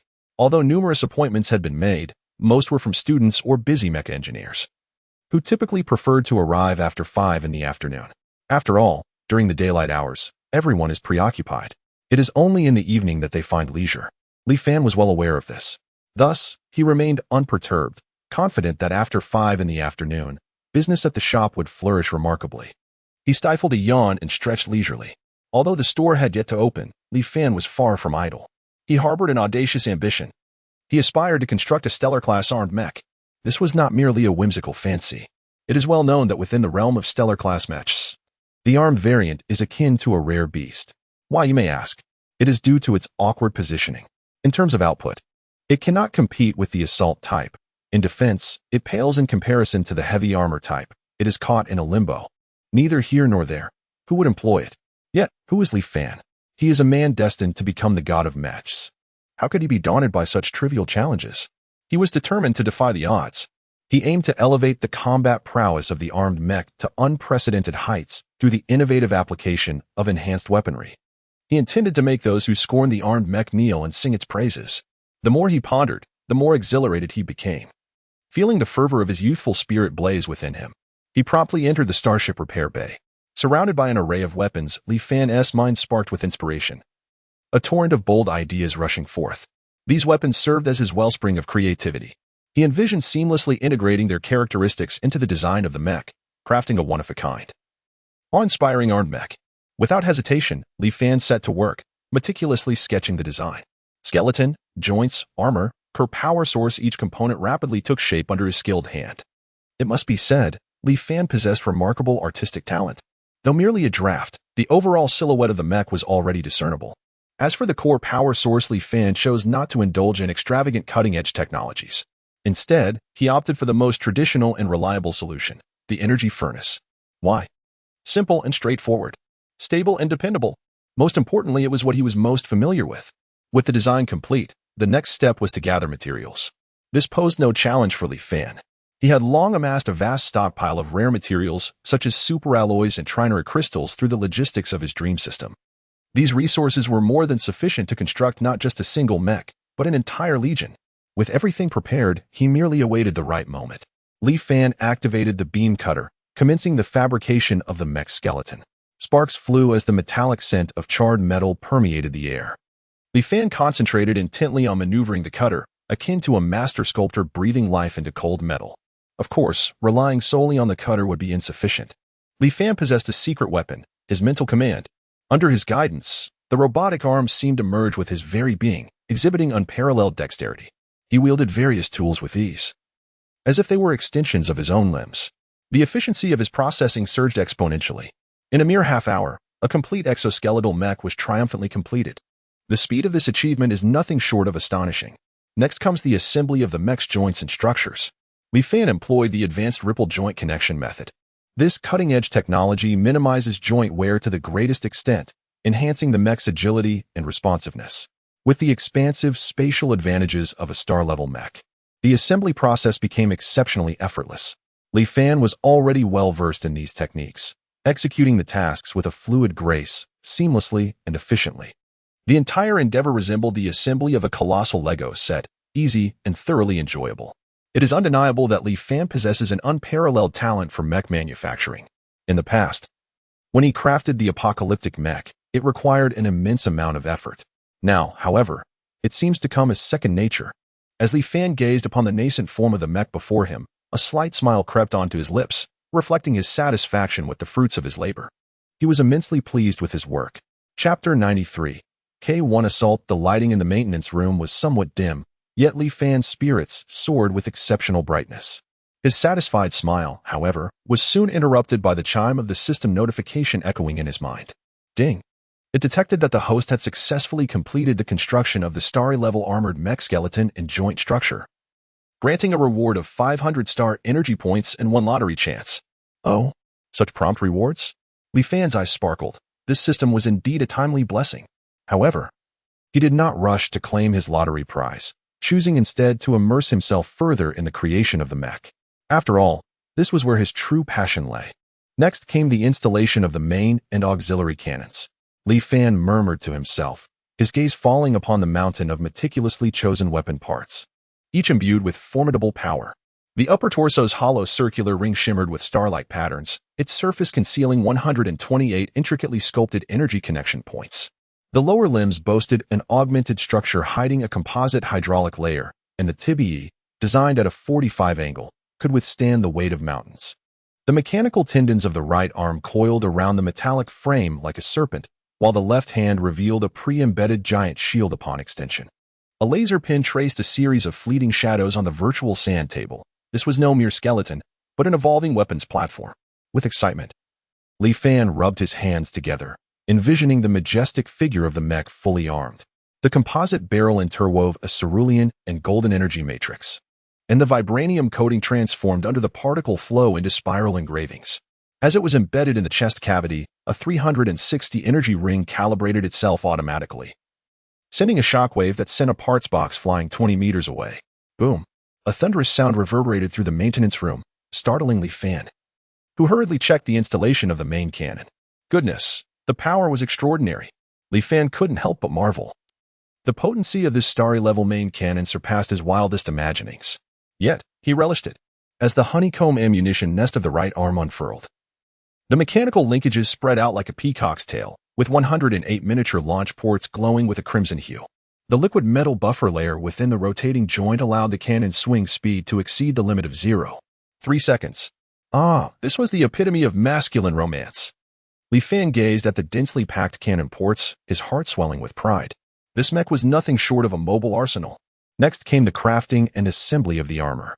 Utilizing a thermal knife and the technique of universal integration, he cut and polished the armor, focusing on heavy reinforcement to enhance its defensive capabilities. Li Fan wielded the thermal knife like a mad artist, liberally expressing his creativity upon the metal plates. Sizzle! Sparks flew, and the acrid scent of burnt metal once again filled the air. Gradually, he covered the lower limbs, torso, and upper limbs, retaining the grooves around the cannon while fully enveloping the remaining surfaces in armor. Under the deft control of his thoughts, the mechanical arms precisely assembled piece after piece of armor together, creating seamless and flawless joints. As he beheld the gradually taking shape of the mech, a profound sense of accomplishment filled Li Fan's heart. This mechanized marvel is not merely the culmination of his technical prowess, but also a vessel for his aspirations. The final and most pivotal step is the installation of the core power source. Under the influence of his telekinetic force, the helium stone material morphs into a dodecahedron, with ethereal blue arcs of electricity surging forth from the fissures. Taking a deep breath, Li Fan delicately manipulates his thoughts, gently placing the piece of helium stone, brimming with formidable energy, into the core of the mech. The moment the core is embedded, myriad luminous serpents of light dance through the armor's seams, filling the air with the scent of ozone, freshly ionized. With a low, resonant rumble, the mech's eyes ignite with a ghostly blue glow, akin to a slumbering titan awakening. Li Fan, brimming with exhilaration, rubs his hands together. This sensation is akin to bestowing life upon a creation of his own making. System. Does this signify the completion of the mech's fabrication? He muses inwardly. Ding. Congratulations, host. You have completed the construction of a star-grade mech. You have earned one draw opportunity. The system's voice remains as prompt as ever. A broad smile spreads across Li Fan's face, yet he refrains from rushing into the lottery. Next, it is time to bestow a name upon this behemoth. He strokes his chin, his gaze sweeping over the mech. The battle-worn armor reflects a cold light, resembling hardened scabs of blood. The indents on the back armor appear as if inscribed with mysterious explosive runes. I shall name it the Battlefield Conductor, he exclaims, slapping his thigh. The name is both imposing and fitting for this mechanical warrior. Suddenly, a series of vibrations emanates from Li Fan's toolbox. He pauses, puzzled. Upon opening the toolbox, he discovers Ching Kong wielding his welding gun, carelessly scribbling on a steel plate. What are you doing? Li Fan inquires, frowning. Startled, Ching Kong's hand trembles, leaving a crooked mark on the steel. I'm practicing welding. Her voice quivers, evidently intimidated by Li Fan's presence. Li Fan rolls his eyes. Truly, this individual is a mechanical novice. However, he lacks the inclination to chastise her. By the way, didn't you mention selecting materials for me earlier? Li Fan suddenly recalls the favor Ching Kong owes him. Oh, right. How about this one? Ching Kong hastily pulls out a piece of purple alloy from a pile of materials. Purple tungsten alloy? Li Fan's eyes light up. This is an excellent material for crafting annihilation warheads. Did you choose this? Quite discerning, he praises, patting Ching Kong on the shoulder. A smile brightens her face, relief washing over her. Li Fan twirls a piece of energy core between his fingers, refracting a spectrum of colors. Perfect. This purple tungsten alloy shall be used to forge the annihilation warheads. Eager to witness the mech's formidable capabilities, Li Fan prepares for the modification and integration of weaponry. He retrieves 12 VF, 77 hyper-frequency rifles from the warehouse, each meticulously selected for their exceptional performance. Click, click, click. Li Fan skillfully disassembled the rifle, meticulously reassembling its components. The fractured barrel was transformed into a lotus shape, each petal ingeniously laden with concentrated explosive nanomistletoe. This was the true embodiment of the flower of death. Li Fan gazed at his masterpiece, nodding in satisfaction. Beneath the spinal main cannon, a circular array gradually unfurled. As 8 enhanced incendiary cannons charged, they illuminated sequentially like the eyes of a demon, radiating an intimidating crimson glow. Boom! A resounding explosion reverberated through the maintenance chamber. Li Fan was startled and promptly conducted a thorough inspection. My goodness, the power is astounding. Li Fan was left in awe. This was merely a test shot. What would happen if it fired at full strength? System, initiate enhancement. Taking a deep breath, Li Fan braced himself for the final enhancement. Ding. Consuming 50 points of star energy, commencing stage 1 enhancement. The system notification chimed. A beam of white light enveloped the mech. Click, click, click. The sound of metal grinding echoed from within the mech. The original copper-iron alloy gradually transitioned to titanium. The core power source also underwent a transformation, nearing the properties of a luminous stone. A metallic film coated the cannon's mouth, and the mech's height increased to 12 meters. Enhancement complete. The presence of the mech grew exponentially stronger. Finally done. Li Fan exhaled deeply, wiping the sweat from his brow. System, bestow a name upon this mech. Ding. Please provide a name for the mech. After a moment of contemplation, Li Fan slowly declared, The armed star-rated mech shall be named K1 Assault. Naming successful.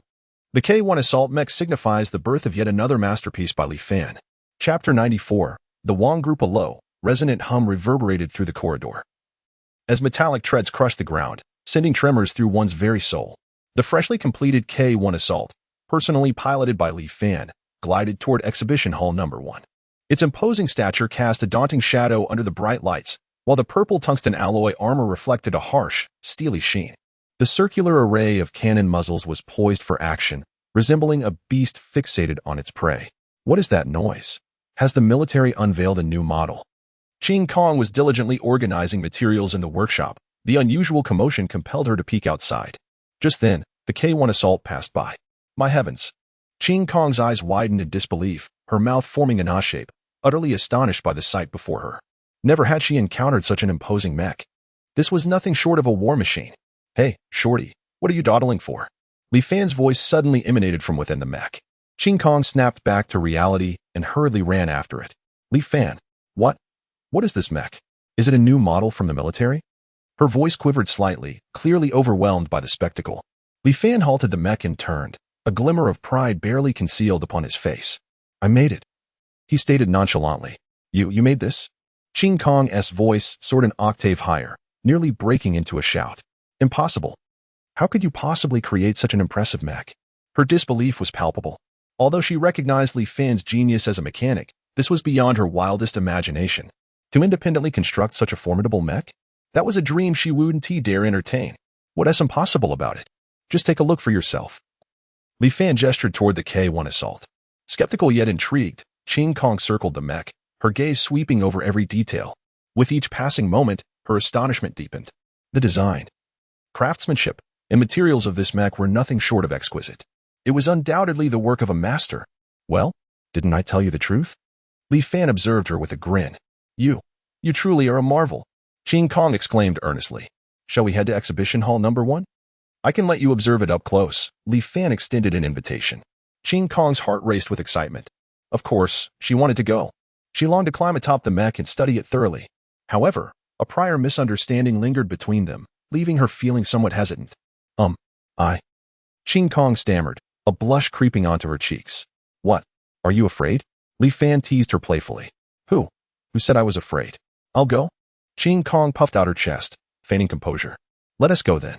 Li Fan chuckled, resuming his piloting of the K1 Assault toward Exhibition Hall No. 1.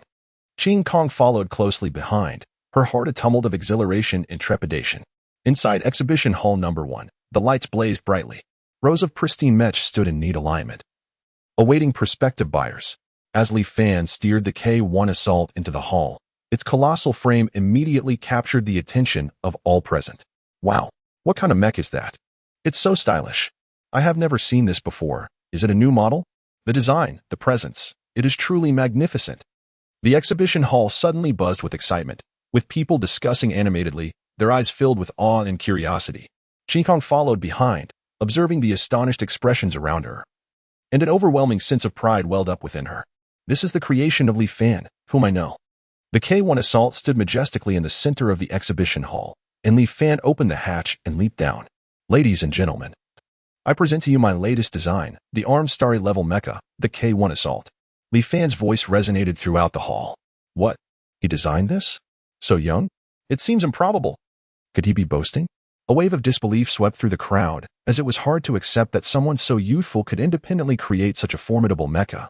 Ching Kong approached the K1 Assault and examined it closely. The integrated design, the fully rotational structure, this design philosophy is simply extraordinary. Ching Kong couldn't help but exclaim in admiration. The more she looked, the more astonished she became. This mecha's design surpassed all others she had ever seen. Is this truly your design? Ching Kong turned to Li Fan, her eyes brimming with respect. Of course, Li Fan replied with a confident smile. You are truly a genius, Ching Kong said sincerely. She now wholeheartedly believed in Li Fan's capabilities. This mecha was the finest testament to that. You flatter me. Li Fan humbly smiled. But this mecha is not yet perfect. Not perfect? Ching Kong was taken aback, then furrowed her brow. What is lacking? To her, the K1 Assault already seemed like a flawless armed starry level mecha. Li Fan smiled mysteriously, not providing a direct answer. You will know soon enough. Is this truly perfect? Qin Kong still found it hard to believe. To her, the K1 assault was sufficiently impressive, boasting formidable firepower and enhanced mobility. Perfect. Absolutely perfect. Perfect? Not even close. Li Fan shook his head. In pursuit of extreme firepower, I sacrificed the leg space of the K1 assault, which has affected its balance and agility to some extent. Although the firepower is formidable, it has yet to reach my ideal state, Li Fan candidly admitted. The firepower of the K1 assault merely approached that of a Rift-level mecha, and there remained a considerable distance to the perfection he envisioned. Qin Kong. She felt as if she and Li Fan were on entirely different wavelengths. The world of a mechanical master was indeed hard to comprehend. Nevertheless, she resolved to work diligently to elevate her own mechanical skills, striving to keep pace with Li Fan. Qin Kong made a silent determination. She returned to the repair bay and worked even harder.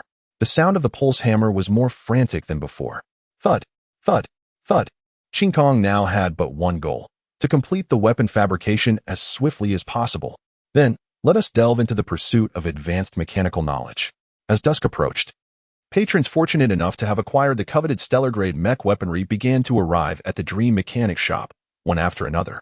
Wow, is this the Dream Mechanic Shop? It looks magnificent, truly deserving of its reputation for crafting stellar-grade weapons. The guests gazed in awe at the rejuvenated storefront. Li Fan stood at the entrance, warmly welcoming each visitor. Welcome to the Dream Mechanic Shop. Please present your winning voucher.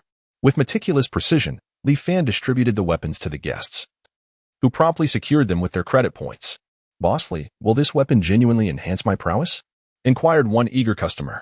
Absolutely, Li Fan replied with a confident smile. My weapons are guaranteed to elevate your mech's combat capabilities to an entirely new level. That's fantastic, exclaimed another guest, brimming with enthusiasm. With this weapon, I am certain to excel in my examinations. I aim to conquer the Star Sea University. Thank you, Bossly. The patrons expressed their gratitude to Li Fan, filled with anticipation for the weapons. After bidding farewell to the last group of customers, Li Fan stretched, finally able to relish a moment of respite after a long day. Li Fan, your shop has undergone quite a transformation, a familiar voice chimed in. Qin Yu and Li Si Meng entered. Qin Yu, what brings you here? Li Fan asked, slightly taken aback. I came to see you, Qin Yu replied with a smile. Li Fan took the weapon and casually inquired, and who might this be? Oh, I forgot to introduce her, Qin Yu said, gesturing towards Li Si Meng. This is our new instructor at Wenqing University, Li Si Meng. She is quite the mech expert and holds you in high regard. Greetings, Li Fan, Li Si Meng said, extending her hand. I have long admired your reputation, and meeting you today has certainly lived up to it.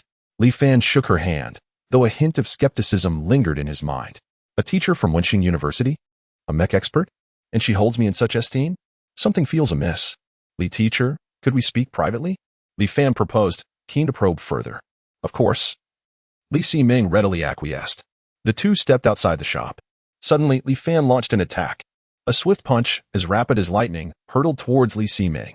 Reacting with remarkable speed, she sidestepped just in time to avoid the blow, the force of the punch brushing past her cheek and stirring a gust of air.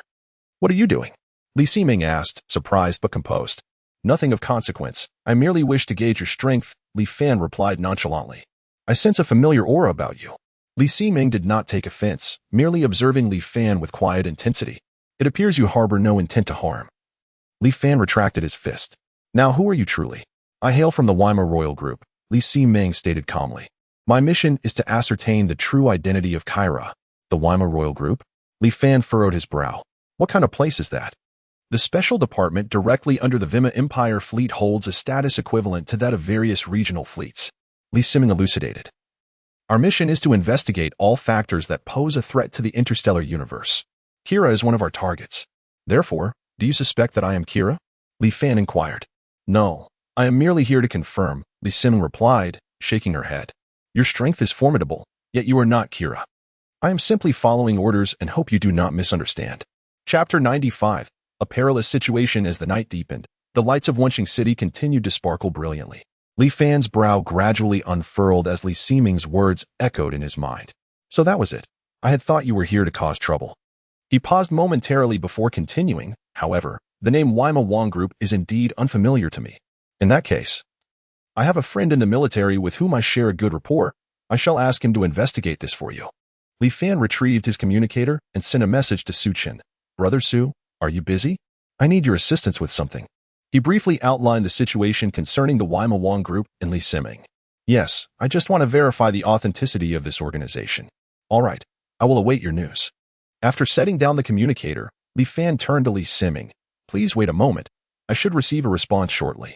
Li Sim nodded gently, expressing her understanding. The two stood side by side at the entrance of the shop, the atmosphere tinged with subtle tension, while Li Fan maintained an outward calm. His mind surged with another thought. The Blood Ushers Alliance. This organization had set its sights on him? It appeared he was still too weak. In this perilous interstellar age, he must rapidly cultivate his own influence. First and foremost, he needed to hire staff.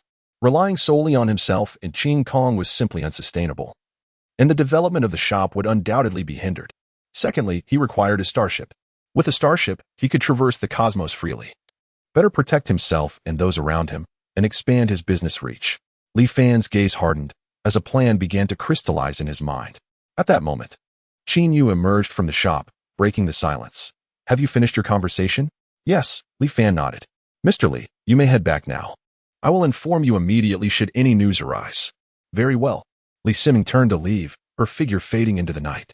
Qin Yu watched her retreating silhouette. A hint of perplexity in his eyes. Li Fan, is everything all right between you two?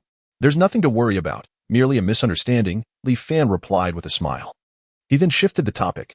By the way, how has your training been progressing lately? Not too bad, I suppose. Qin Yu scratched his head, appearing somewhat sheepish. By the way, I've heard your business is thriving. Do you have any good items you could recommend? Good items? Certainly. Li Fan's eyes lit up. Come, let me show you something remarkable. The two walked side by side back into the shop, where Li Fan enthusiastically began to introduce various weapons and equipment to Qin Yu. Meanwhile, Li Siming returned to her temporary residence. She produced her communicator and dialed a number. Captain, I have confirmed that Li Fan is not Kyra. However, he is indeed somewhat suspicious. Li Siming recounted in detail her encounter with Li Fan. His strength is formidable, and I can't shake the feeling that there is something familiar about him. I understand. A deep, authoritative voice emanated from the communicator. Continue to remain in Wenxing City and observe him discreetly. Report any unusual occurrences to me immediately. Understood. Li Siming ended the communication, her gaze shifting to a complex and unarticulated state. After Qin Yu emerged from the dream workshop, he returned directly to the school.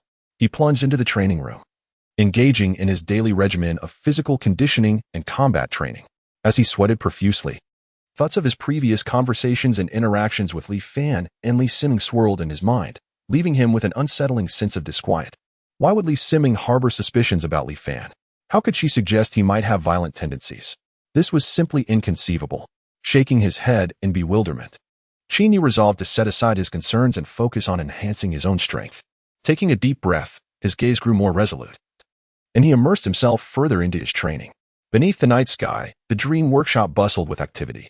Qing Kong stood before her workbench, her nimble fingers deftly assembling components. At long last, today's tasks were completed, and her efficiency had seen a marked improvement. This would afford her more time to maintain and upgrade the mechas. Speaking softly to herself, her clear eyes sparkled with excitement. Li Fan approached Qing Kong, gently patting her shoulder. You've worked hard, Qing Kong. You've done exceptionally well. Let us continue to strive together to make the Dream Workshop the finest in Wenxing City and even throughout the entire star system. Li Fan gazed at Qing Kong, his heart brimming with confidence and anticipation. The future surely held immense promise. Li Fan began to reflect on the day's accomplishments, mecha enhancements, weapon crafting, team building. Each step required careful and steady progress. The journey ahead is long and arduous, yet I shall seek relentlessly. Suddenly, the alert tone of his communicator interrupted his reverie. It was a call from Su Chen. Hello, Su Gu, Li Fan greeted. Li Fan, I have uncovered something. Su Chen's tone carried a weight of seriousness. The Waima King group does indeed exist. It is a covert operative unit of the Galactic Federation, specifically tasked with tracking down the most heinous interstellar criminals. Li Fan furrowed his brow. So, Li Siming's identity is authentic? It should be correct. However, I advise you to proceed with caution. This group's methods tend to be rather aggressive, and they may resort to unorthodox means to achieve their objectives. Understood. Thank you for the warning, Sugo. After ending the call, Li Fan fell into contemplation. Li Siming was an agent of the Waima King group, and she suspected he was Kyra. What secrets lay hidden beneath this revelation? System, do you know who Kyra is? host Chiramodius, the infamous interstellar pirate queen and leader of the Bloodbath Alliance. According to the data, she possesses an exceedingly rare talent for mecha, employing ruthless tactics, and has bloodied 3 planets, making her the #1 wanted criminal in the Galactic Federation. Li Fan gasped in shock. So ruthless? No wonder Li Siming is so anxious. It is pertinent to inform the host that the Bloodbath Alliance has now set its sights on you. It is advisable to enhance your strength promptly to counter potential threats. Li Fan scratched his head, overwhelmed by the gravity of this information. To think he had drawn the attention of the interstellar pirate queen was a rather peculiar honor. Nonetheless, when the soldiers arrive, the generals stand ready. When the waters come, the earth is prepared. Li Fan is not one to be easily intimidated. He took a deep breath, calming his tumultuous emotions. It appears that the pace of development must accelerate. Qing Kong, Li Fan called out. Boss, do you have any instructions? Qing Kong inquired, peering over the workstation with a bright voice. Are we short on staff? Li Fan asked. Well, if we aim to expand and advance further, we indeed need to recruit, Qing Kong thoughtfully replied. At the very least, we require a front desk receptionist to handle inquiries, a warehouse manager to oversee inventory, and several skilled mechanics. Very well, let us commence recruitment immediately, Li Fan declared decisively.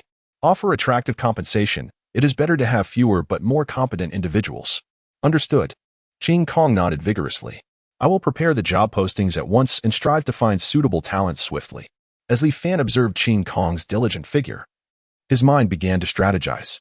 Simply hiring more staff would not suffice. He needed to devise a means to acquire a starship.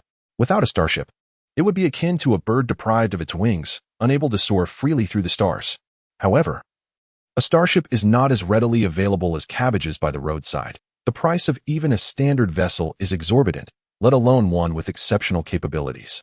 It seems he must explore alternative avenues. Li Fan activated his communicator and began to search for information regarding starships. Suddenly, a news headline captured his attention. The interstellar black market is about to auction a second-hand starship, the Wanderer. Li Fan's eyes brightened. The black market? That is indeed a place worth visiting. Though the black market is a den of mixed fortunes, it often yields treasures of remarkable value.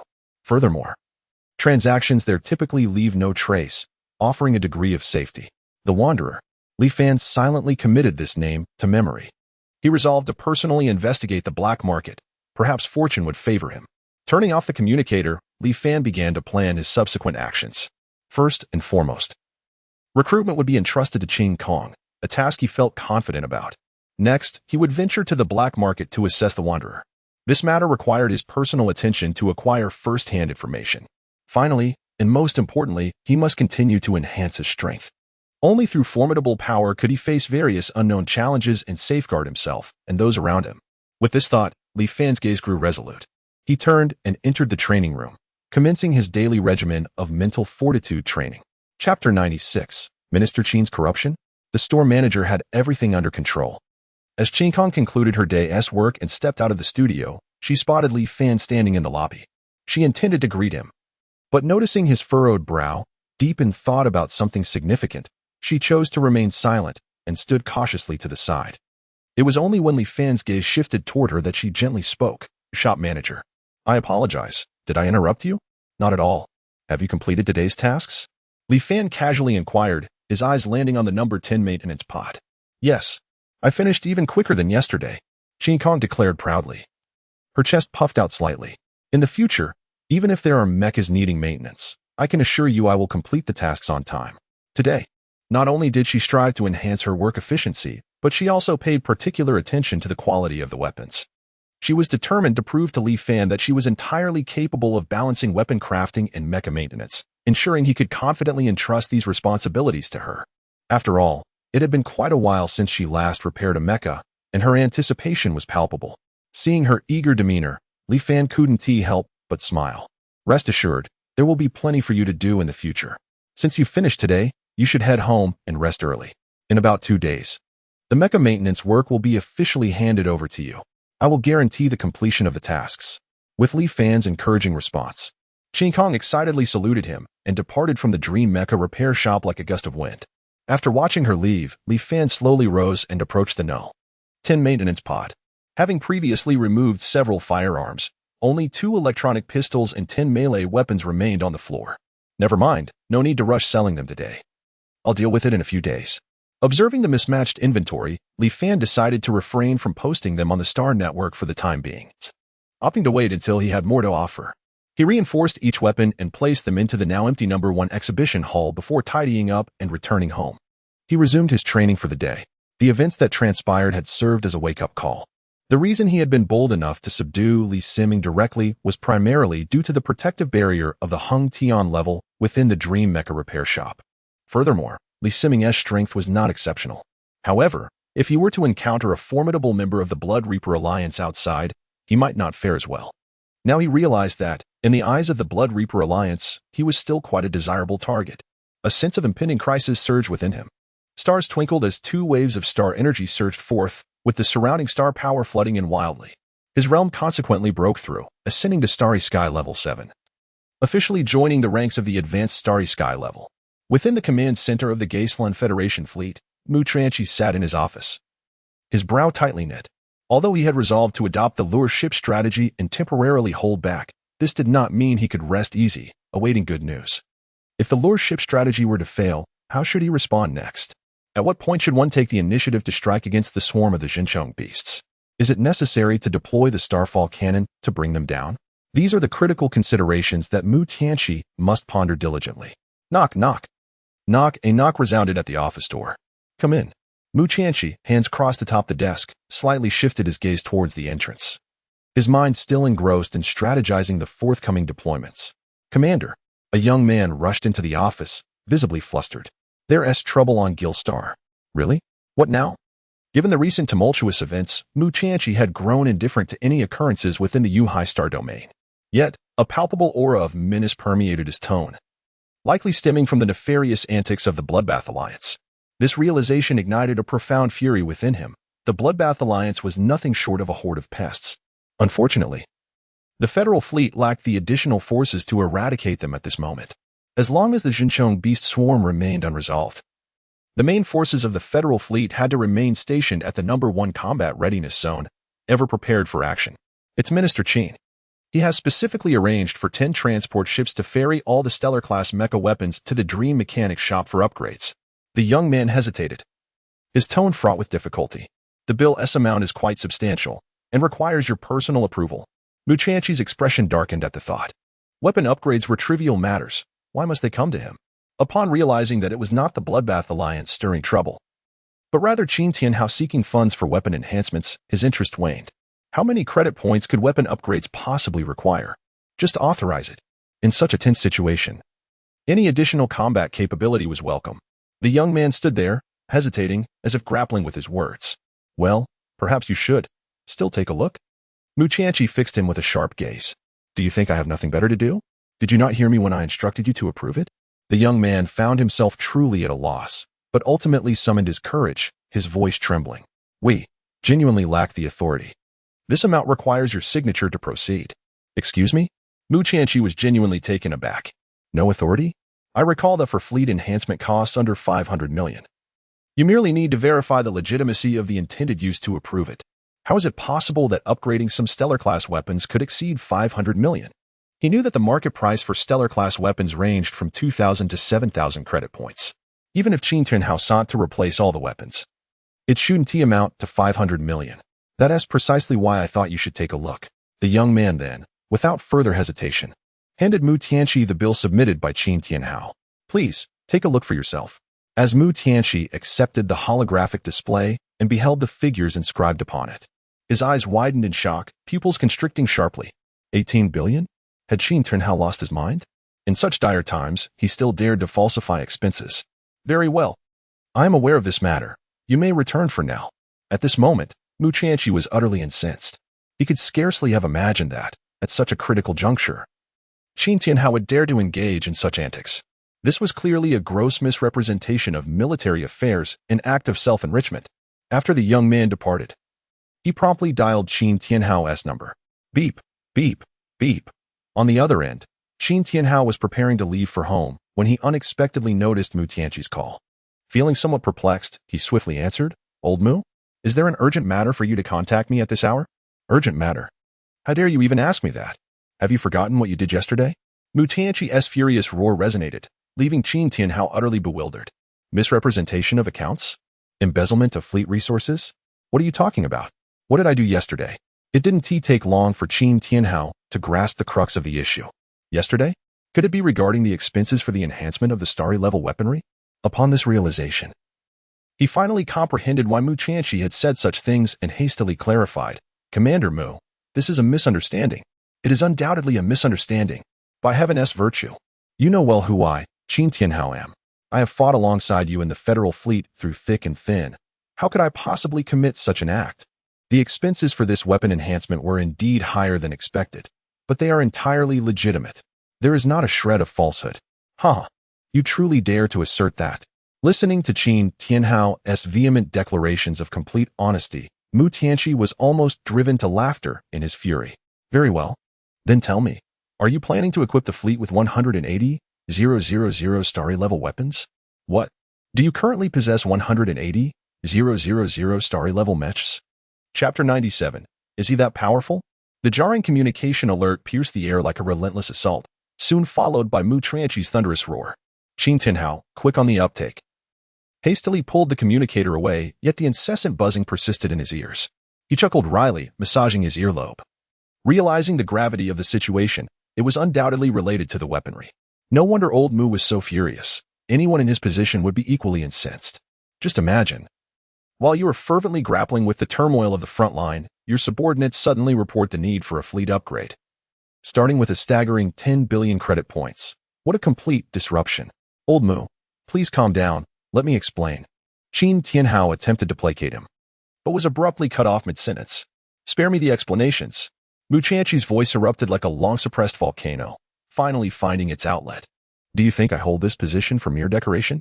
Are you oblivious to the current situation outside?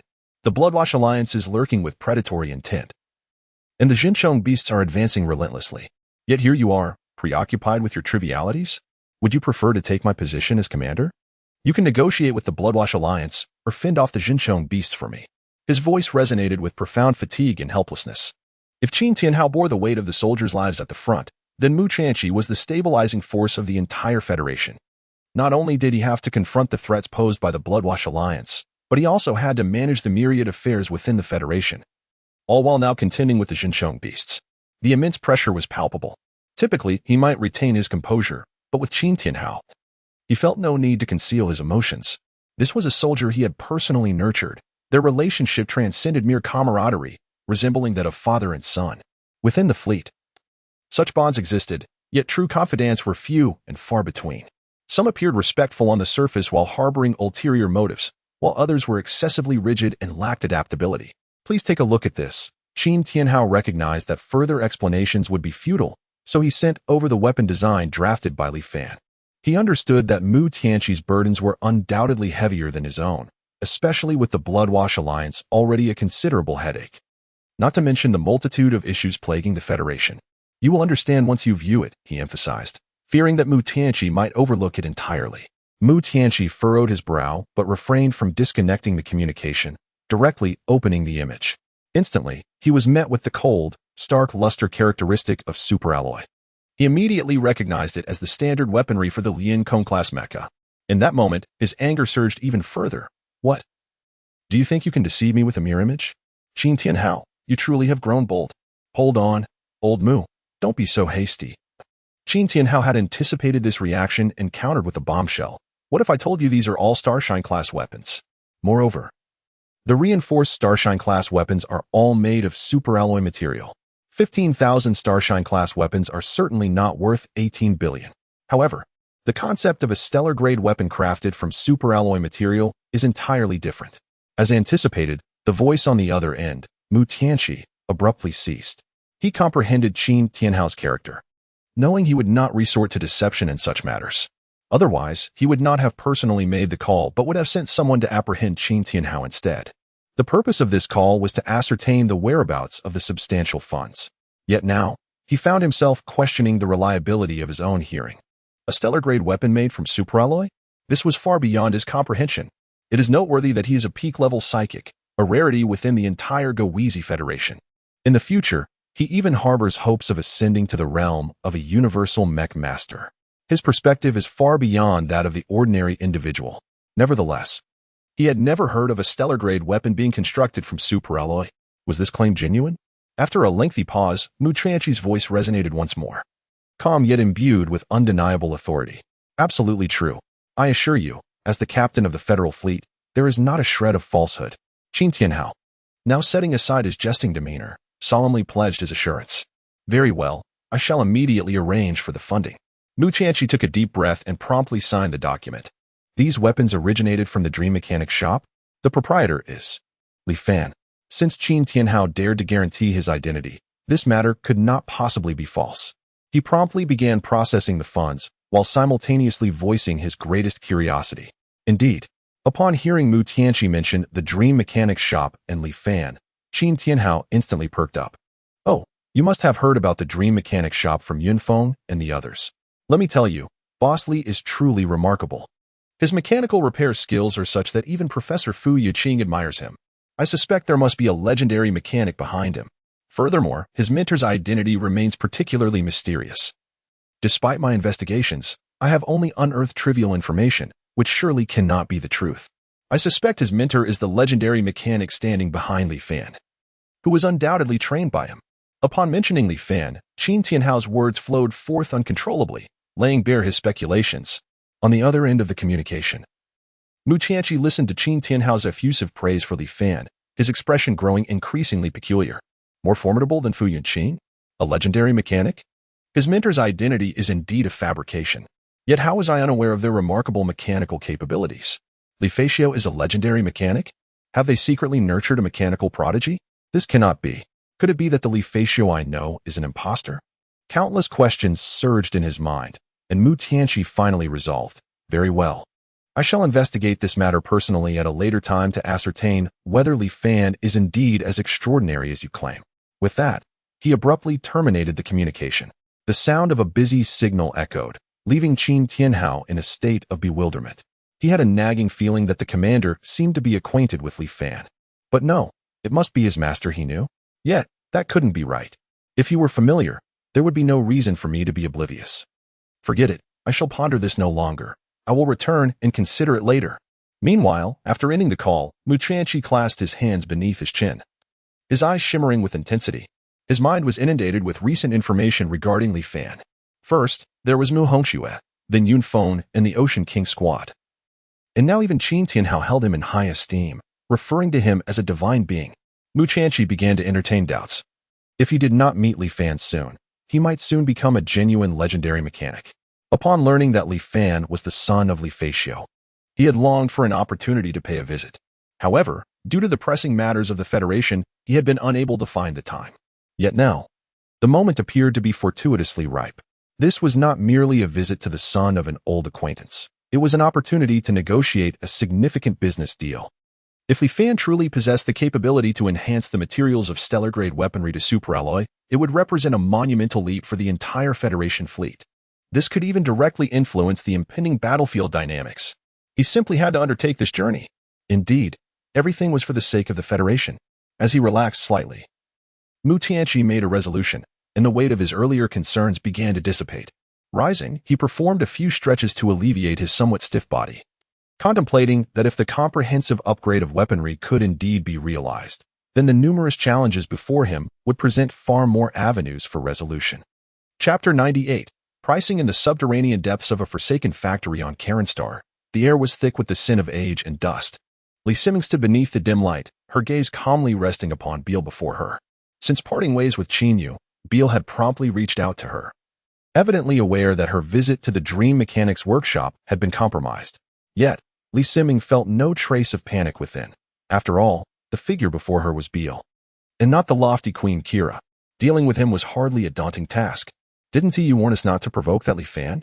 Beale's voice was low and chilling, simmering with suppressed fury. What are you trying to achieve by flaunting yourself before him at such a critical juncture? A slight smirk graced Li Siming's lips as she remained silent, having already devised her responses to his inquiries. Beale scoffed. I see you wish to render our previous efforts futile. Can you bear the weight of such responsibility? Taken aback, Beale had not anticipated Li Siming's nonchalance. Particularly, the look in her eyes unsettled him. It was a sensation of contempt. Isn't it obvious that the cover remains intact? Otherwise, do you think I could return unscathed? Lee Siming retorted with a cold laugh, raising her chin defiantly to meet Beale's imposing stature, a flicker of disdain glimmering in her gaze. Why you? Beale faltered, realizing the truth in her words. Indeed, had Lee Siming's cover been blown, the self-destruction protocol would have activated, leaving her no chance of standing there in one piece. Beale possessed unwavering confidence in the self-destruction protocol established by the Master. The entity in question could compel those lacking Mech aptitude to control Mechs through modification. The self-destruction program she had devised was foolproof. This was also why Queen Kira, despite her distrust of Lee Siming, refrained from taking immediate action. He did not believe that Lee Siming could evade the Master's self-destruction protocol. Even the slightest anomaly would be detected at once. His greatest concern was merely that Lee Siming might grow complacent and seek to cut corners. So, what have you discovered? With his composure regained, Beale realized that lingering on this topic could ensnare him in Lee Siming's intricate web. This woman was astute and eloquent, capable of spinning even death into life. It would be wiser to inquire directly about the intelligence she had gleaned, which might prove more valuable. Nothing of particular significance. I merely perceive that Li Fan is rather overrated, perhaps not as formidable as we imagined, with others likely pulling the strings behind him. Cloaked in the guise of mental shielding, Lee Siming effortlessly spun her deception, leaving no cracks in her facade. Despite having been thoroughly intimidated by Li Fan, she could dismiss him with such casualness. That does align more with reason. Beale found himself in agreement with her assertion. Mechanical skills were one aspect, yet theoretically, a mechanic should not possess psychic abilities. However, he had managed to bring about the downfall of both Vela and Ji Tianqing. It is hard to believe that there is no formidable mech engineer backing him. The ability to cultivate mental strength in individuals devoid of talent is a feat only achievable by a master. He does not believe that Li Fan could accomplish what a master does. Have you attempted to probe? Bill inquired, voicing his deepest concern. Lee Siming regarded him with an expression of disbelief, as if he were a fool. Do you think, if I had probed, I would have returned alive? Bill conceded, indeed. If you had probed, there would be no reason for him to spare you. Given that person's prowess, it was inconceivable for Lee Siming to escape. At this juncture, Lee Siming's heart was also tumultuous. She had not actively tested Li Fan. Yet, Li Fan had tested her. Had she not experienced it firsthand, she would never have believed that such a young lad could possess such strength. Particularly when she recalled her entrance into the Dream Mech repair shop, and Li Fan's actions towards her, she had thought she had behaved quite naturally. How on earth had he discerned something amiss? At that moment, Lee Siming was engulfed in shame and anger, her mind a chaotic whirlwind, leaving her no room for contemplation. Only after regaining her composure did she realize Li Fan might be far more terrifying than she had presumed, in terms of mech repair skills, strength, decisiveness, and even insight. He surpassed the ordinary by leaps and bounds. Merely by casting a glance at her, he could ascertain her connection to the Bloodbath Alliance. By mere deduction, he had inferred that her talent was mental shielding. Mental shielding is certainly not a common talent. On the contrary, as an S-grade talent, there is scant documentation on mental shielding available in the market. Only the most prestigious mech universities would possess relevant records. In the entire Federation, it is likely that only Wenqing University would have comprehensive information on mental shielding. How did he come to know this? The more she pondered, the more terrifying it became. These questions surged into Lee Siming's mind like a tidal wave, nearly overwhelming her CPU. Thankfully, he is one of us. Did you notice if Qin Tenhao caused such a commotion yesterday? Did he deploy anything near the Dream Mech repair shop? Li Fan's question caused Bill to temporarily set aside his worries. The identity of the other party and the forces behind him might take time to uncover. Given this, it would be prudent to inquire about Qin Tianhao's actions yesterday. If he had stationed a significant force around the Dream Mech repair shop, their plans could be adjusted accordingly. They could completely alter their course of action and directly strike at the weakest link of the Neptune fleet. This information had also been relayed to an insider lurking within the fleet for reconnaissance. However, that insider's identity was a trump card, which could not be exposed at this critical moment. Hence, no news had returned as of yet. Now that Lee Siming had visited the Dream Mech repair shop, it was an opportune moment to inquire about her findings. Upon hearing this, Lee Siming slightly raised her brow. She was fully aware of Bill's intentions. However, this time, she chose to speak candidly. She did not know.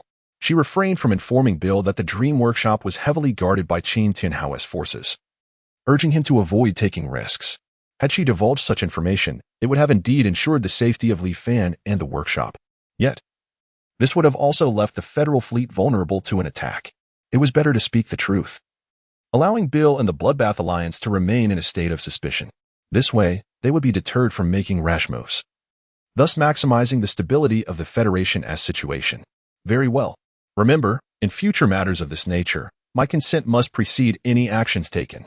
Do not forget who currently oversees the Federation. Disappointed by the lack of the answers he sought, Bill emphasized his own identity, demanding that Li Siming show him due respect. Li Siming cast him a fleeting glance. Understood. You?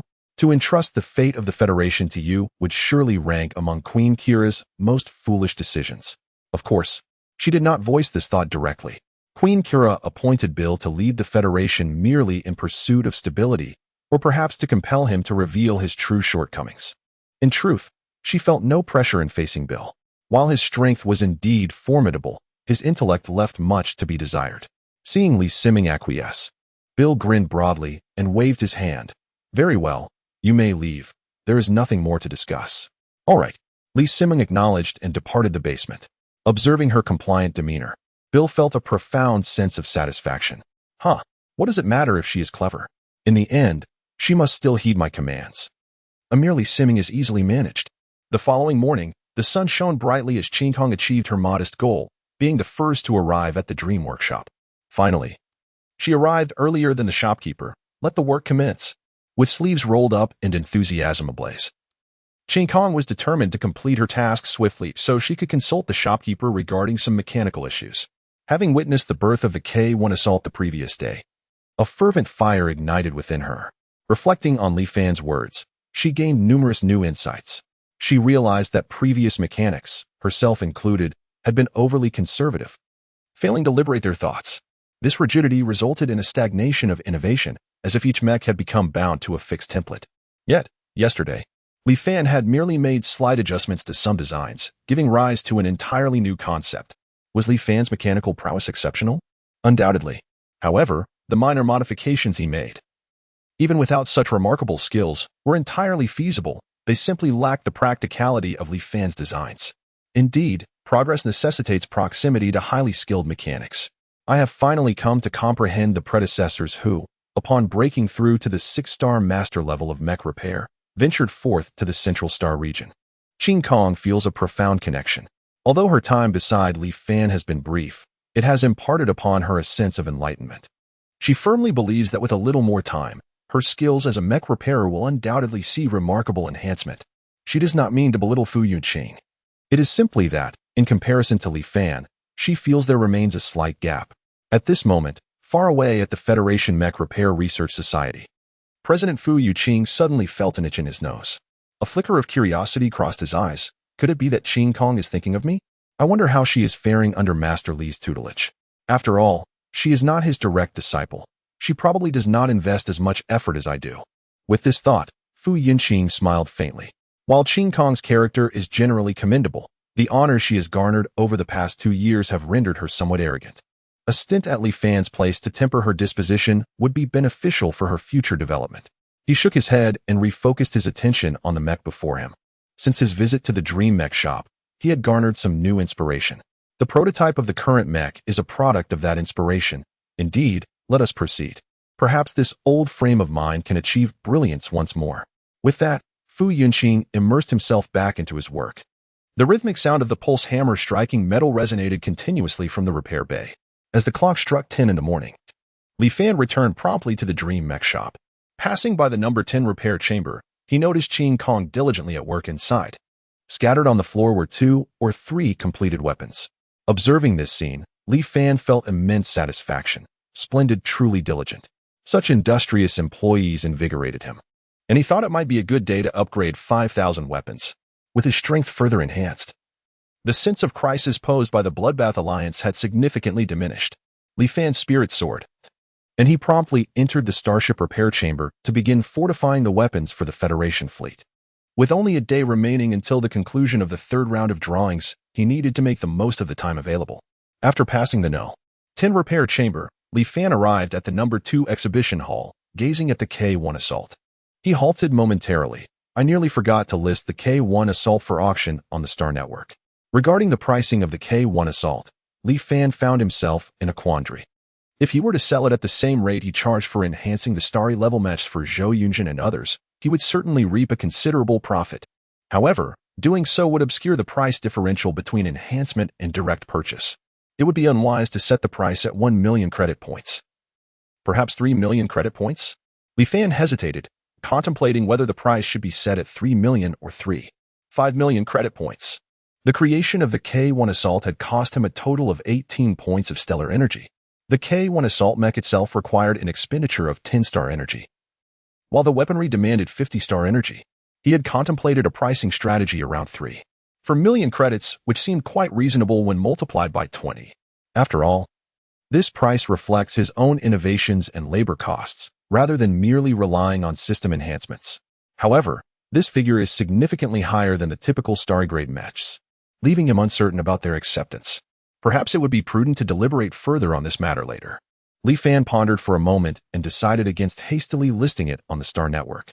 Instead, he resolved to enhance the weaponry first, as new ideas might emerge in due course. He traversed the vast exhibition halls and eventually arrived at the entrance of the Starship Maintenance Bay. With a soft click, the colossal metallic doors opened automatically upon his arrival, and he stepped inside. Inside the maintenance bay, the weaponry was organized into 4 distinct piles. Dividing the space with the starship corridor, the left side housed unenhanced melee weapons and firearms, while the right side contained those he had already completed enhancements for. After enhancing each weapon, he directed a mechanical arm to relocate it, thereby elevating efficiency and preventing any mix-ups. If they remained piled together, the likelihood of error would inevitably increase. Li Fan approached the left side, where the melee weapons were stationed, extended his right arm, and began to caress the battle blade. The enhancement process commenced. Chapter 99. Do not fear. It is merely a mouse within the confines of the number 10 maintenance bay. The air was thick with perspiration as Qin Kong immersed herself in the art of weapon forging. Outside the Dream Machine repair shop, a mysterious figure appeared silently.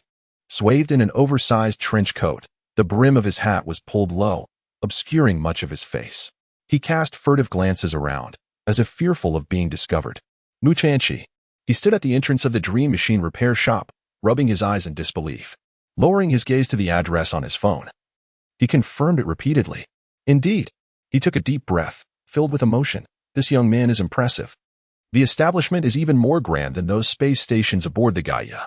Today, he had chosen to visit incognito, without a single attendant. If that group were to learn that the commander of the Federal Fleet had personally come here, it would surely cause an uproar. At that point, the Dream Machine repair shop would undoubtedly find itself in the eye of the storm. Mu Chanchi cautiously stepped inside the shop, surveying his surroundings. It was utterly deserted. He was taken aback. Where is everyone? Where is Boss Li Fan?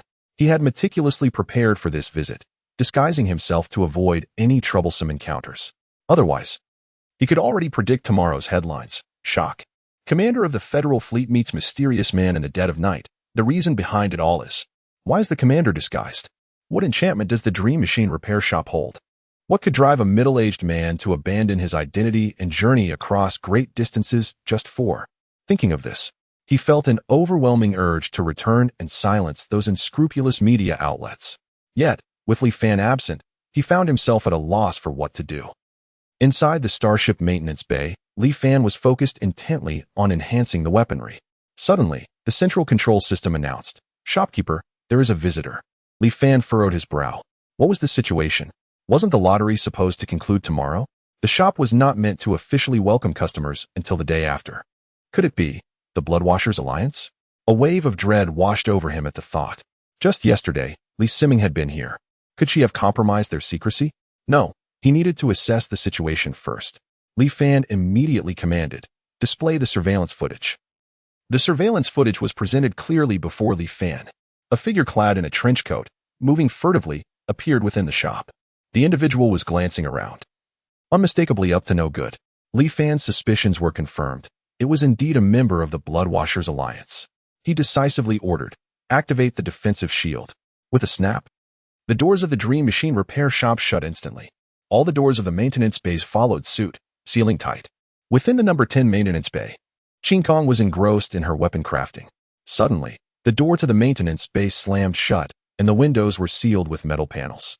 The entire bay was plunged into darkness. Startled, Qing Kong trembled. What was happening? In a panic, she reached for a weapon on the floor for protection.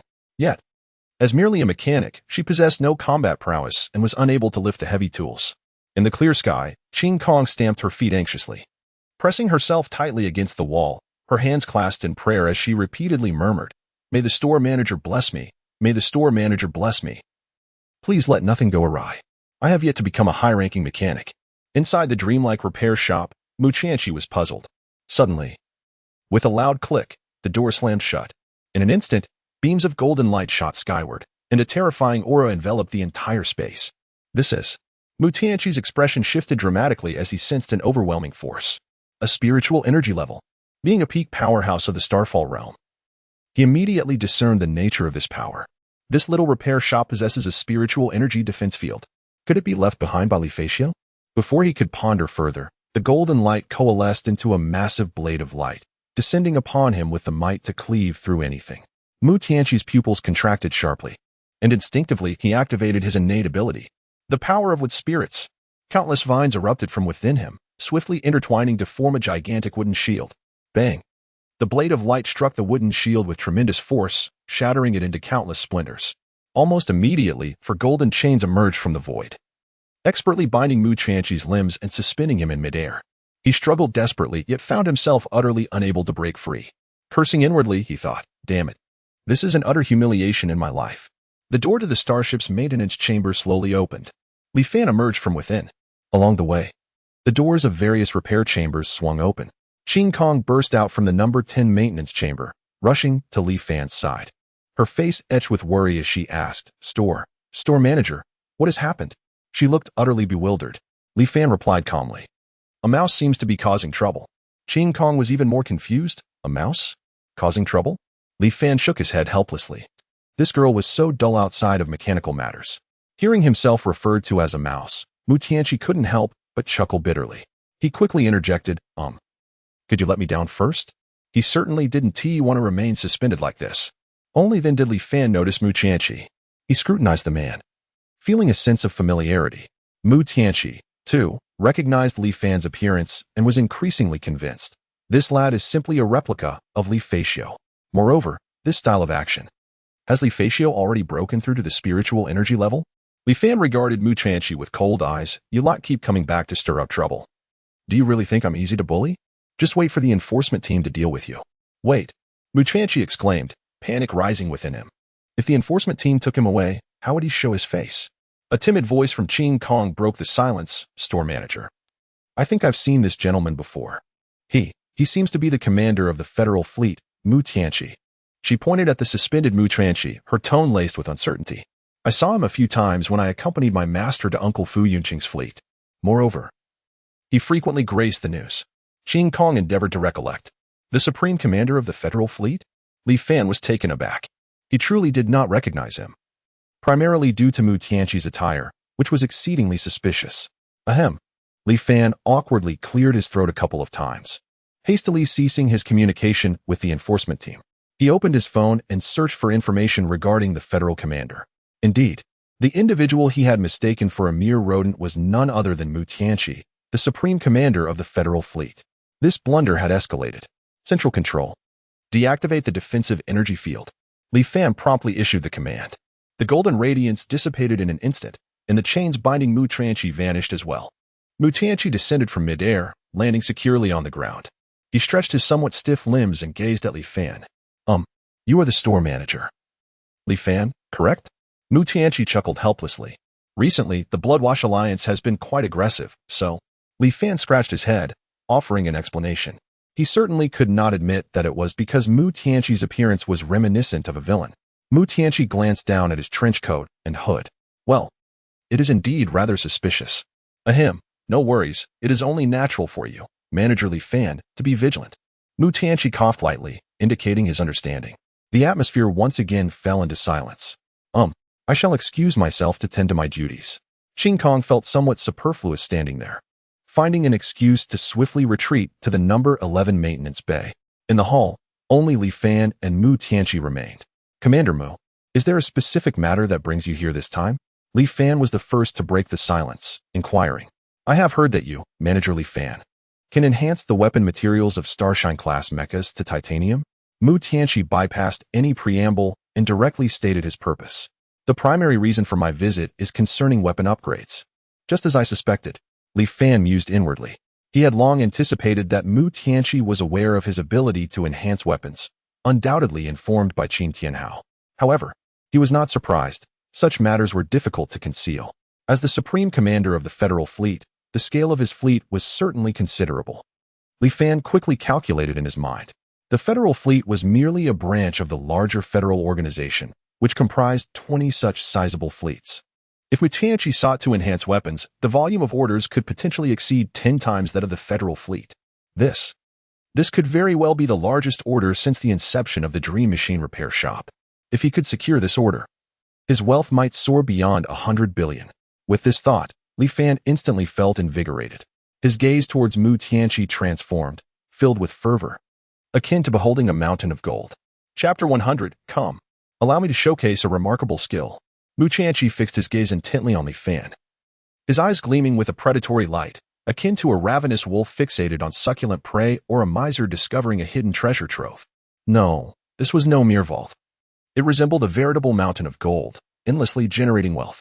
He swallowed hard, cleared his throat, and endeavored to modulate his voice to sound less eager. Li Fan, the store manager, since you have agreed to assist in enhancing the weapons, might I first have a glimpse of the merchandise? As he uttered these words, Mu Tianqi felt a tumult of apprehension within.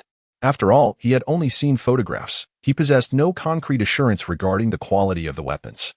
What if Li Fan attempted to deceive him with mere scrap metal? That would be a grievous loss. Furthermore, Mu Tianqi recalled the cunning nature of Li Feixiu, whose guile was as intricate as a honeycomb. Could it be that Li Fan had also inherited his master's tricks of deceit? The more he pondered, the more he resolved to inspect the goods, his determination crystallizing. Inspection? No problem. Li Fan readily agreed without a moment's hesitation. It was only reasonable for a significant client to assess quality prior to purchase. Mr. Mu, please follow me. Li Fan gestured invitingly and turned toward the starship maintenance chamber. Mu Tianqi hastily followed suit. As they traversed the corridor, they passed by maintenance bay number 10. Through the door, Mu Tianqi caught sight of Qin Kong diligently engrossed in her work, meticulous and focused. He furrowed his brow slightly. How could such a vast repair shop consist of only Li Fan and Qin Kong? Li Fan, are there only the two of you in this establishment? Mu Tianqi could not restrain himself from inquiring. He had initially entertained the notion that if Li Fan were indeed Li Feixiu's grandson, perhaps they could rekindle a childhood betrothal. But given the present circumstances, that idea seemed futile. After having been bested by Li Fan earlier, he felt utterly humiliated to even consider such a proposal. Indeed, it is just the two of us, Li Fan nodded, explaining, the Dream Maintenance Shop has stringent hiring standards.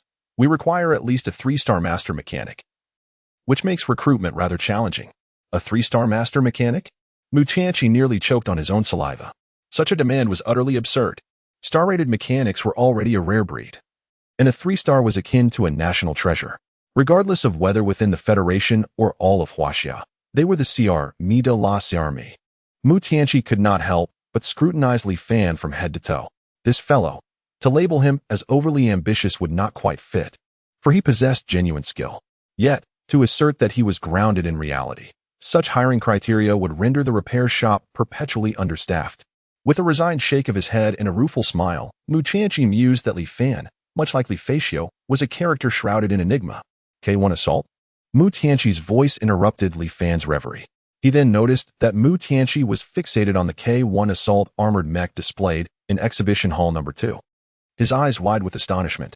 Yes, this is the K1 assault, an armed mech, Li Fan nodded, offering an introduction. It is one of my, well, relatively decent creations. A rift-level mech? Mu Tianqi blurted out, only to realize his mistake moments later, and added, this material and weaponry looks like it's from the rift-breaking level. Not rift-breaking, but starry level, Li Fan corrected him. Starry level. Mu Tianqi's voice suddenly shot up, nearly dislodging his dentures. He widened his eyes, fixating on the K1 assault as if he intended to devour it whole. This cannot be true. Aren't the armed starry level mechas merely for show? His voice trembled slightly. He recalled those armed starry level mechas in the Federal Fleet, merely engaged in reconnaissance and minor disturbances, and if they ever made it to the battlefield, they were essentially cannon fodder. However, the K1 assault before him, in terms of material strength and weapon configuration, was undeniably superior to the rift-breaking level mechas. This completely shattered Mu Tianqi's understanding of armed mechas. He inhaled sharply, striving to calm himself, and inquired, directorly, has anyone ordered this K1 assault? How many can be produced? Mu Tianqi's mind raced with calculations. If this K1 assault were indeed a regular creation of Li Fan's and could be produced in bulk, it would be a tremendous breakthrough. If the Federal fleet could be equipped with around 1,000 K1 assaults, their combat capability would undoubtedly multiply. It hasn't been listed on the Star Network yet, and currently, there are no pre-orders, just this one, Li Fan replied truthfully, then added, however, if Commander Mu desires it. I can continue production. Absolutely. Without a doubt. Mu Tianqi agreed without a moment's hesitation, neglecting to inquire about the price. I want 1,000 units. Deliver me 1,000 units. 1,000 units? Li Fan paused momentarily, then asked, Commander Mu, how long do you require for this order? How long? The sooner, the better. Mu Tianqi furrowed his brow. Li Fan pondered for a moment before responding. If I were to make them personally, it would take about a year. A year. Mu Tianqi felt a pang of disappointment. A year was far too long. By then, the opportunity would have passed. However, Li Fan continued. If we can develop a high-precision production workshop, it could be completed in as little as a month. A month? Mu Tianqi was once again taken aback. His eyes wide with disbelief as he scrutinized Li Fan from top to bottom. This fellow truly was a prodigy. Not only was his mecha technology extraordinary, but his production speed was also astonishing. Suddenly, Mu Tianqi felt that the earlier thought of a potential marriage alliance might not be entirely out of reach. Cough, cough. Li Fan felt uncomfortable under Mu Tianqi's gaze and couldn't help but clear his throat, prompting, Commander Mu? Oh. Mu Tianqi snapped back to reality. Quickly regaining his composure, he cleared his throat and said, Li Fan, from now on, don't call me Commander Mu. Just call me Uncle Mu. Uncle Mu? Li Fan was taken aback. Indeed, Mu Tianqi replied with a smile, I share a deep bond with your master, Li Feixio. Calling me uncle is quite a bargain, isn't it? Mu Tianqi's heart brimmed with joy. Uncle? If he were to exert a bit more effort, who knows, I might just have to call him father in the future. This. Li Fan's lips twitched slightly as he instinctively took a step back. Mu Tianqi's gaze. Why does it feel so peculiar? Mr. Mu, your words. They sound somewhat off to me, Li Fan ventured cautiously. What seems off? Mu Tianqi asked, a look of confusion etched on his face. I don't know you. Li Fan replied, forcing himself to speak. Moreover, I am just an ordinary person. If I were to refer to you as a brother, people would surely be alarmed. As he spoke, Li Fan mentally berated himself. Could it be that Mu Tianqi is trying to take advantage of me? What kind of deep friendship could there be? I had no idea my master had such an acquaintance. Ordinary person? Mu Tianqi was taken aback. Your master, Li Feixio. How could he possibly be an ordinary man? My master. He is just an ordinary old man. Li Fan insisted earnestly. He left a letter and ran away. Even blocking me. What kind of friends could he possibly have? The more he spoke, the more he found his master untrustworthy.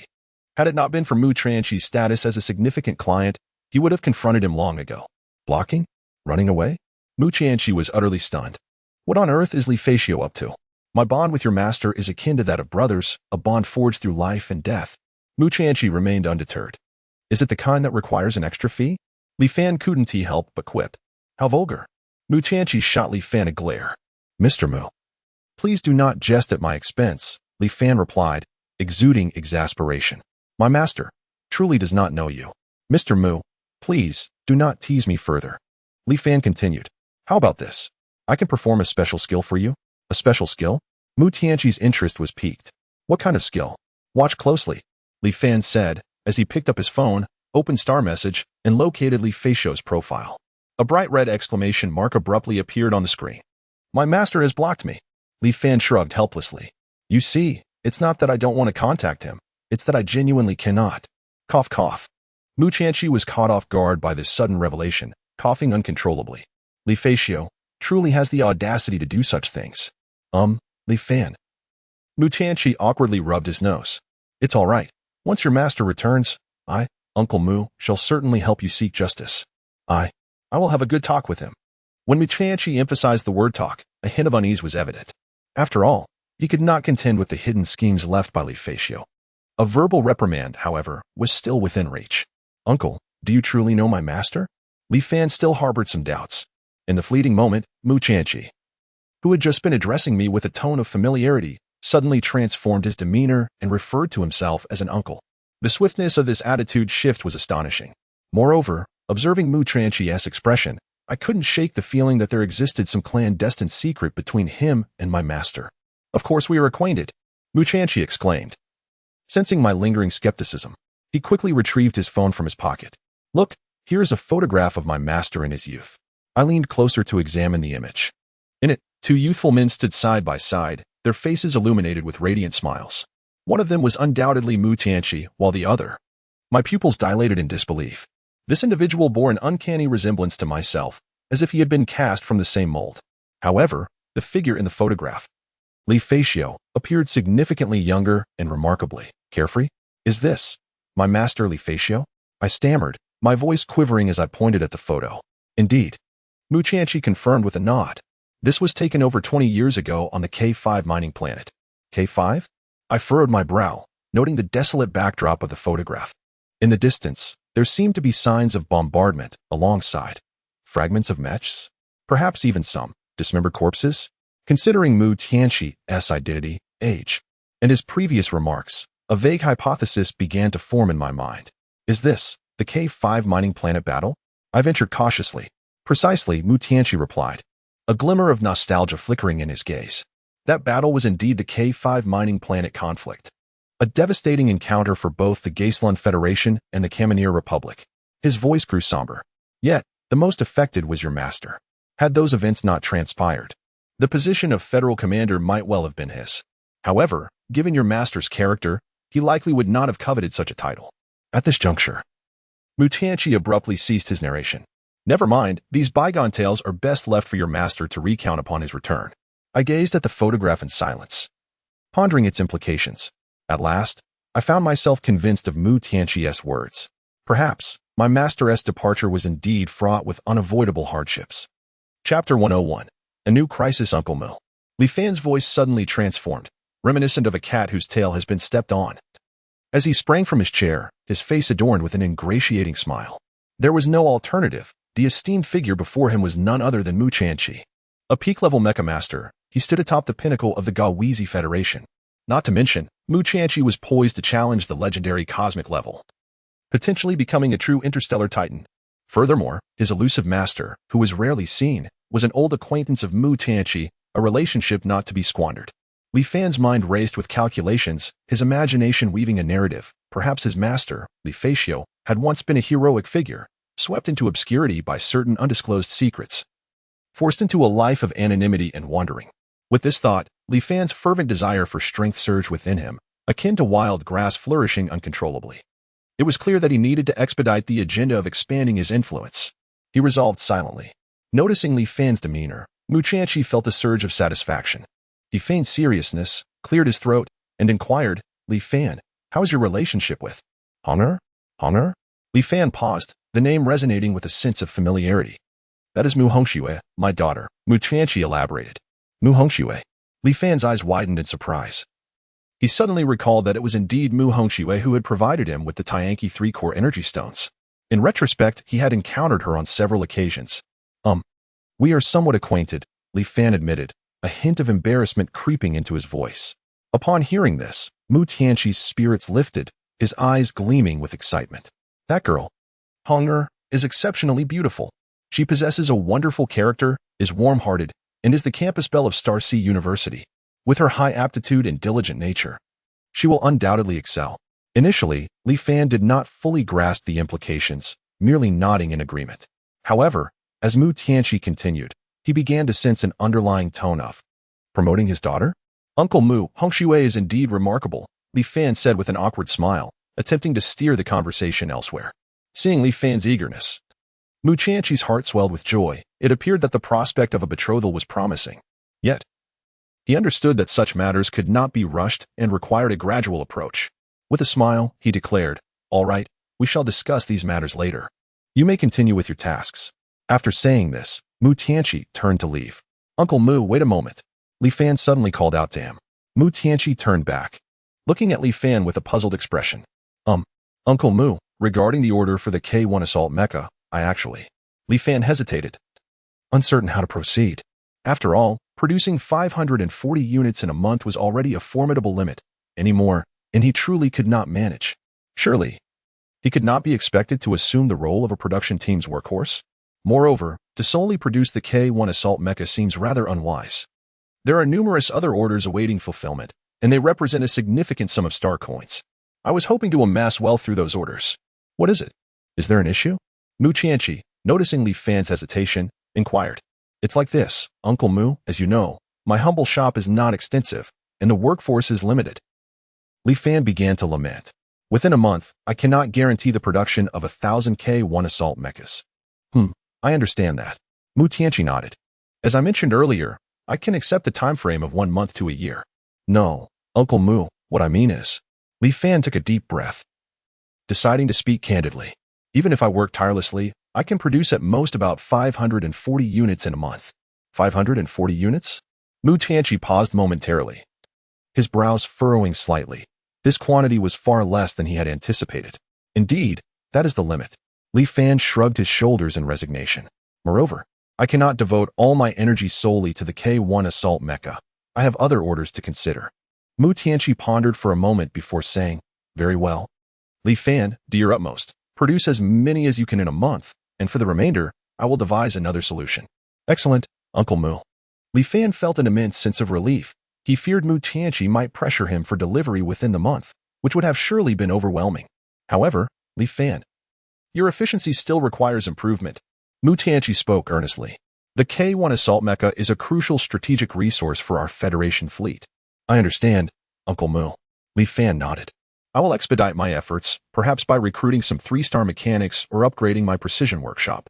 Oh, knowing you think this way reassures me. Mu Tianqi smiled with satisfaction. By the way, Uncle Mu, there is one more thing. Li Fan hesitated before speaking. What is it? Regarding the weapon enhancement. Li Fan gathered his thoughts. As you are aware, the Federation fleet is currently in a state of urgency, so, you wish for me to assess your enhancement progress, correct? Mu Tianqi interjected. Yes. Li Fan nodded. Let us proceed. Show me. Mu Tianqi stated without hesitation. The two arrived at the entrance of the starship maintenance bay. Li Fan initially intended to have the control center display a portion of the enhanced weapons, but upon reflection, he chose to be forthright. After all, Mu Tianqi shared a deep bond with his master, and given the Federation fleet's current predicament, there was no need for concealment. Uncle Mu, let me be honest with you. In fact, my enhancement progress. Li Fan took a deep breath and said, however, you must promise that it remains absolutely confidential. Rest assured, as long as you do not threaten the Federation or the Wasteland race, I assure you, no one will be able to harm you. Mu Tianqi stated resolutely, his tone imbued with an undeniable authority. As the supreme commander of the Federation fleet and a pinnacle psionic mech master, he possessed both the confidence and the capability. Very well. I trust you, Uncle Mu. Li Fan nodded, feeling reassured by Mu Tianqi's words. He slowly opened the hatch of the starship maintenance bay. With a thunderous rumble, the heavy metal door gradually slid apart. The sound of metal grinding echoing throughout the spacious maintenance chamber. Mu Tianqi looked up, instantly awestruck by the sight before him. For colossal mountains of weaponry loomed within the maintenance bay, gleaming with a cold metallic sheen. Among them, 3 mountains crafted from titanium alloy weapons stood tall, their heights rivaling that of the super alloy weapon mountain. This, Mu Tianqi stammered, pointing at the weapon peaks. Have you enhanced all of these? Indeed. Li Fan nodded, his expression calm. Mu Tianqi inhaled sharply. He was aware of Li Fan's enhancement skills, but he never anticipated them to be of such an extraordinary caliber. In merely a few days, he had managed to enhance over half of the weapons of the Federation fleet's Starshine-class mechs. Such efficiency was nothing short of miraculous. No wonder Li Fan had urged him to keep it a secret. If this information were to leak, the entire galaxy would surely be shaken. Countless factions would undoubtedly vie for Li Fan's allegiance, wishing to claim him as their own. What a remarkable lad. Your master Fei Xiu must feel immensely proud to have a son like you. Mu Tianqi clapped Li Fan's shoulder with a heavy hand, his heart filled with myriad sentiments. He then turned serious and cautioned, Li Fan, remember, you must never disclose the efficiency of your weapon enhancements to anyone. The consequences could be dire. Li Fan smiled and replied, Uncle Mu, rest assured, I am well aware of the stakes. Besides, in this dream mechanic shop, who could possibly touch me? His words were not mere bravado. Within the confines of the dream mechanic shop, he was an invincible entity. Not even a psionic mech master or a stronger individual could contend with him. Seeing Li Fan's unwavering confidence, Mu Tianqi felt somewhat reassured. However, he quickly pondered another issue. Li Fan, your speed is indeed impressive, but I have a concern. Mu Tianqi furrowed his brow. I initially intended for you to enhance all the weapons of the Federation fleet Starshine-class mechs, but how can I transport so many without arousing suspicion? Previously, he had only considered having Li Fan assist with enhancing a batch of weapons, which made logistics relatively straightforward. Yet now, witnessing Li Fan's astounding enhancement efficiency, he yearned to transport the entire weapon stockpile of the Federation fleet. However, this posed a significant challenge. Transporting such a vast arsenal unnoticed was no simple feat. The original transportation plan appears to be unfeasible. It is imperative to devise a more meticulous strategy. Mu Tianqi rubbed his temples, feeling a slight headache. Chapter 102. Starship Reinforcement. Li Fan's seemingly casual remark struck Mu Tianqi's heart like a colossal stone, stirring tumultuous waves within. Indeed, the logistical challenge of transporting an immense arsenal to this location was undeniably complex. It would be utterly unwise to brazenly deploy the Federation's transport fleet, parading through with ostentation. Such an act would not only compromise secrecy but could potentially disseminate the rumor throughout the galaxy within an hour that Li Fan harbored a vast military cache. A plethora of strategies flickered through Mu Tianqi's mind like a revolving lantern. The first notion that surfaced was to have Qin Tianhao employ the same trick as before, utilizing the Federation fleet as a conduit to transport the weapons in fragmented batches. However, this idea was swiftly extinguished. The last time Qin Tianhao succeeded was due to the relatively small volume of cargo and Mu Tianqi's covert protection. This time, the scale was unprecedented, and any minor oversight could lead to catastrophic failure. The second thought that crossed his mind was to orchestrate a grand fleet exercise around the Dream Machine repair shop, using the drill as a guise to clandestinely transport the weapons. While this plan appeared feasible, the practical execution would be fraught with difficulties and could easily raise suspicions from rival factions, ultimately backfiring. As Mu Tianqi racked his brain for a solution, a flash of inspiration illuminated his thoughts. Starships. Yes, starships. Utilizing starships for transport would not only ensure exceptional discretion but also possess a vast carrying capacity, fully accommodating Li Fan's requirements. Moreover, a starship itself functioned as a colossal mobile armory, making the storage of weapons aboard utterly seamless. The more Mu Tianqi contemplated this strategy, the more he deemed it flawless, tailored perfectly to the current predicament. The Federation's multifaceted starships were renowned throughout the Wasteland Federation. Using them to transport arms would not only facilitate the complete acquisition of Li Fan's arsenal in a single operation, but would also maintain an air of subtlety. After all, who would suspect that a formidable starship was harboring not strategic weaponry, but rather an assortment of outdated equipment awaiting upgrades? Furthermore, starships primarily operated in the vastness of space, tasked chiefly with repelling the menacing insectoid creatures. Their deployment would serve as a resounding slap in the face to the Bloodwashers Alliance, a potent deterrent. This was indeed a multifaceted solution, nothing short of brilliant. However, Mu Tianqi's brow furrowed slightly. The sole dilemma lay in how to report the starship's operations to his superiors. The unwarranted mobilization of a starship would undoubtedly attract scrutiny from above. He required a plausible pretext, a compelling rationale to convince all parties involved. Mu Tianqi fell into deep contemplation, his fingers unconsciously tapping rhythmically on the table, producing a steady cadence. He needed to devise an infallible strategy within the shortest possible time. It was imperative to ensure the smooth mobilization of the starship while simultaneously evading any unnecessary suspicion. This was no trifling task. Yet, Mu Tianqi remained resolute, confident that he would uncover a solution. For the future of the Federation and for Li Fan's safety, he must succeed. He took a deep breath, and a resolute flame ignited in his eyes. Starship, starship, he murmured softly, his mind racing as countless thoughts collided in his mind. Suddenly, a glimmer of brilliance flashed in Mu Tianqi's eyes. He had an idea. He slammed his hand on the table, excitement radiating from him. Yes, he had discovered a splendid excuse, a reason compelling enough to convince everyone. Li Fan observed Mu Tianqi, who alternated between furrowing his brows and jubilantly striking the table. Resembling a mischievous old child, and couldn't he help but feel curious. Uncle Mu, do you have a lead? Mu Tianqi snapped back to reality, gazing at Li Fan, and laughed heartily. Indeed, Li Fan, I have devised a brilliant plan. If all goes well, you shall soon witness the Federation fleet's magnificent starship. When that time comes, you must showcase your true abilities. Do not let me down. Li Fan was momentarily taken aback. A magnificent starship? So soon? Uncle Moo's efficiency was truly comparable to that of a rocket. However, starship. Li Fan stroked his chin, anticipation sparkling in his eyes. He had never seen a true starship before. He wondered how the enhancements of a starship would differ from those of mechs and weapons. In the second floor of the Dream Machine repair shop, Mu Qianqi accompanied Li Fan to the so-called starship maintenance chamber. Looking at the empty room before him, Mu Qianqi was filled with confusion. This is the starship maintenance chamber? It appeared to be nothing more than an ordinary room. Moreover, there were only Li Fan and Qin Kong present in the Dream Machine repair shop. Typically, starship maintenance is conducted at spaceports. Repairing a starship on the surface of Blue Star? That was utterly absurd.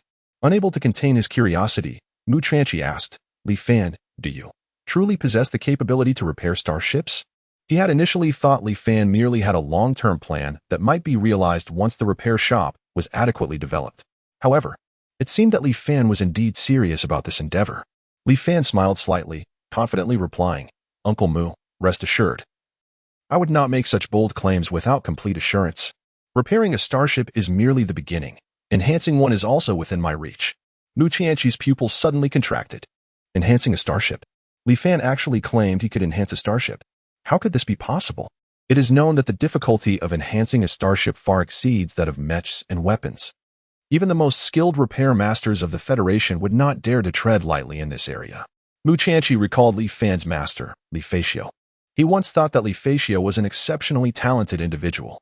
Yet now, it appeared that Li Fan's capabilities had far surpassed those of his master. Truly, the student had exceeded the teacher. Mu Qianqi took a deep breath, striving to calm his tumultuous emotions, and asked, Li Fan, how does your level of starship enhancement compare to that of mech and weapon enhancement? Li Fan pondered briefly and replied, it's about even. About even? A tempest surged within Mu Qianqi's heart. If Li Fan could indeed elevate the materials of the starship to the next level, then it was highly probable that the Federation fleet starship could attain the status of a psychic-level vessel. Currently, the entire Wasteland Federation possessed only one psychic-level starship, held firmly within the hands of the Supreme Fleet. Among the four great interstellar powers, psychic-level starships were exceedingly rare. Should the Federation fleet acquire a psychic-level starship, their overall strength would undergo a transformative leap. They would face the menacing threat of the monstrous insect beast with newfound confidence. Previously, they had sought assistance from the Wasteland Federation's Supreme Fleet primarily with the hope that a psychic-level starship could be deployed. However, for various reasons, the headquarters had been unable to fulfill this request. Mu Qianqi speculated that external pressures and internal disagreements were the principal factors at play. Now, the opportunity lay before them. If Li Fan could successfully enhance the starship, the Federation fleet would possess its very own psychic-level vessel. At that time, who would dare to underestimate them? The more Mu Qianqi contemplated, the more exhilarated he became, longing to witness the moment the starship underwent its remarkable transformation. Chapter 103. Imminent threat in the capital of the Wasteland Federation. The atmosphere within the Central Fleet headquarters was steeped in a sense of foreboding. The vast circular conference table was illuminated by a flickering holographic star map, casting light upon the grave faces of those gathered. High-ranking military officials of the Federation convened, each brow etched with profound concern. The unprecedented assault by the monstrous insectoid creatures had approached the first line of defense in the starry expanse. Seated at the head of the table, Commander Shan Fengyun began to speak. His voice resonated with a deep authority, each word striking the hearts of the assembly like a hammer. A seasoned veteran of countless battles, Shan's visage was resolute, his gaze sharp as that of a hawk. Time had carved deep lines upon his face, yet it also bestowed upon him an air of commanding presence that demanded respect without the need for anger. Should we deploy the psionic-class starship Apocalypse? What are your thoughts? His eyes scanned the room, awaiting responses. As soon as he finished speaking, the conference room erupted into a cacophony of voices. I advocate for the deployment of Apocalypse. A tall female general broke the silence. Her fiery red hair ablaze like a burning flame. Her tone was resolute, her gaze as piercing as a drawn sword. This wave of beasts is an obvious assault on our Federation. If we do not mobilize Apocalypse swiftly, the consequences could be dire. I oppose this course of action. A thunderous voice boomed, as a bald, burly man slammed his hand on the table, causing the entire room to reverberate. He was Raynor, a senior commander of the Central Fleet, known for his fiery temper. Raynor glared defiantly at the red-haired general. That scoundrel Mu Tranchi has long coveted Apocalypse. This beast tide might very well be his machination to seize control of the ship. Raynor, you shall not slander him without evidence. Zhou Cheng, seated opposite Raynor, sprang to his feet, his eyes wide with indignation.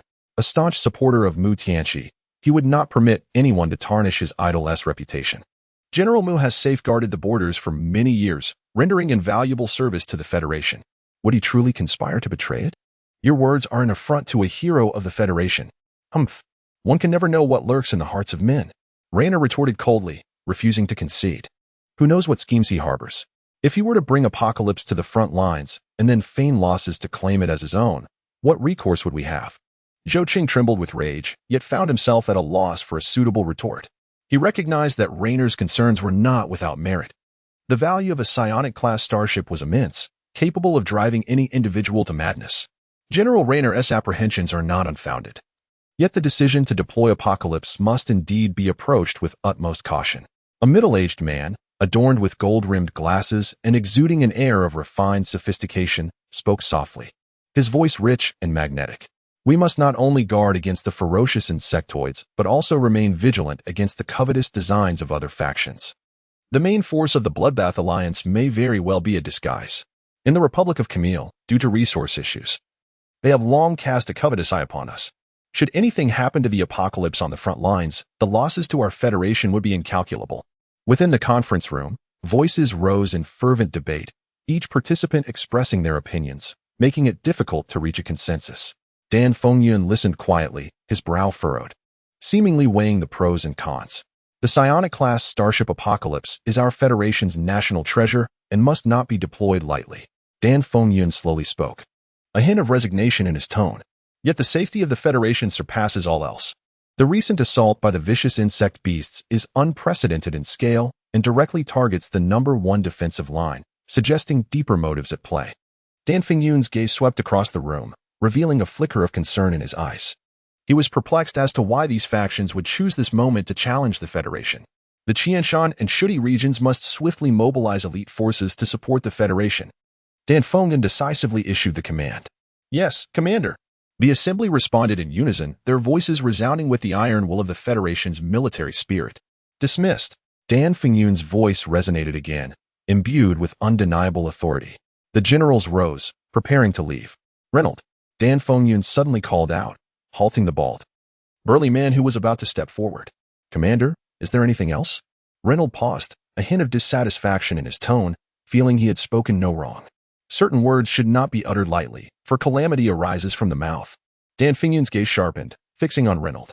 Mu Tianchi has guarded the borders for many years, earning immense merit. How dare you slander him? An invisible pressure descended upon Reynolds like a mountain, a manifestation of Dan Fengyun's formidable mental might. Thud. Reynolds felt his legs weaken, unable to support his weight, and knelt on one knee, beads of sweat forming on his forehead. Commander. I realize my mistake, he managed to utter with great difficulty. Humph. Dan Fengyun scoffed, retracting his psionic force. Reynolds felt an immense relief, as if the very bones of his body had been loosened. He awkwardly rose to his feet and fled the conference room without a backward glance. Hiki. Zhou Cheng observed Reynolds' hasty retreat and couldn't help but chuckle softly. This Reynolds, usually relying on his seniority, always acts superior. Now he has finally faced the consequences. Zhou Cheng. Dan Fengyun's voice rang out again, laced with a chill. Do you wish to try your luck as well? And no. Commander. I suddenly remember I have urgent matters to attend to. I'll take my leave. Zhou Cheng's expression changed, realizing the gravity of the situation. He did not wish to experience the treatment Reynolds had just endured. Before he could finish speaking, an invisible force propelled him out of the hall. Bang! The heavy doors slammed shut. Zhou Cheng rubbed his backside, feeling quite disgruntled. Old Dan, you are exceedingly biased. Clearly, it was that scoundrel Renault who instigated trouble. Why must I bear the brunt of his actions? Yet, upon reflection, old Shan truly seems to guard that Li Fan with unwavering dedication. He even conceals information about the Dream Mechanic Workshop from us. Could it be that he genuinely believes this young man is capable of miraculous feats? Zhou Cheng shook his head, a flicker of doubt crossing his eyes. The events of the year had profoundly impacted old Shan. With a sigh, he turned and departed. In the conference room, Shan Fengyun sat alone at the empty circular table, a wry smile gracing his lips. Li Fatio, oh Li Fatio. You have certainly posed a formidable challenge for me. In your desperate bid to evade pursuit, you have fled into the depths of the cosmos. Your son, displaying such astonishing mechanical prowess. What am I to do? Shan Fengyun rubbed his temples, a hint of helplessness flickering in his eyes. The current circumstances are far from suitable for Li Fan to be exposed to the public gaze. The Bloodbath Alliance, the Serpent Alliance, and those lurking in the shadows. None would let this opportunity slip by. Li Fan, you must excel. The future of the Federation may very well rest in your hands. Shan Fengyun murmured to himself, his gaze brimming with anticipation. Chapter 104. The lottery. A resounding voice erupted within the Dream Mechanics workshop, echoing through the space. 300 billion. Mutianchi abruptly raised his voice, the sharpness of his tone nearly piercing Li Fan's eardrums. His eyes widened like saucers, fixed on Li Fan as though he had encountered a specter. Li Fan, you rascal. Surely you jest? To enhance a VNTon-class starship, demanding 300 billion credit points? Are you extorting me? Li Fan maintained his composure, nodding gently. Uncle Mu, I assure you, this is a transparent price, fair to both young and old. He paused, a hint of resignation in his tone. You know well that enhancing a starship is no trivial matter, especially when it comes to elevating it to the psionic level. That is akin to scaling a mountain. This price is already quite reasonable, I assure you. Mutianchi's lips twitched violently. Reasonable? This price is utterly extortionate. Yet, a thought crossed Mutianchi's mind. If it were truly possible to enhance a VNTon-class starship to the psionic level, then perhaps the 300 billion would not be entirely outrageous. After all, the value of a psionic-level starship transcends mere currency. It is a strategic trump card. Any psionic-level starship could decisively alter the course of a war. However, this price is simply exorbitant, so high that I cannot make the call. Li Fan, this matter. I must report to headquarters. Mutianchi inhaled deeply, suppressing the shock within. 300 billion credit points is no trivial sum. Once this information leaks, it may very well send the entire Geisler Federation into a frenzy. I will have someone transport that batch of weapons over. You, on your end. Prepare accordingly. Understood. Li Fan nodded in agreement. After a moment of contemplation, Mutianchi inquired, by the way, Li Fan, since you can enhance starships, what about VNTon-class mechs? Can they be enhanced? Li Fan's eyes sparkled. Here it comes. This was his true objective. Enhancing starships was merely a side endeavor. Enhancing mechs was the main event. Certainly, he replied without hesitation. However, he shifted his tone, a mysterious smile gracing his face. Uncle Mu. Enhancing mechs is not a matter of simple scheduling. It requires a lottery. A lottery? Mutianchi was taken aback. What sort of absurd rule is this? Indeed, a lottery. Li Fan explained earnestly. This is the policy of our Dream Mechanics workshop. All customers wishing to enhance their mechs must participate in a lottery to determine the order of enhancement. This ensures fairness, justice, and transparency. Mutianchi was left speechless. He couldn't shake the feeling that this rule seemed somewhat unreliable. However, given his dependence on Li Fan, he refrained from voicing his concerns. Well, very well then. Mutianchi sighed in resignation. But, Li Fan, could you perhaps divulge any hints regarding this lottery? He blinked, the implication unmistakable. Li Fan chuckled mischievously. Uncle Mu, you possess great wisdom. The outcome of this lottery often hinges on fortune. However, rest assured that your luck shall undoubtedly be favorable. Perhaps you may find success soon. Upon hearing this, Mutianchi understood immediately. He burst into hearty laughter and patted Li Fan on the shoulder. What a good lad. You certainly have spirit. When shall we proceed with the enhancement? The day after tomorrow, Li Fan replied. Very well, I shall arrange for that batch of weapons to be delivered then. Mutianchi stated. Additionally, please bring along the mechas that require enhancement. No problem, Li Fan readily agreed. So it's settled. Mutianchi nodded and added, Li Fan. Here is my contact information. Please save it. Should anything arise, feel free to reach out directly. Understood. Li Fan took out his phone and exchanged contact details with Mutianchi. By the way, Li Fan, Mutianchi suddenly recalled, that young fellow Tianhao speaks highly of you. He mentioned your loyalty and warm-heartedness. With him looking out for you in the Federation, you should encounter no troubles. In the future, it would be splendid if your dream of establishing a repair shop could spread across the entire Wasteland Federation. However, it would be prudent to avoid venturing beyond the Federation. Mutianchi's words carried a weighty implication. Li Fan felt a stir in his heart. Is Uncle Mu offering a warning? It seems the world beyond the Federation is far more intricate than I had imagined. Nevertheless, I shall face challenges head-on. I, Li Fan, am not easily intimidated. Thank you, Uncle Mu, for the reminder. I shall remain vigilant, Li Fan replied with a smile. As soon as Mu Chanqi departed, Li Fan fell into deep contemplation. A single establishment, after all, is inherently vulnerable. The dream repair shop has gained a reputation, yet expanding too broadly may prove unrealistic, with insufficient manpower and limited resources. Not to mention, Li Fan shook his head. The Wasteland Federation is indeed profound. Taking too large a step may lead to dire consequences. Furthermore, there are still many tasks left unfinished for the dream repair shop. He sighed, a hint of helplessness flickering in his eyes. The profession of a mecha engineer is undeniably fraught with high income accompanied by high risk. 300 billion credit points may sound astronomical, but once spent, it will not last long. I must strive to break through to the psychic level as soon as possible. Li Fan clenched his fists, determination gleaming in his eyes. Only with sufficient strength can one establish a foothold in this world of survival of the fittest. Taking a deep breath, he turned and walked towards the starship repair bay. For now, I shall set aside my worries and focus on enhancing that batch of weapons. Qing Kong completed her current tasks, stretched lazily, and stepped out of the repair bay. Where is the boss? She wondered, glancing around the empty hall, finding herself alone. Could it be that he has received another significant order? Qing Kong blinked, contemplating. Oh well, it doesn't matter. I might as well head back and rest for now. She waited for a while, but seeing that Li Fan had not returned, she closed the shop door and left. In the maintenance bay of the starship late at night, Li Fan remained engrossed in his work, drenched in sweat. One weapon after another emanated a brilliant glow in his hands. Finally, it was completed. It was not until the stroke of midnight that Li Fan paused his labor. He wiped the sweat from his brow, a look of satisfaction spreading across his face. Though exhausted, he felt a sense of abundant achievement. He reveled in the surge of spiritual energy within him, his heart brimming with joy. Moreover, during the enhancement process, he had conceived new ideas for weapon modifications. Excitement flickered in Li Fan's eyes. Perhaps I could attempt to integrate these concepts into the weapon's transformation, he murmured to himself. Lost in contemplation. Unbeknownst to him, time had slipped into the depths of the night. Li Fan felt no hint of fatigue. Rather, he was invigorated, seizing the moment. He sat cross-legged and began his cultivation. Spiritual energy surged around him. Breakthrough to mid-level 7. Li Fan exclaimed, and the spiritual force within him surged forth like a stampede. Unstoppable. Boom. A muffled sound resonated from within him. Li Fan's body jolted, a powerful aura erupting from him. Mid-level 7 of spiritual energy was achieved. Li Fan opened his eyes, brilliance radiating from them. He sensed the enhanced spiritual power coursing through him, filling him with confidence.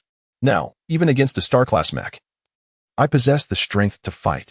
He stood up, stretching his limbs. It was getting late, time to rest. Glancing at the clock, he realized it was already the early hours of the morning. He walked to a corner, retrieved a folding bed from the storage cabinet, and lay down. Tomorrow would herald a new day.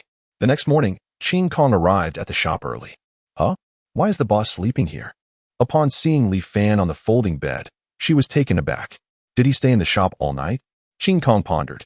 She approached Li Fan and gently nudged him. Boss, wake up. Li Fan slowly opened his eyes, surprised to see Qing Kong. Qing Kong, what are you doing here? Boss, did you really stay here all night? Qing Kong couldn't help but inquire. Yes, what of it? Li Fan nodded. Are you testing me? Qing Kong suddenly remarked. Testing you? What do you mean? Li Fan appeared bewildered. Do you think that I returned early to rest, just slacking off? Qing Kong lowered her head, speaking softly. Huh? Li Fan was further confused. I will work twice as hard in the future, and I won't let you down. Qing Kong raised her head, her eyes filled with determination. Qing Kong, have you misunderstood something? Li Fan chuckled helplessly. I have not misunderstood. Qing Kong shook her head. Boss, rest assured, I shall become a competent mechanic and will not bring you shame. With that, she turned and dashed into the number 10 repair bay. That girl. Li Fan watched Qing Kong's retreating figure, shaking his head in resignation. Well, let her be. He stretched lazily and stepped out of the repair shop. Inside the No. 10 repair bay, Qing Kong gazed at the towering pile of weapons before her and took a deep breath. 30 weapons. Today, I shall complete them all. A fierce determination ignited in her eyes. Control the force, quicken the pace, enhance efficiency. As she maneuvered the repair tools, she recited this mantra in her mind. Her hands danced swiftly over the weapons, each one rapidly regaining its brilliance under her touch. Has my mechanical skill improved? Qing Kong marveled at her increasingly adept maneuvers, her heart swelling with joy. So this is how the boss inspires me. A sudden clarity washed over her. Boss, I will not disappoint your expectations. With gritted teeth. Ching Kong immersed herself in her work once more. Chapter 105. Injustice. Bang. Bang. Bang. The urgent sound of hammering jolted Li Fan from his slumber.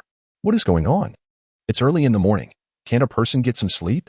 Rubbing his bleary eyes, Li Fan climbed out of his storage bed, his expression one of displeasure. Following the noise, he turned his gaze towards the number 10 maintenance bay, where he found Ching Kong, drenched in sweat, diligently hammering away at weapons.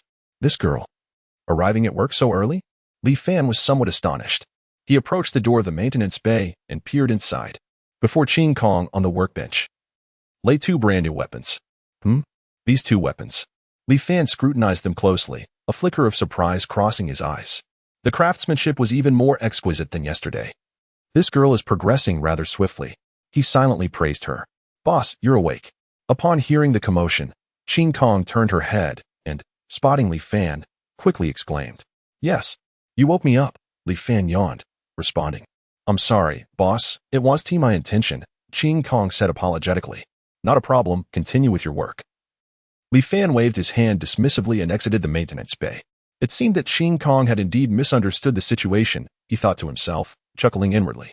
However, this was for the best, as it would only drive her to work harder. Today, let me see what kind of surprises this girl can bring me. Excitement sparkled in Li Fan's eyes. This girl truly is a relentless worker. With a sigh, he returned to his lounge. It appeared he needed to find her something good. Otherwise, she might truly become a workaholic. He opened the system marketplace and began his search. Master-level mechanical skills. Ah, here it is. Li Fan's eyes brightened as he discovered a skill named Elite Soldier Forging. Elite Soldier Forging, a one-star mechanic skill that significantly enhances the quality and power of weapons, with a certain chance of creating weapons with special attributes. This skill is excellent, perfectly suited for Ching Kong. Without hesitation, Li Fan exchanged for Elite Soldier Forging. This way, her weapon crafting would be somewhat easier, and it would also greatly assist in the future manufacturing of mechs. Having secured the skill for Ching Kong, Li Fan did not remain idle. He contacted a transportation company to dispatch a K-1 assault mech to the federal fleet. Everything prepared. He swiftly entered the maintenance bay. I cannot fall behind. I must complete at least 2 K-1 assault mechs today. As soon as he finished speaking, Li Fan instructed the intelligent system to allocate materials and fully immersed himself in the production of the K-1 assault mech. A low, rumbling engine sound shattered the tranquility of the Gethlin Federal Fleet headquarters. Heavy transport vehicles slowly entered the base, each laden with enormous metal crates emblazoned with the distinctive K-1 assault insignia. What on earth is happening? So many mechs? New mechs? Is our fleet expanding? Could it be that new recruits are arriving again? Our fleet has been enjoying quite a reputation lately. The members within the base are drawn to this commotion, peering curiously and engaging in lively discussions. Judging by this model, it appears to be the K-1 assault type mech, classified as a rift level, with commendable performance. A bespectacled member, appearing rather refined, adjusted his glasses and remarked on the analysis. Rift level? What's so remarkable about that? Who in our fleet still holds rift level in high regard? Scoffed a burly member nearby. One cannot dismiss it so lightly. Rift-level mechs remain a backbone on the battlefield, and in sufficient numbers, they can indeed wield significant influence. The bespectacled member patiently explained. By the way, have you heard? Last night, Commander Mu issued an urgent order for the Weapons Management Department to account for the Starshine-level mech weapons. An informant among the members whispered conspiratorially. Account for the weapons? What for? Are we on the brink of war?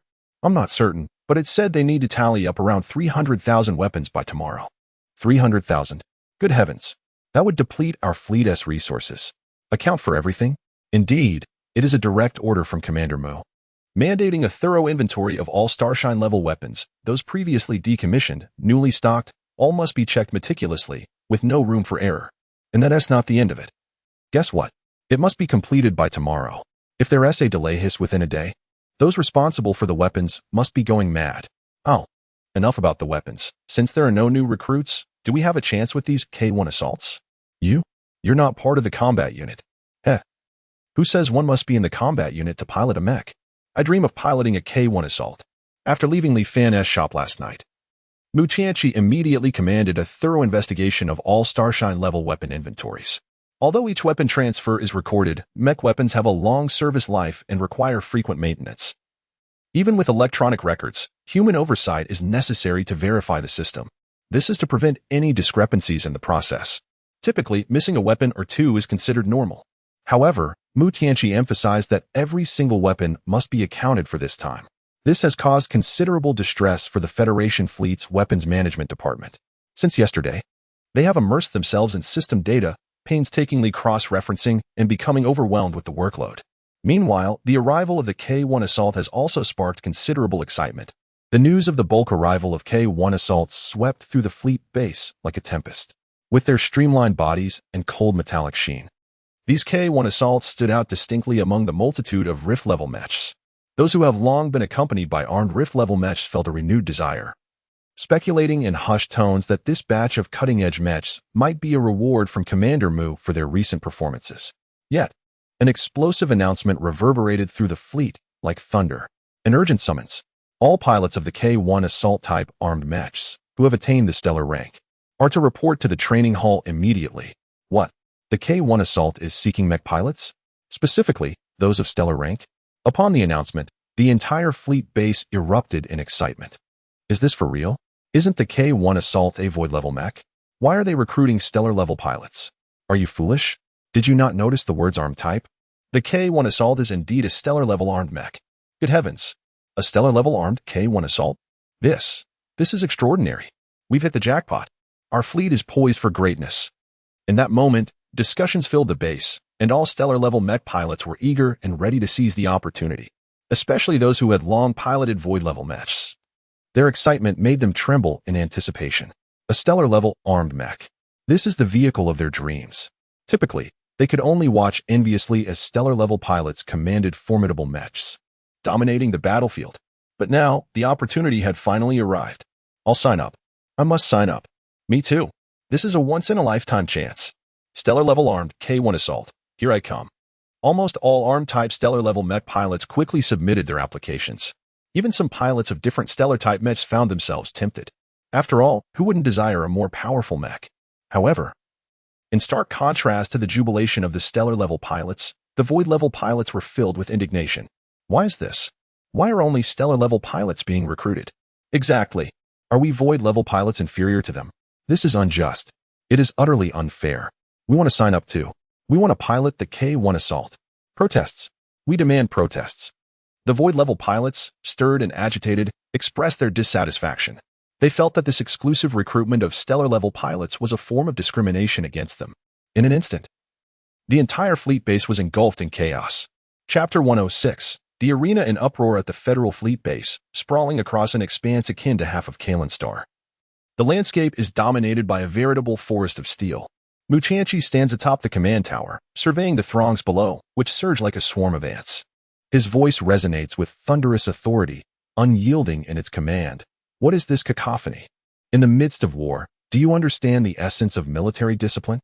His words roll through the training ground like a tempest, reverberating in every ear. What are you all clamoring about? Silence. The monstrous tide of the chimeras approaches within a month, and you dare squabble over a mere mech. Listen closely. The K-1 Assault is a stellar-class armed mech. Is there any objection to recruiting stellar-class mech pilots? Enhancing the combat prowess of our stellar-class pilots fortifies the overall strength of our federal fleet. Do you comprehend? A bunch of fools. I tell you, the K-1 Assault will gradually replace all armed stellar-class mechs within the fleet.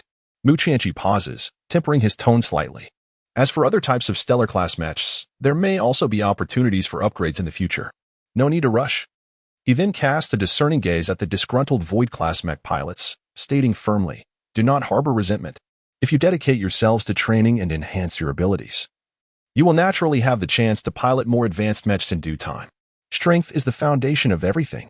Do you understand?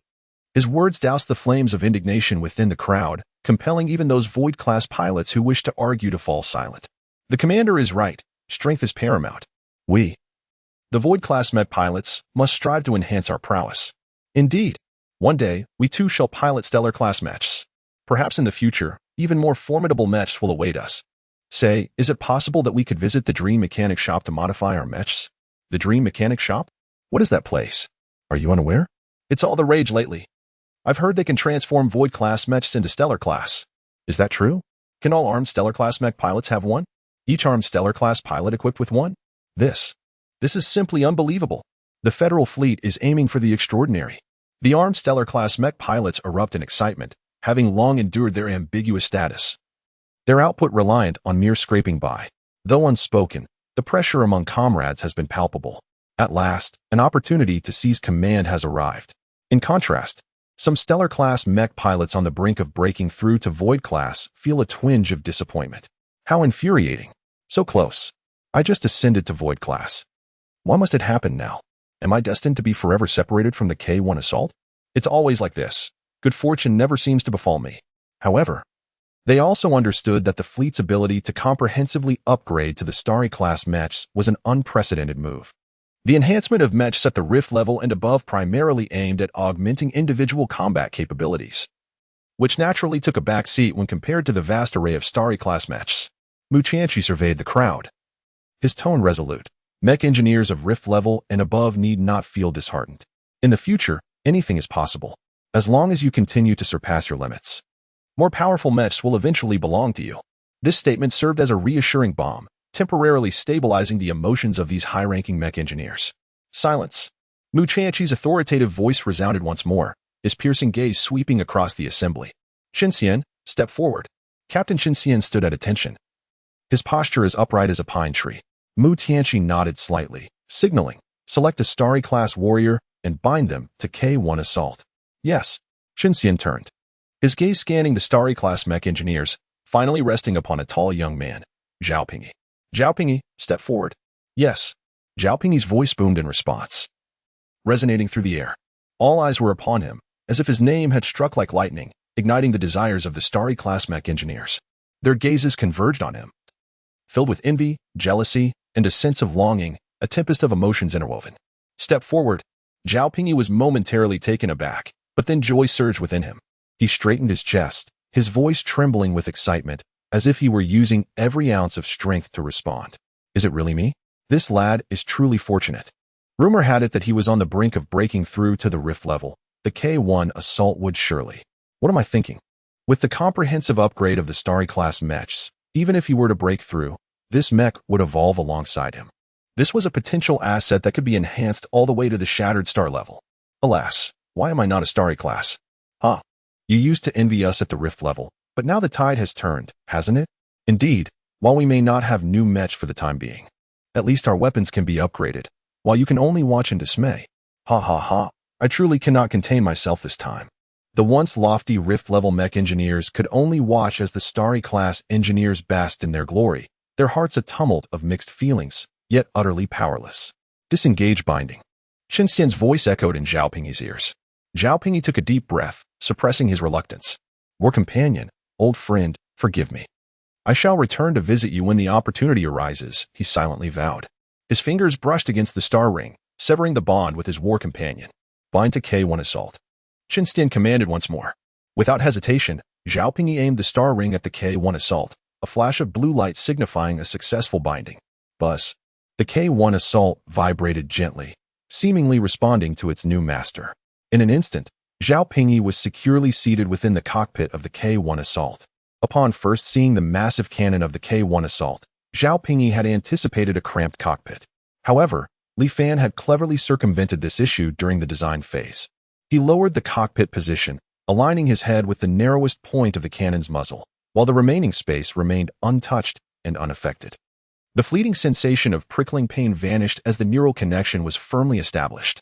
The K-1 assault engine roared, a crimson glow flickering in his eyes. With a raised right arm, energy surged within the cannon, gathering into a radiant force. His left arm extended, fingers moving with remarkable dexterity. The K-1 assault lifted its foot. Surprisingly, the weighted right foot felt lighter than that of the warriors. The agile adaptations of the particle accelerator empowered Zhao Pingyi immensely. Outside, fleet members cast envious glances, watching the K-1 assault navigate effortlessly through the training ground. No worries, it'll surely be my turn next. Yes, we can wait. The commander has assured us. Everyone will have a chance. I am not envious at all. The pilots of these warriors, suppressing their envy, offered themselves hollow reassurances. Meanwhile, others found less reason for self-comfort. Pa, it's just an armed model. What is so impressive about that? Power is the true path. Those who play with guns have no future. We shall embrace close combat. Once we engage, this K1 assault will be nothing but scrap metal. They sought alternative paths, employing a psychological tactic to numb their spirits. Dismissing the K1 assault as inconsequential. On the platform above, Mu Tianqi observed with keen interest, arms crossed, silently surveying the scene, merely signaling to Yu Xian with his gaze. In an instant, Chun Xian comprehended, a faint smile of bitter irony gracing his lips. The commander intends to impart a lesson. Chapter 107. There must be intrigue within. Mu Tianqi observed the scene before him, a persistent alarm ringing in his heart. Indeed.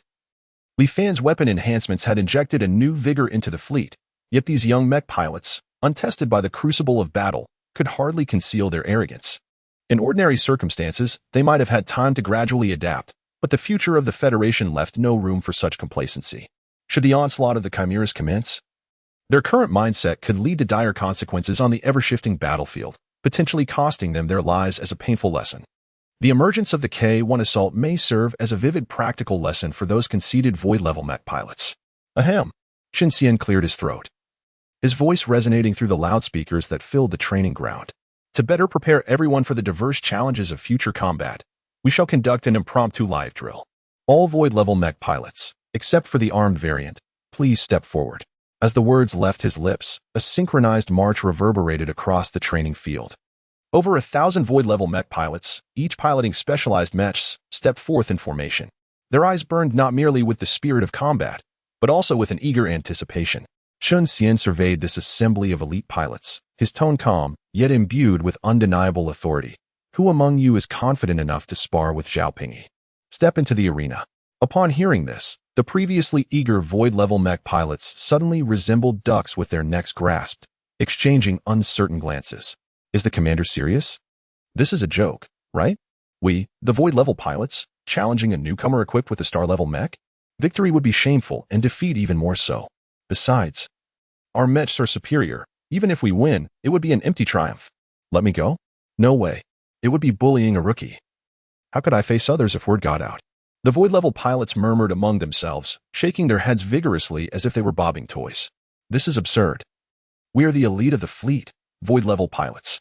To pit us against a newcomer who has just transitioned to a star-level mech? This is tantamount to degrading our status.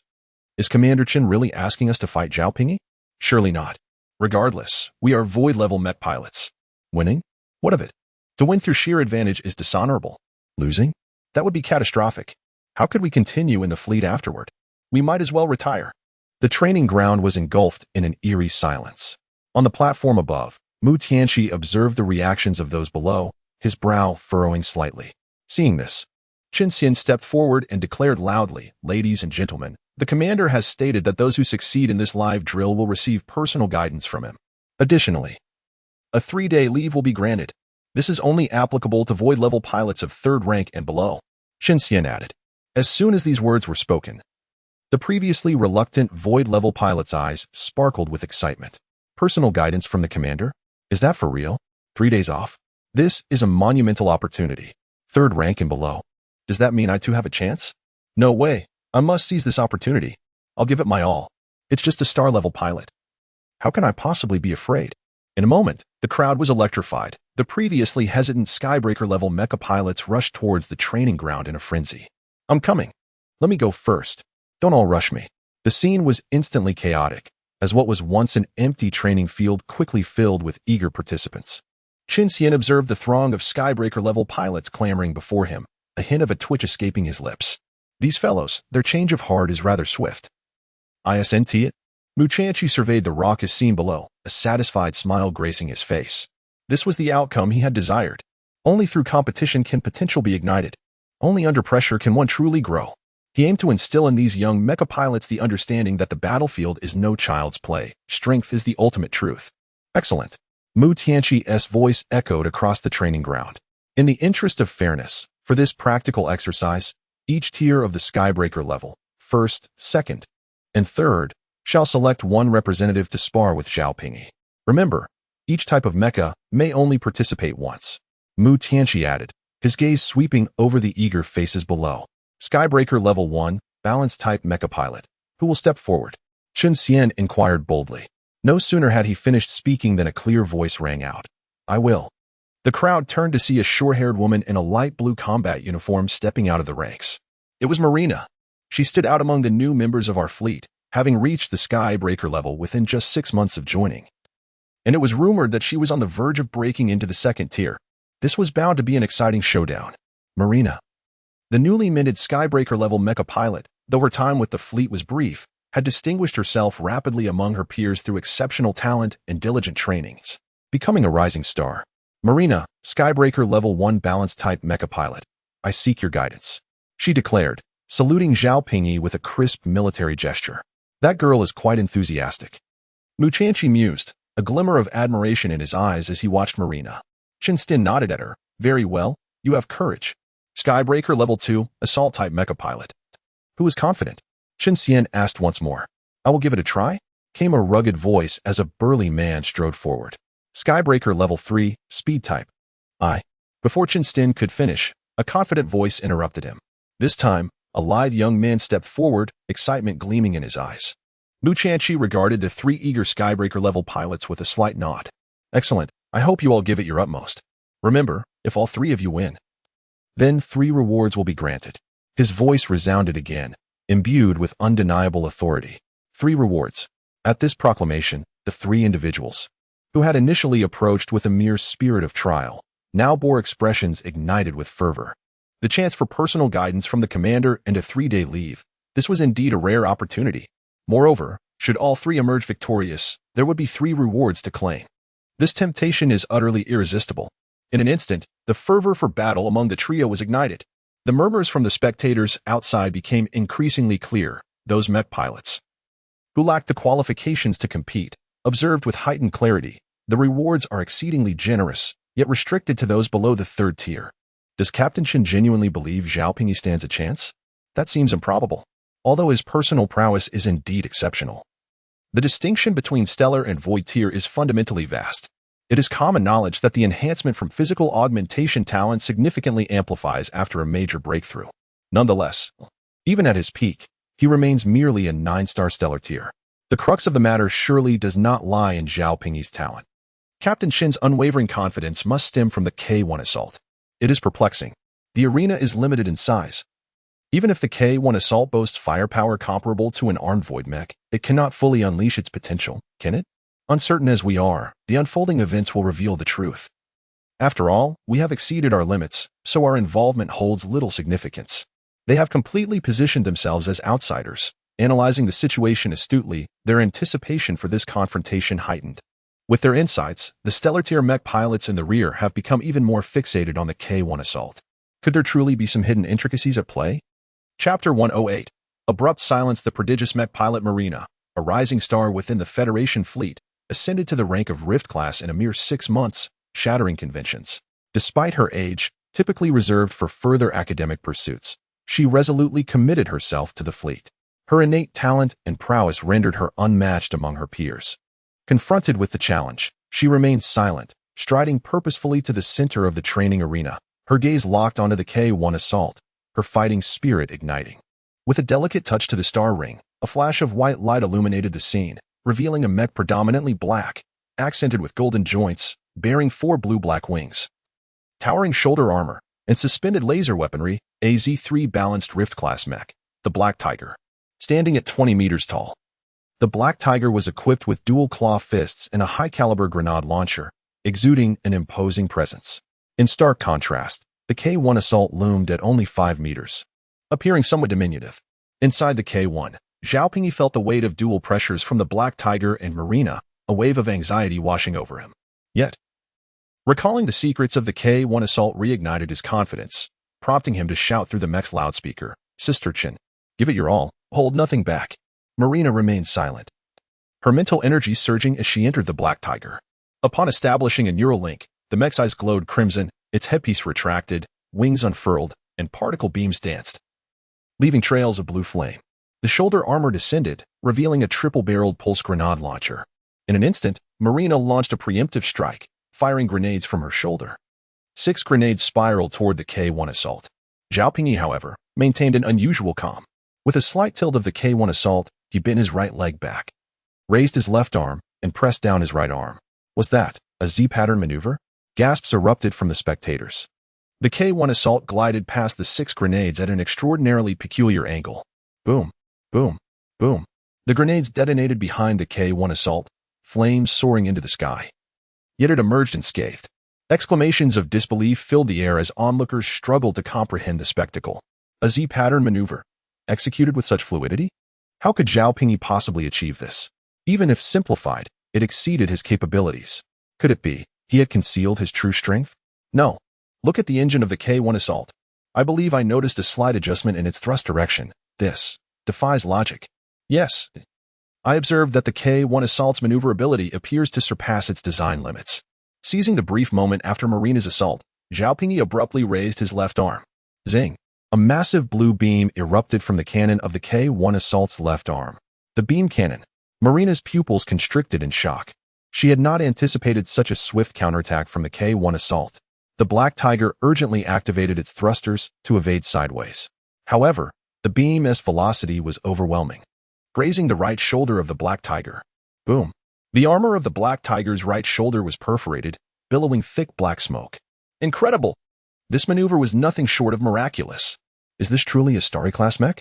The speed of reaction and the ability to anticipate. The series of maneuvers executed by the K-1 assault left the spectators outside utterly astounded. Marina took a deep breath, suppressing the shock within her. She realized that she could no longer afford to give Zhao Pingyi the opportunity for a ranged attack. The Black Tiger unleashed a dazzling blue flame from its wings, resembling a streak of black lightning as it lunged towards the K-1 assault. The distance between them diminished at an alarming rate. Bossly, what a genius! How could such a design come to fruition? It is infuriating. Why didn't I discover the Dream Mech repair shop sooner?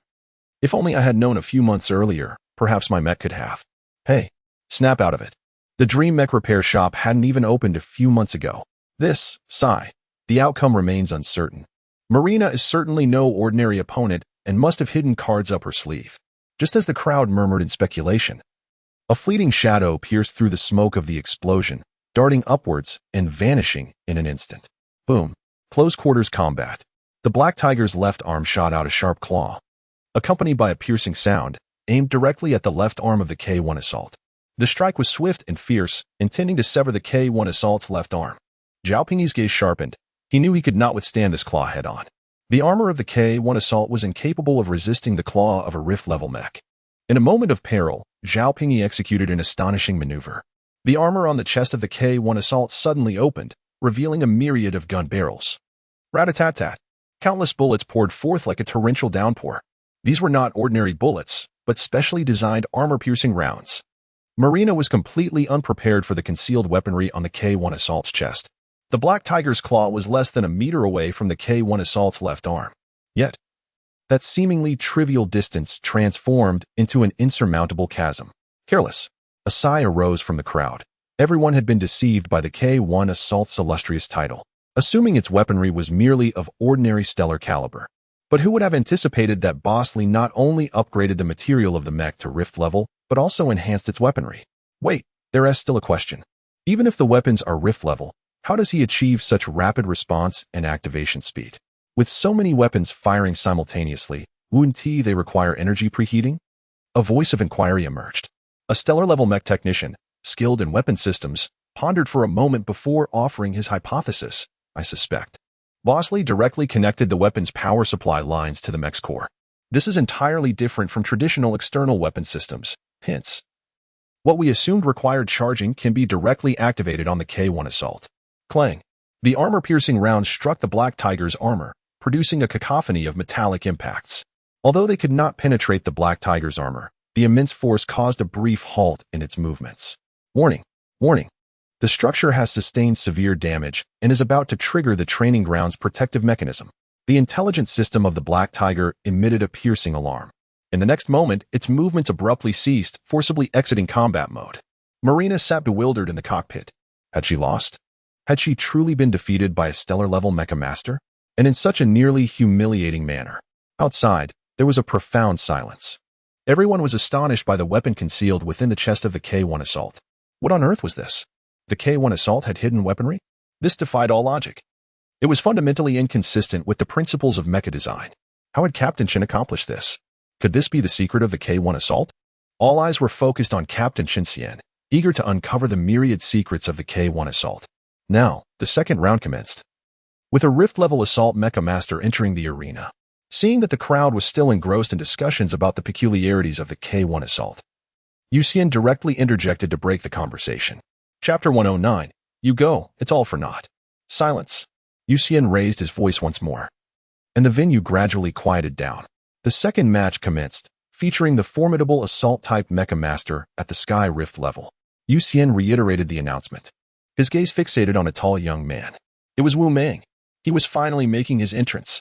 Wu Meng was indeed one of the aces of our training camp. Boasting remarkable strength, a thrilling spectacle awaited. It remained to be seen who was superior, he or the K1 assault. The crowd buzzed with anticipation, eagerly discussing Wu Meng's prowess.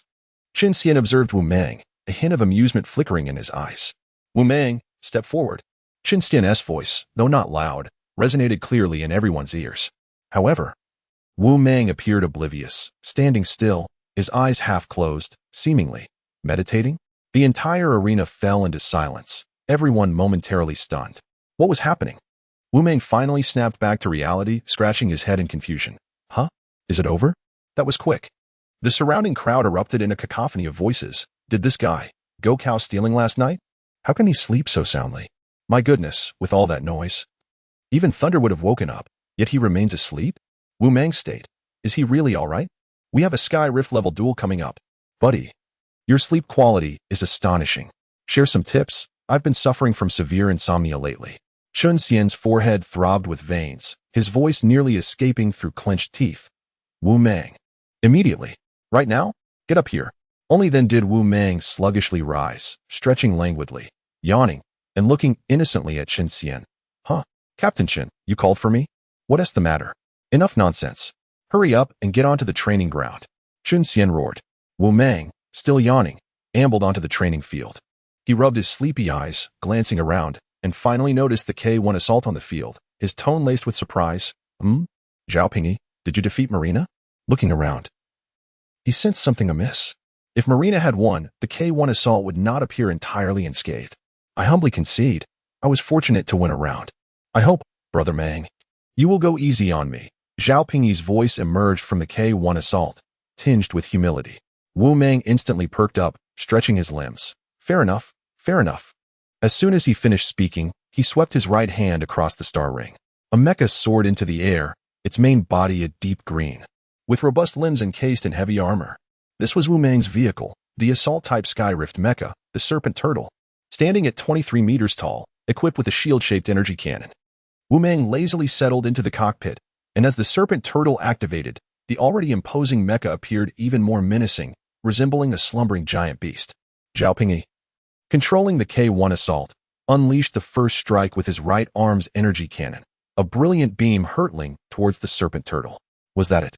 Wasn't Wu Meng supposed to be the ace? Some newcomers who had never witnessed Wu Meng in action exchanged puzzled glances.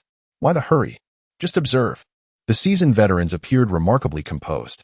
Indeed, as the smoke dissipated, the armored back of the Serpent Turtle rapidly transformed, amalgamating into a colossal, turtle shell-like shield that deftly deflected the energy cannon, leaving the machine utterly unscathed.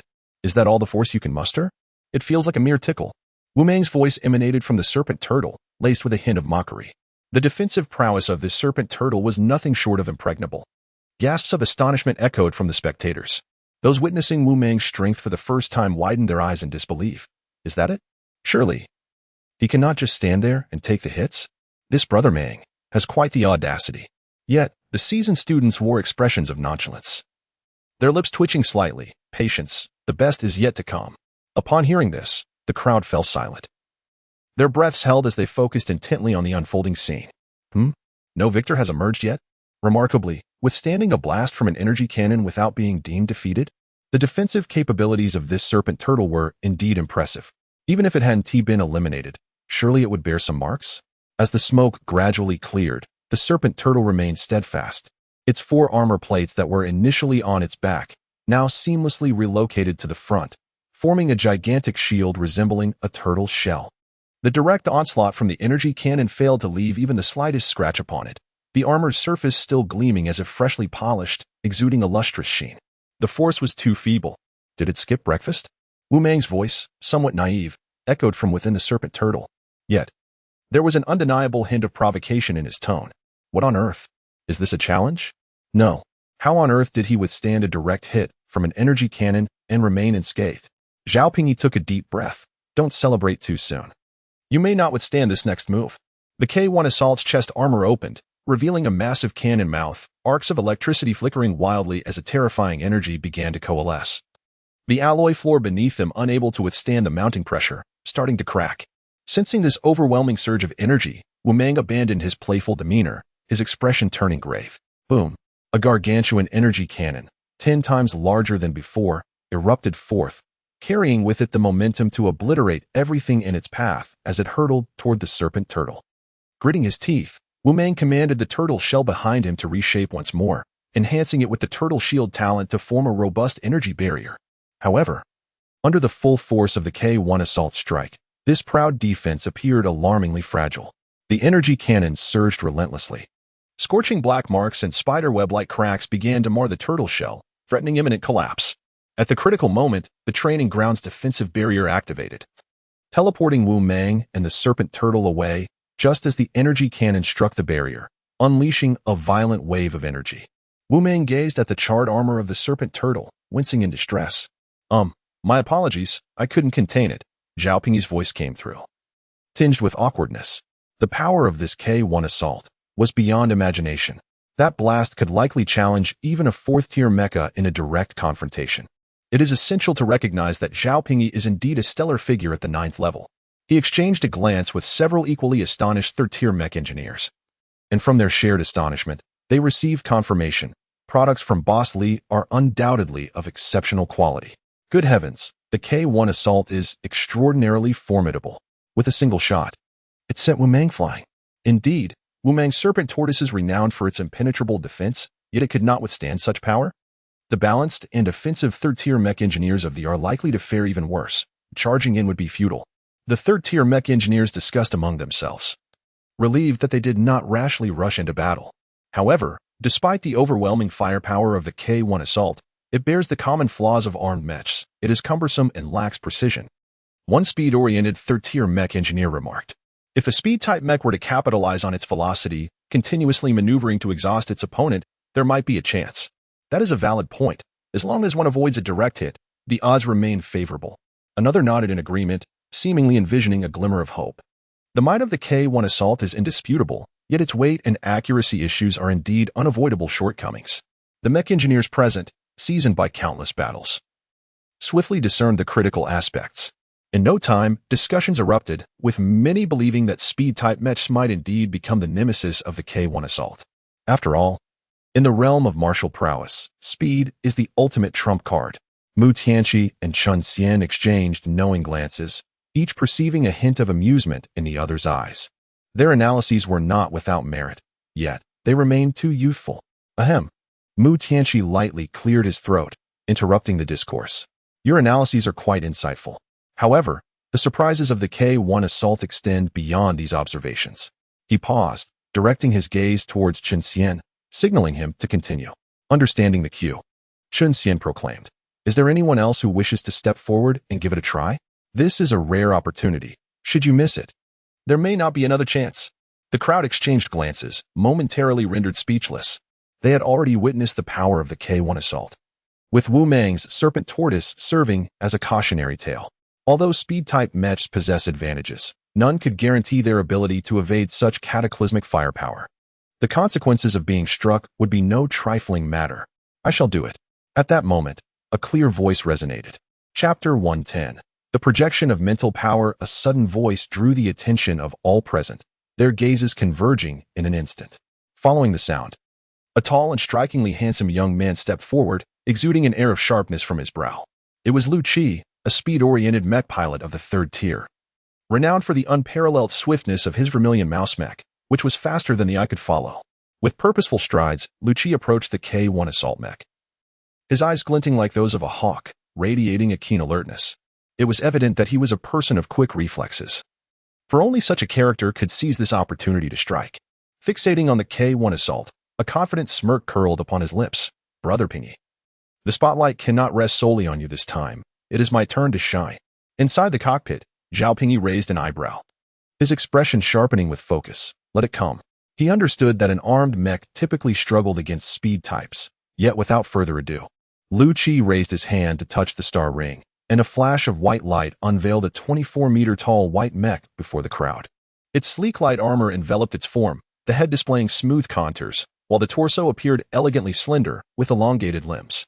The arms, adorned not only with the white light armor but also accented by crimson metal, appeared even more formidable as they gripped a pair of tactical daggers with resolve. The shoulder armor was slightly retracted, revealing a subtle structure at the back designed for agility. Prominently featured behind the leg joints were two circular particle accelerators, and the uniquely crafted feet bore 5 sharp blades on each side. This mech, known as the Vermilion Mouse, bore a striking resemblance to a poised cheetah, with 2 metallic fangs protruding from its lips, adding an air of ferocity. This Vermilion Mouse is indeed a true skyward leaper, exclaimed a voice from the crowd. Another chimed in with a jest. Of course, with mouse in its name, how could it not leap? Yet, this design does resemble that of a cheetah. Skeptics questioned. Do you think the Vermilion Mouse can prevail?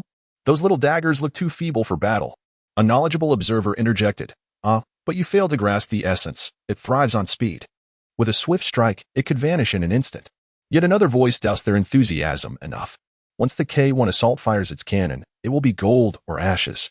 The crowd buzzed with lively chatter, their excitement palpable. Lu Qi, however, paid no mind to the speculations. His sole focus was on the K1 assault.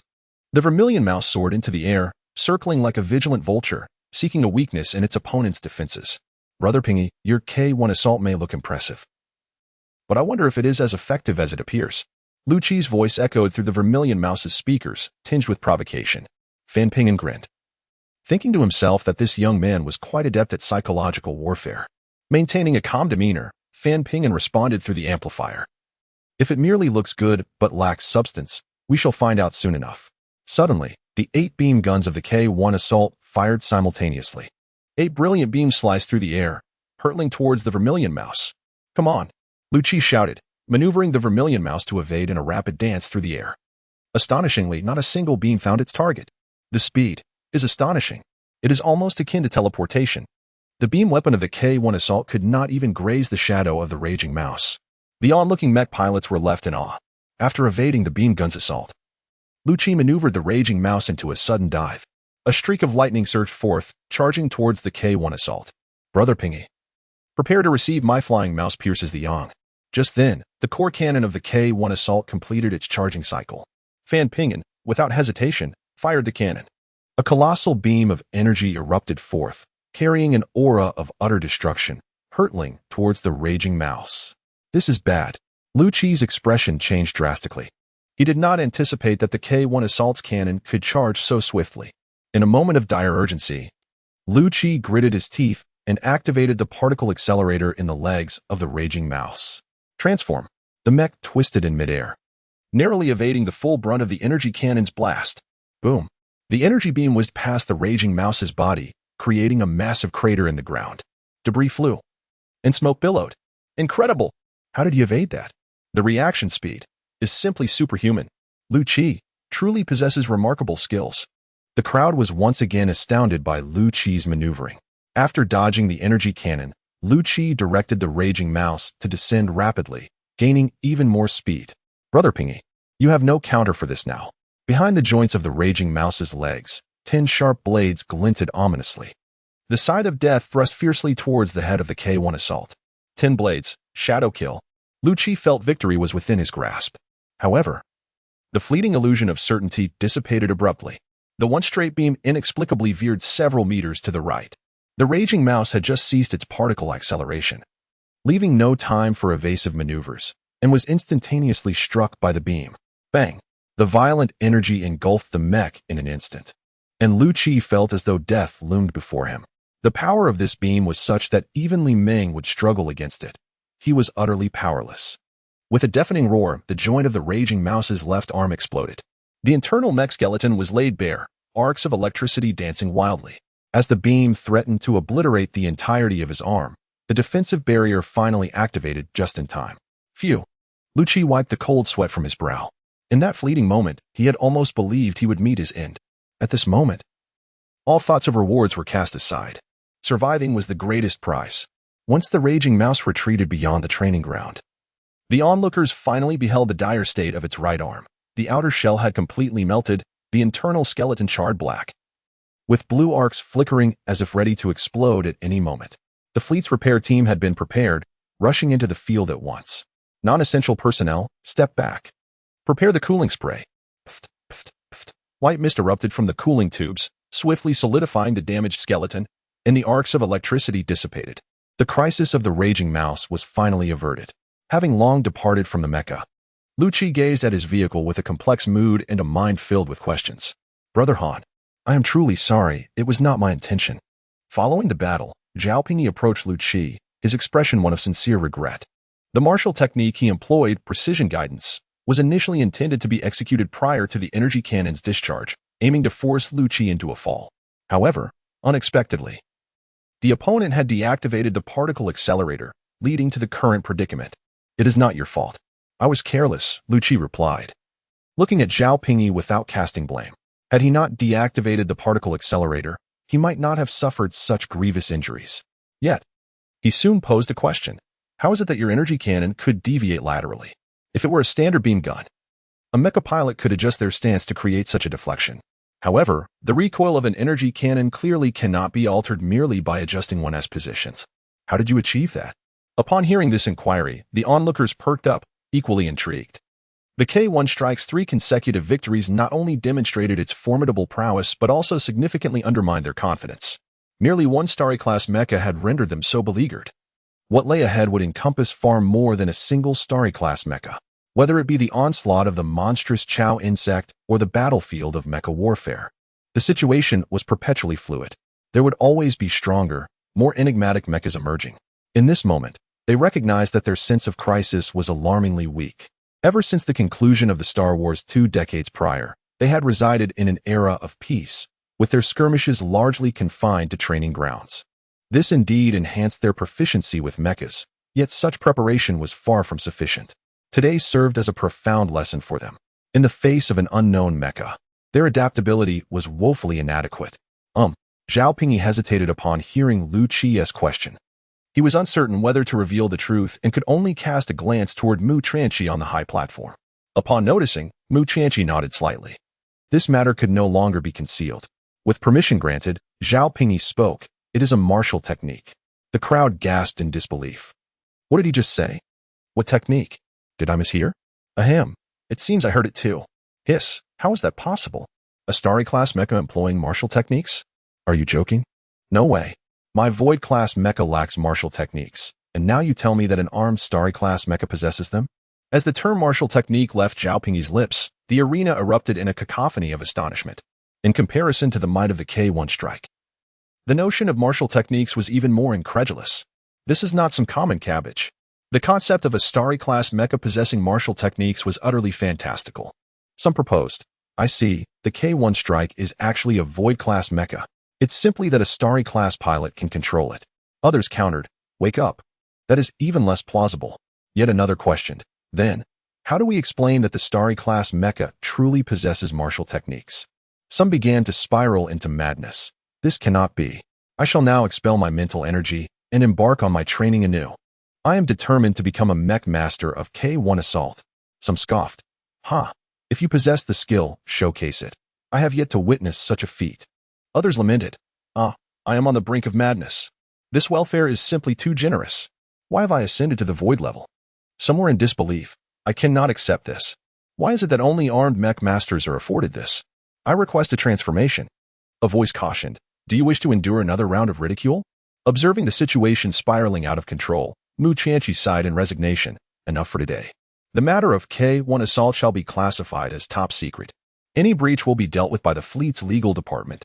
In truth, while K-1 assault is formidable, you are not without your chances. Reflect carefully on where you have erred. After Mu Tianqi's pronouncement, he fell silent, leaving the crowd in contemplation. Indeed, while the capabilities of K-1 assault are extraordinary, It is piloted merely by starry-level mech masters. K1 Assault is powerful enough to alter the dynamics of armed mechs, yet they too possess means to conquer it. Ultimately, it is rooted in their own blind arrogance, recklessly launching an assault without understanding the characteristics of their opponent's mech. The purpose behind Commander Mu's arrangement of this live training must be to awaken their awareness. In the theater of war, one must remain composed. Chapter 111. The strange woman. A piercing roar shattered the silence of the expansive training ground, reverberating through the air and causing the eardrums of onlookers to buzz. Fools! It is merely a K1 assault. If you were to face an overwhelming legion of enemy mechas, what do you think would become of you with such disorganized charges? Observe, analyze, judge. These are the essential qualities of a competent mecha commander. Utilize your intellect to devise strategies, rather than flailing about like headless flies. Mu Qianqi's voice was as frigid as ice, his gaze sweeping over the youthful faces before him, disappointment etched unmistakably upon his features.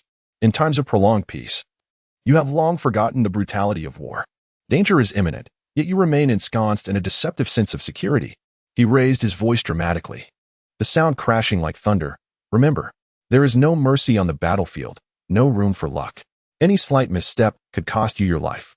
Engrave this truth into your very bones. As his words lingered in the air, Mu Qianqi's figure vanished at the far end of the training ground, leaving behind a sea of silent students and the oppressive atmosphere that hung heavily. Watching the commander's retreating silhouette, a tumult of emotion stirred within the attendees. They had lost to a mere star-grade mecha.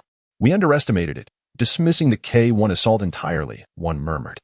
Who would have imagined that a star-grade mecha could possess combat skills? It is simply absurd. Not to mention, the fundamental capabilities of the K1 assault are astonishingly superior, far exceeding what one would expect from a star-grade mecha, another lamented.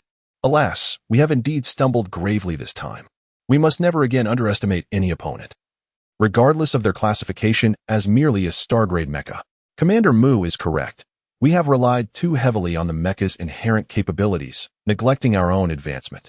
From this day forth, I shall attend tactical lessons diligently and shall never skip class again. Me too. We must not be negligent in practical training. We must give our utmost effort. Gathered in small clusters across the training ground, the students whispered amongst themselves.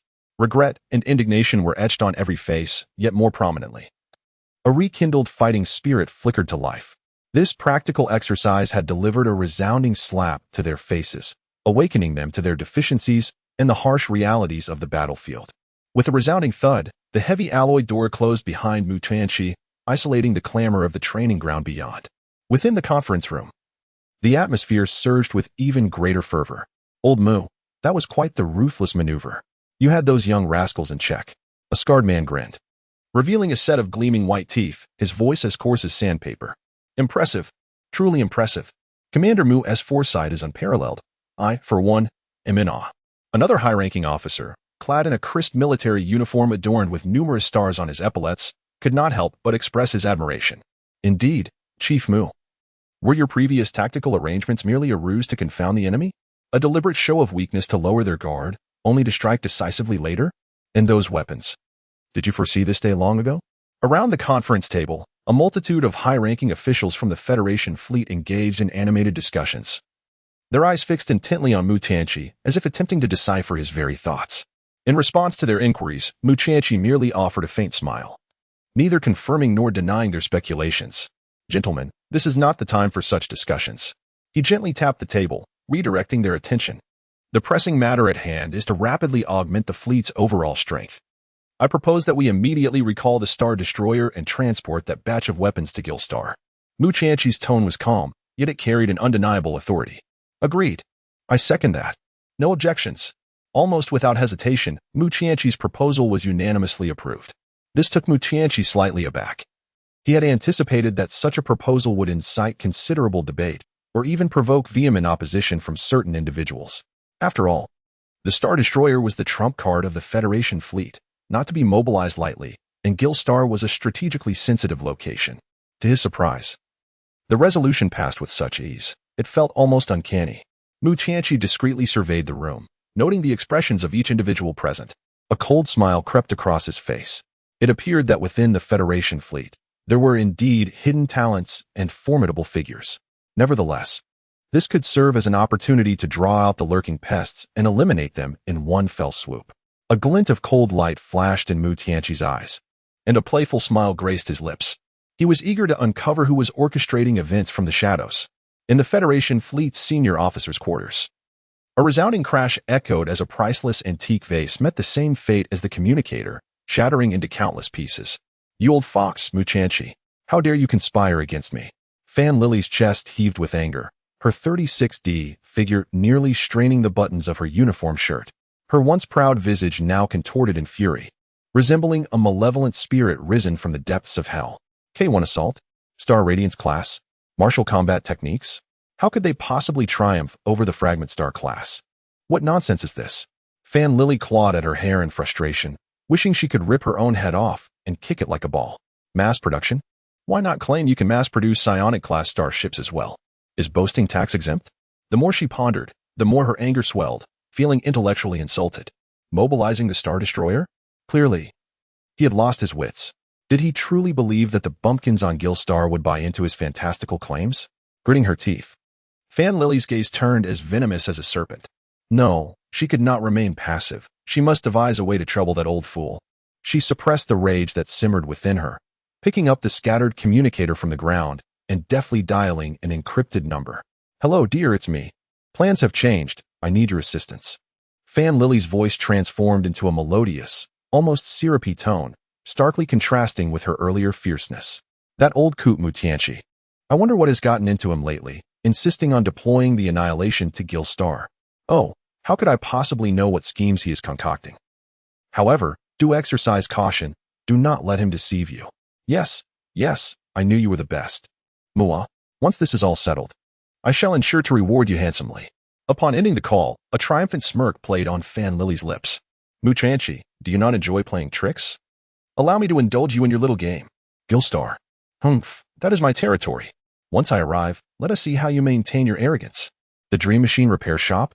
K1 Assault? I am eager to witness what waves you can stir." A glint of ruthlessness flickered in her eyes, as if she could already envision Mu Tianqi's downfall.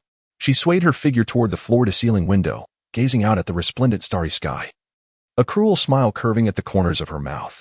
This game has only just begun. Chapter 112. You are quite ruthless in the Karen Star. Within the Dream Workshop, Qing Kong exhaled deeply, feeling a wave of relief wash over her as she gazed at the 30 meticulously arranged weapons before her, a smile of fulfillment gracing her face.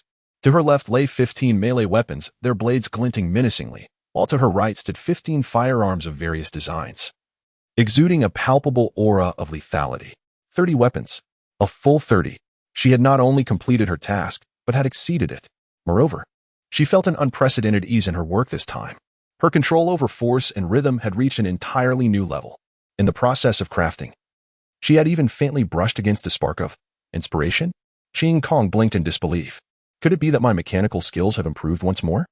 A surge of joy filled her heart, but it was quickly overshadowed by a twinge of anxiety.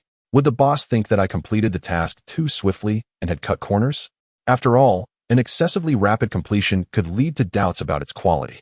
With a flutter of unease, she carefully stored the weapons away, awaiting Li Fan's judgment. As noon approached, Li Fan entered the workshop, carrying 2 enticingly fragrant lunches. "Qing Kong, it's time to eat." Upon stepping through the door, he noticed Qing Kong sitting upright, her demeanor remarkably obedient. "Boss, you're back," she exclaimed, promptly rising to accept the lunch he offered her. "Wow, it smells so good." She opened the lunchbox, and a rich aroma of meat wafted toward her, making her swallow hard. "Boss, you're so good to me." Tears of gratitude welled in her eyes, nearly compelling her to kneel before him. "Look at you." Li Fan chuckled, shaking his head as he handed her the other lunch. "Eat up. We have important matters to attend to afterward." Qing Kong nodded eagerly, hastily opening her lunchbox and devouring the contents. Li Fan couldn't help but laugh at her ravenous enthusiasm. This girl certainly has an insatiable appetite. "By the way, Qing Kong," Li Fan said between bites, "I have a book titled Forging 1,000 Weapons. You should take a look." He retrieved an ancient tome from his storage space and handed it to her. "Forging 1,000 Weapons?" Qing Kong accepted the book, a flicker of curiosity crossing her features. The title sounded remarkably impressive. "This is an invaluable resource. You must study it diligently," Li Fan urged. "Yes, boss, I will definitely study hard." Qing Kong nodded earnestly, cradling forging 1,000 weapons as if it were a rare treasure. Thank you, boss, she said, bowing deeply once more, her eyes brimming with gratitude. All right, enough of the formalities. Li Fan waved his hand dismissively, urging her to eat. By the way, starting tomorrow, you will officially be in charge of the maintenance of the mechas. Mecha maintenance? Qing Kong paused in surprise, then nearly leaped with excitement. Boss, can I really do it? She could hardly believe that her mechanical repair skills had reached the level where she could maintain mechs. Of course, Li Fan affirmed with a nod. I believe in you. Boss, rest assured, I will not disappoint you. Qing Kong declared, her fists clenched, her eyes filled with determination. That evening, upon returning home, Qing Kong eagerly opened Thousand Arms Forging. She flipped through the pages, increasingly astonished and impressed. This tome was nothing short of a mechanical repair Bible. The various forging techniques documented within were exquisite and unprecedented.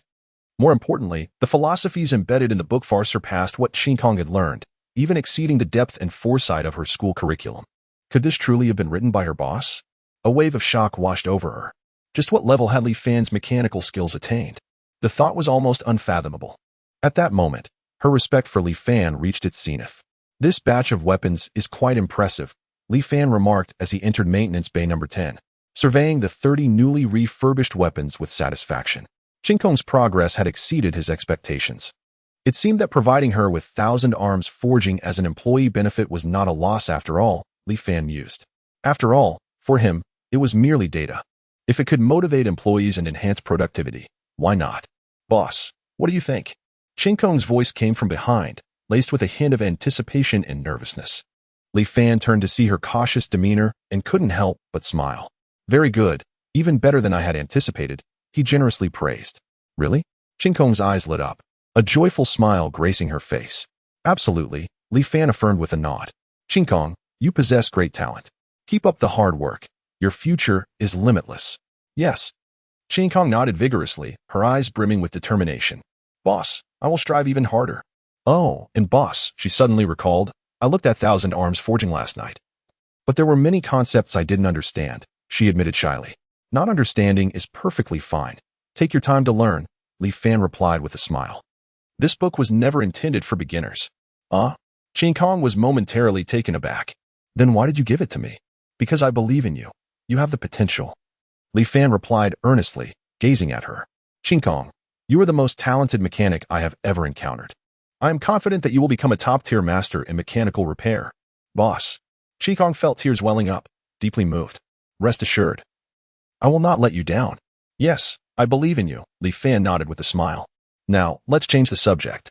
I have some wonderful news to share with you. What news? Qing Kong inquired with curiosity. I plan to hire a few more mechanics, Li Fan replied. Hiring? Qing Kong was taken aback. Boss, didn't you say the shop had sufficient staff? While we have enough personnel, the technical expertise is lacking, Li Fan shook his head. I require several highly skilled mechanics to alleviate some of the pressure. Oh, Qing Kong nodded in partial understanding. So, what kind of mechanics are you looking to hire? At the very least, they must be master mechanics of 3-star caliber, Li Fan stated. 3-star master mechanics?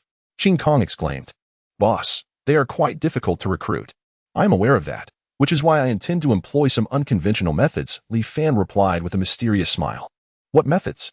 Qing Kong's curiosity grew. You'll see, Li Fan said as he opened the StarNet and began crafting a recruitment announcement. Dream Mechanics Shop is earnestly seeking 3-star master mechanics, offering excellent benefits, with salary to be negotiated. Additionally, our shop provides a complimentary opportunity to learn the 1,000 Soldiers forging technique, along with. Li Fan paused, a slight smile gracing his lips. The personal transmission of 3-star master mechanic skills from the shop owner. What? Qing Kong was astonished. Boss, you must be joking. Do I appear to be jesting? Li Fan retorted. But, boss, this is rather exaggerated, isn't it? Qing Kong still found it hard to believe. Exaggerated? I do not think so, Li Fan shrugged. As long as I can recruit outstanding mechanics, this expenditure is insignificant. Boss. Qing Kong gazed at Li Fan, filled with admiration. You are truly remarkable. All right, enough flattery, Li Fan chuckled. Quickly publish this information. Oh, yes. Qing Kong promptly nodded and posted the recruitment announcement on StarNet. Simultaneously, Li Fan edited another announcement for weapon reservations. Dream Mechanic Shop accepts various weapon enhancement services. Spots are limited, first come, first served, so act swiftly. Furthermore, enhancements require prior reservations and will be determined by a lottery system. A lottery? Ching Kong looked at Li Fan in bewilderment. Boss, what are you planning? Of course. It's to make money. Li Fan replied matter-of-factly. But, boss, this lottery seems rather unreliable. Ching Kong couldn't help but critique. Unreliable? I don't think so. Li Fan grinned. In this day and age, one must employ some creativity to earn. Ching Kong was speechless. She realized that her boss was a complete money enthusiast. However, she found it endearing. Soon, both announcements were published on StarNet. In an instant, the entirety of the Wasteland Federation erupted with fervor. Astonishing! The Dream Workshop has once again initiated a grand endeavor. Free lessons on Thousand Arms forging? Moreover, they are imparting the ancestral skills of a 3-star master mechanic? Has the proprietor lost his senses? Perhaps he is driven mad by the prospect of wealth. Regardless, I have enrolled. I too have signed up. There's a weapon lottery as well. I must enter the draw. Goodness, your reflexes are astonishingly swift. I scarcely had time to react.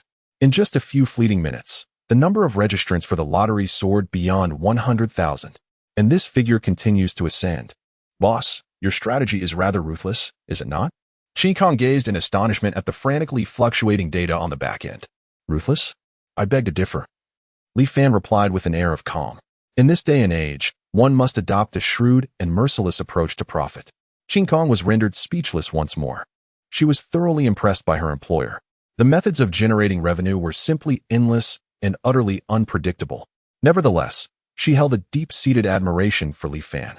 After all, to elevate a business to such heights is no small feat. Goodness, the Dream Workshop has issued another announcement. What? A lottery for weapon enhancements?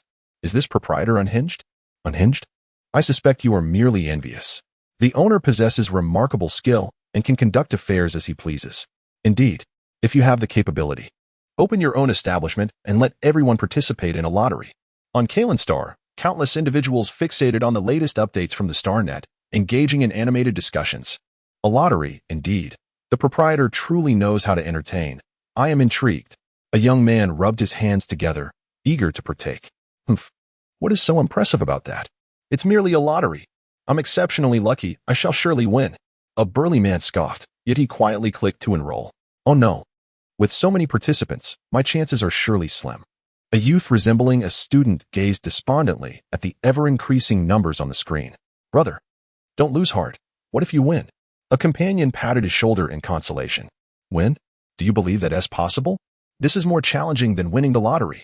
The young man rolled his eyes and continued to stare at the screen, his finger unconsciously refreshing the page. I would gladly trade my roommate's decade of singlehood for a chance to win. If that is insufficient, I would offer his entire life of solitude for a single opportunity. Huh, you all are still lacking. I would even shorten Chikoin's height by 10 centimeters for a shot at victory. On the StarNet forum, an array of peculiar prayer posts emerged in a delightful cascade. Chapter 113, The Willing Shall Be Hooked on Gilstar, at the Mechanic Research Society. At last, it is completed. Fu Rongfu let out a sigh of relief, gazing at the brand new mech before him, a satisfied smile gracing his features. After several days of relentless effort, this mech, which encapsulated countless hours of his toil and dedication, had finally come into existence. He wondered, how does it compare to the ancestral mech of old? Fu Rongfu murmured to himself, a glimmer of anticipation sparkling in his eyes. The ancestor he referred to was none other than the illustrious founder of the Mechanic Research Society, the legendary master mechanic, Zuhani. Ah yes, the ancestor had mentioned a remarkable mechanic shop on Kalenstar. Suddenly, Fu Rongfu recalled Zuhani's words. It seemed to be called the Dream Mechanic Shop. He accessed the Star Network and searched for the Dream Mechanic Shop. Instantly, a deluge of information flooded in. Goodness, so many appointments? Fu Rongfu gasped at the alarming number of reservations displayed on the screen. This level of popularity is quite extraordinary. He continued scrolling down. And soon, a recruitment advertisement caught his eye. Job announcement: the Dream Mechanic Shop is currently seeking mechanic apprentices with the following requirements. Wait, teaching the techniques of a 3-star master mechanic. Fu Rongfu's eyes widened in disbelief, his breath quickening. The techniques of a 3-star master mechanic. This is a rare treasure. A coveted opportunity that any mechanic would be mad to pursue. His heart raced, blood surging through his veins with fervor. I must apply. A voice within him screamed fervently. However, what if this is a scam? Another voice cast doubt, causing him to waver. A scam? Could Fu Rongfu truly be deceived? Nonsense. Furthermore, even if it were a ruse, I could always return. But what if it is genuine? If I missed this chance, I might regret it for a lifetime. Fu Rongfu's mind was a battlefield of conflicting thoughts. This cursed shop's lottery is more arduous than ascending to the heavens. He tugged at his hair in frustration, feeling as though 1,000-star beasts were galloping through his mind. I must apply. I must. For the sake of the 3-star master techniques, I shall fight for it. Reason and madness clashed violently in his mind, as if two little beings were engaged in a deadly duel. One voice resonated like a solemn bell, carrying an undeniable authority. Stay calm. This is undoubtedly a trap. How could the legacy of a 3-star master mechanic be easily imparted to an apprentice? Don't indulge in daydreams. Yet another voice, serpentine and beguiling, whispered seductively, what is there to fear? Master Zuden himself has recommended it. Would he truly lead you astray? Besides, even if deceived, what can you truly lose? But if it is real, would you not soar to greatness in one fell swoop? A resolute voice declared, do not forget, you have unfinished research to pursue and numerous companions who trust you. How can you simply abandon them? The sinister voice immediately countered, research can be resumed. Companions can be reunited. But the mastery of the 3-star Grandmaster's techniques, if missed, will be lost forever. Fu Rongfu abruptly slammed the table, a spark of madness flashing in his eyes. He had made his decision. He would gamble everything for that elusive hope, for that unparalleled mastery. To register, one must present a 3-star technician certificate. The certificate, where is it? Fu Rongfu leapt up, flitting about the room like a headless fly. Damn it, where is the certificate? In a frenzy, he paced. The identity of a 3-star technician offering no concern for impersonation. This profession relies solely on genuine skill, easily discerned upon practical examination. The certificate, however, had been a novelty for only a couple of days before it vanished to some forgotten corner to gather dust. Now, as he searched, it proved quite a challenge. To make matters worse, the registration page displayed a countdown. 5 minutes. Fu Rongfu felt like cursing. Was being a 3-star technician akin to picking cabbage off the street? He stared intently at the holographic screen while racing back to his room, neglecting to check the drawers and desk, heading straight for the cluttered corner. Knowing himself, he was certain that the document could not possibly be in a conspicuous place. As he rummaged, he mentally cursed Li Fan's ancestors through generations. If there was to be a time limit, at least a more generous duration should have been allotted. In truth, Li Fan was equally helpless. He dared not underestimate the fervor of online participants. Without a threshold, the number of registrants would undoubtedly skyrocket, surpassing even the reservations. As for the certificate, Li Fan himself lacked one, naturally assuming that everyone carried such documents with them. Gasping for breath, Fu Rongfu found himself drenched in sweat. His once orderly room now a chaotic mess, clutter strewn across the floor, with even the bed bearing its share of discarded items. Thankfully, they were merely books he had perused, nothing scandalous. Finally, with only 20 seconds remaining in the countdown, Fu Rongfu unearthed the dust-laden 3-star technician certificate from beneath a pile of old books. In a flurry, he scanned and uploaded it using his holographic device. Just as the final second ticked away, he successfully completed his registration. Registration successful. The 4 words appeared on the screen. As the registration notification illuminated the display, Fu Rongfu felt utterly drained, collapsing onto the ground, allowing sweat to soak through his clothes. My goodness, I almost missed it lying there. He felt as though his bones had disassembled, yet he could not suppress a foolish grin, akin to a child who had stumbled upon a treasure. Almost simultaneously, similar scenes unfolded across the cosmos, as countless technicians completed their registrations at the last moment, each one appearing as though they had just returned from the battlefield. Disheveled, yet thoroughly satisfied. Ding! Registration channel has captured a participant. Li Fan had just concluded today's energy extraction, finally breaking through the threshold of level 7 high-order mental power. Regrettably, the energy bar is still a fraction short of being fully charged, hindering the momentum akin to the previous time. At this inopportune moment, the Central Control Intelligence interjects to assert its presence. One candidate has successfully taken the bait. Oh, quite swift, I see. Li Fan raised an eyebrow in mild surprise. It appears the prestigious title of a master technician at the 3-star level truly commands respect wherever it goes. He had initially presumed that such a rare breed as a 3-star mechanic would be a rarity in Huaxia, but to his astonishment, someone has already taken the bait so swiftly. Let us schedule it for tomorrow. It seems that Mr.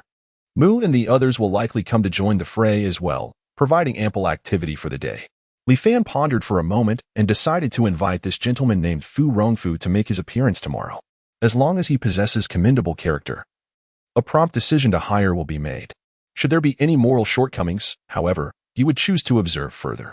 After all, there are still 3 months to go, and he is in no rush. With the very first day already bringing forth a candidate, it is certain that more opportunities lie ahead.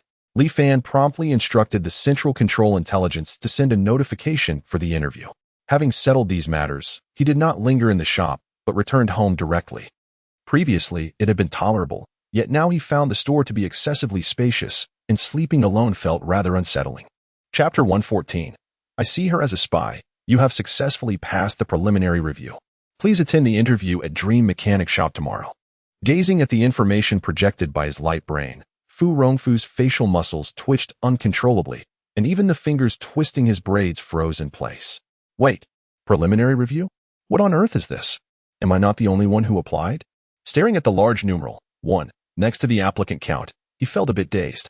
All right. I shall see if you truly possess the skills of a 3-star mechanic. Fu Rongfu took a deep breath, reassuring himself that he had to go regardless. If there was no substance behind it, he could simply walk away. As for being eliminated from the interview? Nonsense. He had never even considered that. After all, he was Fu Rongfu.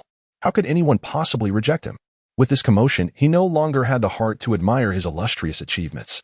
Casting a glance at his messy room, he furrowed his brow and began to tidy up quietly. The morning was crisp, and Karen Star was still enveloped in a thin layer of mist. In front of the Dream Mechanic Shop, early risers halted, pointing towards the sky. Huh. Why is the fog so thick today? I can hardly see the streetlights. Wait, look up there. What is that? Holy cow. Is that a battleship? A gasp shattered the tranquility of the morning. A gigantic shadow tore through the clouds as a colossal vessel slowly descended, its silver-gray hull glinting with a cold metallic sheen in the morning light. My heavens, it is the Federal Fleet's Star Destroyer. What on earth brings the Star Destroyer here? Could it be? Among the crowd, someone recognized the origins of the massive ship, and the chatter erupted. It must be here for Bosley. Obviously. Who else could warrant a personal visit from the Star Destroyer? Could it be to install the secret weapon developed by our Dream Mechanic Shop? Incredible! Bosley is amazing. Quick, capture this moment and post it on StarNet.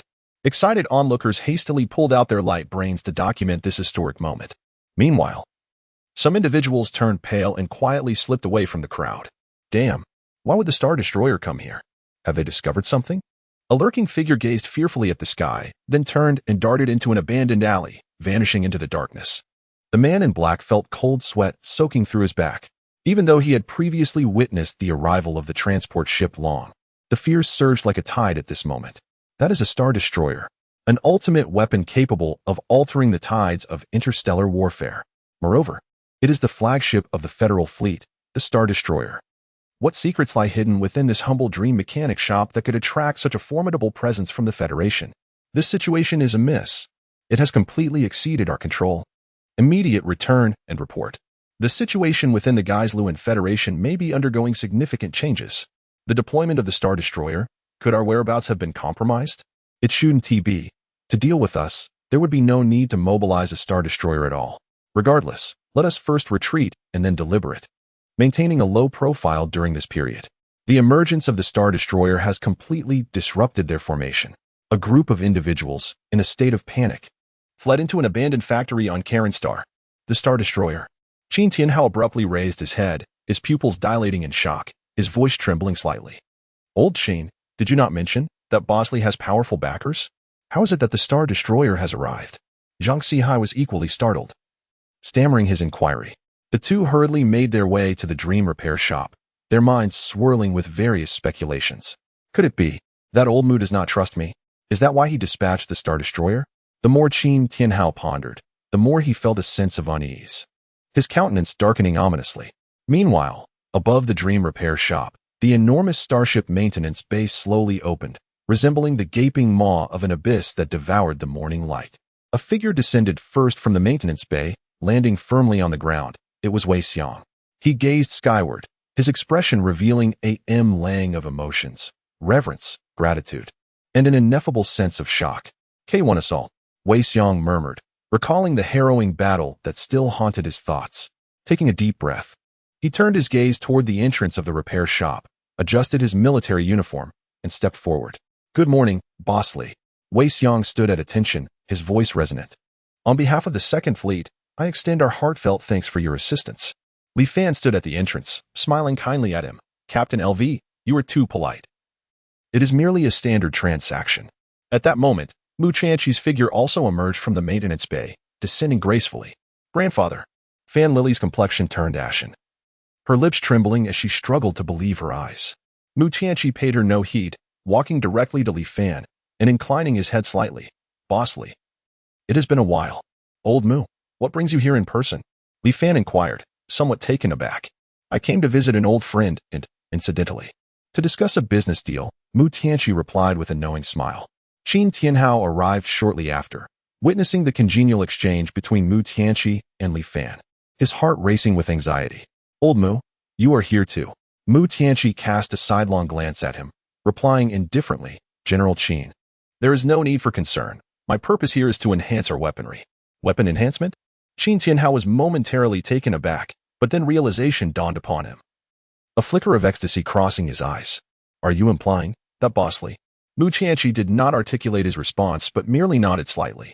In an instant, Qin Tianhao grasped the implications. Li Fan intended to enhance the weaponry of both Jillstar and the Federation within a month. Hiss. He inhaled sharply, a tempest of emotions surging within him. "This is nothing short of a miracle. Boss Li, who exactly are you?"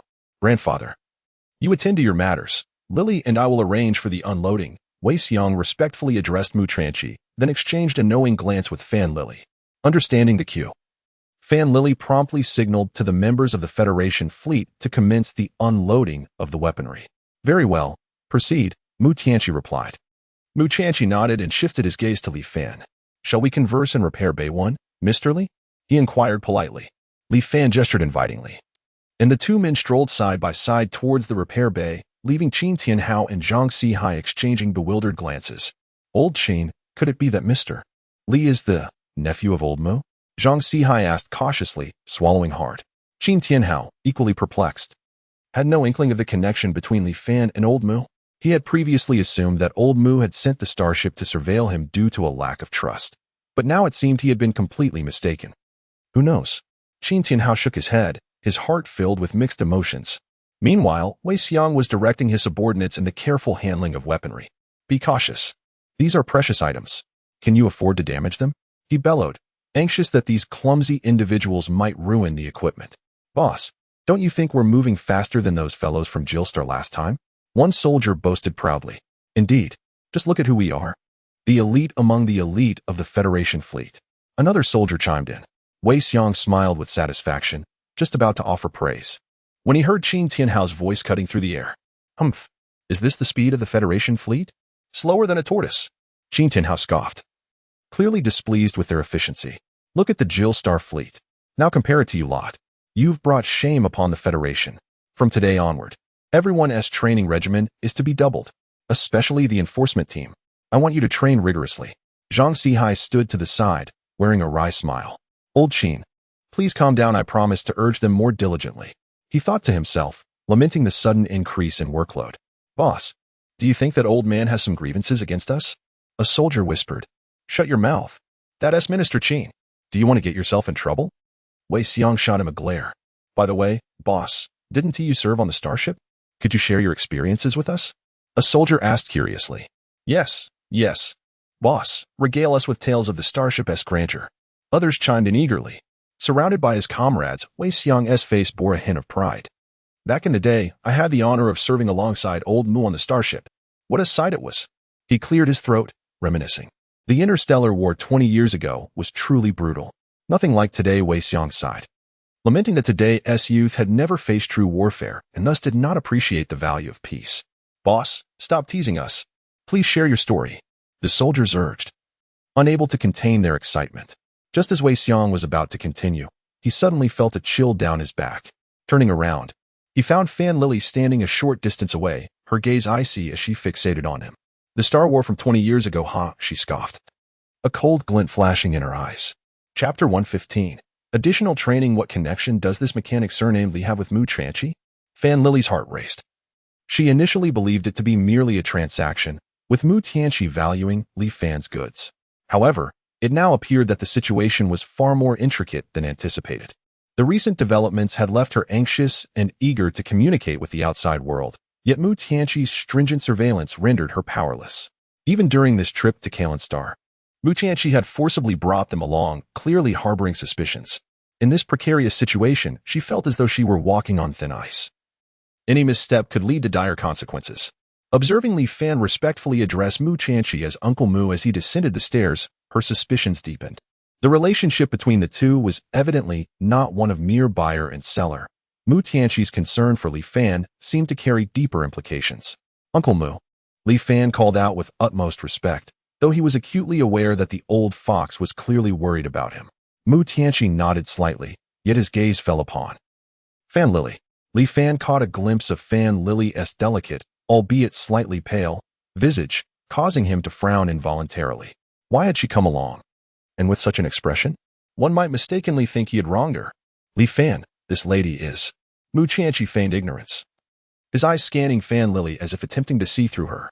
Oh, this is Miss Fan, my business partner. Li Fan carefully chose his words, not wishing to entangle himself in any ambiguous relationship with her. Business partner? Mu Tianqi chuckled meaningfully, a smile that sent a jolt of anxiety through Fan Lily. At that moment, footsteps echoed from the maintenance chamber of the starship. I say, old Mu, why didn't you give a heads up before coming to Kalenstar? You've made quite the entrance, as that you wanted everyone to know you were here. Qin Tianhao's voice rang out, laced with a hint of complaint and a touch of embarrassment. He had expected Mu Tianqi's sudden visit, especially with the battleship in tow. Such a spectacle could easily be mistaken for a declaration of war. Mu Tianqi turned, maintaining his benign smile. I merely wish to surprise you. So what do you think? Old Qin? Surprised? Unexpected? Surprised? More like frightened. Qin Tianhao rolled his eyes, stepping forward to scrutinize Mu Tianqi. I mean, are you here to steal my business? Do I seem like that kind of person? Mu Tianqi feigned innocence. If you're not that kind of person, then who is? Qin Tianhao retorted without hesitation. The two engaged in a playful banter, completely disregarding Fan Lily and Wei Xiang, who were left on the sidelines. Ahem. Wei Xiang cleared his throat, attempting to alleviate the awkward atmosphere. General Qin, old Mu, this is Miss Fan. Oh, Miss Fan, greetings. How do you do? Qin Tianhao finally noticed Fan Lily, quickly extending his hand with a broad smile. Fan Lily suppressed her inner turmoil, forcing a rigid smile as she shook hands with Qin Tianhao. This is Wei Xiang, my aide, Qin Tianhao introduced. Hello, Deputy Liu. Fan Lily maintained her formulaic smile. The group exchanged a few pleasantries, yet the atmosphere remained subtly tense. Fan Lily felt as if she were sitting on pins and needles, desperately seeking an opportunity to escape and connect with the outside world. However, Mu Tianqi's gaze bore down on her like twin searchlights, rendering her immobile. She could sense that Mu Tianqi had begun to harbor suspicions about her. Old Mu, what brings you to Kalenstar this time? Qin Tianhao finally could no longer contain his curiosity, feeling that Mu Tianqi's visit was far from benign. Mu Tianqi smiled enigmatically. You will know in due time. Old Mu, what are you really up to? Just tell me directly. No need for circumlocution. Qin Tianhao, realizing Mu Tianqi was being evasive, bluntly inquired if it pertained to weapon enhancement. At this, Mu Tianqi laughed heartily, patting Qin Tianhao on the shoulder. Old Qin, you're still as impatient as ever. Indeed. I have come specifically regarding weapon enhancement. He then cast a meaningful glance at Li Fan, a look that seemed to convey, the ball is in your court. Qin Tianhao's heart skipped a beat. The implication of Mu Tianqi's look sent waves of realization crashing over him. Could it be that this young man intended to enhance the entire Federation fleet's weaponry within a month? This was inconceivable. Even if he had been working on weapon enhancement since birth, it would be impossible. Old Qin, come, let us discuss matters in Hangar 1, Mu Tianqi suggested. Draping an arm around Li Fan's shoulders as they walked inside, their camaraderie so warm that an outsider might mistake them for long-lost father and son. Big nephew? Qin Tianhao and Zhang Sihai exchanged bewildered glances, their eyes nearly popping out in astonishment. The implications of that title were staggering. Wei Xiang, Miss Fan. Please proceed with the weapon disassembly as previously arranged, Mu Tianqi commanded without looking back, his voice imbued with undeniable authority.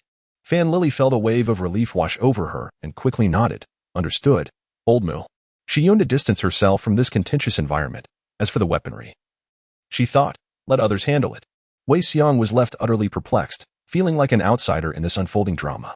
Zhang Xihai, staring at the massive Star Destroyer, was awestruck and eagerly tugged at Qin Tianhao's arm. Brother Qin, is that truly the legendary Star Destroyer? Can I take a look aboard?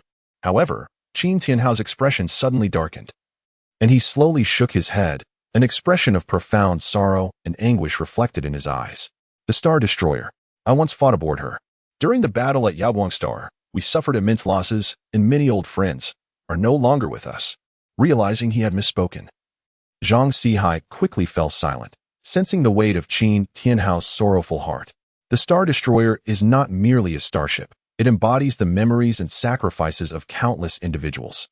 2 decades, it feels like a fleeting moment. Qin Tianhao gazed at the bustling crowd, his eyes somewhat distant, as if he were transported back to that era of turmoil and conflict. Old Zhang, do you recall the fierce battles we endured on Yaoguang Star? It was nothing short of brutal. Now, alas, times have changed. The future of the Federation rests upon the shoulders of you young ones. Zhang Xihai, taken aback by this sudden responsibility, straightened his back and saluted with military precision. Rest assured, Brother Qin, we shall not dishonor our mission and ensure those vile creatures never return. Yet, inwardly, he couldn't help but murmur. Is Brother Qin trying to paint a grand picture for me? Do I appear so easily swayed? Nonetheless, he had witnessed the harsh realities of war firsthand, and the weight of the task ahead was indeed formidable. Nearby, Wei Xiang, overhearing their conversation, felt a surge of emotions, his fists unconsciously clenching. Meanwhile, Fan Lily, upon hearing mention of the Star Wars from 20 years ago, experienced a subtle glint of coldness in her gaze, reminiscent of a serpent flicking its tongue. Unload. Unload. Be swift about it. Wei Xiang bellowed, directing the members of the Federation fleet as they methodically began to unload the weapons. Fan Lily, regaining her composure, joined in the command. Qin Tianhao surveyed the youthful faces around him, his brow furrowing slightly, and turned to Zhang Xihai. Old Zhang, I fear the training regimen for these youngsters is insufficient. Particularly for your enforcement team, they must intensify their drills. Relentlessly. Zhang Xihai's smile instantly faltered, and he internally lamented. Surely, Brother Qin, you cannot be serious. While our enforcement team may have slacked off at times, we have never faltered when it truly mattered. He quickly donned a cheerful demeanor. Of course, Brother Qin, I will make the necessary arrangements. I promise to transform them completely. Yet, he was calculating. These rascals often complain about training. I cannot be blamed this time. After all, who told you to perform so remarkably in front of Brother Qin? Nonetheless, the Federation fleet operated under a clear system of rewards and penalties, relying on salary deductions to uphold discipline, effective, yet somehow lacking in motivation. The absence of vigor and training was indeed a concern. A strategy must be devised to ensure these individuals perform commendably before Qin Tianhao. Otherwise, the training loads would strain his finances. Qin Tianhao, however, was not overly preoccupied with the training issues. His gaze was fixed upon the weapons being unloaded from the Star Destroyer. The sheer quantity, the more he observed, the more alarmed he became. This cache of weaponry far exceeded the last shipment. Old Zhang, do you not sense something amiss? This haul seems excessive, he remarked. Zhang Xihai, noticing the anomaly as well, scratched his head. Indeed, Brother Qin, the number is approaching that of a small fleet's arsenal. What is the Federation planning? To reinforce so many weapons in one go? Could it be something significant is afoot? Neither of them was aware of the impending arrival of the Jinchong Beast Tide, and naturally, they were perplexed by the grand maneuvers of the Federation fleet. Do not inquire, for the answer is simply unknown. Qin Tianhao waved his hand, signaling Zhang Xihai to refrain from further questions. Some matters are best left undisturbed. It suffices to focus on our own responsibilities. Yet, he could not help but speculate. What exactly is old Mu concocting? Could it truly be related to the Jinchong Beast Tide? Chapter 116. The reinforcement begins within the maintenance chamber of the Dream Mechanic Shop. Cargo was still being unloaded. Li Fan and Mu Lao stood side by side in the first maintenance bay, awaiting something. Just as Mu Lao was about to activate his exclusive mech, Li Fan suddenly interjected. Uncle Mu, the lady following you. She cannot possibly be my aunt, can she? Mu Tianqi paused momentarily. Aunt? What is this lad talking about? Realizing that Li Fan was referring to Fan Lily, his expression shifted subtly. Of course not. However, Li Fan, you are still young and curious about certain matters, which I can understand. Although Fan Lily does possess a certain allure, you two are not suited for each other. Li Fan, taken aback, responded with a bewildered expression. What on earth are you implying? Uncle Moo, please refrain from activating the mech just yet. His tone grew more solemn as he continued. I suspect Fan Lily may be connected to the Blood Reaper Alliance. Upon hearing this, Mu Tianqi's countenance darkened instantly. He harbored his own suspicions regarding Fan Lily and Wei Xiang, which is precisely why he had brought them to the Dream Mechanic shop, hoping to utilize Li Fan's unique equipment for investigation. After all, one may know a person's face, but not their heart. In these times, caution is always prudent. Li Fan, why do you say that? Do you have any evidence? Mu Tianqi inquired in a deep voice, maintaining his composure despite the turmoil within. Without concrete proof, one cannot unjustly accuse another. Li Fan scratched his head, feeling somewhat awkward as he replied, well, it's more of an intuition. As you know, I have had several encounters with individuals from the Blood Reaper Alliance, and they always exude an inexplicable aura, distinct from ordinary folk. Fan Lily gives me a somewhat similar impression. He paused before adding, of course, this is merely my conjecture. It could also be due to my absolute control over the Interstellar repair shop, which has marked the Blood Reaper Alliance's enemies, thus prompting this alert in me. Li Fan's words were deliberately ambiguous, expressing his suspicions while leaving room for doubt. After all, he did not wish to reveal his secret ability to sense the aura of the Blood Reaper Alliance. Listening intently, Mu Tianqi furrowed his brow, deep in thought. Though Li Fan's statements were vague, he understood that Li Fan's instincts were often remarkably accurate. Moreover, certain behaviors exhibited by Fan Lily indeed appeared suspicious. Li Fan, I appreciate your insight. I will take your feelings seriously, Mu Tianqi said slowly. However, without solid evidence, we cannot act directly against Fan Lily. Here is what we shall do. I will keep a close watch on her. If she truly exhibits any unusual behavior, I will act at the first opportunity. He paused before elaborating, I will designate her as a prime suspect, while we shall set aside Wei Xiang for the time being. I believe that if Fan Lily is indeed affiliated with the Blood Reaper Alliance and has not yet been exposed, the Alliance will not neglect her as a pawn. In due course, her true colors will inevitably be revealed.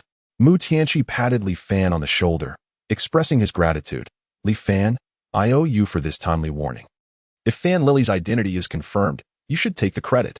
Li Fan quickly waved his hand, saying, Uncle Mu, you flatter me. I am merely considering the safety of our dream machine repair shop. Yet, inwardly, he sighed in relief, grateful to have navigated this matter smoothly. To take action against Fan Lily at the Interstellar repair shop? Absurd. Any trouble or exposure of his ability to identify the Bloodwashers Alliance would be utterly counterproductive. Mu Tianqi nodded, shifting the conversation to more pressing matters. By the way, Li Fan, you've seen the quantity of weapons sent by the Federation fleet, haven't you? There are 220,000 melee weapons and 280,000 firearms for the Xingyao-class mechas. The volume is indeed astonishing. Do you believe you can complete the enhancements within the anticipated month? If time is tight on your end, I can request an extension for the crafting of the battle gun. Li Fan assessed the situation confidently, responding, Uncle Mu, rest assured, it should not be an issue. This workload is hardly a challenge for me. After all, with the system at his disposal, efficiency was guaranteed. Upon hearing Li Fan's affirmative response, Mu Tianqi let out a long breath, as if a heavy burden had been lifted. He was eager to enhance a batch of weapons so that the frontline soldiers could utilize them as soon as possible. Li Fan, how about this? I will arrange for the fleet to transport a portion of the weapons for enhancement, and I will transfer the credits to you immediately. A fair exchange, indeed. Mu Tianqi rubbed his hands together, his impatience evident. Li Fan nodded in agreement. No problem, Uncle Mu. You can proceed as you see fit. Mu Tianqi immediately sprang into action. With a flick of his wrist, the star ring on his arm flickered, and within the first repair chamber, the space warped momentarily before a colossal figure appeared. This was a towering 69-meter behemoth of a mecha, draped in a profound emerald green, reminiscent of an ancient vine that had weathered the test of time, exuding an aura of strength. The joints of the mecha were exceptionally robustly designed, imparting an indestructible impression. This was the SSS-Class Mecha Vine, Model KY-09, a powerhouse of a machine, standing at 68 meters tall and weighing a staggering 20,000 tons. Mu Tianqi introduced it with a hint of pride in his voice. It was Li Fan's first encounter with a SSS-Class mecha, and he was instantly awestruck. He circled around the vine, meticulously examining every detail, his eyes brimming with admiration. Every component of this mecha seemed to have been forged through countless trials, exquisitely crafted. The curvature of the armor and the intricacies of the weaponry embodied a harmonious blend of strength and beauty, akin to a flawless work of art. This is nothing short of a masterpiece, Li Fan exclaimed in wonder. Uncle Mu, the design and fabrication of this mecha undoubtedly stem from the hands of a top-tier master. There are countless aspects here from which I can learn. Mu Tianqi beamed even more brightly at Li Fan's praise. He patted the armor of the vine, declaring, "Indeed, this is my prized possession. It took considerable effort to obtain it back in the day." Li Fan scrutinized the mech and chuckled, "Uncle Mu, it's evident that you have taken exceptional care of Vine. The energy-level mech remains in pristine condition, even amidst such perilous battlefield environments, which speaks volumes about your affection for it. The maintenance costs must be quite substantial, I presume?" Mu Tianqi let out a hearty laugh and replied, "You sharp-eyed lad. Indeed, the upkeep of Vine is not inexpensive.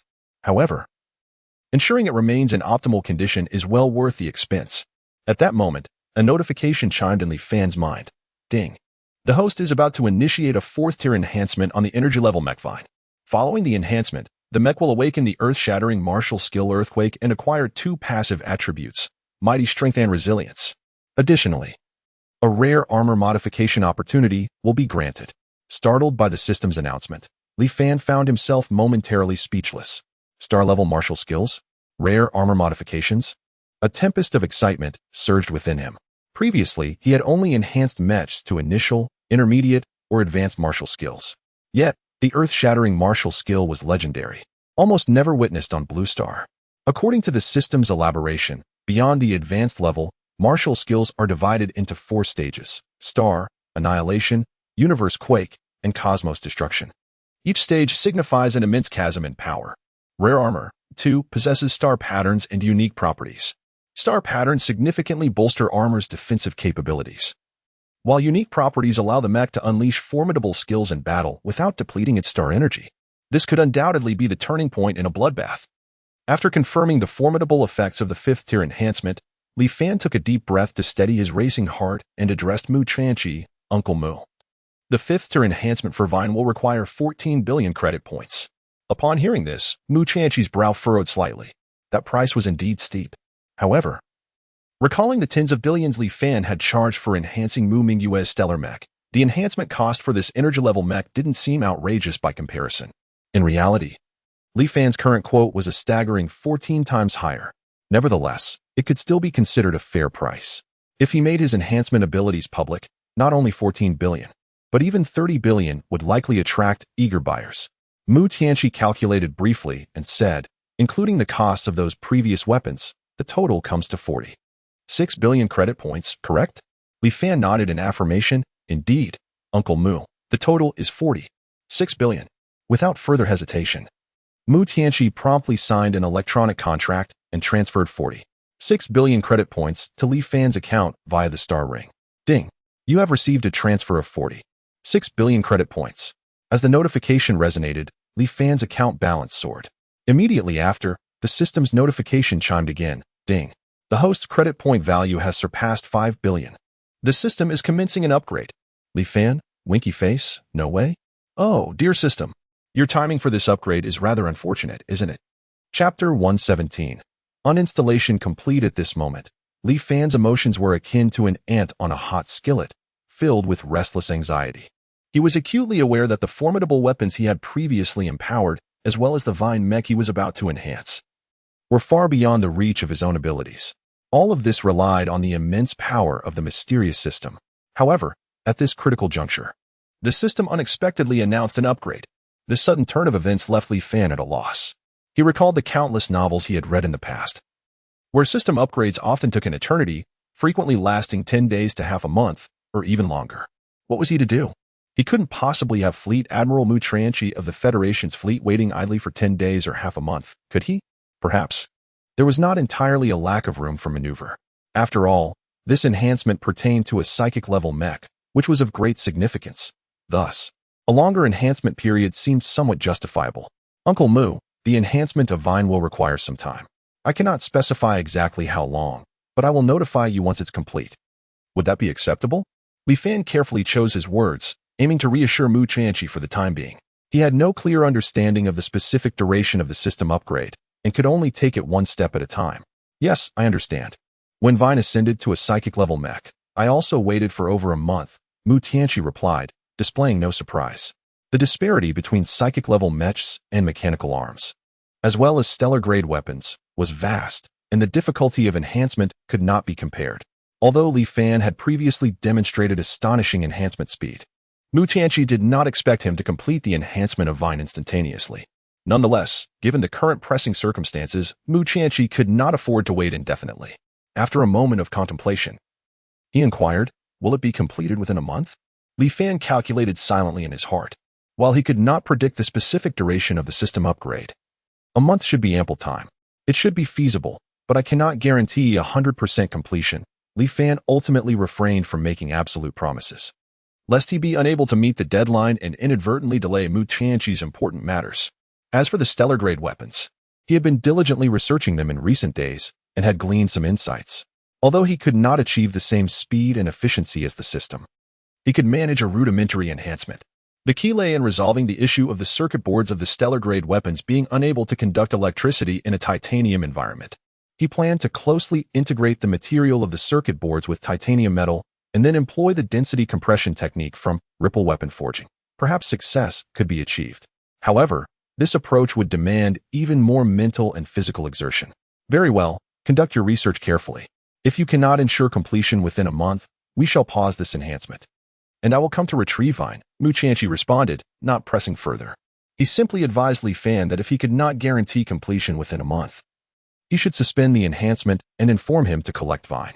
You need not refund the money. It would only complicate matters to transfer it back and forth. As Li Fan seemed poised to retrieve his phone to return the credit points, Mu Tianqi swiftly gestured to dissuade him. Uncle Mu trusts you. Upon hearing these words, a warm surge welled up within Li Fan. This was not merely 406 credit points. It represented an astonishing 46 billion.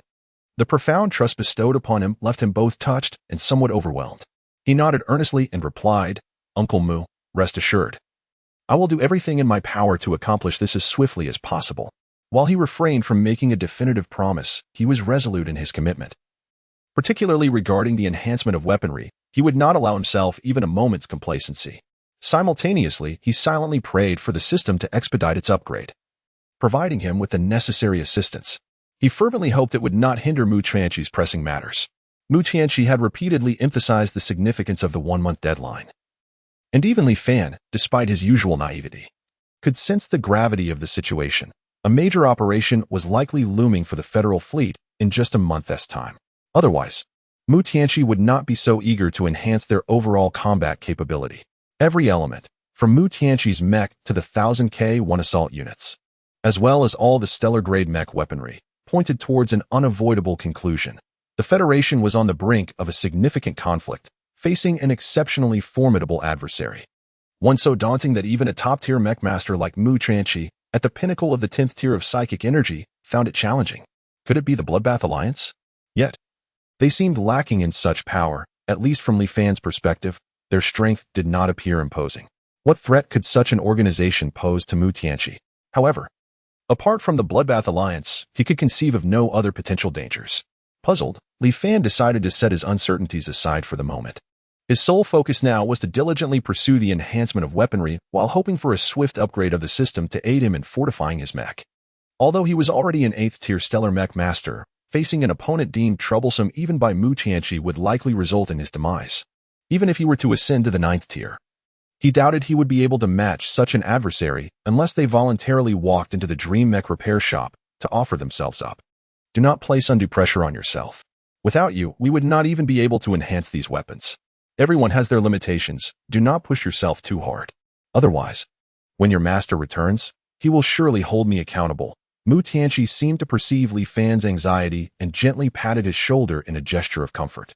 In this moment, he spoke not as the commander of the federal fleet, but as an elder. He believed Li Fan was already remarkable. He simply held himself to excessively high standards. What did it matter if the enhancement of the mech took a bit longer? He wished to ensure Li Fan did not bear excessive stress. Otherwise, when Li Fei and Shou Nantian returned, they would undoubtedly subject him to intense training. I understand. Uncle Mu. A faint smile appeared on Li Fan's face, for he recognized the sincerity and concern in Mu Tianqi's tone. He was not one to be overly sentimental. He would do his utmost and leave the rest to fate, focusing solely on exerting his best efforts. After exchanging a few more words, Mu Tianqi departed from the No. 1 maintenance bay. At this moment, the members of the Federal Fleet had just completed the unloading of all their weaponry. Upon seeing Mu Tianqi approach, they immediately stood at attention, their postures upright and resolute. Commander, a total of 220,000 melee weapons and 280,000 firearms have been successfully unloaded. The voices of the fleet members resonated powerfully on either side, their fervor echoing within the starship's maintenance bay, reminiscent of thunderous applause. The indomitable spirit of these iron-willed soldiers made Qin Tianhao's eyes twitch involuntarily. He cast a fierce glare at Zhang Sihai, as if to say, "Look at them." Zhang Sihai could only divert the conversation, feigning ignorance. It was all in jest. While the enforcement team's young men had indeed made some progress, their enthusiasm was not nearly as exaggerated. What could possibly explain this? Had the personnel from the Federal Fleet headquarters been invigorated with some sort of stimulant? He found himself perplexed and bewildered. Yet, he understood that no matter what he said in this moment, he would inevitably be overshadowed by the achievements of others. Well, it's time to regroup. Observing the scene, Mu Tianqi revealed a slight smile of satisfaction and was the first to board the Star Destroyer. As his figure vanished into the cabin, the surrounding fleet members followed suit, embarking on their return journey. Before departing, Wei Xiang offered a slight nod to Li Fan. Meanwhile, Fan Lily cast him a meaningful glance, her eyes seemingly imbued with a deeper significance. Buzzing as all members of the Federal Fleet boarded the Star Destroyer. The engines emitted a deep rumble. At the base of the Star Destroyer, countless particle accelerators ignited simultaneously, merging into a dazzling burst of light. Waves of heat surged forth, igniting the high temperatures unleashed by the particle accelerators, even provoking a fierce hurricane. The hurricane swept through the entire starship maintenance bay, whipping the clothes of Li Fan and his companions with a resounding rustle. Boom! The Star Destroyer's wings quivered gently and ascended into the sky. Fortunately, Li Fan had been well prepared, promptly activating the defensive barrier to separate the central corridor, thus averting the embarrassing scenario of being swept away by the hurricane. The Star Destroyer pierced through the void, soaring at incredible speed as it traversed the atmosphere, instantaneously transforming into a fleeting shadow before vanishing from sight. The entire process was remarkably swift, especially since it occurred within the confines of the Dream Machine repair shop. Otherwise, the force of that gust alone would have been sufficient to topple numerous structures outside. Chapter 118. Accumulated momentum. The reason Mu Tianqi dared to accelerate within the Dream Workshop was quite simple. He had personally experienced the strength of the workshop's defensive barrier, its robustness beyond doubt. No one was more qualified than him to speak on the matter. A mere acceleration was certainly inconsequential. As for the issue of airspace safety, they had designated this area as a no-fly zone prior to takeoff, and the Star Destroyer was equipped with biological repulsion devices, sufficient to ensure the safety of their flight path. Cough, cough, cough.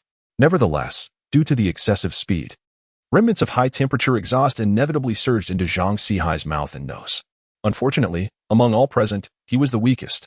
Even Li Fan had surpassed him in strength. One could only say that Captain Zhang Sihai still had much room for improvement.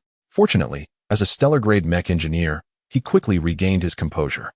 In contrast to the previous arrival of the Star Destroyer, this departure caused little commotion, as it went nearly unnoticed. Except for Fu Rongfu, who had just arrived outside the Dream Workshop. Fu Rongfu stood there, dazed, his right hand tightly gripping his braid, gazing up at the sky.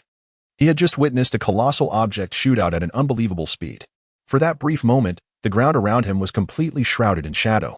While a mechanic might lack in certain areas, their dynamic and static vision were undoubtedly top-notch, ensuring that no mistakes occurred during repairs and allowing for timely adjustments. Bang! Overwhelmed with astonishment, he inadvertently exerted force, pulling out a handful of hair from his braid with a soft snap. Hiss! The sharp pain jolted Fu Rongfu back to reality, and he stared at the tuft of hair in his hand. Heartbroken, Noah's piercing scream coincidentally drew the attention of Qin Kong, who was resting in the lobby. The heavy metallic door of the Dream Workshop slowly opened. Through the thick metal door, Fu Rongfu looked at Qin Kong, who returned his gaze. Fu Rongfu. Qin Kong. Almost the instant their eyes met, Fu Rongfu swiftly regained his composure, exhibiting a demeanor of confident nonchalance. Ahem. Qin Kong? You really work here? Fu Rongfu vaguely remembered seeing Qin Kong's name while researching the Dream Workshop's information, but he had not paid much attention at the time, after all. It was just a name. Qin Kong looked at him with some confusion. Fu Rongfu? What brings you here? He was almost her long-standing hypothetical rival. Previously dubbed the youngest stellar-grade mech engineer in Gailan, and subsequently, he had made significant strides, breaking through to the rank of a 3-star mech engineer. He was hailed as the foremost among the younger generation of Gailan's mech engineers. Oh, of course, that was excluding Li Fan. Compared to Li Fan, he still had quite a distance to cover. In the present day, Li Fan appears to Qin Kong as a near-divine being, unmatched even by the talented mechanical engineers of the Central Star region, let alone the insignificant Fu Rongfu. However, Fu Rongfu's sudden appearance at the Dream Mechanical Workshop instills a flicker of wariness in Qin Kong. Could he be attempting to usurp her position? With this thought in mind, Qin Kong gazes at Fu Rongfu, her eyes subtly betraying an imperceptible hostility. Fu Rongfu, confused, wonders why she looks at him in such a manner. Had he done something to provoke her? He had encountered Qin Kong a few times before, especially after she shattered his record, which piqued his curiosity. At the recent Wasteland Mechanical Engineer Exchange Conference, he saw this young girl and felt a sense of nostalgia, reminiscent of his own past. Indeed, Qin Kong possesses considerable talent. Yet she is still inferior to him. It seems the old man has heard that President Fu recently apologized publicly to a young mechanical engineer. So he sent me to gauge the caliber of this individual, Fu Rongfu thought, carefully concealing his application to work at the Dream Mechanical Workshop, fearing that Qin Kong might outright reject him. "Oh, please come in," she replied. It must be said that his decision was prudent. Although Qin Kong would not refuse him entry outright, she could certainly wield a gaze that could pierce through one's soul, disconcerting him with her intensity. As they entered, they encountered Qin Tianhao and Zhang Sihai, who were preparing to leave. At that moment, Qin Tianhao was engaged in casual conversation with Li Fan. "Boss Li, why didn't you mention your close relationship with General Mu before?" he inquired. After Mu Tianqi's departure, he recalled the warmth in their exchange, suggesting a deep bond. If their relationship was indeed so intimate, why had General Mu called him to inquire about the prices of weapon enhancements? Surely, he was aware of his nephew's capabilities? Was it possible that Mu Tianqi sought to admonish him for the laxity exhibited by the rookie members of the Federal Fleet? Reflecting on the demeanor of the Federal Fleet members he had observed earlier that day, a sense of clarity dawned upon him. Yes, the disparity was indeed vast. The young men of the Federal Fleet were far too complacent. Immediate reinforcement of training was imperative. Li Fan, after a moment of contemplation, decided to speak candidly.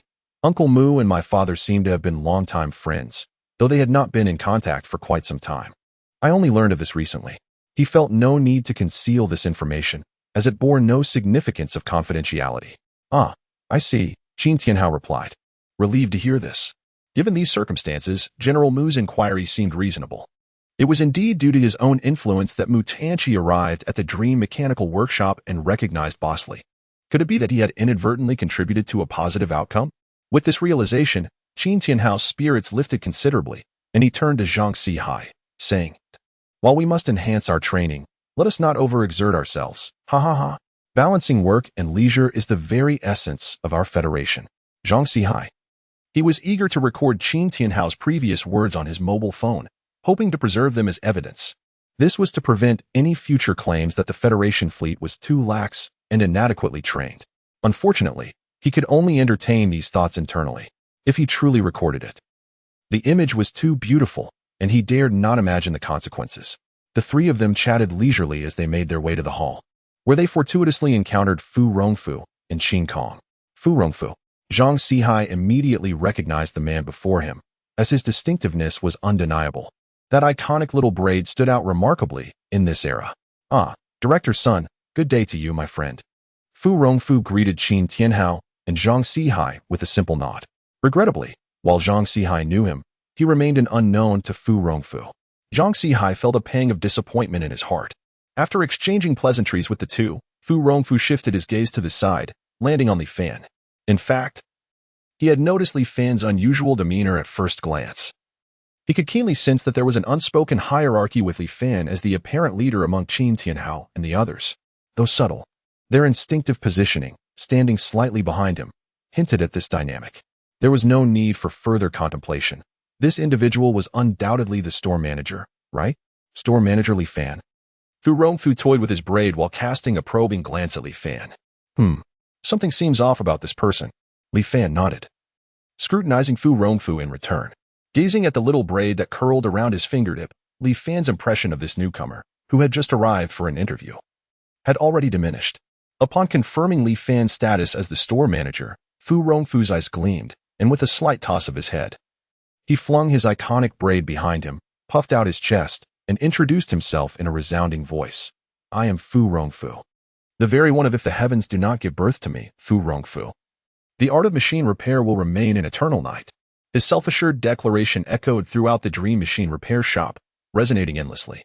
At that moment, an invisible shadow seemed to envelop the very air above the dream machine repair shop.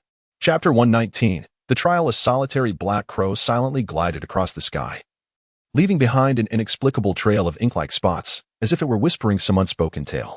Despite the height of summer, an uncanny chill swept through the shop, sending shivers down the spines of those within. Qin Tianhao and Zhang Sihai exchanged glances, each discerning a hint of helplessness and discomfort reflected in the other's eyes. Qin Kong appeared bewildered, clearly still reeling from the sudden shock that had befallen them. Li Fan's expression was particularly vivid, his eyes wide with astonishment, as though he had witnessed some extraordinary phenomenon. Upon completion of the assessment, it seemed this individual might have emerged from some remote mountain forest. A folk artist of sorts. His demeanor exuded an ineffable strangeness. Was such a person truly fit to remain in the shop? After observing for some time, Qin Kong had gleaned some understanding of Li Fan's preferences. At that moment, as she watched Li Fan furrow his brow in scrutiny of Fu Rongfu, a wave of elation surged within her. Splendid. It appeared her standing was as secure as a mountain. Given Fu Rongfu's distinct personality, the manager would undoubtedly be displeased. Noticing the prolonged silence, Fu Rongfu seemed undeterred, preparing to showcase his talents once more. Well then, no need for further words. I am already aware of your intentions. You are here for an interview, correct? Li Fan, sensing the impending absurdity, hastily interrupted, fearful of any further outrageous proclamations. The awkward lines had already made his scalp prickle, and he sincerely wished to avoid a second hearing. Qin Tianhao and Zhang Sihai, sharing an unspoken understanding, promptly stepped toward the door and waved goodbye to Li Fan in unison. Li Fan, I have pressing matters to attend to, so I must take my leave. Wishing you prosperous business and abundant fortune. Farewell, esteemed proprietor. Until we meet again, I shall certainly visit once more. Before the echoes of their words could fade, the two had darted out of the dream mechanic's shop like arrows released from a bow, vanishing amidst the throng of humanity. Logically, the appearance of a 3-star mechanic would be enough to turn heads and garner eager acquaintances. Moreover, this was Fu Rongfu, a figure celebrated among the younger generation in the Wasteland star domain, hailed as the best. Yet, reality proved to be unrelentingly harsh. Fu Rongfu's eccentric demeanor was not easily embraced by all. Thus, the best course of action, as the saying goes, was to retreat. Witnessing the two flee as though escaping a plague, Li Fan could only shrug in resignation, yet a ripple of intrigue stirred within him. His gaze returned to Fu Rongfu, and he pondered, perhaps this individual possesses his own unique qualities? Despite recent improvements, the area outside the dream mechanic's shop still often attracted onlookers, particularly during leisurely hours. Most were relatively well-behaved, but occasionally, bothersome individuals would emerge. If Fu Rongfu's peculiar talents were thrust into the limelight, perhaps it could yield unexpected results? With this thought, the scales within Li Fan's mind began to tip, and he resolved to temporarily set aside his prejudice against Fu Rongfu's odd character. Come, step inside. Let me witness your skills firsthand. Li Fan remarked casually that since this was a recruitment, it was only natural to assess the capabilities of the candidates. Upon hearing this, Fu Rongfu's eyes flickered with surprise. My abilities? It had been a long time since anyone had questioned his technical skills, and this shop manager was intriguing. Witnessing this scene, Qin Kong's heart sank. Fu Rongfu was undeniably proficient in his craft, and given the shop manager's demeanor, was he considering hiring him? Was her position now precariously threatened? At this moment, Qin Kong felt a surge of anxiety. Ever since she had acquired the 1,000 soldiers forging heritage skill, her dependence on Li Fan had grown exponentially. She had long resolved to dedicate her life to the dream repair shop. Boss Li, we have arrived. Just as the three were about to head to the repair bay to conduct a preliminary assessment of Fu Rongfu, 10 youthful students suddenly surged in from outside the dream repair shop. Their ages appeared to be similar to that of Zhou Yunjin and others, likely candidates for this year's major examination. You are here for mecha maintenance, aren't you? Upon seeing them, Li Fan suddenly recalled that, in addition to assisting Mu Chanqi with equipment enhancement, there were still 10 slots for mecha maintenance that remained unfilled. as he observed the arrival of these young individuals. His gaze darted between Qin Kong and Fu Rongfu, and a decision began to crystallize in his mind. How splendid! Let their mecha maintenance serve as a litmus test to gauge your capabilities, Li Fan thought, an idea flashing in his mind. He was well aware of Fu Rongfu's esteemed reputation, as he was renowned as the foremost mechanic among the younger generation, boasting a genuine 3-star mechanic certification. To have such a free labor force presenting itself at his doorstep was an opportunity not to be squandered. You and Qin Kong will each be responsible for maintaining 5 mechas. Should your maintenance results fall short compared to hers, then this recruitment will be deemed a failure. Li Fan declared the recruitment rules without affording Fu Rongfu a chance to speak. Fu Rongfu remained unfazed, casting a casual glance at Qin Kong. Compared to her, this hardly constituted a challenge. It was evident that he was being considered for immediate employment. A trivial task, despite having an inkling of the outcome. He still posed a question. Managerly? I noticed in the recruitment notice that there would be a reward if one were to succeed. Before he could finish, a virtual book titled Powerless Division Furnace materialized in Li Fan's hand. The moment the book appeared, Fu Rongfu's breath quickened. Is this perhaps a heritage skill of a 3-star mechanic? He had merely asked out of curiosity. But even the mere mention of the title mechanic was sufficient to attest to the extraordinary nature of this heritage skill, undoubtedly at least 3-star level. After all, 1-star and 2-star mechanics were not entitled to such honors. Indeed, this is the promised reward for successful recruitment. Now, do you have any further questions? In the almost obsessive gaze of Fu Rongfu, Li Fan gradually retracted the inherited skills of the powerless reforging. Only when that virtual tome completely vanished from sight did Fu Rongfu reluctantly withdraw his gaze. He could not help but swallow hard, his tone resolute as he proclaimed, "There is no problem at all. Let us commence." With that, he cast his gaze towards the azure sky, his eyes ablaze with fervent combat spirit. Qin Kong, not one to back down, defiantly glared back. Undoubtedly, Fu Rongfu was a master mechanic of the 3-star level. This was indisputable. However, when it came to the maintenance of starry mechas, Qin Kong felt he might not necessarily be inferior. Moreover, through the continuous crafting of weapons in recent days, he had amassed considerable experience. Coupled with the epiphany he experienced yesterday, he had entered a state of flow. Qin Kong sensed that he was perhaps but a step away from the realm of a 2-star master mechanic. This matter was crucial for his standing and future in the dream mechanic shop. There could be no room for error. As for Fu Rongfu's potential success in the application process, which would grant him the inheritance of 3-star mechanic skills, Qin Kong harbored no jealousy. Initially, having lost a wager, he was supposed to work for the manager without pay for 10 years, yet the manager had generously bestowed upon him the inheritance of skills. Now, this was merely a standard recruitment process, and providing rewards was only natural. Whether or not Fu Rongfu could secure that reward would depend on his true abilities. The gazes of the two men met in the air, seemingly igniting invisible sparks, with arcs of energy flickering, brimming with combat spirit. The guests who had come to maintain their mechas expressed a hint of disappointment upon hearing Li Fan's arrangement. Wasn't he supposed to be the owner, Li Facio, personally handling the work? Could the skills of these two truly be trusted? Who was that fellow with the small braid? He seems somewhat familiar. Qin Kong's skill should be adequate. After all, she is a 1-star mechanic, so having her maintain our mechas is somewhat acceptable. However, the other one does not appear very reliable. Just as they were engaged in their discussions, Qin Kong and Fu Rongfu simultaneously averted their gazes from one another, both turning their attention towards the guests. Chapter 120. Our Federation is indeed extraordinary. Just as they were engulfed in discussions, both Qin Kong and Fu Rongfu simultaneously diverted their gazes from one another, directing their attention towards the guests. How could a starry-level mech engineer disdain a star-level mech technician? Qin Kong was perplexed, unable to fathom the reasoning of these individuals. Under normal circumstances, the maintenance of a starry-level mech would never fall to a star-level technician. Yet, these individuals were being choosy? While Qin Kong acknowledged her inferiority to Li Fan, it was merely in comparison to him. As for Fu Rongfu, his confusion was even more profound at that moment. What did they mean by asking who this little braid was? Did they not recognize him? The leading figure among the younger generation of Wasteland's technicians, and they were unaware of his identity? The one renowned as Fu Rongfu, the Eternal Knight. And they still did not know him? For a fleeting moment, Fu Rongfu even began to question his existence. All right, everyone, please calm down. Li Fan spoke at the opportune moment, soothing the somewhat raucous crowd. Both of these individuals are star-level mech technicians. Qin Kong is an employee at my shop, and her skills should not be a cause for concern. As for this gentleman, Li Fan gestured towards Fu Rongfu. He may potentially join our establishment in the future, handling the maintenance of your mechs, which I believe should not pose any issues. Li Fan's intention was to delegate the future maintenance work to Qing Kong and Fu Rongfu, allowing himself to extricate from the burdensome affairs. Given that Li Feixio, the esteemed owner, had vouched for them, there was no doubt in their minds. We trust in the vision of owner Li Feixio.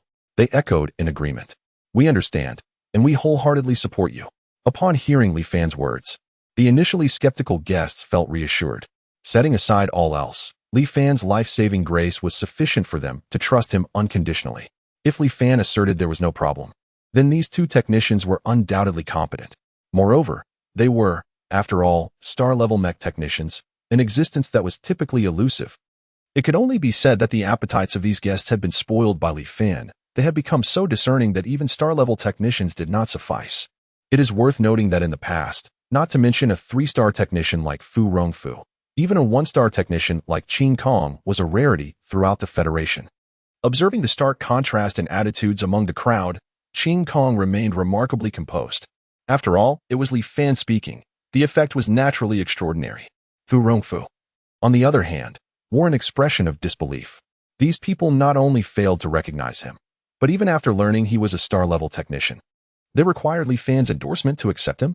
What kind of world was this? Was the Federation truly so distinct? A 3-star technician could not even gain their favor? It was only at that moment that Fu Rongfu truly comprehended the intent behind Cui Xuanlin's directive for him to be here.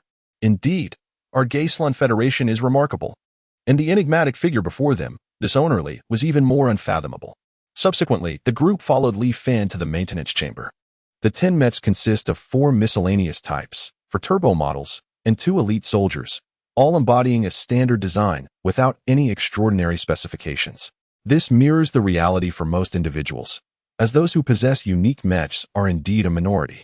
This distribution allows Qing Kong and Fu Rongfu to each manage 2 miscellaneous types, 2 turbo models, and 1 elite soldier, rendering the competition fair. The 10 mechs were swiftly placed within 10 maintenance bays.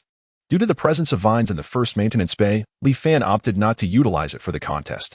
Fu Rongfu was assigned bays 2 through 6, while Qing Kong was stationed in bays 7 through 11 across from him. This arrangement was not a favoritism towards Fu Rongfu, but rather a consideration of Qing Kong's familiarity with the 10th maintenance bay, where she might feel more adept. The rules of the competition were straightforward: complete the maintenance within the allotted time, with the higher quality work securing victory. Without a moment's hesitation, Li Fan announced the commencement of the contest. Behind him, the mech owners felt their hearts race with anticipation, especially the 2 mech technicians at the forefront. At that moment, Fu Rongfu and Qing Kong were engrossed in their maintenance tasks. The first step involved removing the armor. Just then, Li Fan's attention was drawn to Fu Rongfu. In the second maintenance bay, Fu Rongfu eschewed the conventional method of armor removal in favor of a complete detachment. With a beam knife in his right hand working on the leg of the miscellaneous type, he simultaneously operated a robotic arm with his left to disassemble the upper armor of the turbo model. As he operated, Fu Rongfu seized the opportunity to showcase his prowess. Managerly, observe my dual thread operation. I have practiced this extensively. This was both a display of his skill and a demonstration to those who had previously underestimated him. Indeed, Li Fan replied nonchalantly. What is so remarkable about dual thread operations? I once managed 10 threads. Exactly, what is there to boast about? It appears this individual's skill is rather lacking. Compared to managerly, he pales in comparison. Forget 10 threads. His dual thread operation is limited to just 1 mech. That's not impressive at all. Fu Rongfu, am I the one losing my mind? Or is the world upside down? Dual thread operation being dismissed? What nonsense is this? He realized that since arriving at Dream Mech Repair Shop, everything had diverged sharply from his expectations. The people here seemed somewhat peculiar.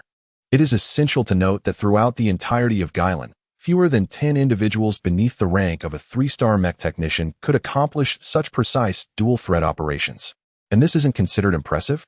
Come, let me lend you my thermal knife. You give it a try? However, he soon caught on to the critical information embedded in their words. 10 threads? Managerly? Can you perform 10-thread operations? Regaining his composure, Fu Rongfu could not help but exclaim in astonishment. This matter was truly beyond belief. He was even uncertain if his instructor could perform operations with 10 threads simultaneously. Initially, he intended to observe the reactions of those around him to discern whether they were merely boasting. Are you unaware? To apply at the Dream Machine repair shop without even researching the most basic information, you are simply unqualified. Qin Kong seized the opportunity with keen perception, seeking to undermine Fu Rongfu and diminish his standing. She seemed to have entirely forgotten her own reaction upon first viewing Li Fan's video of 10-thread operations. It can only be said that people often choose to selectively forget memories they are reluctant to revisit. Fu Rongfu. The weight of this statement, uttered by Qin Kong, carried a significance entirely different from that of those mere star-level mecha engineers, who might misinterpret the matter. But Qin Kong would never. His hands involuntarily paused, and he stared blankly at Li Fan. Initially, he had only come to apply for the position due to the promise of the 3-star mechanics legacy that Li Fan had offered. He never intended to stay long, at most half a year, to offset the compensation for this legacy. As for what Xianlin mentioned about Fu Yunqing apologizing to Li Fan, he believed it was more a misunderstanding on Fu Yunqing's part that led to the apology. He had faith in Li Fan's mechanical skills, perhaps even superior to his own. Yet, the disparity was far greater than he had ever imagined. Moreover, how could Li Fan be so young? Was it possible that the true eternal night lay not within himself? Once again, Fu Rongfu began to question his life's path. However, upon seeing Qin Kong beside him already removing the lower limb armor of the miscellaneous soldier and commencing the disassembly of the upper limb armor with mechanical arms, he quickly refocused his mind. He concentrated all his attention on the miscellaneous soldier before him. Regardless of the circumstances, working here would unveil the truth. The wheels of fate had begun to turn. He, Fu Rongfu, could not afford to falter at this moment. To remain at the Dream Machine repair shop, he had to give his all and showcase every ounce of his capability. The enigmatic aura surrounding Li Fan deeply captivated Fu Rongfu, igniting a profound curiosity and desire within him. He was eager to witness firsthand the extraordinary skills possessed by this legendary figure. Bang, bang, bang. The sound of intense collisions reverberated through the air as Fu Rongfu and Qin Kong nearly completed the disassembly of the mecha simultaneously, akin to a silent competition. Without pause, they plunged into the subsequent tasks, meticulously cleaning the mecha's skeletal structure and diligently painting and polishing the armor. Chapter 121. The Recruitment Crisis as a Seasoned Technician from Samsung. Fu Rongfu possessed a distinct advantage in speed. He was already adept and at ease with the maintenance and upkeep of stellar-grade mechas. However, he was taken aback to discover that despite his utmost efforts to maximize his speed, Qin Kong's performance was remarkably comparable, nearly on par with his own. How could Qin Kong's progress be so swift? At her current level, she might already rival a 2-star technician. What could account for this phenomenon? How long had she been here? Fu Rongfu's mind was inundated with a flurry of questions, rendering him perplexed and shaken, as if his understanding had been profoundly challenged. Regarding Li Fan's prowess, he had yet to witness it firsthand and could only speculate. However, Qin Kong's capabilities were evident before his eyes, irrefutable and tangible. By his initial estimates, it would take at least a year of honing and accumulation for Qin Kong to reach her present level. Yet now, having only recently joined the Dream Mechanic shop, she had achieved such astonishing progress that it was almost beyond belief.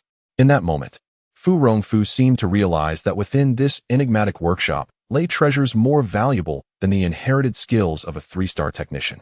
While such skills were indeed rare, when compared to the rapid enhancement of one's own abilities, he could discern their relative importance. I must succeed in my application and remain here.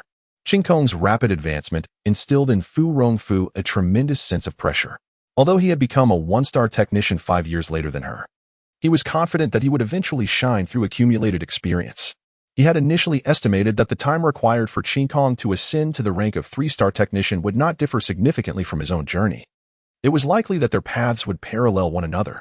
Yet now, everything had undergone a radical transformation, the catalyst being Qin Kong's entry into the Dream Mechanic shop. As Fu Rongfu pondered these thoughts, Qin Kong remained unfazed by external distractions. Her speed remained unwavering, showing no signs of slowing down. A subtle smile graced her lips, as if she were enveloped in a delightful atmosphere.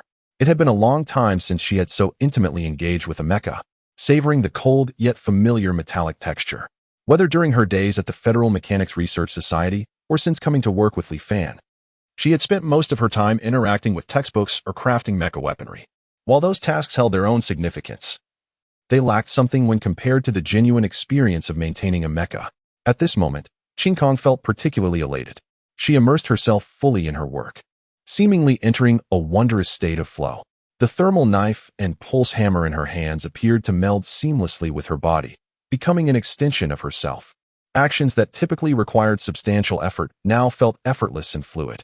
Coupled with the insights and experiences gained from her recent study of Thousand Soldiers forging, she was in a state of unparalleled focus and fulfillment.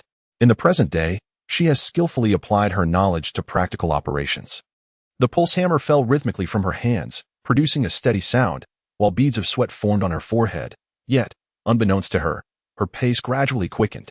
Li Fan observed the clear sky in silence, his eyes reflecting an approving glimmer as he nodded in satisfaction. Indeed, your talent is truly exceptional. He had witnessed and remembered Qin Kong's efforts and dedication. It was precisely for this reason that he unhesitatingly imparted the art of thousand weapons forging to her. Remarkably, within just a day, Qin Kong had grasped the essence of thousand weapons forging to such a profound degree, her proficiency reaching at least 70 to 80%.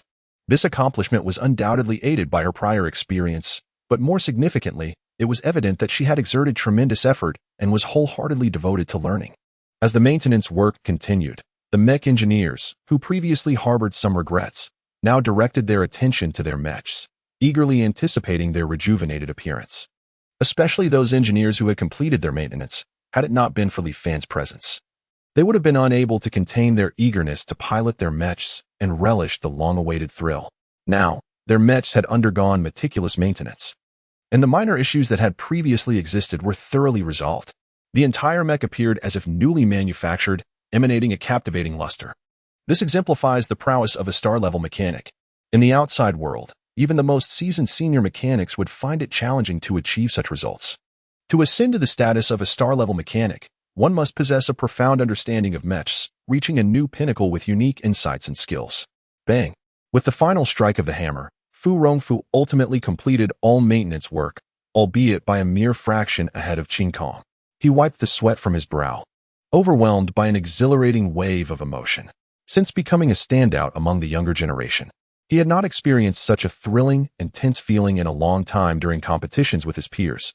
Of course, he seemed to have forgotten that, strictly speaking, he and Qin Kong could not be considered true contemporaries. They merely fell into the same category of individuals in their 20s. Although one was in the single digits of 0 and the other in 9. About 10 minutes after Fu Rongfu finished, Qin Kong completed her final maintenance task. As the pulse hammer descended, she gradually emerged from her heightened state of concentration. With anticipation, she turned her gaze behind her. Upon seeing Fu Rongfu resting after completing his work, a flicker of disappointment crossed her eyes. Alas, had she ultimately lost? Qin Kong gently bit her lower lip, a surge of unwillingness swelling within her. She felt that she had performed exceptionally well today and believed she had a significant chance of victory. You have demonstrated remarkable progress, far surpassing your previous performance. Continue to strive forward. As she grappled with her frustrations, Li Fan's encouraging voice resonated in her ears, urging her to persevere and strive onward. Upon hearing Li Fan's affirmation and witnessing the warmth of his smile, Qin Kong felt invigorated, brimming with newfound strength. The shadows that clouded her face dissipated, replaced by a radiant smile. With a firm nod and a slight upward curve of her lips, she expressed a confident grin. Subsequently, Li Fan began to meticulously assess the maintenance work they had accomplished together. Approximately 10 minutes later, he returned to stand before them. At this moment, Fu Rongfu was enveloped in a sense of anxiety and trepidation, unable to recall the last time he had experienced such emotions. Before arriving here, he had never entertained the notion of being eliminated. He was resolute in his belief that he would succeed in securing the position. However, uncertainty began to creep in, and his confidence wavered. Indeed, a 3-star mechanic was exceedingly rare, possessing immense value. Yet, in Li Fan's presence, the title of a 3-star mechanic appeared less elusive. Observing Qin Kong, under Li Fan's meticulous guidance, her progress could only be described as meteoric, as if she were endowed with boundless potential. If Li Fan so desired, nurturing a 3-star mechanic would likely pose no challenge. Fu Rongfu silently encouraged himself, hoping for success. The saying heaven did not give birth to felt too difficult to utter in Li Fan's presence, and he refrained from speaking it aloud. Li Fan regarded Fu Rongfu with a gentle smile and slowly extended his hand, stating, "Your performance has been exemplary. Welcome to the Dream Mechanics Shop." Having witnessed Fu Rongfu's capabilities firsthand, He offered ample affirmation. Notably, Fu Rongfu no longer clung to his peculiar catchphrase, appearing significantly more composed. Seeing this, Fu Rongfu promptly extended his right hand, firmly grasping Li Fan's hand, while his other hand instinctively held onto the small braid behind him. His face regained that confident gleam. Aside from Li Fan, if heaven did not give birth to me, Fu Rongfu, then the path of mechanics is akin to an endless, dark night. He cleverly revised his catchphrase to exclude Li Fan, and in doing so, felt a sense of acceptance wash over him. If he could not surpass Li Fan, then excluding him from the equation seemed a reasonable solution. Surroundings. Qin Kong? Li Fan. Indeed, he had been overly complacent.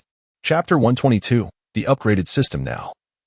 Fu Rongfu's catchphrase left Li Fan in an excruciatingly awkward position, wishing fervently for a crack in the ground to swallow him whole.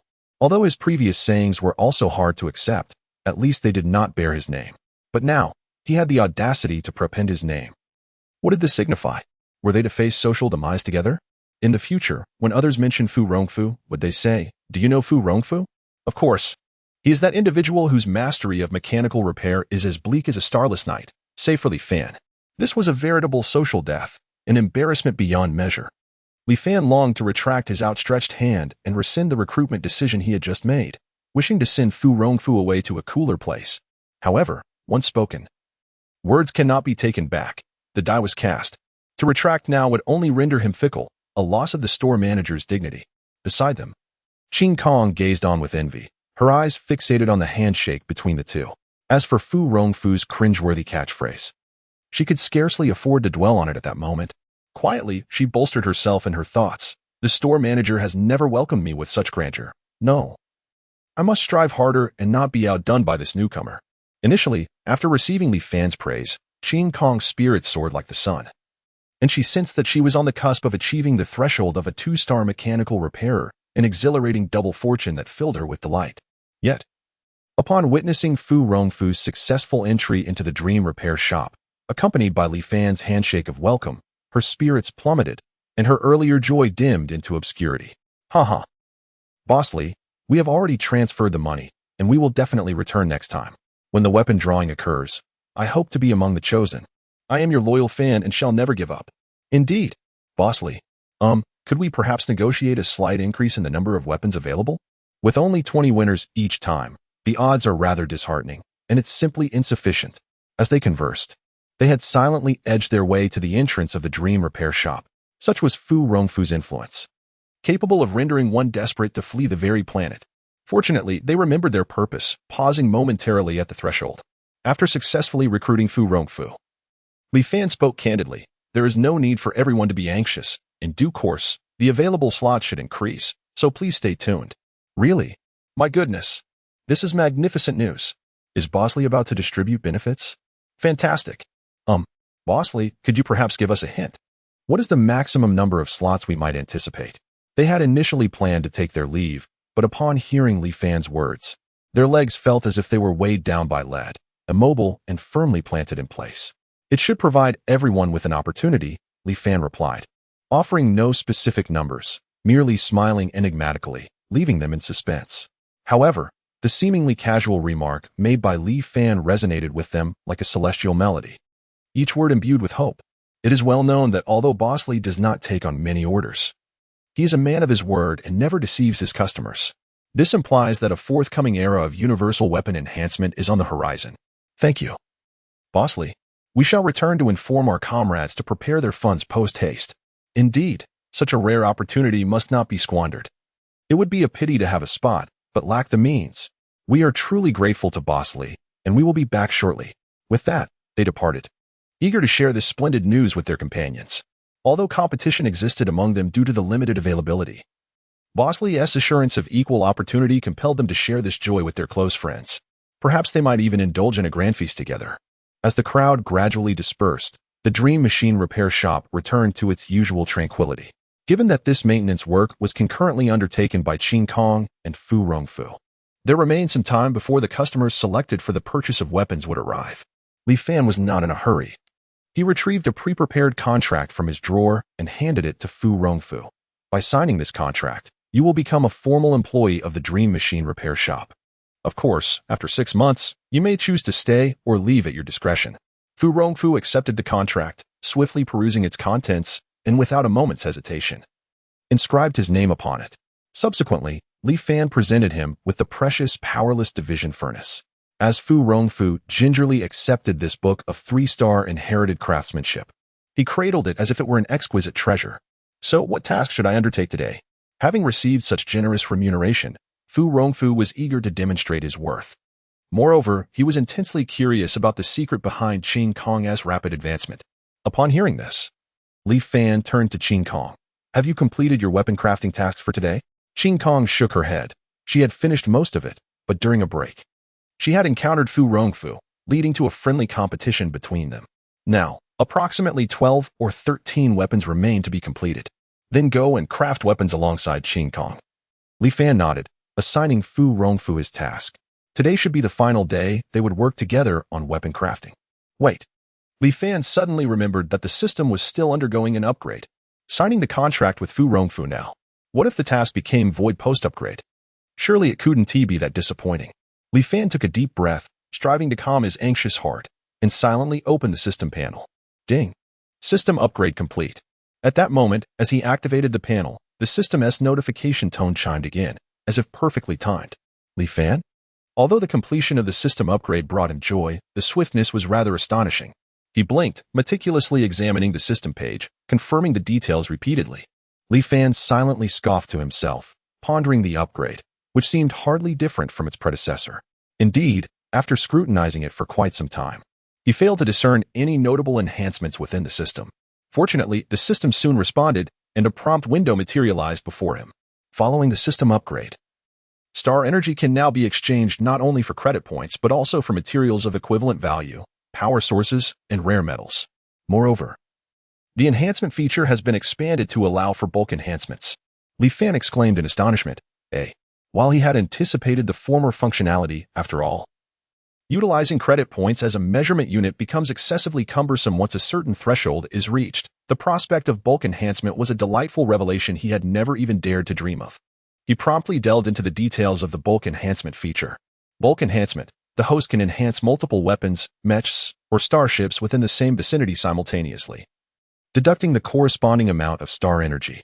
This feature ignited a dazzling light in Li Fan's eyes. He could scarcely contain his excitement, letting out a series of peculiar, manic chuckles. He felt as though this functionality had been tailor-made for him, perfectly aligning with his needs. After all, the quantity of weaponry within the Federal fleet was no trivial matter. Even enhancing them one by one would consume an enormous amount of time and effort. Now, with this feature, he could upgrade with the mere click of a button, liberating his hands and bidding farewell to tedious operations. Li Fan was lost in a euphoric reverie, unable to extricate himself from the blissful moment. Meanwhile, standing nearby, Fu Rongfu and Qin Kong, yet to enter the maintenance chamber, were bewildered expressions. Beads of cold sweat trickling down their faces. Winky face, they glanced at Li Fan, exchanging perplexed looks, utterly oblivious to what had transpired. Does the store manager usually behave this way? Fu Rongfu inquired softly, fidgeting with his braids, his voice lowered as he directed the question at Qin Kong. The bizarre nature of Li Fan's recent laughter had left them unsettled, reminiscent of a villain from a film. In response, Qin Kong shook her head vigorously. No. This is my first time witnessing the store manager in such a state.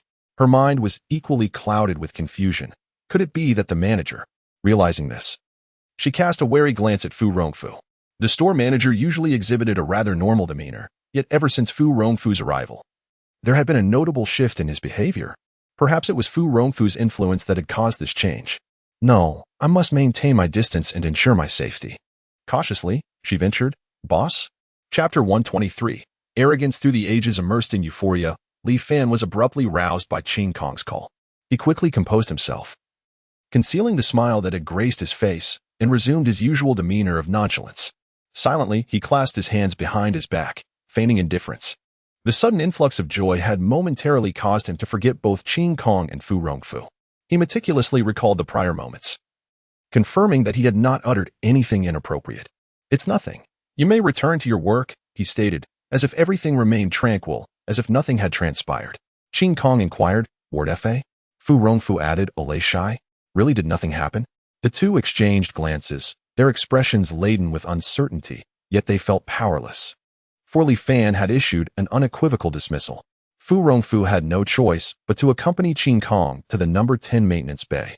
According to Li Fan's previous arrangements, the adjacent number 12 maintenance bay would become his future workplace.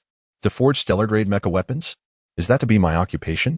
Upon stepping into the maintenance bay, Fu Rongfu was captivated by the stellar-grade mecha weapons displayed on the floor and the materials nearby. His brow furrowed as he paused his actions, instinctively tossing his braid behind him. Confusion and perplexity filled his gaze. As a third-tier mechanic, being assigned to craft stellar-grade mecha weapons felt like an undue waste of his talents. Qin Kong paid no heed to Fu Rongfu's complaints. She merely cast him a fleeting glance, her tone laced with a hint of provocation. What is the matter? Unwilling to proceed? If you're not keen, you needn't undertake this task. Deep down, she anticipated that Fu Rongfu might act impetuously, for such behavior would surely preclude him from earning the manager's favor. Noticing Qin Kong's unusual demeanor, Fu Rongfu began to play with his braid again, watching her with keen interest as if he could see through her thoughts. Are you worried that I might compete with you? Caught off guard by his accurate observation, Qin Kong found herself momentarily speechless, unsure of how to respond. Haha. You're thinking too small. Fu Rongfu laughed heartily, his words tinged with pride. I am Fu Rongfu. Aside from Li Fan, heaven did not give birth to me.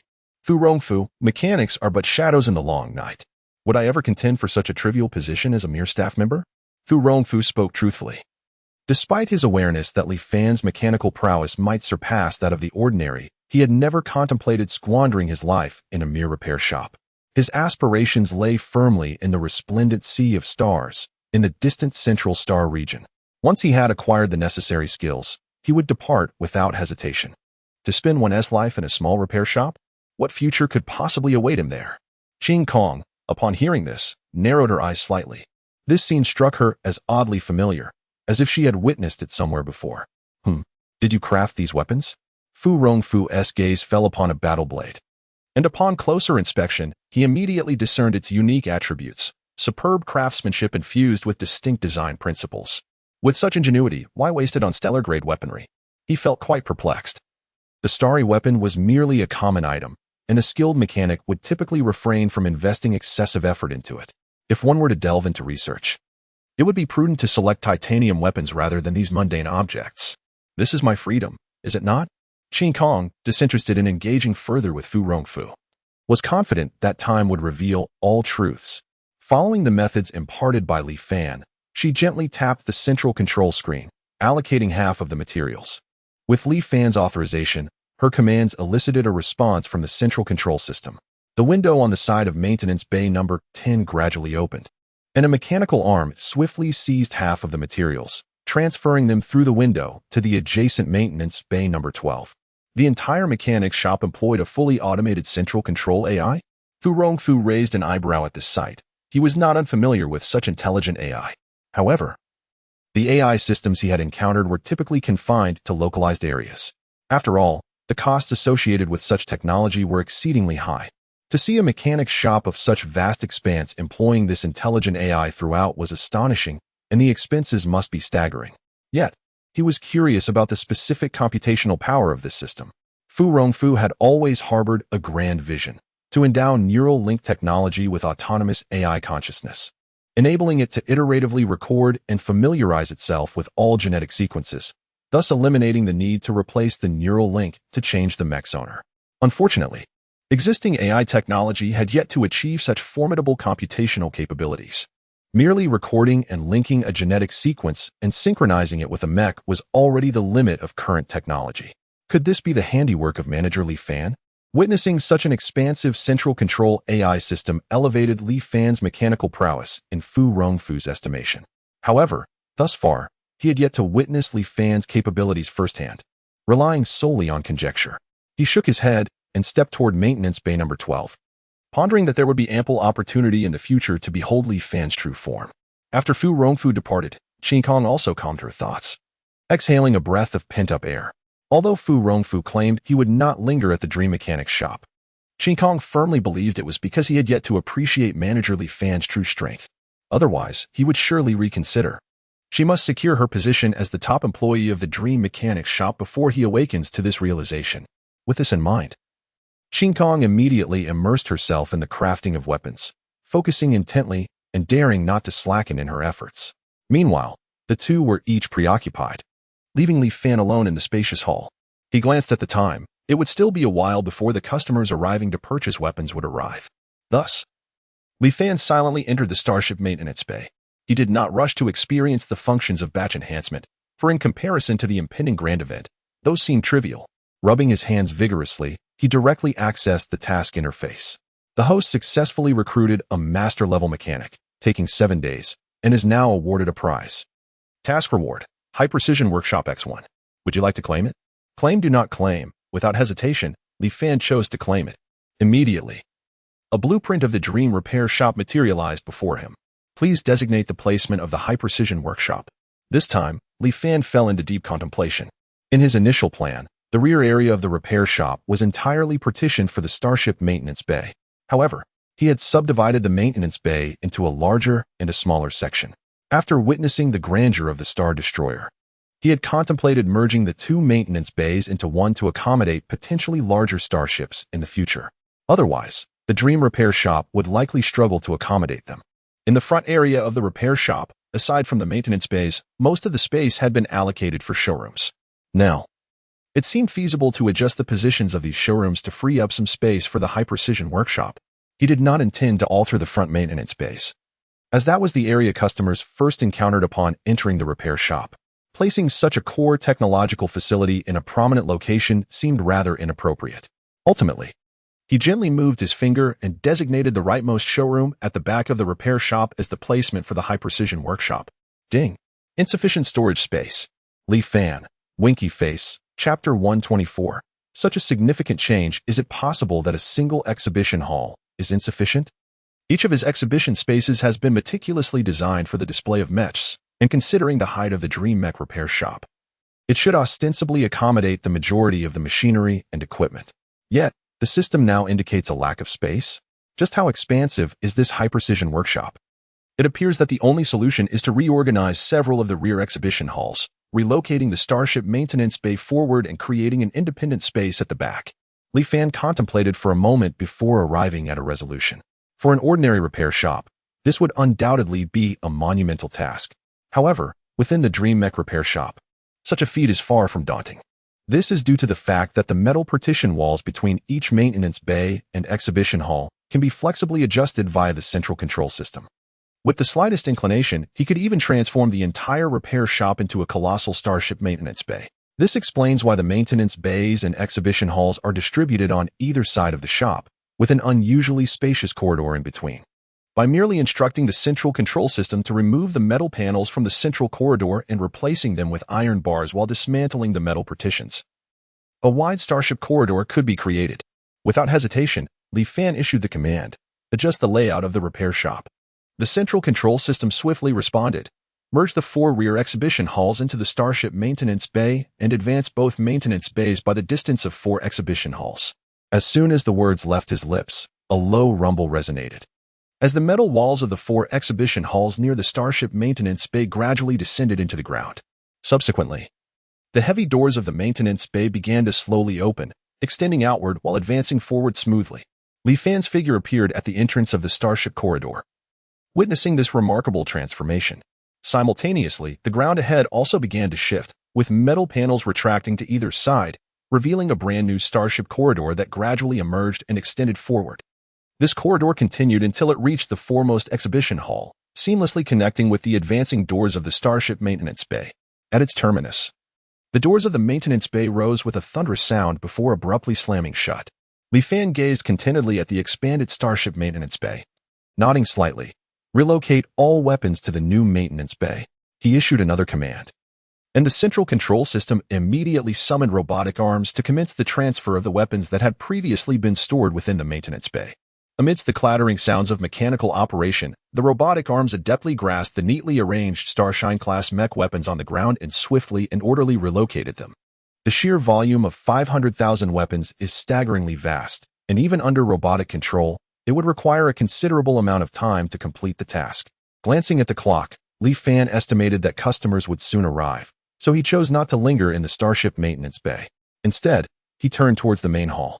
preparing to greet the new batch of clientele seeking to purchase weapons.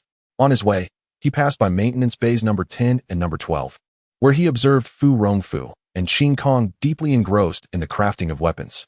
It seems that the commotion from the recent layout adjustment had not disturbed them in the slightest. Perhaps it is the exceptional soundproofing of the Dream Workshop. Or perhaps the commotion itself is not particularly loud. Li Fan stood at the site of the layout adjustment, feeling the natural ambience. Yet the 4 exhibition halls were situated quite a distance from the number 10 and number 12 maintenance bays, where Qin Kong and Fu Rongfu were located. Additionally, the movement of the metal panels in the seamless opening and closing of the ground went unnoticed, which was entirely normal.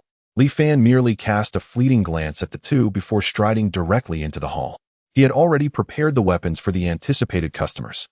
40 meticulously crafted weapons lay quietly displayed in the hall, awaiting their new owners. The doors and windows of the number 1 maintenance bay had been completely sealed, rendering any glimpse of the internal vines impossible from the outside. With a soft click, the door of the workshop slowly opened. A new wave of customers surged in, their faces brimming with excitement and anticipation. Li Fei, the boss. I have come as promised. Ha. I truly am destined to stand out amidst such fierce competition. It is wonderful. I have been looking forward to this weapon for so long. I can hardly wait to experience it. Among this new clientele, the majority were still students, with 3 or 4 adults mixed in. Judging by the proportion of stellar-grade mech artisans, it seemed the likelihood of students winning was relatively high. Li Fan paid little heed to this, guiding the customers to form an orderly queue to pay and collect their items. He then assisted them in binding their weapons. The entire process unfolded seamlessly, and the customers departed one by one, satisfied. Today was not a holiday. For these customers, time was particularly precious, especially with the impending major examinations. Although they longed to linger a little longer in the workshop, time did not permit. After sending off the last batch of customers, Li Fan concluded his work for the day. Meanwhile, the doors of the number 10 and number 12 maintenance bays opened almost simultaneously. Fu Rongfu and Qin Kong emerged, having completed their respective tasks. The moment they stepped outside, they keenly sensed something unusual. They instinctively glanced back at one another, their eyes meeting, each reading a sense of confusion reflected in the other's gaze. Why do I feel like the workshop has shrunk? Fu Rongfu spoke first, breaking the silence. After all, it was his first day at the Dream Workshop, and he was still unfamiliar with everything here. Yes, I feel the same. Qin Kong surprisingly did not contradict him, instead nodding gently in agreement. As seasoned mechanics, they were extremely sensitive to changes in space. Even the slightest variation could hardly escape their perception, let alone a shift the size of 4 exhibition halls. They were certain that the entrance to the Starship maintenance bay had not been so close to them before. How is this possible? How long has it been? An hour? Fu Rongfu instinctively touched his small braid, his brow furrowed in confusion. How could such a significant alteration in the layout of the Dream Workshop occur in just a short hour? Nevertheless, it is best not to question the manager's decision. Qi Kong suddenly recalled the advice given by Mu Hongxue and Qin Lan. Li Fan's actions require no explanation to anyone. Should they rashly inquire? It might only provoke Li Fan's displeasure. Understood. Upon hearing this, Fu Rongfu suppressed his curiosity, having spent a longer time at the Dream Mechanic Shop. Qin Kong's judgment was seldom wrong. Often, misunderstandings arise from a lack of communication. In truth, if one were to ask, Li Fan would not conceal anything. After all, it was merely a minor adjustment to the shop's spatial layout, far less complicated than they imagined. Naturally, if they did not inquire, Li Fan would not volunteer an explanation, for that would be too troublesome. Have you completed your tasks? Li Fan asked as he noticed the two looking at him. Yes, today's tasks are all finished. Qin Kong replied almost immediately, eager to affirm her position as the top employee. Fu Rongfu merely nodded slightly, his tone tinged with skepticism. To him, constructing a stellar-grade mech weapon was child's play, easily accomplished. Very well, then you may clock out, Li Fan said before turning toward the Starship repair bay.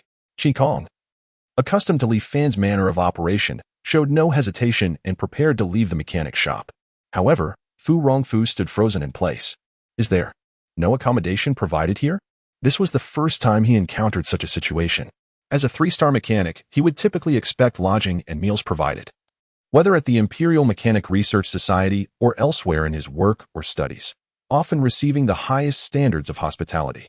Now, as a formal employee of the Dream Mechanic Shop, he found it astonishing that no such provisions were made. Was the status of a 3-star mechanic so diminished in the Federation? Look no further. The Dream Mechanic shop does not offer meals or lodging. You must arrange your own accommodation. Qin Kong observed Fu Rongfu's expression and felt a flicker of delight. Fortunately, when she first arrived, Mu Hongxue and Qin Lan had assisted her in purchasing property. Otherwise, she might have been as bewildered as Fu Rongfu.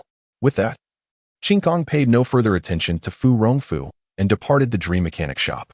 She had no obligation to guide him in selecting a residence, given their lack of familiarity. Fu Rongfu sighed helplessly as he watched Qin Kong walk away. Alas, it seems I must gradually adapt. He then also exited the Dream Mechanic shop. As Qin Kong neared home, she suddenly remembered Mu Hongxue and Qin Lan. They seemed to have visited the shop less frequently lately. She wondered what they might be preoccupied with. Chapter 125. A hint of a smile in a spacious and brightly lit office on Gilstar. Sunlight streamed through the expansive floor-to-ceiling windows, casting a warm glow upon the plush carpet. Uncle Mu, does he truly comprehend Li Fan's capabilities? Qin Lan deftly shifted the topic, her eyes sparkling with curiosity as she eagerly anticipated Mu Tianqi's reaction upon discovering the true prowess of the Dream Workshop. Surely, he must be aware. Yet, he had previously regarded Boss Li Fatio as rather unreliable. Mu Hongxue recalled her mentor, involuntarily conjuring memories of their last encounter when she had requested funds. Her words tinged with a hint of resignation. She understood Mu Tianqi's character well from his tone at the time. It was evident that he harbored a rather unfavorable impression of Li Fan. Unreliable? How could that be? Hadn't Uncle Mu personally investigated? Qin Lan found it hard to believe. She could scarcely fathom Mu Tianqi's perception of Li Fan being so misguided. However, upon reflection, she too had once misunderstood Li Fan. With this thought, she swiftly grabbed her phone and began searching for the latest news about the Dream Workshop. He has been quite busy lately, as you know. The situation in the Federation is rather unstable. Mu Hongxue gently shook her head, seemingly unwilling to dwell on the matter further. Wait, are you certain that Uncle Mu previously held a poor impression of Li Fan? Qin Lan's voice brimmed with astonishment as she pointed at her phone screen, incredulously exclaiming, "Look at this. What are these?" She extended her phone toward Mu Hongxue, the screen illuminated with striking headlines dominating the major news outlets. The Star Destroyer makes its first appearance in the Federation, a rare sight in 20 years. The Federation may be on the brink of transformation. A steel behemoth emerges. The Federation's Supreme Commander visits the Dream Workshop. What secrets does this enigmatic repair shop conceal? Upon seeing these headlines, Mu Hongxue's expression froze. Her heart stirred by tumultuous waves of astonishment. The Star Destroyer? How could the Star Destroyer possibly be at the Dream Workshop? What on earth is happening? Even a starship has been dispatched? She could no longer concern herself with anything else and immediately dialed Mu Tianqi's number. Beep beep beep. At that moment, Mu Tianqi had returned to the Federation fleet and ordered close surveillance of Fan Lily's every move, instructing immediate action should any anomalies arise. Once he had concluded these matters, he received Mu Hongxue's call and, with a hint of confusion, inquired, "Yeah?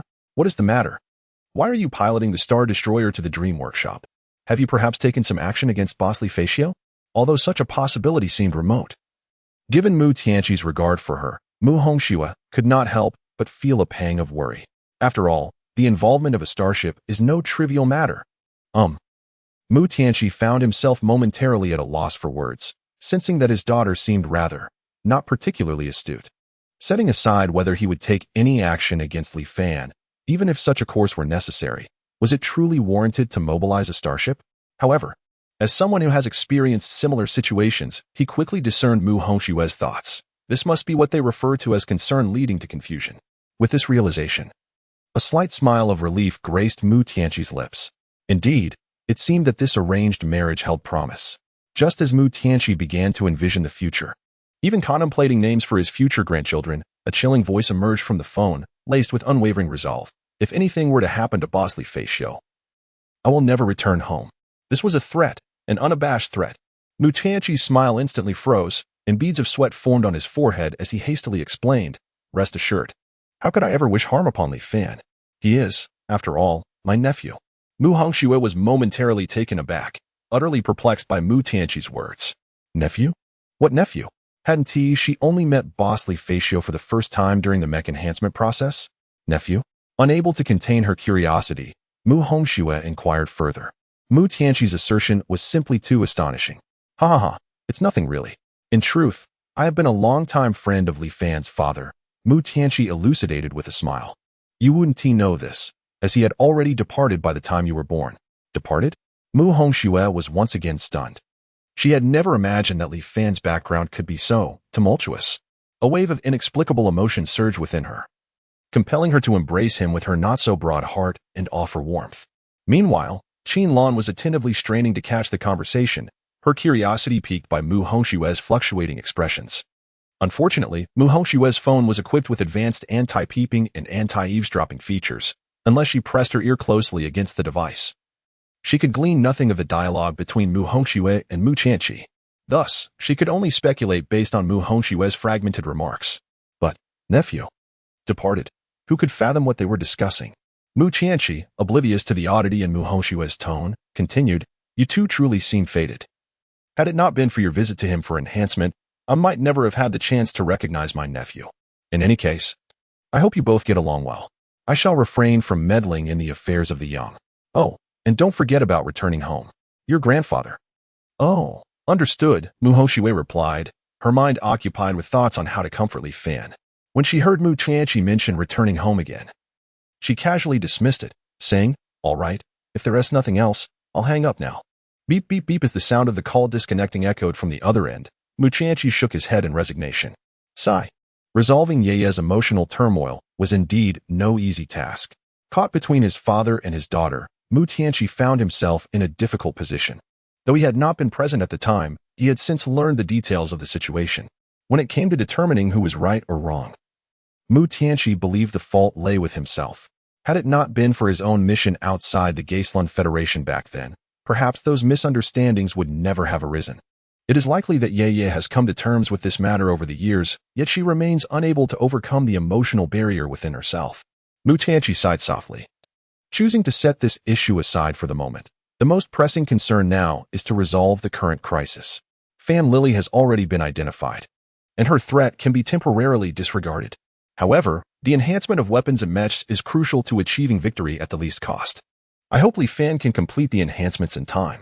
Mu Qianqi chuckled wryly, remarking, I truly never expected that the crisis faced by the Federation fleet would ultimately require the assistance of a mere youth to resolve. Meanwhile, after Mu Hongxue hung up the phone, Qin Lan immediately approached her, gripping her arms tightly and shaking her incessantly. What on earth are you concealing? Why did Uncle Mu pilot the starship to Li Fan? Why did you suddenly hang up the phone? And what does that mean about the so-called nephew leaving? You better explain yourself clearly, or I won't share any intelligence with you in the future. Qin Lan appeared quite agitated, feeling that Mu Hongxue was being elusive and playing a guessing game.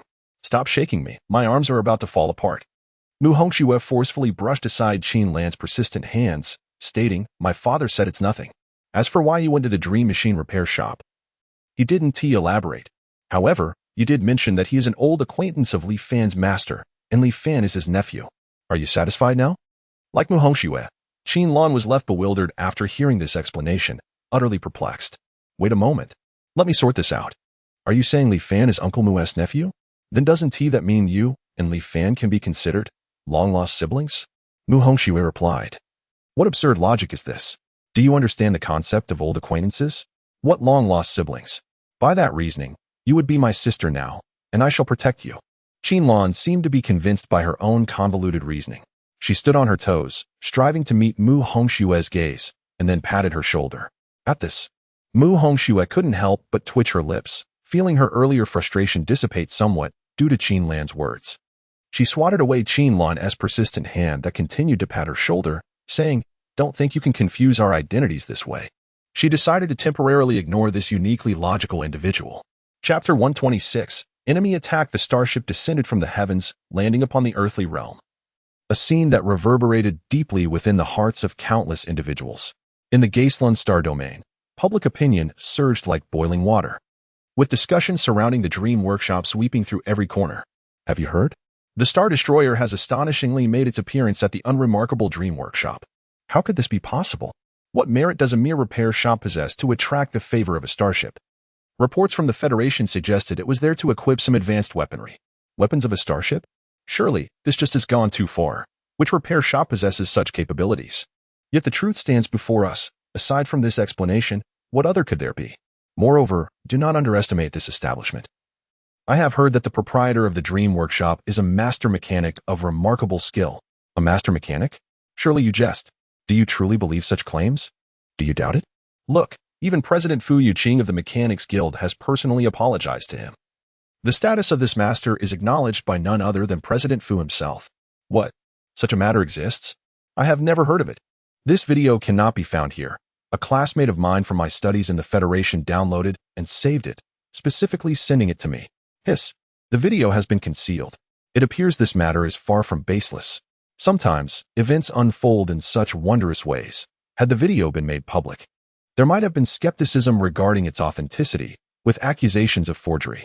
Yet, once concealed, people become unwaveringly convinced. This was something the old Master Feng had not anticipated. Within the highest command office of the Federation fleet, the atmosphere was as heavy as lead. Zhou Cheng stood with his head bowed, positioned behind the old Master Feng, not daring to breathe, let alone raise his gaze to assess the expression on the other's face. Feng's eyes remained slightly narrowed, but the glint that pierced through the slits was as cold as the blade of winter, filled with a sense of impending doom. His right hand, lined with wrinkles, was clenched into a tight fist, the knuckles turning white from the strain.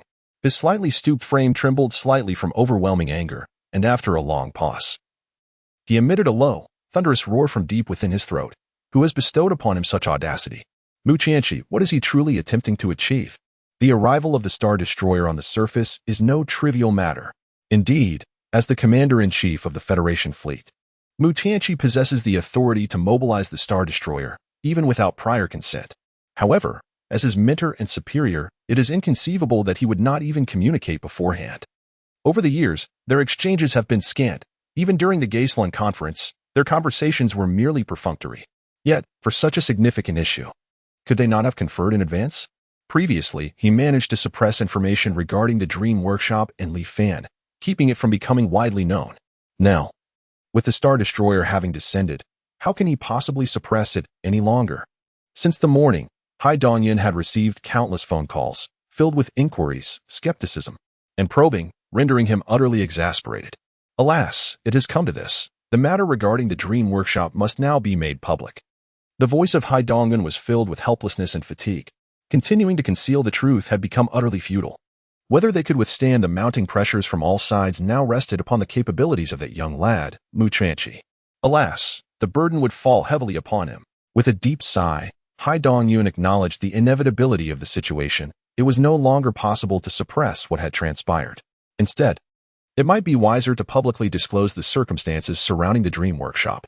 However, it was inevitable that the commanders from various regions would devise ways to test Mu Qianqi's resolve. Whether he could endure the trial would depend upon his own fortune. After all, he was the architect of this situation and must bear the consequences of his choices. He promptly arranged for the elite members of the Imperial Group to head to the Dream Workshop, tasked with covertly safeguarding the boy. Should anyone dare to bring harm upon him, they would be met with lethal force. Ultimately, Hai Dongyan resolved to protect Li Fan as well. Recognizing that from this day forth, Li Fan would also be thrust into the eye of the storm. Unlike Mu Qianqi, Li Fan was merely a mechanic. Although it had been said that he was also a mecha master.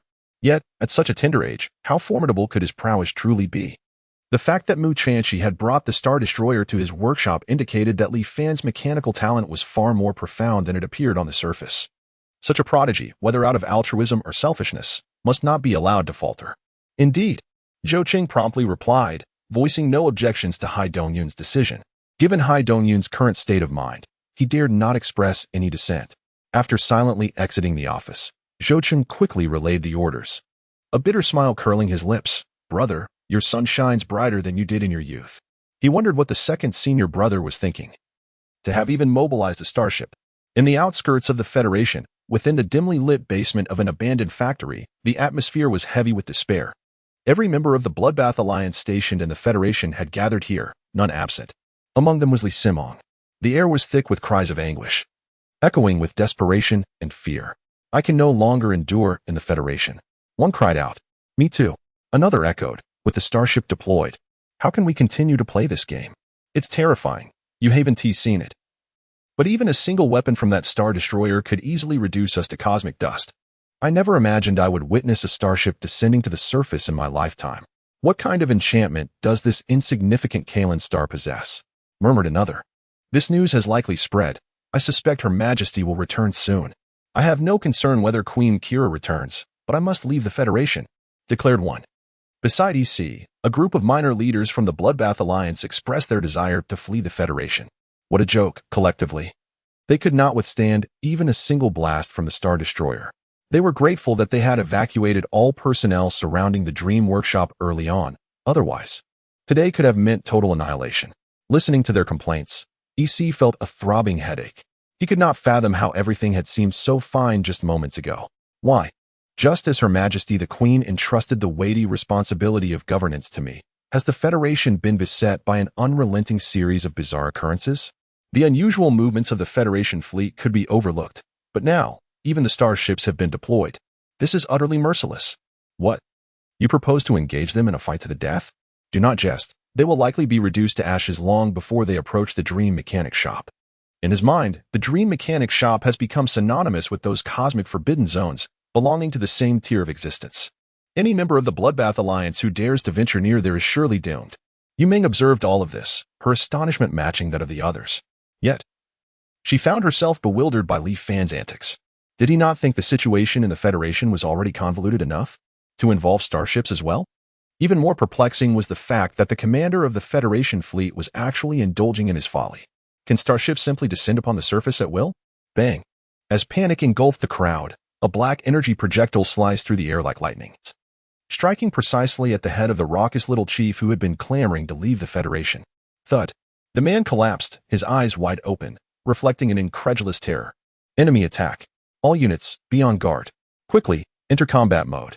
This sudden turn of events transformed the already chaotic scene into a frenzied uproar, as everyone, like startled birds, activated their stellar energy and prepared for battle. However, upon recognizing the figure enveloped in the presence of Queen Kira, they gradually withdrew their stellar energy. Hastily, they knelt on one knee, paying their respects. We greet your majesty. Queen Kira's icy gaze traversed the assembly through her mask, slowly sweeping over each individual present. Those who met her gaze lowered their heads, unable to maintain eye contact. Earlier, they had indeed been frightened into speaking out of turn by the appearance of the starship. But that was in the absence of Queen Kira. With her now present, they dared not utter another word. Did they not see the lesson provided by the corpse on the ground? Tap, tap, tap. The sound of Queen Kira's footsteps echoed in the vast underground chamber. Heavy and authoritative. Beneath Queen Kira, her right hand clenched into a tight fist, knuckles turning white. Even through the mask, one could imagine the darkness of her expression. Seeing Queen Kira return, EC felt both a sense of relief and an unsettling anxiety. He quickly knelt before her, his voice trembling as he implored, Your Majesty, I have failed to live up to your trust. Please punish me. Queen Kira had entrusted him with the affairs of the Federation with the intent of stirring the winds of change. Little did she know. He had not only failed to fulfill his mission but had instead exacerbated the chaos. Chapter 127. You teach me to work? Within the dimly lit underground base, the atmosphere was stifling, as if the very air had solidified. Kira's character was all too familiar to EC. He understood that this cold and unyielding master would never show mercy simply due to his years of allegiance. Rather than considering the preservation of his life as a rare act of grace, it was the impending physical torment that truly tested him. However, the anticipated storm did not descend. Kira merely walked past him, his gaze resting upon Li Siming, who was half kneeling on the ground. You very well? Kira's voice was low and chilling, devoid of any emotion. A shiver ran through Li Siming's heart as she lifted her eyes to meet Kira's. Yet all she could perceive were the depths of his eyes, concealed behind a mask, inscrutable in their intentions. Cautiously, she ventured, What does the master mean by this? The literal meaning, Kira responded flatly. At the very least, you did not, like this group of inept individuals, consider betraying orders at the slightest disturbance. Thank you for the commendation, my lord, Li Siming replied, her voice trembling slightly. Is that so? The corners of Kira's lips curled into a faint, almost imperceptible smirk. Yet he chose not to elaborate further, turning to stride toward the central throne of authority within the basement. He seated himself slowly, exuding an air of solemnity and coldness. Only after Kira's figure had receded did Li Siming dare to exhale deeply, her taut nerves beginning to relax. His previous words had struck her like a warning bell, prompting a rapid review of her every word and action, lest she inadvertently provoke the whims of this capricious master. Had it not been for her unique talent to perfectly mask her emotional fluctuations, she might have already betrayed her distress under such invisible pressure. Everyone rise. Kira commanded from his throne, his right index finger rhythmically tapping against the armrest, producing a dull thud. Who can tell me who granted you such audacity to dare to discuss the withdrawal from the Federation? As his words echoed, the attendees rose. Yet within the confines of that cramped underground chamber, none dared to respond, the silence palpable. Did you not hear me clearly? Kira's voice resonated once more, laced with displeasure. With a thud, behind EC, several minor leaders of the Bloodbath Alliance, who had previously clamored for withdrawal, could no longer withstand the immense pressure and fell to their knees. Thud, thud, thud. Their foreheads struck the ground with heavy force, as if attempting to bore a hole into the floor. My lord, we were mistaken. We were merely intimidated by the might of that starship. We never truly wished to betray the Federation. Even if you lent us 10 more lives, we would never dare contravene your command. With the first to speak out, the others who had previously spoken out of turn followed suit, kneeling and pleading for mercy, the sounds of their foreheads hitting the ground echoing throughout the chamber. It was only after their foreheads had turned red and swollen that Kira slowly uttered, "This shall not be repeated." These 4 words fell like celestial music upon the ears of the crowd, lifting a great weight from their chests as they rose, overwhelmed with gratitude. Thank you, my lord. Thank you, my lord, for your grace. Everyone disperse. The Star Destroyer cannot linger within the Federation. Operations shall proceed as usual. As for the Dream Workshop, it shall be temporarily shelved. Kyra issued a directive, feeling somewhat burdened by the current state of the Dream Workshop. The unexpected arrival of the Star Destroyer completely took him by surprise, a turn of events he had not anticipated. He was uncertain of the true purpose behind the Star Destroyer's visit. Was it merely a bait to draw out the serpent? Or was it simply to procure weapons? Regardless of either scenario, it undeniably indicated an extraordinary connection between the proprietor of the Dream Workshop and Admiral Mu Tianchi of the Federation fleet. Otherwise, why would Mu Tianchi go to such lengths, deploying a starship for the sake of a workshop owner? If it were to draw out a foe, there were certainly other locations that could serve as bait. If it were merely a weapon purchase, specialized personnel could have been dispatched for installation. The presence of the starship unequivocally proclaimed to all, if one wishes to act against Li Fan, they must first contend with Mu Tianchi. Upon hearing Kyra's command, the crowd breathed a collective sigh of relief and swiftly scattered, vanishing without a trace. Unlike EC, whom they could still negotiate with or apply pressure upon, they dared not utter a single word in defiance of Kyra, driven by a fear that stemmed from the depths of their souls. Once the crowd had dispersed, Li Siming also prepared to take her leave. My lord, I shall take my leave now. As she spoke, she turned to depart. Wait, however. At that very moment, Kyra called out to her. Li Siming's heart sank, forcing herself to quell the rising panic. She strained to shield her emotional turmoil with her mental fortitude. Dispose of this waste. Fortunately, Kyra's subsequent words allowed her to breathe a sigh of relief. She hastily dragged away the lifeless body of the Bloodbath Alliance member and hurried out of the basement. Watching Li Siming's busy figure, Kyra's gaze flickered slightly, whispering meaningfully, "Indeed, a person capable of both yielding and persevering." Just as Mu Tianchi harbored doubts about Fan Lily, Kyra had never relaxed his vigilance towards Li Siming. Yet, even in today's unforeseen circumstances, Li Siming exhibited no signs of weakness, which piqued Kyra's interest.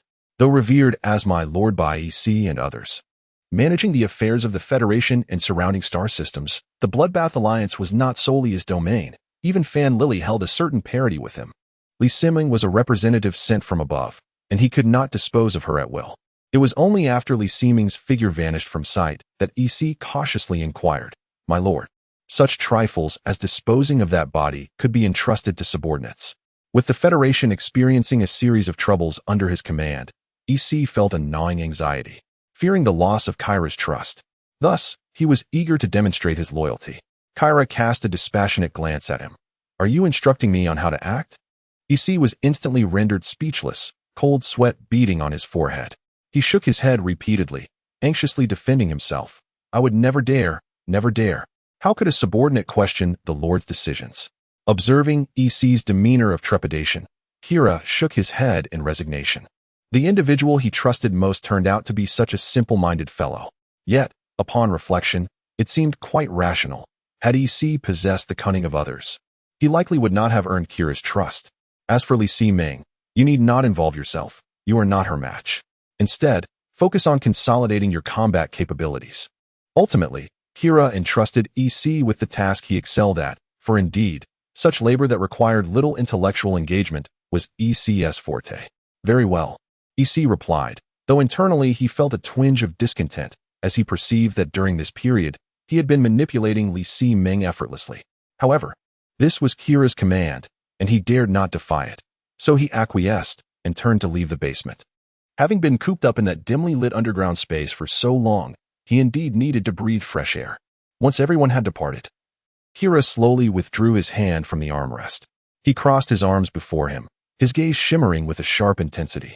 The Dream Machine Repair Shop. Who exactly was this individual named Li Fan? Chapter 128. The Precision Workshop under the cloak of night. The Dream Mechanics Shop stood in tranquil isolation, shielded from the cacophony of the outside world. Within its confines, Li Fan navigated amidst an array of intricate instruments and components, absorbed in his diligent tasks. Unbeknownst to him, a tempest was brewing in the shadows of the Federation, with countless eyes fixated upon him, speculating about his origins and intentions. After meticulously completing the final enhancement of the weapons crafted for Fu Rongfu and Qing Kong, Li Fan did not pause for a moment. He swiftly turned his attention to the starship maintenance bay. For him, the duty of a mechanic transcended all else.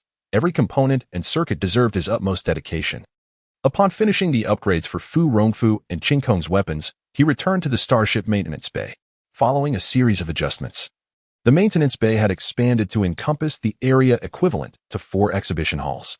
At the rear of the workshop, another maintenance bay remained unchanged. Still positioned at the far end of the shop, Li Fan had his own plans for this particular bay, as the rewards for completing his tasks extended far beyond the confines of the precision workshop. Now, a new expanse, equivalent to 4 exhibition halls, had been carved out between the 2 maintenance bays. Standing amidst this open area, Li Fan surveyed his surroundings and nodded in satisfaction. Surely, this space would be sufficiently vast. Without a moment's hesitation, he activated the system panel and designated this location for the installation of the precision workshop. Do you confirm this location as the installation site for the precision workshop? A system prompt echoed in Li Fan's ears. Without a second thought, he affirmed his choice. With a thunderous roar, as if a slumbering giant were awakening, the ground reverberated with a deafening rumble. The surrounding metallic panels retreated frantically to the sides, as if manipulated by an unseen force, clearing a path for the impending monumental structure. Observing this, Li Fan swiftly summoned the energy shield around him and retreated into the first starship maintenance bay, watching the transformation unfold. As the metal panels withdrew, a dazzling white light suddenly illuminated the floor, as if tearing through the void. Within this brilliance, square blocks of unknown metal materialized, rapidly stacking and assembling like building blocks. On the far left of the room, a cylindrical apparatus, towering at 50 meters, emerged from the ground, its base connected to a massive pipe approximately 20 meters in diameter. Beneath the pipe lay a conveyor belt, flanked by numerous small robotic arms, poised for action. At the end of the conveyor, the metal blocks continued to accumulate in what seemed an endless supply. Soon, another nearly identical cylindrical apparatus followed suit, rising from the ground, its conveyor belt leading to a conical device, also equipped with a pipe and conveyor. This was soon followed by a third, fourth, until the final structure. A cubic apparatus measuring 40 meters in all dimensions stood resolutely, connected to a square pipe. One side of the cubic apparatus featured a conspicuously spherical entity, distinct from the others, with an opening positioned at its center, rather than descending vertically, hinting at a particular and unique purpose. At the terminus of these colossal machines, dozens of nimble robotic arms stood at the ready, complemented by a rotating platform from which additional arms extended, creating a strikingly futuristic tableau. Li Fan's gaze traversed these pristine devices, a flicker of familiarity igniting in his eyes. The layout bore a resemblance to a workshop he had previously encountered, where multiple machines interconnected to form a complete production loop. The final robotic arms were evidently designated for the assembly of components and materials previously manufactured. The most distinctive feature of the Dream Mechanic Workshop lay in its ability to deftly manipulate the movements of the robotic arms and the elevation of metal plates, significantly facilitating the transportation of finished products. Approaching the leftmost machine, Li Fan located its central control panel. Please select the category you wish to produce. Mecha, weapons. After a moment of contemplation, he opted to experiment with weapon production and selected the weapons option. Please choose the weapon's grade, Stellar.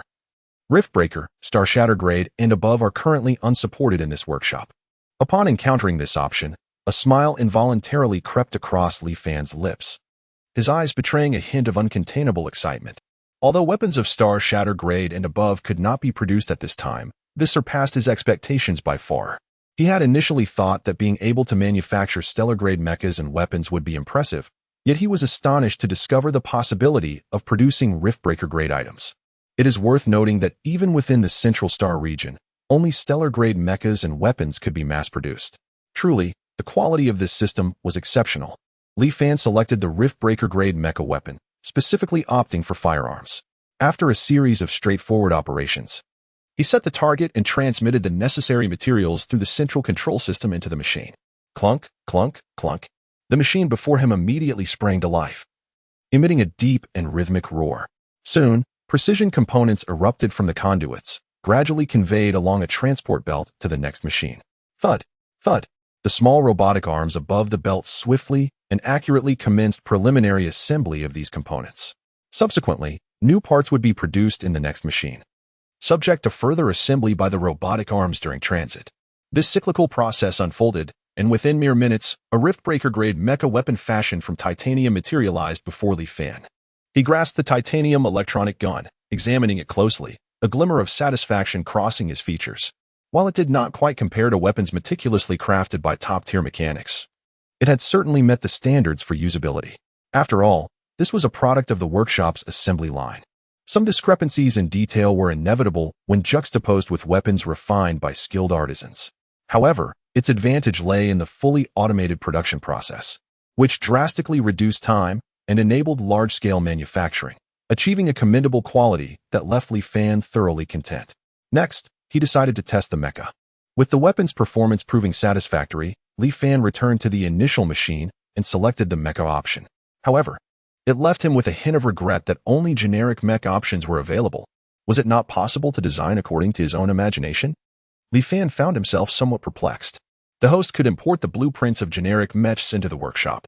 Thus enlightened, Li Fan promptly uploaded the design of the K-1 Assault Mech into the system. Although only generic mechs could be produced, it was more than sufficient. Moreover, this was quite reasonable, as specialized mechs often embodied the unique inspiration and design of their creators, making mass production through the workshop exceedingly challenging. Furthermore, specialized mechs themselves did not necessitate large-scale manufacturing. With the blueprints uploaded, the workshop sprang to life once more. This time, unlike the previous weapon production, the foremost cylindrical devices were responsible for crafting the various skeletal frames of the mechs. Conical apparatuses were dedicated to forging the joints, while the final cubic machines were tasked with producing the armor. The previously unused spherical object finally found its purpose, converting the core power source into a power furnace. This clarified why its opening differed from that of the other devices. If the core power source were to drop directly, it could potentially cause an explosion with catastrophic consequences. In contrast to the prior weapon production, which involved direct assembly, the components produced this time saw the mechanical arms placing the skeletal materials in batches, while the joint materials were arranged on the conveyor belt according to the blueprint specifications, a method that was also applied to the armor. Eventually, the mechanical arms delicately retrieved the power furnace from the spherical device and set it aside. The final assembly work was entrusted to the last set of mechanical arms, which meticulously joined the sorted skeletal structures, joints, armor, and core power source together. Approximately half an hour later, a brand new prototype of the K-1 Assault Mech stood before Li Fan. Of course, this was merely a prototype. It required Li Fan's enhancements to truly become the genuine K-1 Assault. Additionally, the weapon systems had yet to be installed. Nevertheless, Li Fan was exceedingly pleased with the production speed, as the efficiency of assembly line production far surpassed that of the artisan mech builders. This efficiency stemmed primarily from the workshop's ability to produce various materials simultaneously, whereas artisan builders had to work on each component sequentially. This naturally significantly reduced manufacturing time. While the mechs produced in the workshop lacked the adaptability and versatility of those crafted by skilled builders, time was the most precious resource for Li Fan. At this rate, he could easily fulfill the request for 1,000 K-1 Assault mechs within a month. Satisfied with the workshop's production results, Li Fan instructed it to continue manufacturing mechs, setting aside the urgency for weaponry for the time being. He then turned and headed towards the repair bay of the second starship at the back of the workshop. If the high-precision workshop enhanced the overall productivity of his dream mech shop, then the forthcoming reward was the System-S acknowledgement and commendation of his personal achievements. This was a vehicle uniquely belonging to Li Fan, a starship of the fragmented star class. Chapter 129, the Truth-class warship Li Fan's figure materialized within the maintenance bay of the second starship. Instinctively, he closed the heavy metallic door behind him, isolating the workshop from this space. In stark contrast to the vastness of the first maintenance bay, the second maintenance bay appeared considerably more compact. A colossal vessel like the Star Destroyer could never be accommodated here. Nevertheless, with an area of 100,000 square meters, it was more than sufficient for housing a fragment-class starship. After all, there exists a chasm-like dimensional disparity between fragment-class and meteor-class starships. Surveying his surroundings, he noted that the facilities here were largely akin to those in the first maintenance bay. The central corridor, which spanned the entire expanse, remained unchanged. On either side of the passage, metallic railings enclosed the internal areas, and although the array of instruments and equipment was fewer than those in the first maintenance bay, they were nonetheless comprehensive and fully functional. Having confirmed that the space could accommodate the impending starship, Li Fan eagerly rubbed his hands together and activated the system panel. Mission Reward 2, Fragment Class Starship 1. Would you like to claim it? Yes, no. Confronted with such an enticing reward, Li Fan unhesitatingly selected yes. In an instant, a dazzling white light flooded the entire second starship maintenance bay, and a magnificent metallic behemoth materialized in the previously empty corridor. Measuring 220 meters in length and 100 meters in width, the vessel was clad in robust titanium alloy, its exterior adorned with a black and gold shell, bestowing it with an aura of stern majesty. The prow resembled a drawn sword, pointing skyward, with a subtle line visible at its center, hinting at the potential to split asunder and reveal a unique form. Extending outward from the bow was a long mech corridor, flanked by energy cannons and various small reconnaissance grenade launchers, brimming with firepower. The wings unfurled gracefully to either side, shimmering silver with tips slightly angled upward, cleverly mitigating air resistance. The vessel's body was not a mere rectangular shape, but rather exhibited smooth curves, embodying the elegance of advanced technology. At the heart of the ship stood a control tower. Though not as grand as that of the Star Destroyer, it was nonetheless fully equipped, housing a medical room, equipment room, armory, and control tower, small yet complete in its functionalities. A faint energy shield enveloped the ship, safeguarding its intricate interior. At the stern, a massive square particle accelerator was surrounded by 6 medium-sized particle accelerators, collectively forming a powerful propulsion system. Additionally, an astonishing number of particle accelerators were arranged at the bottom of the ship, providing ample power for the starship. Gazing at the vessel before him, Li Fan's eyes sparkled with excitement, as if he could already envision his future racing across the starry seas. Even having previously witnessed the grandeur of the Star Destroyer, he found it impossible to suppress his affection for this starship. After all, while the Star Destroyer was undeniably formidable, it ultimately belonged to the Federation fleet, bearing no direct connection to him. In contrast, this starship was unequivocally his own, destined to be his steed in the struggles among the stars. Impatiently, Li Fan approached the side of the starship and gently caressed its frigid surface. Boom! A sudden thunderous sound echoed across the smooth hull as the hatch gradually opened, and an elevator descended, seemingly in respectful anticipation of its master's arrival. Without hesitation, Li Fan stepped onto the lift and entered the interior of the starship. Almost the moment he set foot inside, the engine of the starship emitted a deep, resonant roar, and the elevator ascended rapidly from the bottom to the control room above. The metal panels on either side of the lift became transparent, granting Li Fan a glimpse into the intricate structure of the starship. At the lowest level of the control tower, approximately 70 meters high, there was a vast expanse designated as the Mecha Station, meant for parking mechas and facilitating rapid deployment. Ascending past the Mecha Station, the next tier housed the medical room, equipment room, along with the daily kitchen and recreational facilities, providing a comfortable living environment for the crew.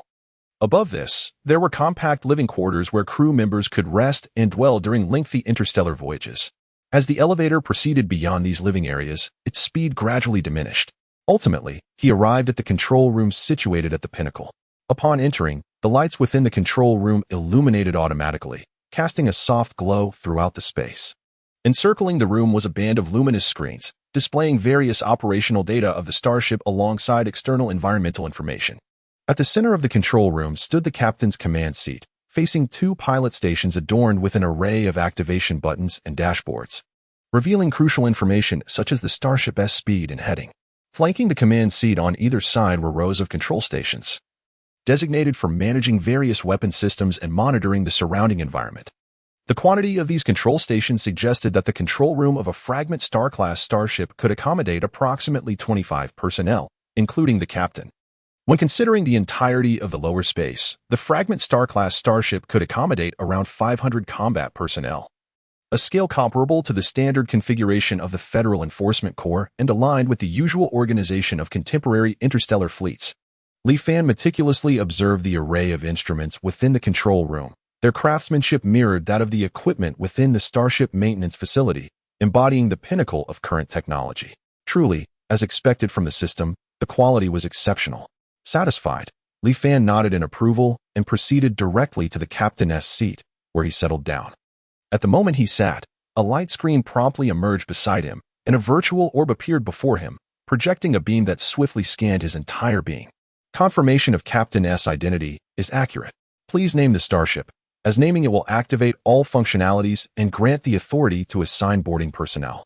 Upon hearing the system's prompt, Li Fan's gaze flickered slightly, plunging into a brief contemplation. It was time for him to engage in his forte of naming. Recalling the name Apocalypse he had given to his Mecha, he hesitated not this time. Let it be named Truth. With the cosmos in its nascent state, Apocalypse and Truth complement one another. Truth symbolizes the essence of all things, the origin of all concepts, and the initial state of all time and space, carrying profound implications. One is his beloved Mech, and the other is his future vehicle. Together, they complement each other perfectly. Moreover, both are currently in their nascent forms, destined to evolve alongside him as he continues to enhance his prowess, jointly bearing witness to the infinite mysteries of the vast universe. With the acquisition of the starship, Li Fan has attained the qualification to explore the cosmos. Furthermore, following the system upgrade, he can venture into the enigmatic realms of space to procure rare materials and energy sources, which he may then transmute into interstellar points, thereby accelerating his growth. He firmly believes that this day will inevitably arrive. With the captain's successful naming, the Truth has officially commenced its operations. A low hum reverberates through the air almost instantaneously upon the completion of Li Fan's naming. The particle accelerators adorning the whole of the Truth sprang to life, emitting ethereal blue particle beams, as if in celebration of the captain's arrival. Concurrently, the surrounding psychic energy barriers sensed the elevated temperatures of the particle accelerators and swiftly ascended, enveloping the entire maintenance chamber of the second starship. The golden radiance intertwined with the azure particle beams, resembling a myriad of twinkling stars scattered across a gilded cosmos, creating a magnificent tableau. Li Fan surveyed the surrounding spectacle, nodding in satisfaction, a subtle smile gracing his lips. His gaze fell upon the luminous screen before him. A brilliant red light flashed, revealing a brand new option, Serious Mode, the four characters exuding an undeniable gravitas. Captivated by this sudden transformation, Li Fan recalled the first time he encountered the Truth at the Starship Repair Shop, the mysterious and captivating white line adorning the bow igniting a fervent curiosity within him. Without a moment's hesitation, he decisively extended his finger, selecting the vibrant crimson option. Command confirmed, Serious Mode activated. The system's cold and solemn voice echoed throughout the control room. Click, clack, clack in swift succession. A series of deep and resonant metallic scraping sounds emanated from the depths of the Truth's hull, as if some colossal entity were awakening. Or perhaps a sophisticated mechanism was undergoing a complex transformation. Chapter 130. I overthought. A resounding explosion reverberated through the Mech corridor as the tracks gradually receded, revealing a central dividing line. The mechanical whir of gears echoed, and the line slowly parted to either side. The bow of the vessel instantly bifurcated, resembling two long spears thrusting into the heavens, their centers aglow with a pale blue luminescence, electric arcs entwining, exuding boundless power. Beneath the control console, the cannon's aperture, adorned with azure star patterns, emerged, its energy far surpassing that of ordinary light cannons, potent enough to obliterate a large satellite. The weaponry, initially arrayed on both sides, expanded outward with the transformation of the starship, exposing a multitude of concealed arms. Gun turrets manifested from beneath the hull of the Truth, enveloping it like a fully armed behemoth. The wings of the Truth folded towards the control console, preventing damage during weapon discharge. The particle accelerator behind underwent a metamorphosis. The medium accelerator aligning with the massive one, the hue of the beams deepening, and the engine's roar intensifying. The truth has entered serious mode. Following the system notification, the red button transitioned to blue navigation mode, while the conspicuous black skull button glared ominously starry cannon activation. Li Fan gazed at the black skull button, his heart racing with impulse, nearly reaching out to press it. Fortunately, he ultimately restrained himself. He was acutely aware that this was his dream workshop, a careless launch. Even with the protection of a psychic barrier, might not obliterate the workshop, yet surrounding machinery would surely sustain damage, potentially triggering an electromagnetic storm. Such a discharge would result in a considerable loss of credits, a burden he would have to bear unnecessarily. He indeed had self-control. Li Fan forcefully raised his hand, clicking the blue navigation mode. The familiar voice echoed once more, and moments later, the truth reverted to its original state, the spears converging, the starry cannon extinguishing, while the surrounding weaponry resumed its normal quantity, concealing the lower arms. Indeed, the combat capability was beyond reproach. Witnessing the truth's restoration, a smile crept onto Li Fan's lips, filled with satisfaction. Among shattered Star-class vessels, the truth stood as a paragon. Just the starry cannon alone, surveying all shattered Star-class ships, none could wield it. Moreover, this was merely its initial form. One could only ponder how it might evolve with future enhancements. Having confirmed the performance of the truth, Li Fan activated the lift, returning to the maintenance bay of the second starship. As he departed, the hull of the truth dimmed once more, the engines silencing as if succumbing to slumber. With the starship secured, it was time to contemplate the matter of alliances. Li Fan pondered, resolving to cultivate a few trusted and promising individuals. After all, piloting such a grand vessel alone through the cosmos would be exceedingly solitary. A protracted journey through the stars, devoid of conversation, would be quite uncomfortable. When considering the formation of his own fleet, Li Fan's mind first turned to Wang Fusu. That bespectacled youth exuded an air of calmness, maintaining composure in various situations. However, the young man was on the brink of an important examination, making it ill-advised to disturb him. As for the second candidate, he thought of Su Chun, the prince of the Platinum Palace, adept in communication, suited for organizational management, and rich in experience. Regrettably, the opposing party holds dominion over the Platinum Palace, seemingly indifferent to their own faction's interests. Alas, while I am acquainted with many individuals, only a few are amenable to recruitment. Li Fan observed that his guests were either preoccupied with significant examinations or burdened with demanding work schedules. Presently, it appeared that only Qin Lan and Mu Hongxue had the luxury of time. As students of Starsea University, they possessed ample availability and commendable talent. However, Li Fan harbored concerns that enlisting them might disrupt his own tranquility. He envisioned the scenario of their joining and found himself reluctant to delve further into that thought. Perhaps it would be best to defer this consideration for the future. Ultimately, he dismissed the notion, deciding to wait until the royal examinations were concluded. After all, he had a substantial workload at hand and was unlikely to leave the Federation in the near term. This was a reality, even with a workshop. Li Fan's responsibilities remained onerous. His dream of a mechanized repair shop could not accommodate such a multitude of K-1 assault models at once, necessitating phased shipments to Mu Chanchi, along with the division of weapon deliveries. Regarding the timeline, Li Fan intended to confer with Mu Chanchi before making a final decision. With the system restored, he resolved to enhance Uncle Mu's mech first. Previously, when the system had unexpectedly upgraded, Li Fan had no choice but to have Mu Chanchi await further news. Now that the system was operational again, he aimed to prioritize the enhancement of Mu Tianqi's mech, especially since payment had already been received.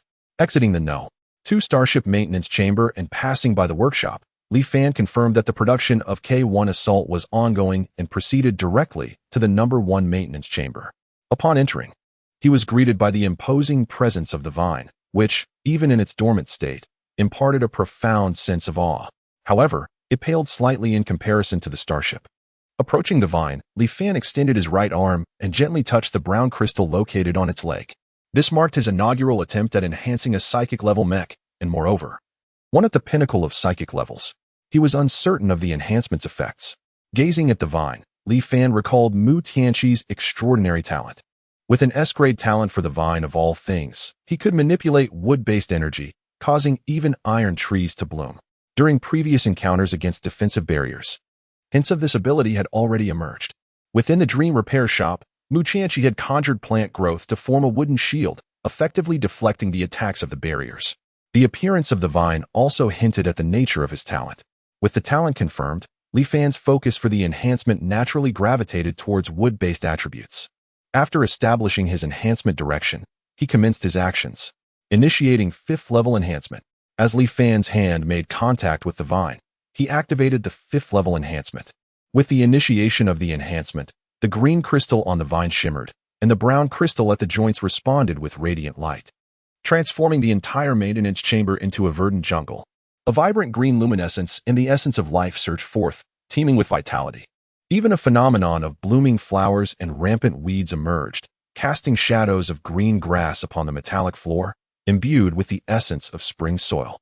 Under the influence of this verdant glow, the body of the vine began to undergo transformation. The previously smooth green crystal became more condensed, and the surface of the body sprouted sharp angles, with the original craftsmanship at the joints expanding in accordance with the changes in the body. Observing the intricate joints and the connections of the skeletal structure, as well as the patterns between the bones, Li Fan pondered, such a joint architecture and skeletal design are unlike anything I have encountered before. Is this the inheritance of craftsmanship that surpasses the 5-star mechanic? It appears that within these joints, there exists a substance reminiscent of human nerves. Soon, Li Fan discerned the presence of fine, delicate filaments at the junctions of the bones and joints, a feature absent in mecha structures below the spiritual energy level. After some contemplation, he arrived at a conclusion. It must be void silver threads. Much like star silk, this controlled material requires an application for acquisition. Li Fan was not well versed in it, only aware that it is remarkably sturdy while possessing the flexibility of silk, often utilized in the foundations of many space fortresses.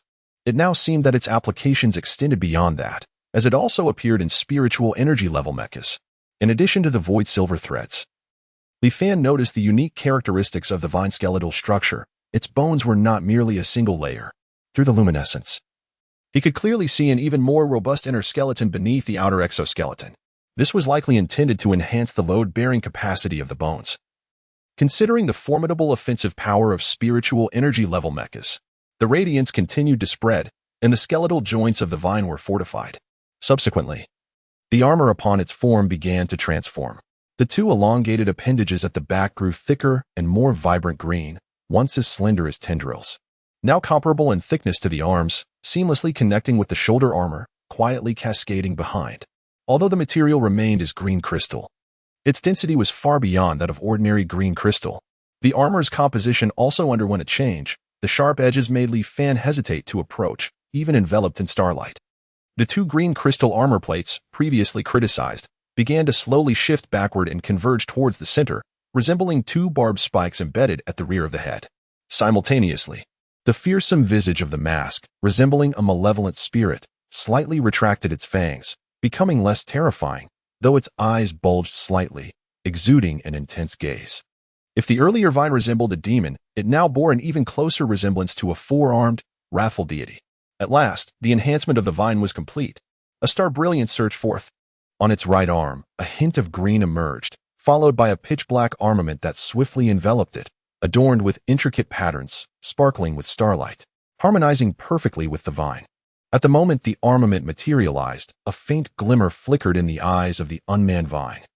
This was the starlight energy of the armament. Could this be the rare armor? Li Fan gazed at the final appearance of the armament and immediately surmised its origin. With inherent star patterns, it could even replenish energy for the vine. What else could it be but rare armor? With curiosity piqued, Li Fan enveloped himself in starlight and gently leaped towards the armament, extending his hand to touch it. Titan armament, imprinted with Titan star patterns, binds the skill, leaf of Bodhi. The introduction was straightforward, yet it resonated profoundly with the vine. Although he was uncertain why it inclined towards ancient Buddhist skills, every piece of rare armor harbored its own tale. To Li Fan, this rare armor perhaps was not merely conjured by the system but might have been acquired from elsewhere. Within a cosmic relic in the northern star domain, a single-armed psychic-level mech severed a nearby floating behemoth, subsequently withdrawing its battle blade, indifferent to the fallen mech's severed limb on the ground. Inside the mech, an alien man of peculiar appearance, boasting 2 rows of 4 eyes and a robust physique, hung his blood-dripping right arm as he piloted the machine into the innermost chamber of the ruins. though both the mech and its pilot bore numerous wounds. His expression radiated exhilaration, as if on the brink of acquiring a coveted treasure. At long last, he had reached the depths of the ruins' rare armor. With this rare armor in his possession, he could wreak havoc on Vanostar. The thought of the impending acquisition filled Ade with boundless excitement. Originally a cosmic pirate, the secret of these ruins had come to him through an act of plunder. Apart from augmenting his own strength, he cared little for anything else. Possessing this rare armor would allow him to return to Vanostar, where he could unleash his full potential, perhaps even achieving a breakthrough to the psychic realm. With this in mind, Ade's excitement intensified. He accelerated, piloting the one-armed mech, as particles of light erupted beneath him, propelling him towards the elevated platform within the ruins. Before him stood an ancient chest, dark and archaic, surrounded by various incomprehensible statues of bald-headed figures. Ade maneuvered the mech, relinquished his battle blade, and with his remaining arm, he forcefully pried open the chest. At last, he was on the verge of obtaining it. He gasped in anticipation, gazing eagerly into the depths of the chest. Yet, to his dismay, the chest was utterly empty. This revelation struck him like a bolt from the blue, rendering Ade unable to comprehend the outcome. He grasped the chest with his lone arm and shook it vehemently. "Don't hide. Come out now." Nevertheless, no matter what methods he employed, he ultimately failed to uncover any trace of the rare armor. In the end, he collapsed to the ground, his gaze vacant. No. He had sacrificed numerous members of his pirate crew, endured significant damage to his mech, and faced countless hardships, all in pursuit of this rare armor. To arrive at such a conclusion in the end? Meanwhile, Li Fan was oblivious to the events transpiring in other star systems. His current concern was whether to inform Mu Tianqi that he could come to collect the vine tomorrow. Earlier that day, he had just told Mu Tianqi that he needed time to confirm. Now that the enhancement was complete, it felt somewhat inappropriate. Perhaps he should inform Uncle Mu after all. He was aware of the weapon enhancement timeline. After a moment of hesitation, Li Fan resolved to relay this matter to Mu Tianqi. Even though Mu Tianqi was in the Federal Fleet and likely wouldn't face any troubles, and no one knew he had left the vine at the Dream Mech shop, Li Fan still felt it prudent to keep Mu Tianqi informed.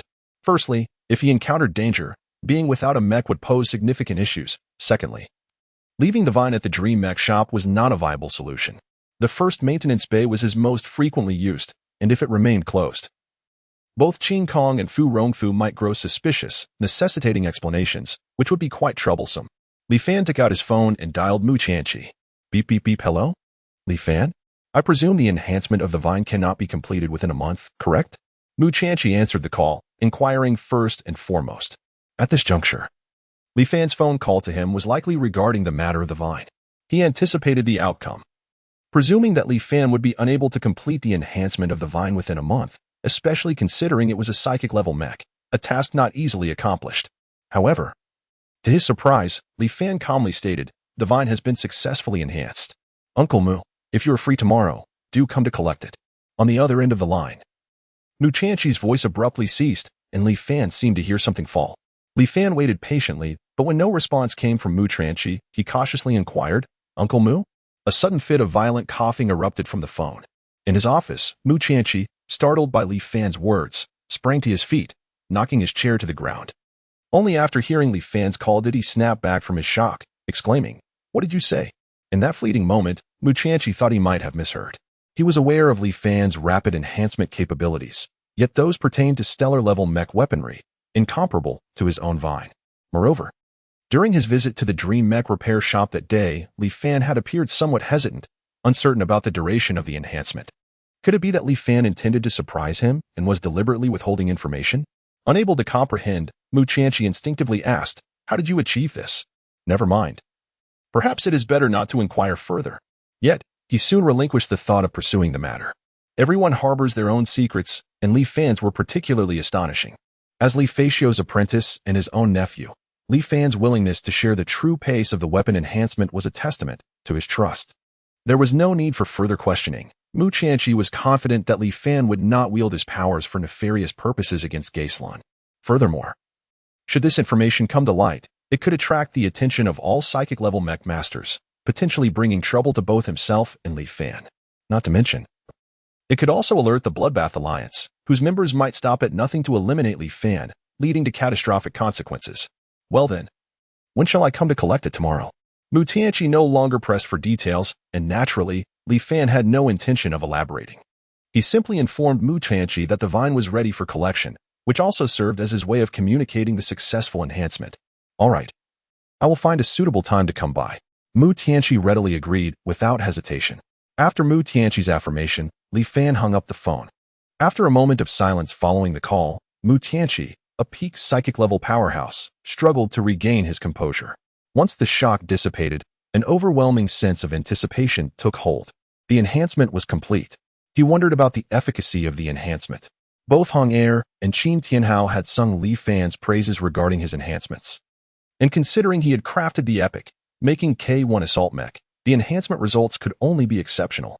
Haha, what a splendid day. Mu Tianqi laughed heartily in his office. It had been quite some time since he felt such joy. Today, he first entrusted the Starry-class mech weaponry of the Federal Fleet to Li Fan, who assured him of its completion within a month. This would significantly enhance the overall strength of the Federal Fleet, instilling greater confidence in facing the forthcoming upheavals. Furthermore, it had become increasingly apparent that the traitor was likely Dai Hongyi, alleviating a significant source of anxiety. Additionally, the relationship between Mu Hongxue and Li Fan seemed to be better than he had anticipated. Ultimately, his vine had also received fortification. This series of fortunate events had dispelled the recent gloom surrounding him, and Mu Tianqi felt that Li Fan was indeed his lucky star. Upon reflection, he realized that all these matters were intricately connected to Li Fan. After ending the call, Li Fan meticulously examined the diamond gauntlet on the vine. Initially, he had assumed its material to be black crystal, yet upon contact, he discovered it to be something entirely unfamiliar. Consulting his database, he found that the material of the diamond gauntlet surpassed black crystal in both texture and durability. After a moment of contemplation, he couldn't help but exclaim, "Indeed." The knowledge reserve of the Wasteland Federation regarding the various resources and materials in the cosmos was still woefully insufficient. The Wasteland Federation, along with the higher echelons of the Stargazer Alliance, was not considered an advanced force within the vast universe, ranking only in the lower tiers. Such a lack of knowledge was to be expected.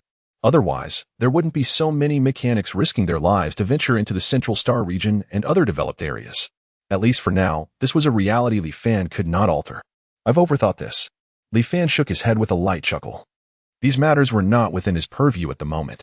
With Mu Tianqi's vine now fortified, Li Fan sensed that his star energy had reached perfection, signaling that it was time for a breakthrough. In the current circumstances, only by becoming stronger could he bolster his confidence, especially after the recent incident with the starship's arrival. It was likely that the popularity of the Dream Mechanics shop would surge even further. Hopefully, no one would disregard his rules and cause trouble. Li Fan narrowed his eyes slightly. Thus far, both Yun Feng and his companions, as well as Zhang Xihai, Qin Tianhao, and even Mu Tianqi, had treated him with a degree of courtesy. However, he did not believe that all would behave in such a manner, particularly among the more formidable individuals. Each had their own temperament. Even if they could not stir up trouble within the confines of the Dream Mechanics shop, what if they encountered him outside?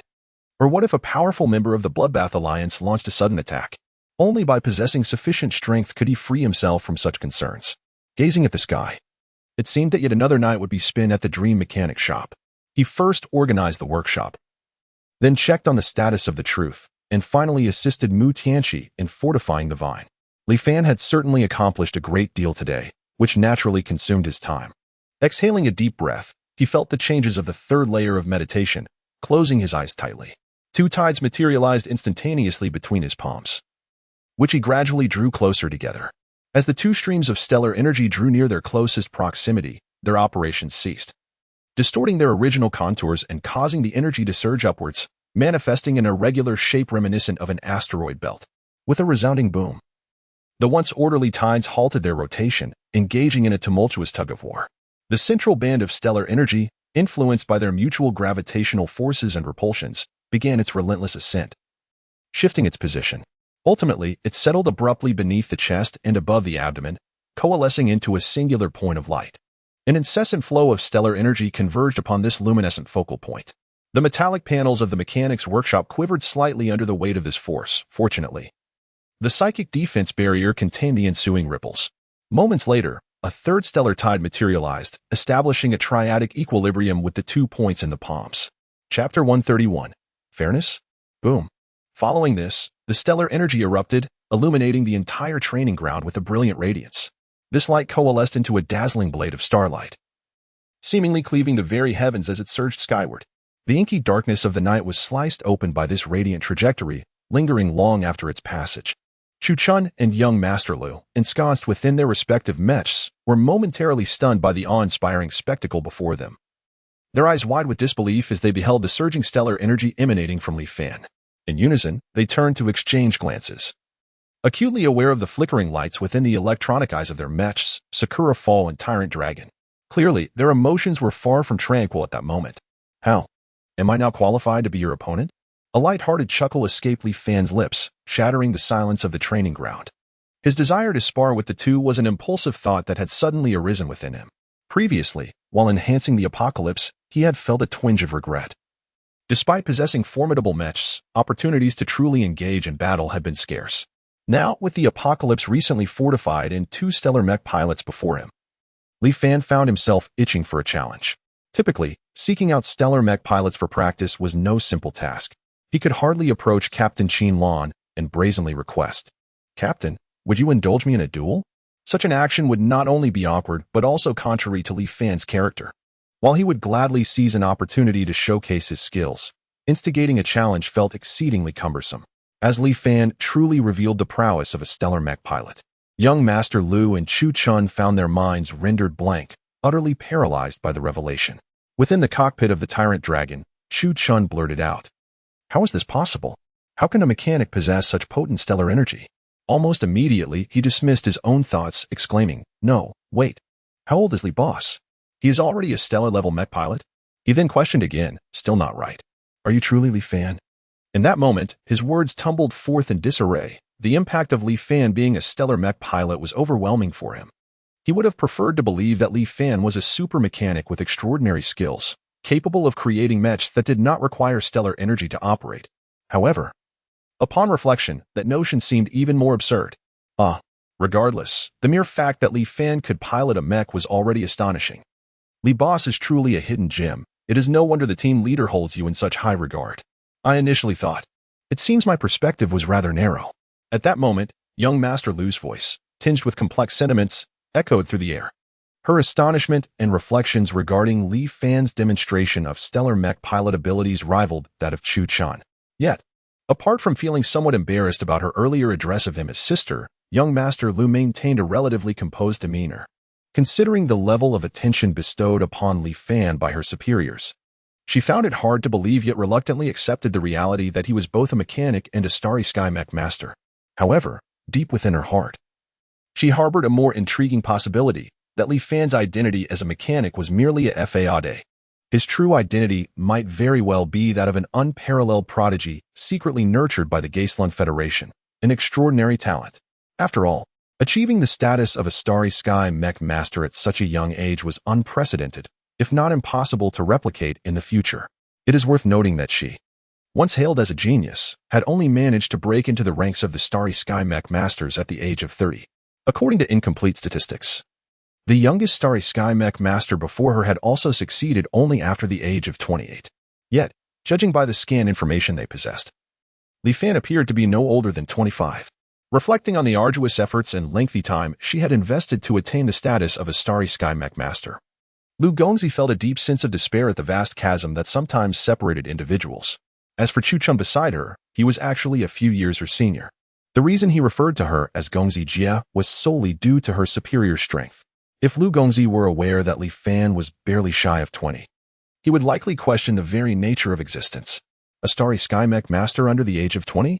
Could this truly be a realm attainable by carbon-based life forms? In light of this, Chu Chun do engage in an earnest spar with Boss Li, Lu Gongzi remarked with a casual tone. His interest peaked as he observed the unfolding scene. Upon hearing Lu Gongzi's words, Chu Chun wore an expression of bewilderment and peculiarity. Goodness, why did that phrase seem so off? Engage in earnest fun with Boss Li? Why did it feel as though he was referencing some sort of inappropriate venue?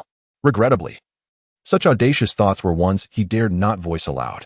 However, looking at it from another perspective, at least he would no longer face a severe reprimand from Gongzi Jia, right?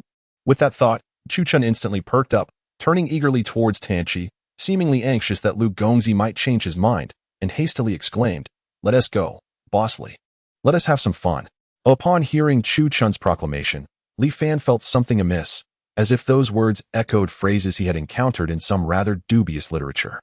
He quickly shook his head, banishing such peculiar thoughts from his mind. He piloted Tianqi to the position where Lu Gongzi had previously stood, while Lu Gongzi maneuvered Ing Luo to silently approach the edge of the training ground. The energy consumption of a starry sky mech was immense. There was no need to continue piloting the mech while spectating, for even the wealthiest could not afford such wastefulness. After she arrived at the sidelines, her gaze curiously swept between the formidable tyrant dragon, resembling a colossal beast of steel, and the seemingly ethereal Tianqi, sensing an underlying discord. "Bossly, are you not going to use your own battle mech?" she inquired. Although Tianqi possessed an extraordinary aesthetic, it appeared ill-suited to confront a heavy mech like the tyrant dragon head-on. Lu Gongzi was not the only one harboring doubts. Chu Chun wore a perplexed expression as well. "Bossly, please do not hesitate. I can wait while you change your mech," Chu Chun said politely. "This is my mech." Li Fan's calm voice resonated. The training ground fell into a profound silence once more. Chu Chun? Lu Gongzi? What astonishing secret had they just uncovered? After a considerable pause, the two finally regained their composure. Haha. Bossly certainly knows how to jest. Aren't battle mechs typically utilized for transporting goods or engineering tasks? Can such a contraption actually be employed for combat? Chu Chun said, an awkward laugh escaping her lips, clearly still struggling to believe it. Wait, this is no ordinary battle mech. Lu Gongzi quickly discerned the truth. As night deepened and given that Tianqi predominantly featured a black color scheme, she had initially failed to perceive the material of Tianqi. However, upon closer inspection, she realized that the armor material used on Tianqi was strikingly similar to the precious black crystal. While appearing more refined, its overall composition was likely very close. Black crystal is a premier material typically reserved for psionic-grade mechs. Even if the amount of black crystal used in the mech's armor was not exorbitant, it still seemed excessively luxurious. Could it be that this unassuming Tianqi was indeed Bossly's battle mech? A combat-ready mech? At that moment, Lu Gongzi's demeanor grew intensely serious. Li Fan's tone did not betray any hint of jest, and the exceptional quality of Tianqi demanded her utmost attention. Yet, a combat mech? Was this truly within the technological capabilities of the Wasteland Federation? No, it was not merely the Wasteland Federation, even in the highly advanced Central Star domain. It was unlikely such a combat mech existed. She never imagined she would have the opportunity to engage with a battle mech. It was indeed an honor. In contrast to Lu Gongzi, upon confirming that Li Fan genuinely intended to fight her with Tianqi, Chu Chun became somewhat exhilarated. She had never battled against a mech before. Facing such a compact adversary would surely be an unprecedented experience. Taking a deep breath, Lu Gongzi exhaled softly, calming her slightly exhilarated heart. Now, she found herself somewhat envious of Chu Chun. Truthfully, she too longed to personally experience what it felt like to engage with a battle mech. However, since it was he who had proactively suggested that Chu Chun take action, it would seem rather unbecoming to request an immediate substitution. Surely, there will be opportunities in the future, perhaps? For the moment, suppressing her somewhat tumultuous emotions, young Master Lu directed all her attention towards the two mechas on the training ground. Her crimson lips parted slightly, and her cool voice resonated throughout the arena. Begin. Boom. With her command, the Tyrant Dragon was the first to launch an attack. Initially, he had contemplated a tactical approach of waiting for Li Fan to make the first move. Yet, the thrill of facing the legendary mecha armament for the first time overwhelmed his rationality, compelling him to instinctively charge forward. At that moment, the Tyrant Dragon lowered its center of gravity abruptly, its powerful legs propelling the steel behemoth forward with a surge of particle beams. While the metallic tail aligned perfectly behind it, resembling a steel whip, the dragon's head, adorned with fearsome fangs, opened wide, releasing a chilling roar as it lunged ferociously at the apocalypse. Observing Chu Chun's eager offense from the sidelines, young Master Lu furrowed her brow slightly. Evidently displeased with his impulsive conduct, this fellow seems a bit too exhilarated. How could a power-type mecha possibly compete in speed against the agile mecha armament? Crack. In the blink of an eye, the massive Tyrant Dragon surged in front of the apocalypse, utilizing its terrifying biting power as its steel jaws snapped shut, producing a piercing sound of metal grinding against metal, erupting in dazzling sparks and an unsettling crunch. However, the anticipated sensation of tearing through metal did not materialize. The Tyrant Dragon had bitten nothing but air. In that fleeting moment when the Tyrant Dragon's jaws closed, the apocalypse had already darted like a phantom to its forehead. Raising its right fist high, channeling all its strength, and delivered a fierce blow to the tyrant dragon's head. The fierce momentum of the punch sliced through the air with a sharp whistle, akin to a thunderous explosion, as the obsidian-hued crystalline armor shimmered with radiant starlight. Resembling a comet streaking across the night sky, carrying an aura of destruction as it struck directly upon the tyrant dragon's forehead. Bang! A deafening sound reverberated, causing the entire training ground to tremble slightly. The colossal form of the tyrant dragon suddenly sank down, leaving 2 deep footprints and a profound imprint of a fist clearly etched into the formidable training floor. Inside the cockpit of the tyrant dragon, Chu Chun felt as though his crown had been struck by a heavy hammer, his head buzzing, nearly shattered by that single blow. He even experienced a powerful illusion, as if the force that had just crashed upon him was not merely the seemingly diminutive fist of the apocalypse, but rather a meteor plummeting from the heavens, violently crashing down upon his head. He now appeared somewhat disoriented, his vision clouded and his mind in a haze, nearly losing control of the mech. The tyrant dragon swayed precariously, resembling a drunken giant, on the verge of toppling over at any moment. Young Master Lu, witnessing this astonishing scene, could not help but gasp in shock, letting out a clear exclamation. She acknowledged that she was somewhat displeased by Chu Chun's impulsive behavior moments ago. Yet Li Fan's earth-shattering punch completely shattered her preconceptions, leaving her utterly astounded. After all, the tyrant dragon piloted by Chu Chun was a formidable power-type star mech. Its inherent defensive capabilities were remarkably robust. Even if she were to engage in battle herself, it would be impossible to render the tyrant dragon so beleaguered with just a single blow, let alone cause it to sway precariously. Moreover, the opponent was merely utilizing a mech armament? This was simply unbelievable. At this moment, young Master Lu's gaze towards Li Fan transformed entirely. Everything that had transpired today far exceeded her previous imagination and understanding. Simultaneously, she became increasingly convinced that Li Fan was certainly no ordinary mech technician. He must have been secretly sheltered by the Wasteland Federation, a rare prodigy not easily revealed, poised to astonish the cosmos at a critical moment. Amidst her astonishment and reflection, upon witnessing the terrifying prowess displayed by the apocalypse, young Master Lu felt an undeniable stirring within her, an almost insatiable eagerness. As a mech technician dedicated to combat, particularly as an elite member of the Imperial Group, she naturally yearned to engage in a genuine duel with such a miraculous and powerful mech. After landing a successful strike, Li Fan refrained from pursuing further advantage, shaking his head slightly in disappointment, gazing at the somewhat dazed tyrant dragon before him. He felt that this so-called heavy star mech seemed rather fragile, far from the strength he had anticipated. In confronting an opponent of the tyrant dragon's caliber, he found that he did not even need to employ any combat techniques or specialized abilities. By fully leveraging the apocalypse's superior maneuverability and agility to continuously target the weak points of the opponent's armor, victory would come easily. Although its lower limb joint structure was robust and capable of delivering significant explosive power, it correspondingly had a rather narrow footing. The 3-fingered foot structure, while seemingly enhancing grip, significantly hindered and slowed the tyrant dragon's mobility in actual combat. Choosing to charge first, despite its lack of speed, merely indicated that this mech technician's combat awareness and on-the-spot judgment still required improvement. Soon, Li Fan formed an objective and incisive evaluation of Chu Chun and the tyrant dragon in his mind. This was not a true life-and-death battle, and the opponent's strength was not particularly formidable. Thus, while engaging in this effortless skirmish, Li Fan even found leisure to conduct tactical reviews and analyses in his mind. However, if a speed-oriented mech could be deployed alongside to provide assistance and tactical support, complementing each other, the tyrant dragon could serve as a formidable shield, drawing fire and thereby presenting a considerable threat. Although Li Fan is currently unaware of the specific combat techniques possessed by the tyrant dragon, its robust and solid armor, along with its powerful silhouette, clearly indicate that it is exceptionally well suited to function as a bulwark in close-quarter combat. The sharp, fawn-laden metallic jaws and the barbed steel tail trailing behind it would surely grant it a significant advantage in melee skirmishes. While the efficacy of solo combat may leave much to be desired, the tactical synergy with a highly mobile speed-type mech could indeed pose substantial challenges to adversaries. With this thought in mind, Li Fan instinctively cast his gaze towards young Master Lu at the training ground's periphery. He happened to see young Master Lu staring intently at him, his eyes sparkling with an eager anticipation for battle.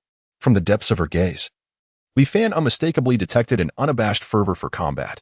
At this sight, a slight smile curved upon his lips, forming an intriguing arc. How fascinating. By nature, he preferred to avoid trouble, often refraining from direct confrontation, yet deep down, he was a mech enthusiast passionate about combat. The rare opportunity presented before him ignited a fervor within him. Why not? Miss Liu, would you care to join in the fray? Li Fan mused. The appellation young Master Liu felt somewhat awkward and peculiar to him, leaving him curious as to who had bestowed such an unconventional name upon her. Nonetheless, his slightly provocative invitation immediately provoked discontent from Chu Chun, who had just risen from the ground, still somewhat dazed. Boss Li, do you look down on me? He retorted. Having only recently emerged from a state of confusion, Chu Chun was taken aback by Li Fan's audacious declaration, feeling his pride severely wounded and his spirit crumbling within moments. After all, he too was a genuine Starry Sky Mech master, and significantly older than Li Fan. To be so blatantly disregarded and underestimated was a bitter pill to swallow. However, upon reflection, he realized that he had been utterly defeated without even managing to withstand a single punch from his opponent, making it seem rather natural for him to be belittled and overlooked. With this realization, a wave of indescribable sorrow and discontent surged within Chu Chun, tears nearly spilling from his eyes. Yet, it appeared he had no solid ground for rebuttal or recourse. It seemed futile to argue against one who surpassed him in skill. As for the tactical misjudgment earlier, he had already come to terms with it. Yet the terrifying speed and strength exhibited by Li Fan left him feeling alarmed and utterly outmatched. He was acutely aware that even if given another chance, no matter how he might abandon the offensive and adopt a more prudent defensive strategy, it would be exceedingly difficult to pose a genuine threat to Li Fan. Unless, of course, there existed a swift mech to offer tactical support and assistance. Chu Chun suddenly felt as though enlightenment had struck him, awakening him from a daze. Indeed, if Lady Gongzi could join him in the fray, perhaps they could truly regain the dignity they had just lost. Lady Gongzi, the prowess of Boss Li is formidable. Shall we join forces and give it a try? Would you not wish to experience firsthand the legendary might of a combat mech? Having grasped the crux of the matter, Chu Chun began to gently coax and ardently persuade the still hesitant and conflicted Lu Gongzi. What? You think it unfair for two to confront one? Please. It wasn't his suggestion. It was Boss Li who boldly issued the challenge of 1 against 2. He is of age now and must take responsibility for his words and bear the consequences. As for the possibility that he and Lu Gongzi might ultimately succumb to Li Fan, Chu Chun instinctively chose to ignore and evade such thoughts, not daring to entertain them. Initially, Lu Gongzi had harbored some hesitation and inner turmoil after Li Fan's challenge, but upon hearing Chu Chun's provocative words, she shot him a glare, disdainfully muttering, pathetic. Yet soon, her gaze shifted back to the nearby mech, Apocalypse, her eyes brimming with fervent desire and eagerness. All right, since Boss Li has so graciously invited us, let us engage in some sparring. Truth be told, she found herself irresistibly drawn to the prospect.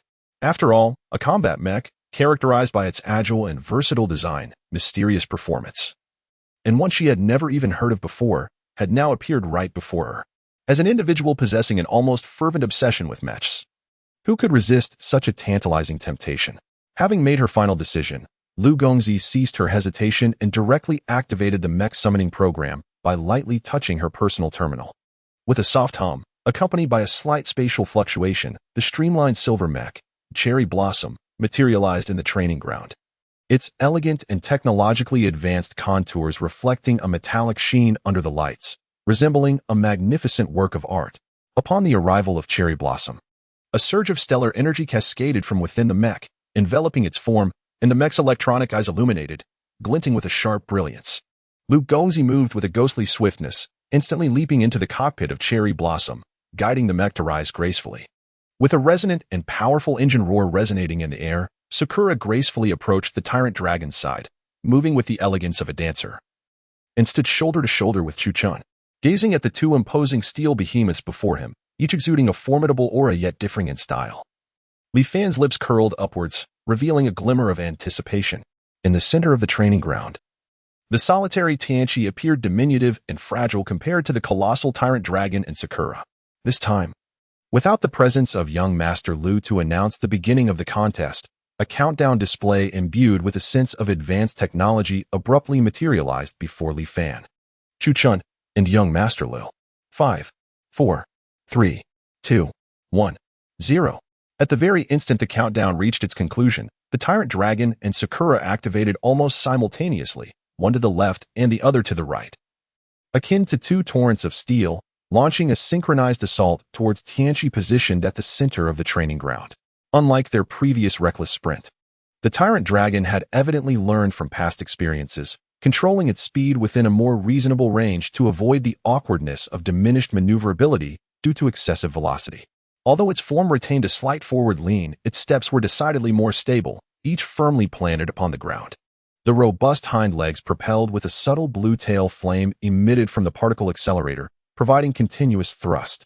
Meanwhile, the hefty steel tail rhythmically swayed like a pendulum, significantly enhancing its balance during high-speed movement.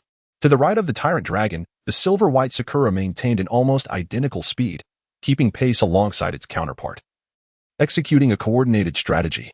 Despite this, their velocity remained impressive. In mere moments, the two powerful starry mechas swiftly approached Tanchi from both the front and sides.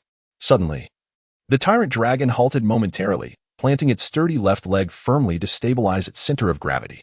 Its massive body twisted thunderously, and the formidable steel tail surged forth with an unparalleled force, sweeping towards Tanchi like a dragon's tail. A sharp, piercing sound sliced through the air as the steel tail, propelled by terrifying acceleration and immense inertia, cleaved through the atmosphere like a colossal iron sickle. In an instant, it carved a visible air blade, fierce and rapid as the wind. At the moment of its strike, a flurry of smaller wind blades emanated from the tail edge, intertwining and coalescing in the air, forming a series of miniature tornadoes, accompanied by a deafening howl, racing madly towards Tanchi. Martial combat technique, tail blade hurricane slash. Chu Chun's prowess as a formidable starry mecha master was evident, reflecting a talent that undoubtedly exceeded the B-grade threshold. In truth, the initial assessment of his talent was somewhat troublesome, as the abilities he first exhibited bore a resemblance to the common C-grade talent of power amplification, both being types of talents capable of significantly enhancing one's strength. However, during his participation in the Stellar Met pilot qualification examination, he unexpectedly demonstrated certain unique techniques reminiscent of wind element skills, which subsequently attracted the attention of the relevant authorities. After meticulous and rigorous re-examination and identification, it was ultimately confirmed that Chu Chun's talent was not merely an ordinary C-grade power amplification, but rather a rarer and more potent B-grade talent known as the wind assimilation body.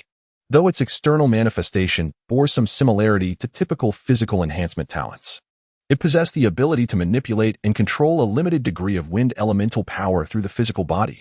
This represented a perfect amalgamation and fusion of two talents, akin to the unique characteristics encountered by Li Fan with Huang Lin.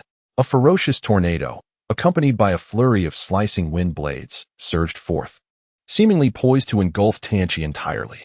In the face of such a swift and ferocious onslaught, Tanchi remained remarkably composed. With a slight shift in his form, akin to instantaneous teleportation, he executed an extreme acceleration, soaring to new heights with remarkable agility.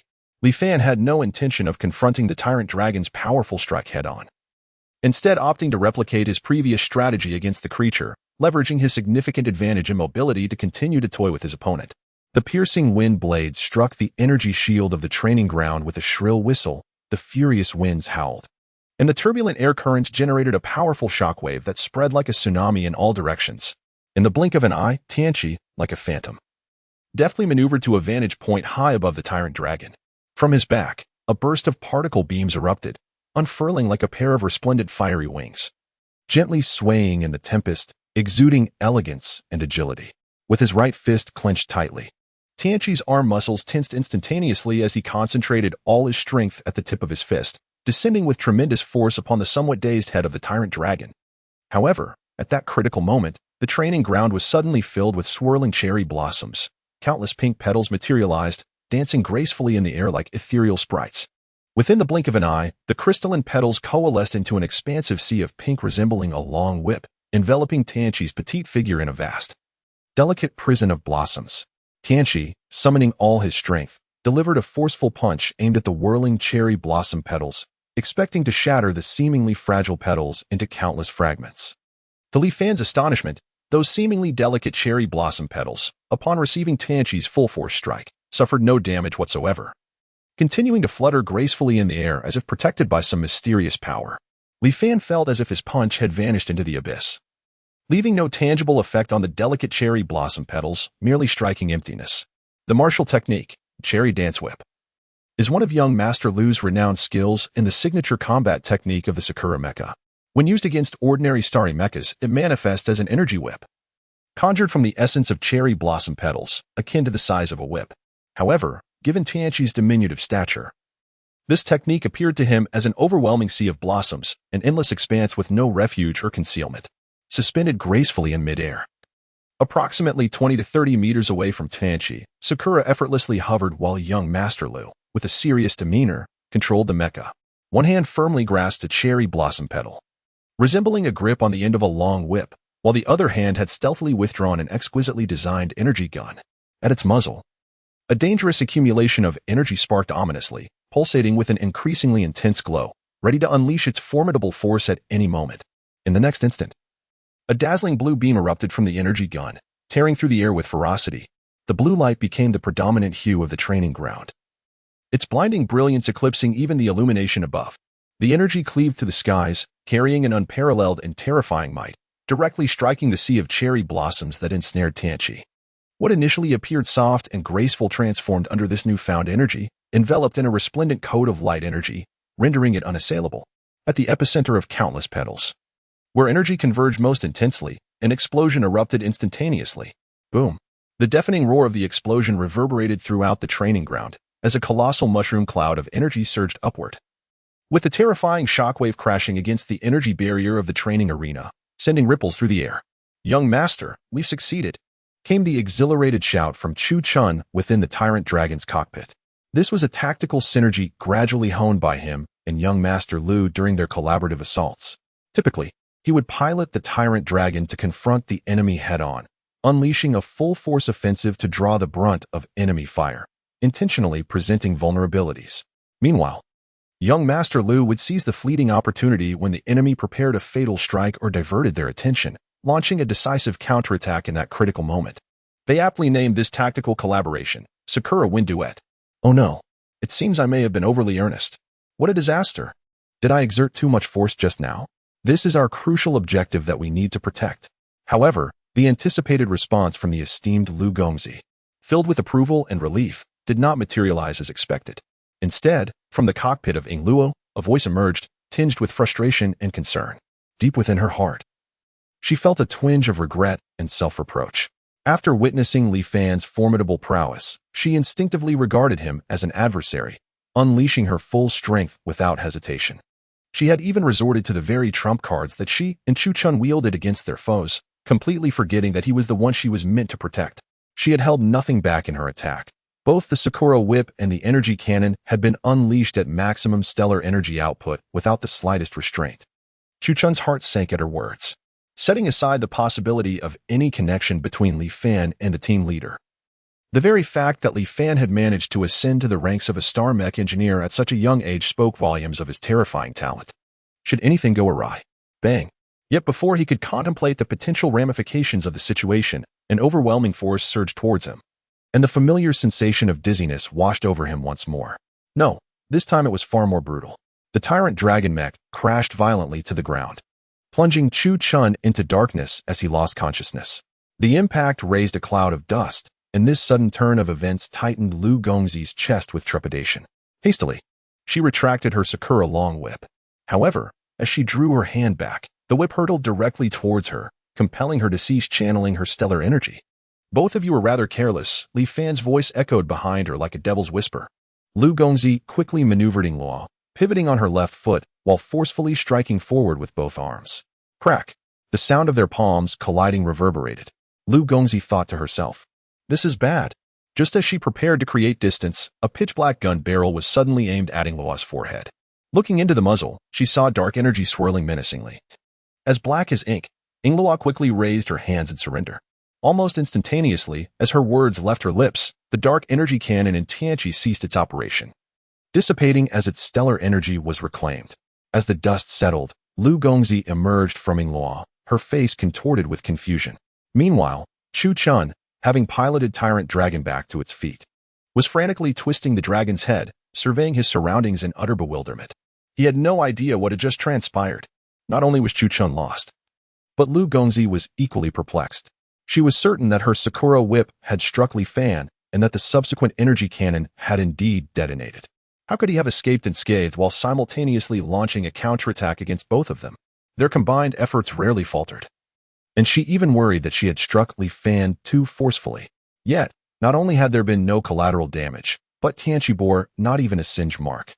This was utterly illogical. Chapter 132. Simply uncomplicated. Could it be that we are assigned to protect him? Young Master Lu furrowed her delicate brows. Her exquisite visage etched with confusion as her gaze towards Li Fan took on a deeper significance. However, the prowess of the bodyguards seemed to pale in comparison to that of the very individual they were meant to safeguard. Who is truly protecting whom? Her emotions were a tumultuous mix. She had initially presumed this assignment to be a mere formality, merely tasked with the protection of a uniquely positioned mechanic. Yet, it was becoming increasingly evident that the situation was far more complex than she had envisioned. The young man before her possessed an extraordinary strength capable of easily overpowering both herself and her companion, even among the ranks of starry mech engineers. Such power was nothing short of astonishing. Young master, how did you leave Sakura fall? Suddenly, a resounding voice emanated from the depths of the formidable mech, Tyrant Dragon. It was Chu Chun, who had just discovered Li Fan and young Master Lu standing on the ground. Upon noticing that young Master Lu had exited her exclusive mech, Sakura fall, his robust figure visibly stiffened for a moment, but he quickly regained his composure, his tone laced with a hint of somberness. Did we lose? Before his words could fully resonate, the towering Tyrant Dragon had already begun to stride forward, the metallic sound of its movements echoing against the ground. Chu Chun emerged from the mech and approached Li Fan directly. His gaze, sharp as that of a hawk, was fixated on Li Fan, as if he were attempting to see through the young man entirely. Previously, they had only inferred Li Fan's youth through his voice, but now, upon witnessing his true form, Chu Chun's eyes widened in disbelief. Young. He was incredibly young. How could someone so youthful possess such terrifying strength? Observing Chu Chun's astonishment, young Master Lu let out a resigned sigh, hesitantly looking towards Li Fan, and softly inquired, Li Fatio. Mr. Li, what exactly did you do just now? Upon hearing young Master Lu's question, Chu Chun immediately perked up, the previously sharp glimmer in his eyes now ignited with curiosity. This question resonated within him as well. He was eager to understand how Li Fan had accomplished such a feat. Their tactics had seemingly functioned flawlessly, so why had they ultimately faced defeat? Meeting the earnest gazes of the two, Li Fan's lips curled into a subtle smile, exuding a sense of calm. It was merely a rudimentary martial technique. Just moments prior, he had been tightly bound by the whip of Sakura dance, while simultaneously contending with the energy surges assaulting him from all directions. In that critical moment, Li Fan decisively executed the newly comprehended martial technique, energy absorption. This technique was an unprecedented ability that had awakened during his breakthrough to the starry level with the Mech, Revelation. It could endure and absorb the energy impacts striking the Revelation Mech and convert the absorbed energy into formidable support for subsequent attacks. Of course, energy absorption was not without its limits. Should the energy absorbed surpass the peak threshold that Revelation could withstand, not only would further absorption cease, but it could even risk rupturing the mech itself. Fortunately, young Master Lu's attack intensity had yet to reach such a terrifying level. Li Fan successfully absorbed the energy from the light cannon released by Sakura and immediately unleashed this martial technique. Harnessing his entire strength, he delivered a powerful punch to the Tyrant Dragon's head. The combination of his own strength and the absorbed light energy produced an astonishing effect, rendering the Tyrant Dragon momentarily dazed. Furthermore, due to the infusion of light energy, a subtle fissure appeared in the sea of flowers surrounding Tianqi. Li Fan astutely seized this opportunity. As Lu Gongzi retracted the Sakura whip, he swiftly extricated himself and, in a flash, maneuvered to her rear. Just as Lu Gongzi turned in astonishment, Li Fan adeptly employed a Z-step, shifting positions like a phantom, while simultaneously charging his dark energy cannon, thus securing his victory. Martial techniques, you say?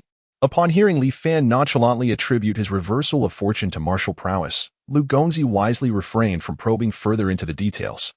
For every mech pilot, martial techniques are akin to a hidden trump card, a decisive weapon that can turn the tide of battle. Li Fan was under no obligation to divulge the intricacies of his martial skills to them. The mere act of candidly admitting the reasons for their defeat was sufficient to satisfy Lu Gongzi. Boss Li's martial techniques are truly breathtaking, Chu Chun remarked sincerely, reflecting on how this battle served as a genuine lesson, contrasting sharply with their previous, vague memories of defeat. Li Fan maintained his humble smile. Yet a flicker of vigilance stirred within him. Although he had narrowly triumphed over the two, attributed to his superior strength and the remarkable efficacy of energy absorption, He recognized his evident shortcomings in piloting skills and combat experience. To speak plainly, his mech piloting was still somewhat unrefined, largely relying on Tianqi's exceptional performance to dominate the confrontation. Nevertheless, this was a current advantage. Capitalizing on one's strengths is not without merit, especially since his original identity was merely that of a mechanic, with limited opportunities for free piloting. Suddenly, Li Fan shifted the conversation, a glimmer of insight flashing in his deep-set eyes. You mentioned that you are here to protect me? Well. Lu Gongzi and Chu Chun found themselves momentarily at a loss for words, unsure of how to respond. They vowed never to harbor such disdain for the word protection again. Cough, cough. Boss Li is immensely powerful. I am certain he requires no protection from us. I shall report to my superiors immediately and have them rescind the protective mandate for Boss Li, Lu Gongzi stated, slightly awkward. She initially considered suggesting a replacement, but upon reflection, realized that while there undoubtedly were more powerful individuals within the Imperial group, those adept warriors were burdened with significant responsibilities and perilous tasks, making it unlikely for them to be available. As for those less capable than themselves, their presence would only serve to amplify ridicule, rendering it utterly meaningless. Thus, it seemed more prudent to simply revoke the protection order. Given Li Fan's demonstrated prowess, he required no safeguarding in this relatively peaceful territory of the Federation. There is no need for that. In truth, I have a modest proposition that I wish to discuss with both of you. Noticing the other party's apparent desire to distance themselves, Li Fan quickly waved his hand and spoke earnestly. Might you both be interested in becoming my sparring partners? Of course. Since this is a transaction, I would never allow you to contribute without compensation. I shall take full responsibility for the maintenance and energy consumption of the mechas, and additionally, I will offer both of you a complimentary enhancement service for your starry mechas. As for the duration, how about we tentatively set it for 6 months? Indeed. After the recent battle, a bold idea had blossomed in Li Fan's mind. He was determined to seize this opportunity to benefit from the expertise of these two esteemed mecha practitioners. Although young Master Lu and Chu Chun had been bested by him in the previous skirmish, their prowess was beyond doubt, making them perfectly qualified to serve as his sparring partners. This arrangement would allow him to swiftly rectify his shortcomings in mecha piloting skills through real combat experience. It is worth noting that starry mecha practitioners are a rare and coveted resource within the Federation, and finding sparring partners of their caliber is akin to climbing a mountain. Moreover, given that Lu and Chu's mission was to protect him, they would inherently exercise restraint during their sparring sessions, ensuring that he would not be subjected to their full might. It was indeed a most suitable arrangement for his training. Li Fan was certainly not seeking to exploit them without offering something in return. The enhancement cost for 2 starry mechas amounted to a staggering 20,000 interstellar points, translating to a substantial 2 billion credit points. If calculated according to the standard fees of dream mechanics, it could easily exceed 50 billion credit points. Thus, having them as his sparring partners for half a year would undeniably be a lucrative deal. Upon hearing the term sparring partners, young Master Lu and Chu Chun exchanged glances instinctively. Sparring partners? Young Master Lu hesitated slightly, her delicate brows furrowing. After all, she was a genuine starry mecha practitioner and an elite member of the Imperial group. Being defeated by her charge was already a source of embarrassment. And now she was expected to turn around and serve as a sparring partner? This shift in roles was difficult for her to accept. As for the compensation Li Fan mentioned, to be honest, she was not overly concerned. In her view, Li Fan's identity as a mechanic might very well be a deceptive facade. Nevertheless, deep within her, she felt a flicker of intrigue. The talent Li Fan displayed was unlike anything she had ever witnessed. She had never encountered, nor heard of, anyone becoming a formidable starry mecha practitioner at such a young age, possessing such terrifying strength. She also astutely observed that while Li Fan was indeed powerful, his combat techniques appeared somewhat unrefined. The reason for her and Chu Chun's defeat stemmed partly from their underestimation of him. Contemplating this, she could not help but glance at her partner, Chu Chun, eager to hear his thoughts. At this moment, Chu Chun could hardly contain his excitement as he hurriedly approached Li Fan, grasping his hands tightly, his expression brimming with fervor and his voice trembling. Is it true? Are you serious, Boss Li? Lu Gongzi, bewildered, thought to herself, what is happening here? This fellow Chu Chun, so eager to act as a sparring partner, yet so overwhelmed with emotion? She cast a puzzled glance at the phone screen tightly clutched in Chu Chun's grasp, which was still aglow. It turned out that as soon as Li Fan proposed the terms, Chu Chun swiftly retrieved his phone, adeptly logging into the star network of the Dream Machine repair shop. He directly accessed the page for the enhancement of the star mecha, and instantly, a striking price of 2.5 billion credit points, highlighted in bold crimson, along with a sign-up prompt, magnetically captured his attention. Faced with such an astonishing enhancement price and the fervent registration scene, Chu Chun could no longer suppress his inner excitement. Without a moment's hesitation, he readily accepted Li Fan's proposal. This was an enhancement service for the star mecha valued at 2.5 billion credit points. Considering the arduous tasks he and Gongzi Jie had to undertake over several years to earn such a sum, the prospect of receiving such generous compensation merely for serving as Li Fan's sparring partner for half a year seemed nothing short of a windfall. Even if Li Fan ultimately did not pay the full 2.5 billion credit points, as long as they could obtain an enhancement service of equivalent value for the star mecha, it would still be an unmissable opportunity for them. Although Chu Chun appeared simple and honest, his ability to be part of the elite team and become a regular partner of Lu Gongzi was no small feat. The extensive reservation list on the Dream Machine repair shop S-Star network, along with the staggering number of registrants reaching 200,000 to 300,000, spoke volumes. Moreover, to participate in the lottery, one had to undergo strict real-name authentication, making it impossible for there to be any deceit involved. This clearly indicated that Li Fan's star mecha enhancement technology was indeed worth its weight in gold. Curiously, they had arrived in haste. Having received an urgent order only the previous night, rushing to the Federation without the opportunity to thoroughly examine Li Fan's detailed information. It now appeared that it was not the team leader's intention to conceal anything. Rather, Li Fan's information was readily accessible, requiring little elaboration from the leader. A simple search for the Dream Machine repair shop on the Star Network would unveil many answers. If there was one significant secret surrounding Li Fan, it was perhaps his unassuming identity as a master of the Star Mecha. At this moment, Lu Gongzi's attention was equally captivated by the content displayed on Chu Chun's phone screen. However, due to the angle, she could only vaguely make out the words Dream Machine repair shop at the top. Driven by curiosity, she too retrieved her personal terminal and began to delve into the details. A sharp intake of breath escaped Lu Gongzi as she comprehended the intricate introduction of the Dream Machine repair shop, the lengthy queue of registrants, and the jaw-dropping enhancement price list. A pair of beautiful eyes widened in disbelief, blinking incessantly as if to confirm they were not hallucinating. In contrast to the somewhat naive Chu Chun, Lu Gongzi's mind was evidently more agile, and in almost an instant, she grasped the situation completely. Fearing that Li Fan might change his mind, she hurriedly stepped forward and spoke with an eager tone. "No problem, Boss Li. We are more than willing to serve as your sparring partners." Having said that, she closely followed Li Fan's side, her eyes brimming with anticipation, terrified that the opportunity might slip away.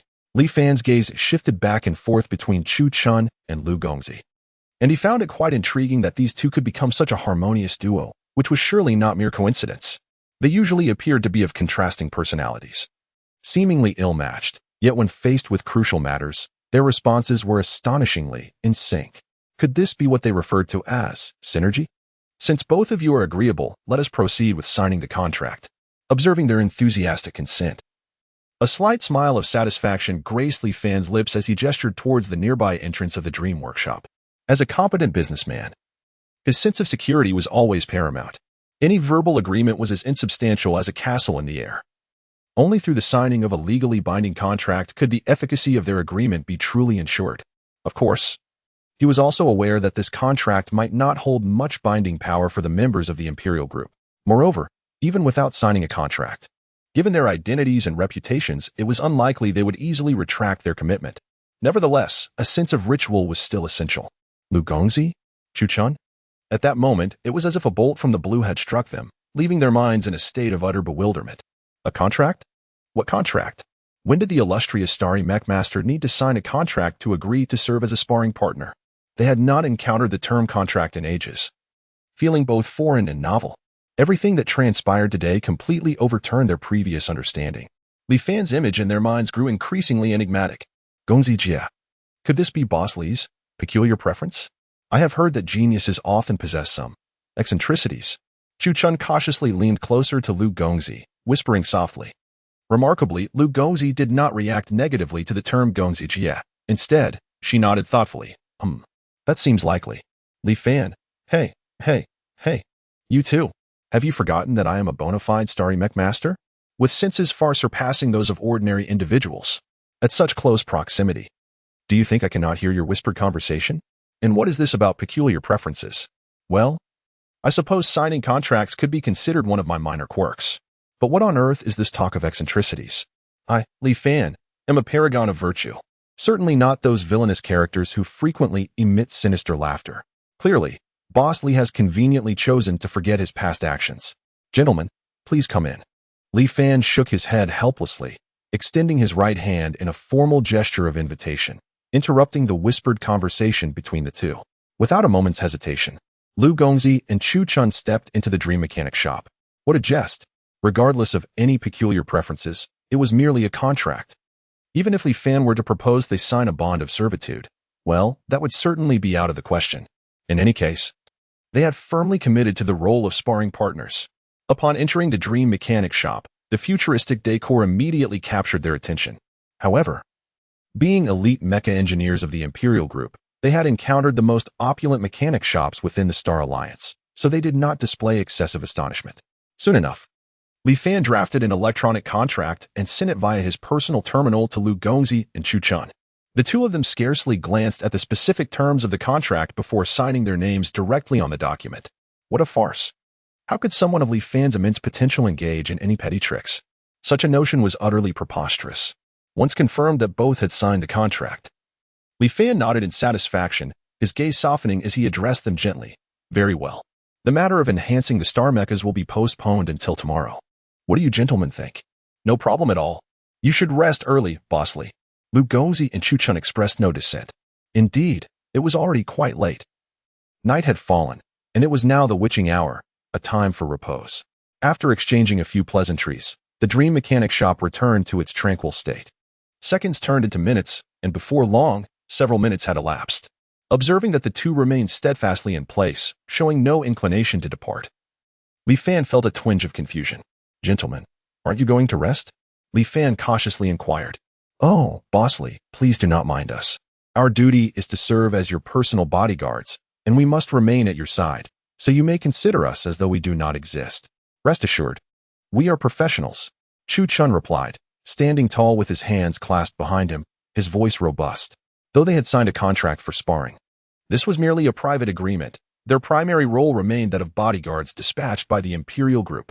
This was a command issued directly by the group leader, and they were committed to executing their responsibilities with utmost diligence. If you find our presence here inconvenient, we could set up an emergency shelter outside. However, our directive is to ensure your safety, so we cannot stray too far from you. Seemingly sensing Li Fan's perplexity, Lu Gongzi softly added an explanation for their reluctance to leave. During their previous protective missions, they indeed encountered individuals with rather peculiar personalities, who preferred not to have their bodyguards too close. In such situations, they typically opted to understand and respect the wishes of the other party. Li Fan, feeling somewhat helpless, gestured toward his rather flimsy folding bed. He had only prepared a single bed, originally intended for his own use, and it seemed rather inconvenient for young Master Lu and Chu Chun to stay overnight. It's fine, Boss Li, please rest assured. You need not worry about us, Chu Chun replied with a robust and resonant tone. For a pair of starry sky mecha engineers like him and young Master Lu, going without sleep for a day or two was hardly a challenge. Even enduring several sleepless nights was entirely manageable. They could simply take turns to rest briefly if necessary, as such arrangements had long been routine during their missions. Moreover, the extraordinary physical constitution of starry sky mecha engineers eliminated the need for prolonged slumber, a habit cultivated over years of undertaking perilous tasks. Upon hearing Chu Chun's words, Li Fan felt a shift in his gaze.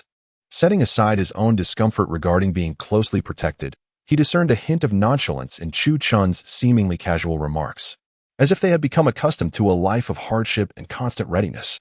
A profound respect welled up within him. He acknowledged that, initially, upon learning of their affiliation with the enigmatic Imperial Group, he harbored some apprehensions and concerns. After all, the only member of the Imperial Group he had previously encountered was Li Siming, whose impression on him was less than serious. Of course, this might also be attributed to Li Siming's youth and her astonishingly gifted talent. However, the present company of young Master Lu and Chu Chun was evidently starkly different. Both were combat members of the Imperial Group's operational division, constantly flirting with death, having participated in countless brutal battles and endured unimaginable perils. They exuded an aura distinctly apart from Li Siming, embodying the true spirit of the Imperial Group, absolute obedience to orders, unwavering dedication to duty, and an unflinching willingness to sacrifice their lives if necessary. Let us construct a safe house outside. Li Fan ultimately decided against insisting that they leave, opting instead to proactively establish a temporary refuge for them, while he admired and respected the dedication of Chu Chun and young Master Lu. The thought of sleeping peacefully under the watchful eyes of two strangers was somewhat disconcerting for him. Thus, it seemed more prudent to build a safe house for them outside. After all, it was not a particularly arduous task for him. All right. Chu Chun and Lu Gongzi did not feign rejection of Li Fan's goodwill. As long as they could safeguard Li Fan's safety from a secure distance, there was no need for them to remain glued to his side at all times. Otherwise, their role would cease to be that of dutiful bodyguards and instead resemble that of jailers watching over a prisoner. Soon, under Li Fan's guidance, the three of them arrived at the entrance of the Dream Workshop. Following his remote control, mechanical arms within the shop began to operate, transporting a plethora of metallic materials in a continuous stream from inside the workshop to the vacant ground outside. Observing the towering pile of metal materials before them, Chu Chun and Lu Gongzi were filled with bewilderment. They had initially intended to construct merely a couple of rudimentary wooden shelters, merely to get by, but were astounded to see Li Fan taking this matter so seriously. The current scenario suggested he was genuinely preparing to build them proper homes. Yet, it was already deep into the night. Where could they possibly find a construction crew? However, in the next moment, an astonishing scene unfolded before their eyes, rendering them speechless. Li Fan slowly raised his right hand and casually waved it over the metallic materials on the ground. Those originally haphazardly piled metals, as if drawn by some mysterious force, instantly levitated, obediently flying towards Li Fan's side in a synchronized manner, akin to disciplined soldiers. What followed was even more incredible. Li Fan's hands moved through the air, compressing, kneading, and sweeping in an ethereal dance. Each gesture flowed seamlessly, imbued with a rhythmic elegance, akin to an experienced conductor orchestrating a grand symphony of metal. Even more astonishing was that the once lifeless metallic materials, under Li Fan's mental command, began to transform as if imbued with life, constantly shifting into various extraordinary forms, merging, connecting, extending, and twisting with one another. In the blink of an eye, two complete structures, fully functional and capable of providing comfort for their daily needs, manifested before them like a conjurer's trick. Gazing at the two sci-fi-inspired metallic shelters, Lu Gongzi and Chu Chun exchanged another astonished glance, their eyes brimming with shock and disbelief. Chu Chun, somewhat dazed, touched the still aching back of his head. Though his mind was still slightly foggy, his tone radiated surprise and excitement. "Boss Li, is this your innate ability?" It was the first time he had witnessed someone manipulate metal out of thin air and alter its form at will. Moreover, the manipulation did not involve just a single type of metal. The metallic materials Li Fan used to construct these shelters included not only the most common copper and iron alloys, but also some rare titanium. To control three different types of metals simultaneously and allow them to change and move freely according to one's will, what level of innate ability could this possibly be? Not only Chu Chun, even the well-informed young Master Lu, after witnessing Li Fan's astonishing talent, could not help but furrow his brows, his delicate face now marked by gravity. The ability to independently manipulate a single element is at least a talent of C grade or above. However, Li Fan's exquisite control over metal elements, moving them with such ease as if they were extensions of his own body, surely places him at a B grade talent or higher. Moreover, the fact that Li Fan had simultaneously manipulated so many different types of metals, the complexity of this feat increases exponentially. Could it be? Considering Li Fan's age and the extraordinary prowess he demonstrated that surpasses his peers, a bold and incredulous hypothesis suddenly sprang to young Master Lu's mind. "All right, Chu Chun, refrain from asking what should not be asked," young Master Lu suddenly reprimanded, his tone unusually grave. If Li Fan's talent truly matched his conjecture in its terrifying nature, then this matter was far more significant than it appeared. It undoubtedly harbored a shocking secret capable of upending the entire Galactic Federation, which must not be disclosed lightly. Upon hearing the seriousness woven into young Master Lu's words, Chu Chun promptly realized that she had inadvertently touched upon a taboo, hastily sealing her lips, afraid to utter another word. "Thank you, Boss Li, for your assistance. Starting tomorrow, we shall diligently fulfill our roles as practice partners and work earnestly. Young Master Lu then shifted the conversation, expressing his gratitude to Li Fan in a gentler tone. Indeed, from now on, you are our true master. Chu Chun eagerly chimed in, as if all that had transpired moments ago had never occurred. Reverting to her usual innocent and optimistic demeanor, Li Fan smiled and nodded. All right, it's late. Everyone should rest early. With that, he turned and returned to the Dream Machine repair shop. As for young Master Lu and Chu Chun possibly having guessed his talent, he did not pay it much mind. To be honest, he had never intended to conceal his talent from the outset, aside from the system being utterly extraordinary and beyond comprehension. He felt there was no necessity to deliberately hide aspects like talent. In fact, revealing his abilities appropriately might, in a certain sense, enhance his safety. After all, possessing formidable talent would garner greater attention and protection. He was no longer the feeble mechanic who could be easily manipulated. As they watched Li Fan's figure gradually recede, young Master Lu and Chu Chun did not immediately return to their safe house to rest. Sister Young Master, do you think Boss Li truly possesses such a level of talent? Chu Chun refrained from articulating her specific suspicions about Li Fan's abilities, trusting that young Master Lu's intelligence would grasp the implication in her words. Enough. Let us not speak further on this matter. It is of great consequence. Young Master Lu shot him a stern glance, his voice icy as he cautioned, signaling that this topic should cease here. And how many times have I told you? Do not call me Sister Young Master. It sounds awkward. Simultaneously, he expressed his vehement dissatisfaction with Chu Chun's address without any reservations. Chu Chun, feeling wronged, instinctively retracted his neck but quickly regained his earnest smile, solemnly inquiring, So, should we report this matter to the team leader? Internally, he was in a state of turmoil. If Li Fan's talent was indeed as they speculated, a legendary SSS grade, it would be an extraordinary boon for the entire Wasteland Federation. Yet, for Li Fan personally, it might not bode well. The high echelons of the Wasteland Federation would undoubtedly go to great lengths to protect him, but what about the other formidable forces within the Starry Sky Alliance? Or even the other Star Domain alliances beyond the Starry Sky Alliance? This was an SSS grade talent we were discussing. In the vast expanse of the universe, those possessing SSS grade talent likely number fewer than 10. Reporting? What exactly should be reported? Did you witness the boss demonstrating SSS grade talent with your own eyes? To rashly report based solely on our conjectures? I have stated. This matter ends here. No one is permitted to mention it again. Without a moment's hesitation, young Master Lu decisively interrupted Chu Chun. The reason she had deliberately shifted the topic was to avoid Li Fan openly acknowledging his talent. The fact that Li Fan was willing to reveal such astonishing talent before the two of them indicated a considerable degree of trust in them. They certainly could not betray that trust. However, as members of the Imperial Group, their identities prevented them from concealing the possibility of Li Fan possessing SSS-grade talent. It was precisely this dilemma that led her to choose to halt the discussion at the stage of speculation. Everything was merely conjecture, without concrete evidence. How could they report it? I understand now. How shall I put it? Li Boss is truly a remarkable individual. Upon hearing this, Chu Chun could not help but exhale deeply, feeling overwhelmed by emotion. It seemed he had expressed such sentiments numerous times today. Yet, Li Fan possessed an extraordinary charm that compelled admiration. He had never encountered, nor heard of, anyone as wondrous as Li Fan. Young Master Lu's lips curved into a gentle smile that felt like a breath of spring, softly agreeing, Indeed, it is truly unexpected that our Wasteland Federation has produced such a true dragon. Anyone who beheld young Master Lu's tender smile for the first time would likely be instantly captivated, unable to extricate themselves. All right, you should return to rest for now. I will take over your shift later tonight. Young Master Lu waved his hand, indicating for Chu Chun to rest first, promising to relieve him in the latter half of the night. Even though Li Fan had thoughtfully provided them with 2 comfortable safe houses, the two remained on high alert, maintaining their vigilance.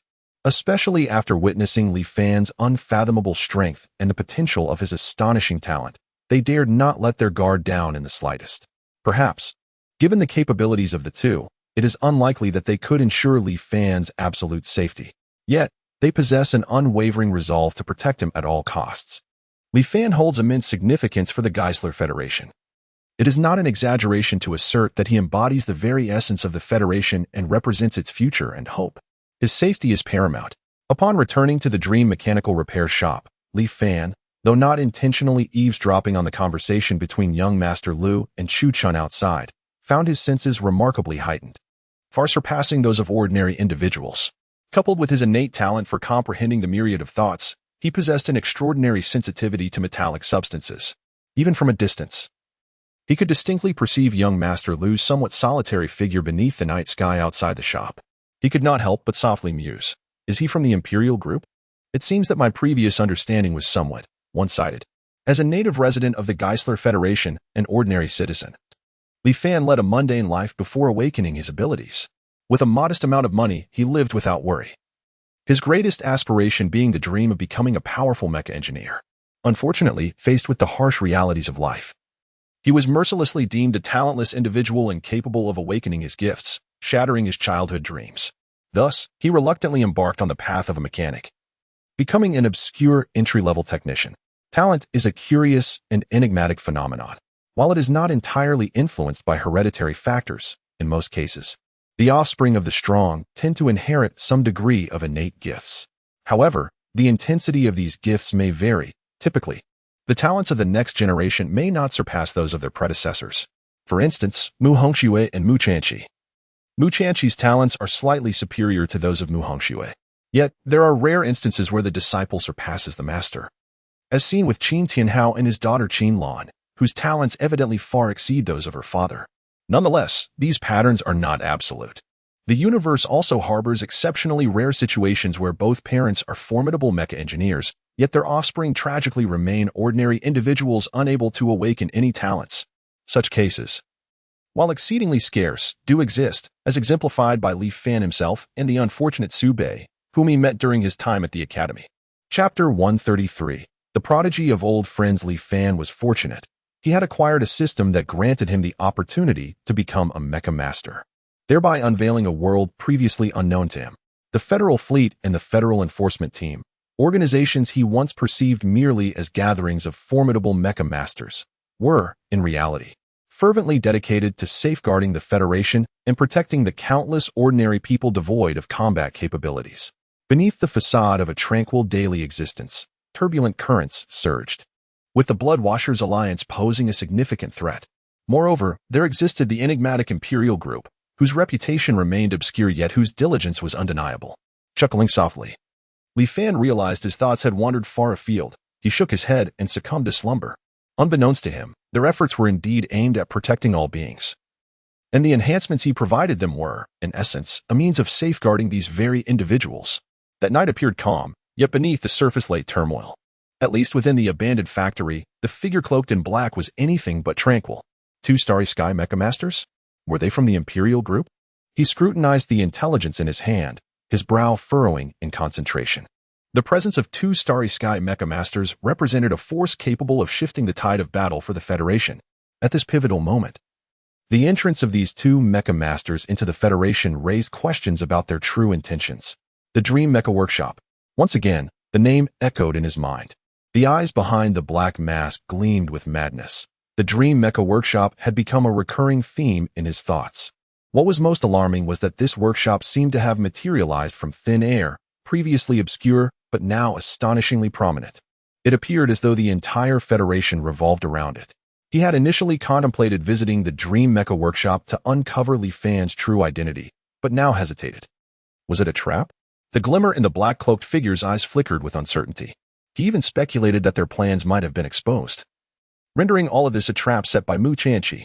There had been no news from Dai Hongyi for quite some time. Had Mu Tianqi truly discerned their scheme? Returning to his seat, the figure in black fell into deep contemplation. Mu Tianqi was not an adversary he could contend with. He was a foe of a higher echelon. His true opponent should be Qin Tianhao.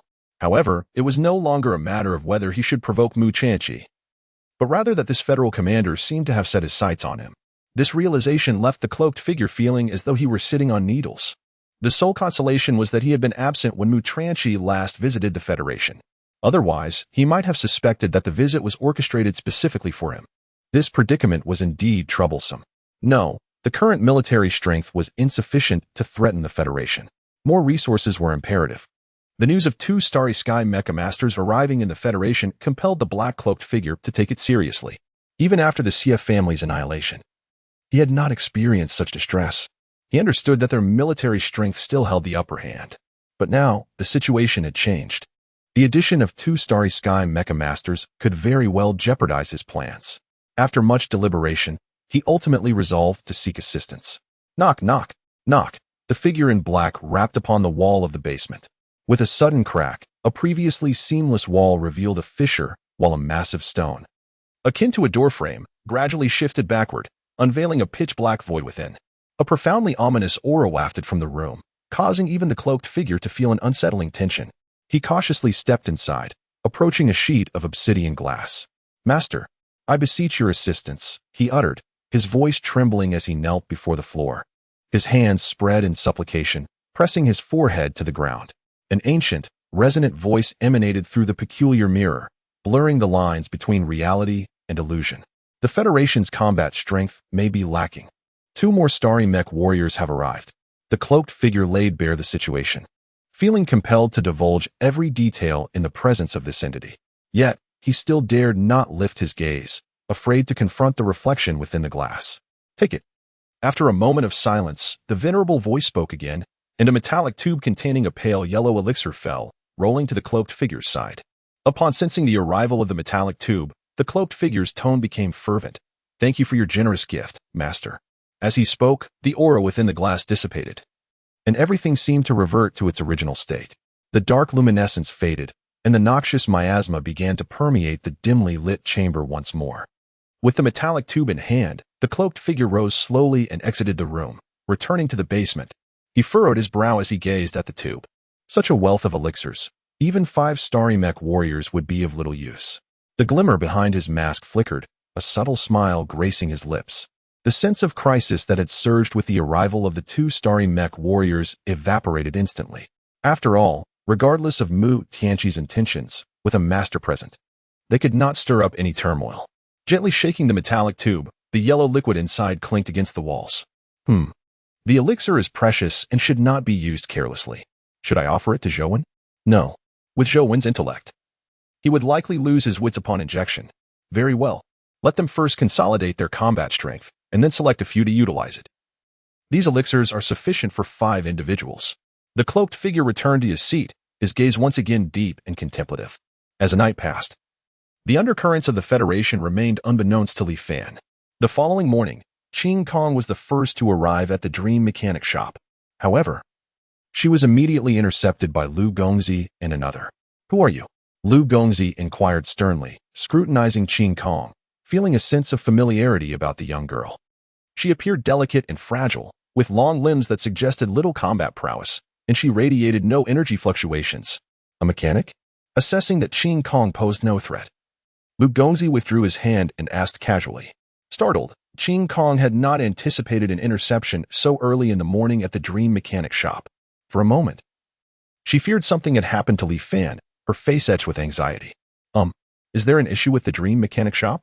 she asked weakly, sensing something amiss. Given Li Fan's character and his relationship with Mu Tianqi, it would be reasonable to assume that no trouble would arise. However, what could these 2 individuals possibly want? Glancing up at Chu Chun, the man appeared rather endearing, seemingly not a malicious person. The focus then shifted to Lu Gongzi, whose demeanor seemed somewhat formidable. The aura of lethal intent surrounding Lu Gongzi was unmistakable, accentuated by her short-set eyes, which imparted an impression of ferocity. This must have been the reason for Qing Kong's earlier fright. "No, we are Li Boss's bodyguards." Lu Gongzi almost instinctively blurted out sparring partners, but quickly corrected herself, stating her actual role. After all, she still cared about her reputation. Moreover, they were indeed bodyguards at the outset. Yes, young lady, you arrived quite early. I suspect Li Boss is still asleep," Chu Chun remarked with a smile. He found it rather peculiar that Li Fan, a skilled mecha engineer, could sleep in so late. Normally, they only required 3 hours of sleep each night to feel rejuvenated. Especially for someone as gifted as Li Fan, one would think he would cherish his practice time and reduce his sleep. Or could it be that this was the ordinary life of a prodigy? Perhaps he was diligently training even in his dreams? Lu Gongzi shared a similar bewilderment, having anticipated that Li Fan would awaken after her shift, yet she found him still asleep, which surprised her. "It's nothing. Manager Li Fei has always been like this. Don't let his late rising fool you. He works diligently at night." Qing Kong reflected on the numerous instances she had witnessed Li Fan spending nights at the Dream Mecha repair shop, her heart swelling with respect. as mecha engineers. They required intense focus while maintaining or repairing mechas, which was a taxing endeavor. Without the protection of star energy, their physical capabilities were akin to those of ordinary individuals. Li Fan's willingness to sacrifice his health for the sake of working late revealed his fervor for mecha engineering. Only through such dedication could he have attained mastery at such a young age. With this realization, Qin Kong's eyes sparkled with admiration. Li Fan was indeed her idol. Is that so? Upon hearing Qin Kong's words, Chu Chun cast a puzzled glance at Lu Gongzi, sensing that Li Fan had likely not practiced the previous day. Lu Gongzi, sensing the same uncertainty, could only shake her head. Could it be that Li Boss had been diligently working in their absence? The three stood in contemplation for a moment when suddenly, oh, customers so early? Fu Rongfu yawned as he approached the Dream Mecha repair shop's entrance. Upon seeing Lu Gongzi, his gaze sharpened slightly, as if he felt a sense of familiarity. Have we met before, beautiful lady? Fu Rongfu inquired, absent-mindedly toying with his braid, while Chu Chun, standing beside him, left no impression on him. Upon recognizing Fu Rongfu, Lu Gongzi felt a flicker of disdain in her eyes. It was not that Fu Rongfu had ever acted inappropriately towards her. In fact, he was far too engrossed in his passion for mechas to engage in such antics. However, Fu Rongfu's character was quite unappealing to young Master Lu. She preferred individuals who were more grounded. Fu Rongfu, with his tendency to boast about his abilities and his ostentatious demeanor, was firmly on her blacklist. Suddenly, it struck her. You are that gentleman, aren't you?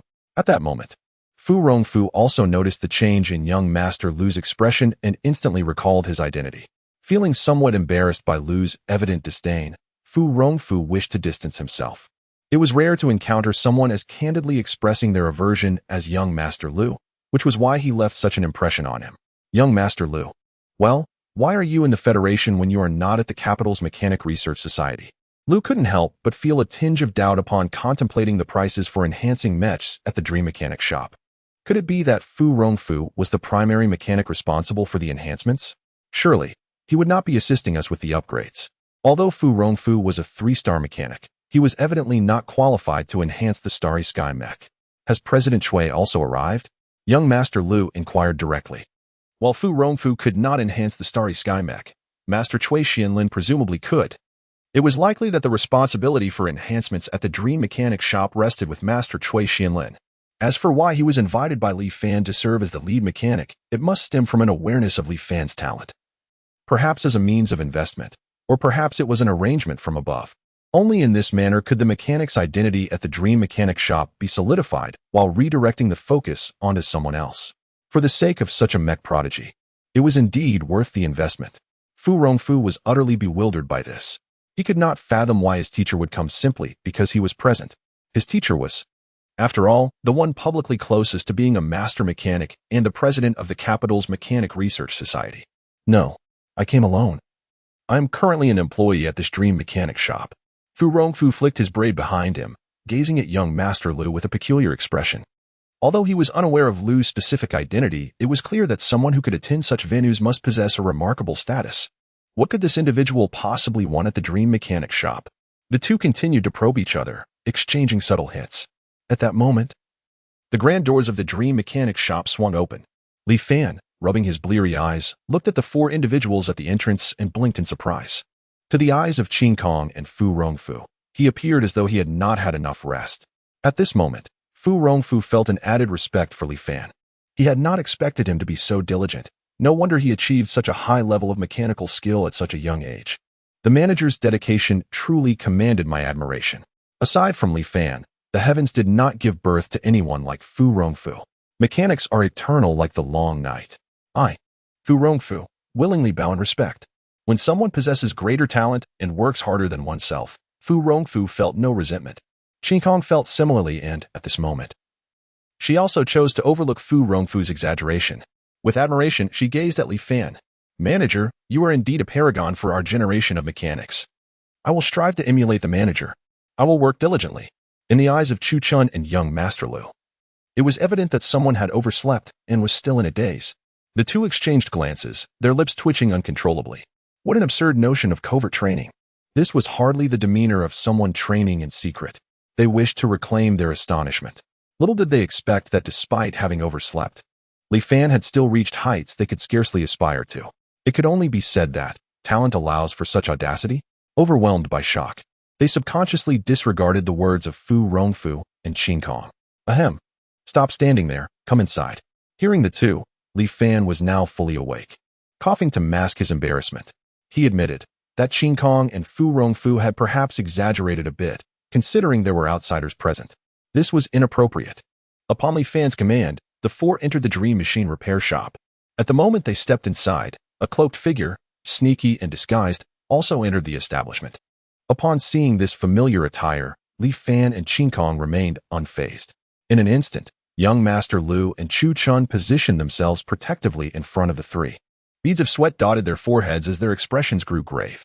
Without turning his head, Chu Chun shouted, "Bossly, run!" As members of the Imperial Group, their senses were sharper than those of ordinary mechanics. They sensed the powerful stellar energy emanating from the newcomer almost immediately. Though unaware of the precise realm of strength, both young Master Lu and Chu Chun understood that this individual far surpassed them in power. They had not anticipated encountering such a formidable character so soon after commencing their mission. Judging by the newcomer's disguise, it was clear he intended harm against Li Fan. "Uncle Mu, why are you dressed like this again?" Just as they steeled themselves for a gallant sacrifice. Resolved to protect Li Fan at all costs, Li Fan's somewhat exasperated voice pierced through the tension. "Uncle Mu? Boss Li, do you know him?" The taut nerves of the two were severed by Li Fan's words, and they almost simultaneously shifted their gazes between the disguised Mu Qianqi and Li Fan. "Why are there so many people in your shop?" Mu Qianqi finally removed his hat. The moment Chu Chun and young Master Lu had jumped out, he recognized them, puzzled as to why these members of the Imperial Group were at the Dream Machine repair shop. Now, as he took off his hat, Chu Chun and young Master Lu were left utterly bewildered. Chu Chun, oh, young Master Lu. Oh, Uncle Mu. Why are you in this disguise? Uncle Mu? Could it be that Uncle Mu is acquainted with Boss Li? Chu Chun first criticized Mu Qianqi's attire. Unable to fathom why a dignified federal commander would don such a disguise within the jurisdiction of the Federation. Young Master Lu, however, picked up on Li Fan's reference to Mu Qianqi, casting doubt on their relationship. Li Fan is a disciple of an old friend of mine. What are you two doing here? Did Qinyan send you? Mu Qianqi did not respond to Chu Chun's inquiry, instead clarifying his connection to Li Fan before countering with a question. To be honest, the rationale behind his disguise this time was somewhat different from the last. The primary objective was to create the illusion that he had been vigilantly watching Dai Hongyi, thus preventing any potential actions from the other party. However, it was improbable for him to directly communicate this to the two individuals. Moreover, disguising oneself within his jurisdiction hardly seemed worthy of proclamation. In the future, there might be imitators, which could lead to chaos. Indeed, it was the team leader who had dispatched us here. Mu Qianqi did not respond to his own question, and Chu Chun felt no particular inclination to pursue the matter further, instead reflecting on his earlier impudence. This individual was none other than the commander-in-chief of the Federation fleet, holding a rank comparable to that of his own team leader. As for prowess, he was universally acknowledged as the foremost beneath the realm of psychic abilities. It was likely that even his team leader would struggle to gain the upper hand in his presence. The audacity to question him earlier made Chu Chun feel as though he had become rather reckless of late. "We have been assigned as bodyguards for Boss Li." Upon learning of the relationship between Mu Qianqi and Li Fan, young Master Lu expressed surprise, but refrained from inquiry, simply rendering a salute. "Bodyguards, you say?" Shin Yun was quite thoughtful. Mu Qianqi waved his hand in acknowledgement. "I am not here today in my capacity as Commander-in-Chief of the Federation.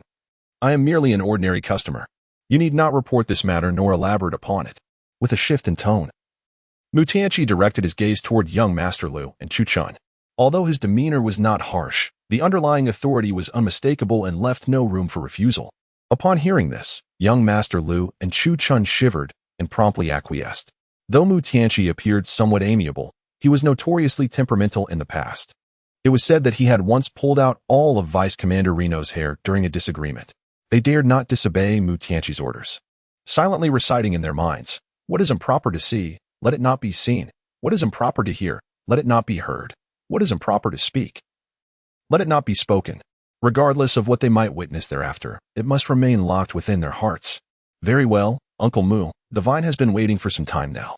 Li Fan interjected, noticing the expressions of the two men. As his words fell, a pin drop could be heard in the Dream Machine repair shop. The gazes of Chu Chun, young Master Lu, Qin Kong, and Fu Rongfu converged upon Li Fan in an instant. Chapter 134. Unseemly sight, what is this vine? Li Fan's utterance instantaneously stirred a tempest within their previously calm hearts. Please, may I inquire what this means? Fu Rongfu could not suppress the gulp that escaped him. For the implications of those words were overwhelming. He had previously acknowledged that Li Fan's mechanical repair skills surpassed his own, and due to Li Fan's youth, he believed he could never catch up. However, the notion of enhancing the vine was an entirely different matter. He could accept the ideas of creation, repair, and maintenance. Such assertions indicated that Li Fan had attained the status of a 5-star mechanic. While 5-star mechanics were rare in the Gathran Federation, they were not entirely absent. It was not unusual for Li Fan to reach such a level. But to claim he was a 5-star mechanic was already astounding. If this information were to spread, it would undoubtedly be met with disbelief. Now, to assert that he is a master mechanic? There had been rumors of Li Fan being a suspected master mechanic, but they were merely speculations. However, if he could indeed enhance the vine, that would serve as undeniable proof. A master mechanic not yet 20 years of age? What manner of existence is this? Has there ever been such a figure in the annals of mechanical history? In contrast to Fu Rongfu's astonishment, Qin Kong merely experienced a fleeting surprise. She was not shocked by the fact that Li Fan was a master mechanic, but she was taken aback by his ability to enhance the vine. Having witnessed Li Fan's enhancement techniques, she understood that his concept of enhancement transcended the ordinary. Her anticipation grew. What would the enhanced vine truly be like? Lu Gongzi and Chu Chun, however, were not as composed. Their eyes widened in disbelief, especially Lu Gongzi, who until moments ago had assumed that the responsibility for enhancing the dream mechanic shop lay with someone else, likely Cui Xianlin or Qianyu. Those two were indeed capable of enhancing starry sky mechas. Yet, they could not enhance spirit-level mechas, particularly the pinnacle of spirit level, the vine, which was on the verge of entering the realm of spirit mechas. Could it be that, apart from being the unparalleled prodigy of mechas, Li Boss was also a master mechanic? In that instant, they inhaled sharply, unable to articulate their emotions. A starry sky mechanic capable of enhancing spirit-level mechas before reaching the age of 20? It truly validates the saying that a master mechanic who is not young is not a good mechanic. This all felt like a dream. Ha! Splendid, splendid. Mu Tianqi laughed heartily, having been unable to sleep the previous night, primarily due to his eagerness to obtain the vine today. He was keen to discover the extent to which Li Fan had enhanced the vine. However, after the moment of joy, he regained his composure, his expression turning grave. Remember, what you witnessed today must not be disclosed. Otherwise, do not blame me for my lack of civility. If his earlier words were merely a warning, now they bore the weight of a blatant threat. He was unaware that Li Fan had become a starry sky mech master with the assistance of the system. It was nearly impossible for others to detect his use of star energy unless he chose to reveal it himself. He understood that if this matter were to come to light, Li Fan could face numerous troubles, a situation far beyond what a mere rift-level mech master could contend with. Even he would struggle to shield him from such consequences. Rest assured, Chief Mu, Lu Gongzi, and Chu Chun, sensing the pressure emanating from Mu Tianqi, quickly interjected. Even without Mu Tianqi's admonition, they would choose to keep this matter confidential. After all, Li Fan was not merely the person they were tasked with protecting. He was also their employer. Then, may we take a look together? Chu Chun inquired softly, curiosity piqued about the nature of Li Fan's enhanced vines. Yes, let us proceed. Mu Tianqi replied generously, acknowledging the bond formed by their gathering. Moreover, as they were currently Li Fan's bodyguards, their presence might alleviate some of his burdens. The Federation fleet simply could not spare 2 starry sky mech masters to safeguard Li Fan at this time. Allowing them to witness Li Fan's significance would also strengthen their resolve to protect him. Manager, may we observe as well? Qin Kong, noticing Mu Tianqi's approval of Chu Chun and Lu Gongzi's request, hastily turned to Li Fan, her tone laced with a pleading note. If Uncle Mu has no objections. Then, of course, Li Fan replied, primarily considering Mu Tianqi's stance. Mu Tianqi regarded Qin Kong and Fu Rongfu, who were gazing at him with eager anticipation, and smiled, nodding affirmatively. Let us go together. I hope this will aid in enhancing your mechanical skills. Qin Kong and Fu Rongfu were both exceptionally talented young mechanics. Though they could not quite match Li Fan's prowess, it was conceivable that observing him might prove beneficial, and their improvement would ultimately benefit Wasteland as well. As for whether they would pursue further studies in the Central Star domain, Mu Tianqi had previously harbored concerns, but now, what a folly it would be to forsake the opportunity to learn from a master like Li Fan and venture into the stars, disregarding the dangers. With a rhythmic patter of footsteps, Li Fan led the way, Mu Tianqi walking alongside him, while Lu Gongzi and the others silently followed behind. The group swiftly arrived at the #1 maintenance chamber. With a click, as Li Fan verified his identity, the tightly sealed door of the No.1 maintenance chamber swung open instantaneously. The scene before them would be etched in their memories forever. Particularly for Mu Tianqi, upon witnessing the vines, his eyes widened in astonishment. Previously, he had been dissatisfied with the 2 green helmets atop the vines, but now they had been entirely eliminated, giving rise to a set of formidable thorns that appeared remarkably elegant. Furthermore, the visage of the vines was no longer as menacing as before, exuding a majestic aura without a hint of savagery. In an instant, his gaze was drawn to the additional 2 arms that hung behind his shoulders, his tone tinged with excitement. Is this transforming the vine into mechanical arms? Now vine has 4 arms? Indeed, while such a design might typically present challenges for most mechs, it appeared remarkably suited for Uncle Mu, did it not? Li Fan replied with a gentle smile to Mu Tianqi's inquiry. Given Mu Tianqi's exceptional talent, maneuvering 4 arms was indeed effortless. The vines behind him served a similar purpose. Yet, vines could never compare to the dexterity of real arms. Exactly. I am thoroughly satisfied. Ha. Mu Tianqi laughed heartily, his gaze descending further. The moment he beheld the black armor adorning Vine's right arm, however, his laughter abruptly ceased. His pupils constricted in shock. TSK. Is this the pinnacle of psychic-level mechs? Truly extraordinary. Although Chu Chun was aware that Mu Tianqi's mech was Vine, witnessing it in person for the first time was a different experience altogether. It was evident that, as a psychic mech, it vastly outshone its starry counterparts. I can sense that, should we engage Vine in battle, we would likely not withstand even a single blow. Young Master Lu objectively assessed the disparity between his Sakura, Fallen Vine. Strictly speaking, both were classified as plant-type abilities, albeit with their distinctions. Nevertheless, young Master Lu remained undeterred. She was still young, and becoming a psychic-level mech master was merely a matter of time.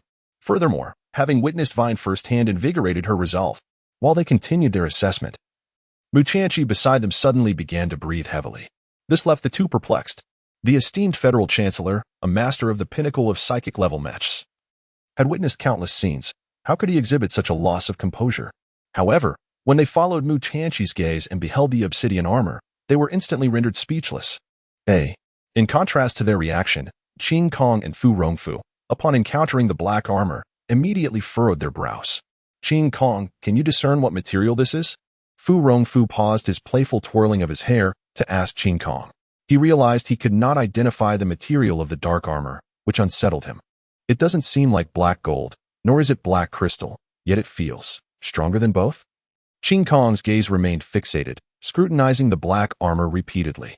Alas, she was unable to ascertain the material used in its creation. I believe I once read about a type of armor whose material no longer exists in this world. Fu Rongfu inhaled deeply, his tone grave. His eyes filled with anticipation as he regarded the black armor as if it were a rare treasure. Whoosh. Upon hearing this, Qing Kong turned to him, her eyes wide with incredulity. Are you suggesting a rare armor? Just then, Mu Tianqi's exclamation echoed. It was no wonder he lost his composure. The scene before them was utterly surreal. He had contemplated the possibility that Li Fan could enhance the vine to a level that would greatly satisfy him. However, he never anticipated that Li Fan would actually produce a piece of rare armor for himself. This was indeed rare armor. They were not mechanics, who would judge the armor's grade based on materials.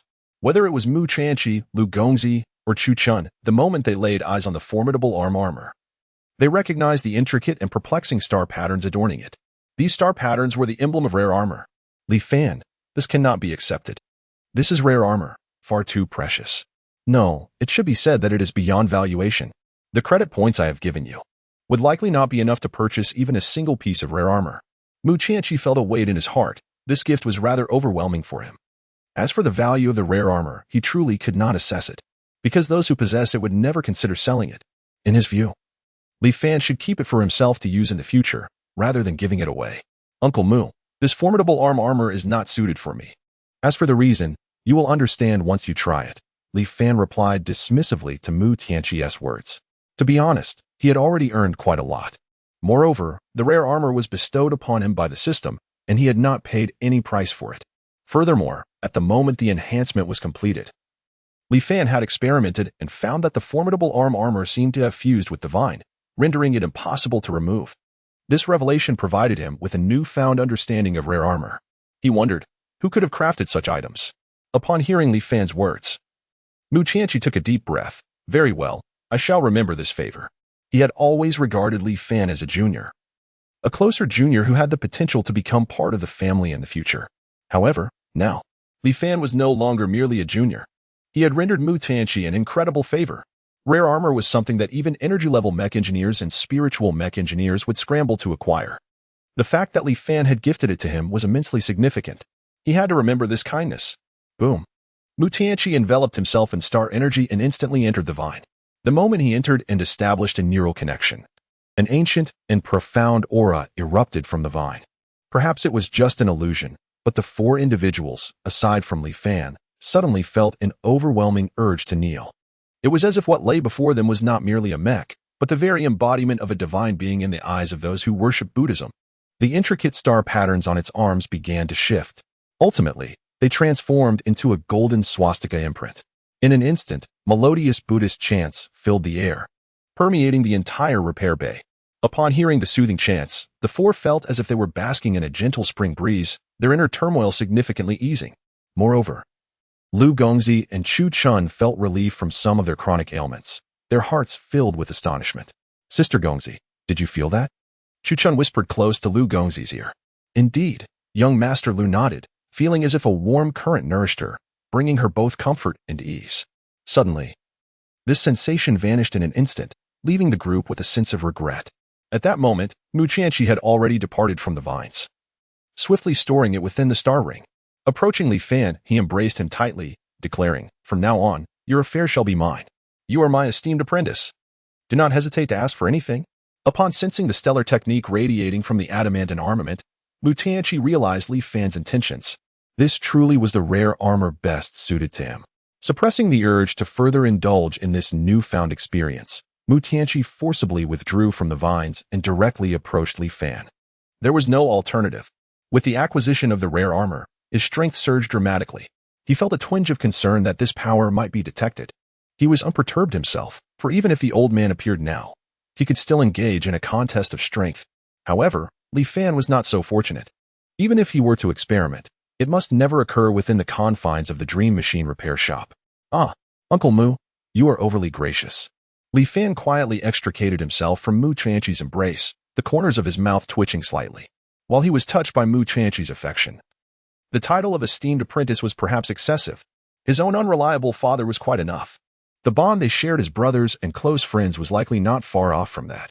This double joy he felt unworthy to bear. "Please be sure to wreak havoc. No, benefit others instead. I knew it was you." Mu Qianqi's remarks were met with deliberate indifference from Lu Gongzi and the others. On one side stood the commander of the Federation fleet, a peak existence of psychic ability. On the other, their own employer. Neither of these individuals was someone they could afford to provoke. In their hearts, they silently recited, "Do not gaze upon the indecent, do not listen to the indecent. Do not speak of the indecent." This mantra offered a modicum of solace to their somewhat frayed nerves, bolstering their courage. Boss Li seemed to be more complicated than he appeared. Chu Chun once again stealthily leaned closer to young Master Lu, whispering softly. However, his words, save for those heard by Qin Kong and Fu Rongfu, bore no difference to Li Fan or Mu Qianqi than if he had spoken them aloud. Young Master Lu cast a silent glance at him, instinctively pressing his hand to his forehead. It seemed he had forgotten the events of the previous day. Chapter 135. A disturbing development. Fortunately, he had not fabricated a relationship between Mu Qianqi and Li Fan. Otherwise, the manner of his demise would remain an enigma. Chu Chun was not without his flaws, but beneath his seemingly simple exterior lay a heart brimming with curiosity. Prior to their meeting, he even entertained doubts about whether Li Fan was the illegitimate son of the group leader. Thankfully, he refrained from mentioning this in front of Qinyu. Otherwise, even if he managed to preserve his life, the consequence of having an arm broken would be nearly inevitable. Who was unaware that the leader of the imperial group, Chen Yun, remains single to this day, a perpetual source of his anguish? How dare he suggest that Li Fan is his illegitimate child? Indeed, after Chu Chun spoke, Mu Qianqi erupted in laughter. Ha ha ha. Li Fan is certainly no ordinary individual. Not only does he possess remarkable mechanical repair talent, but his prowess in mecha combat is also formidable. Do you all know that my dear nephew is a Voidbreaker level Mecha Master? Young Master Lu? Chu Chun? Qing Kong? Fu Rongfu? The scene remained unchanged. Both Qing Kong and Fu Rongfu were filled with confusion, their hearts racing with disbelief. They had never anticipated that Li Fan harbored the talent of a Mecha Master. This was a gift they had long coveted. In terms of mechanical repair abilities, Li Fan had already left them in the dust, making it nearly impossible for them to catch up. Yet, this paled in comparison to the shock they felt upon hearing Mu Tianqi declare that Li Fan was also a Mecha Master. Could it truly be that the talents of a mechanical repairman and a Mecha Master could reside within a single individual? They exchanged glances, both recognizing the helplessness reflected in each other's eyes. Which mechanical repairman does not dream of piloting the mecha they have crafted? This desire is a profound source of anguish for nearly every craftsman. Yet, the very person capable of realizing this dream stood before them. How could they not feel envious? As for young Master Lu and Chu Chun, they were somewhat bewildered. A Voidbreaker level Mecha Master? Could such a master truly defeat two opponents simultaneously? What a preposterous notion. This was an undeniable Starry Sky Mecha Master. It seemed that the relationship between Uncle Mu and Boss Li was not as harmonious as it appeared. Both resolved to remain silent. Without Li Fan's consent, they had no intention of disclosing each other's strengths, even in the presence of Mu Tianqi. Ahem. Uncle Mu, I am no longer a Voidbreaker level Mecha Master. The two chose silence, while Li Fan offered a brief explanation. He had no intention of concealing the truth from Mu Tianqi, considering the latter was already privy to much information.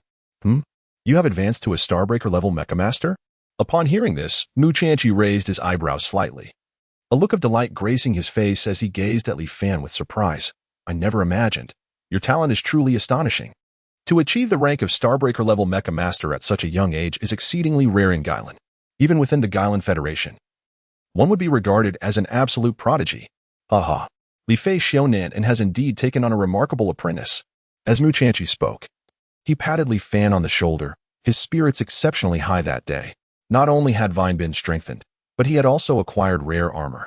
And now, with Li Fan's elevation to the Starbreaker level, it was indeed a day of triple joy. Lu Gongzi. Chu Chun. It is indeed reasonable that a Rift-level Mecha Master would progress to a Star-breaking level Mecha Master. However, I must confess that I am currently a Cosmic Mecha Master. Upon witnessing Mu Tianqi's exuberance, Li Fan felt a twinge of reluctance but chose to speak truthfully. I knew it was a Star-breaking level. Wait, what did you just say? Mu Tianqi's smile abruptly froze, leaving him momentarily stunned. He had an unsettling feeling that he had just heard something utterly astonishing. I said, I am now a Cosmic Mecha Master. Li Fan shrugged helplessly, reasoning that since he had revealed the truth, it would be better to dispel Mu Tianqi's misconceptions all at once. Mu Tianqi, winky face, soon. The first maintenance chamber fell into silence once more. After a brief interval, Mu Tianqi's exclamation thundered through the air, startling everyone present. Cosmic Mecha Master? It is worth noting that Li Fan achieving the status of a star-breaking level Mecha Master at such a young age was already remarkable.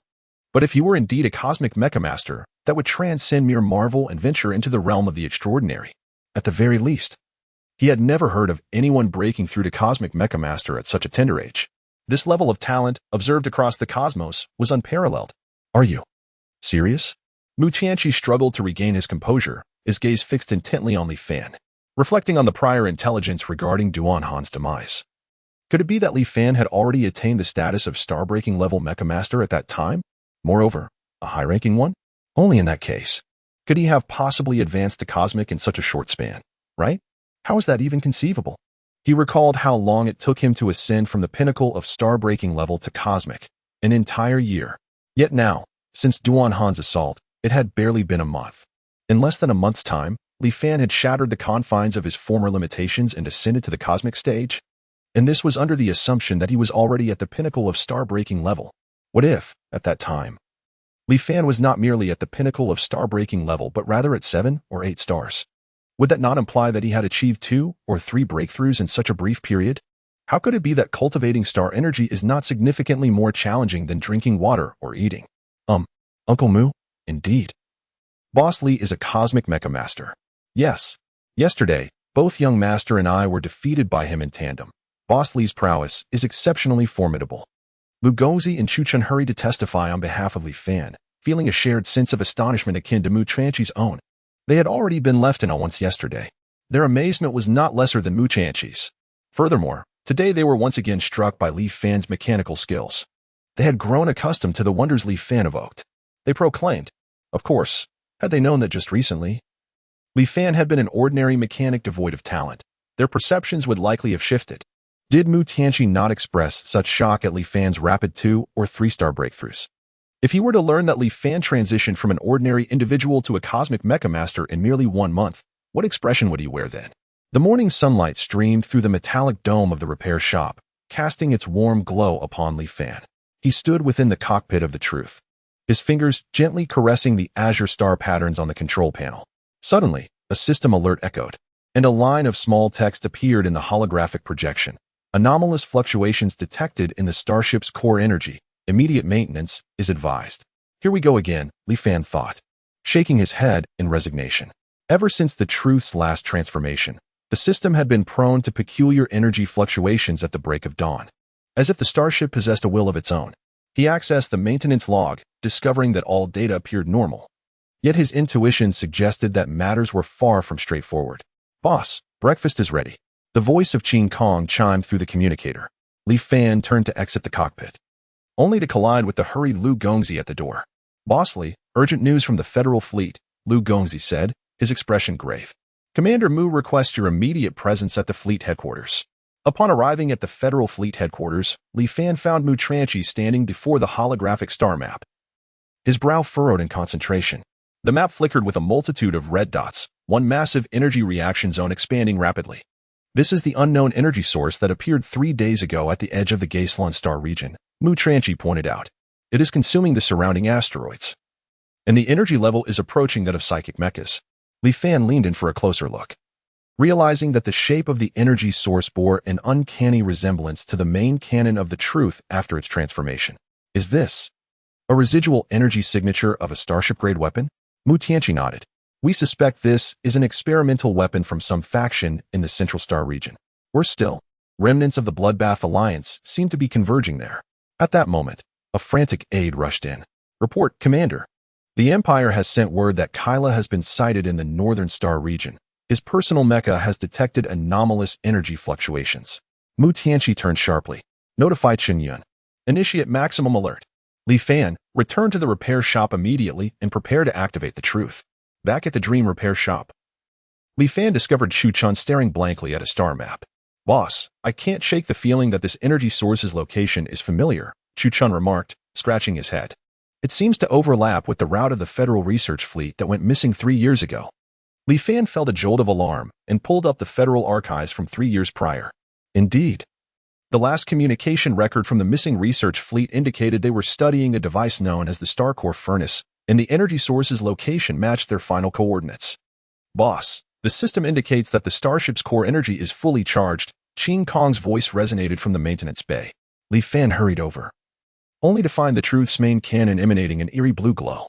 The hatch opened automatically, and an invisible force pulled him inside. Within the cockpit, Li Fan was suddenly engulfed by dizziness, a torrent of unfamiliar images flashing through his mind. In the vast cosmos, a colossal starship unleashed devastating energy, obliterating countless civilizations before it. Welcome back, my master, a mechanical voice intoned in his ear. I am the AI core of the truth, and I now require your authorization to initiate the final form. Li Fan was astonished to find his right hand uncontrollably pressing the ignition button. In an instant, the hull of the truth began to tremble violently, sending surrounding maintenance equipment flying. Boss, the urgent voice of Qin Kong echoed through the communicator. The energy levels of the starship were skyrocketing. We need to evacuate immediately. Li Fan struggled to steady himself, noticing the holographic screen displaying energy readings that had surpassed the limits of the psychic mech. He attempted to shut down the system, only to discover that all operations had been locked. Warning, the Starcore reactor is about to activate. A mechanical voice announced again. Please select target coordinates. Suddenly, Li Fan realized that the ultimate form of the truth might be linked to the Federation's missing research fleet. He pulled up the star map and found that the location of the energy source was drawing closer to Wasteland. If the Starcore reactor were to be activated, the entire star domain would be consumed. Li Fan murmured to himself, yet if he refrained from activating it, the Bloodwatch Alliance's conspiracy would succeed. At that moment, a sharp pain surged through his wrist, and a torrent of star energy erupted from the star ring, forming a complex rune in the void. Is this the mark left by Li Feixiu? Li Fan was astonished to find that the rune perfectly aligned with the star patterns on the control panel of the truth. As the rune integrated, the ship's tremors abruptly ceased, and the blue light of the main cannon gradually faded. Li Fan slumped in the cockpit, beads of cold sweat dotting his forehead. Bloodline resonance detected. The star core reactor is now in standby mode. The mechanical voice echoed once more. Please complete the final authorization as soon as possible, or the system will initiate automatically in 72 hours. Taking a deep breath, Li Fan understood that he must find a solution to the crisis within the next 3 days. He activated the communicator and contacted Lu Fusu and Su Qin, who were far away in the imperial capital. Prepare your mechs. We are heading to the central star domain, Li Fan said gravely. It is time to unveil the true secrets of the truth. Meanwhile, in an abandoned factory in the northern star domain, Kyra was injecting a yellow serum into one of his subordinates. This is the power bestowed by the master, he said ominously. In 3 days, we shall witness the downfall of Wasteland. At the moment the serum was injected, the subordinate's body began to swell, eerie patterns surfacing beneath his skin. He let out a pained scream as his eyes turned blood red. Excellent, Kyra nodded in satisfaction. Notify all members. We will act on time in 3 days.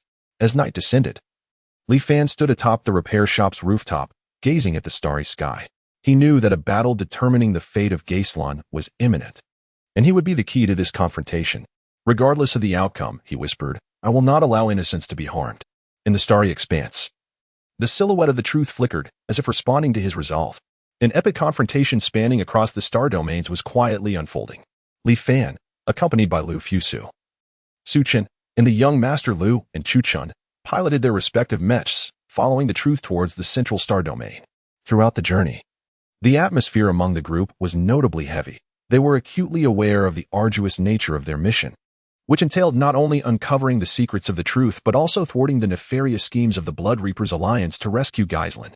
During the flight, Li Fan diligently perused the data regarding the truth through the system, endeavoring to discover a method to alleviate the crisis surrounding the stellar core furnace. He unearthed a connection between the design of the truth and an ancient civilization that had mastered a technology capable of manipulating stellar core energy.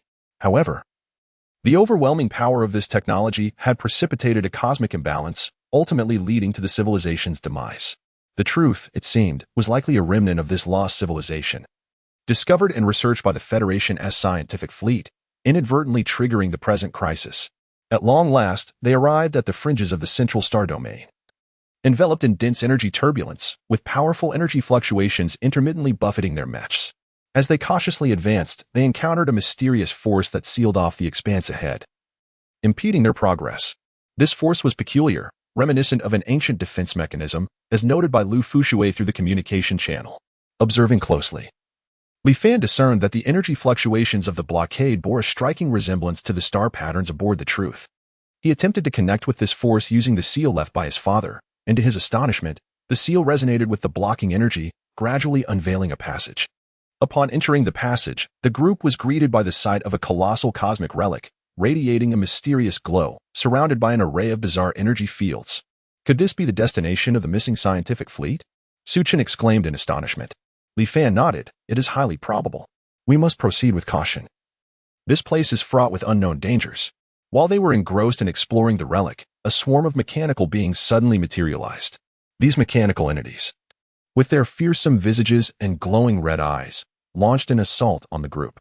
These mechanical beings appear formidable. Everyone, be on guard, Lu Gongzi cautioned. The group promptly piloted their mechs into battle against the mechanical creatures. Li Fan observed that the attacking mechanisms utilized a peculiar method. They emitted a disruptive energy wave that complicated the control of the mechs.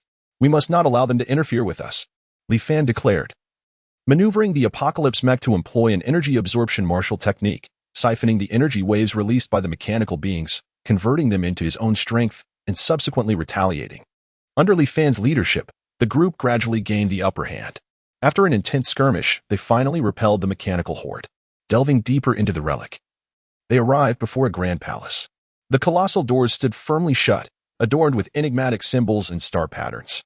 Once more, Li Fan touched the doors with the seal left by his father, and they slowly creaked open, unleashing a powerful surge of energy. As they entered the palace, They discovered an array of strange devices and enormous crystals within. Could these crystals hold the key to the stellar core furnace? Chu Chun speculated. Li Fan stepped forward to scrutinize the crystals, noticing their close connection to the core energy of the truth. At that moment, an eerie laughter suddenly echoed throughout the palace. Do you believe that you can easily unveil the secrets concealed here? The voice of Kyra Lu echoed through the palace. Kyra Lu, you are indeed here. Li Fan glared in the direction from whence the voice emanated. Kyra Lu gradually revealed himself, flanked by several formidable subordinates. One of whom had been infused with a yellow serum, his physique now extraordinarily powerful, radiating a terrifying aura. Li Fan, today marks your demise. Kyra Lu sneered. Do you think you can thwart us? Once the stellar core furnace is activated, the entire Wasteland will be reduced to ashes, and I shall ascend as the sovereign of the universe. Unfazed, Li Fan retorted, you shall not succeed. We will undoubtedly stop you. In an instant, an intense battle erupted. Kyra Lu's subordinates were exceptionally strong, particularly the one under the influence of the serum, whose ferocious attacks were difficult for everyone to withstand. Li Fan engaged him head-on, maneuvering the Apocalypse Mecha with agility and utilizing his stellar energy to cleverly evade the onslaught. Young Master Lu and Chu Chun coordinated with Li Fan, launching attacks from both flanks in an attempt to exploit any weaknesses. Lu Sui and Su Chun were equally resolute, showcasing their mecha control skills in fierce combat against Kyra Lu's other subordinates. During the fray, Li Fan discerned a vulnerability in his opponent's energy core. Resolute, he decided to take a risk, unleashing a powerful strike directed at the core. Boss Li, be careful, young Master Lu shouted. Undeterred, Li Fan concentrated all his stellar energy, coalescing it into a formidable force upon the fist of the Apocalypse Mecha, and struck fiercely at the opponent's energy core. With a thunderous crash, the energy core shattered under Li Fan's assault, causing his adversary to collapse. Enraged and humiliated, Kyra Lu bellowed, you will all perish. He activated a mechanism within the palace, and a massive surge of energy flowed toward the truth ship. This is bad. He intends to activate the stellar core furnace. Li Fan realized the gravity of the situation. He hurried towards the truth ship, intent on thwarting Kyra Lu's scheme. At a critical moment, Li Fan discovered a concealed control panel on the truth ship, which resonated powerfully with the mark left by his father. Following the guidance of the mark, Li Fan entered a series of commands on the panel. Instantly, the truth ship emitted a blinding light, absorbing all the energy released by Kyra Lu. How is this possible? Kyra Lu gazed in horror at the unfolding events. Li Fan commandeered the truth ship, launching an offensive against Kyra Lu. The ship's main cannon unleashed a potent energy beam that struck Kyra Lu directly. Despite his desperate attempts to resist, he was still caught in the aftermath of the energy beam and was grievously wounded. No, my plan cannot fail. Kyra Lu screamed in madness. At that moment, Li Fan noticed that the energy from the stellar core furnace had begun to destabilize. If left unaddressed, it would trigger a catastrophic explosion, affecting the entire central star domain. Everyone, evacuate immediately, Li Fan shouted. The group swiftly piloted their mechas in preparation for retreat. But the ruins began to tremble violently, and the passageways were sealed. We cannot escape, Su Chun exclaimed anxiously. Li Fan gazed at the truth, and a sudden idea illuminated his mind. He deftly maneuvered the truth, harnessing its formidable energy to carve a passage through the ruins. Stay close to me, Li Fan commanded as he piloted the truth, leading the group to safety. In the instant they departed the ruins, the star core furnace erupted in a catastrophic explosion, unleashing a tremendous shockwave that threatened everything in its vicinity. Fortunately, the energy shield of the truth absorbed the brunt of the blast, ensuring the safety of all aboard. Through this fierce confrontation, Li Fan thwarted the nefarious plot of Lady Kira and unveiled the secrets of the truth. The AI core revealed to Li Fan that it was originally designed to safeguard the balance of the universe, with the star core furnace serving as a device capable of rectifying the cosmic energy imbalance, which had been manipulated by the Bloodbath Alliance, nearly precipitating disaster. Upon returning to the Federation, Li Fan was met with accolades and reverence from the populace. He emerged as a hero of Wasteland, his name resonating throughout the star domain. Yet, Li Fan remained humble, acutely aware that myriad unknown dangers lurked in the cosmos, awaiting his confrontation. He resolved to continue enhancing his abilities alongside his friends, to protect Wasteland and the beloved expanse of stars above. Within the Dream Mechanic Shop, Li Fan diligently pursued his mechanical work. He employed the knowledge gleaned from the ruins to refine and fortify mechs and star ships, rendering them more formidable. Young Master Lu and Chu Chun became his capable apprentices, frequently training alongside Li Fan to elevate their Mech piloting skills. Lu Fuxue and Su Chen also shone brightly in their respective fields, contributing to the development of the Federation. Under Li Fan's guidance, Qing Kong and Fu Rongfu made remarkable strides in their mechanical prowess. They aspired to become exceptional mechanics like Li Fan, dedicating their efforts to the Federation's mech industry. Meanwhile, Mu Chanqi, observing Li Fan's growth, felt a profound sense of pride. He recognized that with individuals like Li Fan, the future of Wasteland brimmed with hope. Standing atop the rooftop of the Dream Mechanic shop, Li Fan gazed up at the starry sky. His eyes radiated determination and confidence. He understood that regardless of the challenges that lay ahead, he would forge onward, steadfast in his commitment to protect this beautiful expanse of stars and all that he cherished.